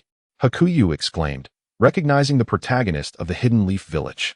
However, with Hakuyu's emergence, the Naruto of Hakuyu's world would cease to exist. Thus, the only plausible explanation was that this Naruto hailed from the future. With nimble agility, Hakuyu evaded Naruto's assault and retaliated with a forceful kick. "Ah!" Naruto cried out, propelled backward by the impact, tumbling across the terrain before finally coming to a halt. "Naruto!" Sarah exclaimed, witnessing Naruto's plight. "Spare your cries. He is not so easily vanquished. After all, he harbors the nine-tailed fox within him. Now, divulge the method to control the Dragon Vein," Hakuyu demanded, advancing towards Sarah. "Ugh! Never! Release Sarah. As long as I stand, no harm shall befall her," Naruto declared, struggling to his feet and charging towards Hakuyu once more. "How troublesome! I shall subdue you," Hakuyu retorted, executing the earth-style, earth prison technique. In an instant, the earth beneath Naruto's feet surged, as tendrils of soil enveloped him, binding him like a mummy, rendering him immobile. Hakuyu was acutely aware of Naruto's obstinacy and his persuasive prowess, which had swayed even the most formidable adversaries. Thus, Hakuyu opted to silence Naruto by confining him. However, Naruto persisted in his struggles, bellowing incessantly, "Release me, you detestable fiend. Release Sarah at once. If you dare harm Sarah, you shall face my wrath. Release me." Despite his vehement struggles, Naruto's efforts were futile against the unyielding earth prison. With style, great forest technique. Suddenly, a surge of arboreal growth erupted, shattering the earthen bonds that restrained Naruto. A figure of peculiar countenance, adorned with a mask, emerged. "Naruto, are you unharmed?" the newcomer inquired, rushing to Naruto's side. "Yamato-sensei, I am unharmed. Save Sarah," Naruto implored. Indeed, the individual capable of wielding with style was none other than Yamato, who, like Naruto, had journeyed from the future. Upon his arrival, Yamato was initially perplexed by his surroundings. However, his attention was soon captured by Naruto's cries. Without hesitation, Yamato intervened, unleashing with style to liberate Naruto from his earthen prison. "Naruto, leave it to me," Yamato declared, unleashing the wood style, great forest technique. Though unfamiliar with Hakuyu, Yamato deemed him an adversary for assaulting Naruto. Thus, without further deliberation, Yamato launched an offensive. Countless vines erupted from Yamato's arm, hurtling towards Hakuyu with astonishing velocity. "Wood style, is it? Allow me to demonstrate the true essence of wood style," Hakuyu scoffed. With a swift hand seal, Hakuyu countered, "Wood style, great forest technique." The ground quaked as countless trees burst forth, surging towards Yamato. Though both Hakuyu and Yamato wielded wood style, their techniques were vastly disparate. Hakuyu's wood style manifested as colossal trees, while Yamato's resembled mere saplings. Upon collision, Hakuyu's towering trees effortlessly overwhelmed and decimated Yamato's feeble saplings. "What? This is wood style? How is it possible for you to wield wood style?" Yamato exclaimed in disbelief. However, his astonishment was far from over, as Hakuyu's wood style continued its relentless assault towards Yamato and Naruto. Swiftly, both were ensnared, suspended in midair like helpless puppets. "What is happening? Who are you? How can you wield wood style?" Yamato demanded, suspended in disbelief. Wood style, the hereditary art of the first Hokage, had vanished since his demise. Even Yamato himself had only acquired wood style through the implantation of the first Hokage's cells. Thus, the sight of another wielding wood style, surpassing his own, was utterly bewildering. "You are unworthy of knowing," Hakuyu retorted, casting a disdainful glance at Yamato before advancing towards Sarah. Hakuyu's sole objective was to glean the secrets of controlling the Dragon Vein from the Queen of Lauren. "Release Sarah. I shall not forgive you," Naruto bellowed, struggling against his restraints. In response to his tumultuous emotions, Naruto unwittingly unleashed the power of the nine-tailed fox. A surge of crimson chakra erupted from his body. "This is the nine-tailed fox's power. Naruto, regain control." Yamato cried out in alarm. Roar! Naruto roared bestially as the nine-tailed fox's chakra overwhelmed his consciousness. How troublesome! Silence! Hakuyu commanded, activating his Sharingan and casting a Jinjutsu upon Naruto. The berserk Naruto abruptly succumbed to unconsciousness, falling silent. Sharingan. This person. How is it possible? He possesses both Wood Style and Sharingan. Yamato exclaimed in astonishment. Never had he imagined witnessing the convergence of Sharingan and Wood Style within a single individual. At that moment, Yamato's curiosity regarding Hakuyu's identity intensified. Following the effortless subjugation of Yamato and Naruto Uzumaki, Baiye shifted his attention towards Sarah. Excellent. Now there are no more interruptions. Surrender the method to manipulate the dragon veins immediately. Sensing Baiye's gaze, Sarah, filled with trepidation, spoke in a trembling voice. What are your intentions? What do you plan to do with my nation? In Sarah's view, Baiye had first assassinated her minister, and Lushan, then defeated Naruto, and now sought to control the dragon veins. In her eyes, Baiye was far from benevolent. I have no interest in your nation. My sole interest lies in the dragon veins. Baiye stated, gazing at Sarah. If you provide me with the means to control the dragon veins, I can pledge to integrate your nation into the Sand Village. Really? You would truly allow us to join the Sand Village? Upon hearing Baiye's words, Sarah's eyes lit up with delight. Although the land of Roaran was an independent desert nation, it appeared quite prosperous. However, lacking sufficient strength, survival in the chaotic ninja world was exceedingly difficult. Any powerful ninja could inflict irreparable damage upon the land of Roaran. They had sought the protection of a powerful ninja village, but other villages had dismissed them. Therefore, hearing Baiye's offer to join the Sand Village filled Sarah with joy. Indeed, you may invoke my name upon arriving at the Sand Village. My name is Uchiha Baiye. Baiye declared, looking at Sarah. Uchiha Baiye. Uchiha Baiye of the Leaf Village? Are you truly Uchiha Baiye? Stunned, Sarah stared at Baiye. Despite being a small desert nation with limited contact with the outside world, the land of Roaran had heard of Baiye's name. He was the formidable warrior who had conquered the Sand Village, assassinated 2 Raikage, and single-handedly faced 10,000 ninjas from the Stone Village. Baiye's reputation now rivaled that of the legendary sage of the 6 Paths.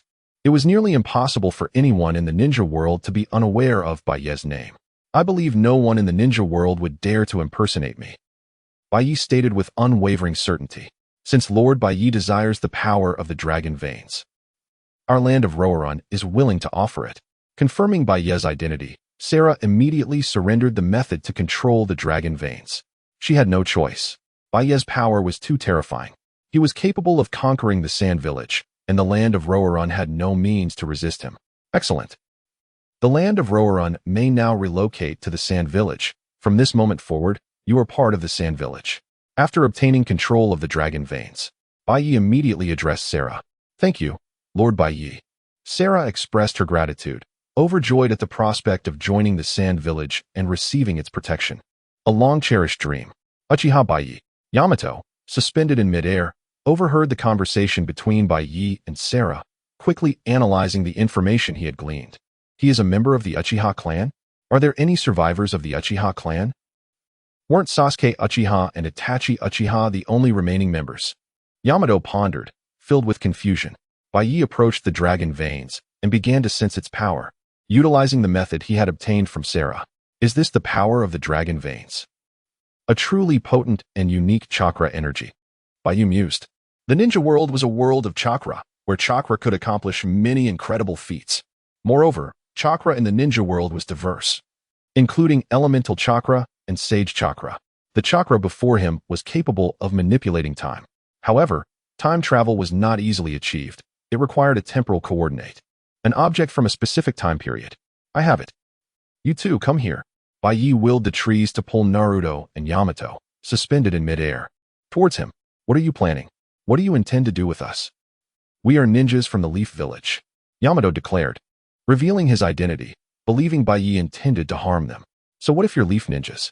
I'm also a Leaf Ninja. Baiye replied nonchalantly. You're also a Leaf Ninja? That's impossible. I've never seen you before, Yamato asked hastily. As a Jonin of the Leaf Village, Yamato knew most of the Leaf Ninjas. He would have certainly heard of a ninja like Baiye, who possessed both the Sharingan and would release. There are many things you are unaware of. Behave yourselves and serve as coordinates for me. Baiye placed Naruto Uzumaki and Yamato near the dragon veins and activated its power. A powerful pillar of chakra erupted into the sky, rapidly expanding and engulfing Naruto Uzumaki, Yamato, and Baiye. After the light dissipated, the three figures vanished from the location. The future world, the land of Roaron. It had become a desolate wasteland. Sakura and Sai were searching for Naruto Uzumaki and Yamato amidst the ruins. Sai, have you found Naruto or Master Yamato yet? Sakura, standing amidst the ruins, called out to Sai, who was soaring through the sky on his ink bird. Sai controlled his ink bird to descend.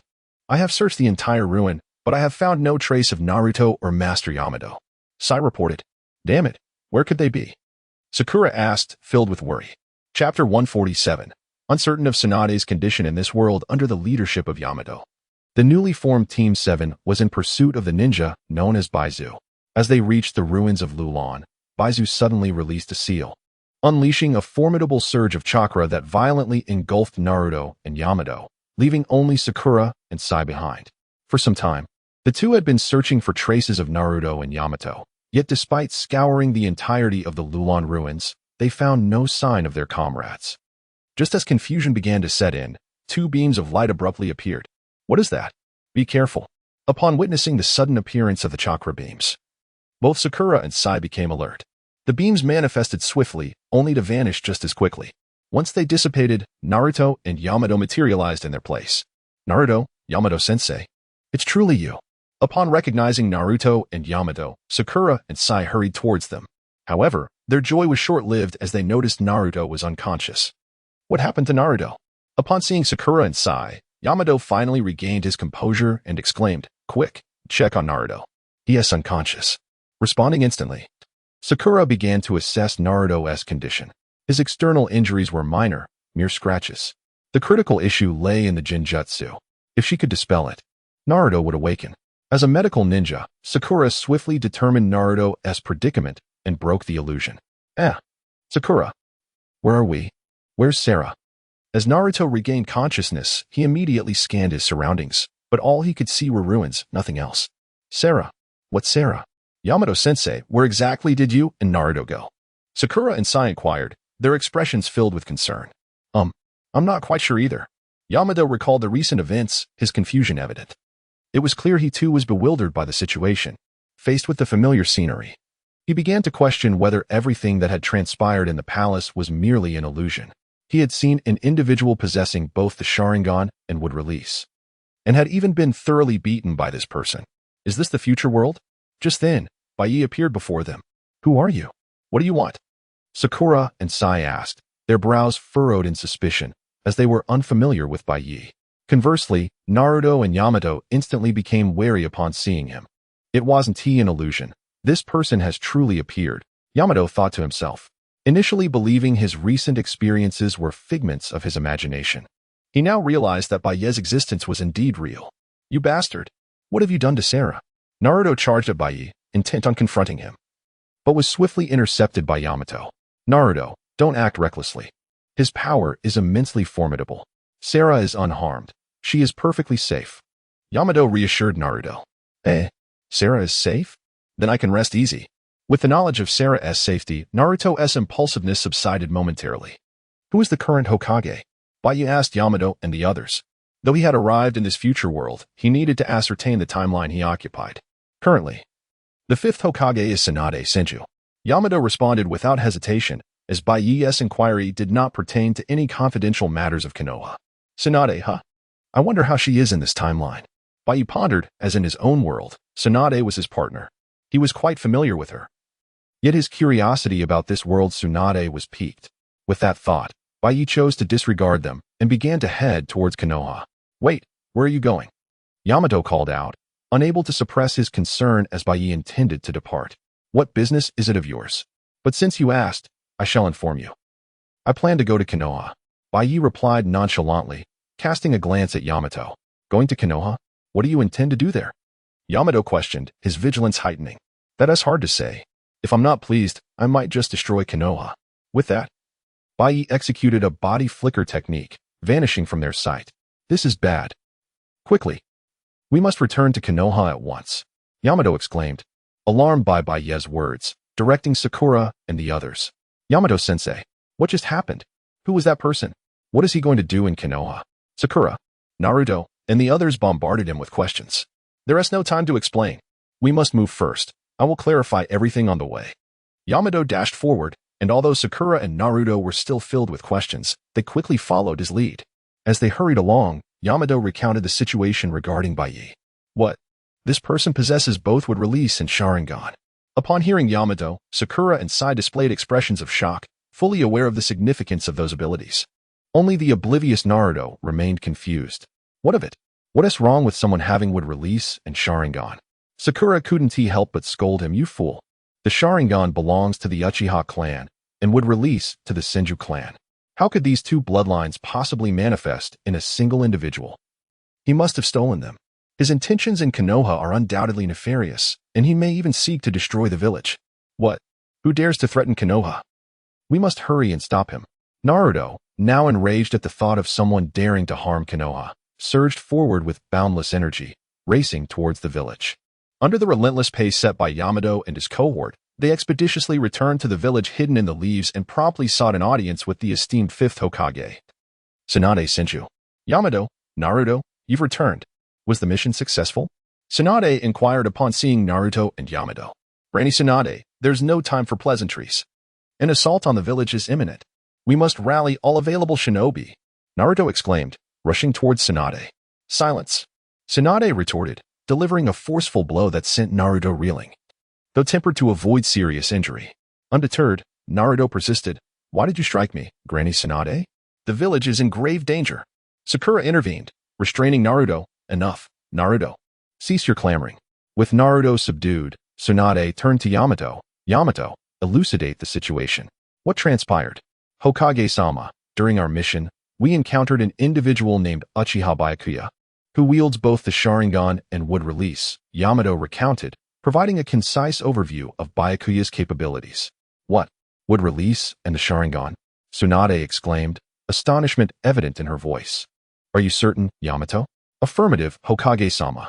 I can attest to his possession of both abilities, and his mastery of would release surpasses even my own, Yamato affirmed with conviction. The Sharingan and would release? Such a combination is unprecedented, Tsunade mused, skepticism coloring her tone. The Sharingan is the exclusive domain of the Uchiha clan, while would release is a characteristic of the Shinji lineage. It's improbable that both would manifest in a single individual. Could this be another of Orochimaru's experiments? Her thoughts drifted to Orochimaru, notorious for his experimentation with Kekkei Genkai, particularly the Sharingan and would release. Yamato himself was a product of Orochimaru's endeavors to replicate would release. Where is this individual located? Tsunade pressed. His current whereabouts remain unknown, though he indicated his intention to visit the village, Yamato replied. Understood. Issue an alert to vigilantly monitor all entrants to the village. Report any sightings of this individual to me immediately, Tsunade commanded.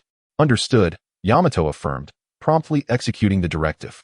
Meanwhile, Byakuya entered the village, observing the familiar yet subtly altered surroundings.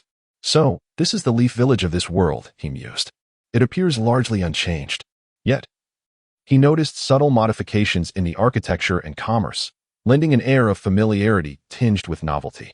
Or perhaps not entirely, Byakuya remarked, his gaze fixed upon the unaltered visage of Hiruzen Sarutobi on the Hokage rock. His effigy remains intact. A realization dawned upon him. It seems I have not traversed to the future, but rather to a parallel reality. In Byakuya's original world, he had long since defaced Sarutobi's likeness. The statue's continued existence suggested a divergence in timelines. As Byakuya surveyed the village, he attracted the attention of vigilant shinobi. It's him. That's the one. Report to the Hokage immediately, one ninja exclaimed. Swiftly, a messenger departed for the Hokage building, while Tsunade mobilized her forces to intercept Byakuya. Halt. Identify yourself, Tsunade demanded, confronting Byakuya. Tsunade, well, this is convenient. I was just about to seek you out, Byakuya replied with a smile. You recognize me? Have we met before? Tsunade inquired, suspicion lacing her tone. Intimately, one might say. We are quite well acquainted, Byakuya responded with a knowing grin. Enough with the frivolous banter, Tsunade retorted, disliking Byakuya's flirtatious demeanor. Indeed, though your endowments are more generous in this iteration, Byakuya remarked, his gaze lingering on Tsunade's figure. You insolent scoundrel. Where do you think you're looking? Tsunade exclaimed, launching a swift attack.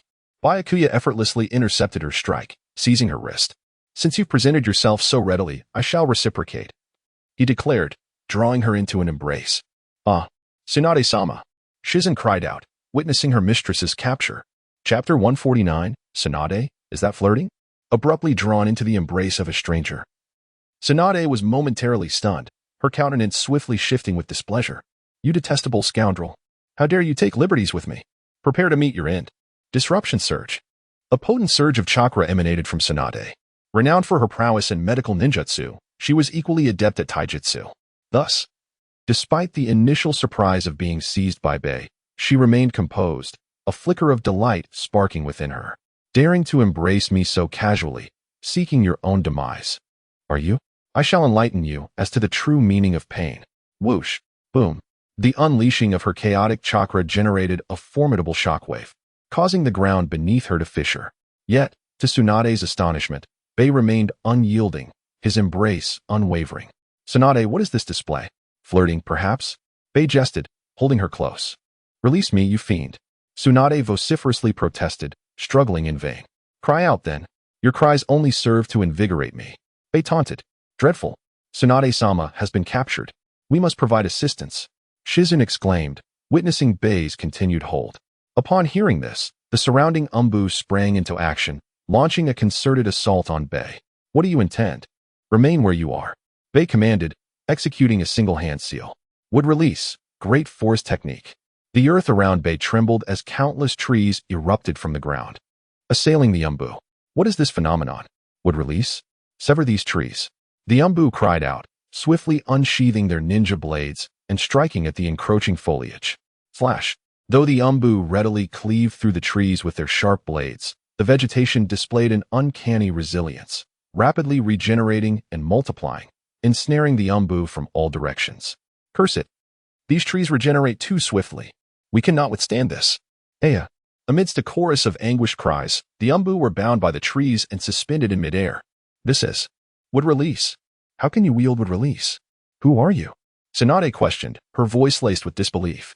Despite having received reports from Yamato regarding Baiye's mastery of would release, witnessing it firsthand left Tsunade in utter amazement. Moreover, she discerned that Baiye's would release differed significantly from that attained through cellular transplantation. Baiye's would release was genuine, an innate ability, vastly superior to the artificial kind. Who am I? I am your husband, of course. Baiye replied with a smile, maintaining his embrace. You loathsome cur, daring to mock me still. Painful Skyfoot. Enraged by Baiye's words, Tsunade launched a ferocious assault, raising her right foot high. However, her attack proved futile, Baiye effortlessly intercepting it with a forceful grasp of her ankle. Thwarting her advance, Tsunade found herself splayed in an awkward split within Baiye's arms. What is this then? Seeking to explore new positions, perhaps? Baiye continued his playful taunts. At Baiye's words and the realization of her compromising position, a blush crept across Tsunade's fair face, a moment of unexpected shyness. Yet, this soon gave way to renewed fury. You despicable villain. Today, you shall suffer my wrath. A renewed onslaught of attacks followed, but Baiye effortlessly parried each one. His strength far surpassed Tsunade's, and his familiarity with her every move, her ninjutsu, and her very being was uncanny. Though this Tsunade was not the one he had shared intimacy with, their resemblance was uncanny, stirring within him a peculiar excitement. The skirmish between Baiye and Tsunade soon drew the attention of other Konoha ninja. Led by Yamato, Kakashi, and Might Guy, they swiftly converged on the scene. Upon seeing Baiye engaged in combat with Tsunade, Yamato exclaimed, "He has indeed come to Konoha." Kakashi, standing beside Yamato, inquired, "Yamato, do you recognize that individual? Who is he? How dare he assault our village?" "I do not know his full identity, only that he is called Uchiha Baiye. His power is immense, wielding both would release and the Sharingan." Yamato divulged the information he possessed. "What? Would release and the Sharingan? Yamato, are you certain? How could both bloodlines exist within a single person?" Might Guy questioned, equally astonished. Even the ever-zealous Might Guy understood the significance of would release and the Sharingan, representing the legacies of the Uchiha and Shinji clans, respectively. The notion of both bloodlines manifesting in one individual was unprecedented. "I am certain. I have witnessed it with my own eyes." He possesses both bloodlines, Yamato affirmed with unwavering conviction. Kakashi, Might Guy, you have arrived. Assist Tsunade-sama at once. The enemy's strength is formidable. Tsunade-sama is no match for him. Shizune implored, relieved at the arrival of Kakashi, Might Guy, and the other elite ninja. Understood. We shall aid Tsunade-sama.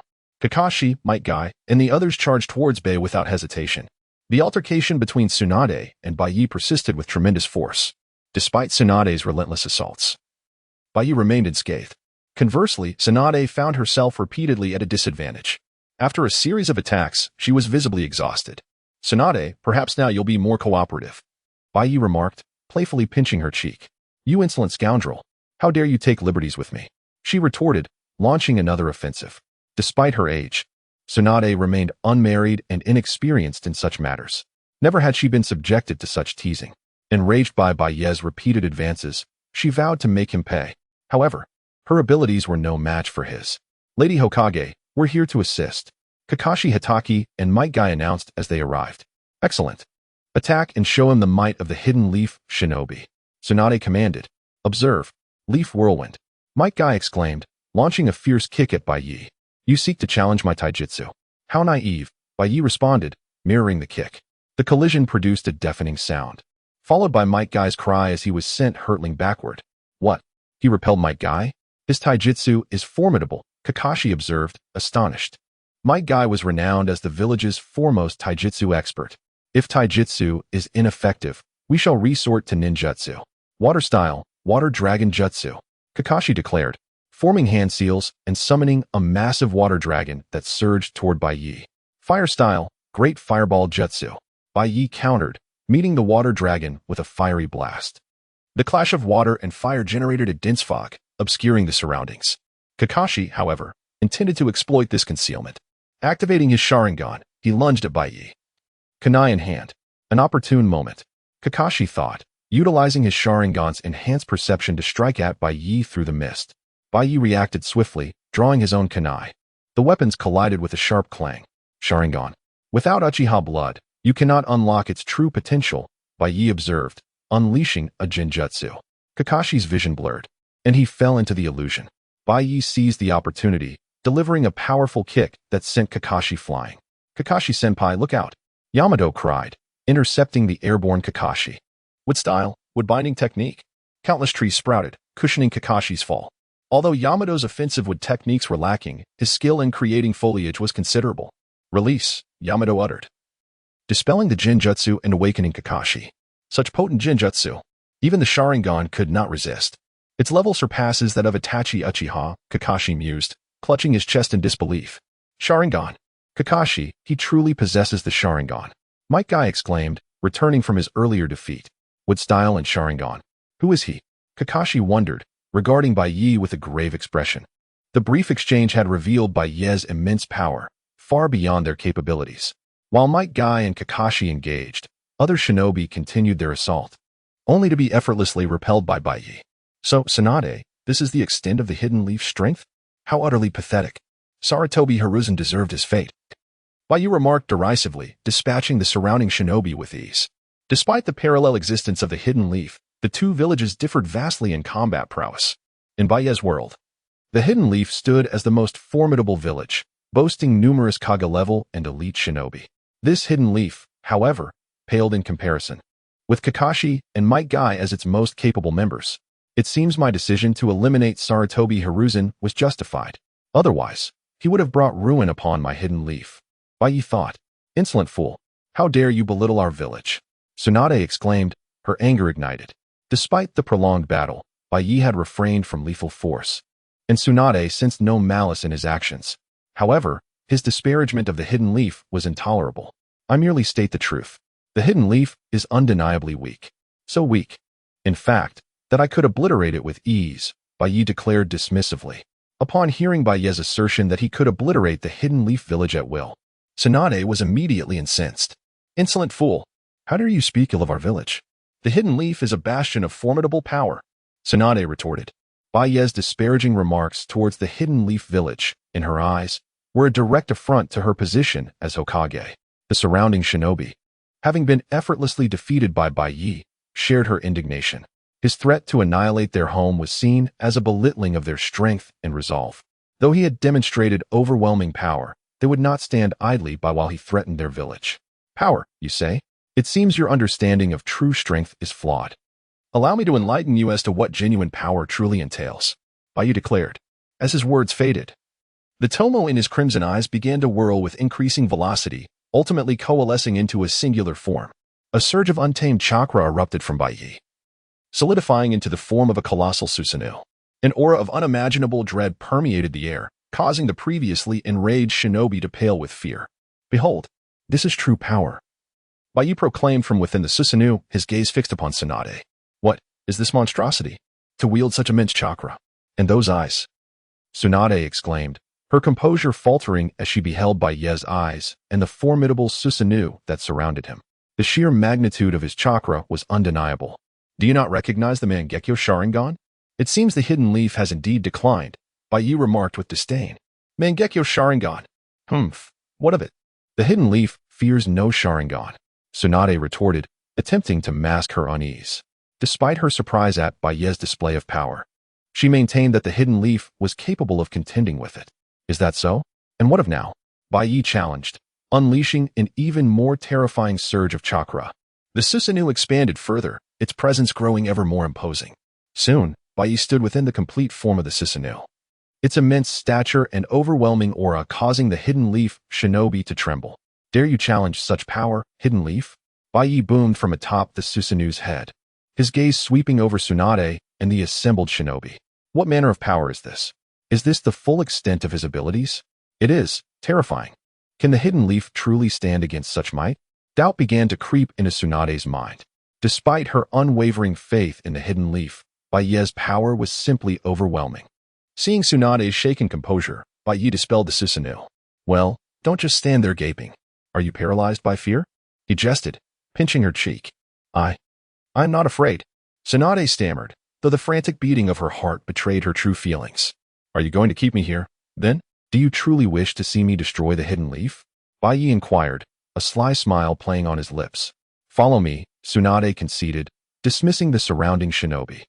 Everyone else, return to your posts. Hokage-sama, this man's origins are unknown, and his power is immense. Is it truly wise to bring him into the village? One of the shinobi questioned, his voice laced with concern. He is indeed dangerous, Tsunade acknowledged. But are any of you capable of stopping him? Enough. If he intends harm, your numbers will avail you nothing. Disperse. With a heavy heart, Tsunade led Baiye to the Hokage's office. Once inside, she turned to him, her expression grave. Now that we are alone, tell me, who are you? But I already told you, Baiye replied, a mischievous glint in his eyes. I am your husband. A resounding crash echoed through the room as Tsunade slammed her fist upon the desk. You insolent scoundrel! How dare you take liberties with me? I am still a maiden. I have no husband, she exclaimed, revealing a detail of her personal life in her fury. Ah, still a maiden? That is rather unfortunate. You are missing out on the exquisite pleasures between a man and a woman, Baiye responded, feigning sympathy. You insufferable fiend, Tsunade roared, clenching her fists in barely suppressed rage. She longed to strike him down, but she knew she was no match for his power. Moreover, she feared the consequences of provoking him further. Aha, Tsunade, your expression is priceless. Baiye chuckled, finding amusement in her predicament. Have you finished laughing? If so, perhaps you will finally reveal your true identity, Tsunade said, her voice laced with exasperation. Very well, I shall cease my jesting. In truth, I was not entirely untruthful. I am indeed your husband, but not of this world. I am the husband of another Tsunade, one from a different reality, Baiye explained, his tone now serious. Chapter 152. Do you want me to destroy other villages? Another world? Another world as Tsunade? What do you mean? Upon hearing Baiye's words, Tsunade raised an eyebrow, clearly puzzled by his meaning. It is quite literal. I am not from this world. I hail from another realm. In that world, Tsunade is my woman. And I am the leader of the Uchiha clan, Baiye stated while gazing at Tsunade. Another world? The leader of the Uchiha clan? In another world. I am your woman? Tsunade was taken aback by Baiye's declaration. The information conveyed by Baiye was overwhelming, leaving her momentarily speechless. After a brief pause, Tsunade recalled something and responded, It is impossible. You are of the Uchiha clan, and the leader at that.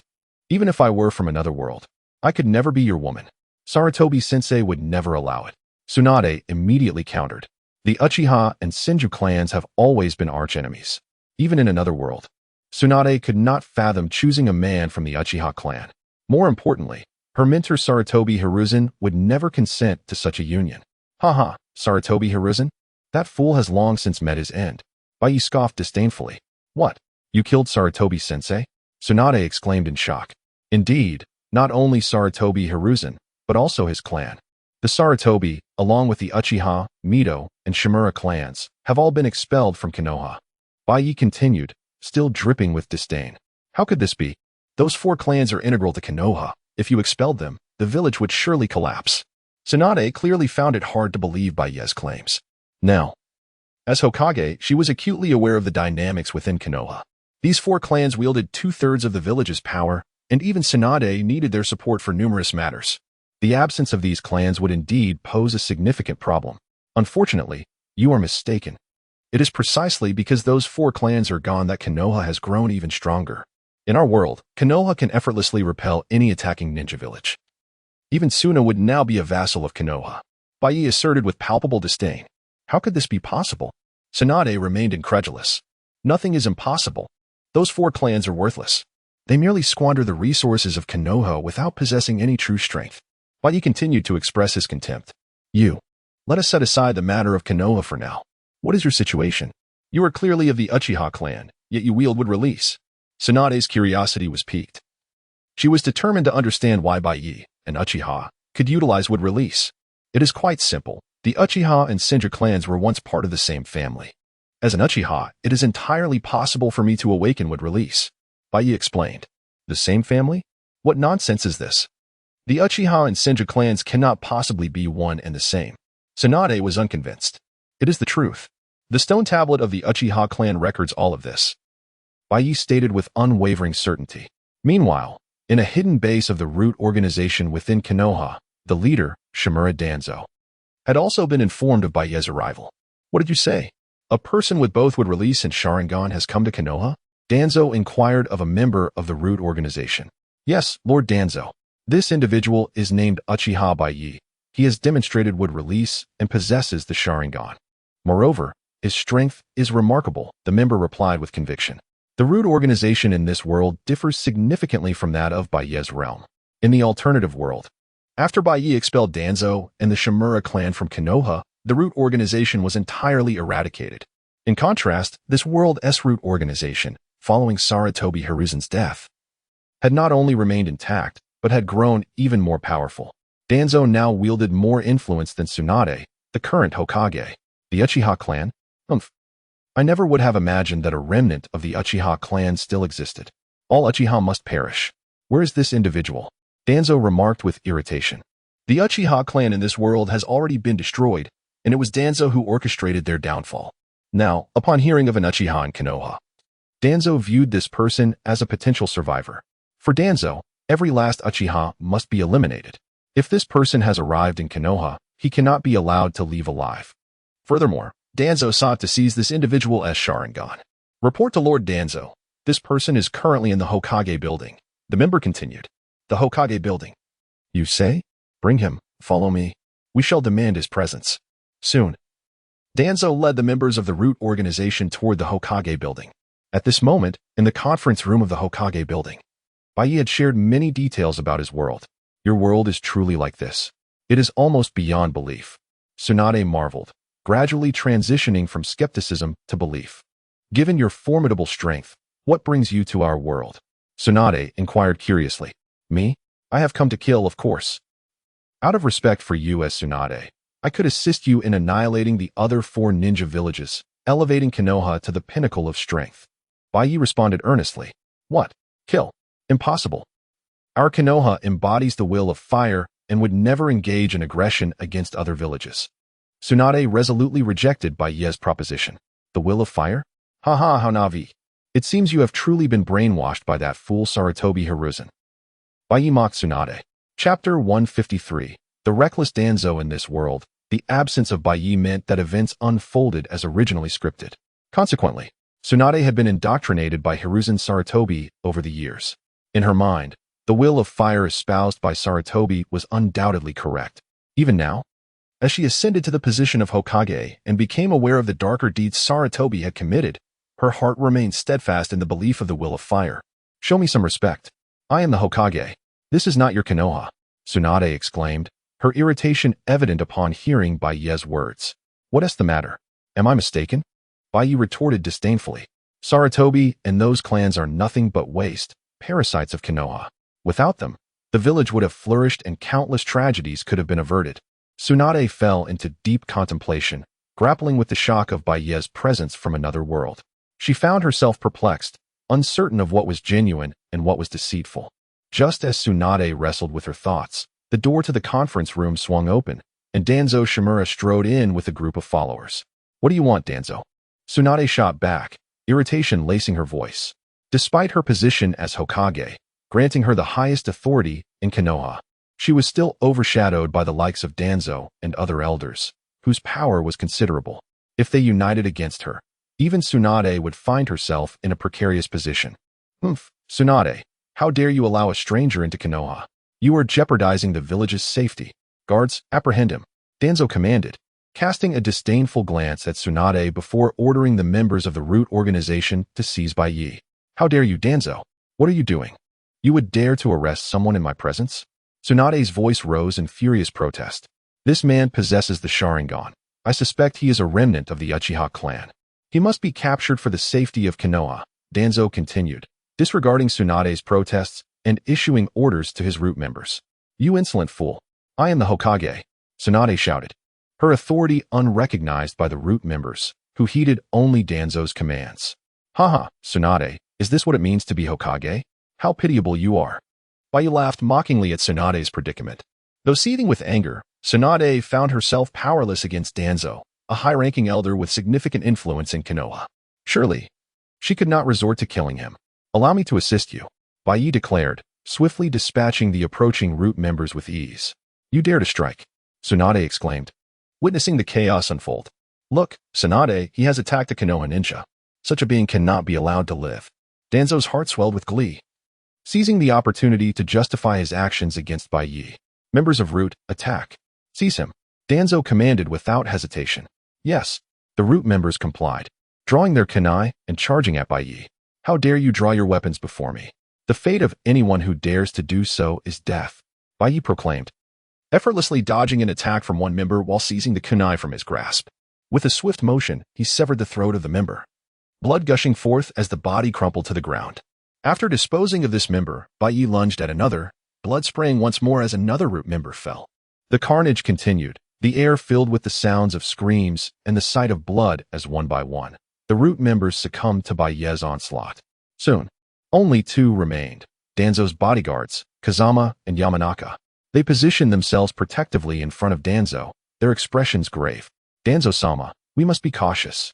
The target is extraordinarily powerful," they warned, witnessing the slaughter of their comrades. "You dare to kill my Root members?" Danzo exclaimed in disbelief as he pointed an accusing finger at Baiye. "Huh, killing your members is but a trifle. I would dare to kill you as well," Baiye replied, charging towards Danzo. "Danzo-sama, watch out," his guards cried, rushing to intercept Baiye's advance. Yet, was it possible for them to halt his assault? Clearly, it was not. Kamui, Baiye activated his ability, effortlessly slipping past their attacks and materializing before Danzo. "What? How is this possible?" Danzo gasped in shock as Baiye appeared before him. He attempted to retaliate, but Baiye was swifter. With a resounding thud, Baiye's kick struck Danzo's chest, sending him crashing into the conference room wall. The impact shattered the barrier, and Danzo, along with the debris, tumbled onto the bustling street in front of the Hokage building. Upon witnessing Danzo being propelled through the air and crashing onto the thoroughfare, Yamanaka-fu and Aburame Torian were aghast. They hastily pursued him, assisting the fallen Danzo to his feet. "Lord Danzo, are you unharmed?" they inquired with concern. Tsunade emerged, a sense of vindication washing over her as she observed Danzo's disheveled state. "Danzo, you incorrigible scoundrel, your comeuppance has arrived. This is what you get for constantly opposing me," she mused with schadenfreude. The commotion attracted the attention of Konoha shinobi in the vicinity. "What transpires here? That individual appears to have been ejected from the Hokage building." "Indeed. Is that not Danzo, the leader of Root?" How did he come to be sprawled upon the street? It appears he has been assaulted. Who dares to strike Lord Danzo? Could it be the Hokage herself? A distinct possibility. The Konoha shinobi murmured amongst themselves, directing accusatory gazes at Danzo. Tsunade, you stand idly by. This enigmatic assailant has attacked a Konoha shinobi. You must mobilize all available forces to subdue him. Danzo bellowed, his countenance contorted with rage. He was incensed. As an elder of Konoha and the leader of Root, his stature within the village was second only to that of the Hokage. Yet, he had been humiliated in such a manner. Danzo had never suffered such an indignity. He sought to exploit the situation by compelling Tsunade to order the Konoha shinobi to eliminate Baiye. Tsunade pondered Danzo's words. Protocol dictated that any assault upon a Konoha shinobi warranted retaliation. Given Danzo's position as an elder, the matter warranted serious attention. However, Tsunade recognized Baiye's immense power. Even a concerted effort by the entire village might prove futile. Furthermore, she was cognizant that Baiye was not an enemy, and that his animosity was directed solely at Danzo. Tsunade was loath to antagonize such a formidable individual on Danzo's behalf. All Konoha shinobi, heed my command, Tsunade announced. Evacuate the civilians and secure the perimeter. No one is to approach. Her resonant voice carried to every shinobi within earshot. Understood, Hokage-sama. They responded, swiftly executing her orders. Tsunade, what is the meaning of this? Danzo demanded, incensed by her refusal to order an attack on Baiye. I am fulfilling my duty as Hokage. My priority is the safety of the villagers. As for the unidentified assailant, you shall contend with him yourself. Tsunade retorted, before departing the scene. She harbored a deep aversion to Danzo and reveled in his misfortune. Danzo, no one can save you now. Prepare to meet your end.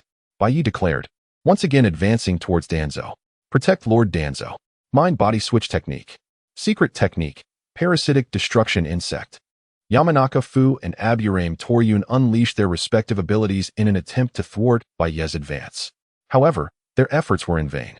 Kamui, Baiye intoned, activating his ocular prowess. Their attacks passed harmlessly through him. Having evaded their assault, Baiye stood before Danzo and delivered another devastating kick. Impossible, Danzo exclaimed, bracing himself for the impact. However, his preparations were inadequate. With a resounding thud, Danzo was sent hurtling through the air, crashing to the ground once more. Lord Danzo, his retainers cried, rushing to his aid. How is this possible? Why are our attacks ineffective? What manner of ability is this? They wondered aloud. Their gazes fixed on Baiye. Their previous assaults having failed, they were perplexed by the nature of his powers. Danzo, you are remarkably resilient. But I wonder if you can withstand another strike. Baiye taunted. Signal for assistance. Summon all members of Root. Danzo commanded, struggling to his feet. Yamanaka Fu produced a flare and launched it into the sky. The Konoha shinobi watched with curiosity, unsure of its significance. However, the Root operatives scattered throughout the village recognized the signal. It is the emergency assembly signal for Root. It emanates from the Hokage building. We must provide assistance immediately, they exclaimed, converging on the location. In addition to the Root operatives, the signal also attracted the attention of the other Konoha elders, Udatane Koharu and Midokado Hamura. The Root emergency assembly signal? From the Hokage building? What is Danzo up to? They wondered, making haste towards the source. The Root operatives advanced with considerable celerity, soon arriving near the vicinity of the Hokage tower. Lord Danzo, they exclaimed. Lord Danzo, we are here to provide assistance. Root operatives reporting for duty. One by one, the Root members, each leading a squad, presented themselves before Danzo. Excellent. A smile graced Danzo's countenance as he beheld the assembly of Root members from throughout Konoha. This was the culmination of his years of clandestine accumulation within the village, the very foundation upon which he would vie for the position of Hokage. In stark contrast, Tsunade's visage darkened as she observed the influx of Root operatives. That nefarious Danzo, she muttered, her voice laced with consternation. His Root organization commands such a multitude of ninja. Their strength rivals that of my Umbu. Tsunade harbored no doubt that should any misfortune befall her Hokage status, Danzo, with his Root forces, could seize control of Konoha. This realization incensed her.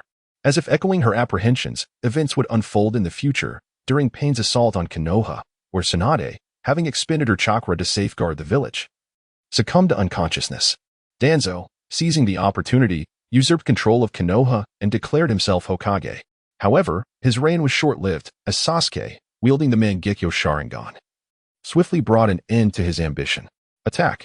Subdue this individual. Danzo commanded without hesitation, directing his root operatives to engage. Understood. Attack. The root members responded in unison, launching themselves toward Baiye. Root operatives, are you? Baiye sneered, his voice dripping with disdain. You are courting death. Baiye was no stranger to slaying root members, having decimated their ranks in his own world. Now, in this new reality, they dared to attack him once more. If these root operatives sought their demise, he would not hesitate to oblige. Prepare to meet your end. A root member lunged at Baiye, his blade aimed to strike. However, could this Umbu's assault truly reach Baiye? The answer was a resounding no. With a mere sidestep, Baiye effortlessly evaded the root member's blade, retaliating with a swift kick. Bang! A wretched cry pierced the air as the root member was sent hurtling backward, blood gushing from his mouth. Even as Baiye dispatched his assailant, another root member charged forward, brandishing a kunai. Yet, alas, this attacker too found himself unable to touch Baiye. With a forceful grip and a sharp tug, Baiye twisted the root member's arm, causing him to drop his kunai. Seizing the fallen weapon, Baiye swiftly slashed it across the root member's neck. Ugh! The root member clutched at his bleeding throat before collapsing to the ground. Undeterred, the remaining root members continued their assault, only to find themselves equally incapable of landing a blow on Baiye. In contrast, each of Baiye's attacks resulted in the swift demise of a root operative. Though each root member was carefully selected and rigorously trained by Danzo, their strength proved woefully inadequate against Baiye. His power transcended their ability to contend, rendering their attacks futile and akin to a death wish. Lord Danzo, Yamanaka Fu, one of Danzo's bodyguards, interjected, this individual possesses formidable strength. The root operatives may be unable to subdue him. Aburame Toryun, another of Danzo's protectors, concurred, indeed, Lord Danzo. We have already lost half of our ninja. Damn it, how can this man be so powerful? Danzo cursed, his countenance contorted with frustration as he witnessed the slaughter of his root members. He had initially believed that his root forces would be sufficient to capture Baiye, but the latter's strength had surpassed his expectations. His meticulously trained operatives were being cut down mercilessly. You too, restrain him. Buy me some time, Danzo commanded his bodyguards. I must undo the seals on my body. Danzo recognized that the root members alone could not prevail. He himself would have to intervene, unleashing the power of the Sharingan, and would release sealed within him. Though utilizing these abilities within Konoha would undoubtedly invite complications, Danzo was past the point of caring. Understood. We shall engage. Yamanaka Fu and Aburame Toryun surged toward Baiye. Meanwhile, Danzo hastened to dismantle the restraints that bound his power. As Danzo's protectors, both Yamanaka Fu and Aburame Toryun possessed considerable strength. Toryun, in particular, as a member of the Aburame clan, could manipulate insects, even at the microscopic level. Those unfamiliar with his abilities risked being infected by his nano-sized poison insects, leading to their demise. Secret technique, poison dust technique. Aburame Toryun initiated his attack, spewing forth a cloud of purple mist that enveloped Baiye. This mist was not merely vapor, but a swarm of microscopic poison insects capable of destroying cells and causing instant death. However, Baiye was well aware of this danger. Fire release, great fire dragon technique. Baiye countered with a torrent of flames, determined to incinerate the microscopic insects. His fire proved effective, engulfing the insects in searing heat and obliterating them. The fiery dragon continued its advance, bearing down on Aburame Toryun. Toryun, be cautious, Yamanaka Fu warned, his voice laced with alarm. He swiftly formed hand seals, erecting an earthen wall to intercept Baiye's fire. Earth release, earth flow wall. However, could this wall truly withstand Baiye's fire dragon? The answer was a resounding no. Boom. The fiery dragon shattered the earthen barrier in a deafening explosion, its flames continuing their relentless pursuit of Aburame Toryun. Aya! A piercing scream erupted as Aburame Toryun was consumed by the flames, reduced to a charred husk. As a transmigrator, Baiye understood the threat posed by Aburame Toryun. Thus, he prioritized eliminating him with his fire. Toryun! Damn you! You killed Toryun! Yamanaka Fu cried out, his voice filled with rage as he gazed upon the charred remains of his comrade. As a longtime partner, Shan Zhongfeng truly regarded Yu Nu Chigan as a companion. Now, witnessing the death of his comrade at the hands of Baiye, how could he possibly refrain from feeling enraged? Chapter 156. Danzo, are you a fool? Indeed. He's already dead now. It is your turn. Witnessing the furious expression on Yamashiro's face, Kuroyuki's right eye widened. In an instant, An illusion was unleashed. Yamashiro, consumed by rage, stood there, his gaze vacant. At that moment, a member of the root organization from a distance hurled a kunai at Kuroyuki. With a swift motion, Kuroyuki caught the flying kunai in his right hand.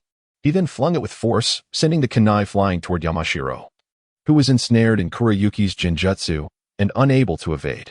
Swoosh thud, the kunai pierced Yamashiro's neck, blood splattering everywhere, and he fell lifeless to the ground. Thus, both of Shimura Danzo's bodyguards perished at Kuroyuki's hands. As for the other members of the root organization, they were no match for Kuroyuki either. Soon, all members of the root were slain one by one. However, these members were not without purpose. At the very least, they had bought time for Danzo. Seizing the moment, Danzo unsealed the restraints upon himself.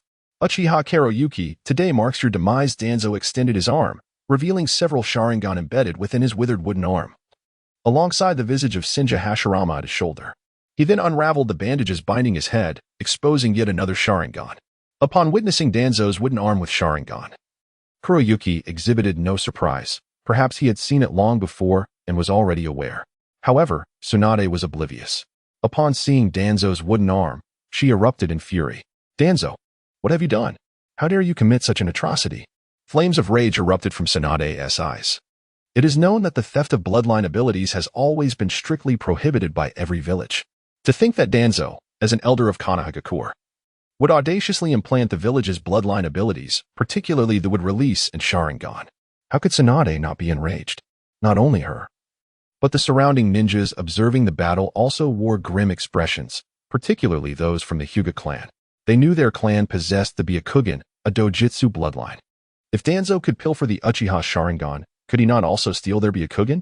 All for the sake of Konoha. Danzo was aware that revealing the existence of would release and Sharingan would be troublesome. Yet, he had no other choice. Kuroyuki's power was overwhelmingly formidable. To vanquish Kuroyuki, he had to employ the strength of would release and Sharingan. As for future repercussions, he would face them later. Prepare to die. Danzo formed a single hand seal and, wielding a kunai, charged swiftly toward Kuroyuki. You shall be the one to perish. In response to Danzo's assault, Kuroyuki sidestepped effortlessly, evading the attack. Simultaneously, he exerted force, breaking Danzo's arm that clutched the kunai. In agony, Danzo relinquished his grip. Seizing the opportunity, Kuroyuki grasped the kunai and thrust it into Danzo's neck. Following this, Kuroyuki delivered a powerful kick. Danzo, blood spraying from his neck, was sent flying, crashing to the ground, motionless. Is this how Danzo meets his end? Tsunade, filled with rage, watched in astonishment as Kuroyuki's fluid and precise attacks dispatched Danzo. No, this man cannot be so easily defeated. As if foreseeing the future, Kuroyuki suddenly kicked backward. Bang! A tremendous crash echoed as Danzo, attempting to ambush Kuroyuki, was sent flying by the kick. Cough, cough, this is impossible. How could you have known I would attack you? The airborne Danzo coughed violently, blood spilling forth. He paid no heed to his wounds, consumed by curiosity regarding how Kuroyuki had anticipated his ambush. What kind of ability is this? Was that an illusion? Or a shadow clone? Observing Danzo's body vanish, only to be replaced by the ambushing Danzo, Tsunade was equally perplexed. Clearly, she too was unable to grasp what had transpired. Tsunade was certain that Kuroyuki had indeed killed Danzo. Yet, the supposedly deceased Danzo had launched a surprise attack on Kuroyuki, only to be kicked away. This is Izanagi, a forbidden technique of the Uchiha clan. It requires the sacrifice of a Sharingan to activate this ultimate ocular technique. It can negate adverse events that transpired within a certain time frame, transforming them into non-existent occurrences while actualizing favorable outcomes. Am I not correct, Danzo? Kuroyuki spoke disdainfully regarding Shimura. Danzo, how could you know? Upon hearing Kuroyuki's words, Danzo was taken aback. Izanagi, this was his trump card against Kuroyuki. Yet, he had never anticipated that Kuroyuki would so effortlessly comprehend Izanagi's nature. Haha, Danzo, you truly are a fool. To use the abilities of the Uchiha clan against me, do you not realize that I am one of the Uchiha? Kuroyuki laughed heartily at Danzo. You bastard, do not underestimate me. Allow me to demonstrate my prowess. Hearing Kuroyuki's words, Danzo was filled with rage. Nevertheless, he did not relent and continued his assault against Kuroyuki. With a disdainful countenance, Baiye beheld Danzo charging towards him. You pathetic excuse of a ninja. Do you have a death wish? Very well, I shall grant it. Danzo, undeterred by Baiye's assault, made no attempt to evade. protected by the esoteric art of his Izanagi. He was impervious to any harm. A deafening collision reverberated as Baiye's formidable kick sent Danzo hurtling through the air.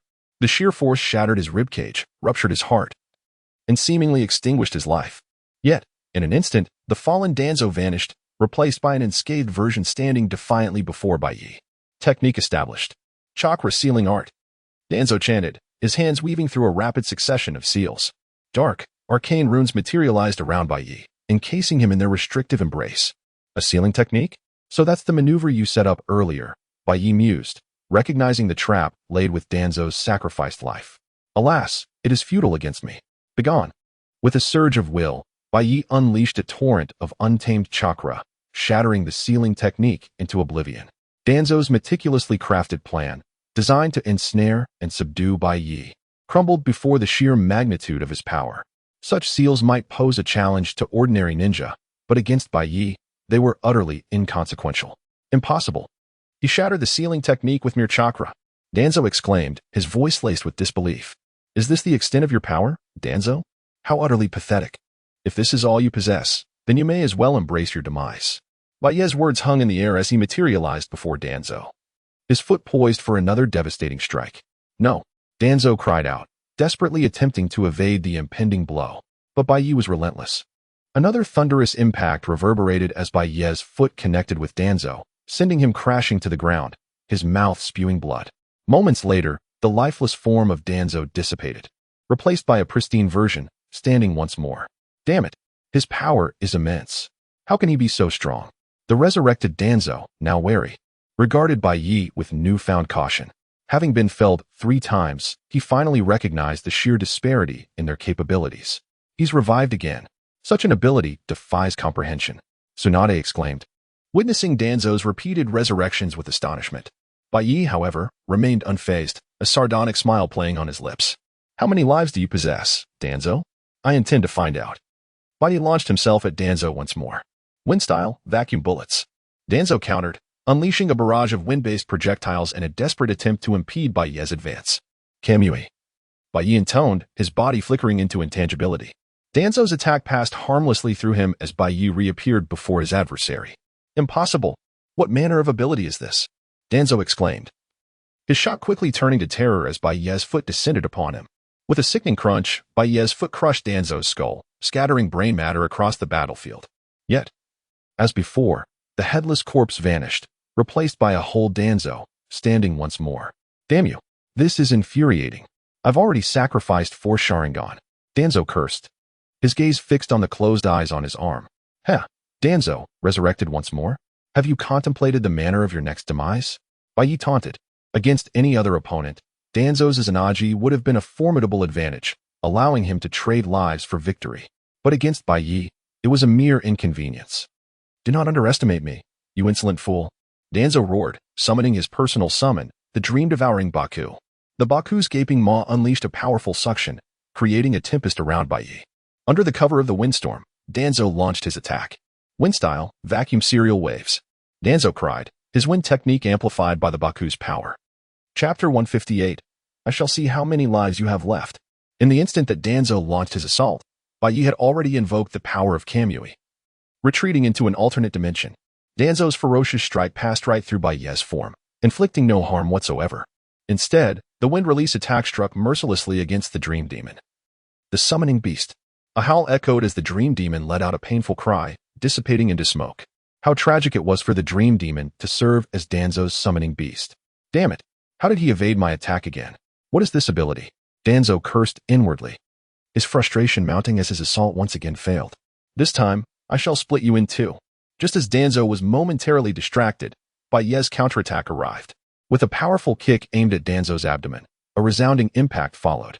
With immense force, Danzo's body was torn asunder and fell to the ground, split in 2. Yet, in a mere moment, he revived once more. Damn it! This cannot continue. I must find a way to defeat him immediately. Otherwise, my Sharingan will run out of power. Danzo's expression was grave as he realized the urgency of his situation. He was acutely aware that although he could resurrect repeatedly using his Izanagi, there was a time constraint to this ability. If he failed to eliminate Baiye within that time frame, he might truly meet his end. Genjutsu. With this thought, Danzo activated his left eye Sharingan, unleashing an illusion upon Baiye. Since his standard ninjutsu merely inflicted minor damage, he decided to resort to Jinjutsu. This Sharingan was taken from Uchiha Shursui, whose mastery of illusion techniques was unparalleled. Thus, possessing this eye greatly enhanced Danzo's Jinjutsu capabilities. Huh, you dare to use Jinjutsu against me? You are courting death. Danzo sneered. However, Baiye narrowed his eyes, effortlessly reflecting the Jinjutsu back at Danzo. Despite the formidable power of Shursui's Sharingan, Baiye's eternal Mangeki Sharingan rendered it ineffective. As Danzo found himself ensnared by his own illusion, he suffered a grievous blow, spitting blood. Just as he attempted to rise and retaliate, Baiye appeared before him. Before Danzo could react, Baiye seized Danzo's Sharingan with a fierce grip. With a decisive squeeze, Danzo's head exploded, and once again, he fell lifeless at Baiye's hands. Is this the power of Shursui's Sharingan? Baiye pondered, gazing at the eye in his hand. Yet, as he contemplated further, the Sharingan vanished, along with Danzo's headless corpse. A complete Danzo reappeared not far from Baiye. Danzo, you have revived again. In that case, I shall slay you several more times, Baiye declared with a menacing tone. Feeling the weight of Baiye's gaze, Danzo's heart quivered in fear, prompting him to retreat a few steps. After enduring repeated deaths at Baiye's hands, a sense of dread enveloped him. Is this truly Danzo's trump card? Izanagi, the forbidden technique of resurrection. It seems rather lackluster, Tsunade thought, observing Danzo's plight. Yet, she recognized that it was not Danzo's weakness, but rather Baiye's overwhelming strength that rendered him insignificant. If faced with Danzo's resurrection ability, Tsunade knew she would find it exceedingly troublesome. However, before Baiye, Danzo appeared as nothing more than an insect, repeatedly vanquished. As Danzo faced demise after demise, Tsunade felt a thrill of excitement. That despicable scoundrel Danzo, how dare he steal Wood Release and the Sharingan? He deserves to die. Tsunade had never held a favorable view of Danzo, and his theft of such powerful abilities had crossed a grave line against the village's principles. Therefore, she felt no sympathy for him, even in death. At that moment, Tka Rin and Mito Kazan arrived on the scene. Tsunade, what is happening here? Who is this person fighting Danzo? As Hokage, you should be protecting the ninjas of Konoha, they exclaimed. Their voices filled with indignation upon witnessing Danzo being overwhelmed by Baiye. As fellow elders of Konoha, Tka and Mito perceived Danzo as one of their own. Regardless of the circumstances, they would instinctively support him. You two fools, be silent. Look at what Danzo has done. He deserves this. Tsunade retorted sharply, well aware of their history of causing trouble for her. Danzo? His arm? That is Wood Release and the Sharingan. They gasped, astonished at the sight of Danzo's enhanced arm. Realization dawned upon them as they understood why Tsunade permitted Danzo to be attacked. However, their anger was directed at Danzo for his recklessness. Damn it, he has already implanted the powers of Wood Release and the Sharingan, and we were unaware. That fool Danzo, even with such powers, how could he use them so openly? Seeing Danzo's arm, Tka and Mito were furious, not merely for the theft of the abilities, but for the fact that they had been oblivious to his actions. They berated Danzo for his lack of discretion, knowing he should have employed such powers covertly rather than flaunting them in public. Tsunade, while Danzo's actions were indeed misguided, as an elder of Konoha, we cannot simply stand by and watch him perish. As Hokage, you must save him, Tka and Mito urged earnestly. Chapter 159, Leaf Elders, Mere Scum. Although Danzo Shimura's surreptitious implantation of Wood Release and Sharingan incited the ire of Koharu Uchiha and Hamura Mitokado, they were acutely aware that as fellow Leaf Elders, their interests were aligned. They could not stand idly by as Danzo was being pummeled by Byakuya. Regardless, they had to save Danzo and subdue Byakuya. Thus they sought to enlist Tsunade's aid. However, Tsunade vehemently refused. Humph, that reprobate Danzo dared to usurp bloodline limits. He deserves to perish. Tsunade harbored deep-seated resentment towards Danzo. And now that he had pilfered Wood Release and Sharingan, her fury knew no bounds. She was eager for his demise and would not intervene to save him. You. How dare you, Tsunade? You are the Hokage. As Hokage, you would permit a leaf ninja to be assailed? Uchiha and Mitokado, incensed by Tsunade's words, vehemently rebuked her. What? Would you have me declare Danzo a rogue ninja? Tsunade retorted, turning the tables on them. You. Though inwardly seething, Uchiha and Mitokado found themselves powerless against Tsunade. Danzo's actions were indeed egregious, and the theft of bloodline limits was tantamount to treason. Should Tsunade formally denounce Danzo as a rogue ninja, there would be little room for dissent. In their hearts, they cursed Danzo's imprudence. How could he be so reckless as to commit such acts? Yet, it was not entirely Danzo's fault. He had merely misjudged Byakuya's capabilities. Danzo believed that by wielding the power of wood release and Sharingan, he could vanquish Byakuya and seize his Sharingan. In that case, retaining the wood release and Sharingan would be justified, and he could suppress the matter under the guise of serving the leaf. However, Danzo had not anticipated Byakuya's overwhelming strength. Despite employing the power of wood release and Sharingan, he had failed to inflict any damage on Byakuya and was instead being relentlessly thrashed. Damn it, Uchiha clan ninjas. Heed my call. Aid Danzo. Mitokado clan ninjas, you too, assist Danzo. Realizing that Tsunade had no intention of rescuing Danzo, who was being brutally beaten, the two elders invoked their authority, ordering their respective clan ninjas to support Danzo. Upon hearing Uchiha and Mitokado's commands, numerous leaf ninjas emerged, launching themselves at Byakuya. What are you doing? Return at once. I am the Hokage, and I command you to stay put. Tsunade bellowed at the ninjas. However, the ninjas disregarded Tsunade's orders and continued their assault on Byakuya. Damn it, you too. How dare you defy my commands? Witnessing the ninjas' disobedience, Tsunade grew even more incensed. Previously, Tsunade had not perceived the extent of her powerlessness. However, with the clash between Byakuya and Danzo, she realized that she was but a figurehead as Hokage. So many leaf ninjas were blatantly disregarding her commands. Tsunade, cease your disruptions. The priority is to defeat the invader. Indeed, we can address any issues after the invader is subdued. Seeing Tsunade's state, Uchiha and Mitokado acknowledged that they had overstepped their bounds. However, they were past the point of caring and needed to rescue Danzo first. Do as you please. Do not blame me for the consequences. Tsunade retorted acrimoniously, washing her hands of the matter. Danzo, we are here to assist you. Danzo, we have come to your aid. Uchiha and Mitokado, accompanied by their respective clan ninjas, rushed to Danzo's assistance. You two have arrived just in time. Beware, this foe is formidable, Danzo exclaimed, a flicker of relief crossing his face. Rest assured, he is but one man. Precisely. Surely we, with our numbers, can overcome a single opponent. Uchiha and Mitokado declared with unwavering confidence. Even if Byakuya possessed immense power, he was but one individual. In contrast, the three of them were leaf elders with countless leaf ninjas under their command. Surely, they could vanquish a single foe. Charge. Attack together. Seize them. Uchiha and Mitokado promptly issued their commands to attack. Yes, charge. Subdue him. The leaf ninjas, without hesitation, launched themselves at Byakuya. Since you seek death, I shall grant it. Perish, all of you. Byakuya sneered at the onrushing leaf ninjas.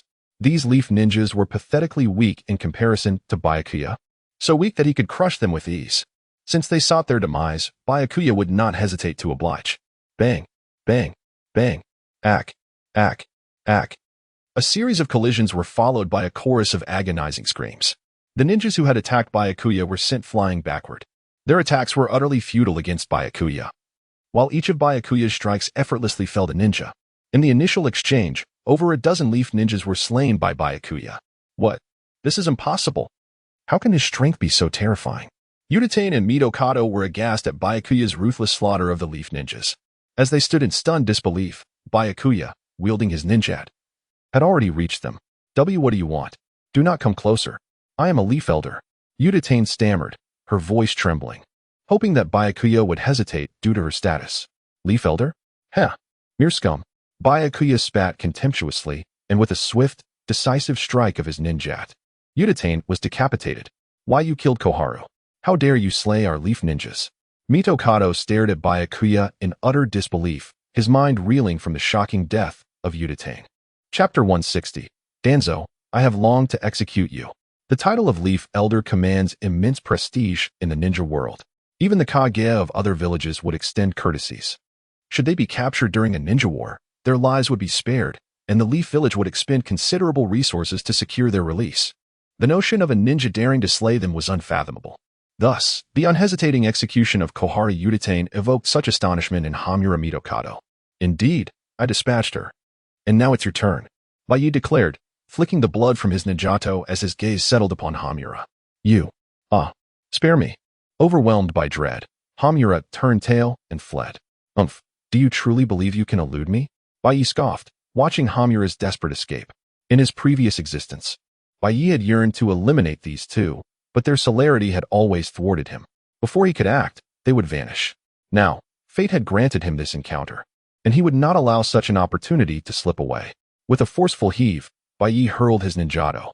The blade, like an arrow loosed from a bow, pierced Hamura's back. Gah! Hamura gasped, crimson staining his lips as he collapsed, succumbing to regret. Had he known the extent of Baiye's power, he would never have provoked him. Alas, the world offers no second chances. "Koharu, Hamura?" Danzo Shimura exclaimed, aghast at the sight of their lifeless forms. Though he held them in contempt and would readily sacrifice them for his ambitions, he had not yet acted. Yet, Baiye had preempted him. "Danzo, it is now your turn," Baiye announced, launching himself at Danzo once more. "Damn you. Wind release, vacuum bullets," Danzo retorted, unleashing a barrage of projectiles. But could such paltry attacks truly harm Baiye? Utterly improbable. Futile struggles of an insect, Baiye sneered, effortlessly evading the assault. With a swift motion, he delivered a devastating kick to Danzo's skull. The head of Danzo exploded like a watermelon pulverized by Baiye's strike. Yet, moments later, Danzo was resurrected through the power of his Anachi. "Damn it, this is untenable," Danzo muttered, panic rising as he noted the dwindling number of Sharingan eyes on his arm. With but one Sharingan remaining on his arm, and the Sharingan of Shursui Uchiha in his left eye, he could only sustain Izanagi for a mere minute. He would only use Shursui's eye as a last resort. To defeat Baiye within such a brief window was an impossibility. The thought of retreat began to form in Danzo's mind. Should he perish here, all would be lost. But if he could survive, his status as a Leaf Elder would allow him to rebuild root. The ignominy of flight was inconsequential. It was not the first time he had faced disgrace, nor would it be the last. Survival was paramount. Without hesitation, Danzo executed a series of hand seals. Fire release, ash pile burning. A cloud of smoke billowed forth, enveloping the area. What is the meaning of this? Baiye mused, perplexed. The technique was far too weak to pose any threat. As the smoke cleared, Baiye realized that Danzo had not launched an attack. Instead, he had turned and fled. He intends to flee, Baiye realized. Do you think you can escape? He would not allow Danzo to escape punishment. He had long desired to eliminate Danzo. And now that he was within reach, he would not let him slip away. Baiye activated his Kamui, his form distorting as he vanished. Danzo fled with great haste, covering a considerable distance in mere seconds. He glanced back, relieved to find no sign of Baiye in pursuit. He's not following? Danzo wondered. Just as he began to relax, a voice echoed from ahead. "Danzo, where do you think you're going?" Baiye stood before him, having arrived unnoticed. When? Danzo gasped. Without hesitation, he spun and fled in the opposite direction. "Remain where you are," Baiye commanded, lunging forward and delivering another devastating kick to Danzo's head. With a sickening burst, Danzo's head exploded. The headless corpse crashed to the ground, only to vanish moments later. Danzo had been resurrected, but he remained hidden. Let us see where you were concealed." Baiye activated his Sharingan, scanning the area. He soon located Danzo, fleeing in disarray. "Danzo, there is no escape. Your life is forfeit." Baiye pursued him relentlessly. "Damn it, how did he find me so quickly? What am I to do?" Danzo panicked as Baiye closed in. Chapter 161, The Foolhardy Sarutobi Clan. At this moment, Danzo's Sharingan had been entirely expended, leaving only the one in his right eye, which belonged to Uchiha Shursui, a precious possession he was reluctant to use. Thus, upon perceiving the rapidly approaching Hakuya, a wave of panic washed over him. Danzo understood all too well that if Hakuya caught up to him, his fate was sealed, death. Clearly, Danzo had no desire to meet his end. He had yet to ascend to the position of Hokage. How could he possibly die now? In that instant, Danzo's gaze fell upon a certain ninja clan stronghold. That direction? Ah, it was the residence of the Sarutobi clan. Recognizing the dwelling of the Sarutobi, a plan began to form in Danzo's mind, and he swiftly altered his escape route towards their territory. What is Danzo planning to do? However, it was futile, no matter where he fled. Today was destined to be his last. Observing Danzo's retreating figure, Hakuya wasted no time and pursued him relentlessly. Today, he was determined to eliminate Danzo. Regardless of the intervention of even the Sage of Six Paths, Danzo fled with remarkable speed, quickly infiltrating the Sarutobi clan stronghold. Although the world had lost Sarutobi Hiruzen, the third Hokage, Through years of corruption under his leadership, the Sarutobi clan had evolved from an inconspicuous family into a formidable ninja clan. Particularly following the annihilation of the Uchiha clan, all their resources and lands had fallen into the hands of the Sarutobi. Within the confines of Konoha village, the Sarutobi clan now stood as the second most powerful ninja clan, surpassed only by the Hyuga clan. Every day, ninjas patrolled the perimeter of the Sarutobi stronghold. Halt! Who goes there? Upon spotting Danzo rushing from a distance, a member of the Sarutobi clan swiftly obstructed his path. It's me. Danzo immediately identified himself. Oh, it is Lord Danzo. Lord Danzo, what has happened to you? The Sarutobi ninjas, recognizing the disheveled state of Danzo, inquired with concern. They were well acquainted with Shimura Danzo, a former comrade of the late Third Hokage and now a respected elder of Konoha. The Third Hokage had frequently collaborated with Danzo. Quick, prepare for battle. An enemy is invading, and their strength is formidable. Danzo shouted urgently to the Sarutobi clan ninjas. An enemy is invading. Who would dare to attack our Konoha? Indeed. How dare they assault our village? They must have a death wish. Where is the intruder? I shall show them the might of the Sarutobi clan. Upon hearing Danzo's words, the Sarutobi ninjas were filled with righteous indignation, shouting in outrage. Just then, Hakuya arrived on the scene. Danzo, you certainly know how to run, Hakuya declared, his tone brooking no dissent. Now come to meet your demise. His demeanor suggested that he regarded Danzo with utter disdain. That is him. He is the invader. He has ravaged Konoha and slain numerous shinobi. Danzo shouted, pointing at Hakuya. Just him alone. One person dares to attack Konoha? Seize him. The Sarutobi ninjas, upon seeing Hakuya by himself, dismissed him as a threat. This was the Sarutobi stronghold, teeming with their own ninjas, and to them, it seemed sheer folly for a lone individual to challenge them. Consequently, the Sarutobi ninjas wasted no time and launched an assault on Hakuya. Witnessing their attack, Danzo hesitated not for a moment and chose to continue his flight. Could the ninjas of the Sarutobi clan possibly defeat Hakuya? In Danzo's view, such a feat was utterly impossible. He harbored no hope that the Sarutobi could vanquish Hakuya. He merely sought to use them as a distraction to gain precious time for his escape. As for the eventual fate of the Sarutobi clan, that was of no concern to him. Even if the Sarutobi were to be obliterated by Hakuya, it would be a sacrifice for the village of Konoha. As a family of a former Hokage, they must be prepared to lay down their lives for Konoha. What do you Sarutobi intend to do? Seeking death, are you? Hakuya scoffed at the incoming Sarutobi ninjas. You insolent fools, how dare you act so arrogantly when your demise is imminent? For the will of fire, for Konoha, I shall eradicate you, intruder. The Sarutobi ninjas, incensed by Hakuya's words and demeanor, rallied with fervor and charged at him. Is that so? I shall see for myself how resolute your will of fire truly is. In an instant, Hakuya surged forward, engaging the Sarutobi ninjas. Bang, bang, bang. A series of resounding impacts echoed as the Sarutobi ninjas who had attacked him fell to the ground. The entire confrontation concluded in mere seconds. Hakuya, now gripping one ninja with each hand, remarked, Is this truly your will of fire? It appears rather feeble. You, cough cough, who are you? How can you possess such overwhelming strength? The two ninjas, struggling under Hakuya's grip, gasped out their questions. They had presumed that the Sarutobi ninjas would easily subdue Hakuya, yet they found themselves utterly powerless before him. Dead men have no need for knowledge. Hakuya tightened his grip, snapping their necks with a swift motion. The lifeless bodies fell to the ground as he released them. You dare to kill the ninjas of the Sarutobi clan. The surrounding Sarutobi members stared at Hakuya in horror. Ah, the Sarutobi clan, nothing but trash. Since you have chosen to attack me, prepare for annihilation. Hakuya swiftly formed hand seals, unleashing a torrent of searing flames. Fire style, great fire destruction. Chapter 162. Do you seek death? The inferno blazed fiercely, surging like a tidal wave toward the residents of the Sarutobi clan. In the realm of the White Knight, destruction had already befallen the Sarutobi. Since this world's Sarutobi clan dared to assault him, the White Knight bore no qualms about annihilating them. How terrifying this fire release is. We must stop him. We cannot allow him to ravage our stronghold. Faced with the formidable fire release unleashed by the White Knight, the ninjas of the Sarutobi clan fell into disarray. Those skilled in water release hastily attempted to counter the fiery onslaught. Yet, could the fire release conjured by the White Knight be so easily obstructed? Clearly, it was not. The searing flames swiftly consumed the water techniques, and the assault continued unabated toward the Sarutobi residents.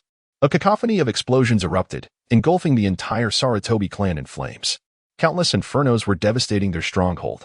At a distance, Shimura Danzo, having fled, heard the explosive sounds behind him and could not help but turn back to gaze at the Sarutobi residence. What is this? The Sarutobi clan has been utterly destroyed. Damn, that wretched scoundrel. The Sarutobi clan will not be obliterated so easily. I shall avenge them. Danzo clenched his fists, declaring resolutely. Haha, avenge them. Danzo, I fear you have no opportunity left. At that moment, the White Knight appeared before Danzo, gazing at him with disdain. What? He caught up so quickly. This is bad. Upon seeing the White Knight, Danzo was alarmed. Wishing to form hand seals and activate his Anachi, he understood all too well the formidable might of the White Knight. He was no match. He could not even withstand a single strike. In that moment, Danzo set aside the question of whether this Sharingan belonged to Uchiha Shursui. Preserving his life took precedence. Haha, still intent on activating his Anachi. Unfortunately, you have no chance left. The White Knight instantaneously appeared before Danzo, directly plunging his hand toward Danzo's right eye before he could activate his Anachi.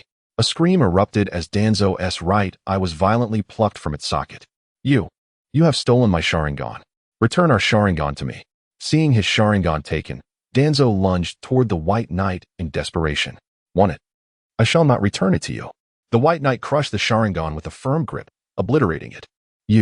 Witnessing the destruction of his last hope, Danzo felt utterly defeated. Enough, I have grown weary of this game. Danzo, you may now meet your demise. The White Knight cast a scornful glance at Danzo and swept his hand toward him with force. What seemed an ordinary motion bore unimaginable strength, and Danzo's form erupted, scattering into fragments. Thus, in this world, Danzo met his end at the hands of the White Knight. Just as the White Knight concluded his business with Danzo, Tsunade arrived with several umbu. You, White Knight, what have you done? Tsunade pointed at him, her face ablaze with rage. What is the matter? Tsunade, I have merely assisted you in eliminating Danzo. Are you displeased? The White Knight retorted. Even if you killed Danzo, why did you have to slay Kurama Rin and Mido Kn? And how could you obliterate the Sarutobi clan? Tsunade vociferously questioned the White Knight. As for Danzo, a thief of bloodlines, his death changes little. The White Knight killing him bears no consequence. Even if he had spared Danzo, Tsunade would not have forgiven him. However, the White Knight had not only slain Danzo, but also Kurama Rin and Mido Kn, while Tsunade harbored her own disdain for them. Their lives could not be extinguished so thoughtlessly. Moreover, the Sarutobi clan had been ravaged, their members either dead or gravely injured. They dared to attack me. Since they had the audacity to strike first, I had no choice but to eliminate them. The White Knight spoke with an air of indifference. Your actions are utterly excessive. Tsunade glared at the White Knight, her expression seething with anger. Not only she, but the surrounding ninjas also glowered at him, weapons tightly gripped. The brazen assassination of Konoha elders and the destruction of a clan was tantamount to declaring war on their village. What do you intend to do? Do you seek to battle me? The White Knight remarked, observing Tsunade and the Konoha ninjas. Or perhaps, do you wish for death? Instantly, the White Knight's tone shifted, becoming sharp and menacing, a wave of terror emanating toward the Konoha ninjas. Sensing his murderous intent, the ninjas trembled, feeling as though they were prey to a fearsome beast. A slight misstep could plunge them into an abyss. Tsunade, too, felt the weight of the White Knight's aura, her expression turning grave. In that instant, she recalled the sheer terror of the White Knight's strength. Even the entire Konoha ninja force would falter before him. The very village itself could be laid to waste. As Hokage, Tsunade was determined not to witness Konoha's destruction. Stand down and sheathe your weapons. Retreat at once, Tsunade commanded, waving her hand toward the ninjas. Yes. Obeying her order, the ninjas complied, stowing their weapons and departing. Only Tsunade and Shizun remained. White Knight, what are you planning? Do you wish to obliterate Konoha? Tsunade inquired with concern. Obliterate Konoha? That is an intriguing proposition. The White Knight pondered Tsunade's words. Seeing him deep in thought, Tsunade was taken aback, fearing he truly intended to destroy Konoha. Haha, fear not. I harbor no interest in annihilating Konoha. After all, I am a Konoha ninja myself. I would never destroy my own village. The White Knight reassured her, noting her apprehension. That is a relief. Upon hearing that the White Knight had no intentions of raising Konoha, Tsunade sighed in relief. Well then, could you arrange a place for me to rest? That rascal Danzo truly knows how to flee. The White Knight stretched, expressing his sentiments. Chapter 163. The astonished Kakashi Hitaki faced with Baiye's demands, Tsunade dared not refute him and promptly arranged a room for him. Indeed, Tsunade was genuinely fearful of Baiye. His strength was overwhelming, almost terrifying. She was apprehensive about provoking him, fearing it could bring calamity upon Konoha. Even if Baiye were to obliterate the Sarutobi clan, causing immense losses to the village, Tsunade felt she could not act against him. The annihilation of the Sarutobi clan and the Root organization, coupled with the deaths of 2 elders, sent shockwaves through Konoha. Although the Root organization typically operated in the shadows, few were aware of its ninjas. However, most of Konoha's elite ninjas had heard of the Root organization, known for its formidable prowess akin to the Umbu. The most astonishing aspect for the ninjas of Konoha was the Sarutobi clan. Since the destruction of the Uchiha clan, the Sarutobi had risen to prominence, boasting numerous powerful ninjas adept in fire techniques. Yet, such a formidable clan was eradicated in an instant, consumed by raging flames. How could the ninjas of Konoha not be astonished, not be engulfed in panic? Moreover, they were all aware that the architect of this chaos had not departed. He remained within Konoha. Tsunade-sama, what should we do? Are we truly to allow this individual to remain in Konoha? Kakashi Hitaki voiced his concerns, gazing at Baiye in the distance. Meanwhile, Baiye was leisurely exploring Konoha, his curiosity piqued by this world. Do you have any viable solutions? Tsunade inquired, her apprehension evident. This individual possesses terrifying strength. He wields not only the power of my grandfather, but also that of Uchiha Madara. I have no solutions. Kakashi replied, a hint of helplessness in his tone. Despite his extensive combat experience and acumen in identifying enemies' weaknesses, he found himself utterly at a loss when confronted with Baiye's daunting power. Kakashi, so this is how you've grown, Baiye remarked, noticing Kakashi. You know me, Lord Baiye? Kakashi responded, his guard instinctively rising. Of course, but we are not well acquainted. I knew your father well. He was the first to ally with our Uchiha clan, Baiye stated, gazing at Kakashi. My father? How could that be? He has long since passed. Kakashi expressed his bewilderment. By the way, I've given you a title. What do you think of Kakashi the Half and Half? Someone who can draw with anyone, hence the name. Baiye continued. What nonsensical title is that? Kakashi was even more perplexed. What do you mean by my father? What Uchiha clan? My father committed suicide long ago, and the Uchiha clan has been annihilated. And this Half and Half title? I still prefer Copy Ninja. Tsunade-sama, what on earth is happening? What does Lord Baiye mean? Kakashi could only turn to Tsunade for answers, utterly confounded. Well, Kakashi, since you asked, I shall reveal it to you. This is a highly confidential matter. Tsunade decided, recognizing Kakashi as one of the few individuals she could trust. Informing him of Baiye's identity could prevent unnecessary conflict and further losses for Konoha. Baiye hails from another world as Konoha. Tsunade explained to Kakashi. Please elaborate. Kakashi exclaimed, intrigued. Another world as Konoha? What does that mean? Quite literally. In that other world, Baiye is the leader of the Uchiha clan.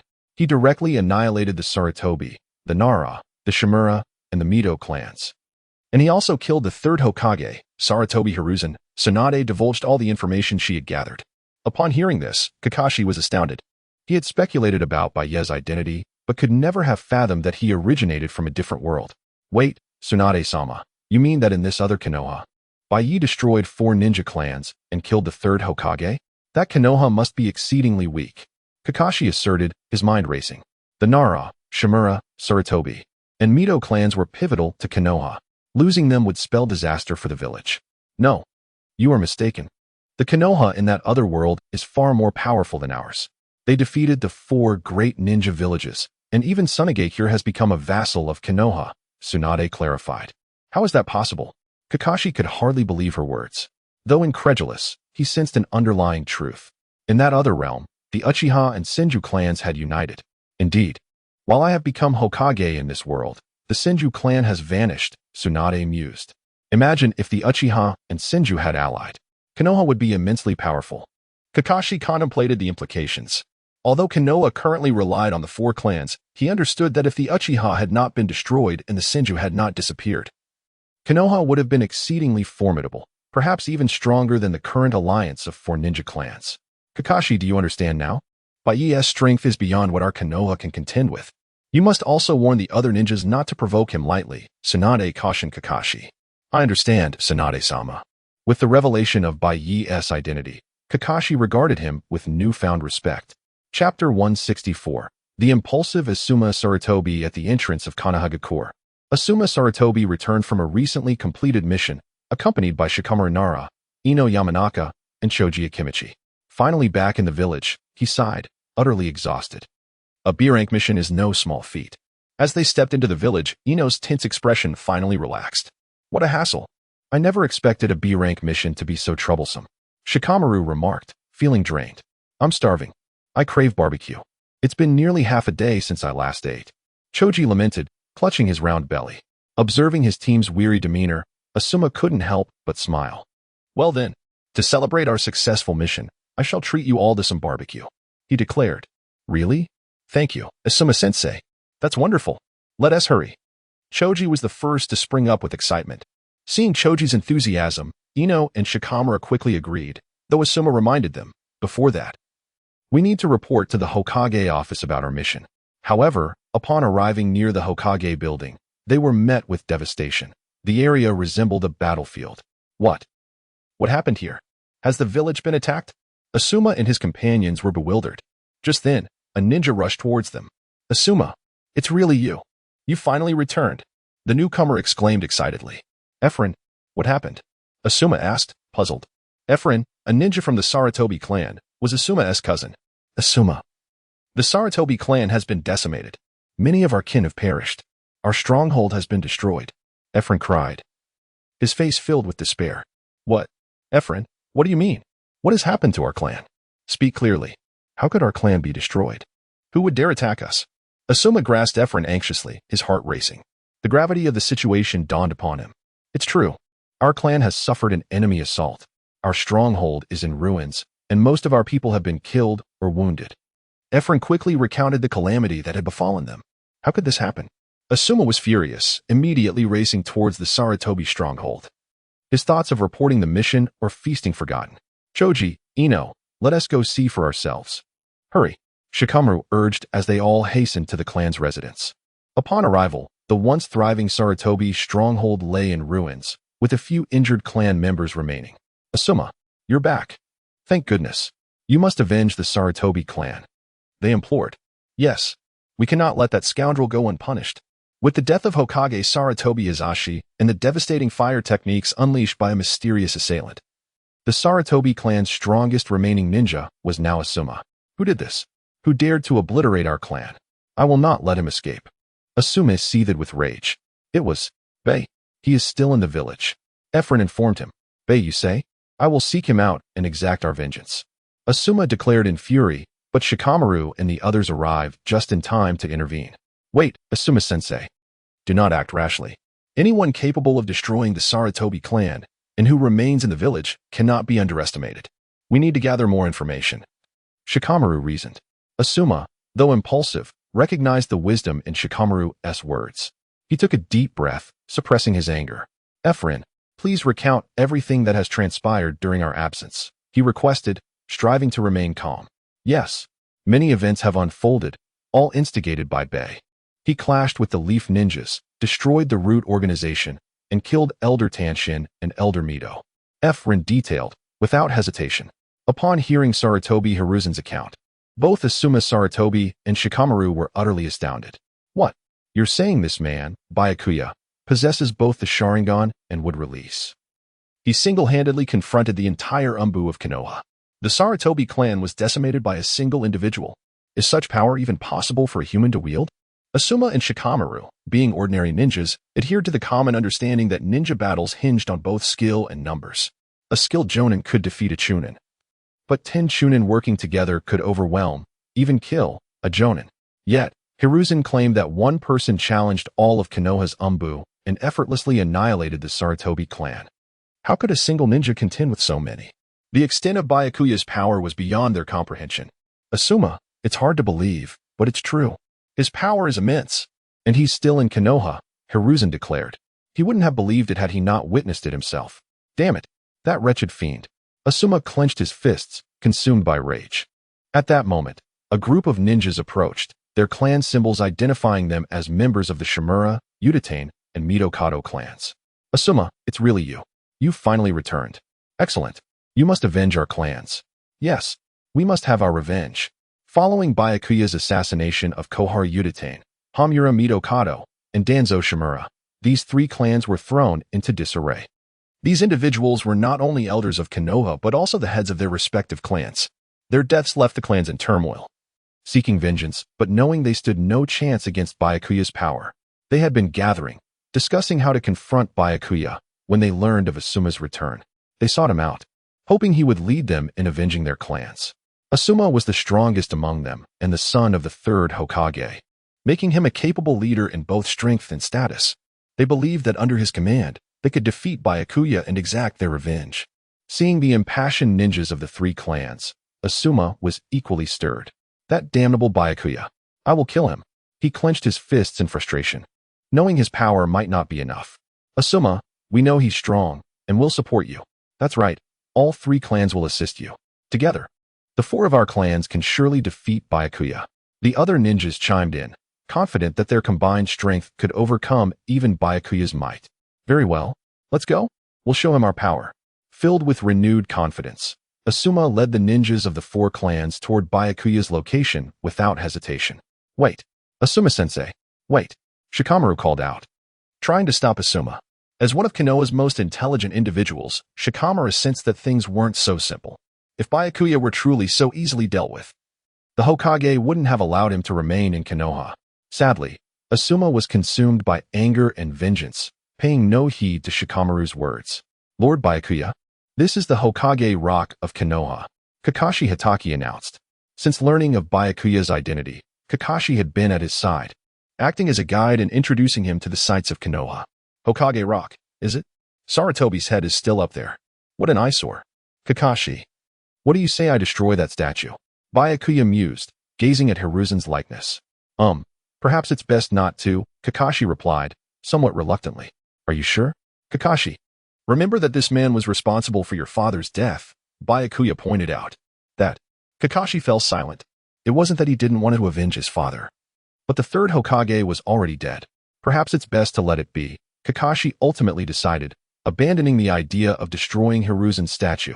Just then, the group, led by Asuma, arrived. There he is. That's Byakuya. He's the one who destroyed our clans. We absolutely cannot let him get away. The ninjas surged forward, surrounding Byakuya. Asuma, what is the meaning of this?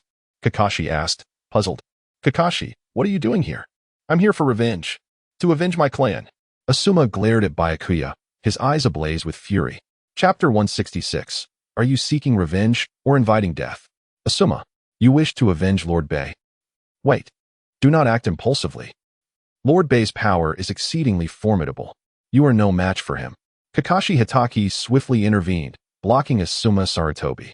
Kakashi, apart from serving as a guide to Baiye, had another critical duty, to prevent the ninjas of Konohagakure from causing trouble for Baiye. It was not that he feared for Baiye's safety. Rather, he dreaded the possibility that the Konoha ninjas might provoke Baiye, leading to irreparable consequences for the village. What are you doing, Kakashi? Why do you obstruct me? I seek vengeance for my family. Asuma exclaimed furiously upon encountering Kakashi's blockade. As a fellow ninja of Konoha, Kakashi's refusal to assist him in his quest for revenge, coupled with his attempt to thwart it, incited Asuma's ire. Asuma, please, calm yourself. I must stop you. I cannot bear to see you throw your life away. Kakashi persisted, standing resolutely in front of Asuma. He understood all too well the terrifying strength of Baiye. Seeking revenge against Baiye would be tantamount to a death wish for Asuma. Kakashi could not afford to let Asuma perish. However, Asuma remained oblivious to Kakashi's intentions. Infuriated by Kakashi's obstruction, he shouted, Damn it, Kakashi, step aside, or I shall have no choice but to retaliate. His anger was palpable. The other ninjas from the Sarutobi clan, rallying behind Asuma, shared his outrage at Kakashi's interference. Kakashi, what are you doing? As a Konoha ninja, how can you aid others? Step aside at once. We seek revenge. We are the Sarutobi clan ninjas. You have no right to impede us. The gathered ninjas clamored, indignant at Kakashi's actions. They were acutely aware that their clans had thrived under the corruption and bribery of the village elders, thus holding significant positions within Konoha. Asuma, please, maintain your composure. This is not the time for rash decisions. I have already contacted the Hokage. Let us await their arrival. Kakashi implored Asuma once more. Yet, his words were met with a fierce punch from Asuma, sending Kakashi sprawling. Nevertheless, Kakashi quickly regained his footing, positioning himself once again before Asuma. Kakashi, how dare you obstruct me? Step aside this instant, Asuma declared, brandishing his weapon, the F-ton. The ninjas behind him also drew their weapons, prepared for battle. Today, they sought vengeance, and none would deter them, not even Kakashi Hatake. Should Kakashi persist in his obstruction, they would not hesitate to confront him. Kakashi, you. Asuma's voice was filled with determination as he and the other ninjas aimed their weapons at Kakashi, who felt the weight of the situation intensify. Meanwhile, Baiye, faced with the oncoming ninjas, merely observed with keen interest. How fascinating. I did not anticipate witnessing such an intriguing spectacle. A civil strife within Konoha, how rare indeed. Just as tension mounted between Kakashi and Asuma, Tsunade arrived on the scene. What are you all doing? Put down your weapons at once, Tsunade commanded, her voice laced with anger as she surveyed the standoff. Hokage-sama. The Hokage has arrived. The surrounding ninjas immediately bowed in respect upon her arrival. However, none showed any intention of lowering their weapons. Tsunade's brow furrowed in frustration at their defiance. Asuma, what is the meaning of this? Are you seeking a battle? Do you not understand that Konoha's ninjas must not engage in conflict with one another? Tsunade admonished the two men. Hokage-sama, I seek vengeance for the Sarutobi clan. This man destroyed my family, and I must kill him, Asuma declared defiantly, undeterred by Tsunade's presence. To him, as the son of the Hokage and a disciple of her predecessor, Tsunade should not prevent his quest for retribution. Asuma, I understand your desire for vengeance. However, you cannot blame Baiye for the destruction of the Sarutobi clan. Cease this nonsense and return with everyone at once, Tsunade insisted, her voice firm. Seek revenge on Baiye? What nonsense is this? Baiye's power is so terrifying that seeking vengeance against him is akin to courting death. I cannot allow you to pursue this path. What? Hokage-sama, what do you mean? Why do you refuse to let me avenge my family? You are the Hokage. I will not leave. Asuma's agitation was palpable, and he stood resolute. Hokage-sama, we will not leave. We cannot abandon our quest for revenge. I will kill that man. The other ninjas echoed Asuma's determination, brandishing their weapons defiantly.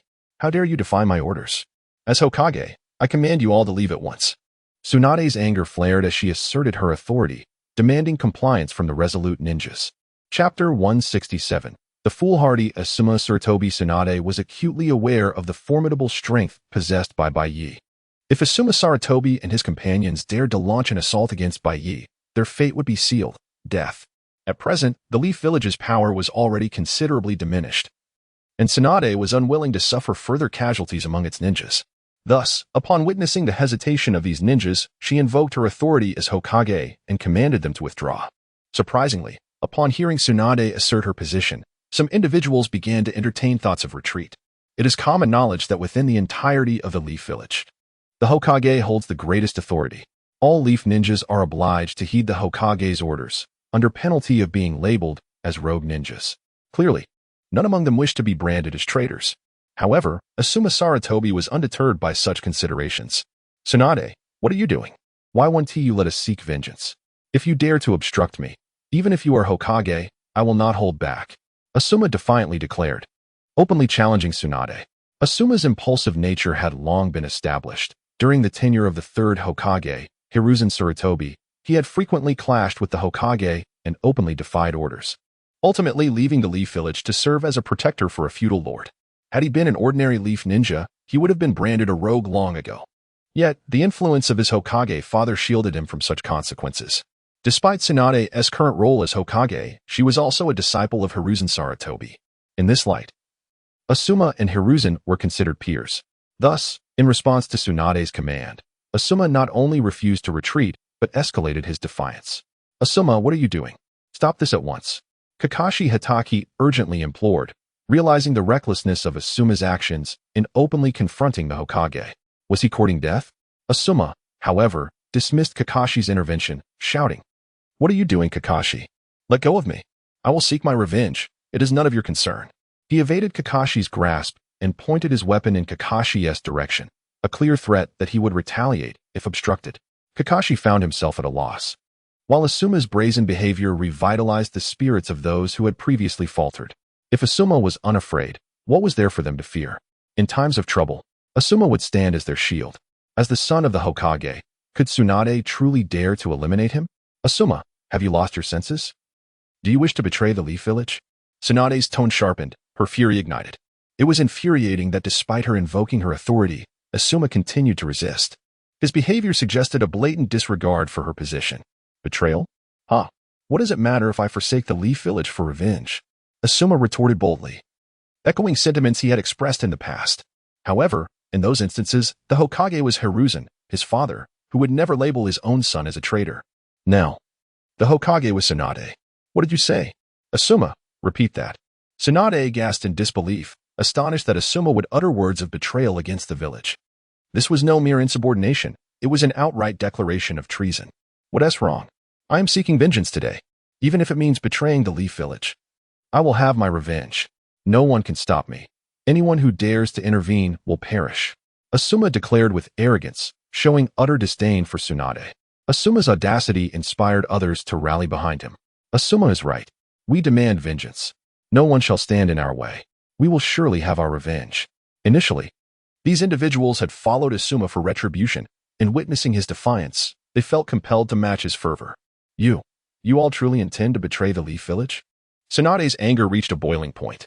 The ninjas before her not only disregarded her orders but openly plotted treachery against their home. This was far beyond mere insubordination. They were poised to become rogue ninjas. The Leaf Village dealt with traitors severely, often through lethal means, for each ninja harbored secrets that could not be allowed to escape. Yet, the sheer number of potential traitors before her left Tsunade uncertain of how to proceed. Haha, how amusing. Tsunade, what are you hesitating for? If they choose to betray the Leaf Village, then they should be exterminated. At that moment, Baiye called out with a grin. Kill them? How can that be? They're all Leaf Ninjas. Tsunade was momentarily paralyzed by the chaos surrounding her. There is nothing preventing it. If they are traitors, they must be eliminated. I recall how the Leaf Village treated the Uchiha clan in the past. Baiye remarked, aware of the grim history. Though an outsider, he was well versed in the plight of the Uchiha clan, which had faced annihilation following their attempted coup. Now that Asuma and his companions had openly declared their intention to betray the Leaf Village, they too warranted the same fate. I.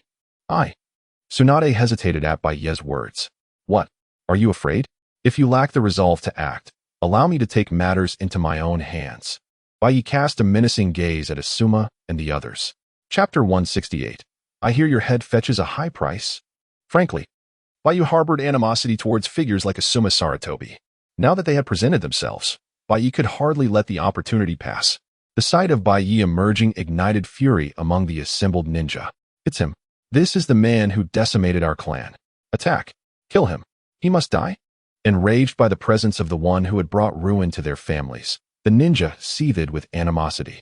One, consumed by ire, brandished a kunai and hurled it towards Baiye. But could such a meager weapon truly harm Baiye? Hardly. Baiye seized the kunai effortlessly in his right hand. Daring to ambush me? You've sealed your fate. With a forceful flick of his wrist, Baiye sent the kunai hurtling back from whence it came. Ack! A piercing shriek echoed as the kunai struck its original wielder. Inoue! Inoue! He killed Inoue. Avenge Inoue. Kill him. The death served as a catalyst, igniting the pent-up rage within the throng. Discarding any semblance of restraint, they surged towards Baiye, weapons drawn. The edicts of Konoha, the commands of the Hokage, all were forgotten. Their sole intent was to exact vengeance upon Baiye. You've come at the opportune moment. Prepare to meet your demise. Baiye smirked, unfazed by the onslaught. Clash. Bang. Boom. A maelstrom of combat erupted as Baiye clashed with the horde of ninja. Despite their numerical advantage, their collective strength proved woefully inadequate against Baiye's prowess. Each strike from Baiye felled the ninja with ease. Barely 5 minutes into the fray, a symphony of agonized cries filled the air as ninja were sent spiraling away. Impossible. How can he be so powerful? Asuma Sarutobi watched in dismay as Baiye decimated his forces. Without hesitation, he unsheathed his flying swallow swords and launched a swift assault upon Baiye. So, you're Asuma Sarutobi? I hear your head commands a hefty price. Let's see if your skills justify the bounty. Baiye remarked upon Asuma's approach. If memory served, Asuma's head was valued at 30 million, a considerable sum in the shinobi world. The question remained whether Asuma's capabilities were commensurate with his notoriety. You fiend. Prepare to die. Flying swallow slash. Asuma roared, channeling chakra into his weapons, creating razor-sharp blades as he lunged at Baiye. With a subtle shift, Baiye evaded Asuma's attack with ease. Simultaneously, he launched a powerful kick towards his adversary. Asuma, caught off guard by Baiye's swift maneuver, found himself unable to evade the incoming blow. Thud! A resounding impact echoed as Baiye's foot connected with Asuma's chest. Ack! Ugh! With a guttural cry, Asuma was sent spiraling backward, blood spewing from his mouth. Pathetic. Your abilities hardly justify your bounty. Were it not for your lineage as the Hokage's son, your head wouldn't fetch $1 million. Baiye sneered at the fallen Asuma. What did you say? You insufferable cur. You. Asuma sputtered, attempting to retort, but a fresh torrent of blood erupted from his lips. Asuma-sensei, what's happening here? Shikamaru, Ino, and Choji arrived on the scene, rushing to the aid of the gravely wounded Asuma. Ino, heal Asuma-sensei at once. Understood.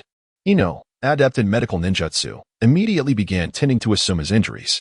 Meanwhile, Baiye had dispatched the remaining ninja with ruthless efficiency. Their weakness had rendered them inconsequential, falling swiftly before his might.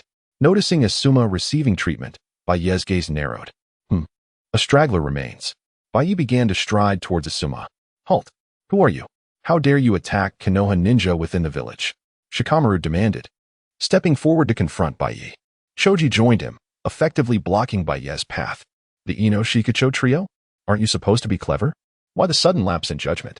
Considering your past allegiance, I'll grant you one chance. Step aside. Baiye recognized them and addressed them. Wait, what are you planning? What do you mean by all this? As long as we stand, you won't lay a hand on Asuma-sensei.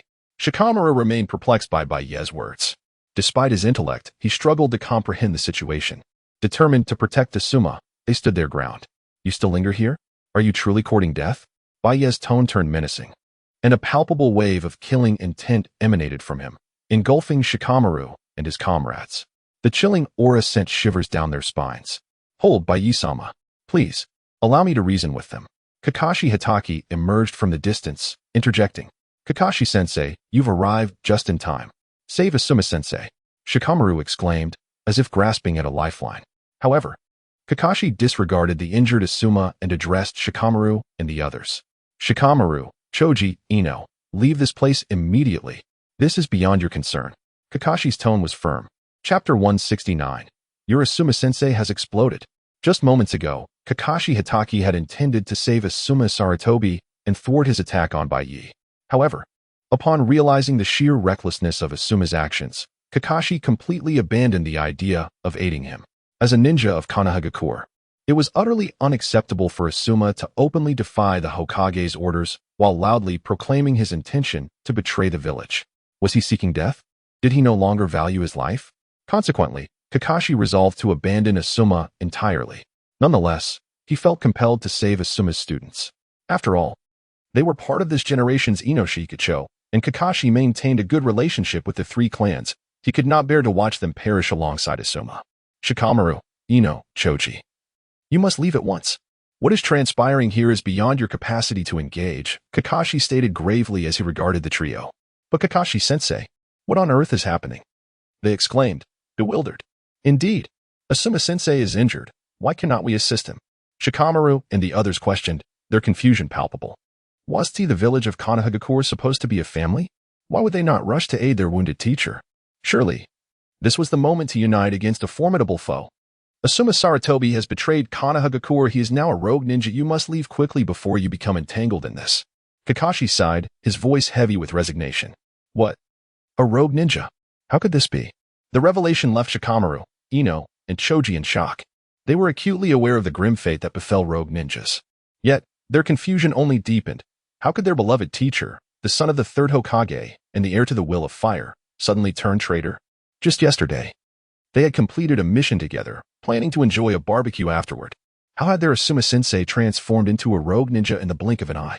Though it was hard to fathom, the truth was undeniable. Asuma himself had declared his betrayal of the village. You three must leave immediately. Do not linger here, you could be harmed, Kakashi urged persistently. But we what? Stunned into silence, Shikamaru and the others found themselves at a loss for how to proceed. Their bond with Asuma was profound, and the thought of him as a traitor was unbearable. What are you still doing here? Do you truly wish to die? Baiye, losing patience with the hesitating trio, intervened. With a swift motion, he unleashed a powerful wave of energy that sent Shikamaru, Ino, and Choji sprawling backward. Now that the distractions are gone, Asuma, you may perish, Baiye declared coldly as he turned his icy gaze upon Asuma. Curse you, you wretched fiend. You have obliterated my clan. Asuma struggled to rise, having been treated by Ino. Though his injuries remained, he had regained some mobility. Enraged by the sight of countless ninja corpses surrounding Baiye, Asuma's fury erupted. He had rallied the ninjas to seek vengeance, only to find himself bereft of allies.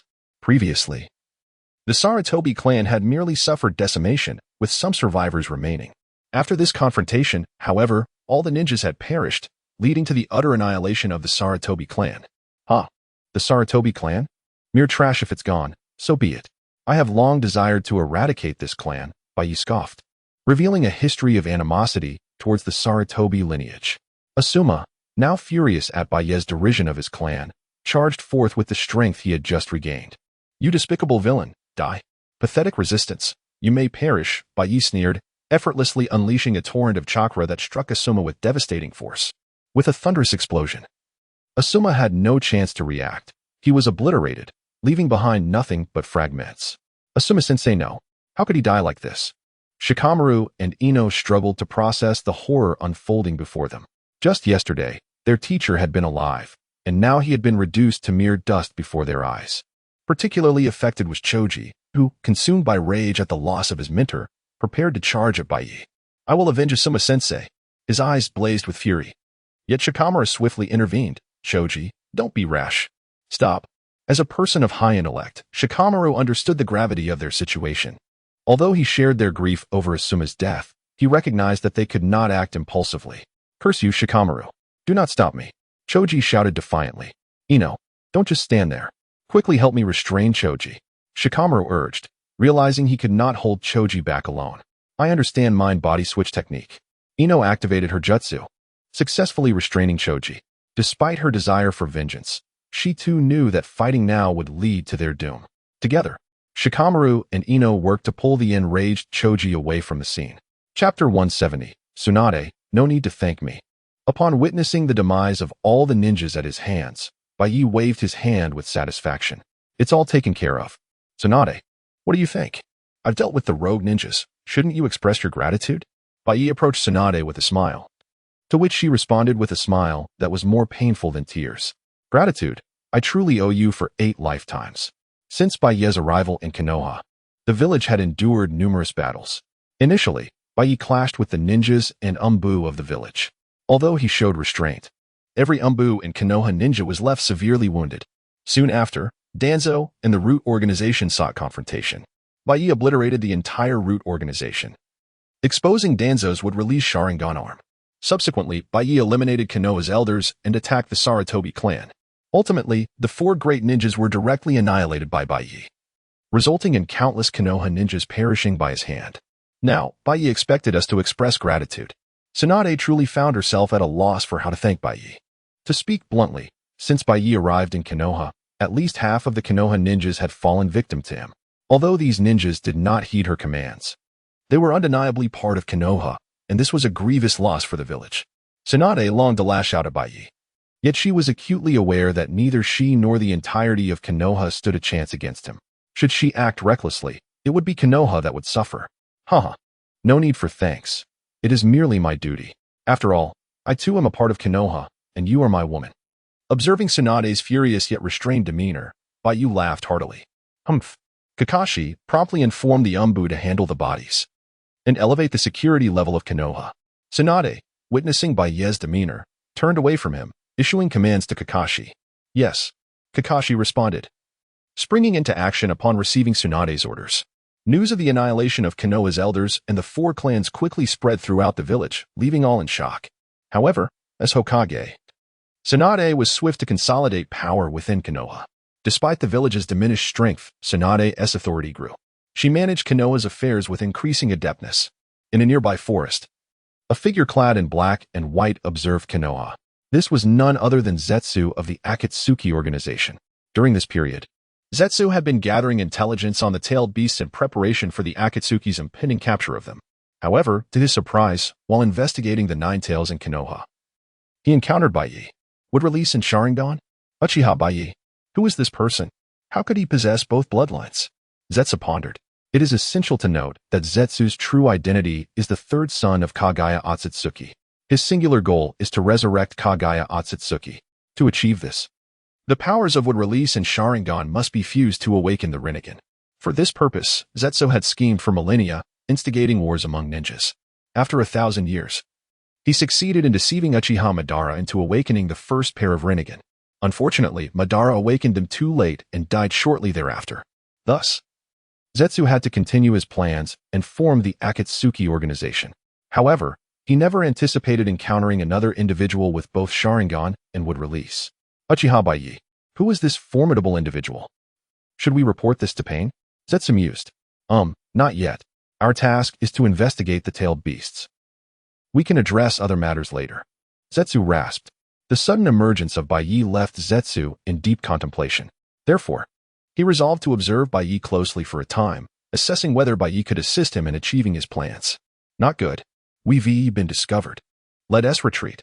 Just then, Zetsu sensed something amiss and swiftly burrowed underground, vanishing without a trace. That direction. Someone is spying on me. It must be Zetsu. Baiye activated his eternal Manjiki Sharingan, gazing into the distance. After observing for a while, he found nothing amiss. Baiye soon deduced that Zetsu had been surveilling him. With his current strength and the level of his eternal Manjiki Sharingan, the only one capable of evading Baiye's perception was Zetsu. Baiye, what is the matter? Is there something wrong in that direction? Tsunade inquired upon noticing Baiye's focused gaze. Nothing to worry about. Baiye waved his hand dismissively, offering no further explanation. Tsunade, how is the situation in Konoha? Baiye swiftly shifted the topic, directing his question toward her. Thanks to you, Konoha has suffered heavy losses this time. Countless spies from other villages attempt to infiltrate daily. During this period, the Umbu has already captured several spies. Tsunade expressed her grievances. Haha, no need to thank me. It is merely my duty. However, I must take my leave now, Baiye said, gazing down upon Konoha. Chapter 171. The Village of Rain. Departure of the Akatsuki organization? Where do you intend to go? Upon hearing Bai's words, Tsunade could not help but inquire. Although during this period, the entire Konoha village had been ravaged beyond recognition by Bai, suffering extensive losses, Tsunade still wished to rely on Bai to instill fear in Konoha. Thus, hearing that Bai planned to depart stirred her emotions. That's difficult to say. However, I should return to the Akatsuki organization, I suppose. After some contemplation, Bai expressed. Bai had not forgotten his purpose for coming to this world, which was to kill and gather negative energy. Therefore, after reflecting, he concluded that the most suitable place for him in this world would be the Akatsuki organization. As for the fact that the Akatsuki was deemed antagonistic, Bai paid it no mind. Antagonists.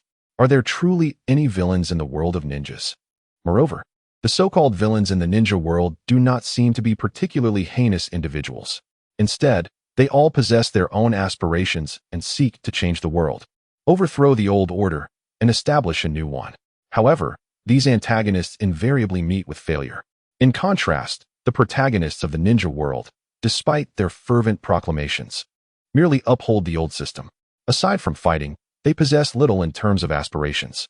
Has the ninja realm truly transformed? Hardly anything has changed. The world of ninjas remains under the dominion of the 5 great ninja villages, with each village remaining largely unchanged. Bai harbored no doubts that the moment the protagonists perish, a new ninja war would ensue. Thus, from this perspective, being an antagonist in the ninja realm does not seem too unfavorable. The Akatsuki. What organization is this? How have I never heard of it before? Upon hearing Bai's words, Tsunade was taken aback, clearly unfamiliar with the Akatsuki organization. At this juncture, the Akatsuki was still in a period of stealth, amassing strength and gathering intelligence, yet had not commenced any actions. Consequently, Tsunade remained unaware of the Akatsuki. You will soon hear the name of the Akatsuki, Bai remarked before vanishing without a trace. How infuriating, he just left like that. Witnessing Bai's abrupt disappearance, Tsunade stamped her foot in irritation. Bai's speed was astonishing, and after departing from Konoha, he hastened towards the Village of Rain. The Village of Rain, a small nation nestled among the great powers, had long been besieged by the ravages of war. Once, the leader of the Village of Rain was Hanzo of the Salamander. However, what others did not know was that Hanzo had already perished. Currently, the village of Rain was under the control of the Akatsuki organization. As Bei stepped into the territory of the village of Rain, the sky began to drizzle, a common occurrence in this region. Rain. There is chakra within it. I must have already been detected, Bei remarked as he caught the falling raindrops with his hand. Although the chakra within the rain was exceedingly faint, imperceptible to ordinary ninjas, Bei was different. With his formidable prowess, he easily discerned that this was no ordinary rain. It was rain released through ninjutsu. Anyone touched by this rain would be immediately discovered. Of course, this was due to Bei's lack of concealment. Otherwise, these raindrops would not have been able to reveal his presence. As Bei anticipated, the moment he entered the village of Rain and was touched by the rain, Nagato, stationed in the tower of the village, detected Bei's presence. Conan, there is a situation in the village of Rain. Nagato opened his eyes and spoke with a grave expression. Nagato, what is happening? What situation is there in the village of Rain? Conan inquired. Her curiosity piqued upon hearing Nagato's words. At this moment, the village of Rain was entirely under the control of the Akatsuki organization. What could possibly transpire in the village of Rain that would alarm Nagato so? A powerful ninja has arrived in the village of Rain. Such colossal chakra. Nagato spoke with a serious tone. Colossal chakra? Is it Kisame Hoshigaki? The Akatsuki possesses tremendous chakra. It could only be him. Conan murmured. No, it is not him. Even Kisame's chakra cannot compare to his. Conan, I must awaken all of pain immediately. Nagato asserted. Is that truly necessary? Do we need to deploy the 6 paths of pain? Conan expressed her astonishment at Nagato's words. It is absolutely necessary. The strength of this visitor is exceedingly formidable. If he poses any threat to our village of Rain, only the 6 paths of pain can counter him. Nagato's expression was extremely grave as he swiftly formed hand seals. I understand. I will assist you in scouting the situation. Conan transformed into countless sheets of paper, drifting towards the direction where Bei resided in the village of Rain. Upon arriving in the village of Rain, Bei meandered about, observing everything around him. At that moment, a flurry of pure white paper impeded Bei's path. Finally, they have arrived? The Akatsuki's movements are quite swift. Bei mused as he regarded the paper. The reason Bei lingered in the village of Rain was to draw out the Akatsuki. The sheets of paper swiftly converged, transforming into a woman.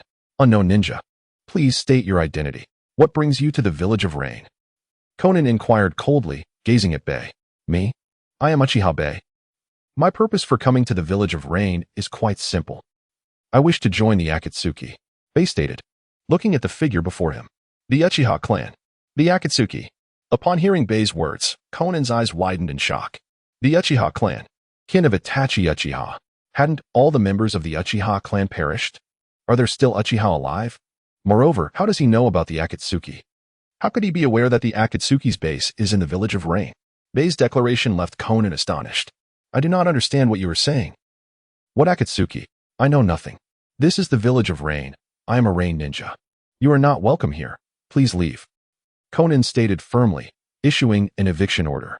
Although she was unaware of how Bei learned of the Akatsuki, she was evidently not willing to easily divulge any information regarding the organization. Hiki, what if I choose not to leave? Bei replied, eyeing Conan. If you refuse to leave, then I shall be less courteous. Conan's expression darkened as the surrounding sheets of paper swiftly folded, transforming into countless paper shurikens. Chapter 172, The Akatsuki Organization. My interest is piqued in response to Conan's assault. Baiye executed a hand seal with a single hand. Fire style, flame bullet.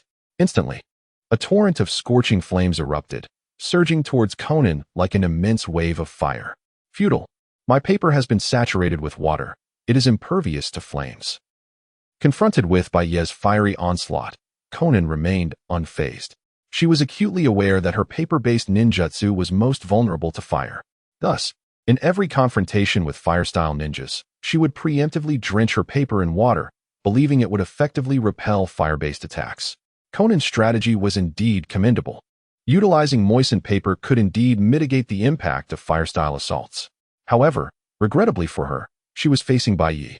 His fire ninjutsu was of such formidable potency that it transcended the protective capabilities of mere water saturation. Rumble. The incandescent flames swiftly evaporated the moisture from the paper, instantaneously igniting it. In the searing conflagration, the paper was reduced to ashes in mere moments. What? How is this conceivable? This was the first time Conan had encountered such a phenomenon, and a look of astonishment washed over her face. Heh, your surprise is premature.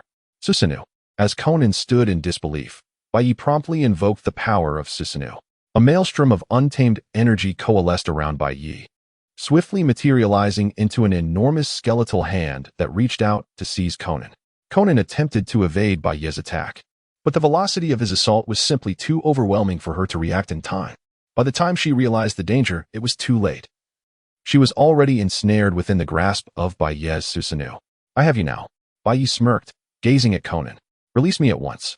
Conan struggled vehemently, but alas, Baiye's Susanoo was insurmountable. Release Conan. At that moment, the Deva Path of Pain emerged, issuing a stern command. Despite the fact that the Deva Path of Pain was merely a reanimated corpse, his eyes radiated palpable fury. So, Pain, the leader of the Akatsuki, finally makes an appearance? Upon seeing Pain, Baiye released Conan without further ado. Conan swiftly retreated to the side of the Deva Path of Pain. Conan, are you unharmed? The Deva Path of Pain breathed a sigh of relief upon seeing Conan and scathed. I am unharmed, but exercise caution. This adversary is exceptionally powerful. Furthermore, he is a member of the Uchiha clan. Conan cautioned Pain. A member of the Uchiha clan. Pain's brow furrowed upon hearing Conan's words. It was widely believed that the Uchiha clan had been annihilated long ago, with only Itachi Uchiha and Sasuke Uchiha surviving. Clearly, the individual before them was neither Itachi nor Sasuke. A member of the Uchiha clan. What brings you to Amigakure? Amigakure extends no welcome to you. I implore you to depart. The Deva Path of Pain issued a decree of expulsion, addressing Baiye. Heh, depart. That is out of the question. My interest is piqued by the Akatsuki. I desire to join your ranks. Baiye declared, fixing his gaze upon Pain. Having arrived in this world, Baiye had no intention of leaving prematurely. On the contrary, he intended to instigate significant events to accumulate a substantial quantity of emotional points. As for where to commence his endeavors, Baiye had decided to begin with the Akatsuki. The Akatsuki was comprised of rogue ninjas of Kaga-level strength, each possessing formidable power, making them ideal candidates for stirring up trouble. Chapter 173. Oh, the weakness of the divine. Upon hearing Baiye's words, Pain furrowed his brow. From the recent confrontation between Baiye and Conan, Pain was acutely aware of Baiye's formidable strength. Initially, Pain had no intention of engaging Baiye. However, the revelation that Baiye's target was the Akatsuki organization was utterly intolerable to him. The Akatsuki held immense significance for Pain, as it was the organization through which he aimed to realize his ambitions, and he would never permit anyone to encroach upon it. It seems you have no intention of leaving. In that case, by the name of God, I shall enact judgment upon you. With those words, Pain charged swiftly toward Baiye, a black rod manifesting in his hand as he thrust it forward. In response to Pain's assault, Baiye reacted with remarkable speed, grasping a kunai to meet the attack head-on. With a sharp clang, Baiye successfully deflected Pain's strike. Shinra Tensei. The moment Pain witnessed his attack being thwarted, a powerful repulsive force exploded outward from him, surging toward Baiye. Yet, could this truly strike Baiye? Evidently not. The overwhelming force swept past Baiye without inflicting any harm, as though it had missed him entirely. In truth, as Pain unleashed Shinra Tensei, Baiye had swiftly activated the ability of Kamui, allowing his body to evade into an alternate dimension, leaving behind merely an illusion. Thus, Pain's attack had utterly failed to connect. However, Pain remained oblivious to this fact. Upon realizing his attack had been ineffective, astonishment washed over his face. Since the day he had harnessed the power of the Rinnegan, he had been invincible. This was the first time he had encountered such a situation. What an opportunity! Baiye would not squander this chance. As Pain stood momentarily dazed, Baiye launched a powerful kick toward him. With a resounding impact, Pain was sent flying, crashing forcefully against a towering structure. Is this what a god is? Truly feeble. After sending Pain sprawling, Baiye remarked disdainfully, Pain, are you alright? Conan, witnessing Pain being hurled away, expressed her concern. I'm fine, Conan. Retreat at once. This individual possesses extraordinary strength. I must confront him with my full might. Pain emerged from the rubble, addressing Conan. Although the previous strike had indeed inflicted significant damage, Pain, as the Deva Path, was not merely a man but a puppet, displaying no emotion despite the severity of his injuries. I understand, Pain. Please be cautious. Upon hearing Pain's words, Conan promptly took to the skies, retreating to a safe distance. Today, I shall demonstrate to you the wrath of a god, Pain declared, fixing his gaze upon Baiye. Simultaneously, 5 shadowy figures suddenly rushed in from a distance, encircling Baiye completely. Though their appearances varied, like Pain, they all bore the circular Rinnegan, unmistakably revealing them as the 6 Paths of Pain. Chapter 174. A punch for each pain. The 6 Paths of Pain, a formidable ability developed by Nagato, the leader of the Akatsuki, through the Rinnegan. Each of the pains possesses an immensely powerful capability, akin to that of the Deva Path. Yet, in the face of the encroaching 6 Paths of Pain, Baiye exhibited no fear. Instead, a smile crept upon his lips. The 6 Paths of Pain, you say? Alas, they hold no power over me. Baiye spoke nonchalantly. Prepare to face divine retribution. 6 Paths of Pain. Attack. In an instant, the 6 pains advanced towards Baiye in a meticulously arranged formation, designed to maximize their abilities. Come at me. Baiye, undaunted by the approaching pains, charged forward in kind. Among the pains, the one most adept in close combat met his advance. Bang! A thunderous collision resonated as Baiye's strike collided with that of the pain. Boom! Following this, a massive explosion occurred, sending the pain hurtling backwards, crashing violently to the ground. His body shattered, revealing countless fissures. This indicated that Baiye's blow had obliterated this pain, rendering it utterly incapable of further combat. What? This is impossible. Witnessing one of his pains being so swiftly vanquished, the Deva Path could not help but exclaim in astonishment. Though the 6 Paths of Pain are puppets controlled by the leader of the Akatsuki, the Deva Path, crafted from the remains of Yahiko, Nagato's dear friend, was of utmost importance to him. Thus, during combat, the bulk of his focus rested upon the Deva Path. However, the surprises were far from over. Without a moment's hesitation after dispatching one pain, Baiye surged towards another. Not good. The next pain braced itself defensively against Baiye's advance. But could it truly withstand his onslaught? Clearly, it was an impossibility. Bang! Rumble! Another colossal impact echoed as this pain was sent flying, crashing to the ground once more. Yet another pain was obliterated by Baiye's might. Despite the formidable strength of the 6 Paths, Baiye's power eclipsed theirs. What appeared to be overwhelming to others was utterly inconsequential in Baiye's eyes. Curse it. Attack. Realizing that waiting was no longer an option, the pains launched their offensive against Baiye. Fingers of the missile. One pain's arm split open, unleashing a barrage of projectiles aimed squarely at Baiye. In the face of this onslaught, Baiye exhibited no intent to evade, allowing the missiles to approach unimpeded. But could these attacks truly harm Baiye? Of course not. Just as the missiles were about to strike, Baiye activated his Kamui ability, his true form slipping into another dimension as the projectiles passed harmlessly through his illusion, detonating behind him. Before the pains could even comprehend the situation, Baiye charged once more. Bang! Boom!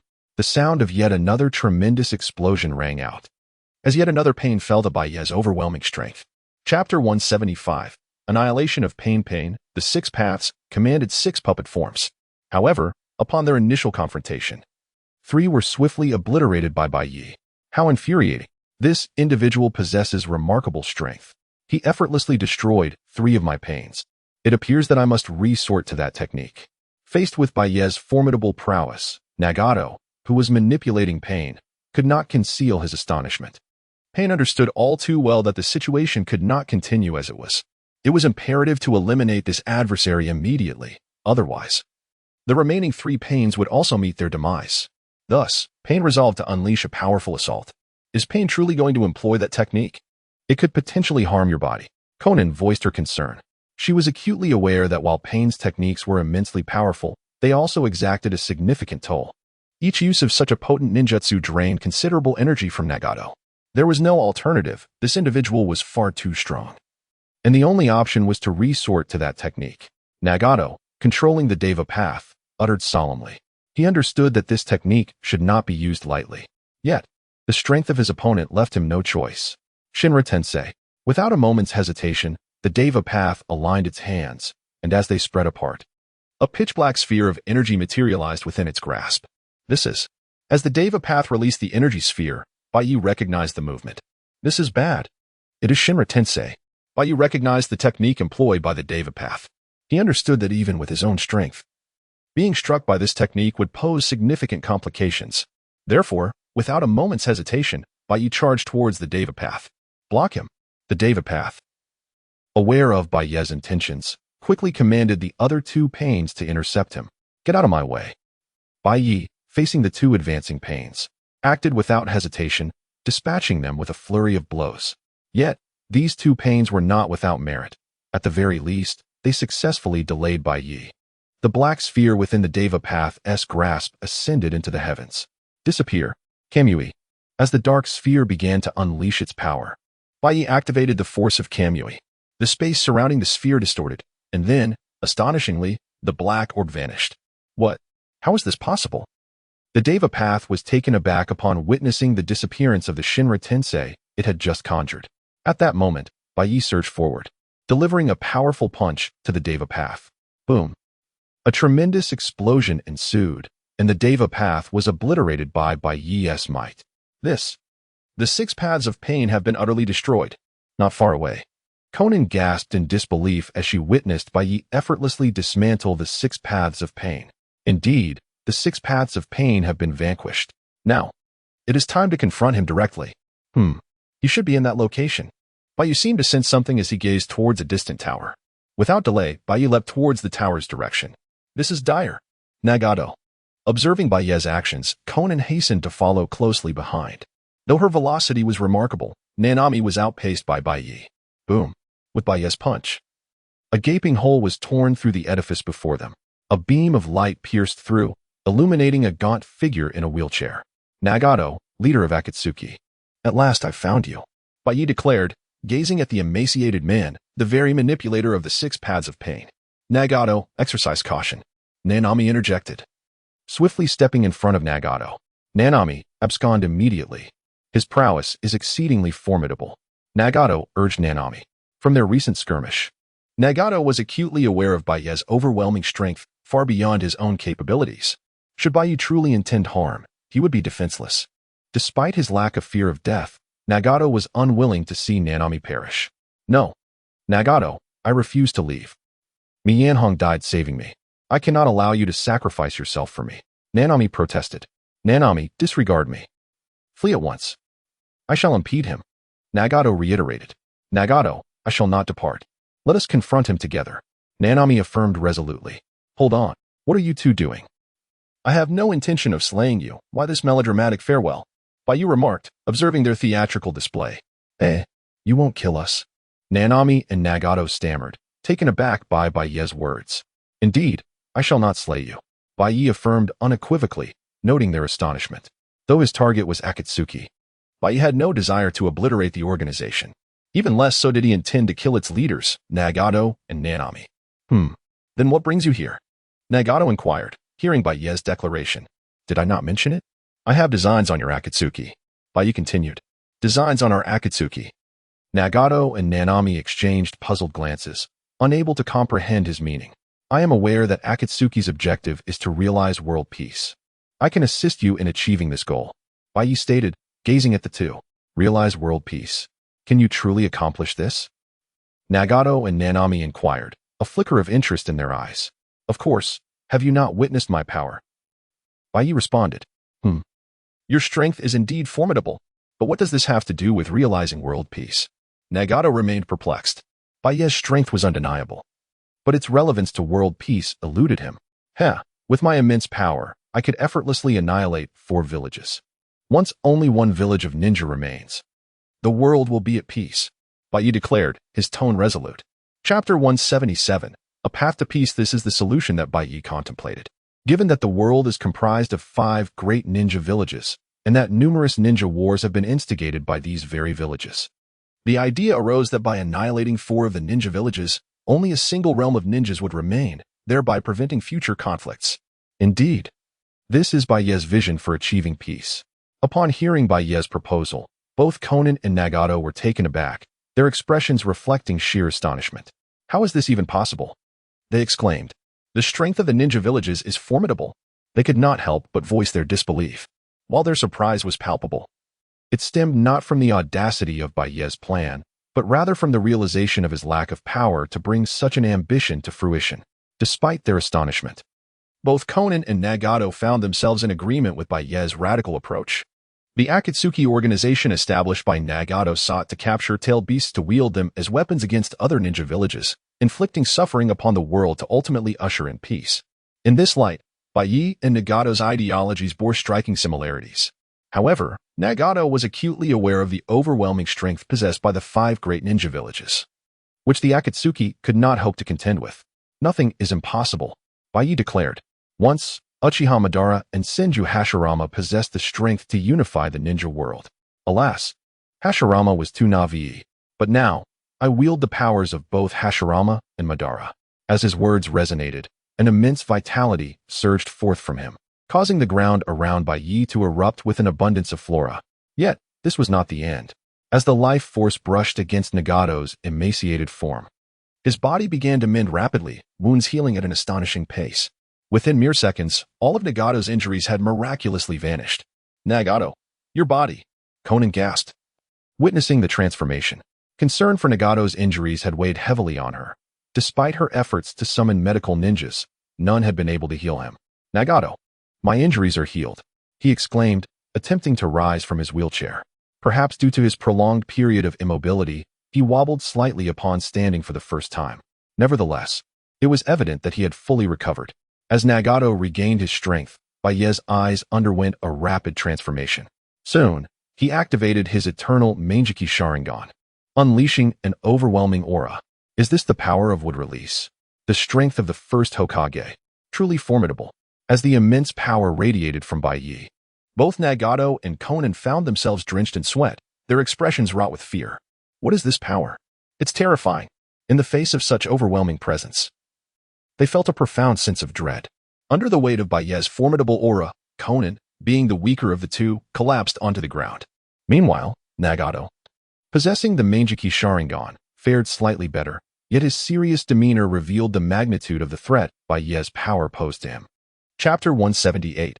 Summoning the members of the Akatsuki. A surge of formidable vitality clashed with an overwhelming aura, two entirely distinct forces erupting from the figure of Baiye.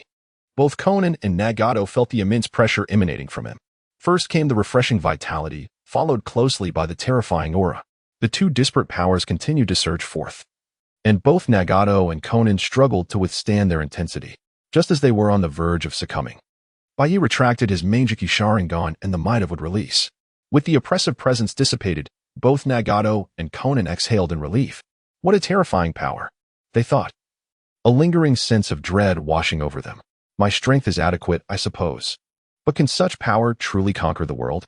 Baiye observed the two and remarked, your strength is indeed fearsome. With it, you could conquer the ninja world. I agree to entrust the Akatsuki to you. I hope you can genuinely realize world peace.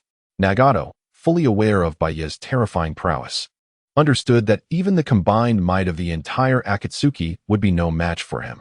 If Baiye wished to annihilate the Akatsuki, they would have no means of resistance. Rather than face destruction, it was better to place their faith in Baiye. Perhaps he could truly bring about world peace. Very well. If that is the case, let us summon all the members of the Akatsuki, Baiye said, noting Nagato's understanding. Yes, I will summon the Akatsuki members at once, Nagato replied without hesitation, immediately reaching out to contact every member of the organization. This is a summoning command. What has happened that the leader would suddenly call us together? Who knows? We shall find out soon enough. Is this gathering taking place at a base in the Land of Rain? Let us go. The members of the Akatsuki received Nagato's summons. Although they were perplexed by the sudden call, they proceeded towards the Akatsuki base as instructed. Among them, none were more confused than Zetsu. What is going on? Why has Nagato summoned the members of the Akatsuki? Could something significant have occurred? Zetsu pondered. In addition to being a member of the Akatsuki and a gatherer of intelligence, Zetsu held another identity, the third son of Kagaya Tsutsuki. His singular goal was to collect the 9 tails and resurrect Kagaya, who lay sealed upon the moon.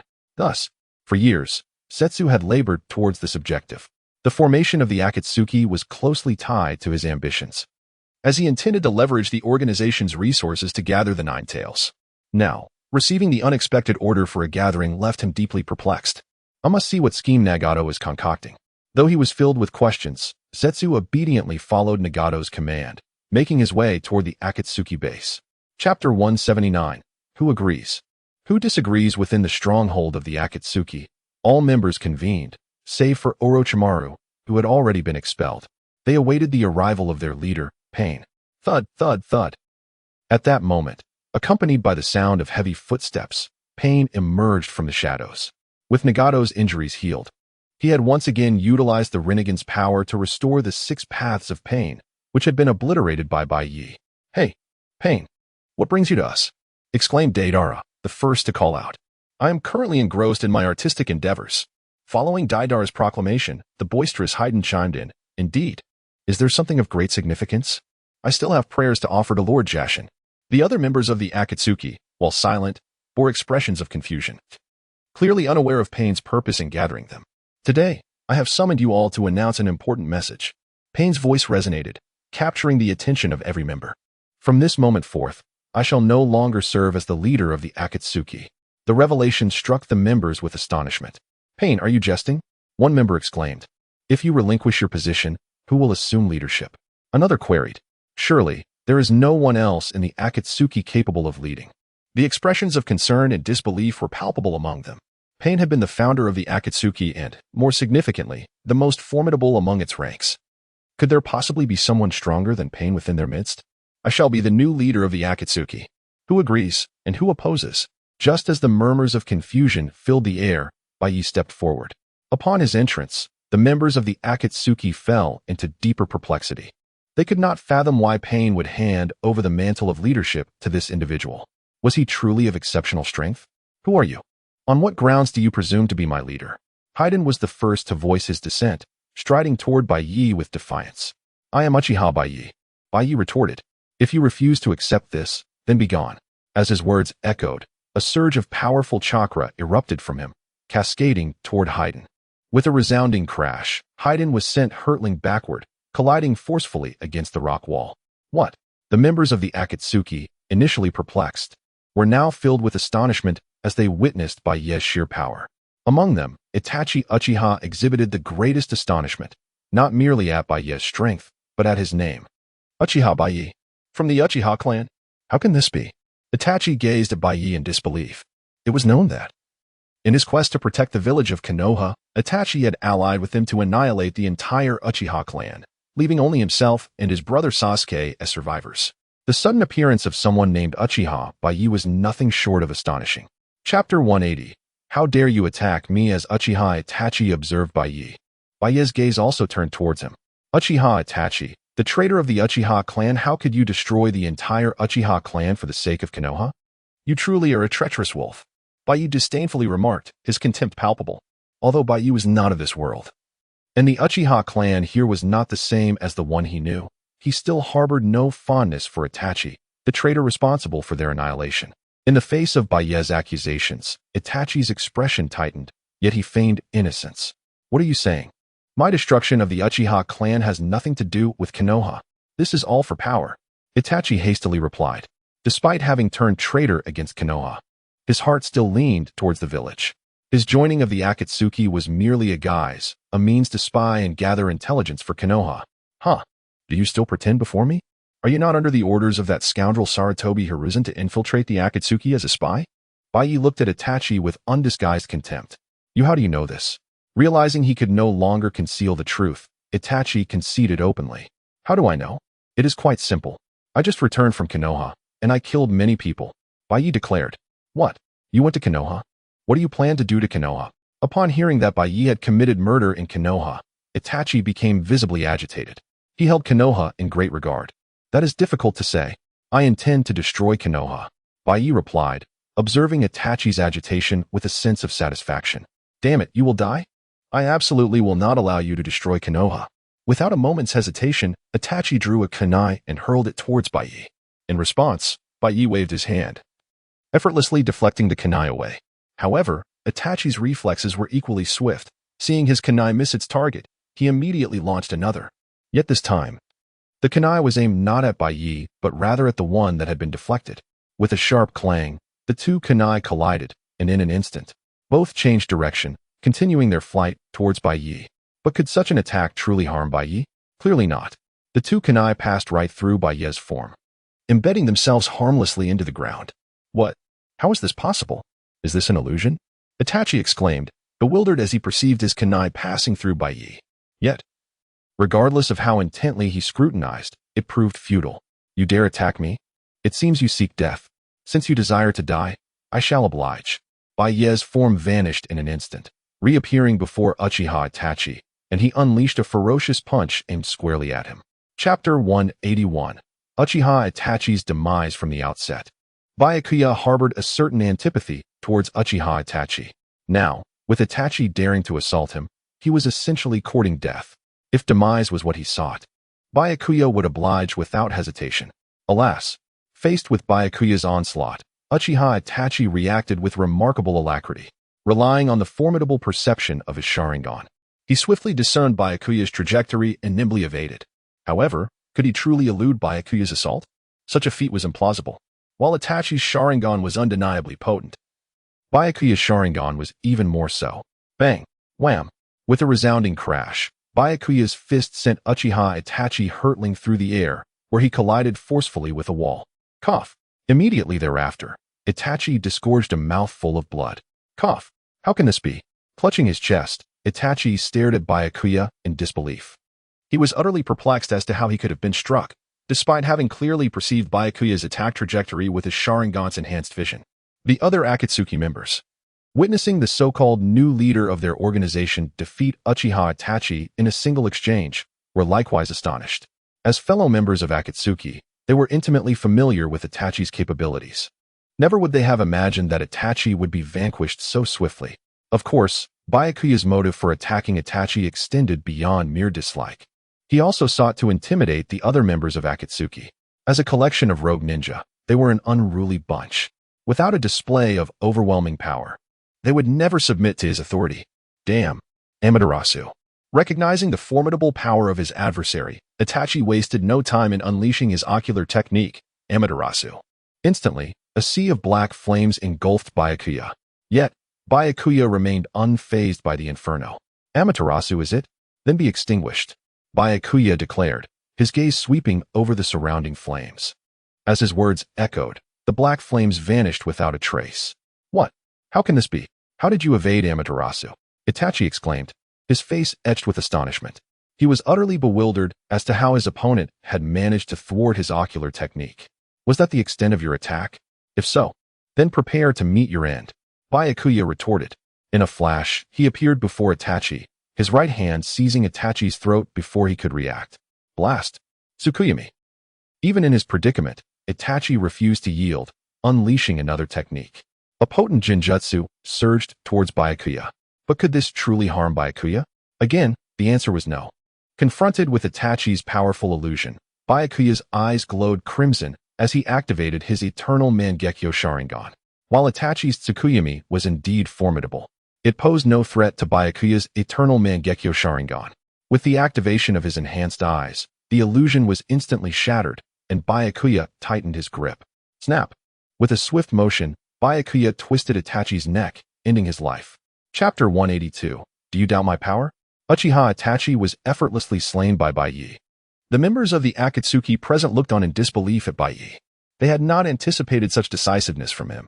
Nor could they have foreseen the sheer magnitude of his strength that allowed him to dispatch Uchiha Itachi with such ease. Casting a disdainful glance at the lifeless form of Itachi, Baiye carelessly discarded his corpse onto the ground and fixed his gaze upon the remaining Akatsuki members. What is your response now? As the leader of the Akatsuki, do you agree or oppose? At these words, the members of Akatsuki jolted, hastily replying. The new leader of the Akatsuki. Baiye leader. I have no objections. I am indifferent to who leads. Having witnessed Baiye's prowess and formidable abilities, they now held no reservations about his ascension to leadership. Excellent. Baiye smiled at their reactions. Now, I issue the order for the Akatsuki. From this moment forth, we shall commence the assault to gather the nine-tailed beasts.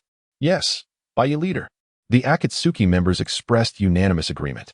However, at that moment, Ju interjected, Wait, Baiye leader. We have yet to ascertain the whereabouts of the tailed beasts. And with Uchiha Itachi deceased, should we not recruit another member for the Akatsuki? Though Ju was eager to capture the tailed beasts, he understood well that, given the current strength of the Akatsuki, it would be exceedingly difficult to do so. No matter if we lack knowledge of the tailed beast locations, we shall directly attack the ninja villages. Baiye declared nonchalantly. Once we devastate these villages, they will naturally surrender the tailed beasts to us. What? Destroy the villages? How could that be possible? Ju exclaimed, astonished. To obliterate ninja villages was no jest. The 5 great ninja villages were the most powerful in the ninja world, each possessing formidable strength. Even the weakest, Sunagakure, was not a match for the Akatsuki. Baiye's audacious plan to raise the villages and seize the tailed beasts left Ju in utter disbelief. There is nothing impossible. Do you doubt my power? Baiye's eyes locked onto Ju. Feeling the potent aura emanating from Baiye's gaze, Ju was taken aback and quickly replied, No, no. How could I ever doubt the strength of Baiye, leader? I support your plan. Faced with Baiye's overwhelming might, Ju dared not voice any dissent. Very well. In that case, everyone prepare. We shall commence our operation in 1 week. Baiye promptly dismissed all members of the Akatsuki. The members began to prepare for the impending conflict. Uchiha Baiye, where did he emerge from? Regardless, he possesses the eternal Manjiki Sharingan, which can aid me in realizing my plans. Ju contemplated briefly before swiftly departing the scene. Chapter 183. Return to Konoha. The sudden emergence of the Uchiha known as Baiye left Ju perplexed. According to his investigations, the Uchiha clan had indeed been annihilated. Aside from the brothers Uchiha Sasuke and Uchiha Itachi, no other members of the Uchiha clan remained in the entire ninja world. Thus, the presence of Baiye, who possessed the eternal Manjiki Sharingan, aroused considerable curiosity in Ju. However, despite his intrigue, Ju chose not to dwell on it. His objective was to gather the 9-tailed beasts and release the great Kagaya Tsutsuki. Since Baiye possessed the eternal Manjiki Sharingan, Ju welcomed the prospect of capturing the 9-tailed beasts with enthusiasm. Consequently, he promptly began preparations for this endeavor. As for the other members of the Akatsuki organization, they were even less inclined to voice any objections. The members of Akatsuki were a band of zealots. The notion of annihilating the 5 great ninja villages and capturing the tailed beasts did not instill fear in them. Rather, it invigorated them with excitement. While the Akatsuki members busied themselves, Baiye returned to the village of Konoha, materializing in the office of the Hokage Tower. At that moment, Tsunade, the Hokage, was diligently working.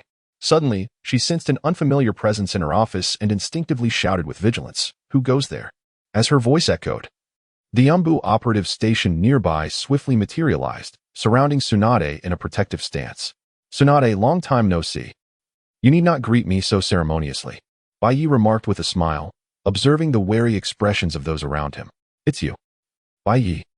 "Everyone, stand down," Tsunade commanded, raising her hand to signal the Umbu to withdraw. Obeying her orders, the Umbu retreated, leaving only Baiye and Tsunade in the office. "What brings you back? I thought you had departed for good," Tsunade said, a hint of irritation in her tone. Clearly, she harbored lingering resentment over Baiye's sudden departure.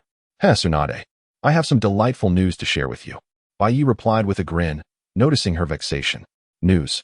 What good news could it possibly be?" Tsunade inquired. Her curiosity piqued. "Well, I wonder if you are prepared to dominate the entire ninja world," Baiye stated, locking eyes with her. "Dominate the entire ninja world? What do you mean by that?" Tsunade asked, bewildered by his proclamation. "I plan to obliterate the other ninja villages and unify the ninja world. You could take this opportunity to lead Konoha in ruling over the entire ninja realm," Baiye articulated, his intentions clear. With Baiye's formidable strength, he could effortlessly dismantle all the ninja villages. However, even if all the ninja villages were destroyed, the ninja world would still require governance. Thus, Baiye intended for Konoha to take the reins, with Tsunade at the helm as Hokage. "What? Destroy the other ninja villages and unify the ninja world? Are you jesting?" Tsunade exclaimed, her face a mask of astonishment. Clearly, she was taken aback by Baiye's audacious ambition. She never imagined that Baiye would harbor such madness, intent on annihilating all ninja villages to unify the entire ninja world. Chapter 184. If you disagree, then only destruction awaits. Tsunade could not help but be astonished. The notion of obliterating other ninja villages to unify the shinobi world was a feat even his grandfather, Hashirama Senju, had never accomplished. Therefore, upon hearing that Baiye intended to unify the ninja realm, how could he not be taken aback? "What? Do you think I am incapable of achieving this? Or do you doubt my strength?" Baiye remarked, observing Tsunade's shocked expression. At that moment, Tsunade recalled Baiye's extraordinary power, possessing both the wood release and the Sharingan. This meant that Baiye wielded the might of both Hashirama Senju and Madara Uchiha, rendering him incredibly formidable. Indeed, with his current strength, Baiye could potentially decimate other ninja villages and unify the shinobi world. However, Tsunade swiftly dismissed that notion. Baiye, this is misguided. Destruction will only breed hatred. You cannot pursue this path, Tsunade implored, gazing earnestly at him. Haha, Tsunade, when did you become so sanctimonious? Baiye laughed heartily at her demeanor. What? Am I mistaken? This is the will of fire. Tsunade replied, her gaze unwavering. Baiye, I have no interest in discussing your so-called will of fire. If Konoha does not wish to dominate the ninja world, I will seek out other villages. I believe they would be quite eager to establish their reign over the shinobi realm. However, whether Konoha will still exist by then, I cannot say. Baiye declared, preparing to depart. Wait, Tsunade called out, seeing Baiye about to leave. As someone capable of becoming Hokage, she was not naive. Tsunade understood that if Baiye truly intended to unify the shinobi world, no one could stand in his way, not even Konoha. His immense power was beyond what they could resist. Should Konoha dare to thwart Baiye, annihilation would be their fate. Clearly, Tsunade would not sit idly by and watch her village face destruction. What is it? Have you changed your mind? Baiye paused, turning to Tsunade. Is this truly necessary? Tsunade inquired. Indeed, no one can impede me. Anyone who dares to stop me will face obliteration, Baiye asserted with unwavering conviction. Well then, I reluctantly concede to your proposal, Tsunade replied, feeling helpless in the face of Baiye's determination. Although Baiye's actions contradicted her ninja ways, she recognized that yielding was the only option in the face of potential destruction. Haha, a choice of ambition. In that case, you must immediately convene the 5 Kage Summit by my command. Baiye instructed Tsunade. The 5 Kage Summit? What purpose does it serve? Tsunade questioned, perplexed. To inform the leaders of other villages of my intention to rule the ninja world. If they surrender willingly, I might spare their villages. If they refuse, then destruction is the only recourse left to me, Baiye proclaimed with a commanding air. I understand, Tsunade responded, promptly issuing the summons for the 5 Kage Summit. Chapter 185. The 5 Kage Summit. Upon receiving the summons from Tsunade, the Hokage, to convene the 5 Kage Summit, the leaders of the other 4 great shinobi villages were filled with perplexity. In the current state of the ninja world, there have been no significant events prompting the Hokage to call such a meeting. Nevertheless, despite their confusion, they consented to attend the summit. The location chosen for this assembly remained the Land of Iron, renowned as a neutral territory. Within a vast conference room in the Land of Iron, the 3rd Tsuchikage and the 4th Raikage had already arrived. You old man, I can't believe you're still alive. The 4th Raikage taunted, his voice laced with provocation as he looked at the 3rd Tsuchikage. The 2 villages of Awagakure and Kumogakure had clashed fiercely during the 3rd Shinobi World War, culminating in the death of the 4th Raikage's father, the 3rd Raikage, at the hands of Awagakure. It was no surprise that the 4th Raikage held no cordiality towards the 3rd Tsuchikage. How could I possibly die? Even if all of your Kumogakure people perish, I shall remain, the 3rd Tsuchikage retorted unabashedly. You damn bastard. The 4th Raikage seethed with rage upon hearing the 3rd Tsuchikage's words. Aware that he could not gain the upper hand in this verbal sparring, he swiftly shifted the topic. Hey, old man Tsuchikage, do you have any idea why the Hokage has summoned us for this 5 Kage Summit? The 3rd Tsuchikage ceased his mockery, responding, I am equally in the dark. The ninja world is exceedingly tranquil at present, and calling a 5 Kage Summit at this juncture is indeed quite peculiar. As the longest-serving Tsuchikage, he understood the gravity of the summit's significance. Such meetings were typically convened only in the face of extraordinary circumstances. At that moment, the door swung open, and Gaara, the newly appointed Kazekage, made his entrance. Greetings, Tsuchikage, Raikage. I am Gaara of the Sand Village, he introduced himself. Who would have thought that the Kazekage would be a mere child? The 4th Raikage remarked, eyeing Gaara with surprise. Kazekage, your Sand Village is allied with Konoha. Do you have any inkling as to the purpose of this summit? I do not know. The Hokage merely informed us of the summit without disclosing its reasons. Gaara replied as he took his seat at the Kazekage's position. How strange that even you are unaware of the summit's purpose, the 3rd Tsuchikage commented. Soon after, Meiterumi, the Mizukage, arrived. After some exchanges, it became evident that she too was oblivious to the reasoning behind the summit's convening. Thus, the 4 of them, Mizukage, Tsuchikage, Raikage, and Kazekage, waited in a state of bewilderment. At that moment, Tsunade entered, followed closely by Shiroya. You four have already arrived? Am I late? Tsunade exclaimed as she took her seat in the Hokage's chair. You are indeed somewhat tardy, the fourth Raikage retorted, his impatience bubbling over. Hokage, what is the purpose of summoning us for this 5 Kage summit?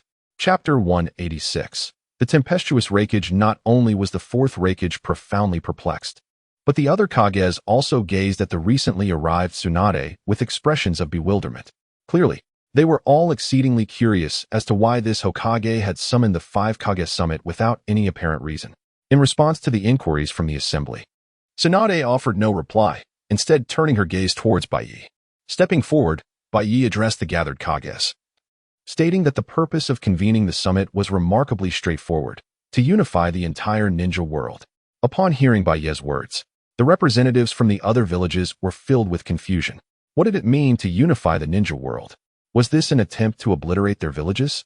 The irascible Raikage remarked nonchalantly, clearly not believing that the Hokage of Konoha would have the audacity to annihilate their village. Nor did he think that Konoha possessed the capability to do so.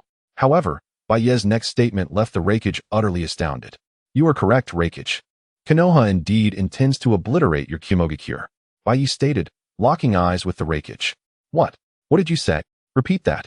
The Raikage erupted in fury upon hearing Baiye's proclamation. Did you not hear? Konoha plans to unify the ninja world. And your Kumogakure currently has two options. Either join Konoha or face complete destruction. Baiye continued, his tone unwavering. This applies not only to Kumogakure, but to all other villages as well. From this day forth, there shall be only one village in the entire ninja world, and that shall be Konoha. The other Kages were momentarily taken aback by Baiye's declarations. Clearly, they were stunned, even questioning their own hearing. What was Konoha attempting? Were they declaring war on the other villages? Did Konoha seek their demise? Is this truly the stance of your village, Hokage?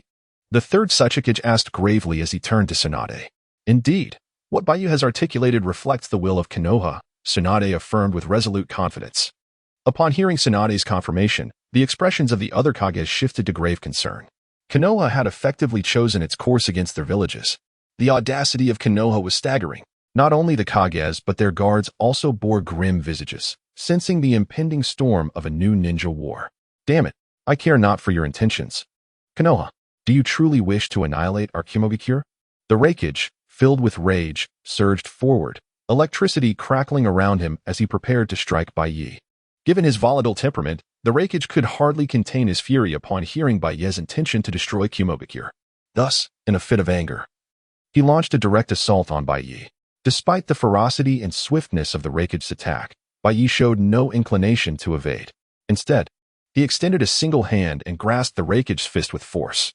With a sharp crack, the sound of impact echoed as the Raikage's powerful punch was effortlessly caught in Baiye's grip. Chapter 187. Severing one arm of the Raikage, a thunderous clash resounded as Baiye collided with the Raikage, unleashing a formidable shockwave. The surrounding shadows retreated hastily. Yet none dared to strike. They were still deciphering the unfolding situation, and acting impulsively would be unwise. Did I block it? Die. The Raikage was momentarily taken aback by Baiye's defense against his fist. However, dismissing the surprise, he unleashed a torrent of lightning. The electric energy coursed through his body, igniting his cells, causing his muscles to swell with power, and amplifying his strength several-fold as he launched another attack at Baiye. Yet, to his dismay, no matter how ferociously he attacked, Baiye remained unyielding, as if untouched. What? How is this possible? Seeing his efforts yield no results, astonishment crept across the Raikage's face. Renowned for his prowess in physical combat, particularly in conjunction with the techniques of the Cloud Village, he was accustomed to dominating opponents. Thus, witnessing Baiye effortlessly thwart his assault left him in disbelief. Curse you. Die. Undeterred, the Raikage intensified the electric energy enveloping him, his hair standing on end from the charge. How can this be? The Raikage has activated his body to such an extent. This man actually withstands the Raikage's onslaught. The Raikage's two bodyguards exchanged incredulous glances, shocked at Baiye's resilience. Raikage, what are you doing? Are you seeking death? With the Raikage still pressing forward, Baiye seized his fist with unwavering strength and yanked forcefully. Ryup. Ah. A sound of tearing flesh was followed by a cry of agony. Baiye had ripped the Raikage's arm from his body, propelling the Raikage backward with tremendous force until he crashed to the ground, blood spilling forth in torrents. Is this the Raikage? What a pathetic display. Baiye scoffed, crushing the severed arm into ash with a firm grip. Raikage. Not good. The Raikage is injured. Quickly, we must tend to him. Alarmed, the Raikage guards rushed forward without a moment's hesitation to administer aid. The other shadows, witnessing Baiye's effortless dismemberment of the Raikage, were equally astonished. It was well understood that those who ascended to the rank of shadow were formidable in their own right. If Baiye could so easily vanquish the Raikage, could he not do the same to them? In an instant, all the shadows regarded Baiye with heightened caution. What do you mean by this? Do you intend to strike me as well? Baiye's voice was frigid as he addressed the vigilant shadows, and with a surge of overwhelming presence, he radiated an aura that pressed against them. Then he activated his eternal Manjiki Sharingan, his crimson eyes locking onto the assembly of shadows.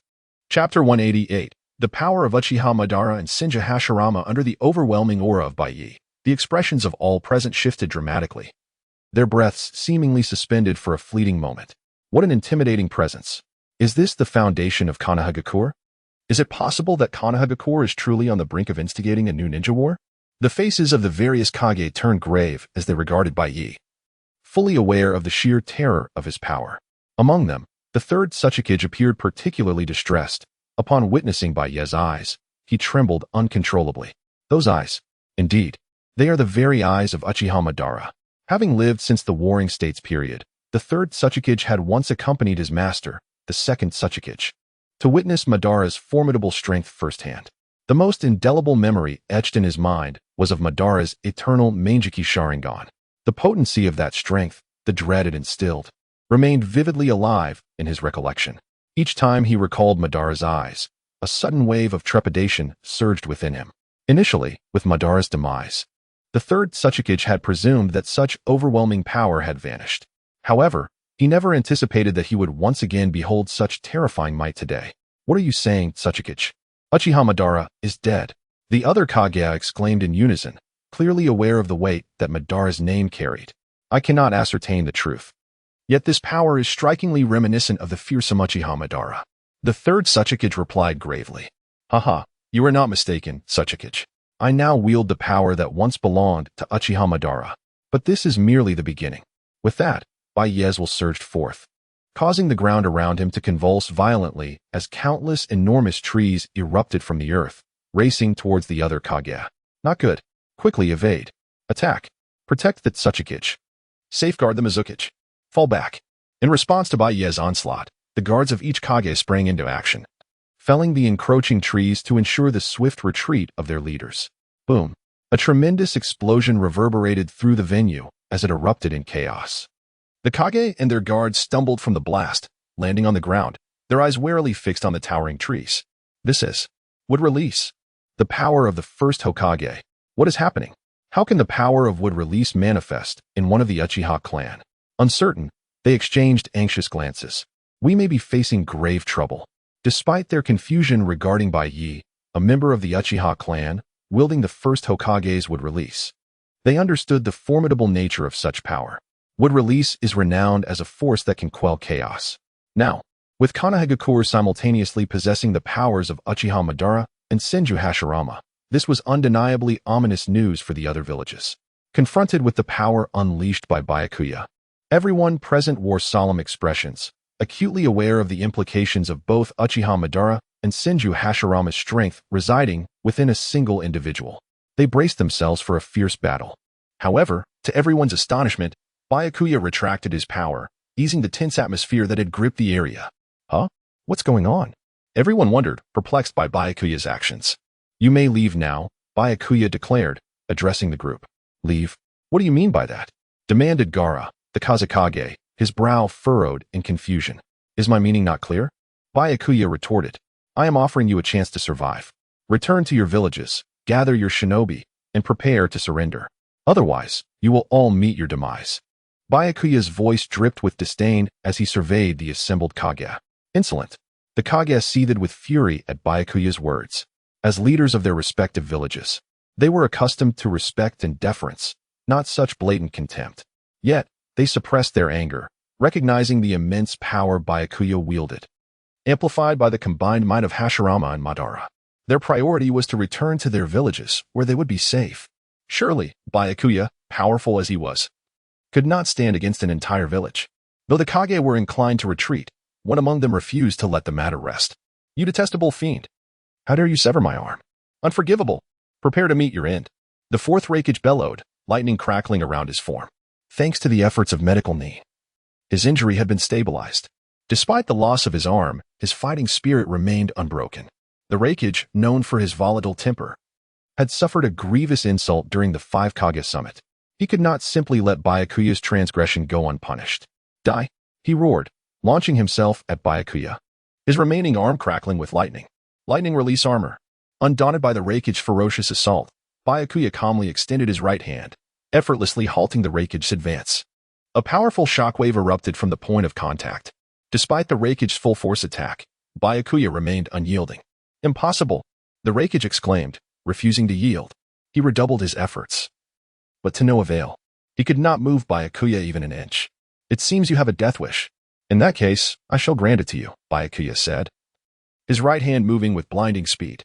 In a swift motion, his hand transformed into a blade, aimed at the Raikage's neck.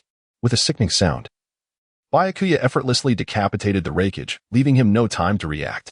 With a swift motion, Nightfall severed the Raikage's head, ensuring his demise. Bereft of his head, the Raikage was undeniably deceased. A spurt of crimson marked the end as the Raikage, once crackling with electricity, collapsed lifelessly. Impossible! He extinguished the Raikage. The onlookers from various villages were aghast at Nightfall's swift execution. Despite their awareness of Nightfall's formidable power, they were unprepared for such dominance. The Raikage of the Hidden Cloud village was vanquished without a chance to retaliate. Nightfall's decisiveness was equally shocking. He eliminated the Raikage without hesitation. Lord Raikage! His bodyguards cried out, witnessing his demise. Their duty was to safeguard the Raikage, but Nightfall's assault was too rapid for any intervention. By the time they could react, their lord's head had already been severed. Vengeance for Lord Raikage. He must be punished, they exclaimed, their faces contorted with fury. As protectors of the Raikage, witnessing his death was a failure they could only atone for through retribution. Do you too also seek oblivion? Nightfall sneered at the guards. To your doom, they roared, brandishing their weapons and charging towards Nightfall. So, you truly desire death, Nightfall responded. Then perish. Kamui. Nightfall's eyes widened, unleashing a torrent of spatial force.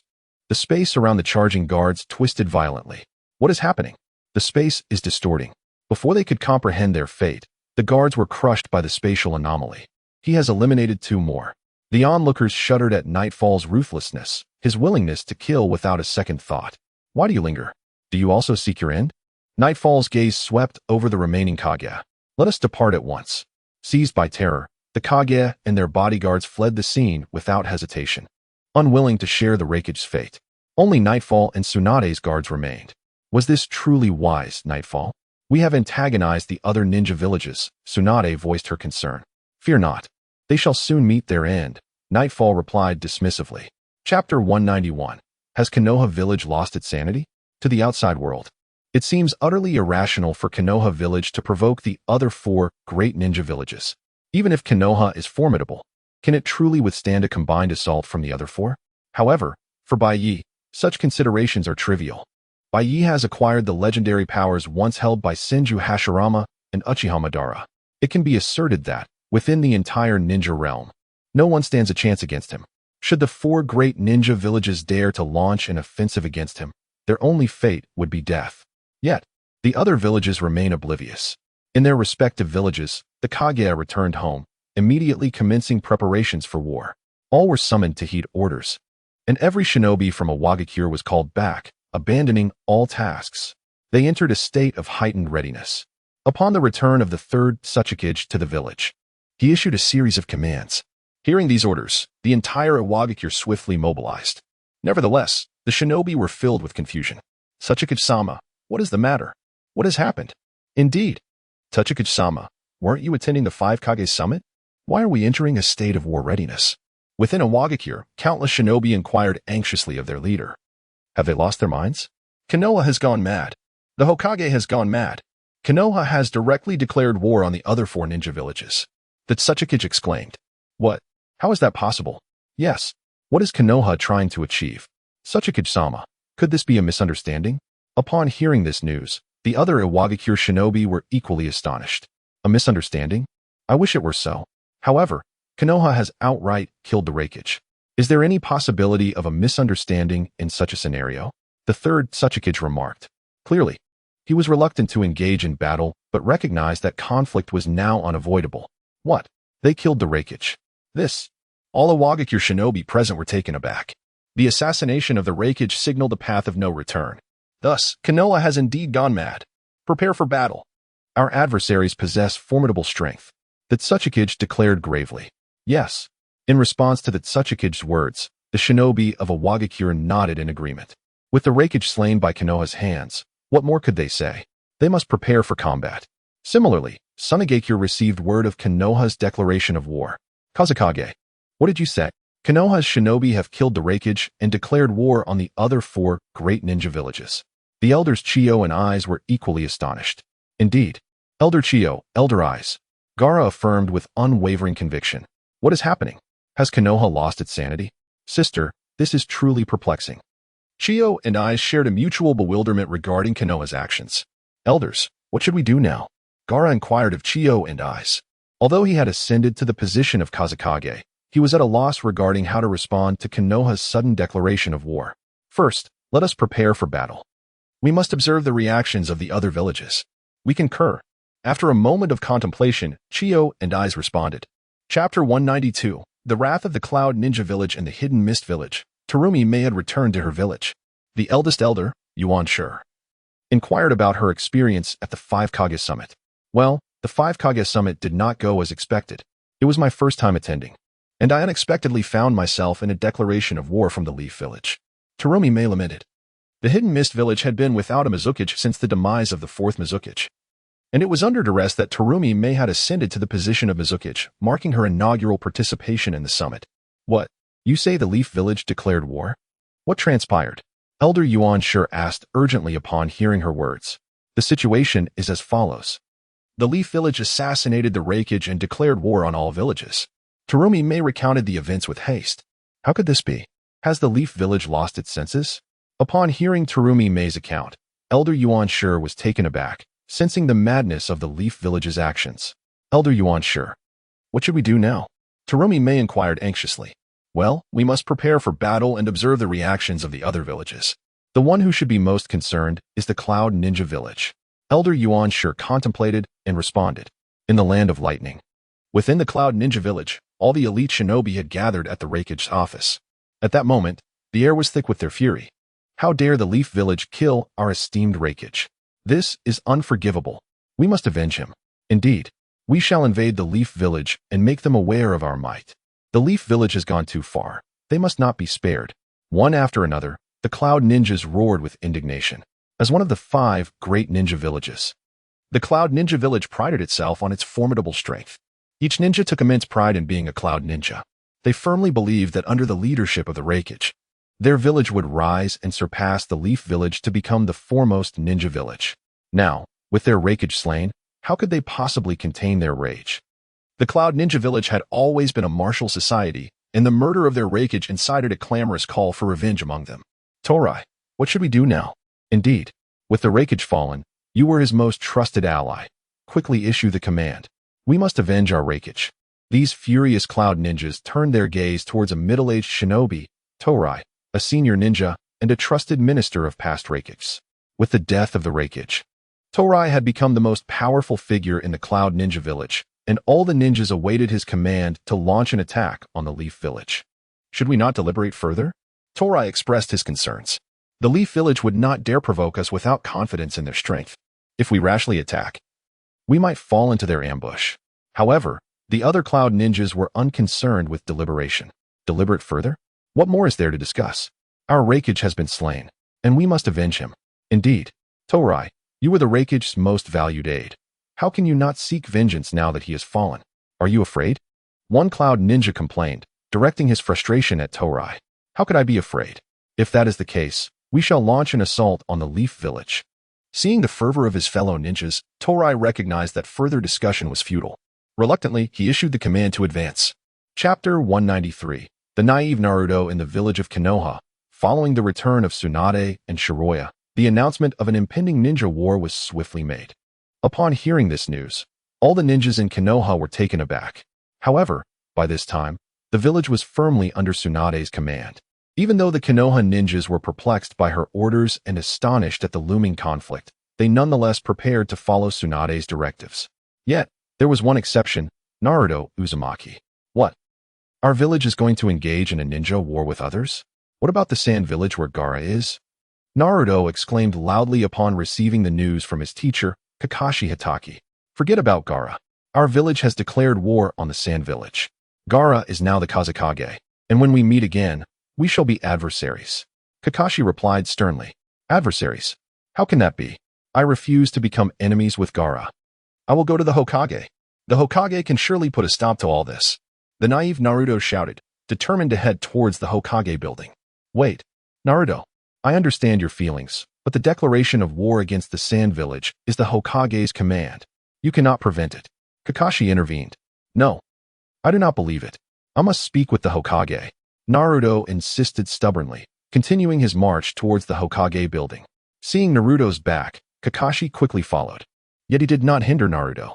Deep down, Kakashi harbored a flicker of hope, curious to see if Naruto could indeed avert the impending war. Having participated in previous ninja wars, Kakashi was acutely aware of their brutality. Countless comrades would perish in the chaos, and if Naruto could truly prevent such a tragedy, Kakashi would wholeheartedly welcome it.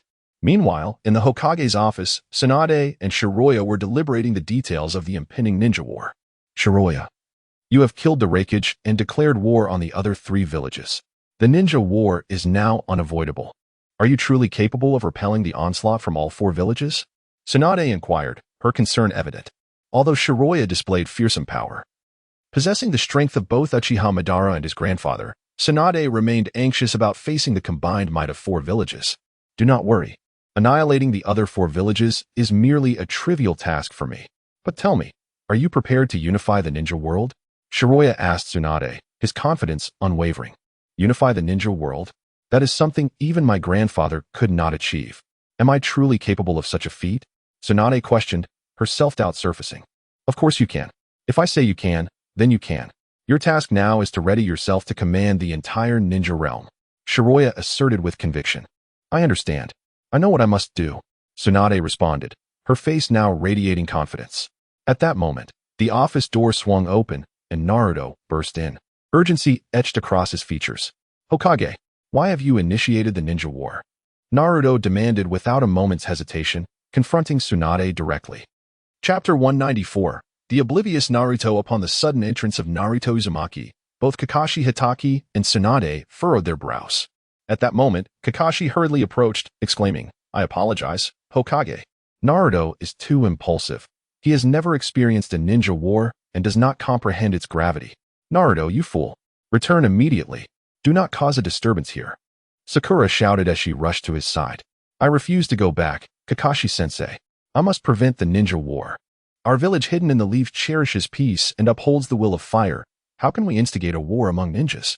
Furthermore, Gaara is now the Kazekage. How can we attack his village? Naruto insisted, his voice unwavering. Wahaha. Tsunade, is this the caliber of ninja from your village? How utterly naive. Baiye laughed heartily at Naruto's earnestness, having not previously recognized the extent of his innocence. Wait, I recognize you. You are the one who emerged from the ruins. Am I mistaken? Naruto inquired, gazing at Baiye. Indeed, you are gravely mistaken. I cannot fathom how someone as naive as you has survived this long. Only in the Leaf Village could you have endured. Had you been in another village, you would have perished long ago. Baiye retorted. Enough, Naruto. Step outside. Kakashi, escort him away. Tsunade declared, her patience waning as the impending ninja war loomed. Understood, Hokage. Naruto, come with me, Kakashi said, grasping Naruto's arm to lead him away. However, Naruto was resolute in his refusal to leave. No, Kakashi-sensei, I cannot depart like this. I must halt this war. My ninja way forbids me from leaving, Naruto asserted, his determination radiating. With a thud, Tsunade slammed her hand upon the table, irritation flaring within her. Naruto, have you finished your antics? The ninja war is about to break out, and I have no time for your childish games. Naruto's persistence was infuriating. Now was not the moment for his frivolity. Come back with me at once. This is not the time for such disruptions. Sakura, sensing Tsunade's genuine anger, quickly grasped Naruto's arm, attempting to lead him away. Don't pull me, Sakura. I refuse to leave. Today, I must prevent the ninja war. I will not abandon my post. Naruto shouted defiantly. Sakura, let us combine our efforts to carry Naruto out. We cannot allow him to linger here any longer. Kakashi suggested, observing the scene with concern. I understand. Sakura responded, bracing herself for the task ahead. Chapter 195, Naruto, I present you an opportunity. Kakashi Hatake and Sakura desperately tugged at Naruto, attempting to extract him from the Hokage's office. Yet, Naruto, resolute in his determination, was as immovable as a stubborn ox. Regardless of how fiercely Sakura and Kakashi pulled, he refused to budge. Kakashi-sensei, Sakura, what are you doing? Let go of me at once. I must prevent the ninja war. I refuse to let my beloved Gaara's village be engulfed in conflict. Naruto shouted vehemently, his voice echoing in the room. Kakashi and Sakura were at their wits' end with Naruto's obstinacy. They found themselves utterly powerless against his fervent resolve. Kakashi, in particular, was filled with regret, wishing he had foreseen Naruto's defiance, had he known. He would have never allowed Naruto to cause such a commotion in the Hokage building. Seeing Naruto's naive demeanor, Tsunade was genuinely exasperated. Even she, with her vast experience, felt irritation rising within her upon witnessing Naruto's antics. Just as she was about to intervene, Byakuya suddenly interposed, halting her. Tsunade, wait. Leave this to me. What are you planning, Byakuya? Tsunade asked, her brow furrowed in confusion, yet she relinquished control to him. Naruto, is it? You wish to thwart the ninja war. But what do you propose to do to achieve that? Byakuya inquired as he approached Naruto. Of course, I will rely on my ninja way and the will of fire. I will undoubtedly halt the ninja war. Naruto declared confidently, his fists clenched in determination. Ah, the ninja way and the will of fire, you say? Here is your chance. The Cloud Village is already en route to attack the Leaf Village. If you can persuade them to cease their assault, I shall grant your request to stop the ninja war. Byakuya stated, gazing intently at Naruto. Really? Is that true? Will the Hokage agree? Naruto's eyes sparkled with hope as he eagerly questioned. Indeed, what I say is as good as the Hokage's word. However, Naruto, you ought to reconsider. You are utterly incapable of stopping the Cloud Village's advance. Tsunade interjected, her tone laced with concern.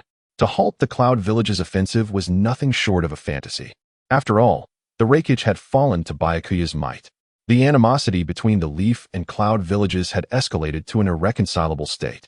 Tsunade believed that Byakuya's proposition was merely a means to dissuade Naruto from his futile endeavor. Unfortunately, she gravely underestimated Naruto's innocence. That is splendid. Hokage-sama, I accept this mission. I will stop the Cloud Village's advance and prevent this ninja war, Naruto proclaimed, brimming with confidence as he patted his chest before striding out of the Hokage's office. Wait, Naruto, Tsunade exclaimed, alarmed by his naive determination to halt the Cloud Village's offensive. Yet, Naruto provided her no opportunity to intervene, dashing out without a second thought. Though Tsunade had long since recognized Naruto's lack of foresight, she had not anticipated he would be so audacious as to accept the task of stopping the Cloud Village's conflict.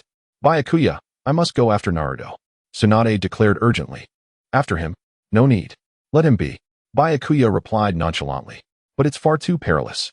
Naruto is the Nine-Tails Jinchuriki, Tsunade protested. Rest assured, I am here. He shall encounter no peril while I am present. Byakuya assured her with unwavering confidence. Chapter 196. The onslaught of the Cloud Ninja upon exiting the Hokage building. Naruto was overwhelmed with exhilaration. However, Kakashi and Sakura wore expressions of deep concern. Naruto, are you truly intent on thwarting the invasion of the Cloud Village? Kakashi inquired. Fully aware of the battlefield's brutality, having participated in the Third Ninja War, the notion of single-handedly preventing a ninja war seemed utterly implausible. The Hokage's directive for Naruto to halt the Cloud Village's advance was akin to striking a stone with an egg. Yet, Naruto maintained his naive demeanor, unabashedly declaring, absolutely. Kakashi-sensei, I must stop the Cloud Village's assault. Only then can I prevent a ninja war and protect Gaara. His confidence was unmistakable. Naruto, this is a ninja war. It is not so easily averted. I strongly advise you to reconsider this endeavor. Kakashi continued to urge. Indeed, Naruto. You should heed Kakashi-sensei's words. A ninja war is beyond our capacity to halt. Sakura chimed in, though she had not experienced a ninja war firsthand. She understood all too well that halting such a monumental conflict was not a task for one alone.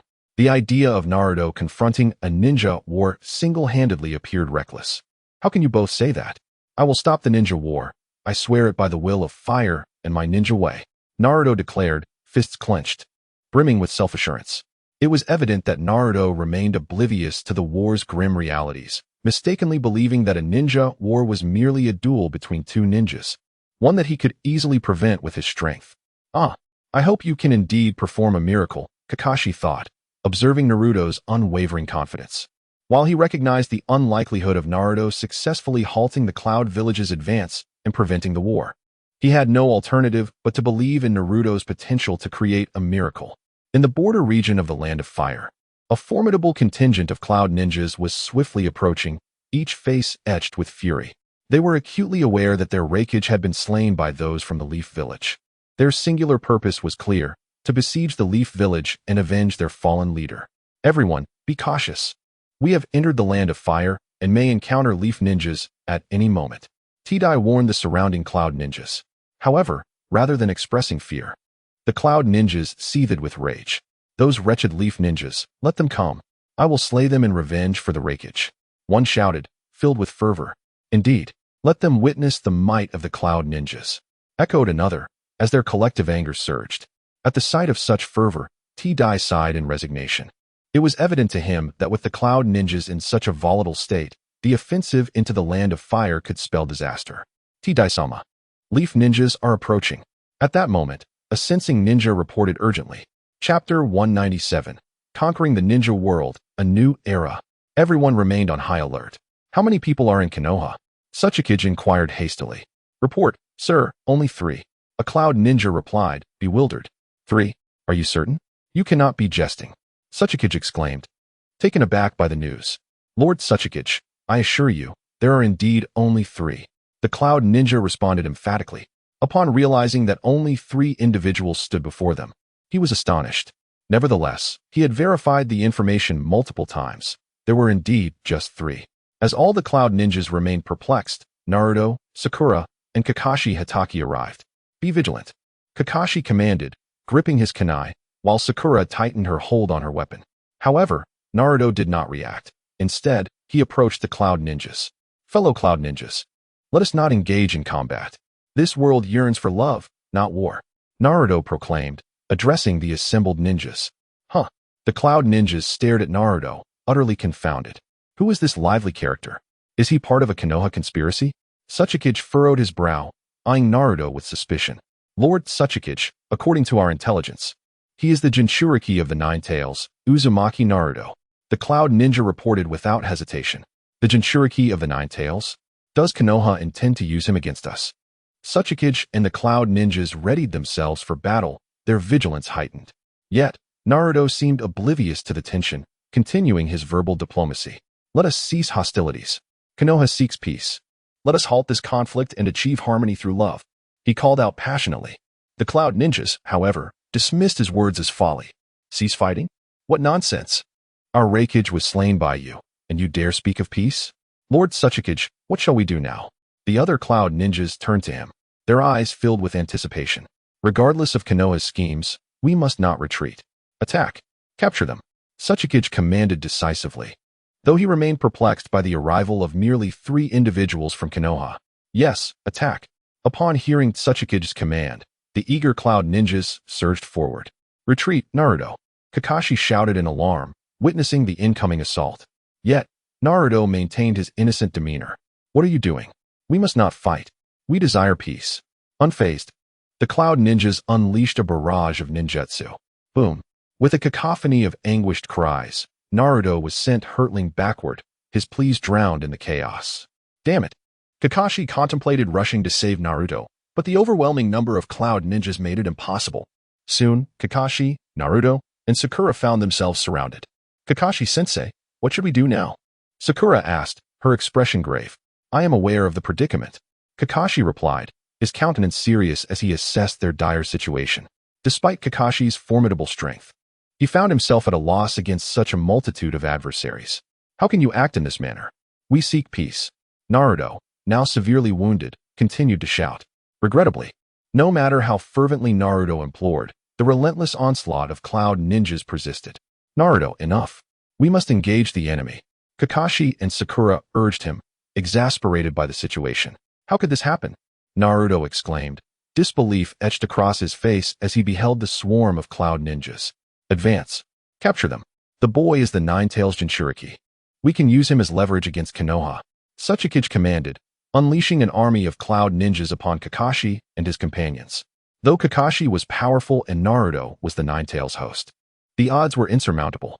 As Naruto and his allies were on the verge of capture, a tremendous explosion erupted. Boom. What is happening? The cloud ninjas reacted with alarm. Their attention diverted. You audacious cloud ninjas, how dare you invade the territory of Konoha? With that proclamation, Baiye stepped forward, exuding an aura of confidence. It's him. Lord Tsuchikage, that is the one who killed our Raikage. A cloud ninja recognized Baiye, shouting in alarm. At that moment, all the cloud ninjas turned their fury upon him, weapons drawn, intent on vengeance. You scoundrel! You dare slay our Raikage! You shall pay! They roared, driven by the singular desire for retribution. But could they truly defeat Baiye? Clearly, that was an impossibility. Since you seek death, I shall oblige. Fire release. Great fire annihilation. Facing the oncoming tide of cloud ninjas, Baiye unleashed a torrent of flames. Whoosh. Boom. A wave of searing fire surged forth, crashing upon the cloud ninjas like a colossal tide. What? How can this be? What level of fire release is this? Quickly, unite to counter it. In the face of the advancing inferno, the cloud ninjas scrambled to defend themselves, hastily casting their own jutsu to shield against the flames. Yet, could they truly withstand the might of Baiye's fire release? Evidently, that was not feasible. Whoosh. Boom. The searing flames obliterated everything in their path, consuming the entire host of cloud ninjas. Ah, help! I do not wish to die. Amidst the cacophony of despairing cries, the cloud ninjas were engulfed in flames. With the complete annihilation of the cloud ninjas, the village of Kumo offered no resistance, and Konoha effortlessly claimed dominion over the entire region. As Konoha established its control over the cloud village, Iwa Ninja Village seized the opportunity to strike, seeking to plunder resources. However, they too met with failure, swiftly crushed by Baiye's overwhelming might. Thus, Iwa Ninja Village fell under Konoha's banner. With the conquest of these two great villages, Konoha expanded further, soon asserting control over the entire ninja world. In this new era, the ninja realm became a domain ruled by Uchiha Baiye, heralding a transformative age.